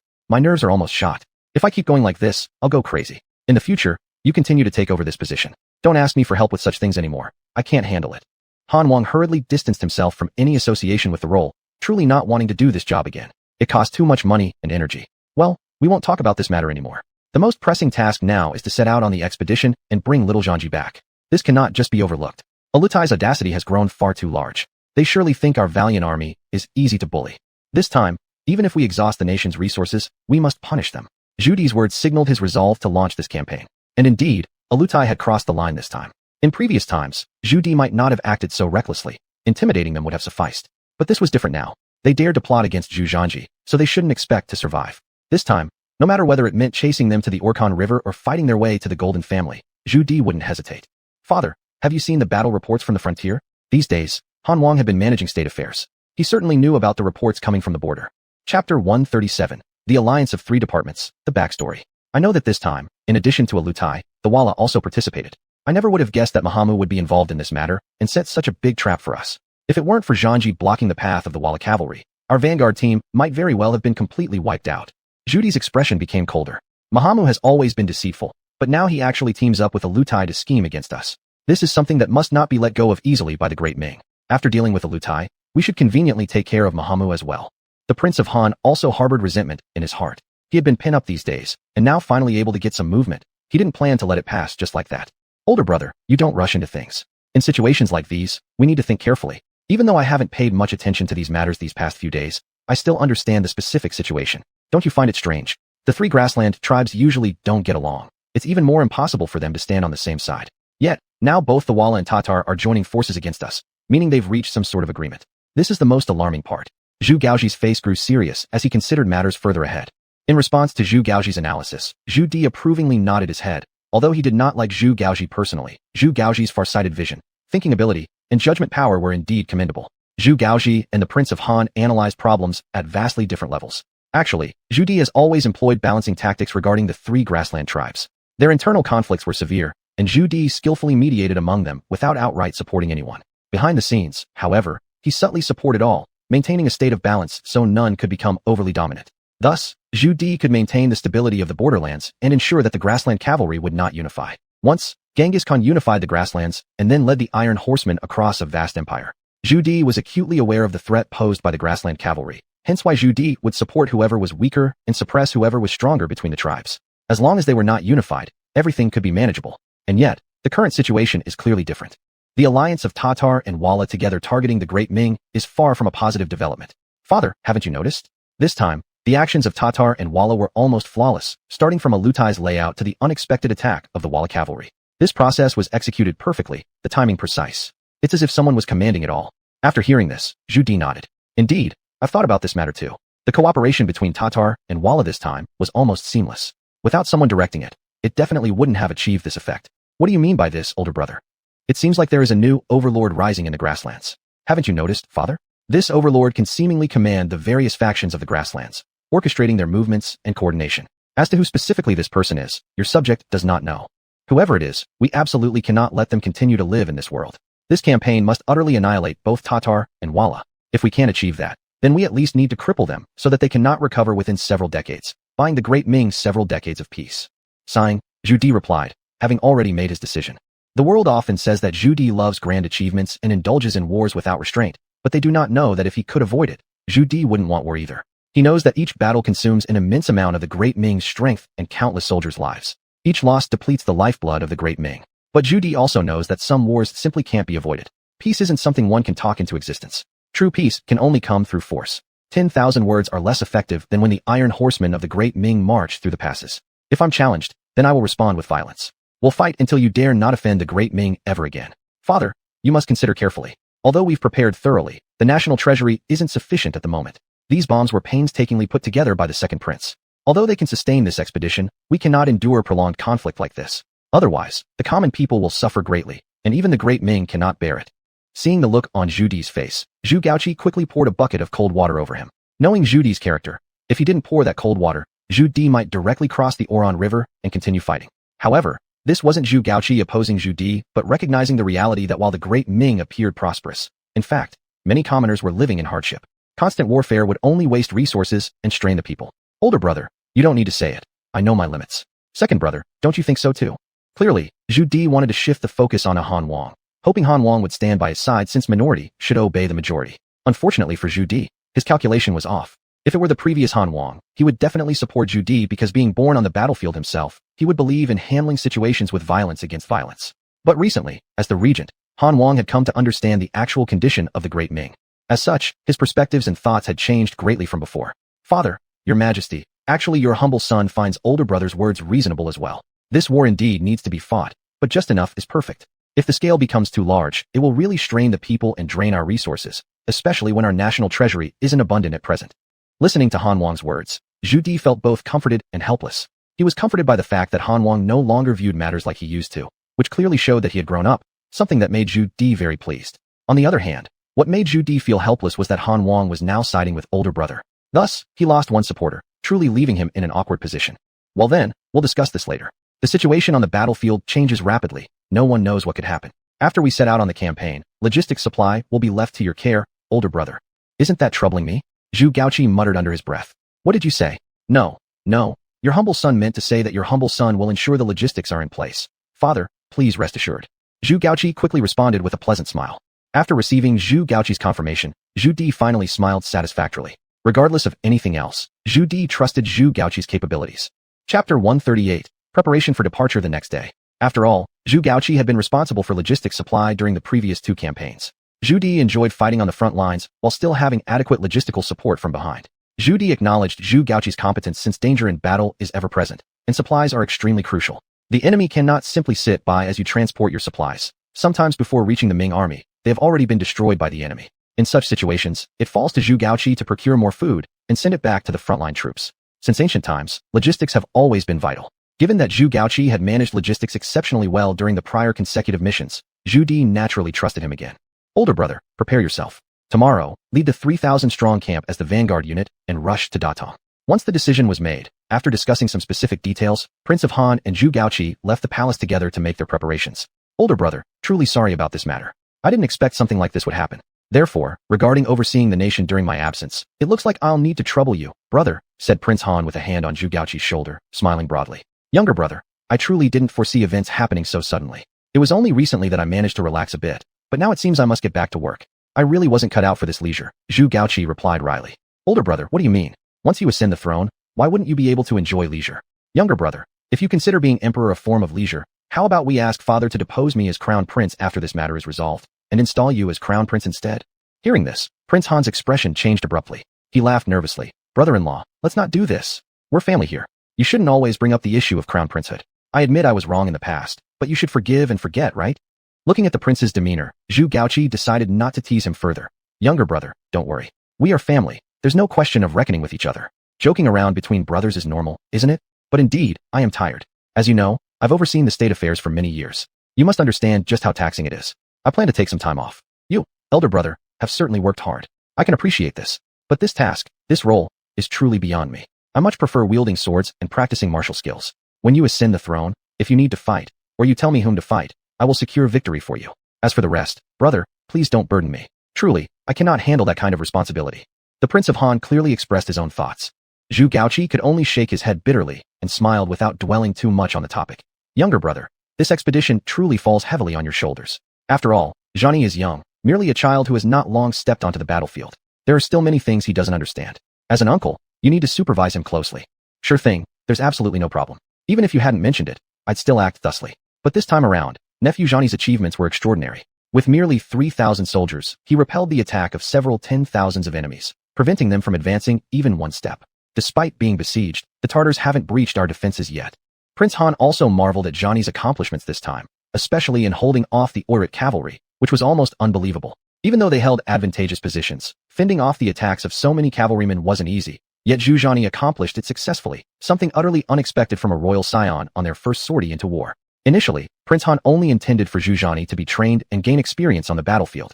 Who would have expected Zhu Zhani to achieve such feats? It's truly terrifying. Now everything was prepared. Zhu Di did not delay further. The following day, he announced the army's departure to the entire court. Prince Han set out as the vanguard, rapidly leading the 3,000-strong force toward the battlefield. In light of the current urgency, as the most combat-capable cavalry unit, it was natural for the 3,000 cavalry force to reach the battlefield immediately. Of all the units within the Great Ming forces, the cavalry of the 3,000 force was the only one capable of directly engaging with the steppe cavalry. This news spread widely, quickly reaching Datong. Prince Zhao, also a smart person, made no attempt to conceal the fact that his elder brother led the 3,000 force heading here. This significant piece of news naturally reached the ears of the grassland cavalry soon enough. It has been 7 days since Grand Tutor set off. The dragon cavalry led by Zhu Zhanji showed no abnormalities. They remain exactly the same as before. Whenever we dare to get close, they will fire at once. That defense line remains unbreakable. Now, Zhu Di's main force is already on the move, and Prince of Han, Zhu Gaoshu, is leading the 3,000-strong camp heading this way. The situation isn't favorable for us. Alutai's military advisor was analyzing the pros and cons. Alutai was also plunged into silence, uncertain of what to do next. It had been 7 consecutive days. Zhu Zhanji's troops showed no abnormalities or mutinies due to food shortages. This wasn't good news for them. Now the large forces of Ming were rapidly approaching, which posed a huge threat. Once Prince Hanzhu Gaoshu arrives with his 3,000 camp, their retreat routes could be cut off. If that happens, it would be disastrous. They couldn't break through the Yin Rock Pass, and now their escape route is being blocked, leaving them trapped without any other options. At this critical juncture, Alutai must think about his own army. What should we do in your opinion, military advisor? We agreed on 10 days initially, so retreating now seems too early. In fact, Alutai felt quite frustrated inside, having spent so much effort planning everything. To give up right now would mean an enormous loss. Without reaping any benefits, there have been so many casualties. Nobody could accept such an outcome. The military advisor hesitated slightly. He could feel Alutai's reluctance, but knew well that staying here didn't make sense anymore. Zhu Zhanji had managed to endure through 7 days, and it was clear that nothing extraordinary would happen in the remaining 3 days. Now, the question was about retreating. All in all, an earlier retreat would definitely be better than a later one. No one knows what might happen afterward. If Prince Zhao leads soldiers to ambush them, it would only slow down their retreat further. Chapter 139. Alutai's Reluctance, Retreat. Grand Tutor, I think staying here doesn't make much sense anymore. My suggestion is to immediately retreat the troops back to where we previously camped. The terrain there is better, offering both offensive and defensive advantages. We don't need to take such a big risk. It's important to preserve our strength. Military advisor, what kind of advice is this? We've held out here for so long and lost so many brothers. Are you now telling us to retreat? Does that mean all our previous efforts were wasted? Were all our brothers' sacrifices in vain? Tua Tabuhua immediately disagreed upon hearing about retreating. He had already lost many men and was still fuming with anger. That's right. So many of our brothers have died. And if we retreat now, how will we explain this to them? Big deal. Let's just fight them. What's there to fear? Even if something happens, as long as we can break through Stone Pass, we can leave safely. Many tribal leaders also expressed their disagreement. None of them wanted to leave. This greatly worried the military advisor. According to their words, if they could capture Stone Pass, they would indeed be able to escape safely. But the key issue is, how easy is it to attack Stone Pass? If it were really so simple, they would have already broken through it by now, instead of waiting until now. Let alone these tribal leaders. Even Arutai felt reluctant at this moment. Though he understood the pros and cons of the situation, he couldn't help but ask, military advisor, if we retreat at this time, it indeed wouldn't be easy to justify to our brothers. Besides this, do we have any other options? The military advisor fell silent for a while, then said, there might be a way, though it's risky. Just as others have said earlier, if we manage to capture Stone Pass, even if Zhu Di's army arrives, we could still pass through Stone Pass and escape. Since the road at Stone Pass directly leads to the grasslands, we could take a gamble. How to gamble? Arutai suddenly became interested. We can bet on Zhu Zhanji exhausting his food supplies. Even if Zhu Di comes, by then we'll still have a chance to retreat. But what if their supplies can last until Zhu Di arrives? Arutai continued asking. The military advisor bowed to Arutai, replying, then we can only leave it to fate. Arutai instantly fell silent, and so did the other tribal leaders. Although they were warriors, they clearly understood the realities of warfare, especially concerning such a geographical location. They knew that once surrounded by Zhu Di, and if Stone Pass remains impregnable, they would be completely wiped out. Now, they are left with 2 choices, either retreat or take the gamble. Despite pondering deeply, Arutai still couldn't make up his mind. At this point, he could only look at those tribal leaders for their opinions. What do you think? Please share your thoughts and suggestions. Are you willing to take the gamble or retreat? The tribal leaders who were talking tough earlier closed their mouths now.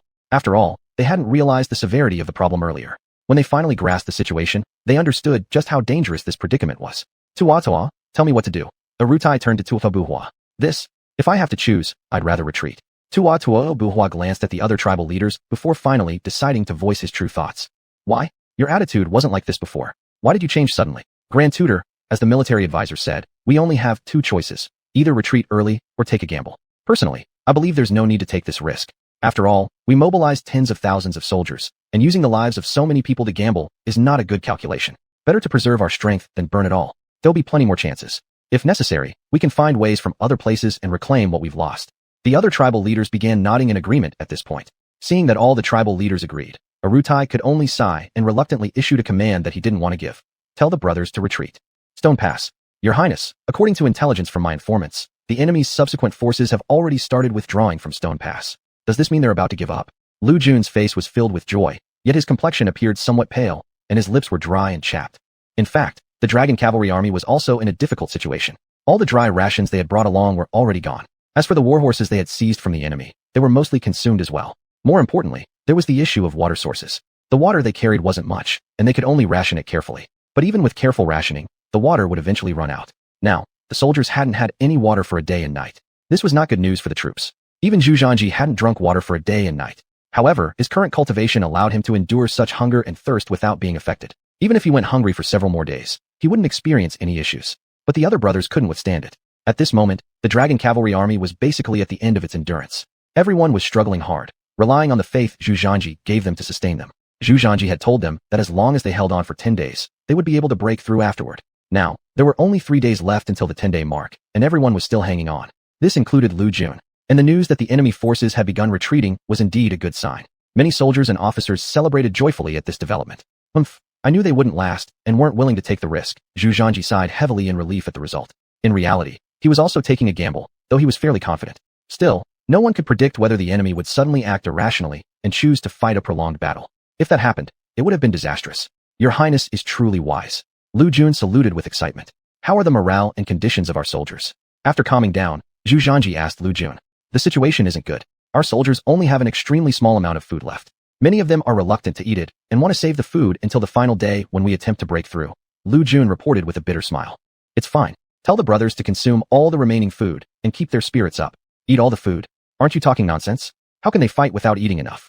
Pass the word down. Let the brothers know they don't need to worry about anything later, and after they're full, they should get ready to attack. Attack? Your Highness, you're planning to break through now. Lu Jun looked startled. Chapter 140. The Enemy in the Open. In the pitch-black night, a small group of horsemen was stealthily advancing in the dark. Up ahead was where the enemy had already set up camp. In the dark night, they could only rely on torches for lighting. People patrolling the Tartar camp kept walking by, all holding torches, and around them were placed burning fire pans that lit the area with roaring flames, increasing visibility. Your Highness, based on my estimation, there are over 50 patrols. They patrol back and forth from left to right. The enemy is very cautious and won't leave us any room for maneuvering. What shall we do? No problem. Get our men ready for an attack. The enemy is in the open, but we're in the shadows. The advantage is ours.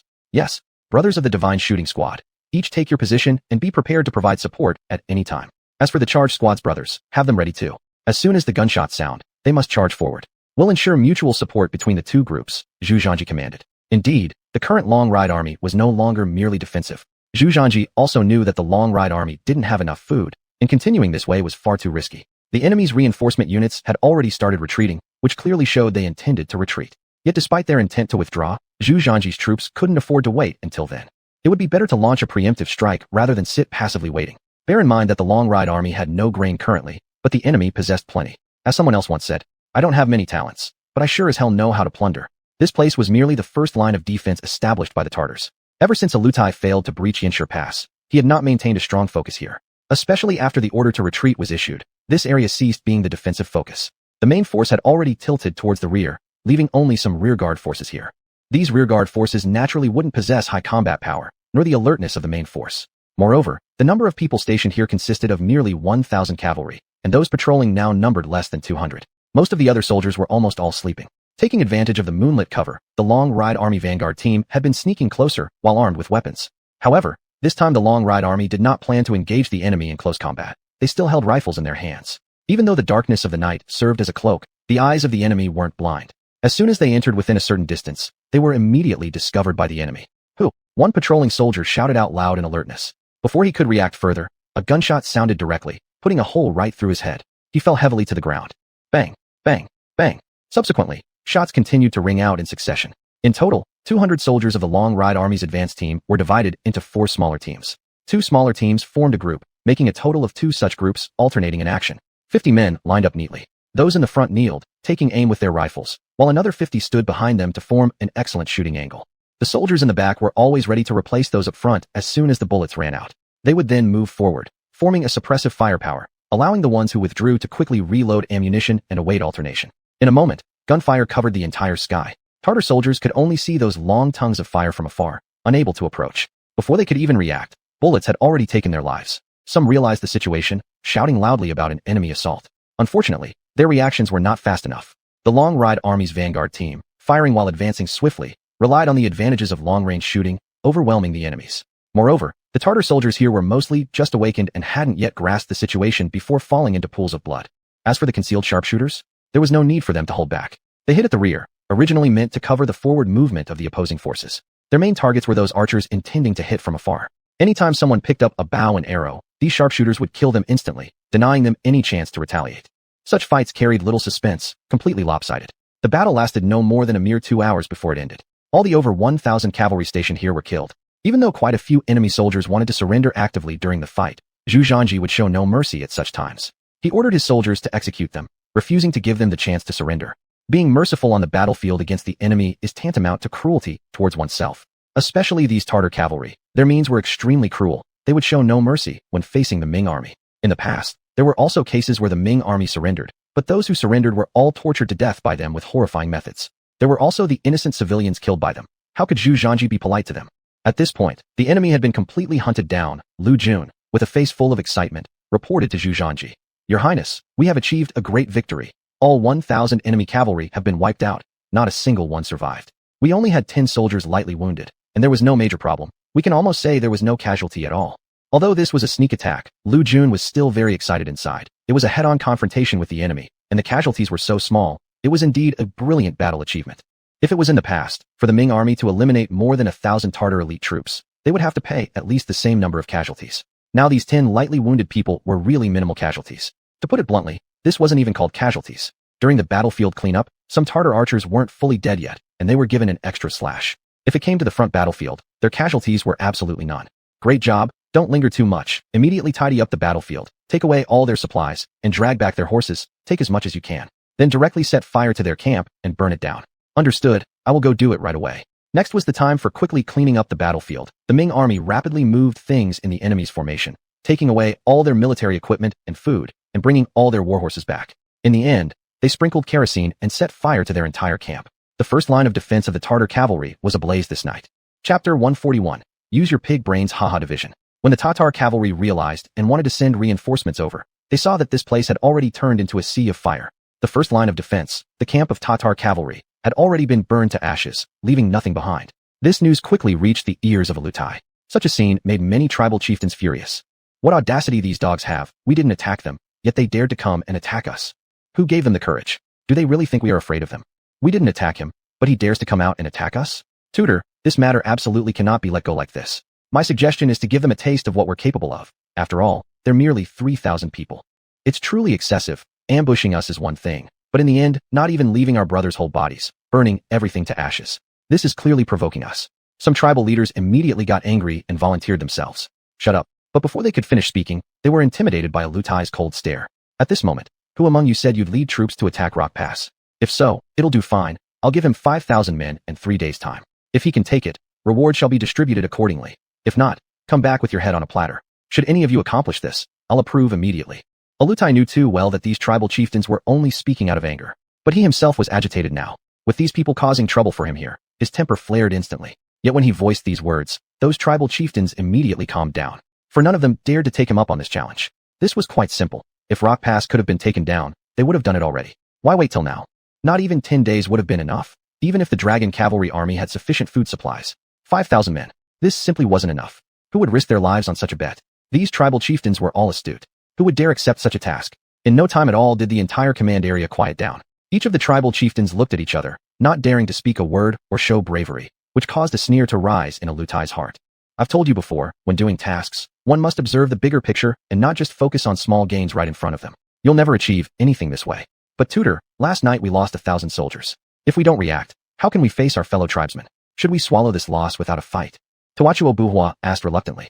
And then the military advisor stepped forward. All of the leaders, what tutor means is for everyone to carefully consider. Why did Zhu Dragon Cavalry always hide in Rock Pass and dare not make a move until they heard our retreat plans and decided to launch an assault against us? Why else? It's about humiliating us and expanding our fear further. Isn't this exactly what the people from Central Plains usually do? Tawachuo Buhua replied disdainfully. Why then didn't they raid during nighttime previously, and why now? The military advisor countered. This. Tawachuo Buhua immediately fell silent, unable to answer. Indeed, there were so many opportunities they could have chosen for a surprise attack. So why this exact timing, especially as they were retreating anyway? Once they retreated, Zhu wouldn't face danger anymore. Logically speaking, they had no reason to provoke them at this moment. Yet, they went against common sense, so why? Seeing Tawachuo Buhua fall silent, the military advisor finally spoke slowly, but his worried expression remained. Apparently, our decision was correct. The Ming army's provisions aren't insufficient, but rather plentiful. They could sustain until the main forces arrive. I suspect that Zhu learned about our intention to retreat, thus deliberately attempting to provoke us and dissuade us from our plans. He aimed to keep us here waiting for Zhu Di's reinforcements. Upon hearing the military advisor's analysis, the tribal leaders all gasped in unison. Indeed, it seemed Zhu Zhanji chose precisely the right moment. Just as their subsequent force started retreating, they launched an assault from Rock Pass, successfully ambushing them. That was to infuriate them. More crucially, breaking through their defenses and then torching their entire encampment fully exposed their intentions. The more they are provoked, the less they should fall for it. Otherwise, there is an extremely high possibility of total annihilation. The group of tribal chieftains, upon realizing this, all began to sweat on their foreheads. They must remember that this time, they have put half of their fortunes on the line. If these tens of thousands of people were to be defeated here, they would be placed in a very unfavorable position once back on the grasslands. Don't be deceived by the seeming harmony on the grassland now, as in reality there are constant undercurrents at play, and various tribes are frequently competing with each other, especially between the Tatar, Wala, and Yulianghai factions. Their disputes are extraordinarily intense, and every one of them seeks to eliminate the others and unify the grasslands. Once they suffer setbacks in battle, the consequences would be dire. Grand Tutor, we were too impulsive just now. Please mete out punishment accordingly. Yes, those people from Central Plains are simply too cunning. We cannot fall for their tricks. This Zhu Zhanji truly isn't someone to be underestimated. Hearing these words, Alutai let out a sigh, then waved his hand, signaling everyone to quiet down. All right, everyone already knows about last night's raid. What are your thoughts now?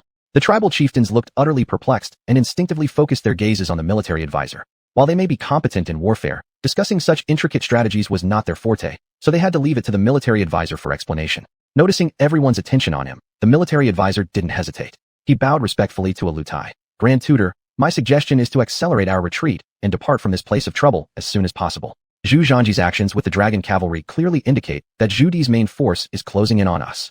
The longer we stay here, the more dangerous it becomes. The situation on the grasslands is currently highly complex. We must conserve our strength and must not take unnecessary risks. As for the losses we've incurred, there will always be opportunities to reclaim them in the future. As long as we preserve our core strength, we will never run out of resources. Listening to the military advisor's analysis, Alutai did not immediately issue any orders, but instead turned to the other tribal leaders. What do you all think? Chapter 142. If the Green Hills are preserved, one need not worry about having no firewood. The military advisor is right. If the Green Hills are preserved, one need not worry about having no firewood. This is not our main arena. If we get surrounded by Zhu Di, things will be disastrous. Let's retreat first. If all else fails, we'll turn back and attack them. We'll face them head-on in an open battle, and it's not like we'll necessarily fear them. Now that the situation is urgent, it's not suitable to stay here any longer. Let's retreat first. Alutai nodded slightly.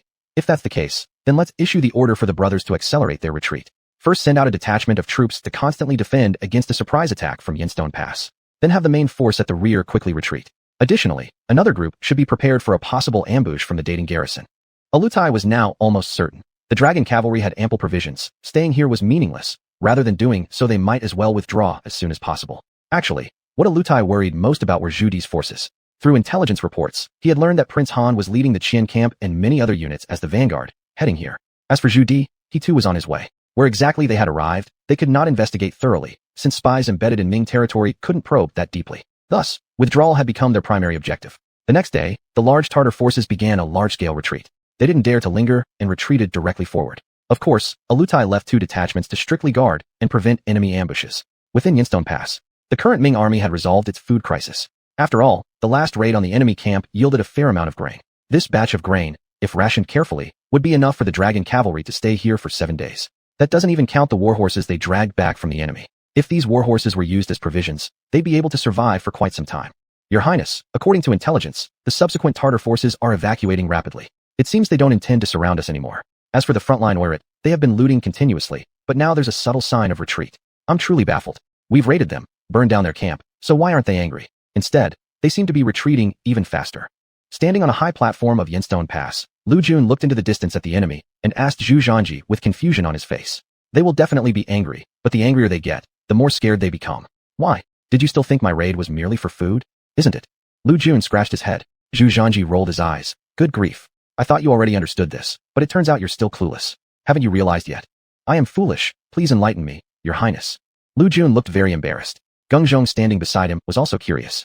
As a rough fellow, he also admitted he couldn't see through this move. If it were him planning to retreat and got ambushed from behind by the enemy, he would definitely turn around and fight to the death with the enemy. How dare someone sneak attack me? Then I'll fight you till the end.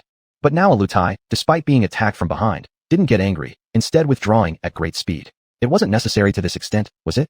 Firstly, our last raid, besides getting food, also aimed to achieve a strategic goal. Their hasty retreat indicates that Alutai is not a fool. Relatively speaking, he's still a fairly capable commander. They were ambushed by us and sped up their retreat because they knew they had lost their opportunity. Staying here further would only increase their danger uselessly. If I'm not mistaken, His Majesty must already be leading the main force towards here. Their previous retreat was because they received this information. Our raid speeding up their withdrawal happened because they mistakenly assumed we intended to keep them pinned down, buying time for my grandfather. Do you understand now? Lu Jun pondered ahead thoughtfully. After a while he showed a look of realization. I see now. Your Highness is indeed godlike in forethought. Lu Jun was truly amazed this time. Looking solely at this operation in isolation made it incomprehensible, but when combined with Zhu Zhanji's prior actions, it became clear. First, Zhu Zhanji allowed the enemy messenger to come, creating the impression that the Long cavalry had sufficient provisions. This shook the enemy's morale and resulted in small-scale retreats before. The small-scale retreat of the enemy forces indicated that they were half convinced, but still hesitant. They weren't ready to give up entirely yet, and wanted to observe how things unfolded to see if there was any room for negotiation. But this surprise attack wiped out all remaining thoughts of staying. Moreover, during this raid, Zhu Zhanji had specifically instructed Lu Jun to burn down the entire camp thoroughly, so as not to leave a single trace behind. The aim was to prevent the enemy from discovering the purpose of the Long cavalry's appearance, to seize their food supplies, and ensure the camp was completely obliterated. The enemy wouldn't be able to discern the real intent, only perceiving it as a brazen provocation. It was a twofold accomplishment. Brilliant. By attacking the encampment right under Yenstone Pass, the Long cavalry gave the enemy the impression that they were deliberately taunting them. Can you handle this? And then, Alutai backed down. Zhu Zhanji triumphed. So from the very beginning, Zhu Zhanji had already plotted far ahead. How could Lu Jun not feel shocked and admiring? This was true generalship. Your Highness, I don't understand these complex tactics. All I know is that the last surprise attack felt absolutely exhilarating. Why don't we pick another time and do it again? Geng Zhong, a rough fellow, didn't grasp all these strategies but knew well that launching a stealth attack on the Tartar cavalry was thrilling beyond measure. This is impossible now. We could before, but not anymore. After our previous lesson, the Tartars will certainly be much more cautious and likely to deploy extra men to defend against us. Even if we launch another attack, the results won't be significant. The opportunity has passed, and there's no need to waste effort on such endeavors. Zhu Zhanji knew that after suffering such a major loss, Alutai would undoubtedly retreat.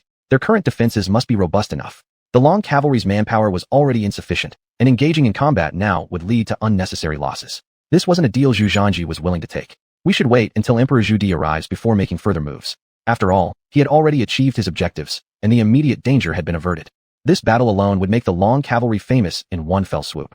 Chapter 143. It's really unwilling to retreat like this. In fact, the situation was exactly as Zhu Zhanji had imagined. Altan was currently deploying a heavy force, defending against any surprise attacks on Rock Pass.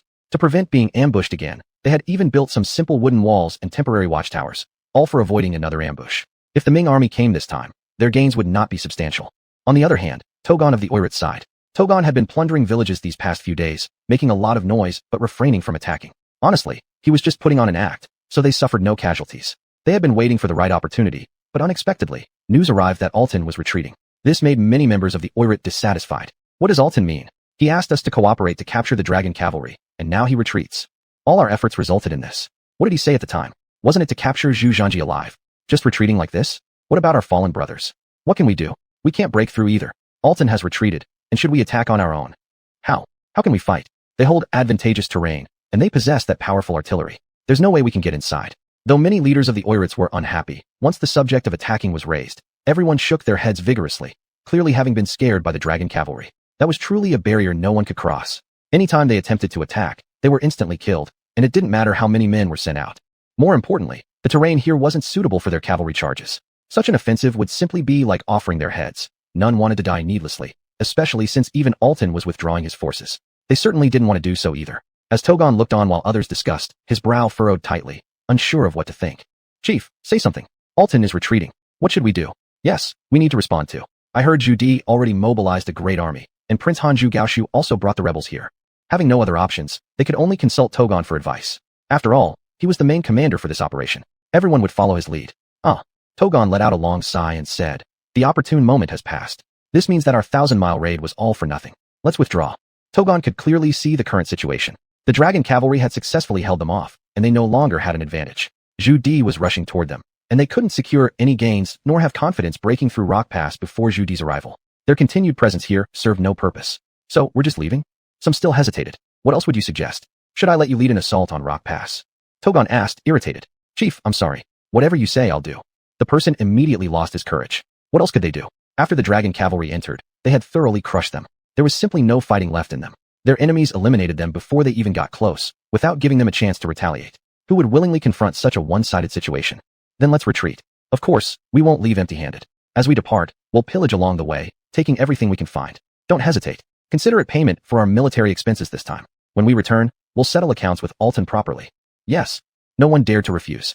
After all, Alton's tens of thousands had already retreated, and their smaller group was even less inclined to stay and fight meaningless battles. Soon, those tribal leaders in the command camp went off to carry out the orders. However, Togon, sitting on his armchair, covered his head and sighed, his worried expression refusing to fade. Chief, why do you look troubled? A strategist beside him asked. Sigh, this failure has dealt me a heavy blow.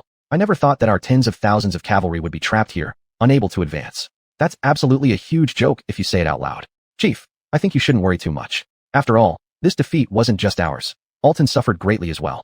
Once back home, surely the Grand Tutor will understand. What worries me isn't whether my father understands. I fear what such a formidable force from the Ming Dynasty implies for our steps. What are we to do going forward? As the commander, Togon possessed a far-sighted vision. The combat prowess of the dragon cavalry during this battle filled him with anxiety. Particularly concerning were the weapons in their possession. He feared them most. The chief has reason to think things can turn around. The Ming army's firearms have always been powerful, but they're not invincible. Moreover, our major losses this time were due to their advantageous terrain.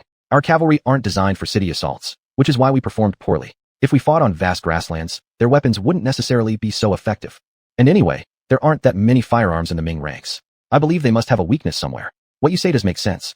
It feels too humiliating to return home like this. Help me contact those spies and have them do everything possible to find out more about Xuanhuan and see if there's any way we can quickly eliminate him. Though Togon understood that the Ming forces had taken advantage of geography this time, it still couldn't mask the sheer strength of the dragon cavalry. This battle deeply worried Togon. In his heart, he both admired and resented Xuanhuan. He admired Xuanhuan because this man could withstand enemies far outnumbering his own with only limited men and resources, taking full advantage of terrain and weaponry.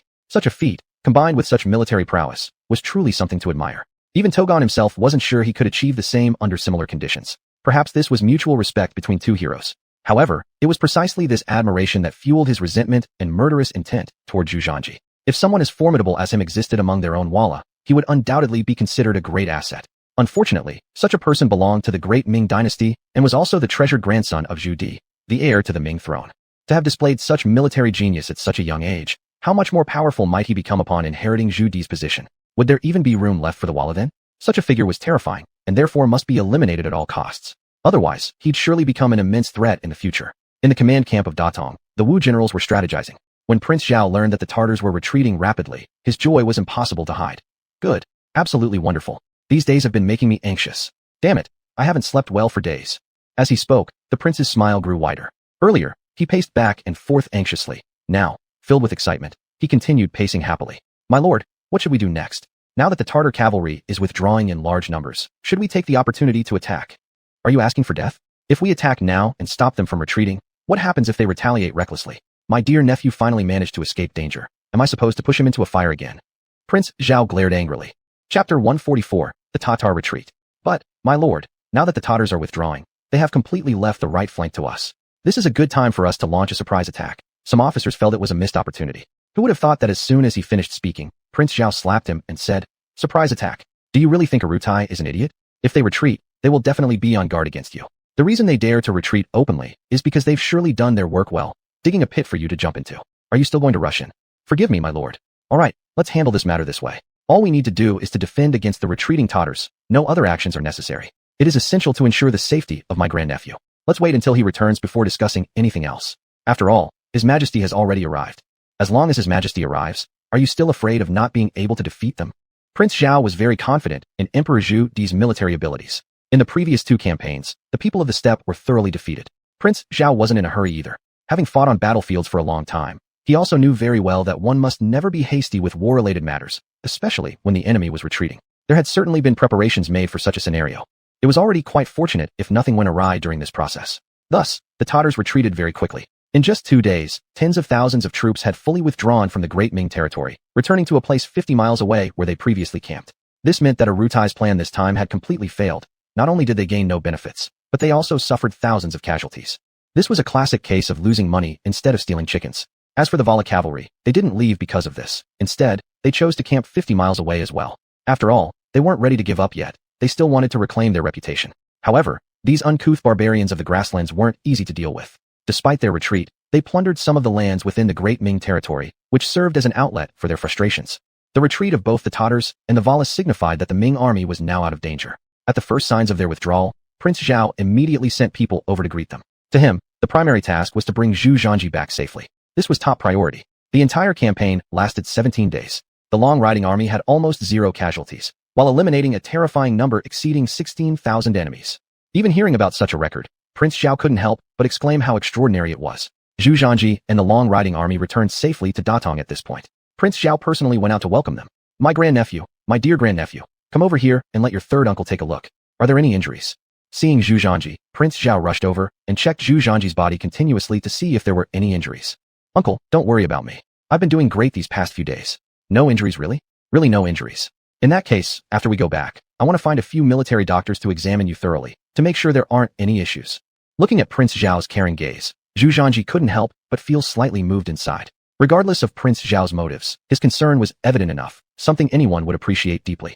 In the past, Zhu Di often said that Prince Zhao was very detail-oriented, and though Zhu Zhanji hadn't experienced it much before, he could truly feel it now. Despite Prince Zhao's outward roughness, his detailed care was already commendable. Initially wanting to refuse, Zhu Zhanji was forcibly dragged back to the military camp by Prince Zhao. 3 or 4 military doctors then surrounded Zhu Zhanji and performed a thorough examination. Only after confirming that Zhu Zhanji was unharmed did Prince Zhao finally sigh with relief. Grandnephew, this time you have achieved a great feat. Even Uncle 3 can't match what you've accomplished this time. Rest assured, once we return, whoever dares to criticize you, Uncle 3 will argue with them first. In the future, if anyone in the camp doesn't respect you, tell them to come find me. I guarantee I'll beat some sense into them. Well then, thank you, Uncle. What nonsense, we're all family here. Don't split things into different sides. Grandnephew, it's already great that you've returned safely. Uncle was worried sick. Fortunately, that old dog Arutai hasn't harmed you. Otherwise, even if I had to kill every last member of the Golden family, I wouldn't forgive them. Prince Zhao spoke fiercely. Uncle, I'm no longer a child. Even if I die on the battlefield, it should be. As grandfather always says, there are only Zhu family members who die in battle, none who flee. Well said, grandnephew. Uncle 3 is proud of you. Your command ability this time was truly remarkable. When discussing Zhu Zhanji's achievements, even Prince Zhao felt genuinely impressed. Having long been involved in battles, Prince Zhao was still unable to guarantee a perfect defense against such situations. However, under Zhu Zhanji's command, the troops didn't suffer a single casualty. This was nothing short of a miracle on the battlefield. Just consider that it was an army of 80,000 grassland cavalry. Prince Zhao knew better than anyone how formidable their fighting capabilities were. Yet, Zhu Zhanji, with only 3,000 men, managed to withstand the relentless attacks from an army of 80,000 and prevented them from advancing a single step. This directly saved the vanguard forces during this campaign. That's what real manhood is about. For the first time, Prince Zhao, aside from the wise mentor behind Zhu Zhanji, was deeply impressed by Zhu Zhanji's military prowess. Uncle 3, I've caused you so much worry these days. From now on, don't be so reckless. I am not as fragile as you might imagine, Zhu Zhanji said upon his return. Already aware that throughout the period when he was surrounded by enemy forces, Prince Zhao had never once considered abandoning him. He even sent out no less than 5 small detachments and launched countless assaults. Even though losing thousands of soldiers and facing tremendous pressure, Prince Zhao was determined to rescue Zhu Zhanji at all costs. Big nephew, you're right. It was Uncle 3's mistake for being reckless. Rest assured, Uncle 3 will definitely not act rashly again. Prince Zhao immediately replied, startled by Zhu Zhanji's comment. Haha, Uncle 3, I was just joking with you. Don't take it too seriously. Regardless of other things, big nephew, Uncle 3 must give you a proper welcome tonight. Uncle has already prepared something special for you. Knowing you'd come back, I went hunting specially and caught a few deer in the wild. Tonight, Uncle 3 will make sure you eat your fill. Upon learning Zhu Zhanji would return, Prince Zhao's immediate thought was to go hunting in the nearby forest.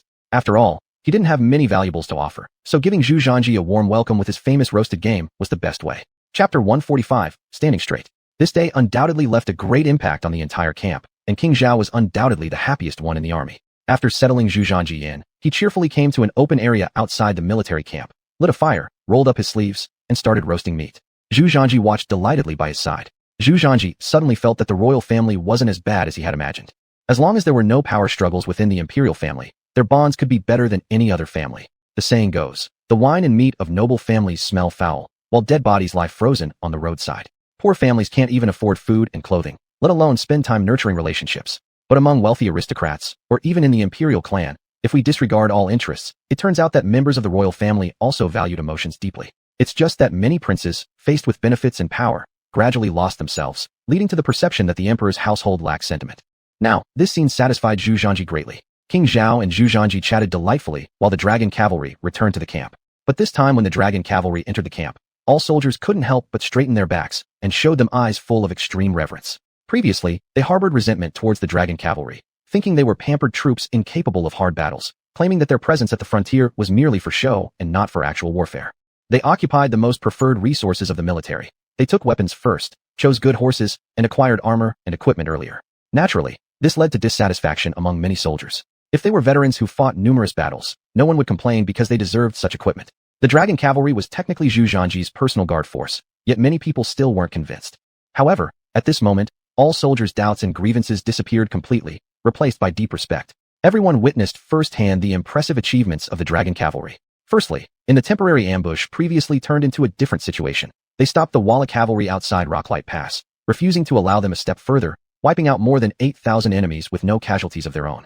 They created a retreat opportunity, essentially saving the other troops through their efforts. Such an accomplishment was enough to make all soldiers admire the dragon cavalry respectfully.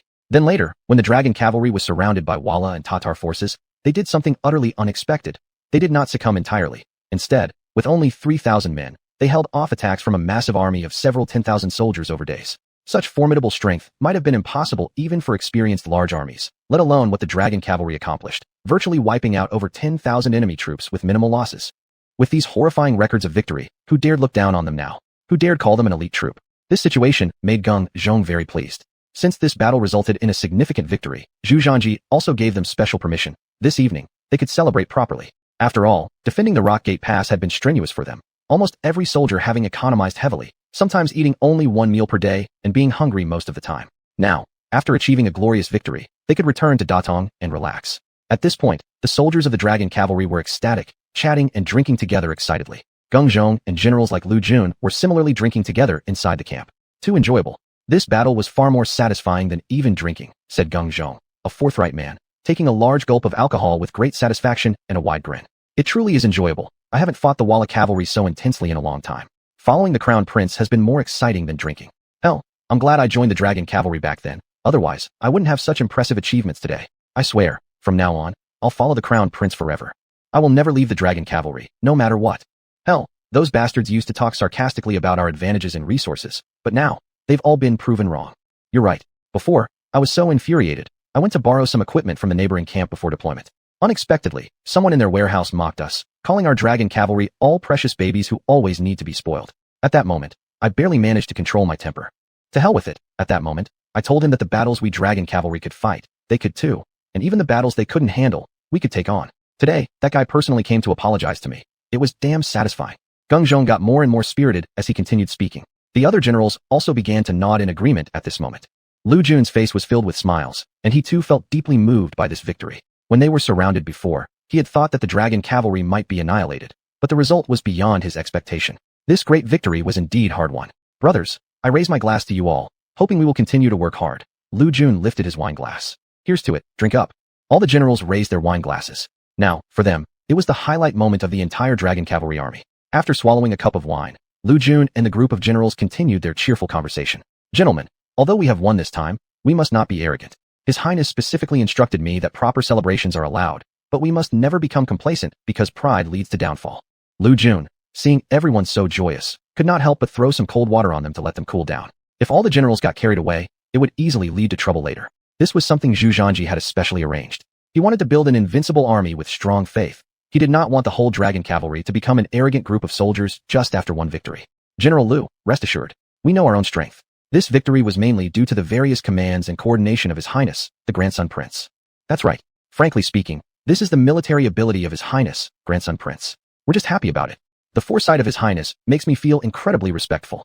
As His Highness once said, it's not impressive if others look up to you. It's impressive if your enemies respect you. Yes, this night would surely be a sleepless night for the dragon cavalry. It was Zhu Zhanji's indulgence towards them. Chapter 146. What's going on? The person is gone? But just this one night. After this night, they would have to forget all of their arrogance because Zhu Zhanji did not want them to become an arrogant army. Zhu Zhanji indulged himself this one night as well. There was no way around it. The Prince of Zhao kept pulling him to drink and eat meat, showing such debauchery that Zhu Zhanji could only follow along with the Prince of Zhao in his revelry. Finally, with how late it was, he could only spend the night in the military camp. After waking up early in the morning and giving a simple greeting to the Prince of Zhao, Zhu Zhanji returned. After all, he had been out for so long and hadn't gone back for quite a while. Zhu Zhanji was still thinking about Lin Ling, that little girl. After these many days, he didn't know how she was doing. This small courtyard was specially found for Zhu Zhanji by the Prince of Zhao, and there were guards stationed outside, so Zhu Zhanji wasn't worried about Lin Ling's safety. The main concern was how things were going with this stubborn little girl after being away for so long. Surely, she wasn't covered in wounds? After all, neither self-defense techniques nor horseback riding are easy to learn. This was a very stubborn little girl that Zhu Zhanji had encountered after coming to the Great Ming. Naturally, he also cared about her quite a bit. Zhu Zhanji had already considered her part of the future family. As soon as he walked into the small yard, what he saw made Zhu Zhanji momentarily dumbfounded. There were several fair-skinned and beautiful women, dressed rather gorgeously, waiting for Zhu Zhanji's return. Your humble servant greets His Excellency the Grandson Prince. The beautiful women greeted in unison. Who are you? To inform His Excellency, we are arranged by His Excellency the Prince of Zhao to serve your highness. Uncle San arranged for you. Zhu Zhanji was slightly startled, then nodded slightly. He understood fully the nature of the Prince of Zhao. After Zhu Zhanji's triumphant return, the Prince of Zhao would certainly make arrangements for him, which Zhu Zhanji did not put too much thought into. All right, I understand. Where's Lin Ling? Bring her here. Zhu Zhanji waved at the beauties. But at that moment, the beauties looked at each other hesitantly. How can you not understand my words? Grandson Prince, didn't the king tell you? A woman timidly asked. Tell what? Lin girl is no longer here. Not here. Where did she go? Zhu Zhanji frowned even deeper. For this we don't know. We just learned from the guard. Other than that, we know nothing. Good. Then you retreat first. Carry on with your duties. At that moment, Zhu Zhanji felt a wave of unease rise in his heart, quickly turning his head and gesturing to a guard outside. Your Excellency, do you have any orders? Where's Lin Ling? That guard immediately became hesitant. Why are you wasting words? I ask you where she went. Don't stutter with me. Zhu Zhanji's tone became sharper. That guard hurriedly knelt down. I am useless. I failed to protect Lady Lin Ling. They took her away with the people from beyond the border. What? Taken away by people from beyond the border? What happened? Why didn't I hear anything when I returned? Zhu Zhanji was greatly shocked. Indeed, after returning, he hadn't heard anything like this. For this lowly one doesn't know. I was only temporarily assigned by the king to stand guard. I only know that all the previous guards were killed in action. At this moment, Zhu Zhanji's face turned sour. He knew that something must have happened here before. Without delay, he quickly rushed out and headed again towards the military camp, finding the Prince of Zhao to inquire about the situation. Not knowing beforehand was one thing, but upon inquiry, he got a big shock. In these few days, many incidents really did happen. Although Zhu Zhanji's residence was guarded by soldiers, open attacks are easier to guard against, but hidden arrows are harder to defend against. There were many eyes and spies of the grassland cavalry in Datong town. Unexpectedly, taking advantage of Zhu Zhanji's absence, they broke into his yard and took Lin Ling away. All dozens of guards were massacred. Lin Ling's whereabouts were now unknown. Uncle 3, why didn't you tell me about this earlier? Zhu Zhanji's anger surged up instantly after learning the ins and outs of the matter.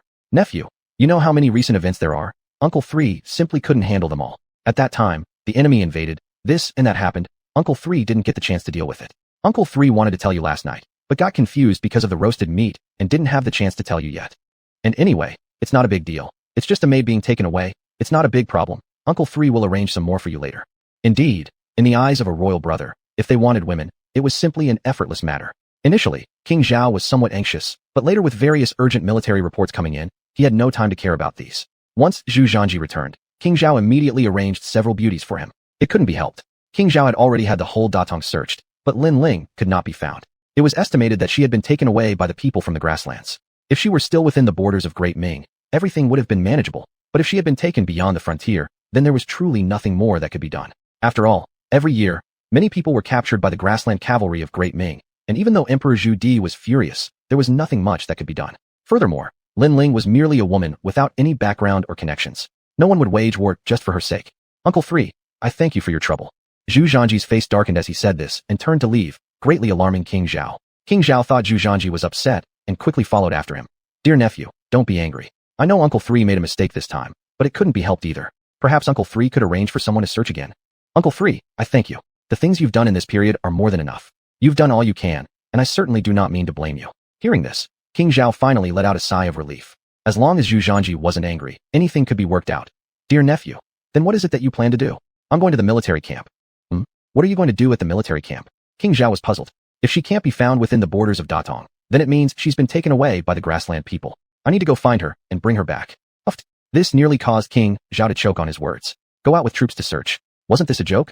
Do you realize how many thousands of grassland cavalry gather beyond the frontier now, all eagerly waiting for Zhu Zhanji to make a mistake? Once Zhu Zhanji goes out, the consequences will be unimaginable.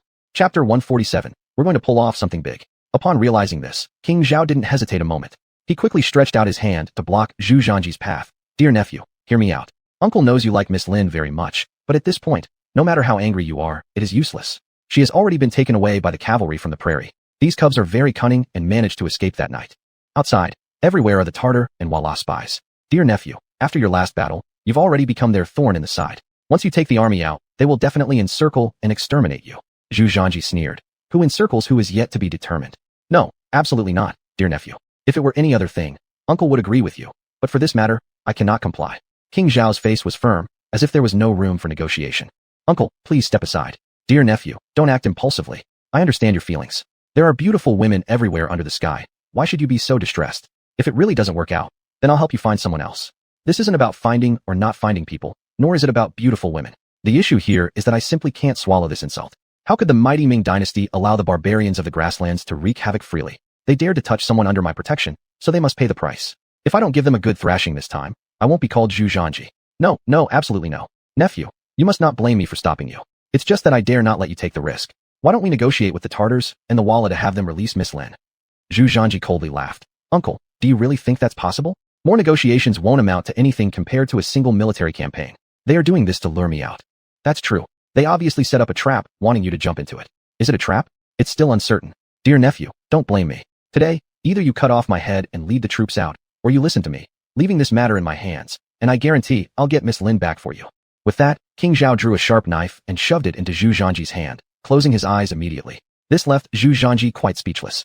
He was one to prefer leniency over harshness. If King Zhao had spoken stern words, Zhu Zhanji wouldn't have paid attention, but this kind of behavior by Zhao indeed put Zhu Zhanji in a difficult position. Uncle, why must you go this far?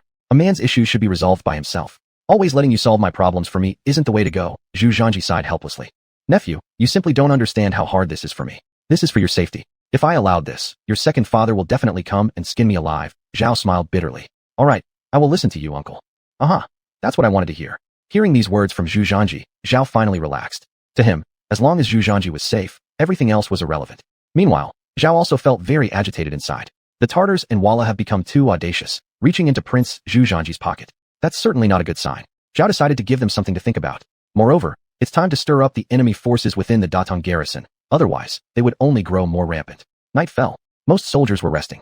However, at this moment, all 3,000 dragon cavalry gathered in their camp.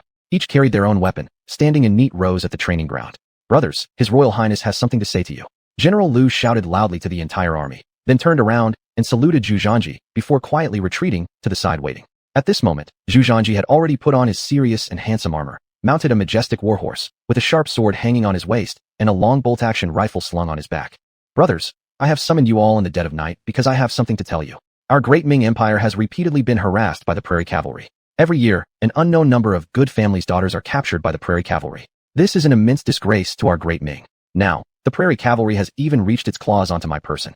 There's no way Zhu Zhanji could let this insult slide. I must let them know that our great Ming isn't to be provoked. If they dare reach out to our great Ming, then they better seriously evaluate their strength. I do not require all of you to accompany me into battle. I know the danger of this mission is great. Outside the frontier, there are tens of thousands of enemy iron cavalrymen, and informants are everywhere. We could be surrounded and annihilated at any time. Those who wish to follow me, Zhu Zhanji promises to treat them well. Those who don't wish to come along, I won't blame them. This isn't an order, it's a free choice. Even if not one of you comes with me today, I will go alone and make those barbarians of the grasslands know that whoever offends our great Ming shall be punished, no matter how far away they may be. Whoever offends our great Ming, even if far away, must be punished. The soldiers below shouted loudly. Good. Those who want to come with me beyond the border, take a step forward. Those who do not, you may now disperse and return to the barracks for rest without bearing any psychological burden. This Taizhu said, this isn't an order, it's entirely voluntary. Zhu Zhanji's voice resonated throughout everyone's ears. At this moment, every soldier in the dragon cavalry stepped forward unanimously. It was done perfectly in unison. This outcome greatly pleased Zhu Zhanji. Brothers, I must warn you once more. Think thoroughly before making this decision to cross the border. We will not have the advantage of terrain this time around, so the situation might be perilous. Consider again, those unwilling can leave without any blame. However, those who decide to go must not retreat once on the battlefield, or they will face military law. You still have time to think about it. To die following your Royal Highness. Whoever offends our great Ming, even if far away, must be punished. As Lu Jun and Geng Zhong shouted loudly, the soldiers below responded. This meant no one in the dragon cavalry would withdraw. There's an old saying, one cowardly soldier makes one timid, but one timid general leads a group of cowards. The spirit of an army stems from its first commander. During battles, the style the first commander displays shapes the soul of the army. The last campaign has not ended long ago, and soldiers can still feel Zhu Zhanji's toughness. Even when facing enemies vastly outnumbering his own troops, Zhu Zhanji showed no retreat. How could the warriors under him retreat? Excellent. Since that's the case, brothers, go back immediately and gather your equipment. As per the previous arrangement, each person carries 7 days worth of provisions and move as quickly as possible. Bring all your ammunition. This time, we're going to pull off something big. Chapter 148, Step aside, or die if you dare block me. To Zhu Zhanji, now in the eyes of the dragon cavalry, he has an existence akin to that of a deity. In response to Zhu Zhanji's orders, no one hesitated. In the shortest time possible, they returned to the camp and organized their equipment. Within just a few minutes, all soldiers had finished organizing their equipment and were ready to depart at any moment. Your Highness, everyone is fully prepared. Each carries 50 bullets and 7 days worth of provisions, ready for immediate departure. Only 50 bullets? That's not enough. But we only left 50 bullets per soldier in our military camp. The rest were temporarily collected by the military armory. Lu Jun hurriedly reported. Since the morning when Prince Zhao suppressed Zhu Zhanji, he sent soldiers over to confiscate all the ammunition from the dragon cavalry camp, leaving each person with merely 50 emergency use bullets, just in case to prevent something like tonight's events from happening. It appears Prince Zhao had made corresponding preparations as well.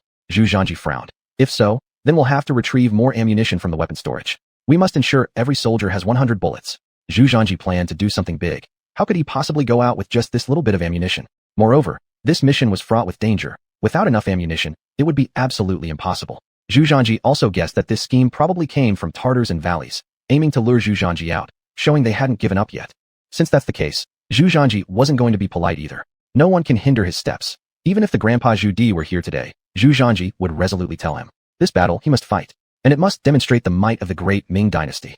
They must be beaten until they tremble, never daring to invade the great Ming again. But the arsenal is in the hands of the 5 armies. Then we will take it back by force. The arsenal was located deep within the defensive stronghold of the 5 armies camp. It being nighttime, most soldiers were resting while a few patrolled. The arsenal, however, was heavily guarded with crisscrossing patrols, covering all angles. This too was specifically arranged by Prince Zhao. The patrolling soldiers remained vigilant, without questioning. But right at that moment, an array of regular footsteps echoed from ahead, soon followed by a troop advancing swiftly from the distance. The appearance of this unit instantly put the arsenal guards on high alert. Here is the arsenal. Without orders from superiors, no one may approach, otherwise, death awaits, declared the arsenal guards while immediately drawing their weapons. You try killing someone, see what happens. Zhu Zhanji emerged from the formation mounted on horseback, his eyes glacially cold. It's His Excellency the Crown Prince. Forgive this humble officer's blindness. The commander quickly kneeled down. Step aside. I have come to collect ammunition under the order of my uncle the third prince, stated Zhu Zhanji sternly, voice loud. Crown Prince Excellency, this seems impossible. We have received no commands from Prince Zhao's palace. Hence, we cannot allow anyone through. What does that mean? Am I speaking without effect right now? I wouldn't dare, Your Excellency. Prince Zhao commanded earlier. Without his order, no one should get close. As we have received no command from your palace, if you want weapons or ammunition, please inform Prince Zhao.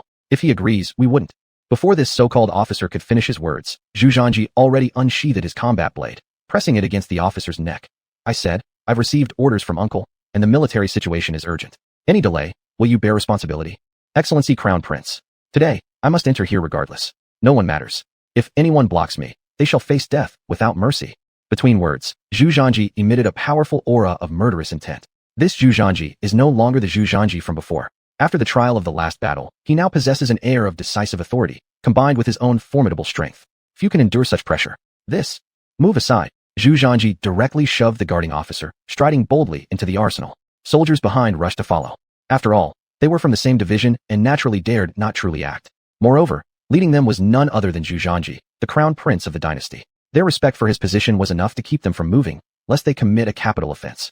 Plus, those who arrived here were all previously highly meritorious members of the Dragon Cavalry. The Dragon Cavalry of today isn't like the old days. Their reputation in the army is incredibly high, having recently returned victorious. General, should we report this to the prince? A small guard beside them asked in a low voice. The leading general sighed with a bitter smile. What's the use of reporting? The crown prince is already inside the arsenal, and all the Dragon Cavalry is here. Would they let us leave? Besides, with all the commotion here and still no appearance from the prince, why should we bother? That's true. With the crown prince himself leading the Dragon Cavalry here, even if we wanted to stop him, we couldn't. And thus, Zhu Zhanji successfully led his soldiers into the arsenal, secured ample ammunition, and swiftly distributed it. Afterwards, Zhu Zhanji hurriedly set off towards the city gate with 3,000 cavalry. Everything was now ready. The only thing left was to exit the city. Zhu Zhanji knew for certain that Prince Zhao would have stationed many guards at the city gates, determined not to let him leave. However, Zhu Zhanji was absolutely resolute about going out, and there was no force strong enough to stop him. Sure enough, upon arriving at Datong City Gate, he found twice as many troops guarding the place compared to before. A commander was already waiting there, calm and unshaken despite Zhu Zhanji's approach. Blocking Zhu Zhanji's path, he said, "Your Highness, please turn back. The prince has given strict orders that under no circumstances should the dragon cavalry be allowed out of the city, nor should you, Your Highness, leave. No matter what. Aren't you afraid I'll kill you?" Zhu Zhanji narrowed his eyes, staring at the officer. He recognized him. He was one of Prince Zhao's trusted men. "If Your Highness wishes to kill, then so be it. I'm merely following orders. Please don't put me in such an awkward position, Your Highness." The officer's face showed fierce determination. Even as he spoke, he drew his weapon, clearly prepared to die rather than yield. Similarly, other soldiers also drew their weapons, ready to fight if Zhu Zhanji made any move to advance forcefully. Chapter 149. You can't stop me, I said so. After all, the soldiers guarding the city gates and those guarding the armory are not the same. The soldiers stationed at the city gate are mostly elite. Their existence is very important, and the selection process is even more stringent. The soldiers guarding the city gate play a key role. Their only task is to defend the city gate, with no need to consider other matters.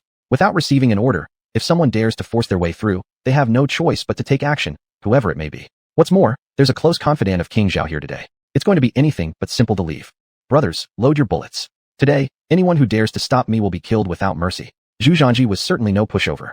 With one order, all the soldiers of the dragon cavalry loaded their bullets. They just needed to wait for Zhu Zhanji's command before firing immediately. Both sides immediately entered a tense situation, and the archers on the city wall were already prepared. Why must His Royal Highness insist like this? The king has already said that he would try his best to save Miss Lin back. Why should Your Highness take such risks? Isn't that falling right into the enemy's trap? The commander guarding the city was eventually somewhat reluctant, and then wanted to try to persuade him. Zhu Zhanji chuckled. What you're saying is wrong. As a man, if one can't even save his own woman, what kind of man is that? My Uncle San undoubtedly has his methods, but they involve exchanging the interests of ordinary people. Is that the result everyone wants to see? Upon hearing this, a shadow of hesitation appeared in the eyes of the general. He didn't deny that what Zhu Zhanji had said made sense. He knew very well that if they wanted to get the person Zhu Zhanji wanted from the hands of the nomadic tribes, they'd definitely have to pay a heavy price and would be extorted. And where does all the stuff being extorted come from? Isn't it from the great Ming Dynasty? Isn't it from the common folk? Even so, His Highness the Grand Prince should still prioritize safety. How to prioritize safety? Now the Tatars and the Oirats have already bullied us to this extent. Should we turn a blind eye? I, Zhu Zhanji, as the crown heir of the great Ming, the current Grand Prince, am now eyed by the grassland barbarians, and people around me have been taken away by them. This means nothing much to me personally. But do you know what this means for the great Ming? The vast great Ming has its Grand Prince's woman kidnapped, not daring to make a peep, trading goods to exchange her back. If this gets out, how great a loss would this be for the great Ming's dignity? Do you know? Then what will the people of the world say? In the future, these grassland barbarians will only become more brazen. Today, they've taken my Zhu Zhanji's woman. Tomorrow, they might snatch the concubines of King Zhao, King Han, or even the emperor. What then? What I, Zhu Zhanji, am doing today is not just for personal reasons. I want to tell them that our vast great Ming is not to be bullied. Those who violate the great Ming shall be exterminated, no matter how far they flee. Negotiating with them is not the best strategy. Doing so will only intensify their arrogance. To completely eliminate their intent, we must beat them into submission and instill fear in them. Then they won't dare offend us. Consider how many women and children within our borders have been seized by them. My move today aims not only to save my woman, but also to thoroughly shatter their schemes, ensuring that the women and children of the great Ming will never again fall victim to their raids. The border regions of the great Ming will achieve peace, and common people will no longer live in constant fear.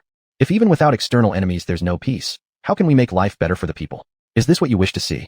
Zhu Zhanji's impassioned speech instantly drove the guards manning the city walls to drop their weapons in excitement, seemingly infected by his fervor. In fact, what Zhu Zhanji described aligns perfectly with reality. In recent years, the nomads of the grasslands have grown increasingly brazen, frequently invading the borders of the great Ming. Every year, countless people are abducted from within the Ming territory. Most soldiers in the army enlist not only to fill their bellies, but also out of deep resentment towards the grassland raiders. Many among them have lost everything because of the grassland cavalry. They understand this pain deeply. Zhu Zhanji's words struck a chord with them. Even the confidants of King Zhao were wavering now, looking extremely troubled. My ancestor, Zhu Yuanzhang, once said he despised nothing more than cowards and incompetence. I, Zhu Zhanji, being the crown heir of the great Ming, cannot lead from behind. Move aside.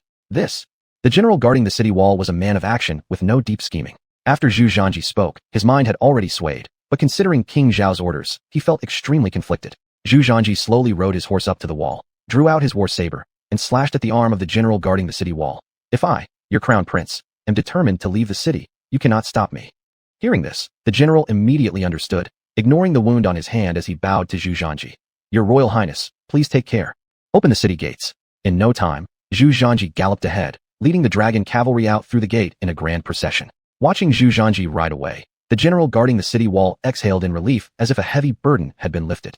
General, you've let His Royal Highness go. What will we do when the prince holds us accountable?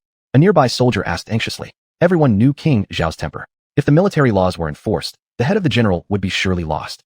However, the general grinned wickedly. You young one, it's time to start thinking. Didn't you hear what the crown prince said just now? The crown prince said that even if the king himself came, he still wouldn't be able to stop him. So there you go. The crown prince is determined to go. What can a small general like me do about it? This. Do you see this cut on my hand? Your crown prince has inherited the compassion of the prince. Not only did the general have no resentment toward Zhu Zhanji for wounding him, but instead, his face showed deep respect. Since Zhu Zhanji inflicted this wound, it was more than enough for the general to explain his inability to stop Zhu Zhanji to King Zhao. When Zhu Zhanji injured the general, it meant King Zhao wouldn't likely blame him too harshly later. Though there might be minor punishments, compared to the king's fierce wrath that could cost him his life, Zhu Zhanji had practically saved him. For soldiers accustomed to the battlefield, Zhu Zhanji's actions were indeed very thoughtful. Chapter 150, Tawachuo Bavagia volunteers. Thus, the general defending the city opened the gate wholeheartedly. As for this wound, it was actually deliberately given by Zhu Zhanji as a token of his assignment. At this moment, the dragon cavalry had already left the city gates and quickly headed towards the passage. Even before setting out, Zhu Zhanji had already learned the current positions of Tatar and Wala. They were encamped just 50 li beyond the border, with a considerable distance between their camps. Now, Zhu Zhanji faced the question of which direction to go in. One led to the Tatar encampment, while the other led to the Wala camp. Your Highness, which way do we go now? The dragon cavalry had already halted at a fork in the road, one path leading to the Tatar encampment, the other to Wala. Lu Jun wasn't sure which way to take. Zhu Zhanji furrowed his brow, pondering slightly before issuing the order. Let's head for Tatar first. They are most likely to act. All troops, march forward to the left. In the Tatar camp, as Grand Tutor, Aru Tai hadn't rested but instead summoned all the tribal chieftains to gather in the command tent. Heaven has its paths which they refuse to walk, and hell is without roads which they insist on intruding upon. It seems that this Zhu Zhanji isn't anything special after all. To choose to lead troops out of the city at such a time, has he become overconfident? Previously, I thought that our victory made us seem weak. This must be an excellent opportunity. We absolutely cannot let this fellow slip by. Last time, we lost so many brothers due to him. My suggestion is to immediately send troops to block them. Such a rich prey cannot be missed. The vengeance from last time must also be taken. That's right. If they stayed at Rock Pass, there might have been no way for us to take them down. But now, having come out onto this vast terrain, fighting here, our main force has nothing to fear from them. The tribal leaders revealed excited expressions. After all, their previous battle had been so disheartening, it was completely killing their pride. Now, with a chance to reclaim their dignity, none wanted to miss it. Moreover, they had been harboring resentment from the last battle. Aru Tai, facing his agitated subordinates, wasn't worried himself. What a fine Zhu Zhanji, what a fine dragon cavalry. It looks like they haven't put our steppe iron cavalry into consideration. With so few people, they dare to directly approach us? He certainly is a man of spirit. Unfortunately, they've lost all advantages now. Among you, who wishes to lead troops to battle? Aru Tai looked toward the tumultuous group of tribal leaders below. I will. Tawachuo Bavagia stepped forward first. The other tribal leaders had originally intended to vie for the honor, but upon seeing Tawachuo Bavagia step forward, they fell silent. Without mentioning much, Tawachuo Bavagia had quite high prestige among the Tatars. His willingness to act meant others naturally didn't dare compete with him. Good. Then I'll leave it to you. How many men do you need this time? Aru Tai was very satisfied with Tawachuo Bavagia. After all, Tawachuo Bavagia's combat prowess was formidable, or he wouldn't be in this position now. Previously, he'd weathered countless brutal battles. Tawachuo Bavagia's face bore an expression of pride. Our steppe iron cavalry never fears any dragon cavalry. So that others won't say I bully the weak with strength in numbers. Since Ming Jun has brought 3,000 cavalrymen out, I too will bring 3,000 cavalrymen. Let's see whose cavalry is more powerful. After all, being from the Golden family, Tawachuo Bavagia's inner pride could not be easily shaken. After all, the Mongolian Iron Cavalry once conquered half the world. In their hearts, the Mongolian Iron Cavalry was undoubtedly the most powerful and invincible, especially on such open battlefields where they could fully display their strength. Great Khan, please don't rush in impulsively. We've witnessed the combat power of the Dragon Cavalry, especially their fire muskets, which pose a great threat to us. Under no circumstances should we let our guard down. My suggestion is to dispatch 20,000 cavalrymen and send another light cavalry detachment to circle around behind them and cut off their retreat. Upon seeing Tawachuo Bavagia act so carelessly, the military strategist quickly stepped in, taking numerous factors into account as the strategist. After all, this time Zhu Zhanji came with a strong offensive. No one knew why, and they absolutely couldn't hastily engage in battle with him, otherwise they might suffer significant losses. Advisor, aren't you being a bit too cautious? Don't forget how fierce our steppe iron cavalry is. Our warriors are the bravest in the world. How can the cavalry skills of the Chinese compare to ours? I admit, the dragon cavalry does have some skills, but they're taking advantage of the terrain. If we truly face off head-on, it's uncertain who would win or lose. As long as we fully utilize our cavalry advantages, there's no way that the cavalry of Central Plains can defeat our warriors. But, the military strategist's face showed worry and hesitation. That's enough. The decision is final. Tai then chose to put an end to the discussion, not considering the advice from the strategist. Even though Tai also knew that this dragon cavalry might have some skills, he still trusted in the combat power of his own cavalry force. He believed that on open grounds, as long as their cavalry charge was effectively unleashed, the Ming army wouldn't be able to stand against them. Regarding the disadvantages mentioned by the strategist, Tai had naturally considered them, but after weighing the pros and cons, he ultimately decided to confront the dragon cavalry head-on. This battle would greatly aid their reputation and morale. The previous attack at Rock Pass had already cast a long shadow over their forces, and if the news traveled back to the steppes, it would surely become a laughing matter, affecting the invincible name of the steppe Iron Cavalry. Therefore, this war must be fought, and it has to be won convincingly. The strategist, of course, understood this too, so after knowing Tai's orders, he ceased speaking further. Grand Tutor, please rest assured, the steppes Iron Cavalry will not let you down. Bavagia now appeared very confident, and after greeting Tai, immediately withdrew to start selecting elite soldiers. This battle was extremely crucial, and Bavagia clearly understood this. So he had to pick the most elite cavalry and thoroughly crush the dragon cavalry. As for the other tribal leaders, although they felt somewhat discontented in their hearts, they didn't dare voice any objections and could only allow Bavagia to take on this mission. Truthfully, they wanted this favorable task for themselves as well. Chapter 151. Your Highness, it's because you slept too soundly. After all, the Longxi army had recently gained a very loud reputation and an astonishing battle record. If they led troops to defeat the Longxi army, the credit would be theirs. This freely offered achievement was not to be refused, so in their eyes, this was a very tempting opportunity. As for whether they could win, in their eyes it was simply not something that should be considered. It was merely a cavalry battle. In the Central Plains, no cavalry unit could yet compare with them. The only ones who could go head-to-head were the 3,000 camp of rebels, organized by Zhu Di. Zhu Zhanji galloped wildly towards the Tartar camp, his speed increasing as the distance became shorter and shorter. After a night of hard riding, Zhu Zhanji finally arrived at the border. However, Zhu Zhanji did not order the soldiers to continue advancing, but instead had them stop and rest on the spot, because he knew there would definitely be a fierce battle ahead.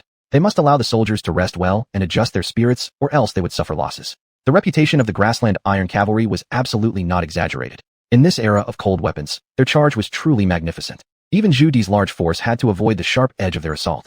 At any time, one must absolutely not be careless or look down upon the enemy. Otherwise, one would suffer losses themselves. As for Tuachuo Buhua, he had already selected the troops and was ready to depart at any moment. Brothers, the chance for revenge is coming. Last time, we were defeated heavily at Rock Pass, losing so many brothers without being able to take revenge. Now, a good opportunity is before us, and we absolutely cannot miss it. The Longxi army led by Zhu Zhanji is now at the border of Ming Dynasty, less than 50 li from us. They are coming for us. When has our grassland Iron Cavalry ever feared them? When have our warriors ever retreated? This time, we must erase the shame of last time and let Ming Dynasty's army know the strength of our grassland Iron Cavalry. Tuachuo Buhua was also preparing for the upcoming battle. Although he had pride in his cavalry, Tuachuo Buhua also knew that the Longxi army under Zhu Zhanji's command was not an ordinary team, and he must prepare thoroughly. Before departure, he had to boost morale. Kill, kill, kill. Warriors willing to follow me on this expedition, let's ride forth and fight the enemy's Longxi army, showing the whole world whether we, the grassland cavalry, fear the cavalry of the Central Plains. Kill, kill, kill. At this moment, the grassland cavalry erupted with powerful cries. For them, it was both a good opportunity for revenge and establishing great achievements. And the opponent was the Longxi army. They had even more interest in testing their strength against it. Previously, in their eyes, the cavalry of the Central Plains was not worth mentioning. And as for Ming Dynasty's army, it had always relied on numbers. If it weren't for the existence of firearms, they might not have been able to withstand the cavalry charges at all. Every battle resulted in Ming's victory, but the cost they paid was extremely severe. Now the emergence of the Longxi army was capable of winning with fewer numbers, greatly shaking their confidence and making them regard the forces of the Central Plains with new eyes. Now, they were about to witness the power of the Longxi army. Seeing the high morale in the army, Tuachuo Buhua was highly satisfied. He then waved his hand and slowly left with 3,000 elite cavalry. What are you eating? Didn't I tell you clearly? No matter what the orders are, my nephew must never leave the city. How do you perform your duties? It seems you're just asking for death. Do you still want your head? Upon learning that Zhu Zhanji had already taken the Longxi army out of the city, Prince Zhao was so angry that his beard almost stood up. Facing the trusted aide who came to report, Prince Zhao angrily pulled out his dagger and stabbed it at his neck. The general in charge of the city defense quickly explained, I'm useless, Your Highness. Kill me if you wish. I will absolutely have no complaints. Although Prince Zhao was very angry, he didn't immediately act and end his life because this person was his confidant, whom he had spent great effort cultivating. To kill him like this would be too wasteful, and Prince Zhao also knew that if Zhu Zhanji really wanted to leave the city, even if he was there, he wouldn't necessarily be able to stop him. At this moment, Prince Zhao noticed the wound on the general's arm. How did you get the wound on your hand? Your Highness, it was inflicted by his royal grandson last night. Upon hearing this, Prince Zhao's face eased slightly, equivalent to finding a step down. He then put the knife down. All right, you may go out. Anyway, you can't stop my nephew. Thank you, Your Highness, for sparing my life. Don't thank me so soon. Although I won't kill you, punishment is still necessary. Go out and receive 20 strokes of the military stick. Yes. As the city defense general left, Prince Zhao couldn't help but glare at those present, angrily asking, "What? Are you all mute, or what? Such a big event happened last night, yet not one of you reported it to me. What exactly do you eat for? Are you all mute or deaf? Or are your eyes blind too?" Having no other recourse, Prince Zhao could only vent his anger on them since he truly hadn't received any report the previous night. Everyone looked at each other, no one daring to speak. Prince Zhao was even angrier. "You bastards! And you still don't talk at this moment? Do you believe that I might chop all of you up?" Thud. Hearing Prince Zhao's angry words, the generals knelt down together. "Your Highness, it's not that we didn't report. We did come and report last night, but you were sleeping too soundly, we simply couldn't wake you. So we thought it was your implied consent, then we left." "What? You came and reported last night? Why don't I know about it?" Prince Zhao was completely baffled. Last night, he slept very well and no one disturbed him. How could they have reported? Seeing the confused look in Prince Zhao's eyes, one of the generals quickly explained, "Your Highness, it is indeed true. We all came to your tent where you were resting, but no matter how we called, you wouldn't wake up. We thought you had drunk too much. If there's any falsehood in our words, let your Highness punish us as you wish." Prince Zhao paused for a moment, and with his sharp mind, he quickly understood what had happened. No wonder Zhu Zhanji dared to leave the city so openly last night. He must have made all the preparations ahead of time. It seemed Prince Zhao himself had fallen prey to some scheme by Zhu Zhanji, which caused him to sleep through the whole night, and couldn't be awakened, thus missing the chance to stop him. Alas, nephew, my dear, Uncle Zhao is only doing this for your own good. Prince Zhao's face was full of bitterness. At this point, there was no other way but to try and make amends. Chapter 152, A Battle Imminent. Where's the dragon cavalry now? King Zhao turned and asked. "My lord, according to reports, the dragon cavalry's current location is in a forest outside the northern border of Mo grassland, roughly at this position." One of the generals pointed out Zhu Zhanji's current location on the sand table. The current location of Zhu Zhanji was not advantageous, too close to the Mo grassland. Moreover, the Tartar army's camp was just ahead, and at any time, they might be attacked by the Tartar cavalry. In addition, the Wala cavalry's camp was not far either. If these two tribes attacked the dragon cavalry together, it would be dangerous.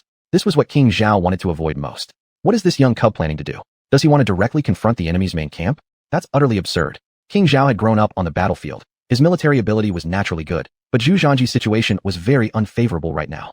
"My lord, based on the Crown Prince's current position, it appears he intends to confront the Tartars head-on. According to the report from the Marquis, the Tartars have gathered 3,000 elite soldiers who are advancing towards the Crown Prince. 3,000 men? With such a good opportunity, they merely sent out 3,000 men to surround and destroy them?" King Zhao's face showed disbelief. After all, this was an absolutely good opportunity. If it were him, he would have sent troops long ago to encircle them. He didn't expect the Tartars to be so overconfident. "My lord, it seems they're still sore from their previous defeat at Rock Pass. They want to prove to the world that their steppe iron cavalry is invincible and can confront anyone head-on. Yes, those people on the steppes always consider themselves as having an unbeatable cavalry. Their pride remains the same as always. Perhaps they aim to defeat the dragon cavalry in direct confrontation. Could this be an opportunity for us?" The individuals present knew how arrogant Mongolian cavalry could be since they had been long-standing rivals. To them, war mostly tested courage. Hurry and send reinforcements. After further deliberation, King Zhao ultimately gave the order to send troops rapidly for reinforcement. Yes. A general quickly left to deliver the instructions. "My lord, do you think our dragon cavalry can defeat the Tartar cavalry?" One general curiously asked. After all, the dragon cavalry recently gained fame, defeating the Tartars and the Wala at Rock Pass, preventing their advance. The dragon cavalry held high prestige within the army, with many holding it in awe. If the dragon cavalry could decisively defeat the Tartar forces, this would greatly boost their morale. It's hard to say. Though the dragon cavalry triumphed last time at Rock Pass due to advantageous terrain and weapons, if they openly confront the Tartars, who knows who will win? King Zhao furrowed his brows analyzing. It wasn't that he lacked confidence in the dragon cavalry, but he understood clearly the momentum of steppe cavalry charges. Their charge indeed has its strength. If they could mitigate the impact of their charge, the dragon cavalry could certainly rout them. But failing to counteract their advantage in charging, the dragon cavalry would be bound to fail. In battle, overconfidence cannot be indulged. One must know how to play to their strengths and avoid weaknesses, otherwise, one always loses, a truth King Zhao realized. Regardless of whether the dragon cavalry wins or loses, we must provide reinforcement this time. The Han King has already set off with 3,000 silver warriors towards here. Once the 3,000 battalion arrives, we can confront them head-on. King Zhao's decision was still stable at the moment. Unfortunately, all the forces currently under King Zhao's command were foot soldiers, and even if they rushed to provide reinforcement now, it would be too late. After all, infantry mobility was inherently poor. By the time they arrived on the battlefield, the war would already be over. At the moment, the Wala Grand Camp. Chieftain, Zhu Zhanji has fallen for the bait. He brought out the dragon cavalry, but there are only 3,000 of them, and the surrounding terrain is wide open. This is absolutely a great opportunity for revenge. Yes, the last time we suffered such a loss. This time we must take revenge. We must chop off every soldier of the dragon cavalry. But Zhu Zhanji clearly aims to go against the Tartars. Alutai has dispatched Tuachuo Buhua as the leader, selecting 3,000 elites to confront the dragon cavalry directly. Alutai is truly foolish. Given such a perfect chance, he still wants a frontal engagement? As I see it, why should we waste words on them? We should simply send out a large force to encircle and annihilate them, then capture Zhu Zhanji alive. At that point, whatever we demand from Emperor Zhu Di, how could he refuse?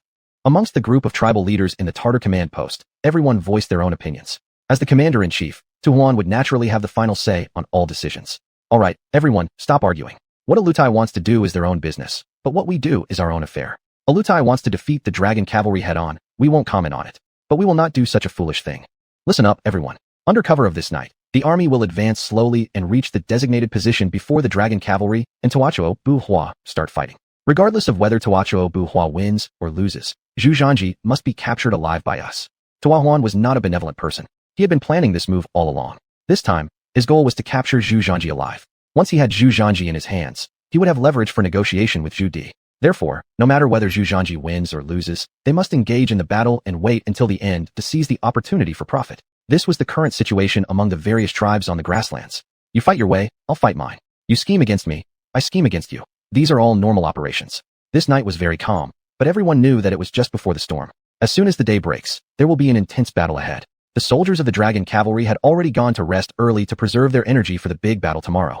Tranquil moments were always brief. A night could seem long or short depending on how you look at it, but in a flash, it was already daylight. At this moment, the dragon cavalry was already fully prepared. All the soldiers had mounted their war horses, all bullets were loaded, and they were lined up neatly. Given the present conditions, there wasn't much need for complex battle formations. After all, the battlefield ahead was a vast open grassland with no obstacles around, perfect for large-scale troop engagement. For the steppe cavalry, this was extremely advantageous. They excelled at horse archery and cavalry charges, and this open space undoubtedly gave them the strongest combat advantage. Moreover, they found themselves in favorable terrain, as there was a small slope directly in front of them. The incline of the slope wasn't steep, but for the cavalry, it was the perfect starting point. Chapter 153. Hit them, let them see. This battlefield where the cavalry's advantages could be fully unleashed was deliberately chosen by Tuachuo Buhua for the dragon cavalry. Your Highness, this time the Tartars have sent Tuachuo Buhua. This guy is very cunning. Our men have suffered a lot before, and now the place he has chosen can fully exploit their cavalry strengths. We must be cautious, Lu Jun warned from his warhorse. It doesn't matter where they want to fight, we'll defeat them right there. We must show the cavalry of the grasslands the power of our Ming cavalry. Zhu Zhanji had also seen Alutai's purpose this time. Instead of sending a heavy force for annihilation, an equal number of cavalry was dispatched. It was clear that they wanted to compete with him, to prove to the world that no one could withstand their cavalry on the grassland. However, Zhu Zhanji intended to show them that the cavalry of the Ming Dynasty could not only block their cavalry charges, but also crush them completely.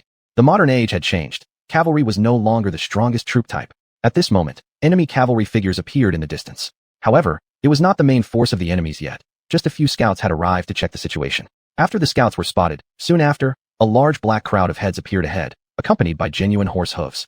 Now both sides were facing off. The distance between the two armies was merely 500 meters, and each side could see the other's cavalry clearly. They're coming. Load your guns. Lu Jun bellowed. Zhu Zhanji also took out his telescope to look ahead. Speaking of which, the current telescope wasn't as effective as modern binoculars, differing greatly from today's models. The telescope of this era was essentially a long extendable tube that could only be used with one eye. Frankly speaking, it was somewhat inconvenient, but it worked. This instrument was specifically given to him by Zhu Di during the expedition. After all, telescopes were extremely valuable during this period. It was said that this was a tribute from Holland, and there weren't many available. Most were utilized by the troops. Wow, they've made good preparations. Zhu Zhanji couldn't help but reveal a slight cold smile when he saw the preparation of the enemy army. Grassland cavalry excels in archery while mounted. Their combat strength is quite formidable. All 3,000 cavalry that have shown up were equipped with bows, and each soldier carried a great deal of arrows. Clearly, they intended to launch long-range attacks during their charge.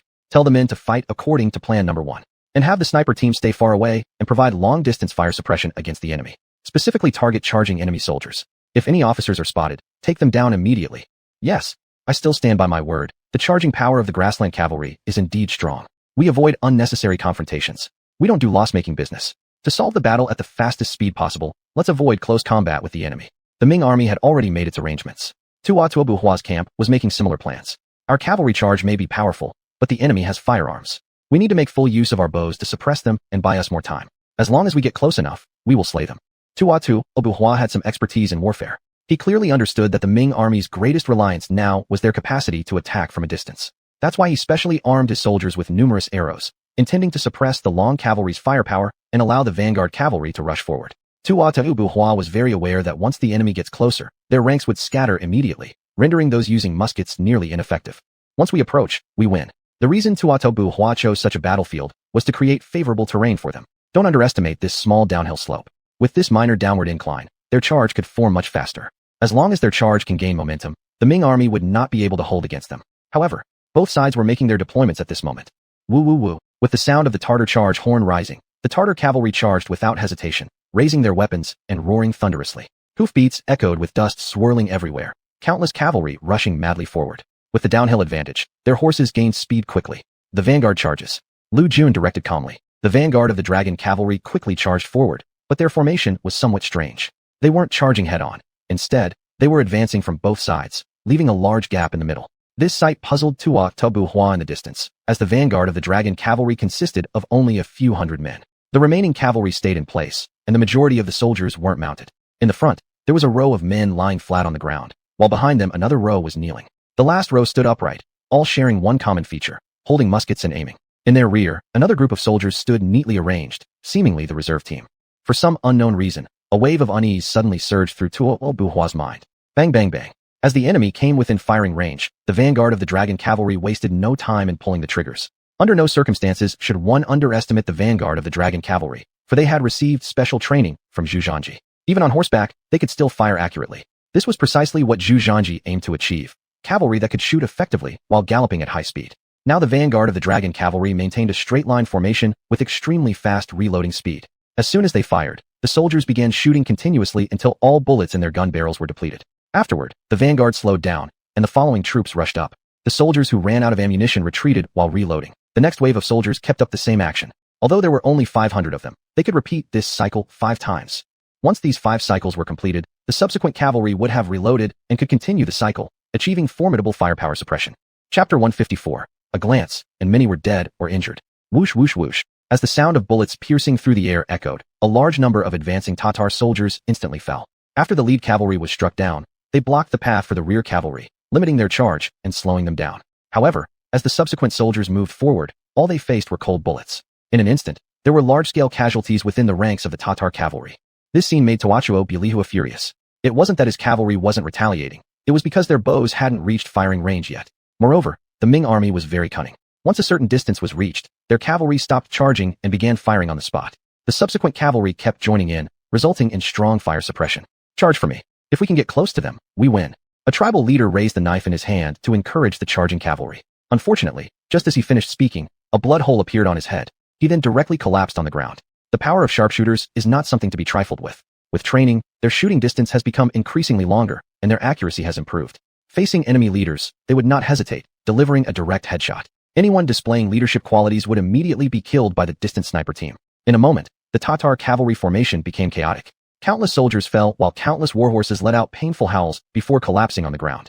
Originally orderly charges have now become tumultuous, hindering the advance of the rear cavalry. And now these charging cavalry had already turned into torches. After all, this was an open plain, they had nowhere to hide.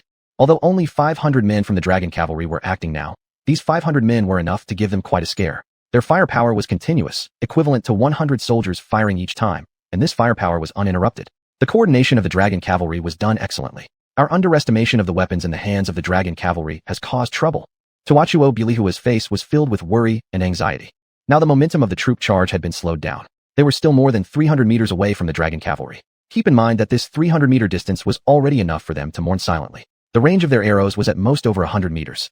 How could such a battle be fought? But now the arrow is on the string and must be fired. Let them charge for me. Tell them if they want to survive, they must charge forward. Do not stop no matter how many are injured or dead. Get as close as possible. Ignore everything else. Xuanhuan was also anxious and shouted loudly at the orderlies. However, before he could issue this command, the Ming army once again encountered an unexpected situation. The vanguard camp of the dragon cavalry abandoned shooting and quickly dashed toward both sides. What are they trying to do? Xuanhuan suddenly didn't understand. The vanguard camp of the Ming army spread out to both left and right. Wasn't this clearly giving them a chance to charge? Charge. These selected Tatar cavalry were veterans who had been through numerous battles. At the sight of this opportunity, they reacted swiftly, urging their horses forward towards the main force of the Ming army without paying attention to the quickly retreating vanguard camp on either side. Bang bang bang. However, as soon as they entered the designated firing range, Zhu Zhanji, sitting on his horse, waved his hand. The well-prepared dragon cavalry quickly pulled the trigger, striking the enemies from the front. Whoosh whoosh whoosh. Another batch of enemies fell. At the same time, the vanguard camps on both sides halted, turned around, and opened fire on the enemies, thus forming a three-sided pincer attack on the advancing Tatar cavalry.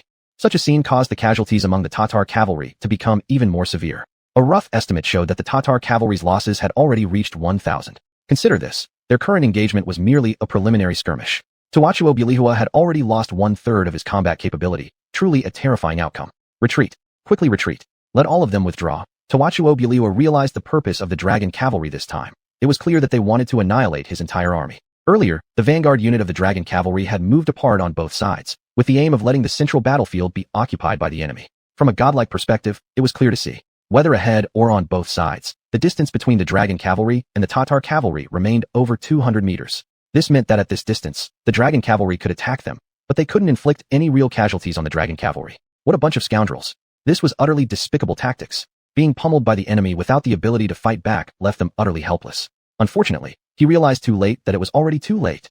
The messenger had just begun to approach and was already sniped by the sharpshooter team from afar. Hurry, quickly deliver the order so they retreat to a safe distance, then drive their two flanks. Xuanhuan was extremely anxious and immediately instructed two other messengers to swiftly relay the retreat command. However, these messengers would be instantly killed once they reached a certain distance. Their orders simply couldn't reach the battlefield. This was the importance of having sharpshooters. What Zhu was doing now was ensuring that the enemy's commands wouldn't be transmitted. As long as their messengers reached 400 meters, they would be directly sniped by the sharpshooters. Xuanhuan became thoroughly worried. All messengers must move out together. No matter what, we have to send the retreat command. At this moment, 50 messengers from the army charged out together. Alas, the sharpshooter team of the dragon cavalry had been locked onto them all along. Were 50 messengers enough? In front of rifles with such long range, these messengers were no match. No matter how fast their horses ran or how many of them there were, once they reached a fixed distance, they would immediately be gunned down. Seeing messenger after messenger fall, Xuanhuan became utterly frantic. Cold sweat poured down his forehead as he understood the implication of this scene all too well. We've lost. Opportunities on the battlefield are fleeting, especially in the transmission of orders. They must be timely and accurate. Otherwise, it will result in complete failure.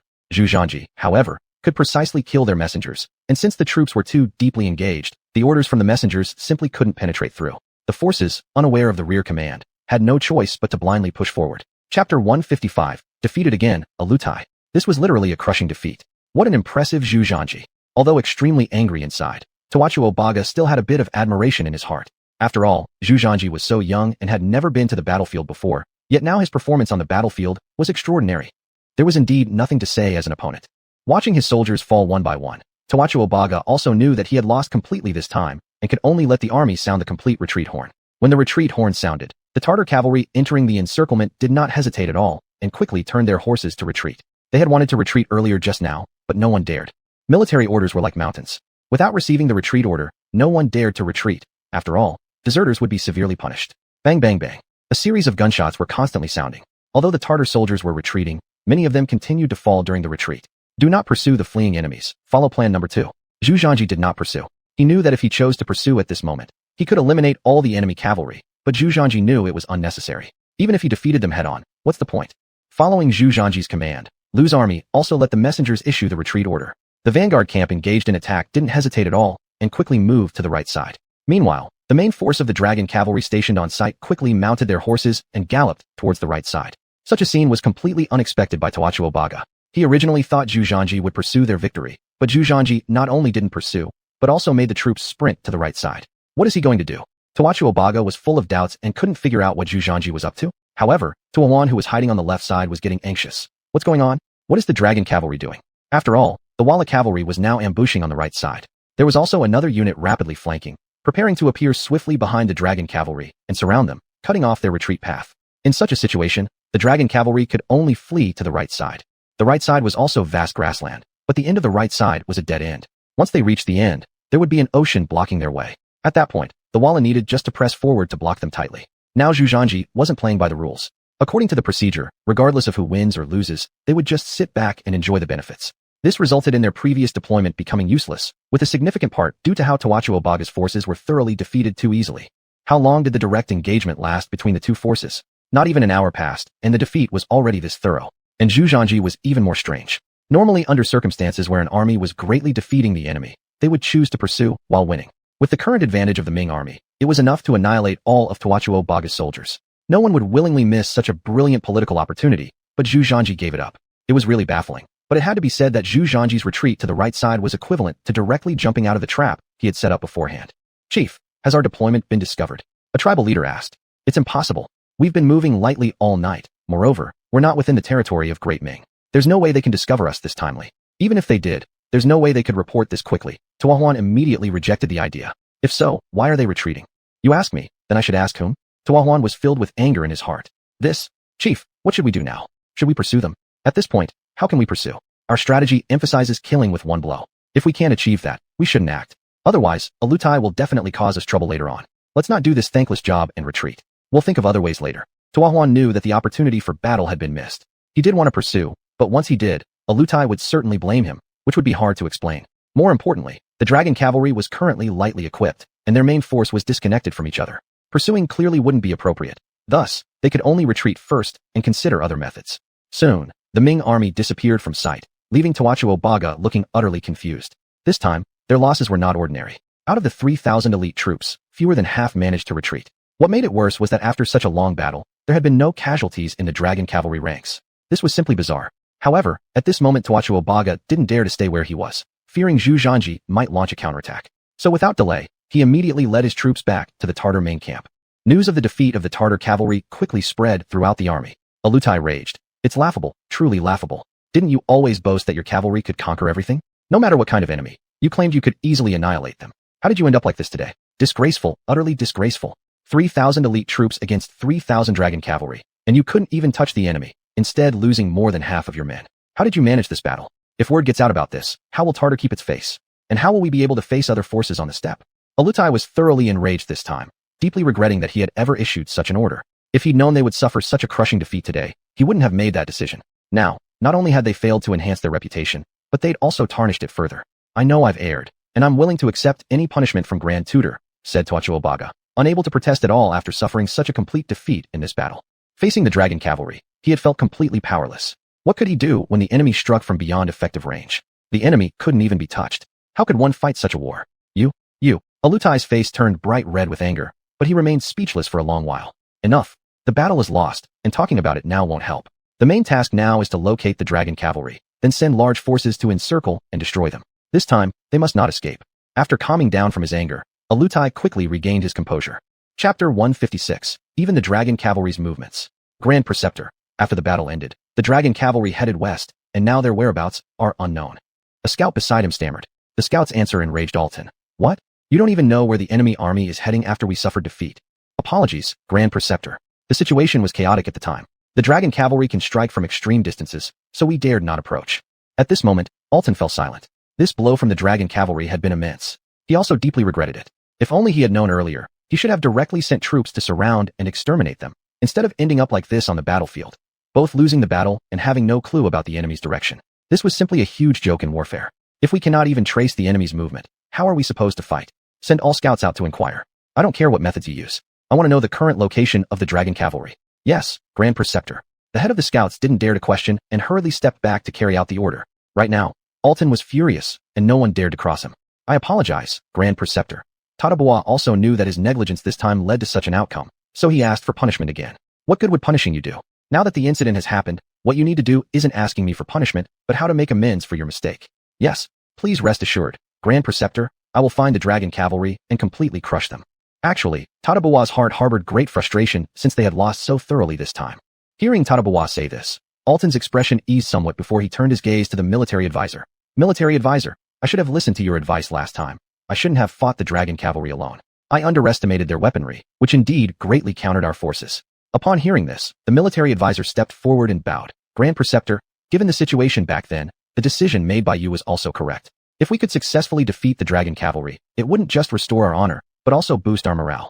No one could predict that the dragon cavalry would be so powerful. Indeed, who would have thought Zhu Zhanji's Jingwei team would possess such strong combat capabilities?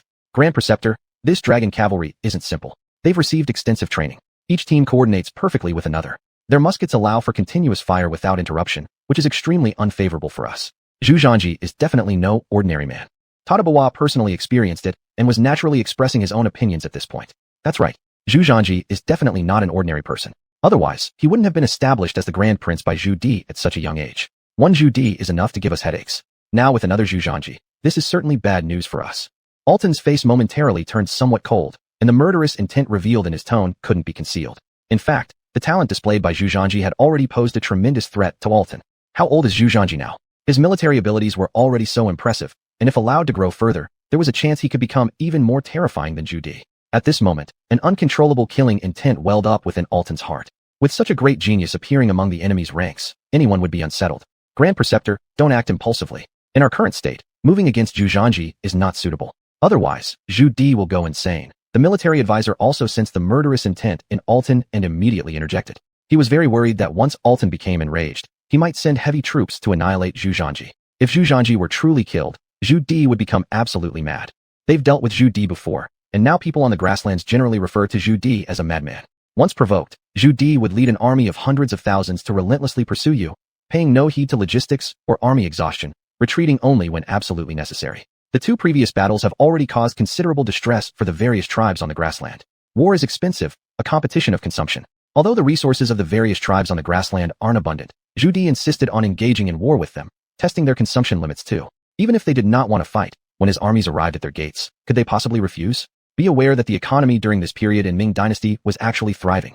This does not mean the economy of the grassland tribes would be good as well. On the contrary, their productivity and grain supplies were insufficient. If Zhu Di went berserk, it would surely cause them severe troubles. Military advisor, I know what you're about to say, but Zhu Zhanji truly must not be allowed to live. Otherwise, he will surely become a major threat in the future, Alton's side. If we really take action against Zhu Zhanji, then we will have to bear the wrath of Zhu Di. So what if Zhu Di gets angry? Although Zhu Di is a madman, we don't need to fear him. Our troops are highly mobile. He can never catch up with us. Alton said confidently on this point. After all, they were all grassland cavalry, lightly equipped, while Zhu Di's marching speed was far inferior to theirs. We could just act like chewing gum, run away when Zhu Di chases us, and come back when he stops. It's not that big of a deal. Grand Preceptor, although we are all cavalry and basically an elite force, and Zhu Di's troops move slowly and cannot keep up with us, what if Zhu Di becomes ruthless and carries out massive massacres on the grassland? What will we do then? We may be able to run, but can our elderly, sick, and weak ones? Alton immediately fell silent. Given Zhu Di's nature, once he goes berserk, he would very likely carry out such acts. The grasslands largely depend on herding for survival, and there are many old, weak, women, and children among them. One mustn't underestimate these older women. Housing on the grassland relies entirely on these elderly, weak, women, and children. If Zhu Di becomes ruthless and slaughters them all, it would be equivalent to cutting off their retreat. To add to that, the Ming Dynasty now has strong national power. They can afford the cost of war, but we can't. If Zhu Di keeps chasing us and attacking, we will not be able to withstand it. Please think carefully, Grand Preceptor. Alas, this won't work, and neither will that. Then tell me, what should we do? Zhu Zhanji will definitely become a major threat in the future. Can we just watch and do nothing? Alton could sense a great impending crisis. Chapter 157. Damn it, this is heading straight for us. Advisor, don't worry, we didn't say we wouldn't kill Zhu Zhanji. There are thousands of ways to kill Zhu Zhanji, and we don't have to rush. Once we catch Zhu Zhanji, we can think of other methods. To stabilize Alton, the military advisor could only first calm down Alton. Alright, for now, that's all we can do. We've spent so much grain on this campaign, and we absolutely cannot return empty-handed. Otherwise, we won't know how to survive the winter. We can only first catch Zhu Zhanji and exchange him for a large amount of grain from Zhu Di. Alton also knew that since Zhu Zhanji had such talent, Zhu Di would definitely care about him. As long as Zhu Zhanji was used as leverage, even if they demanded more grain, Zhu Di would provide it. To put it simply, he was a money bag. Even if Alton wanted to kill Zhu Zhanji, he could only think of other ways after getting these benefits. Unfortunately, they overlooked one thing. Now they didn't even know where the dragon cavalry was located, but they were already discussing Zhu Zhanji's value, which was indeed quite laughable. At this moment, all the Tartar scouts had been sent out to find the dragon cavalry. After all, Alton had given a death order to find the dragon cavalry's route at any cost. Alton was always in the command camp, anxiously waiting. It wasn't until the next day that the news truly reached Alton's ears. Advisor, the dragon cavalry went past the west side and has been advancing along the coast. Now they are rushing towards the north, and their marching speed is very fast. The scout pointed out the current location of the dragon cavalry on the map and seriously stated their direction of advance. If the dragon cavalry takes this route, where is it going? This is the road leading deep into our northern desert. Xuanhuan stroked his chin and analyzed. Damn it, Zhu Zhanji is thinking of returning from the west to the north, and then directly rushing to our rear. The military advisor immediately showed a look of surprise upon seeing the dragon cavalry's marching route. What? With just these few people, he dares to maneuver to our rear? What kind of joke is this? Although our main force is out here, there are still many troops in our old nest. If they dare to rush to our rear, won't they be lambs entering the mouth of a tiger? A tribe chief sneered disdainfully, but Alton's brows were tightly furrowed. No, if Zhu Zhanji maneuvers to our rear, he will surely cause various kinds of destruction. If he comes here and cuts off our supplies, it'll be disastrous. Advisor, you are brilliant. I believe we must not let the dragon cavalry succeed. Otherwise, when the time comes, we will be very passive. Not to mention that the dragon cavalry certainly won't cut off our supplies. This is our rear. The dragon cavalry is highly mobile, and our rear may not have reacted yet. If the dragon cavalry causes slaughter among our tribes, the losses for us will be extremely heavy. Naturally, what the military advisor planned was not that simple. So what should we do? Xuanhuan hurriedly asked. There's no way around it. We can only send an elite force to intercept them. Under no circumstances can we let the dragon cavalry succeed. Alton clearly understood that if they were disrupted in the rear while fighting ahead, their large army would bear enormous pressure. If your base was attacked, how could you possibly fight with peace of mind? When the morale collapses, there will be no way to fight against the Ming army. Therefore, he had to stop Zhu Zhanji. Xuanhuan, lead 20,000 elite soldiers to surround and annihilate Zhu Zhanji. No matter what, you must block Zhu Zhanji's way and prevent him from reaching our rear. Otherwise, the consequences would be unimaginable. I accept the mission and guarantee to complete it. Upon hearing that Alton was assigning 20,000 elite soldiers to pursue the dragon cavalry, Xuanhuan's confidence instantly soared. After all, this wasn't like last time. This time, Alton gave him a full 20,000 elite soldiers, while the dragon cavalry had merely 3,000 men. Moreover, the place for battle was their vast grasslands. On their own territory, with more troops than the enemy, how could confidence not be abundant? Wait, remember this. This time, under no circumstances should you act rashly. Use your brain well, and make sure you defeat the dragon cavalry. My orders this time allow you to use every means possible to bring down the dragon cavalry. Alton learned from experience. He knew that the dragon cavalry possessed weapons capable of ultra-long-range strikes that could perfectly counteract cavalry charges, so he dared not take things lightly or act recklessly as before. His current thought was to use any means necessary to capture Zhu Zhanji, otherwise, they would suffer too great a loss. Moreover, if Zhu Zhanji continued to lead his troops straight into their rear, should he succeed, it would not only become a tremendous joke, but also cause a significant impact on the Tartars. Such an event is something a Luton absolutely cannot allow to happen. Grand Tutor, please rest assured. I will not betray your high expectations. I will surely erase the shame from before. Go. After receiving Xuanhuan's reply, a Luton finally felt reassured. This alone clearly demonstrates a Luton's apprehension towards the dragon cavalry. From initially planning to use the dual lancer cavalry to capture Zhu Zhanji, to now directly deploying 20,000 elite soldiers for a full-scale ambush, and using every means necessary, it shows that in a Luton's heart, the dragon cavalry has left a profound impression. Grand Tutor, there is one matter I wish to report to you. Speak. A scout reported that when we were defeated by the dragon cavalry, we spotted Oirat forces hiding nearby and observing silently, without showing themselves. Their troops were flanking behind the dragon cavalry, but before they could complete the encirclement, the dragon cavalry had already withdrawn westward. Such a huge piece of information. Why didn't you report this earlier? Why do you tell me now? A Luton frowned. Please, Grand Tutor, forgive me. We were too busy beforehand, and I forgot about this matter. So just go out. Yes. After the reconnaissance leader left, a Luton's brow furrowed again, and he turned to look at the military advisor. Is Tuhin thinking of waiting for us like the cicada and mantis while acting as the hidden sparrow? The military advisor smiled. Grand Tutor, this is not a surprising thing. Tuhin is merely the commander-in-chief leading troops, but this man is far from simple. If my guess is correct, he intended to benefit as the third party. If we had successfully defeated Zhu Zhanji's dragon cavalry, they would undoubtedly be the first to rush out and seize Zhu Zhanji. After all, he's a money bag. If the Oirats captured Zhu Zhanji, they would obtain numerous benefits from the Ming Dynasty. Chapter 158. It's just an illusion. Ho ho. What a crafty walla, always calculating against us. This Xuanhuan is exactly like Mahamu, the old dog. Indeed, they are father and son. Alutai sneered. Grandmaster, now isn't the time for us to turn on them. With this campaign, Zhu Di is already on his way here. We will inevitably face direct confrontation with the great Ming army. Our current forces aren't enough. We need Walla's assistance. Actually, this plan was also suggested by the military strategist. After all, this campaign would surely encounter Zhu Di's main force, whether victorious or not. Their army would certainly suffer some losses. This was something that all tribes of the grasslands did not want to see. The current grassland was divided into 3 parts. All 3 tribes were scheming against each other. None could conquer the other. But if one side expended too much strength, it would surely be swallowed up by the other party. To avoid this situation, they could only team up with the Walla. As for Ulyanka, they had long since surrendered to Great Ming, but hadn't been fully integrated yet. Subtly, they still harbored thoughts of breaking away from Great Ming. Of course, these weren't things they needed to consider. Right now, Tatar's biggest enemy was Walla. If it wasn't for this point, I would have wiped them out a long time ago. Now we'll not deal with them right now. After we capture Zhu Zhanji, we'll exchange him for large quantities of supplies from Zhu Di before cleaning up the Walla. Alutai seemed relatively clear-minded. Grandmaster, have we found out why Zhu Zhanji led the dragon cavalry army out to battle? The strategist suddenly asked. Alutai smiled faintly. Your humble Grandmaster has already ascertained this. Zhu Zhanji brought out the dragon cavalry army, this time simply because of a woman. For a woman? Yes. Who knows what methods Walla used to snatch one of Zhu Zhanji's concubines. This time he's come out just for her. He truly is a righteous man, risking everything for his loved one. Unfortunately, such actions were wrong, which means this time he is bound to fall into our hands. Upon hearing this, the strategist nodded slightly. Who would have thought that Zhu Zhanji possessed such talent and emotion? The strategist also thought Zhu Zhanji's expedition was purely impulsive. After all, when young and vigorous, there are times one acts impulsively, especially people of great talent and outstanding abilities who tend to be even more passionate. However, Alutai did not know that in a small forest less than 5 miles away from them, a large number of troops were hiding there. Prince, hasn't the vanguard already set off on their circuitous route? Just now Tawachuo Bagator already led 20,000 elite soldiers to intercept them. Everything goes according to your plan. Excellent. We have successfully misled Alutai. In that case, we can act tonight.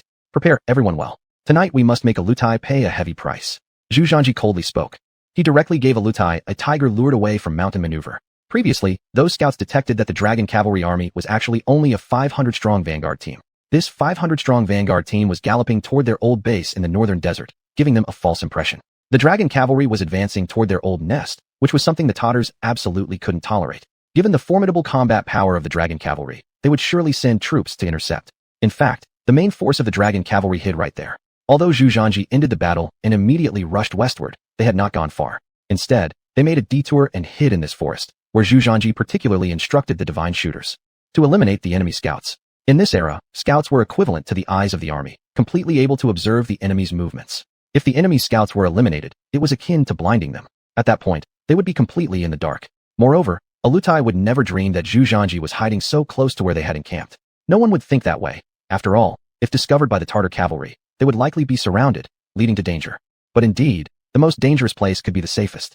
Zhu Zhanji chose to take the opposite path this time. Alutai dispatched 20,000 elite soldiers to chase the vanguard unit of the Dragon Cavalry Army, leaving only 20,000 soldiers in their camp. For Zhu Zhanji, this was a good opportunity for a sneak attack. Tonight, Zhu Zhanji planned to ambush them at night, making Alutai pay the due price. Prince, I have already given orders. All soldiers will not ride horses tonight. We should get well prepared. Our ultimate goal this time is to capture Alutai alive. As night fell, the vast majority of the Tatar cavalry had already entered their tents to rest, and this was the time when people were most exhausted. Despite a large number of soldiers patrolling in the Tatar camp, their vigilance was not high, and due to the poor development of lighting in this era, they usually relied only on some bonfires for illumination. The visibility at night was extremely low. Now, the Dragon Cavalry Army had crept within 500 meters of them. At this point, the Dragon Cavalry stopped advancing further, but began to spread out, forming a line abreast to maximize firepower. Tell our men that we must keep the fire continuous, and ensure seamless cooperation between squads so as not to give the enemy any chance to respond. Yes. As for the divine shooters, Geng Zhong, you tell them to maintain a certain distance and specifically target officers among the enemy troops. Anybody who attempts to command, shoot them down immediately. Yes, Your Highness, please rest assured. I have already made all arrangements. Good, then let the men prepare.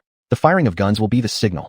I don't care about much, but the first round of mounted archery must take out half of the patrol soldiers. Afterward, the first squad must advance to close the distance as much as possible, but remember absolutely, never enter the enemy's range. Their warriors are no pushovers. Let's avoid engaging head-on. Although Zhu Zhanji understood that casualties on the battlefield were unavoidable, Zhu Zhanji still wanted to minimize losses as much as possible. Now that they possessed superior weapons capable of long-range strikes against the enemy, it would be best to focus on long-range attacks, minimizing casualties.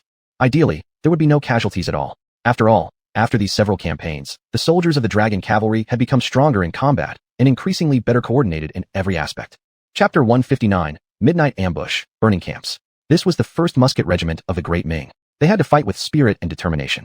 After a while, Zhu Zhanji saw that the timing was just about right, so he directly ordered the vanguard unit to slowly approach. Even though they were approaching, their movements were still very subtle, trying as much as possible not to make any noise. Thankfully, the night was exceptionally pitch black, perfect for using the darkness to conceal themselves. With campfires around the enemy, it was as if the enemy was in the open while the Dragon Cavalry Regiment remained hidden, creating an excellent opportunity for a surprise attack. Advance on all fronts. Zhu Zhanji's next move was to reduce the shooting distance to 300 meters, allowing them to better suppress the enemy. However, advancing to within 300 meters wasn't easy. The enemy's patrol soldiers were patrolling around 200 meters from their main camp, making it very likely for the enemy to discover them. Zhu Zhanji didn't worry too much about this, allowing the troops to slowly approach. If they were discovered by the enemy, they would immediately begin the fight. Fortunately, the darkness provided good cover, and these patrol soldiers were also exhausted, fatigued. Even as the Dragon Cavalry had positioned themselves, the patrols did not detect them. Zhu Zhanji picked up a Xiandong rifle and aimed at a soldier ahead who was dozing off. Bang! The shot was accurate, hitting the soldier squarely in the head. The dozing grassland cavalryman fell heavily, emitting a low groan. In the dark night, the sound of gunfire was deafening. The soldiers of the Dragon Cavalry knew that the gunshot was the signal. They no longer hesitated, immediately starting to pull the trigger, hiding strikes against the enemy. Bang bang bang. A series of gunshots rang out continuously, and the patrolling soldiers began to fall one after another. Most of the patrolling soldiers had not anticipated an attack on their camp. When they heard the gunfire, they didn't react fast enough, instantly being caught off guard. By the time half of their patrol soldiers were down, these soldiers reacted, immediately beginning to run wildly and shouting loudly. Enemy attack. The rifles in the hands of the dragon cavalry continuously reaped the lives of these patrol soldiers. Meanwhile, chaos erupted within the enemy camp. At this moment, some sentry soldiers in charge of vigilance immediately blew the warning horns. Woo woo woo. The warning horns sounded across the entire camp of the Tatar forces, waking many resting cavalrymen. Awoken from sleep, these cavalrymen hurriedly began to dress and exit their tents. Unfortunately, the dragon cavalry gave them no such chance, pushing forward in an orderly manner after eliminating these patrol soldiers. With strong firepower suppression and absolute range superiority, once they moved forward another 100 meters, they could strike most of the enemies. For a moment, the Tatar camp became a scene of total chaos, filled with various cries of terror and confusion echoing towards the sky. Many people didn't even have time to react, only to be killed instantly with a single gunshot. Fire bottles. At Zhu Zhanji's order, soldiers who were already prepared pulled out bottles filled with kerosene, with cloth wicks sticking out from the top. Once ignited, they were hurled directly towards the enemy's camp. These fire bottles were specially made by Zhu Zhanji, and their effect was extremely impressive. After being thrown, the bottles shattered immediately upon impact, and the kerosene inside ignited on the spot. Thousands of fire bottles were launched. Some landed in enemy camps, others in their horse stables, and yet others on their makeshift walls. Some were even thrown directly onto the enemy soldiers, igniting large patches of them instantly. Vision widened significantly under these flames at this time. It was specifically prepared by Zhu Zhanji for this ambush. Even in the future world, this weapon of fire bottles had a wide range of applications, the reason being its simplicity in production and direct effectiveness. Zhu Zhanji specifically equipped each dragon cavalry soldier with one, precisely for handling emergencies. The current fiery scene, with the flames lighting up the skies, was the product of these fire bottles. Not only did it cause significant damage to the enemy, but it also greatly improved visibility during the night raid, leaving the enemy unprepared and completely bewildered. Burning camps. The soldiers of the dragon cavalry were all highly motivated, bullets firing out one by one from the barrels of their guns, almost every one taking the life of an enemy. The sharpshooters were closing in while targeting and killing commanders and leaders within the enemy ranks. The task of the sharpshooter team was very straightforward. They were specifically tasked with assassinating the commanders within the enemy's ranks. In a vast military camp, commanders were crucial figures. The presence of commanders could quickly calm down the enemy soldiers, enabling them to respond and organize counterattacks. For an ambush like this, such a scenario had to be prevented at all costs. The positions occupied by the sharpshooter team were generally the highest points with the widest fields of vision. Bang bang bang. A series of gunshots echoed sharply in the night as enemy soldiers fell one after another. In the blink of an eye, the losses were already heavy. Arutai, who had been resting, was awakened by the commotion in the camp. At that moment, he didn't even have time to dress properly before rushing out. What's going on? What happened? Master, the dragon cavalry is attacking our main camp. What? A night raid by the dragon cavalry? How is that possible? Weren't they supposed to attack our northern stronghold? Arutai was stunned when he looked towards the distant camp and saw it already engulfed in flames. All kinds of gunfire sounds came from there, cutting through the dark night with their harshness. What are you standing around for? Why don't you organize troops for a counterattack immediately? Arutai shouted anxiously and angrily at the tribal leaders, urging them to form up forces to retaliate since they were under a sneak attack. If no quick response was made, their losses would only increase. The more urgent the situation, the calmer everyone had to be. Having received the order, the tribal leaders wasted no time and began to organize effective countermeasures. After all, this was a camp of tens of thousands of men. It wasn't just a small area. Although the rear cavalry units hadn't been attacked, they could still form an effective assault force. Before long, the tribal leaders had successfully gathered a cavalry force to prepare for reinforcements. However, Arutai suddenly noticed that the sounds of fighting were dwindling. What's going on? Why has the gunfire stopped? Go and check it out right away. Yes. A subordinate commander swiftly went to investigate the situation. After a short while, he returned and reported to Arutai. Reporting to Master, the enemy forces have withdrawn. What? The enemy has retreated? How is this possible? Arutai was filled with confusion. Normally, after succeeding in a surprise attack, the enemy should press their advantage for a full-scale pursuit. To retreat during the best opportunity was unthinkable. Chapter 160.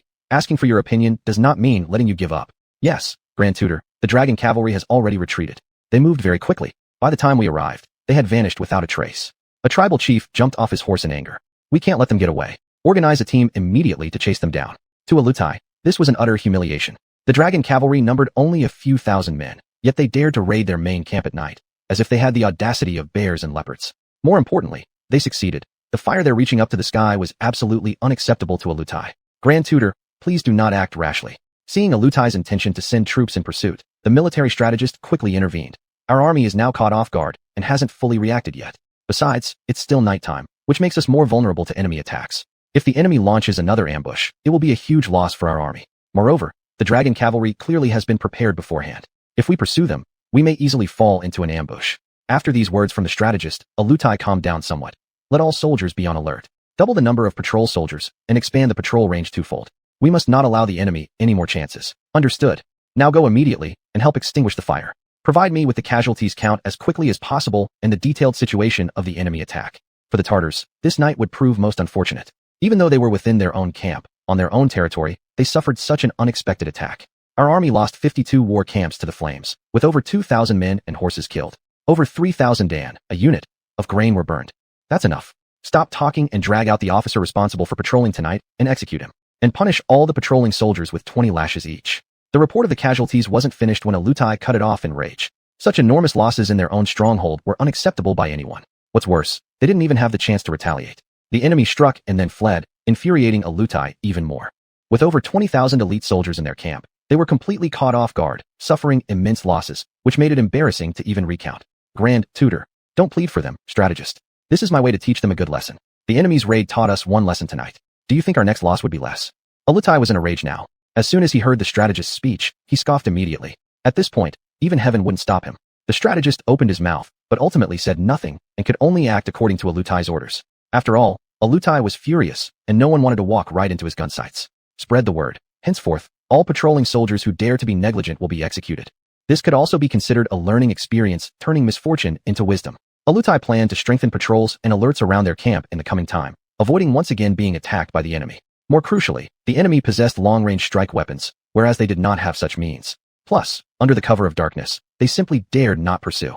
Who knew if the enemy hadn't set some kind of ambush outside? Once ensnared, it would spell disaster. Alutai dared not underestimate Zhuangji or the dragon cavalry. A while later, Alutai gradually calmed down. Strategist, what's your take on tonight's surprise attack? Grand Tutor, based on my judgment, the dragon cavalry came here fully prepared. It appears that they have meticulously deployed strategies, and their forces are highly coordinated. There was no hesitation or prolonged battle, clearly just sneaking in to raid us. By the time we realized it, they were gone, giving us no opportunity to counterattack. This tactic is indeed clever. I'm asking for your opinion, not to glorify the enemy. I need you to figure out how to eliminate the dragon cavalry entirely. Grand Tutor understands well the concept, know yourself and know your enemy. 100 battles will yield 100 victories. Our understanding of Zhuangji is limited, so we must learn about his style and conduct to obtain better solutions. What you say is reasonable. This was our oversight this time, but what I find strange is that the scouts previously reported the dragon cavalry heading deep into our northern desert. Why would they hide near our main camp and launch a night attack? Alutai furrowed his brow, analyzing the situation. This, Grand Tutor, if I haven't guessed wrong, this should be a deliberate illusion created by the dragon cavalry to mislead us. They used it to create an opportunity for a surprise attack. However, what I can't figure out is why their assault was so decisive. Although they inflicted casualties on us, after suffering the first loss, there's no way they could succeed again. So what exactly is the purpose of the dragon cavalry? The strategist was clearly a man of great wisdom, quickly identifying the key issue. What they urgently needed to understand now wasn't the deployment of the dragon cavalry, but rather their ultimate goal. The dragon cavalry wouldn't just come to gain small advantages. They must have had bigger objectives in mind. But even the strategist couldn't quite discern the enemy's true aim. Alutai also fell into deep thought momentarily, unable to fathom what Zhuangji intended to do. This was the root of Alutai's growing frustration. Regardless, we must reinforce our camp defenses and not allow the enemy another chance. Also, tell Togon Buhua, who is chasing the dragon cavalry outside, to continue his pursuit relentlessly. We absolutely cannot let any remnants of the dragon cavalry enter our rear. Though puzzled, Alutai still made the most prudent decision. Since they temporarily couldn't uncover the truth, they would prepare accordingly and stay cautious. If necessary, they could always retreat. Alutai simply couldn't believe that his army of over 20,000 elite soldiers would fall apart at the hands of Zhuangji's mere 3,000 men. After all, in the past, even Zhu Di's armies of hundreds of thousands struggled to defeat them. Back in the same little forest as before. By now, the dragon cavalry had successfully withdrawn, everyone beaming with excitement and satisfaction. Who would have imagined that with fewer than 3,000 men, they could set fire to so many enemy camps, and those were even the nomadic cavalry from the grasslands. But indeed, they achieved this with extraordinary success. It was only unfortunate that their action had yet to fully unfold. Your Highness, judging from tonight's raid, we must have inflicted over 2,000 casualties on the enemy, plus countless amounts of grain burned. Their losses are significant. However, our retreat seemed a bit too swift, leaving many of our brothers unfulfilled. Chapter 161. Think out of the box and catch them off guard. It was not just the other brothers. Even Geng Zhong looked like he hadn't had enough. After all, it had been a long time since they fought so happily. Zhuangji patted Geng Zhong on the shoulder. Although we are at war, sometimes we must know when to stop. Our goal has already been achieved, and the opportunity for attack has passed. There's no need to continue fighting as the enemy has already reacted. If we push further, our losses will be great. Our numbers are limited. We absolutely cannot fight them head-on, but must use strategy instead. His Highness is wise and brave. Fools like us can naturally not understand such wisdom, said Geng Zhong, scratching his head with a grin. Rest assured, there will be plenty of time for you to have fun. This battle will definitely be exhilarating, and I guarantee you'll all enjoy yourselves. With Zhu Zhanji's assurance, Geng Zhong immediately felt reassured. The other soldiers also nodded in agreement, their faces filled with anticipation. Without a doubt, their admiration for Zhu Zhanji had reached an unmatched level. His various strategies during battles had repeatedly shown them its benefits and inspired deep respect. Most of the soldiers present were from humble backgrounds. The reason why most of them joined the army was either due to hatred or desperation, as everyone knows that on the battlefield, life is worth very little. In large campaigns and military formations, often soldiers' lives are sacrificed indiscriminately. So a soldier's life isn't valuable, except under Zhu Zhanji's command. Zhu Zhanji would never recklessly throw away soldiers' lives. He cared about them deeply and typically chose methods of attack that resulted in minimal loss, which deeply moved the soldiers. All right, tidy up. We must leave here to find a new hiding spot before dawn. I suspect it won't be long before they discover this place. Tell the brothers to rest once we've reached our new location. Yes. Not a single soldier disobeyed. To them now, Zhu Zhanji's words were indisputable military orders. Even though it was night, the dragon cavalry did not falter in their advance. They soon found a new hiding spot, choosing again a relatively dense forest suitable for hiding cavalry troops. Zhu Zhanji then ordered the soldiers to rest on site. Your Highness, the vanguard unit should already be making a detour, Lu Jun reported after settling down. It's fine, let them make more circles. By the time they realize, they won't pursue anymore. Don't worry, they'll be fine. Sometimes having too many people just makes you sluggish. Zhu Zhanji wasn't worried about the safety of the 500 men of the vanguard unit. The reason was simple. They were all light cavalry equipped with swift Mongolian ponies, allowing high mobility. Moreover, they carried rifles, a powerful weapon. Though the Tartar tribes hailed from the grasslands, they might still not be able to keep up. Given their disadvantage, catching up would require considerable time. This window was sufficient for Zhu Zhanji to make his move. Your Highness, last night's raid was a success. But this time, the enemy's defense will undoubtedly be stricter. I fear it won't be as easy for us next time. What should we do next? Asked Lu Jun curiously about Zhu Zhanji's plan. He didn't know what Zhu Zhanji intended to do next. Unexpectedly, Zhu Zhanji coldly smiled. The more they think something impossible, the more possible it becomes. Sometimes thinking outside the box isn't wrong. Are you suggesting we continue with another sneak attack? Not a sneak attack. This time we're launching a direct offensive. What? A direct offensive? Has it been days, and we still haven't found any trace of the dragon cavalry? What good are you? What kind of battle is this? For days, we haven't even located them. Such failure is laughable. Arutai, who had been leading several campaigns, was enraged for a simple reason. He had sent countless scouts from his army to search for the dragon cavalry, but they were nowhere to be found, as if they had vanished without a trace. No news came back, leaving their eyes blinded once more on the battlefield. They had no idea where the enemy was. The tribal leaders dared not speak up, for they too were helpless. They wished to challenge Zhu Zhanji in a face-to-face battle, but unfortunately, the enemy disappeared without a trace. Could they possibly comb through every inch of Mongolia? After all, it was a vast region they couldn't cover entirely. As Arutai and his men were at a loss, a messenger arrived in haste. Urgent military report. Traces of the dragon cavalry have been spotted in the west. It seems their main force is marching rapidly toward us. The scout burst in and delivered all the intelligence he had gathered. Everyone could see several bloody gunshot wounds on his shoulder. What? The dragon cavalry has appeared in the west, and they're marching towards us? What are they planning to do? Arutai was startled. He had just been fretting over not being able to locate the dragon cavalry, but now they were coming straight for them. What did this mean? Arutai realized that he couldn't figure out Zhu Zhanji's next move. It was something incomprehensible.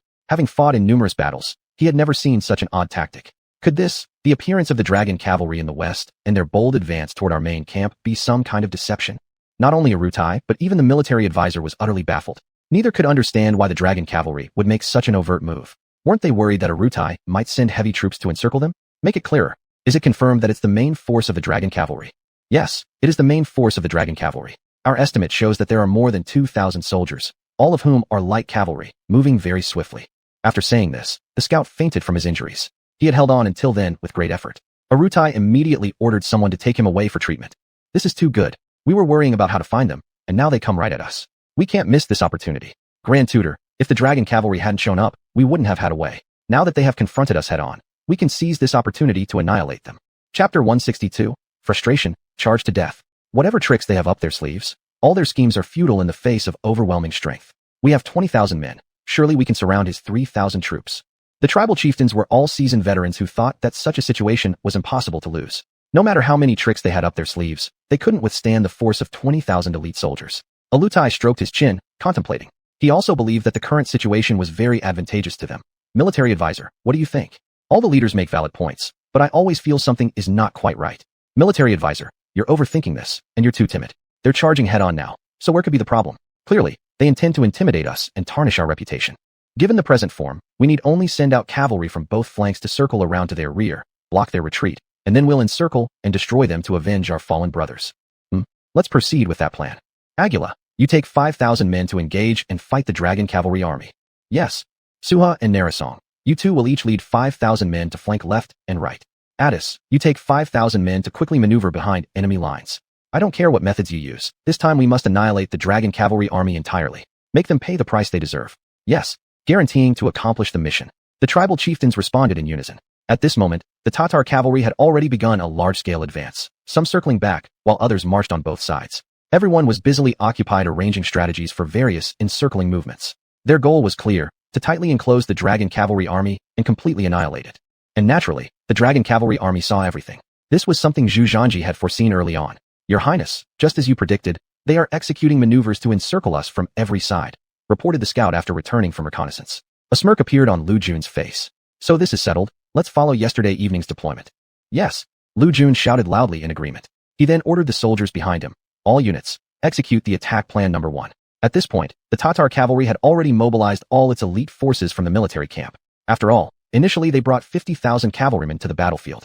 Previously at Yanxiang, over 8,000 of their soldiers had been wiped out, leaving fewer than 40,000 men. Out of these, 20,000 were sent to encircle the dragon cavalry army vanguard team. To ensure success now, Alutai dispatched all his remaining elites, sending them out in 4 different directions to pin down the opposition. What they hadn't expected, however, was that the dragon cavalry army suddenly changed direction and switched to a right-side thrust instead of proceeding straight ahead. Receiving this news, Alutai immediately sent scouts to notify Sua, the tribal leader positioned on the right flank, instructing him to intercept Zhu Zhanji's retreat path as much as possible.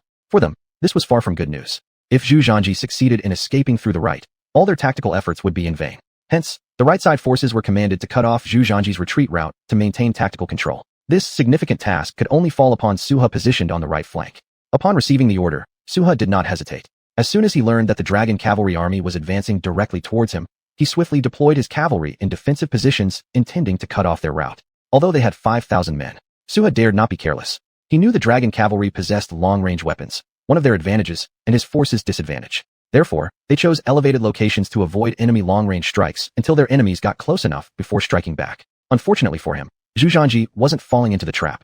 Upon recognizing the geographic advantage held by Suha, he promptly adjusted his course to bypass these effective terrains. Leader, the dragon cavalry army is cunning. They haven't attacked per our plan scheme and are instead moving across the plain on the left. You incompetent fools. Why weren't defenders posted on that side? Suha was inwardly extremely agitated. Leader, there isn't enough time.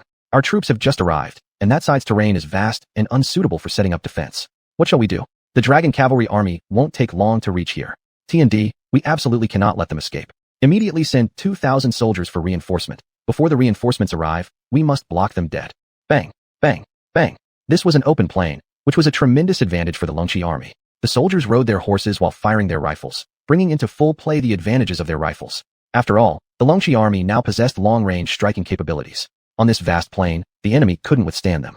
Even though they outnumbered the Longqi army, the key was that they simply lacked defensive ability. The enemy could shoot them from afar, and soon Sua's cavalry suffered heavy casualties. Just in one clash, they had already lost hundreds of elite soldiers. It won't do to keep going like this. We can only endure being hit. Absolutely, we cannot take such losses. Pass the order down, have the soldiers countercharge. Once we get close, their advantages will be nullified.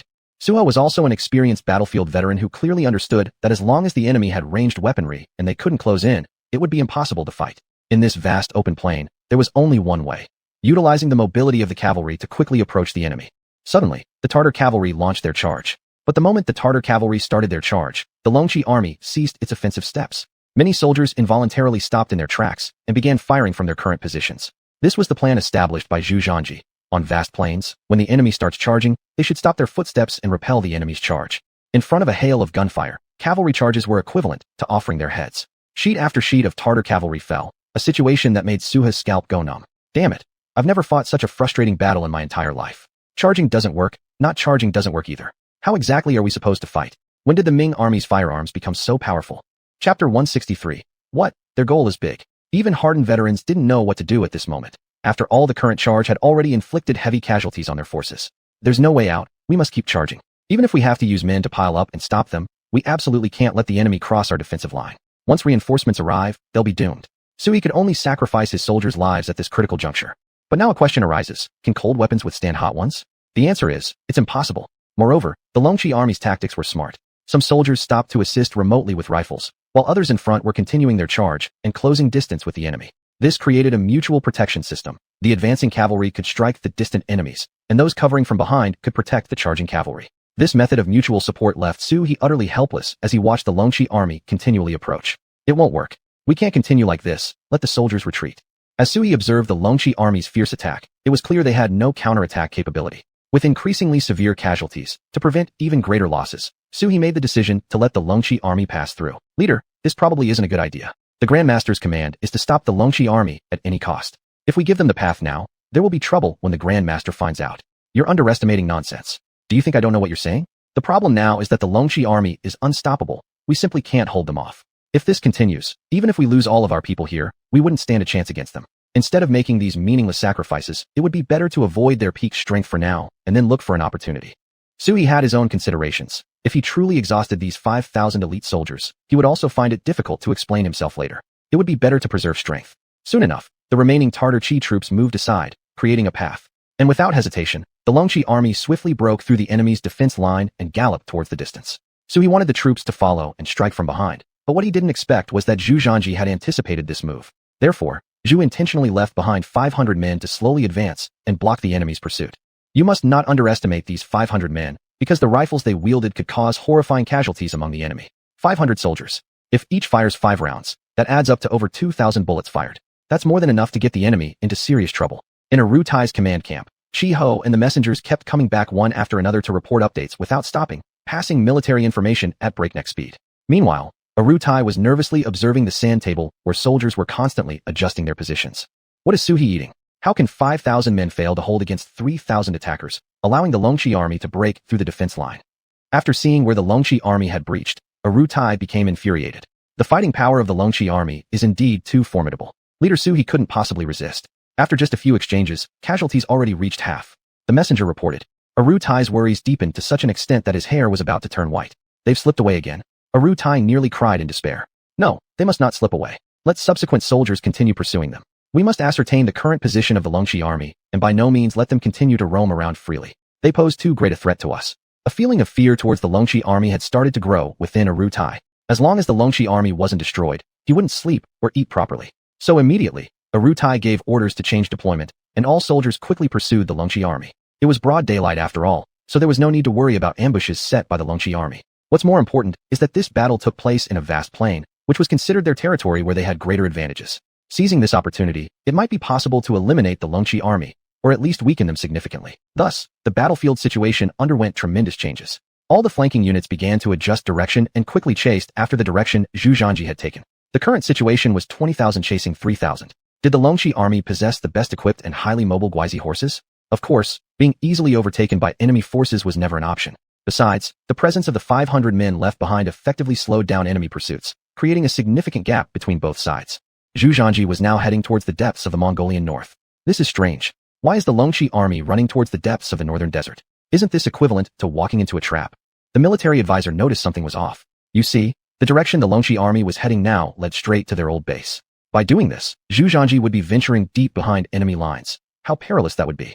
They must want to break out of our encirclement. Hence they are fleeing without much choice. Grandmaster, I don't think so. If the Longqi army wanted to break through our encirclement, they could have marched from the left side or even retreated directly, which would have been the safest route. Why would they push toward our old nest? It's clearly a self-destructive path. What you say does make sense. The two fell into deep thought for a moment, unable to figure it out. After all, the current situation for the Longqi army was that ahead lay the depths of the northern desert. If they continued advancing fiercely, they might encounter Tuachuo Buhua's forces, and behind them, the Tartars' 20,000 elite soldiers were relentlessly pursuing. What was going on? What was Zhu Zhanji up to? As the two struggled to understand, the messenger and scouts came again with updates. Report. The Longqi army is joining with another small contingent of the Longqi army. Report. The troops of the Tartar general are withdrawing. Report. The Longqi army has changed its marching direction and is about to go around the peak. Listening to the reports sent back by the scouts and messengers, both the military advisor and Aru Tai's eyes suddenly widened. They spoke in unison. I understand now. Their target is our main camp here. We've fallen for their trap. The military advisor's face turned pale instantly. He had not understood earlier, but after hearing the latest report from the messenger, he immediately grasped the situation. It was clear that Zhu Zhanji had been leading their large forces on an endless circle. Now, the Longqi army had already altered its marching direction.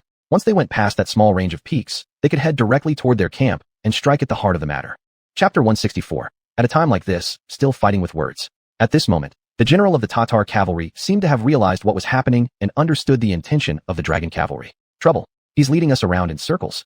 After bypassing this range of peaks and moving forward another 20 miles, it will be our main camp. They are aiming straight for the camp. We've been tricked. This is their strategy to lure the tiger away from the mountain. We must hurry up and chase them. We cannot let them succeed. Our Grand Tutor is still in the military camp. All the Tatar generals were extremely worried. They knew better than anyone else the exact situation in the main camp. Most of the elite soldiers and skilled generals have already been dispatched to surround and destroy the enemy. Right now, there are only 3,000 old veterans left in the main camp. Calling them veterans is a bit of a stretch. They are actually just some elderly and infirm people, along with women and children. They can only perform logistical tasks for the army. As for actual fighting, they're useless. The vast majority of them are disabled soldiers missing arms or legs. If the dragon cavalry really gets close, these wounded soldiers will never be able to hold them off. Unfortunately, even if they see through all of this now, it won't help. There just happens to be an excellent checkpoint here among this range of mountains. Although this checkpoint isn't as steep as Stone Pass, it's still a choke point that is very conducive for ambushes. The slopes on both sides are rather steep, so cavalry can't ascend them. Infantry can traverse them, but not at a quick pace. When the Tatar cavalry arrived at the checkpoint, gunshots suddenly echoed from ahead. Bang bang bang. The sound of gunfire and bullets cutting through the air was followed by Tatar soldiers falling to the ground. Cease advance. One of the tribal leaders halted the troops, then quickly retreated out of the range of enemy fire. They had experienced firsthand how deadly the weapons in the hands of the dragon cavalry could be. Back at Stone Pass, they suffered greatly. Now they didn't dare act rashly. Damn it. Zhu Zhanji is always pulling these tricks. Now he has secured this checkpoint again. A tribal leader angrily said, but he didn't dare move his forces forward, as he clearly understood the defensive capabilities of the dragon cavalry. Previously, tens of thousands of men attacking from both sides couldn't break through, let alone now. What do we do now? They've taken this checkpoint again. If we forcefully push through, the losses will be immense. This checkpoint also possessed the formidable position of having one man guarded and 10,000 unable to pass, except its terrain was relatively open compared to Stone Pass, several times more open. This road shaped like a funnel became quite wide now, but it would constrict at the checkpoint. Such positions are hard to conquer, especially since the enemy has ranged weapons capable of striking from a distance. We can't force a charge, otherwise, the losses will be heavy. Haven't we already learned the power of the dragon cavalry? If we don't force a charge, haven't you noticed? The dragon cavalry has only left a part of their forces behind to guard their position, while the rest have gone straight toward our main camp. If we stay stuck here, they'll obliterate our rear. Why don't you lead the charge while I manage resources from the back? Screw you, why don't you lead the charge? Isn't this your suggestion? Is this my suggestion? I'm merely pointing out the advantages and disadvantages of the battlefield. I never said anything about leading the charge. You're supposed to lead the charge. Are you saying you can see the conspiracy of the dragon cavalry while the rest of us can't? Is that how smart you think you are?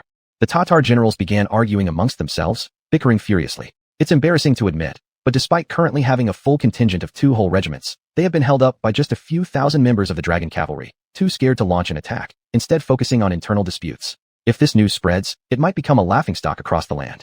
However, while they were exchanging harsh words, a sudden galloping of horse hooves sounded from afar. Subsequent units hurriedly stepped aside to make room. To everyone's surprise, Tawachuo Buhua was rushing over with great urgency. Upon seeing Tawachuo Buhua arrive, all the tribal leaders stopped arguing and turned around to greet him. Putting everything else aside, Tawachuo Buhua enjoys quite high prestige among the Tatars. Among the various tribal chiefs, he holds a leadership role akin to a commander. What's going on? Why are all the troops stopping here? Why aren't we returning? Speaking of which, Tawachuo Buhua had it tough. Along the way, he kept chasing after the vanguard of the dragon cavalry, yet they continuously fled, refusing to engage head-on. With fewer numbers and fully mounted light cavalry, they had made the pursuit difficult for Tawachuo Buhua, who carried a large contingent. It was exhausting trying to maintain the momentum of the chase, and ultimately, he found himself being led in endless circles. Now that they have reunited with the main force of the dragon cavalry, Tawachuo Buhua was both angry and helpless. So he could only lead his troops back to reunite with the main Tatar force. But upon just reuniting, he discovered the forces had stopped here, with various tribal leaders arguing furiously within the crowd. Great Khan Tawachuo, you've returned at the perfect time. Come, judge this for us.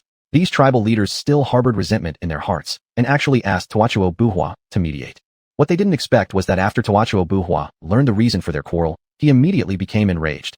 What is there to argue about? Look at yourselves. This is what you look like during a war. You're squabbling amongst yourselves on the battlefield. What's most important now? The enemy is currently attacking our main camp. If we don't return in time to save it, how much damage will it cause us? Our Grand Tutor is still at the main base. If the dragon cavalry harms him, what will we do then?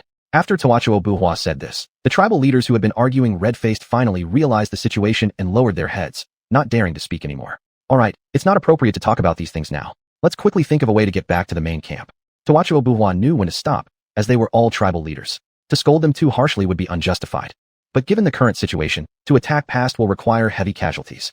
That's right. There's a checkpoint ahead, and everyone knows how strong the dragon cavalry's defense is. Whether we can break through or not is uncertain. Damn fools. No matter how formidable the dragon cavalry might be, they are still only a few thousand men. Are you implying they can overthrow the world? Anyone who continues to affect the morale of our army will be executed without mercy. Tawachuo Buhua fully understood how crucial morale was. Speaking such words now was tantamount to boosting the enemy's confidence. Chapter 165. March into the main camp and burn it. It would be very easy to affect their cavalry's combat effectiveness, and such a thing absolutely cannot be allowed to happen. Thus, Tawachuo Buhua could only make some strong remarks to control the situation.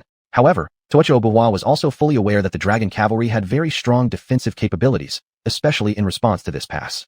If they made a direct assault, they would definitely suffer losses. There had already been a previous warning example, so Tawachuo Buhua dared not launch a reckless attack. The dragon cavalry indeed has excellent defensive capabilities. We cannot launch a frontal attack, but we must absolutely not neglect saving our main camp. Here's what we will do. Leave part of our forces here to try out some attacks, and another part will go around to return and offer assistance. But if we have to go over these peaks, it will take a long time, at least a few hours. By the time we get back, it will all be too late. Indeed, this was a specially chosen battlefield for Xuanhuan. The geographical location here was quite special. Unless they went directly through this pass, they would have to add a few more hours of travel. On the battlefield, time is the most important factor, especially with the dragon cavalry, who are now advancing towards their main camp. Time is even more crucial now. If they can directly pass through this checkpoint, they naturally would have enough time to reinforce. But the question is, how to fight? Don't think that Tawachuo Buhua just made some big talk before. In reality, he also knew that, though they had a large number of people, the geography here isn't suitable for an offensive. A forced attack would require them to pay a huge price and may not even succeed. Therefore, a decision must be made right now. At this moment, this is the only way. I will take reinforcements back, while you attempt attacking and find methods to break through their defense lines as much as possible. Tawachuo Buhua can only choose at this moment to return to the main camp at the fastest speed, even if it means taking the road. No one knows how long the dragon cavalry can hold out here. Grandmaster, there's no time left. The dragon cavalry is very close to us now. Let's retreat quickly. Our lives are the priority. This war was fought far too pitifully. We clearly have tens of thousands of elite soldiers, yet we were played like puppets by merely a few thousand men. What a remarkable Xuanhuan. Alutai clenched his teeth tightly. Though he felt somewhat reluctant, he was also very clear about the current situation. The dragon cavalry is rushing towards this side.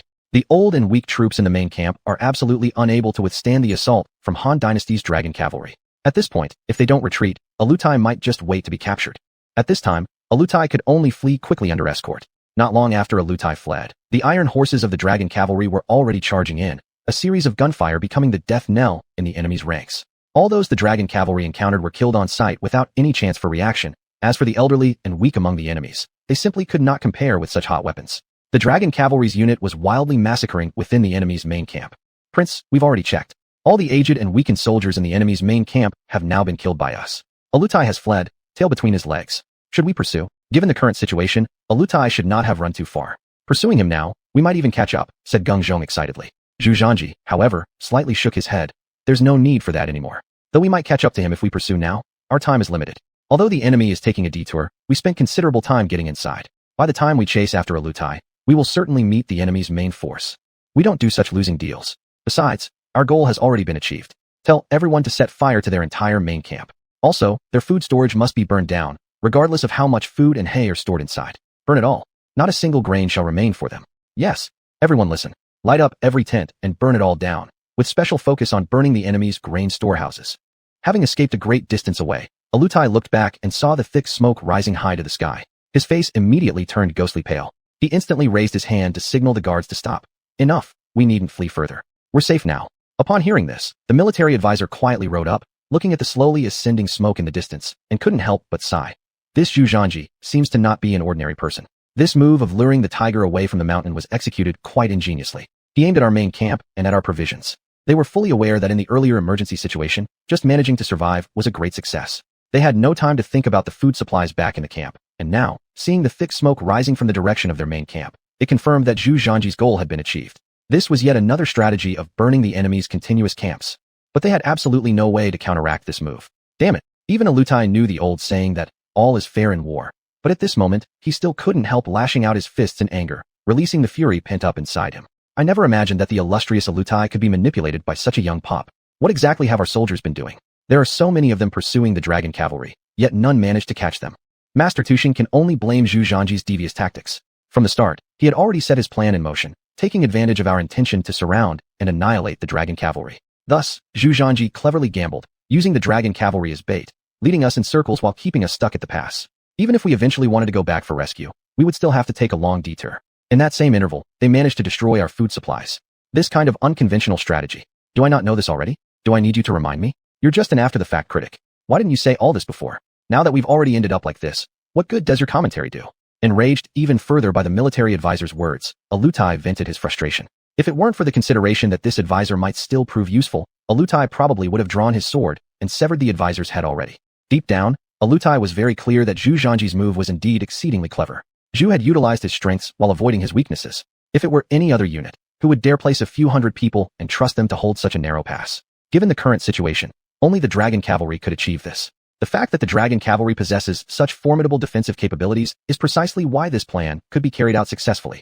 Holding these pass checkpoints was incredibly crucial. If those forces guarding them couldn't withstand the enemy attack, the checkpoint would be broken through, and Zhu Zhangji's group would naturally fail. Chapter 166, Heavy Losses, a Dead End. It's such a pity. Now that we've failed, it doesn't matter what we say.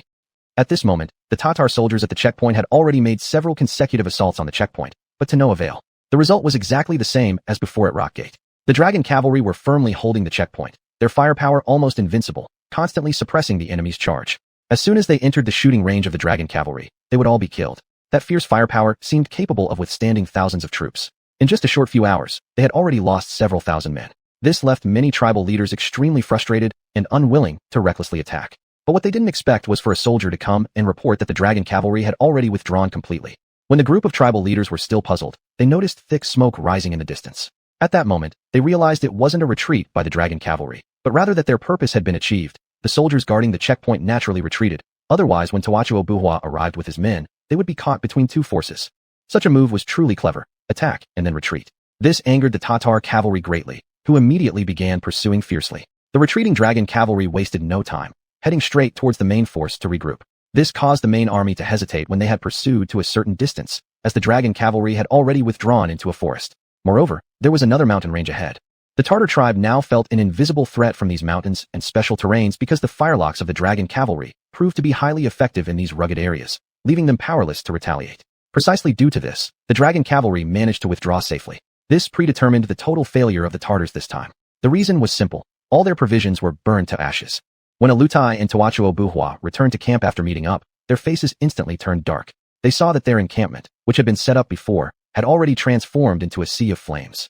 Even though they organized people to put out the fire as soon as they came back, the fire was too large. By the time they attempted rescue operations, not much could be salvaged. After the flames in their camp were extinguished, the statistics reported by the soldiers made all the tribal leaders fall silent. All their camps suffered devastating attacks from the enemy. Especially the warehouses storing their grain were specially targeted by the enemy. Once the fire was extinguished, the remaining grain wouldn't even last the entire army for 2 days. Even the fodder for their warhorses had been completely burned, making matters worse. This material, being highly flammable, compounded their misfortune. For them, relying heavily on warhorses, the destruction of the fodder severely impacted both their horses and their ability to fight. Their strength was directly halved. This is outrageous. Let's fight them. I can't take it anymore. Exactly. They love to play tricks instead of engaging us directly. If we can't win like this, let's just fight them outright since we have no provisions left anyway. Since we've suffered losses, we must reclaim something from the hands of the great Ming.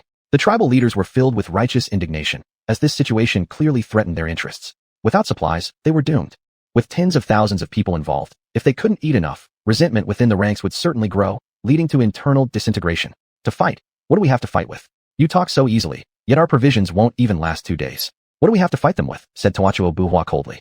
That's no way to handle it. If we don't have enough food, then let's take it from the commoners under the great Ming. I can't believe we'd fail at that. Right, since the Ming army destroyed our granaries, let's seize it back from their citizens.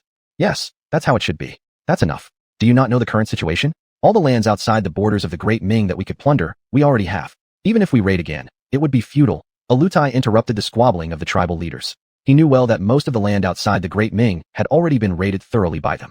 Even if they were to plunder once more, it would only amount to a drop in the bucket. Besides, King Zhao had already taken measures long before this and allowed the majority of civilians outside the passes to move inside, which dealt them a tremendous blow. Without people around, how could they plunder? What are we going to do now? We can't possibly starve to death, right? How can we live without snacks? Even with 2 days worth of food, we wouldn't have enough time to return home. Keep in mind that it takes at least 7 or 8 days to travel from here back to the Tatars' base camp. With the shortage of grain, even an immediate retreat wouldn't stop them from starving to death. The only thing left was to find a way to solve the food problem. Otherwise, their army would fall apart on its own. Alutai's face darkened ominously. He had entertained thoughts of making one last desperate attempt, but their situation was such that they lacked the means for even that. Could they capture Datong within 2 days? Dream on. Even without the dragon cavalry, capturing Datong in just 2 days would still be impossible, given its strategic significance as a heavily fortified military stronghold where the plains cavalry didn't excel in siege warfare. If they were truly capable, Datong would have fallen much earlier. And with the additional threat of the dragon cavalry monitoring them, breaking through Datong within 2 days seemed out of the question. Dead end. This TMD was simply a dead end. Advisor, don't stand there mute. You always come up with ideas. Quick, figure out a plan. Tawachuo Buhua turned his gaze toward the advisor, while the other tribal leaders also fixed their eyes on him, including Alutai, for this indeed was a deadly deadlock. Whether advancing or retreating, both options spelled death and impasse. Their advisor couldn't help but show a wry smile. Leaders, please don't look at me. Even I have no solution right now. The Ming army has secured most of the advantages, and Zhu Di's forces will soon arrive, rendering us unable to fight further. Chapter 167, Doubting Life, Propose Peace. The only way out now is to seek peace negotiations with the Ming army. Upon hearing this, Arutai gradually calmed down. Though what the strategist said was harsh, he could not deny that it was true. They could do nothing else but follow this path. Should they seek help from the Oirats? This was sheer nonsense. The Tartars and the Oirats had always been hostile toward each other. Even though Arutai's troops had their grain burned, the Oirats didn't take advantage of the situation and rob them while they were weak. This was already quite fortunate. In our current predicament, we can only do this.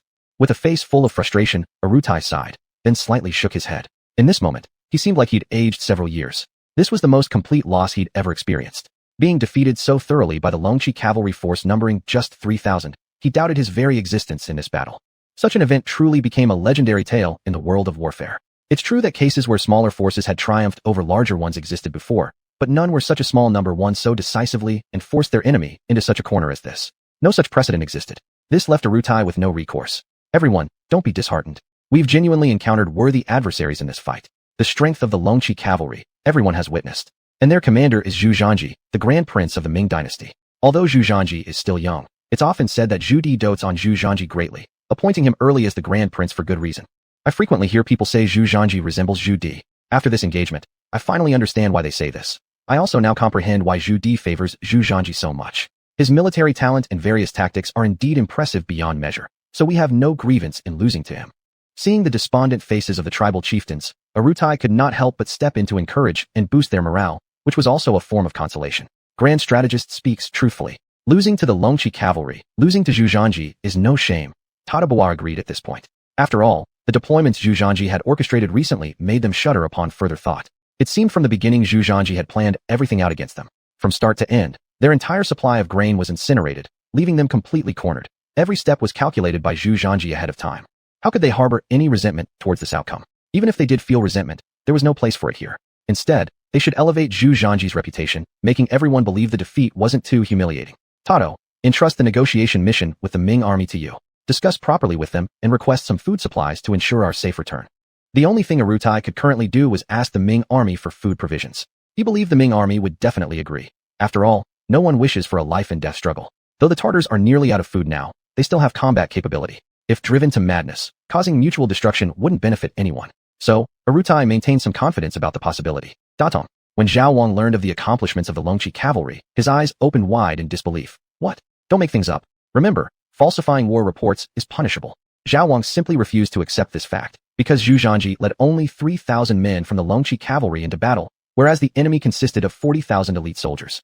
3,000 versus 40,000. Such odds speak for themselves. Lord, your servant absolutely dares not falsify reports. These are all verified intelligence. Prince Zhu is extremely courageous. Relying solely on the two-speared Longqi cavalry, he controlled the enemies with ease, and with just 500 Longqi cavalry stationed at a checkpoint, they resisted the main force of the enemy. Furthermore, he even sent troops directly to attack deep into the enemy camp. If Arutai hadn't fled quickly, he might have become the Grand Prince's prisoner. Nonetheless, the grains in Arutai's army were swiftly destroyed, the thick smoke coming from the Tartar camp clearly visible. So good, so excellent. I knew my nephew wouldn't disappoint me. Truly remarkable. Worthy scion of the Zhu family, he certainly possesses talent. As Xuanhuan spoke, he burst into uncontrollable laughter, his excitement impossible to hide. The other generals were also delighted. A victory of this scale happened once in 8 lifetimes. How satisfying it was. Not only Zhao Wang, but every general was thrilled enough to jump for joy. They all understood the critical importance of grain for military campaigns. Zhu Zhanji's burning of the enemy's grain essentially forced them into a desperate situation. Your Grace, the Longqi cavalry is already on their way back, almost arriving home. At this moment, the scout gave another update. What? My nephew has returned? Why didn't you tell me sooner? Hurry, everyone follow me to welcome my nephew. Yes. Someone, go hunt in the woods and bring back some wild game. I'm going to reward my nephew well tonight. Yes. This moment was absolutely a high point for the Ming army. Upon learning that Zhu Zhanji had returned, Zhao Wang immediately led all the generals personally to the Datong city gate to welcome him. Now all the generals stood at military attention, respectfully waiting until they saw the Longqi cavalry's silhouette. Everyone couldn't help but straighten up, their eyes filled with admiration that simply would not fade. Nephew, you've returned. Let your third uncle take a look to see if you're injured. As soon as he saw Zhu Zhanji, Zhao Wang immediately went forward to meet him. No problem, third uncle, my body is fine. Those few barbarians could never harm me. That's true, that's true. My great nephew, you are so capable. A few small barbarians surely can't hurt you. This battle has been glorious. You forced Arutai into a desperate situation. If Grandpa knew this, he'd be very happy, and third uncle truly feels proud of you. Zhao Wang was genuinely happy deep down in his heart, and at the same time, he also felt deeply moved. Initially, when he brought Zhu Zhanji out, it was just to give him a chance to earn some military glory, staying safe behind the lines, pushing any possible accomplishments towards him without actually putting him on the front line. But he had no idea Zhu Zhanji wouldn't need any such favoritism. Zhu Zhanji led just 3,000 troops out, and the results were so brilliant that even Zhao Wang could not match them. Uncle jokes. Perhaps what I did earlier wasn't appropriate. Hope uncle won't blame me. Blame? Nephew, how could you joke with your old third uncle like that? Third uncle knows he was wrong. How dare Zhao Wang mention blame now after seeing Zhu Zhanji's military talent? If he had known beforehand about this capability, not only would he not have tried to block Zhu Zhanji's ambitions, but he would instead have supported him fully, because this battle truly showcased the might of the Ming army. Well, nephew, let's not talk about this anymore. We should head inside quickly. Third uncle has already prepared everything to wash off your dust and fatigue. All right, there are a few things I want to discuss with uncle. All right, let's go then. Sure, we'll go. Chapter 168. Release the person and then talk. This was bound to be a sleepless night. Regardless of whether it was for the Tatars or the Walla, this was a sleepless night. Alutai's current concern was surrendering to the Ming army in order to obtain food that would allow them to return home. Otherwise, their main force would simply starve to death. So early in the morning, they sent envoys to negotiate, but by now there had still been no response from the Ming army, which made the Tatars very anxious. The Ming army could wait, but they couldn't, considering that a force of tens of thousands needed to eat. If they were all starved to death, it would be an enormous joke. Nephew, this time your achievements are even more glorious. With a force of 3,000 soldiers, you've dragged down several tens of thousands of Alutai's forces. Now they are sending people over here to seek peace with us. Prince Zhao was in a great mood, enjoying roasted meat with Zhu Zhanji at this moment, yet his admiration was unmistakable on his face. Not mentioning anything else, this single achievement alone surpassed what Prince Zhao himself could have done. This fully demonstrated Zhu Zhanji's military capabilities. Nephew, there's no rush on this matter. We should give them a cold shoulder and act only when they've clarified their stance completely. All right, nephew, do as you wish. Let nephew take full responsibility for this. Prince Zhao naturally wouldn't refuse, so he handed the matter over to Zhu Zhanji without hesitation, knowing Zhu Zhanji certainly had his plans. The next day, after cooling off for a whole night, the Tartar envoy was already sweating profusely. The one sent by Alutai to negotiate peace was Tawachuo Bulyua.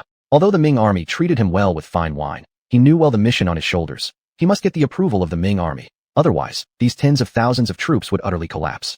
Fortunately, around noon, Tawachuo Bulyua finally met Zhu Zhanji.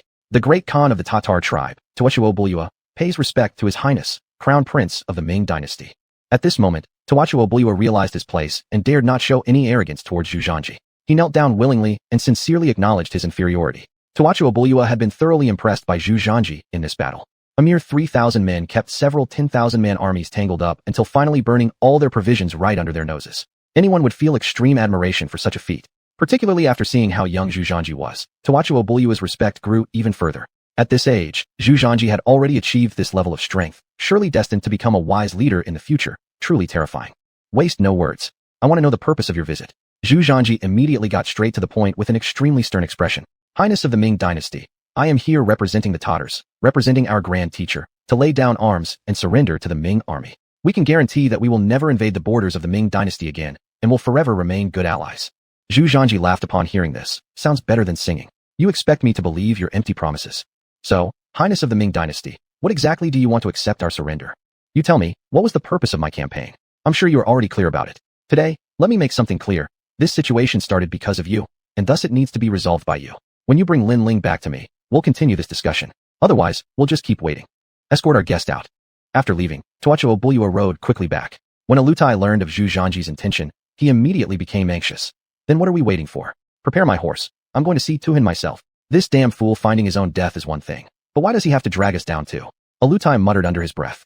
Actually, he felt wronged as well because this wasn't their doing and had little to do with them. But since they were asked to settle this issue, he didn't dare not to comply. Otherwise, his troops would just be left to starve to death. Not only could their provisions not last until then, but if Zhu Zhanji decided to wipe them out and launched frequent attacks on them, they would definitely not be able to withstand it.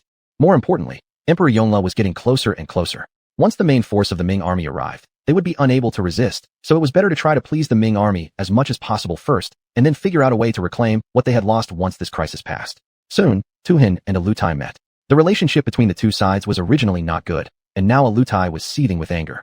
The situation upon their meeting wasn't promising. Alutai, you do your own thing, and I'll do mine. Neither of us can control the other. What gives you the right to command me here? Whether or not I release a person is my business. It has nothing to do with you.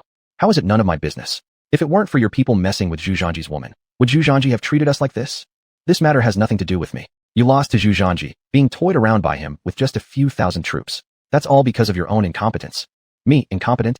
Huh. Xuanhuan, don't get too cocky. Now let me ask you one question. Will you release this person or not? Alutai's face turned blue with fury. I'm telling you straight today, there's no way I'm going to release the person.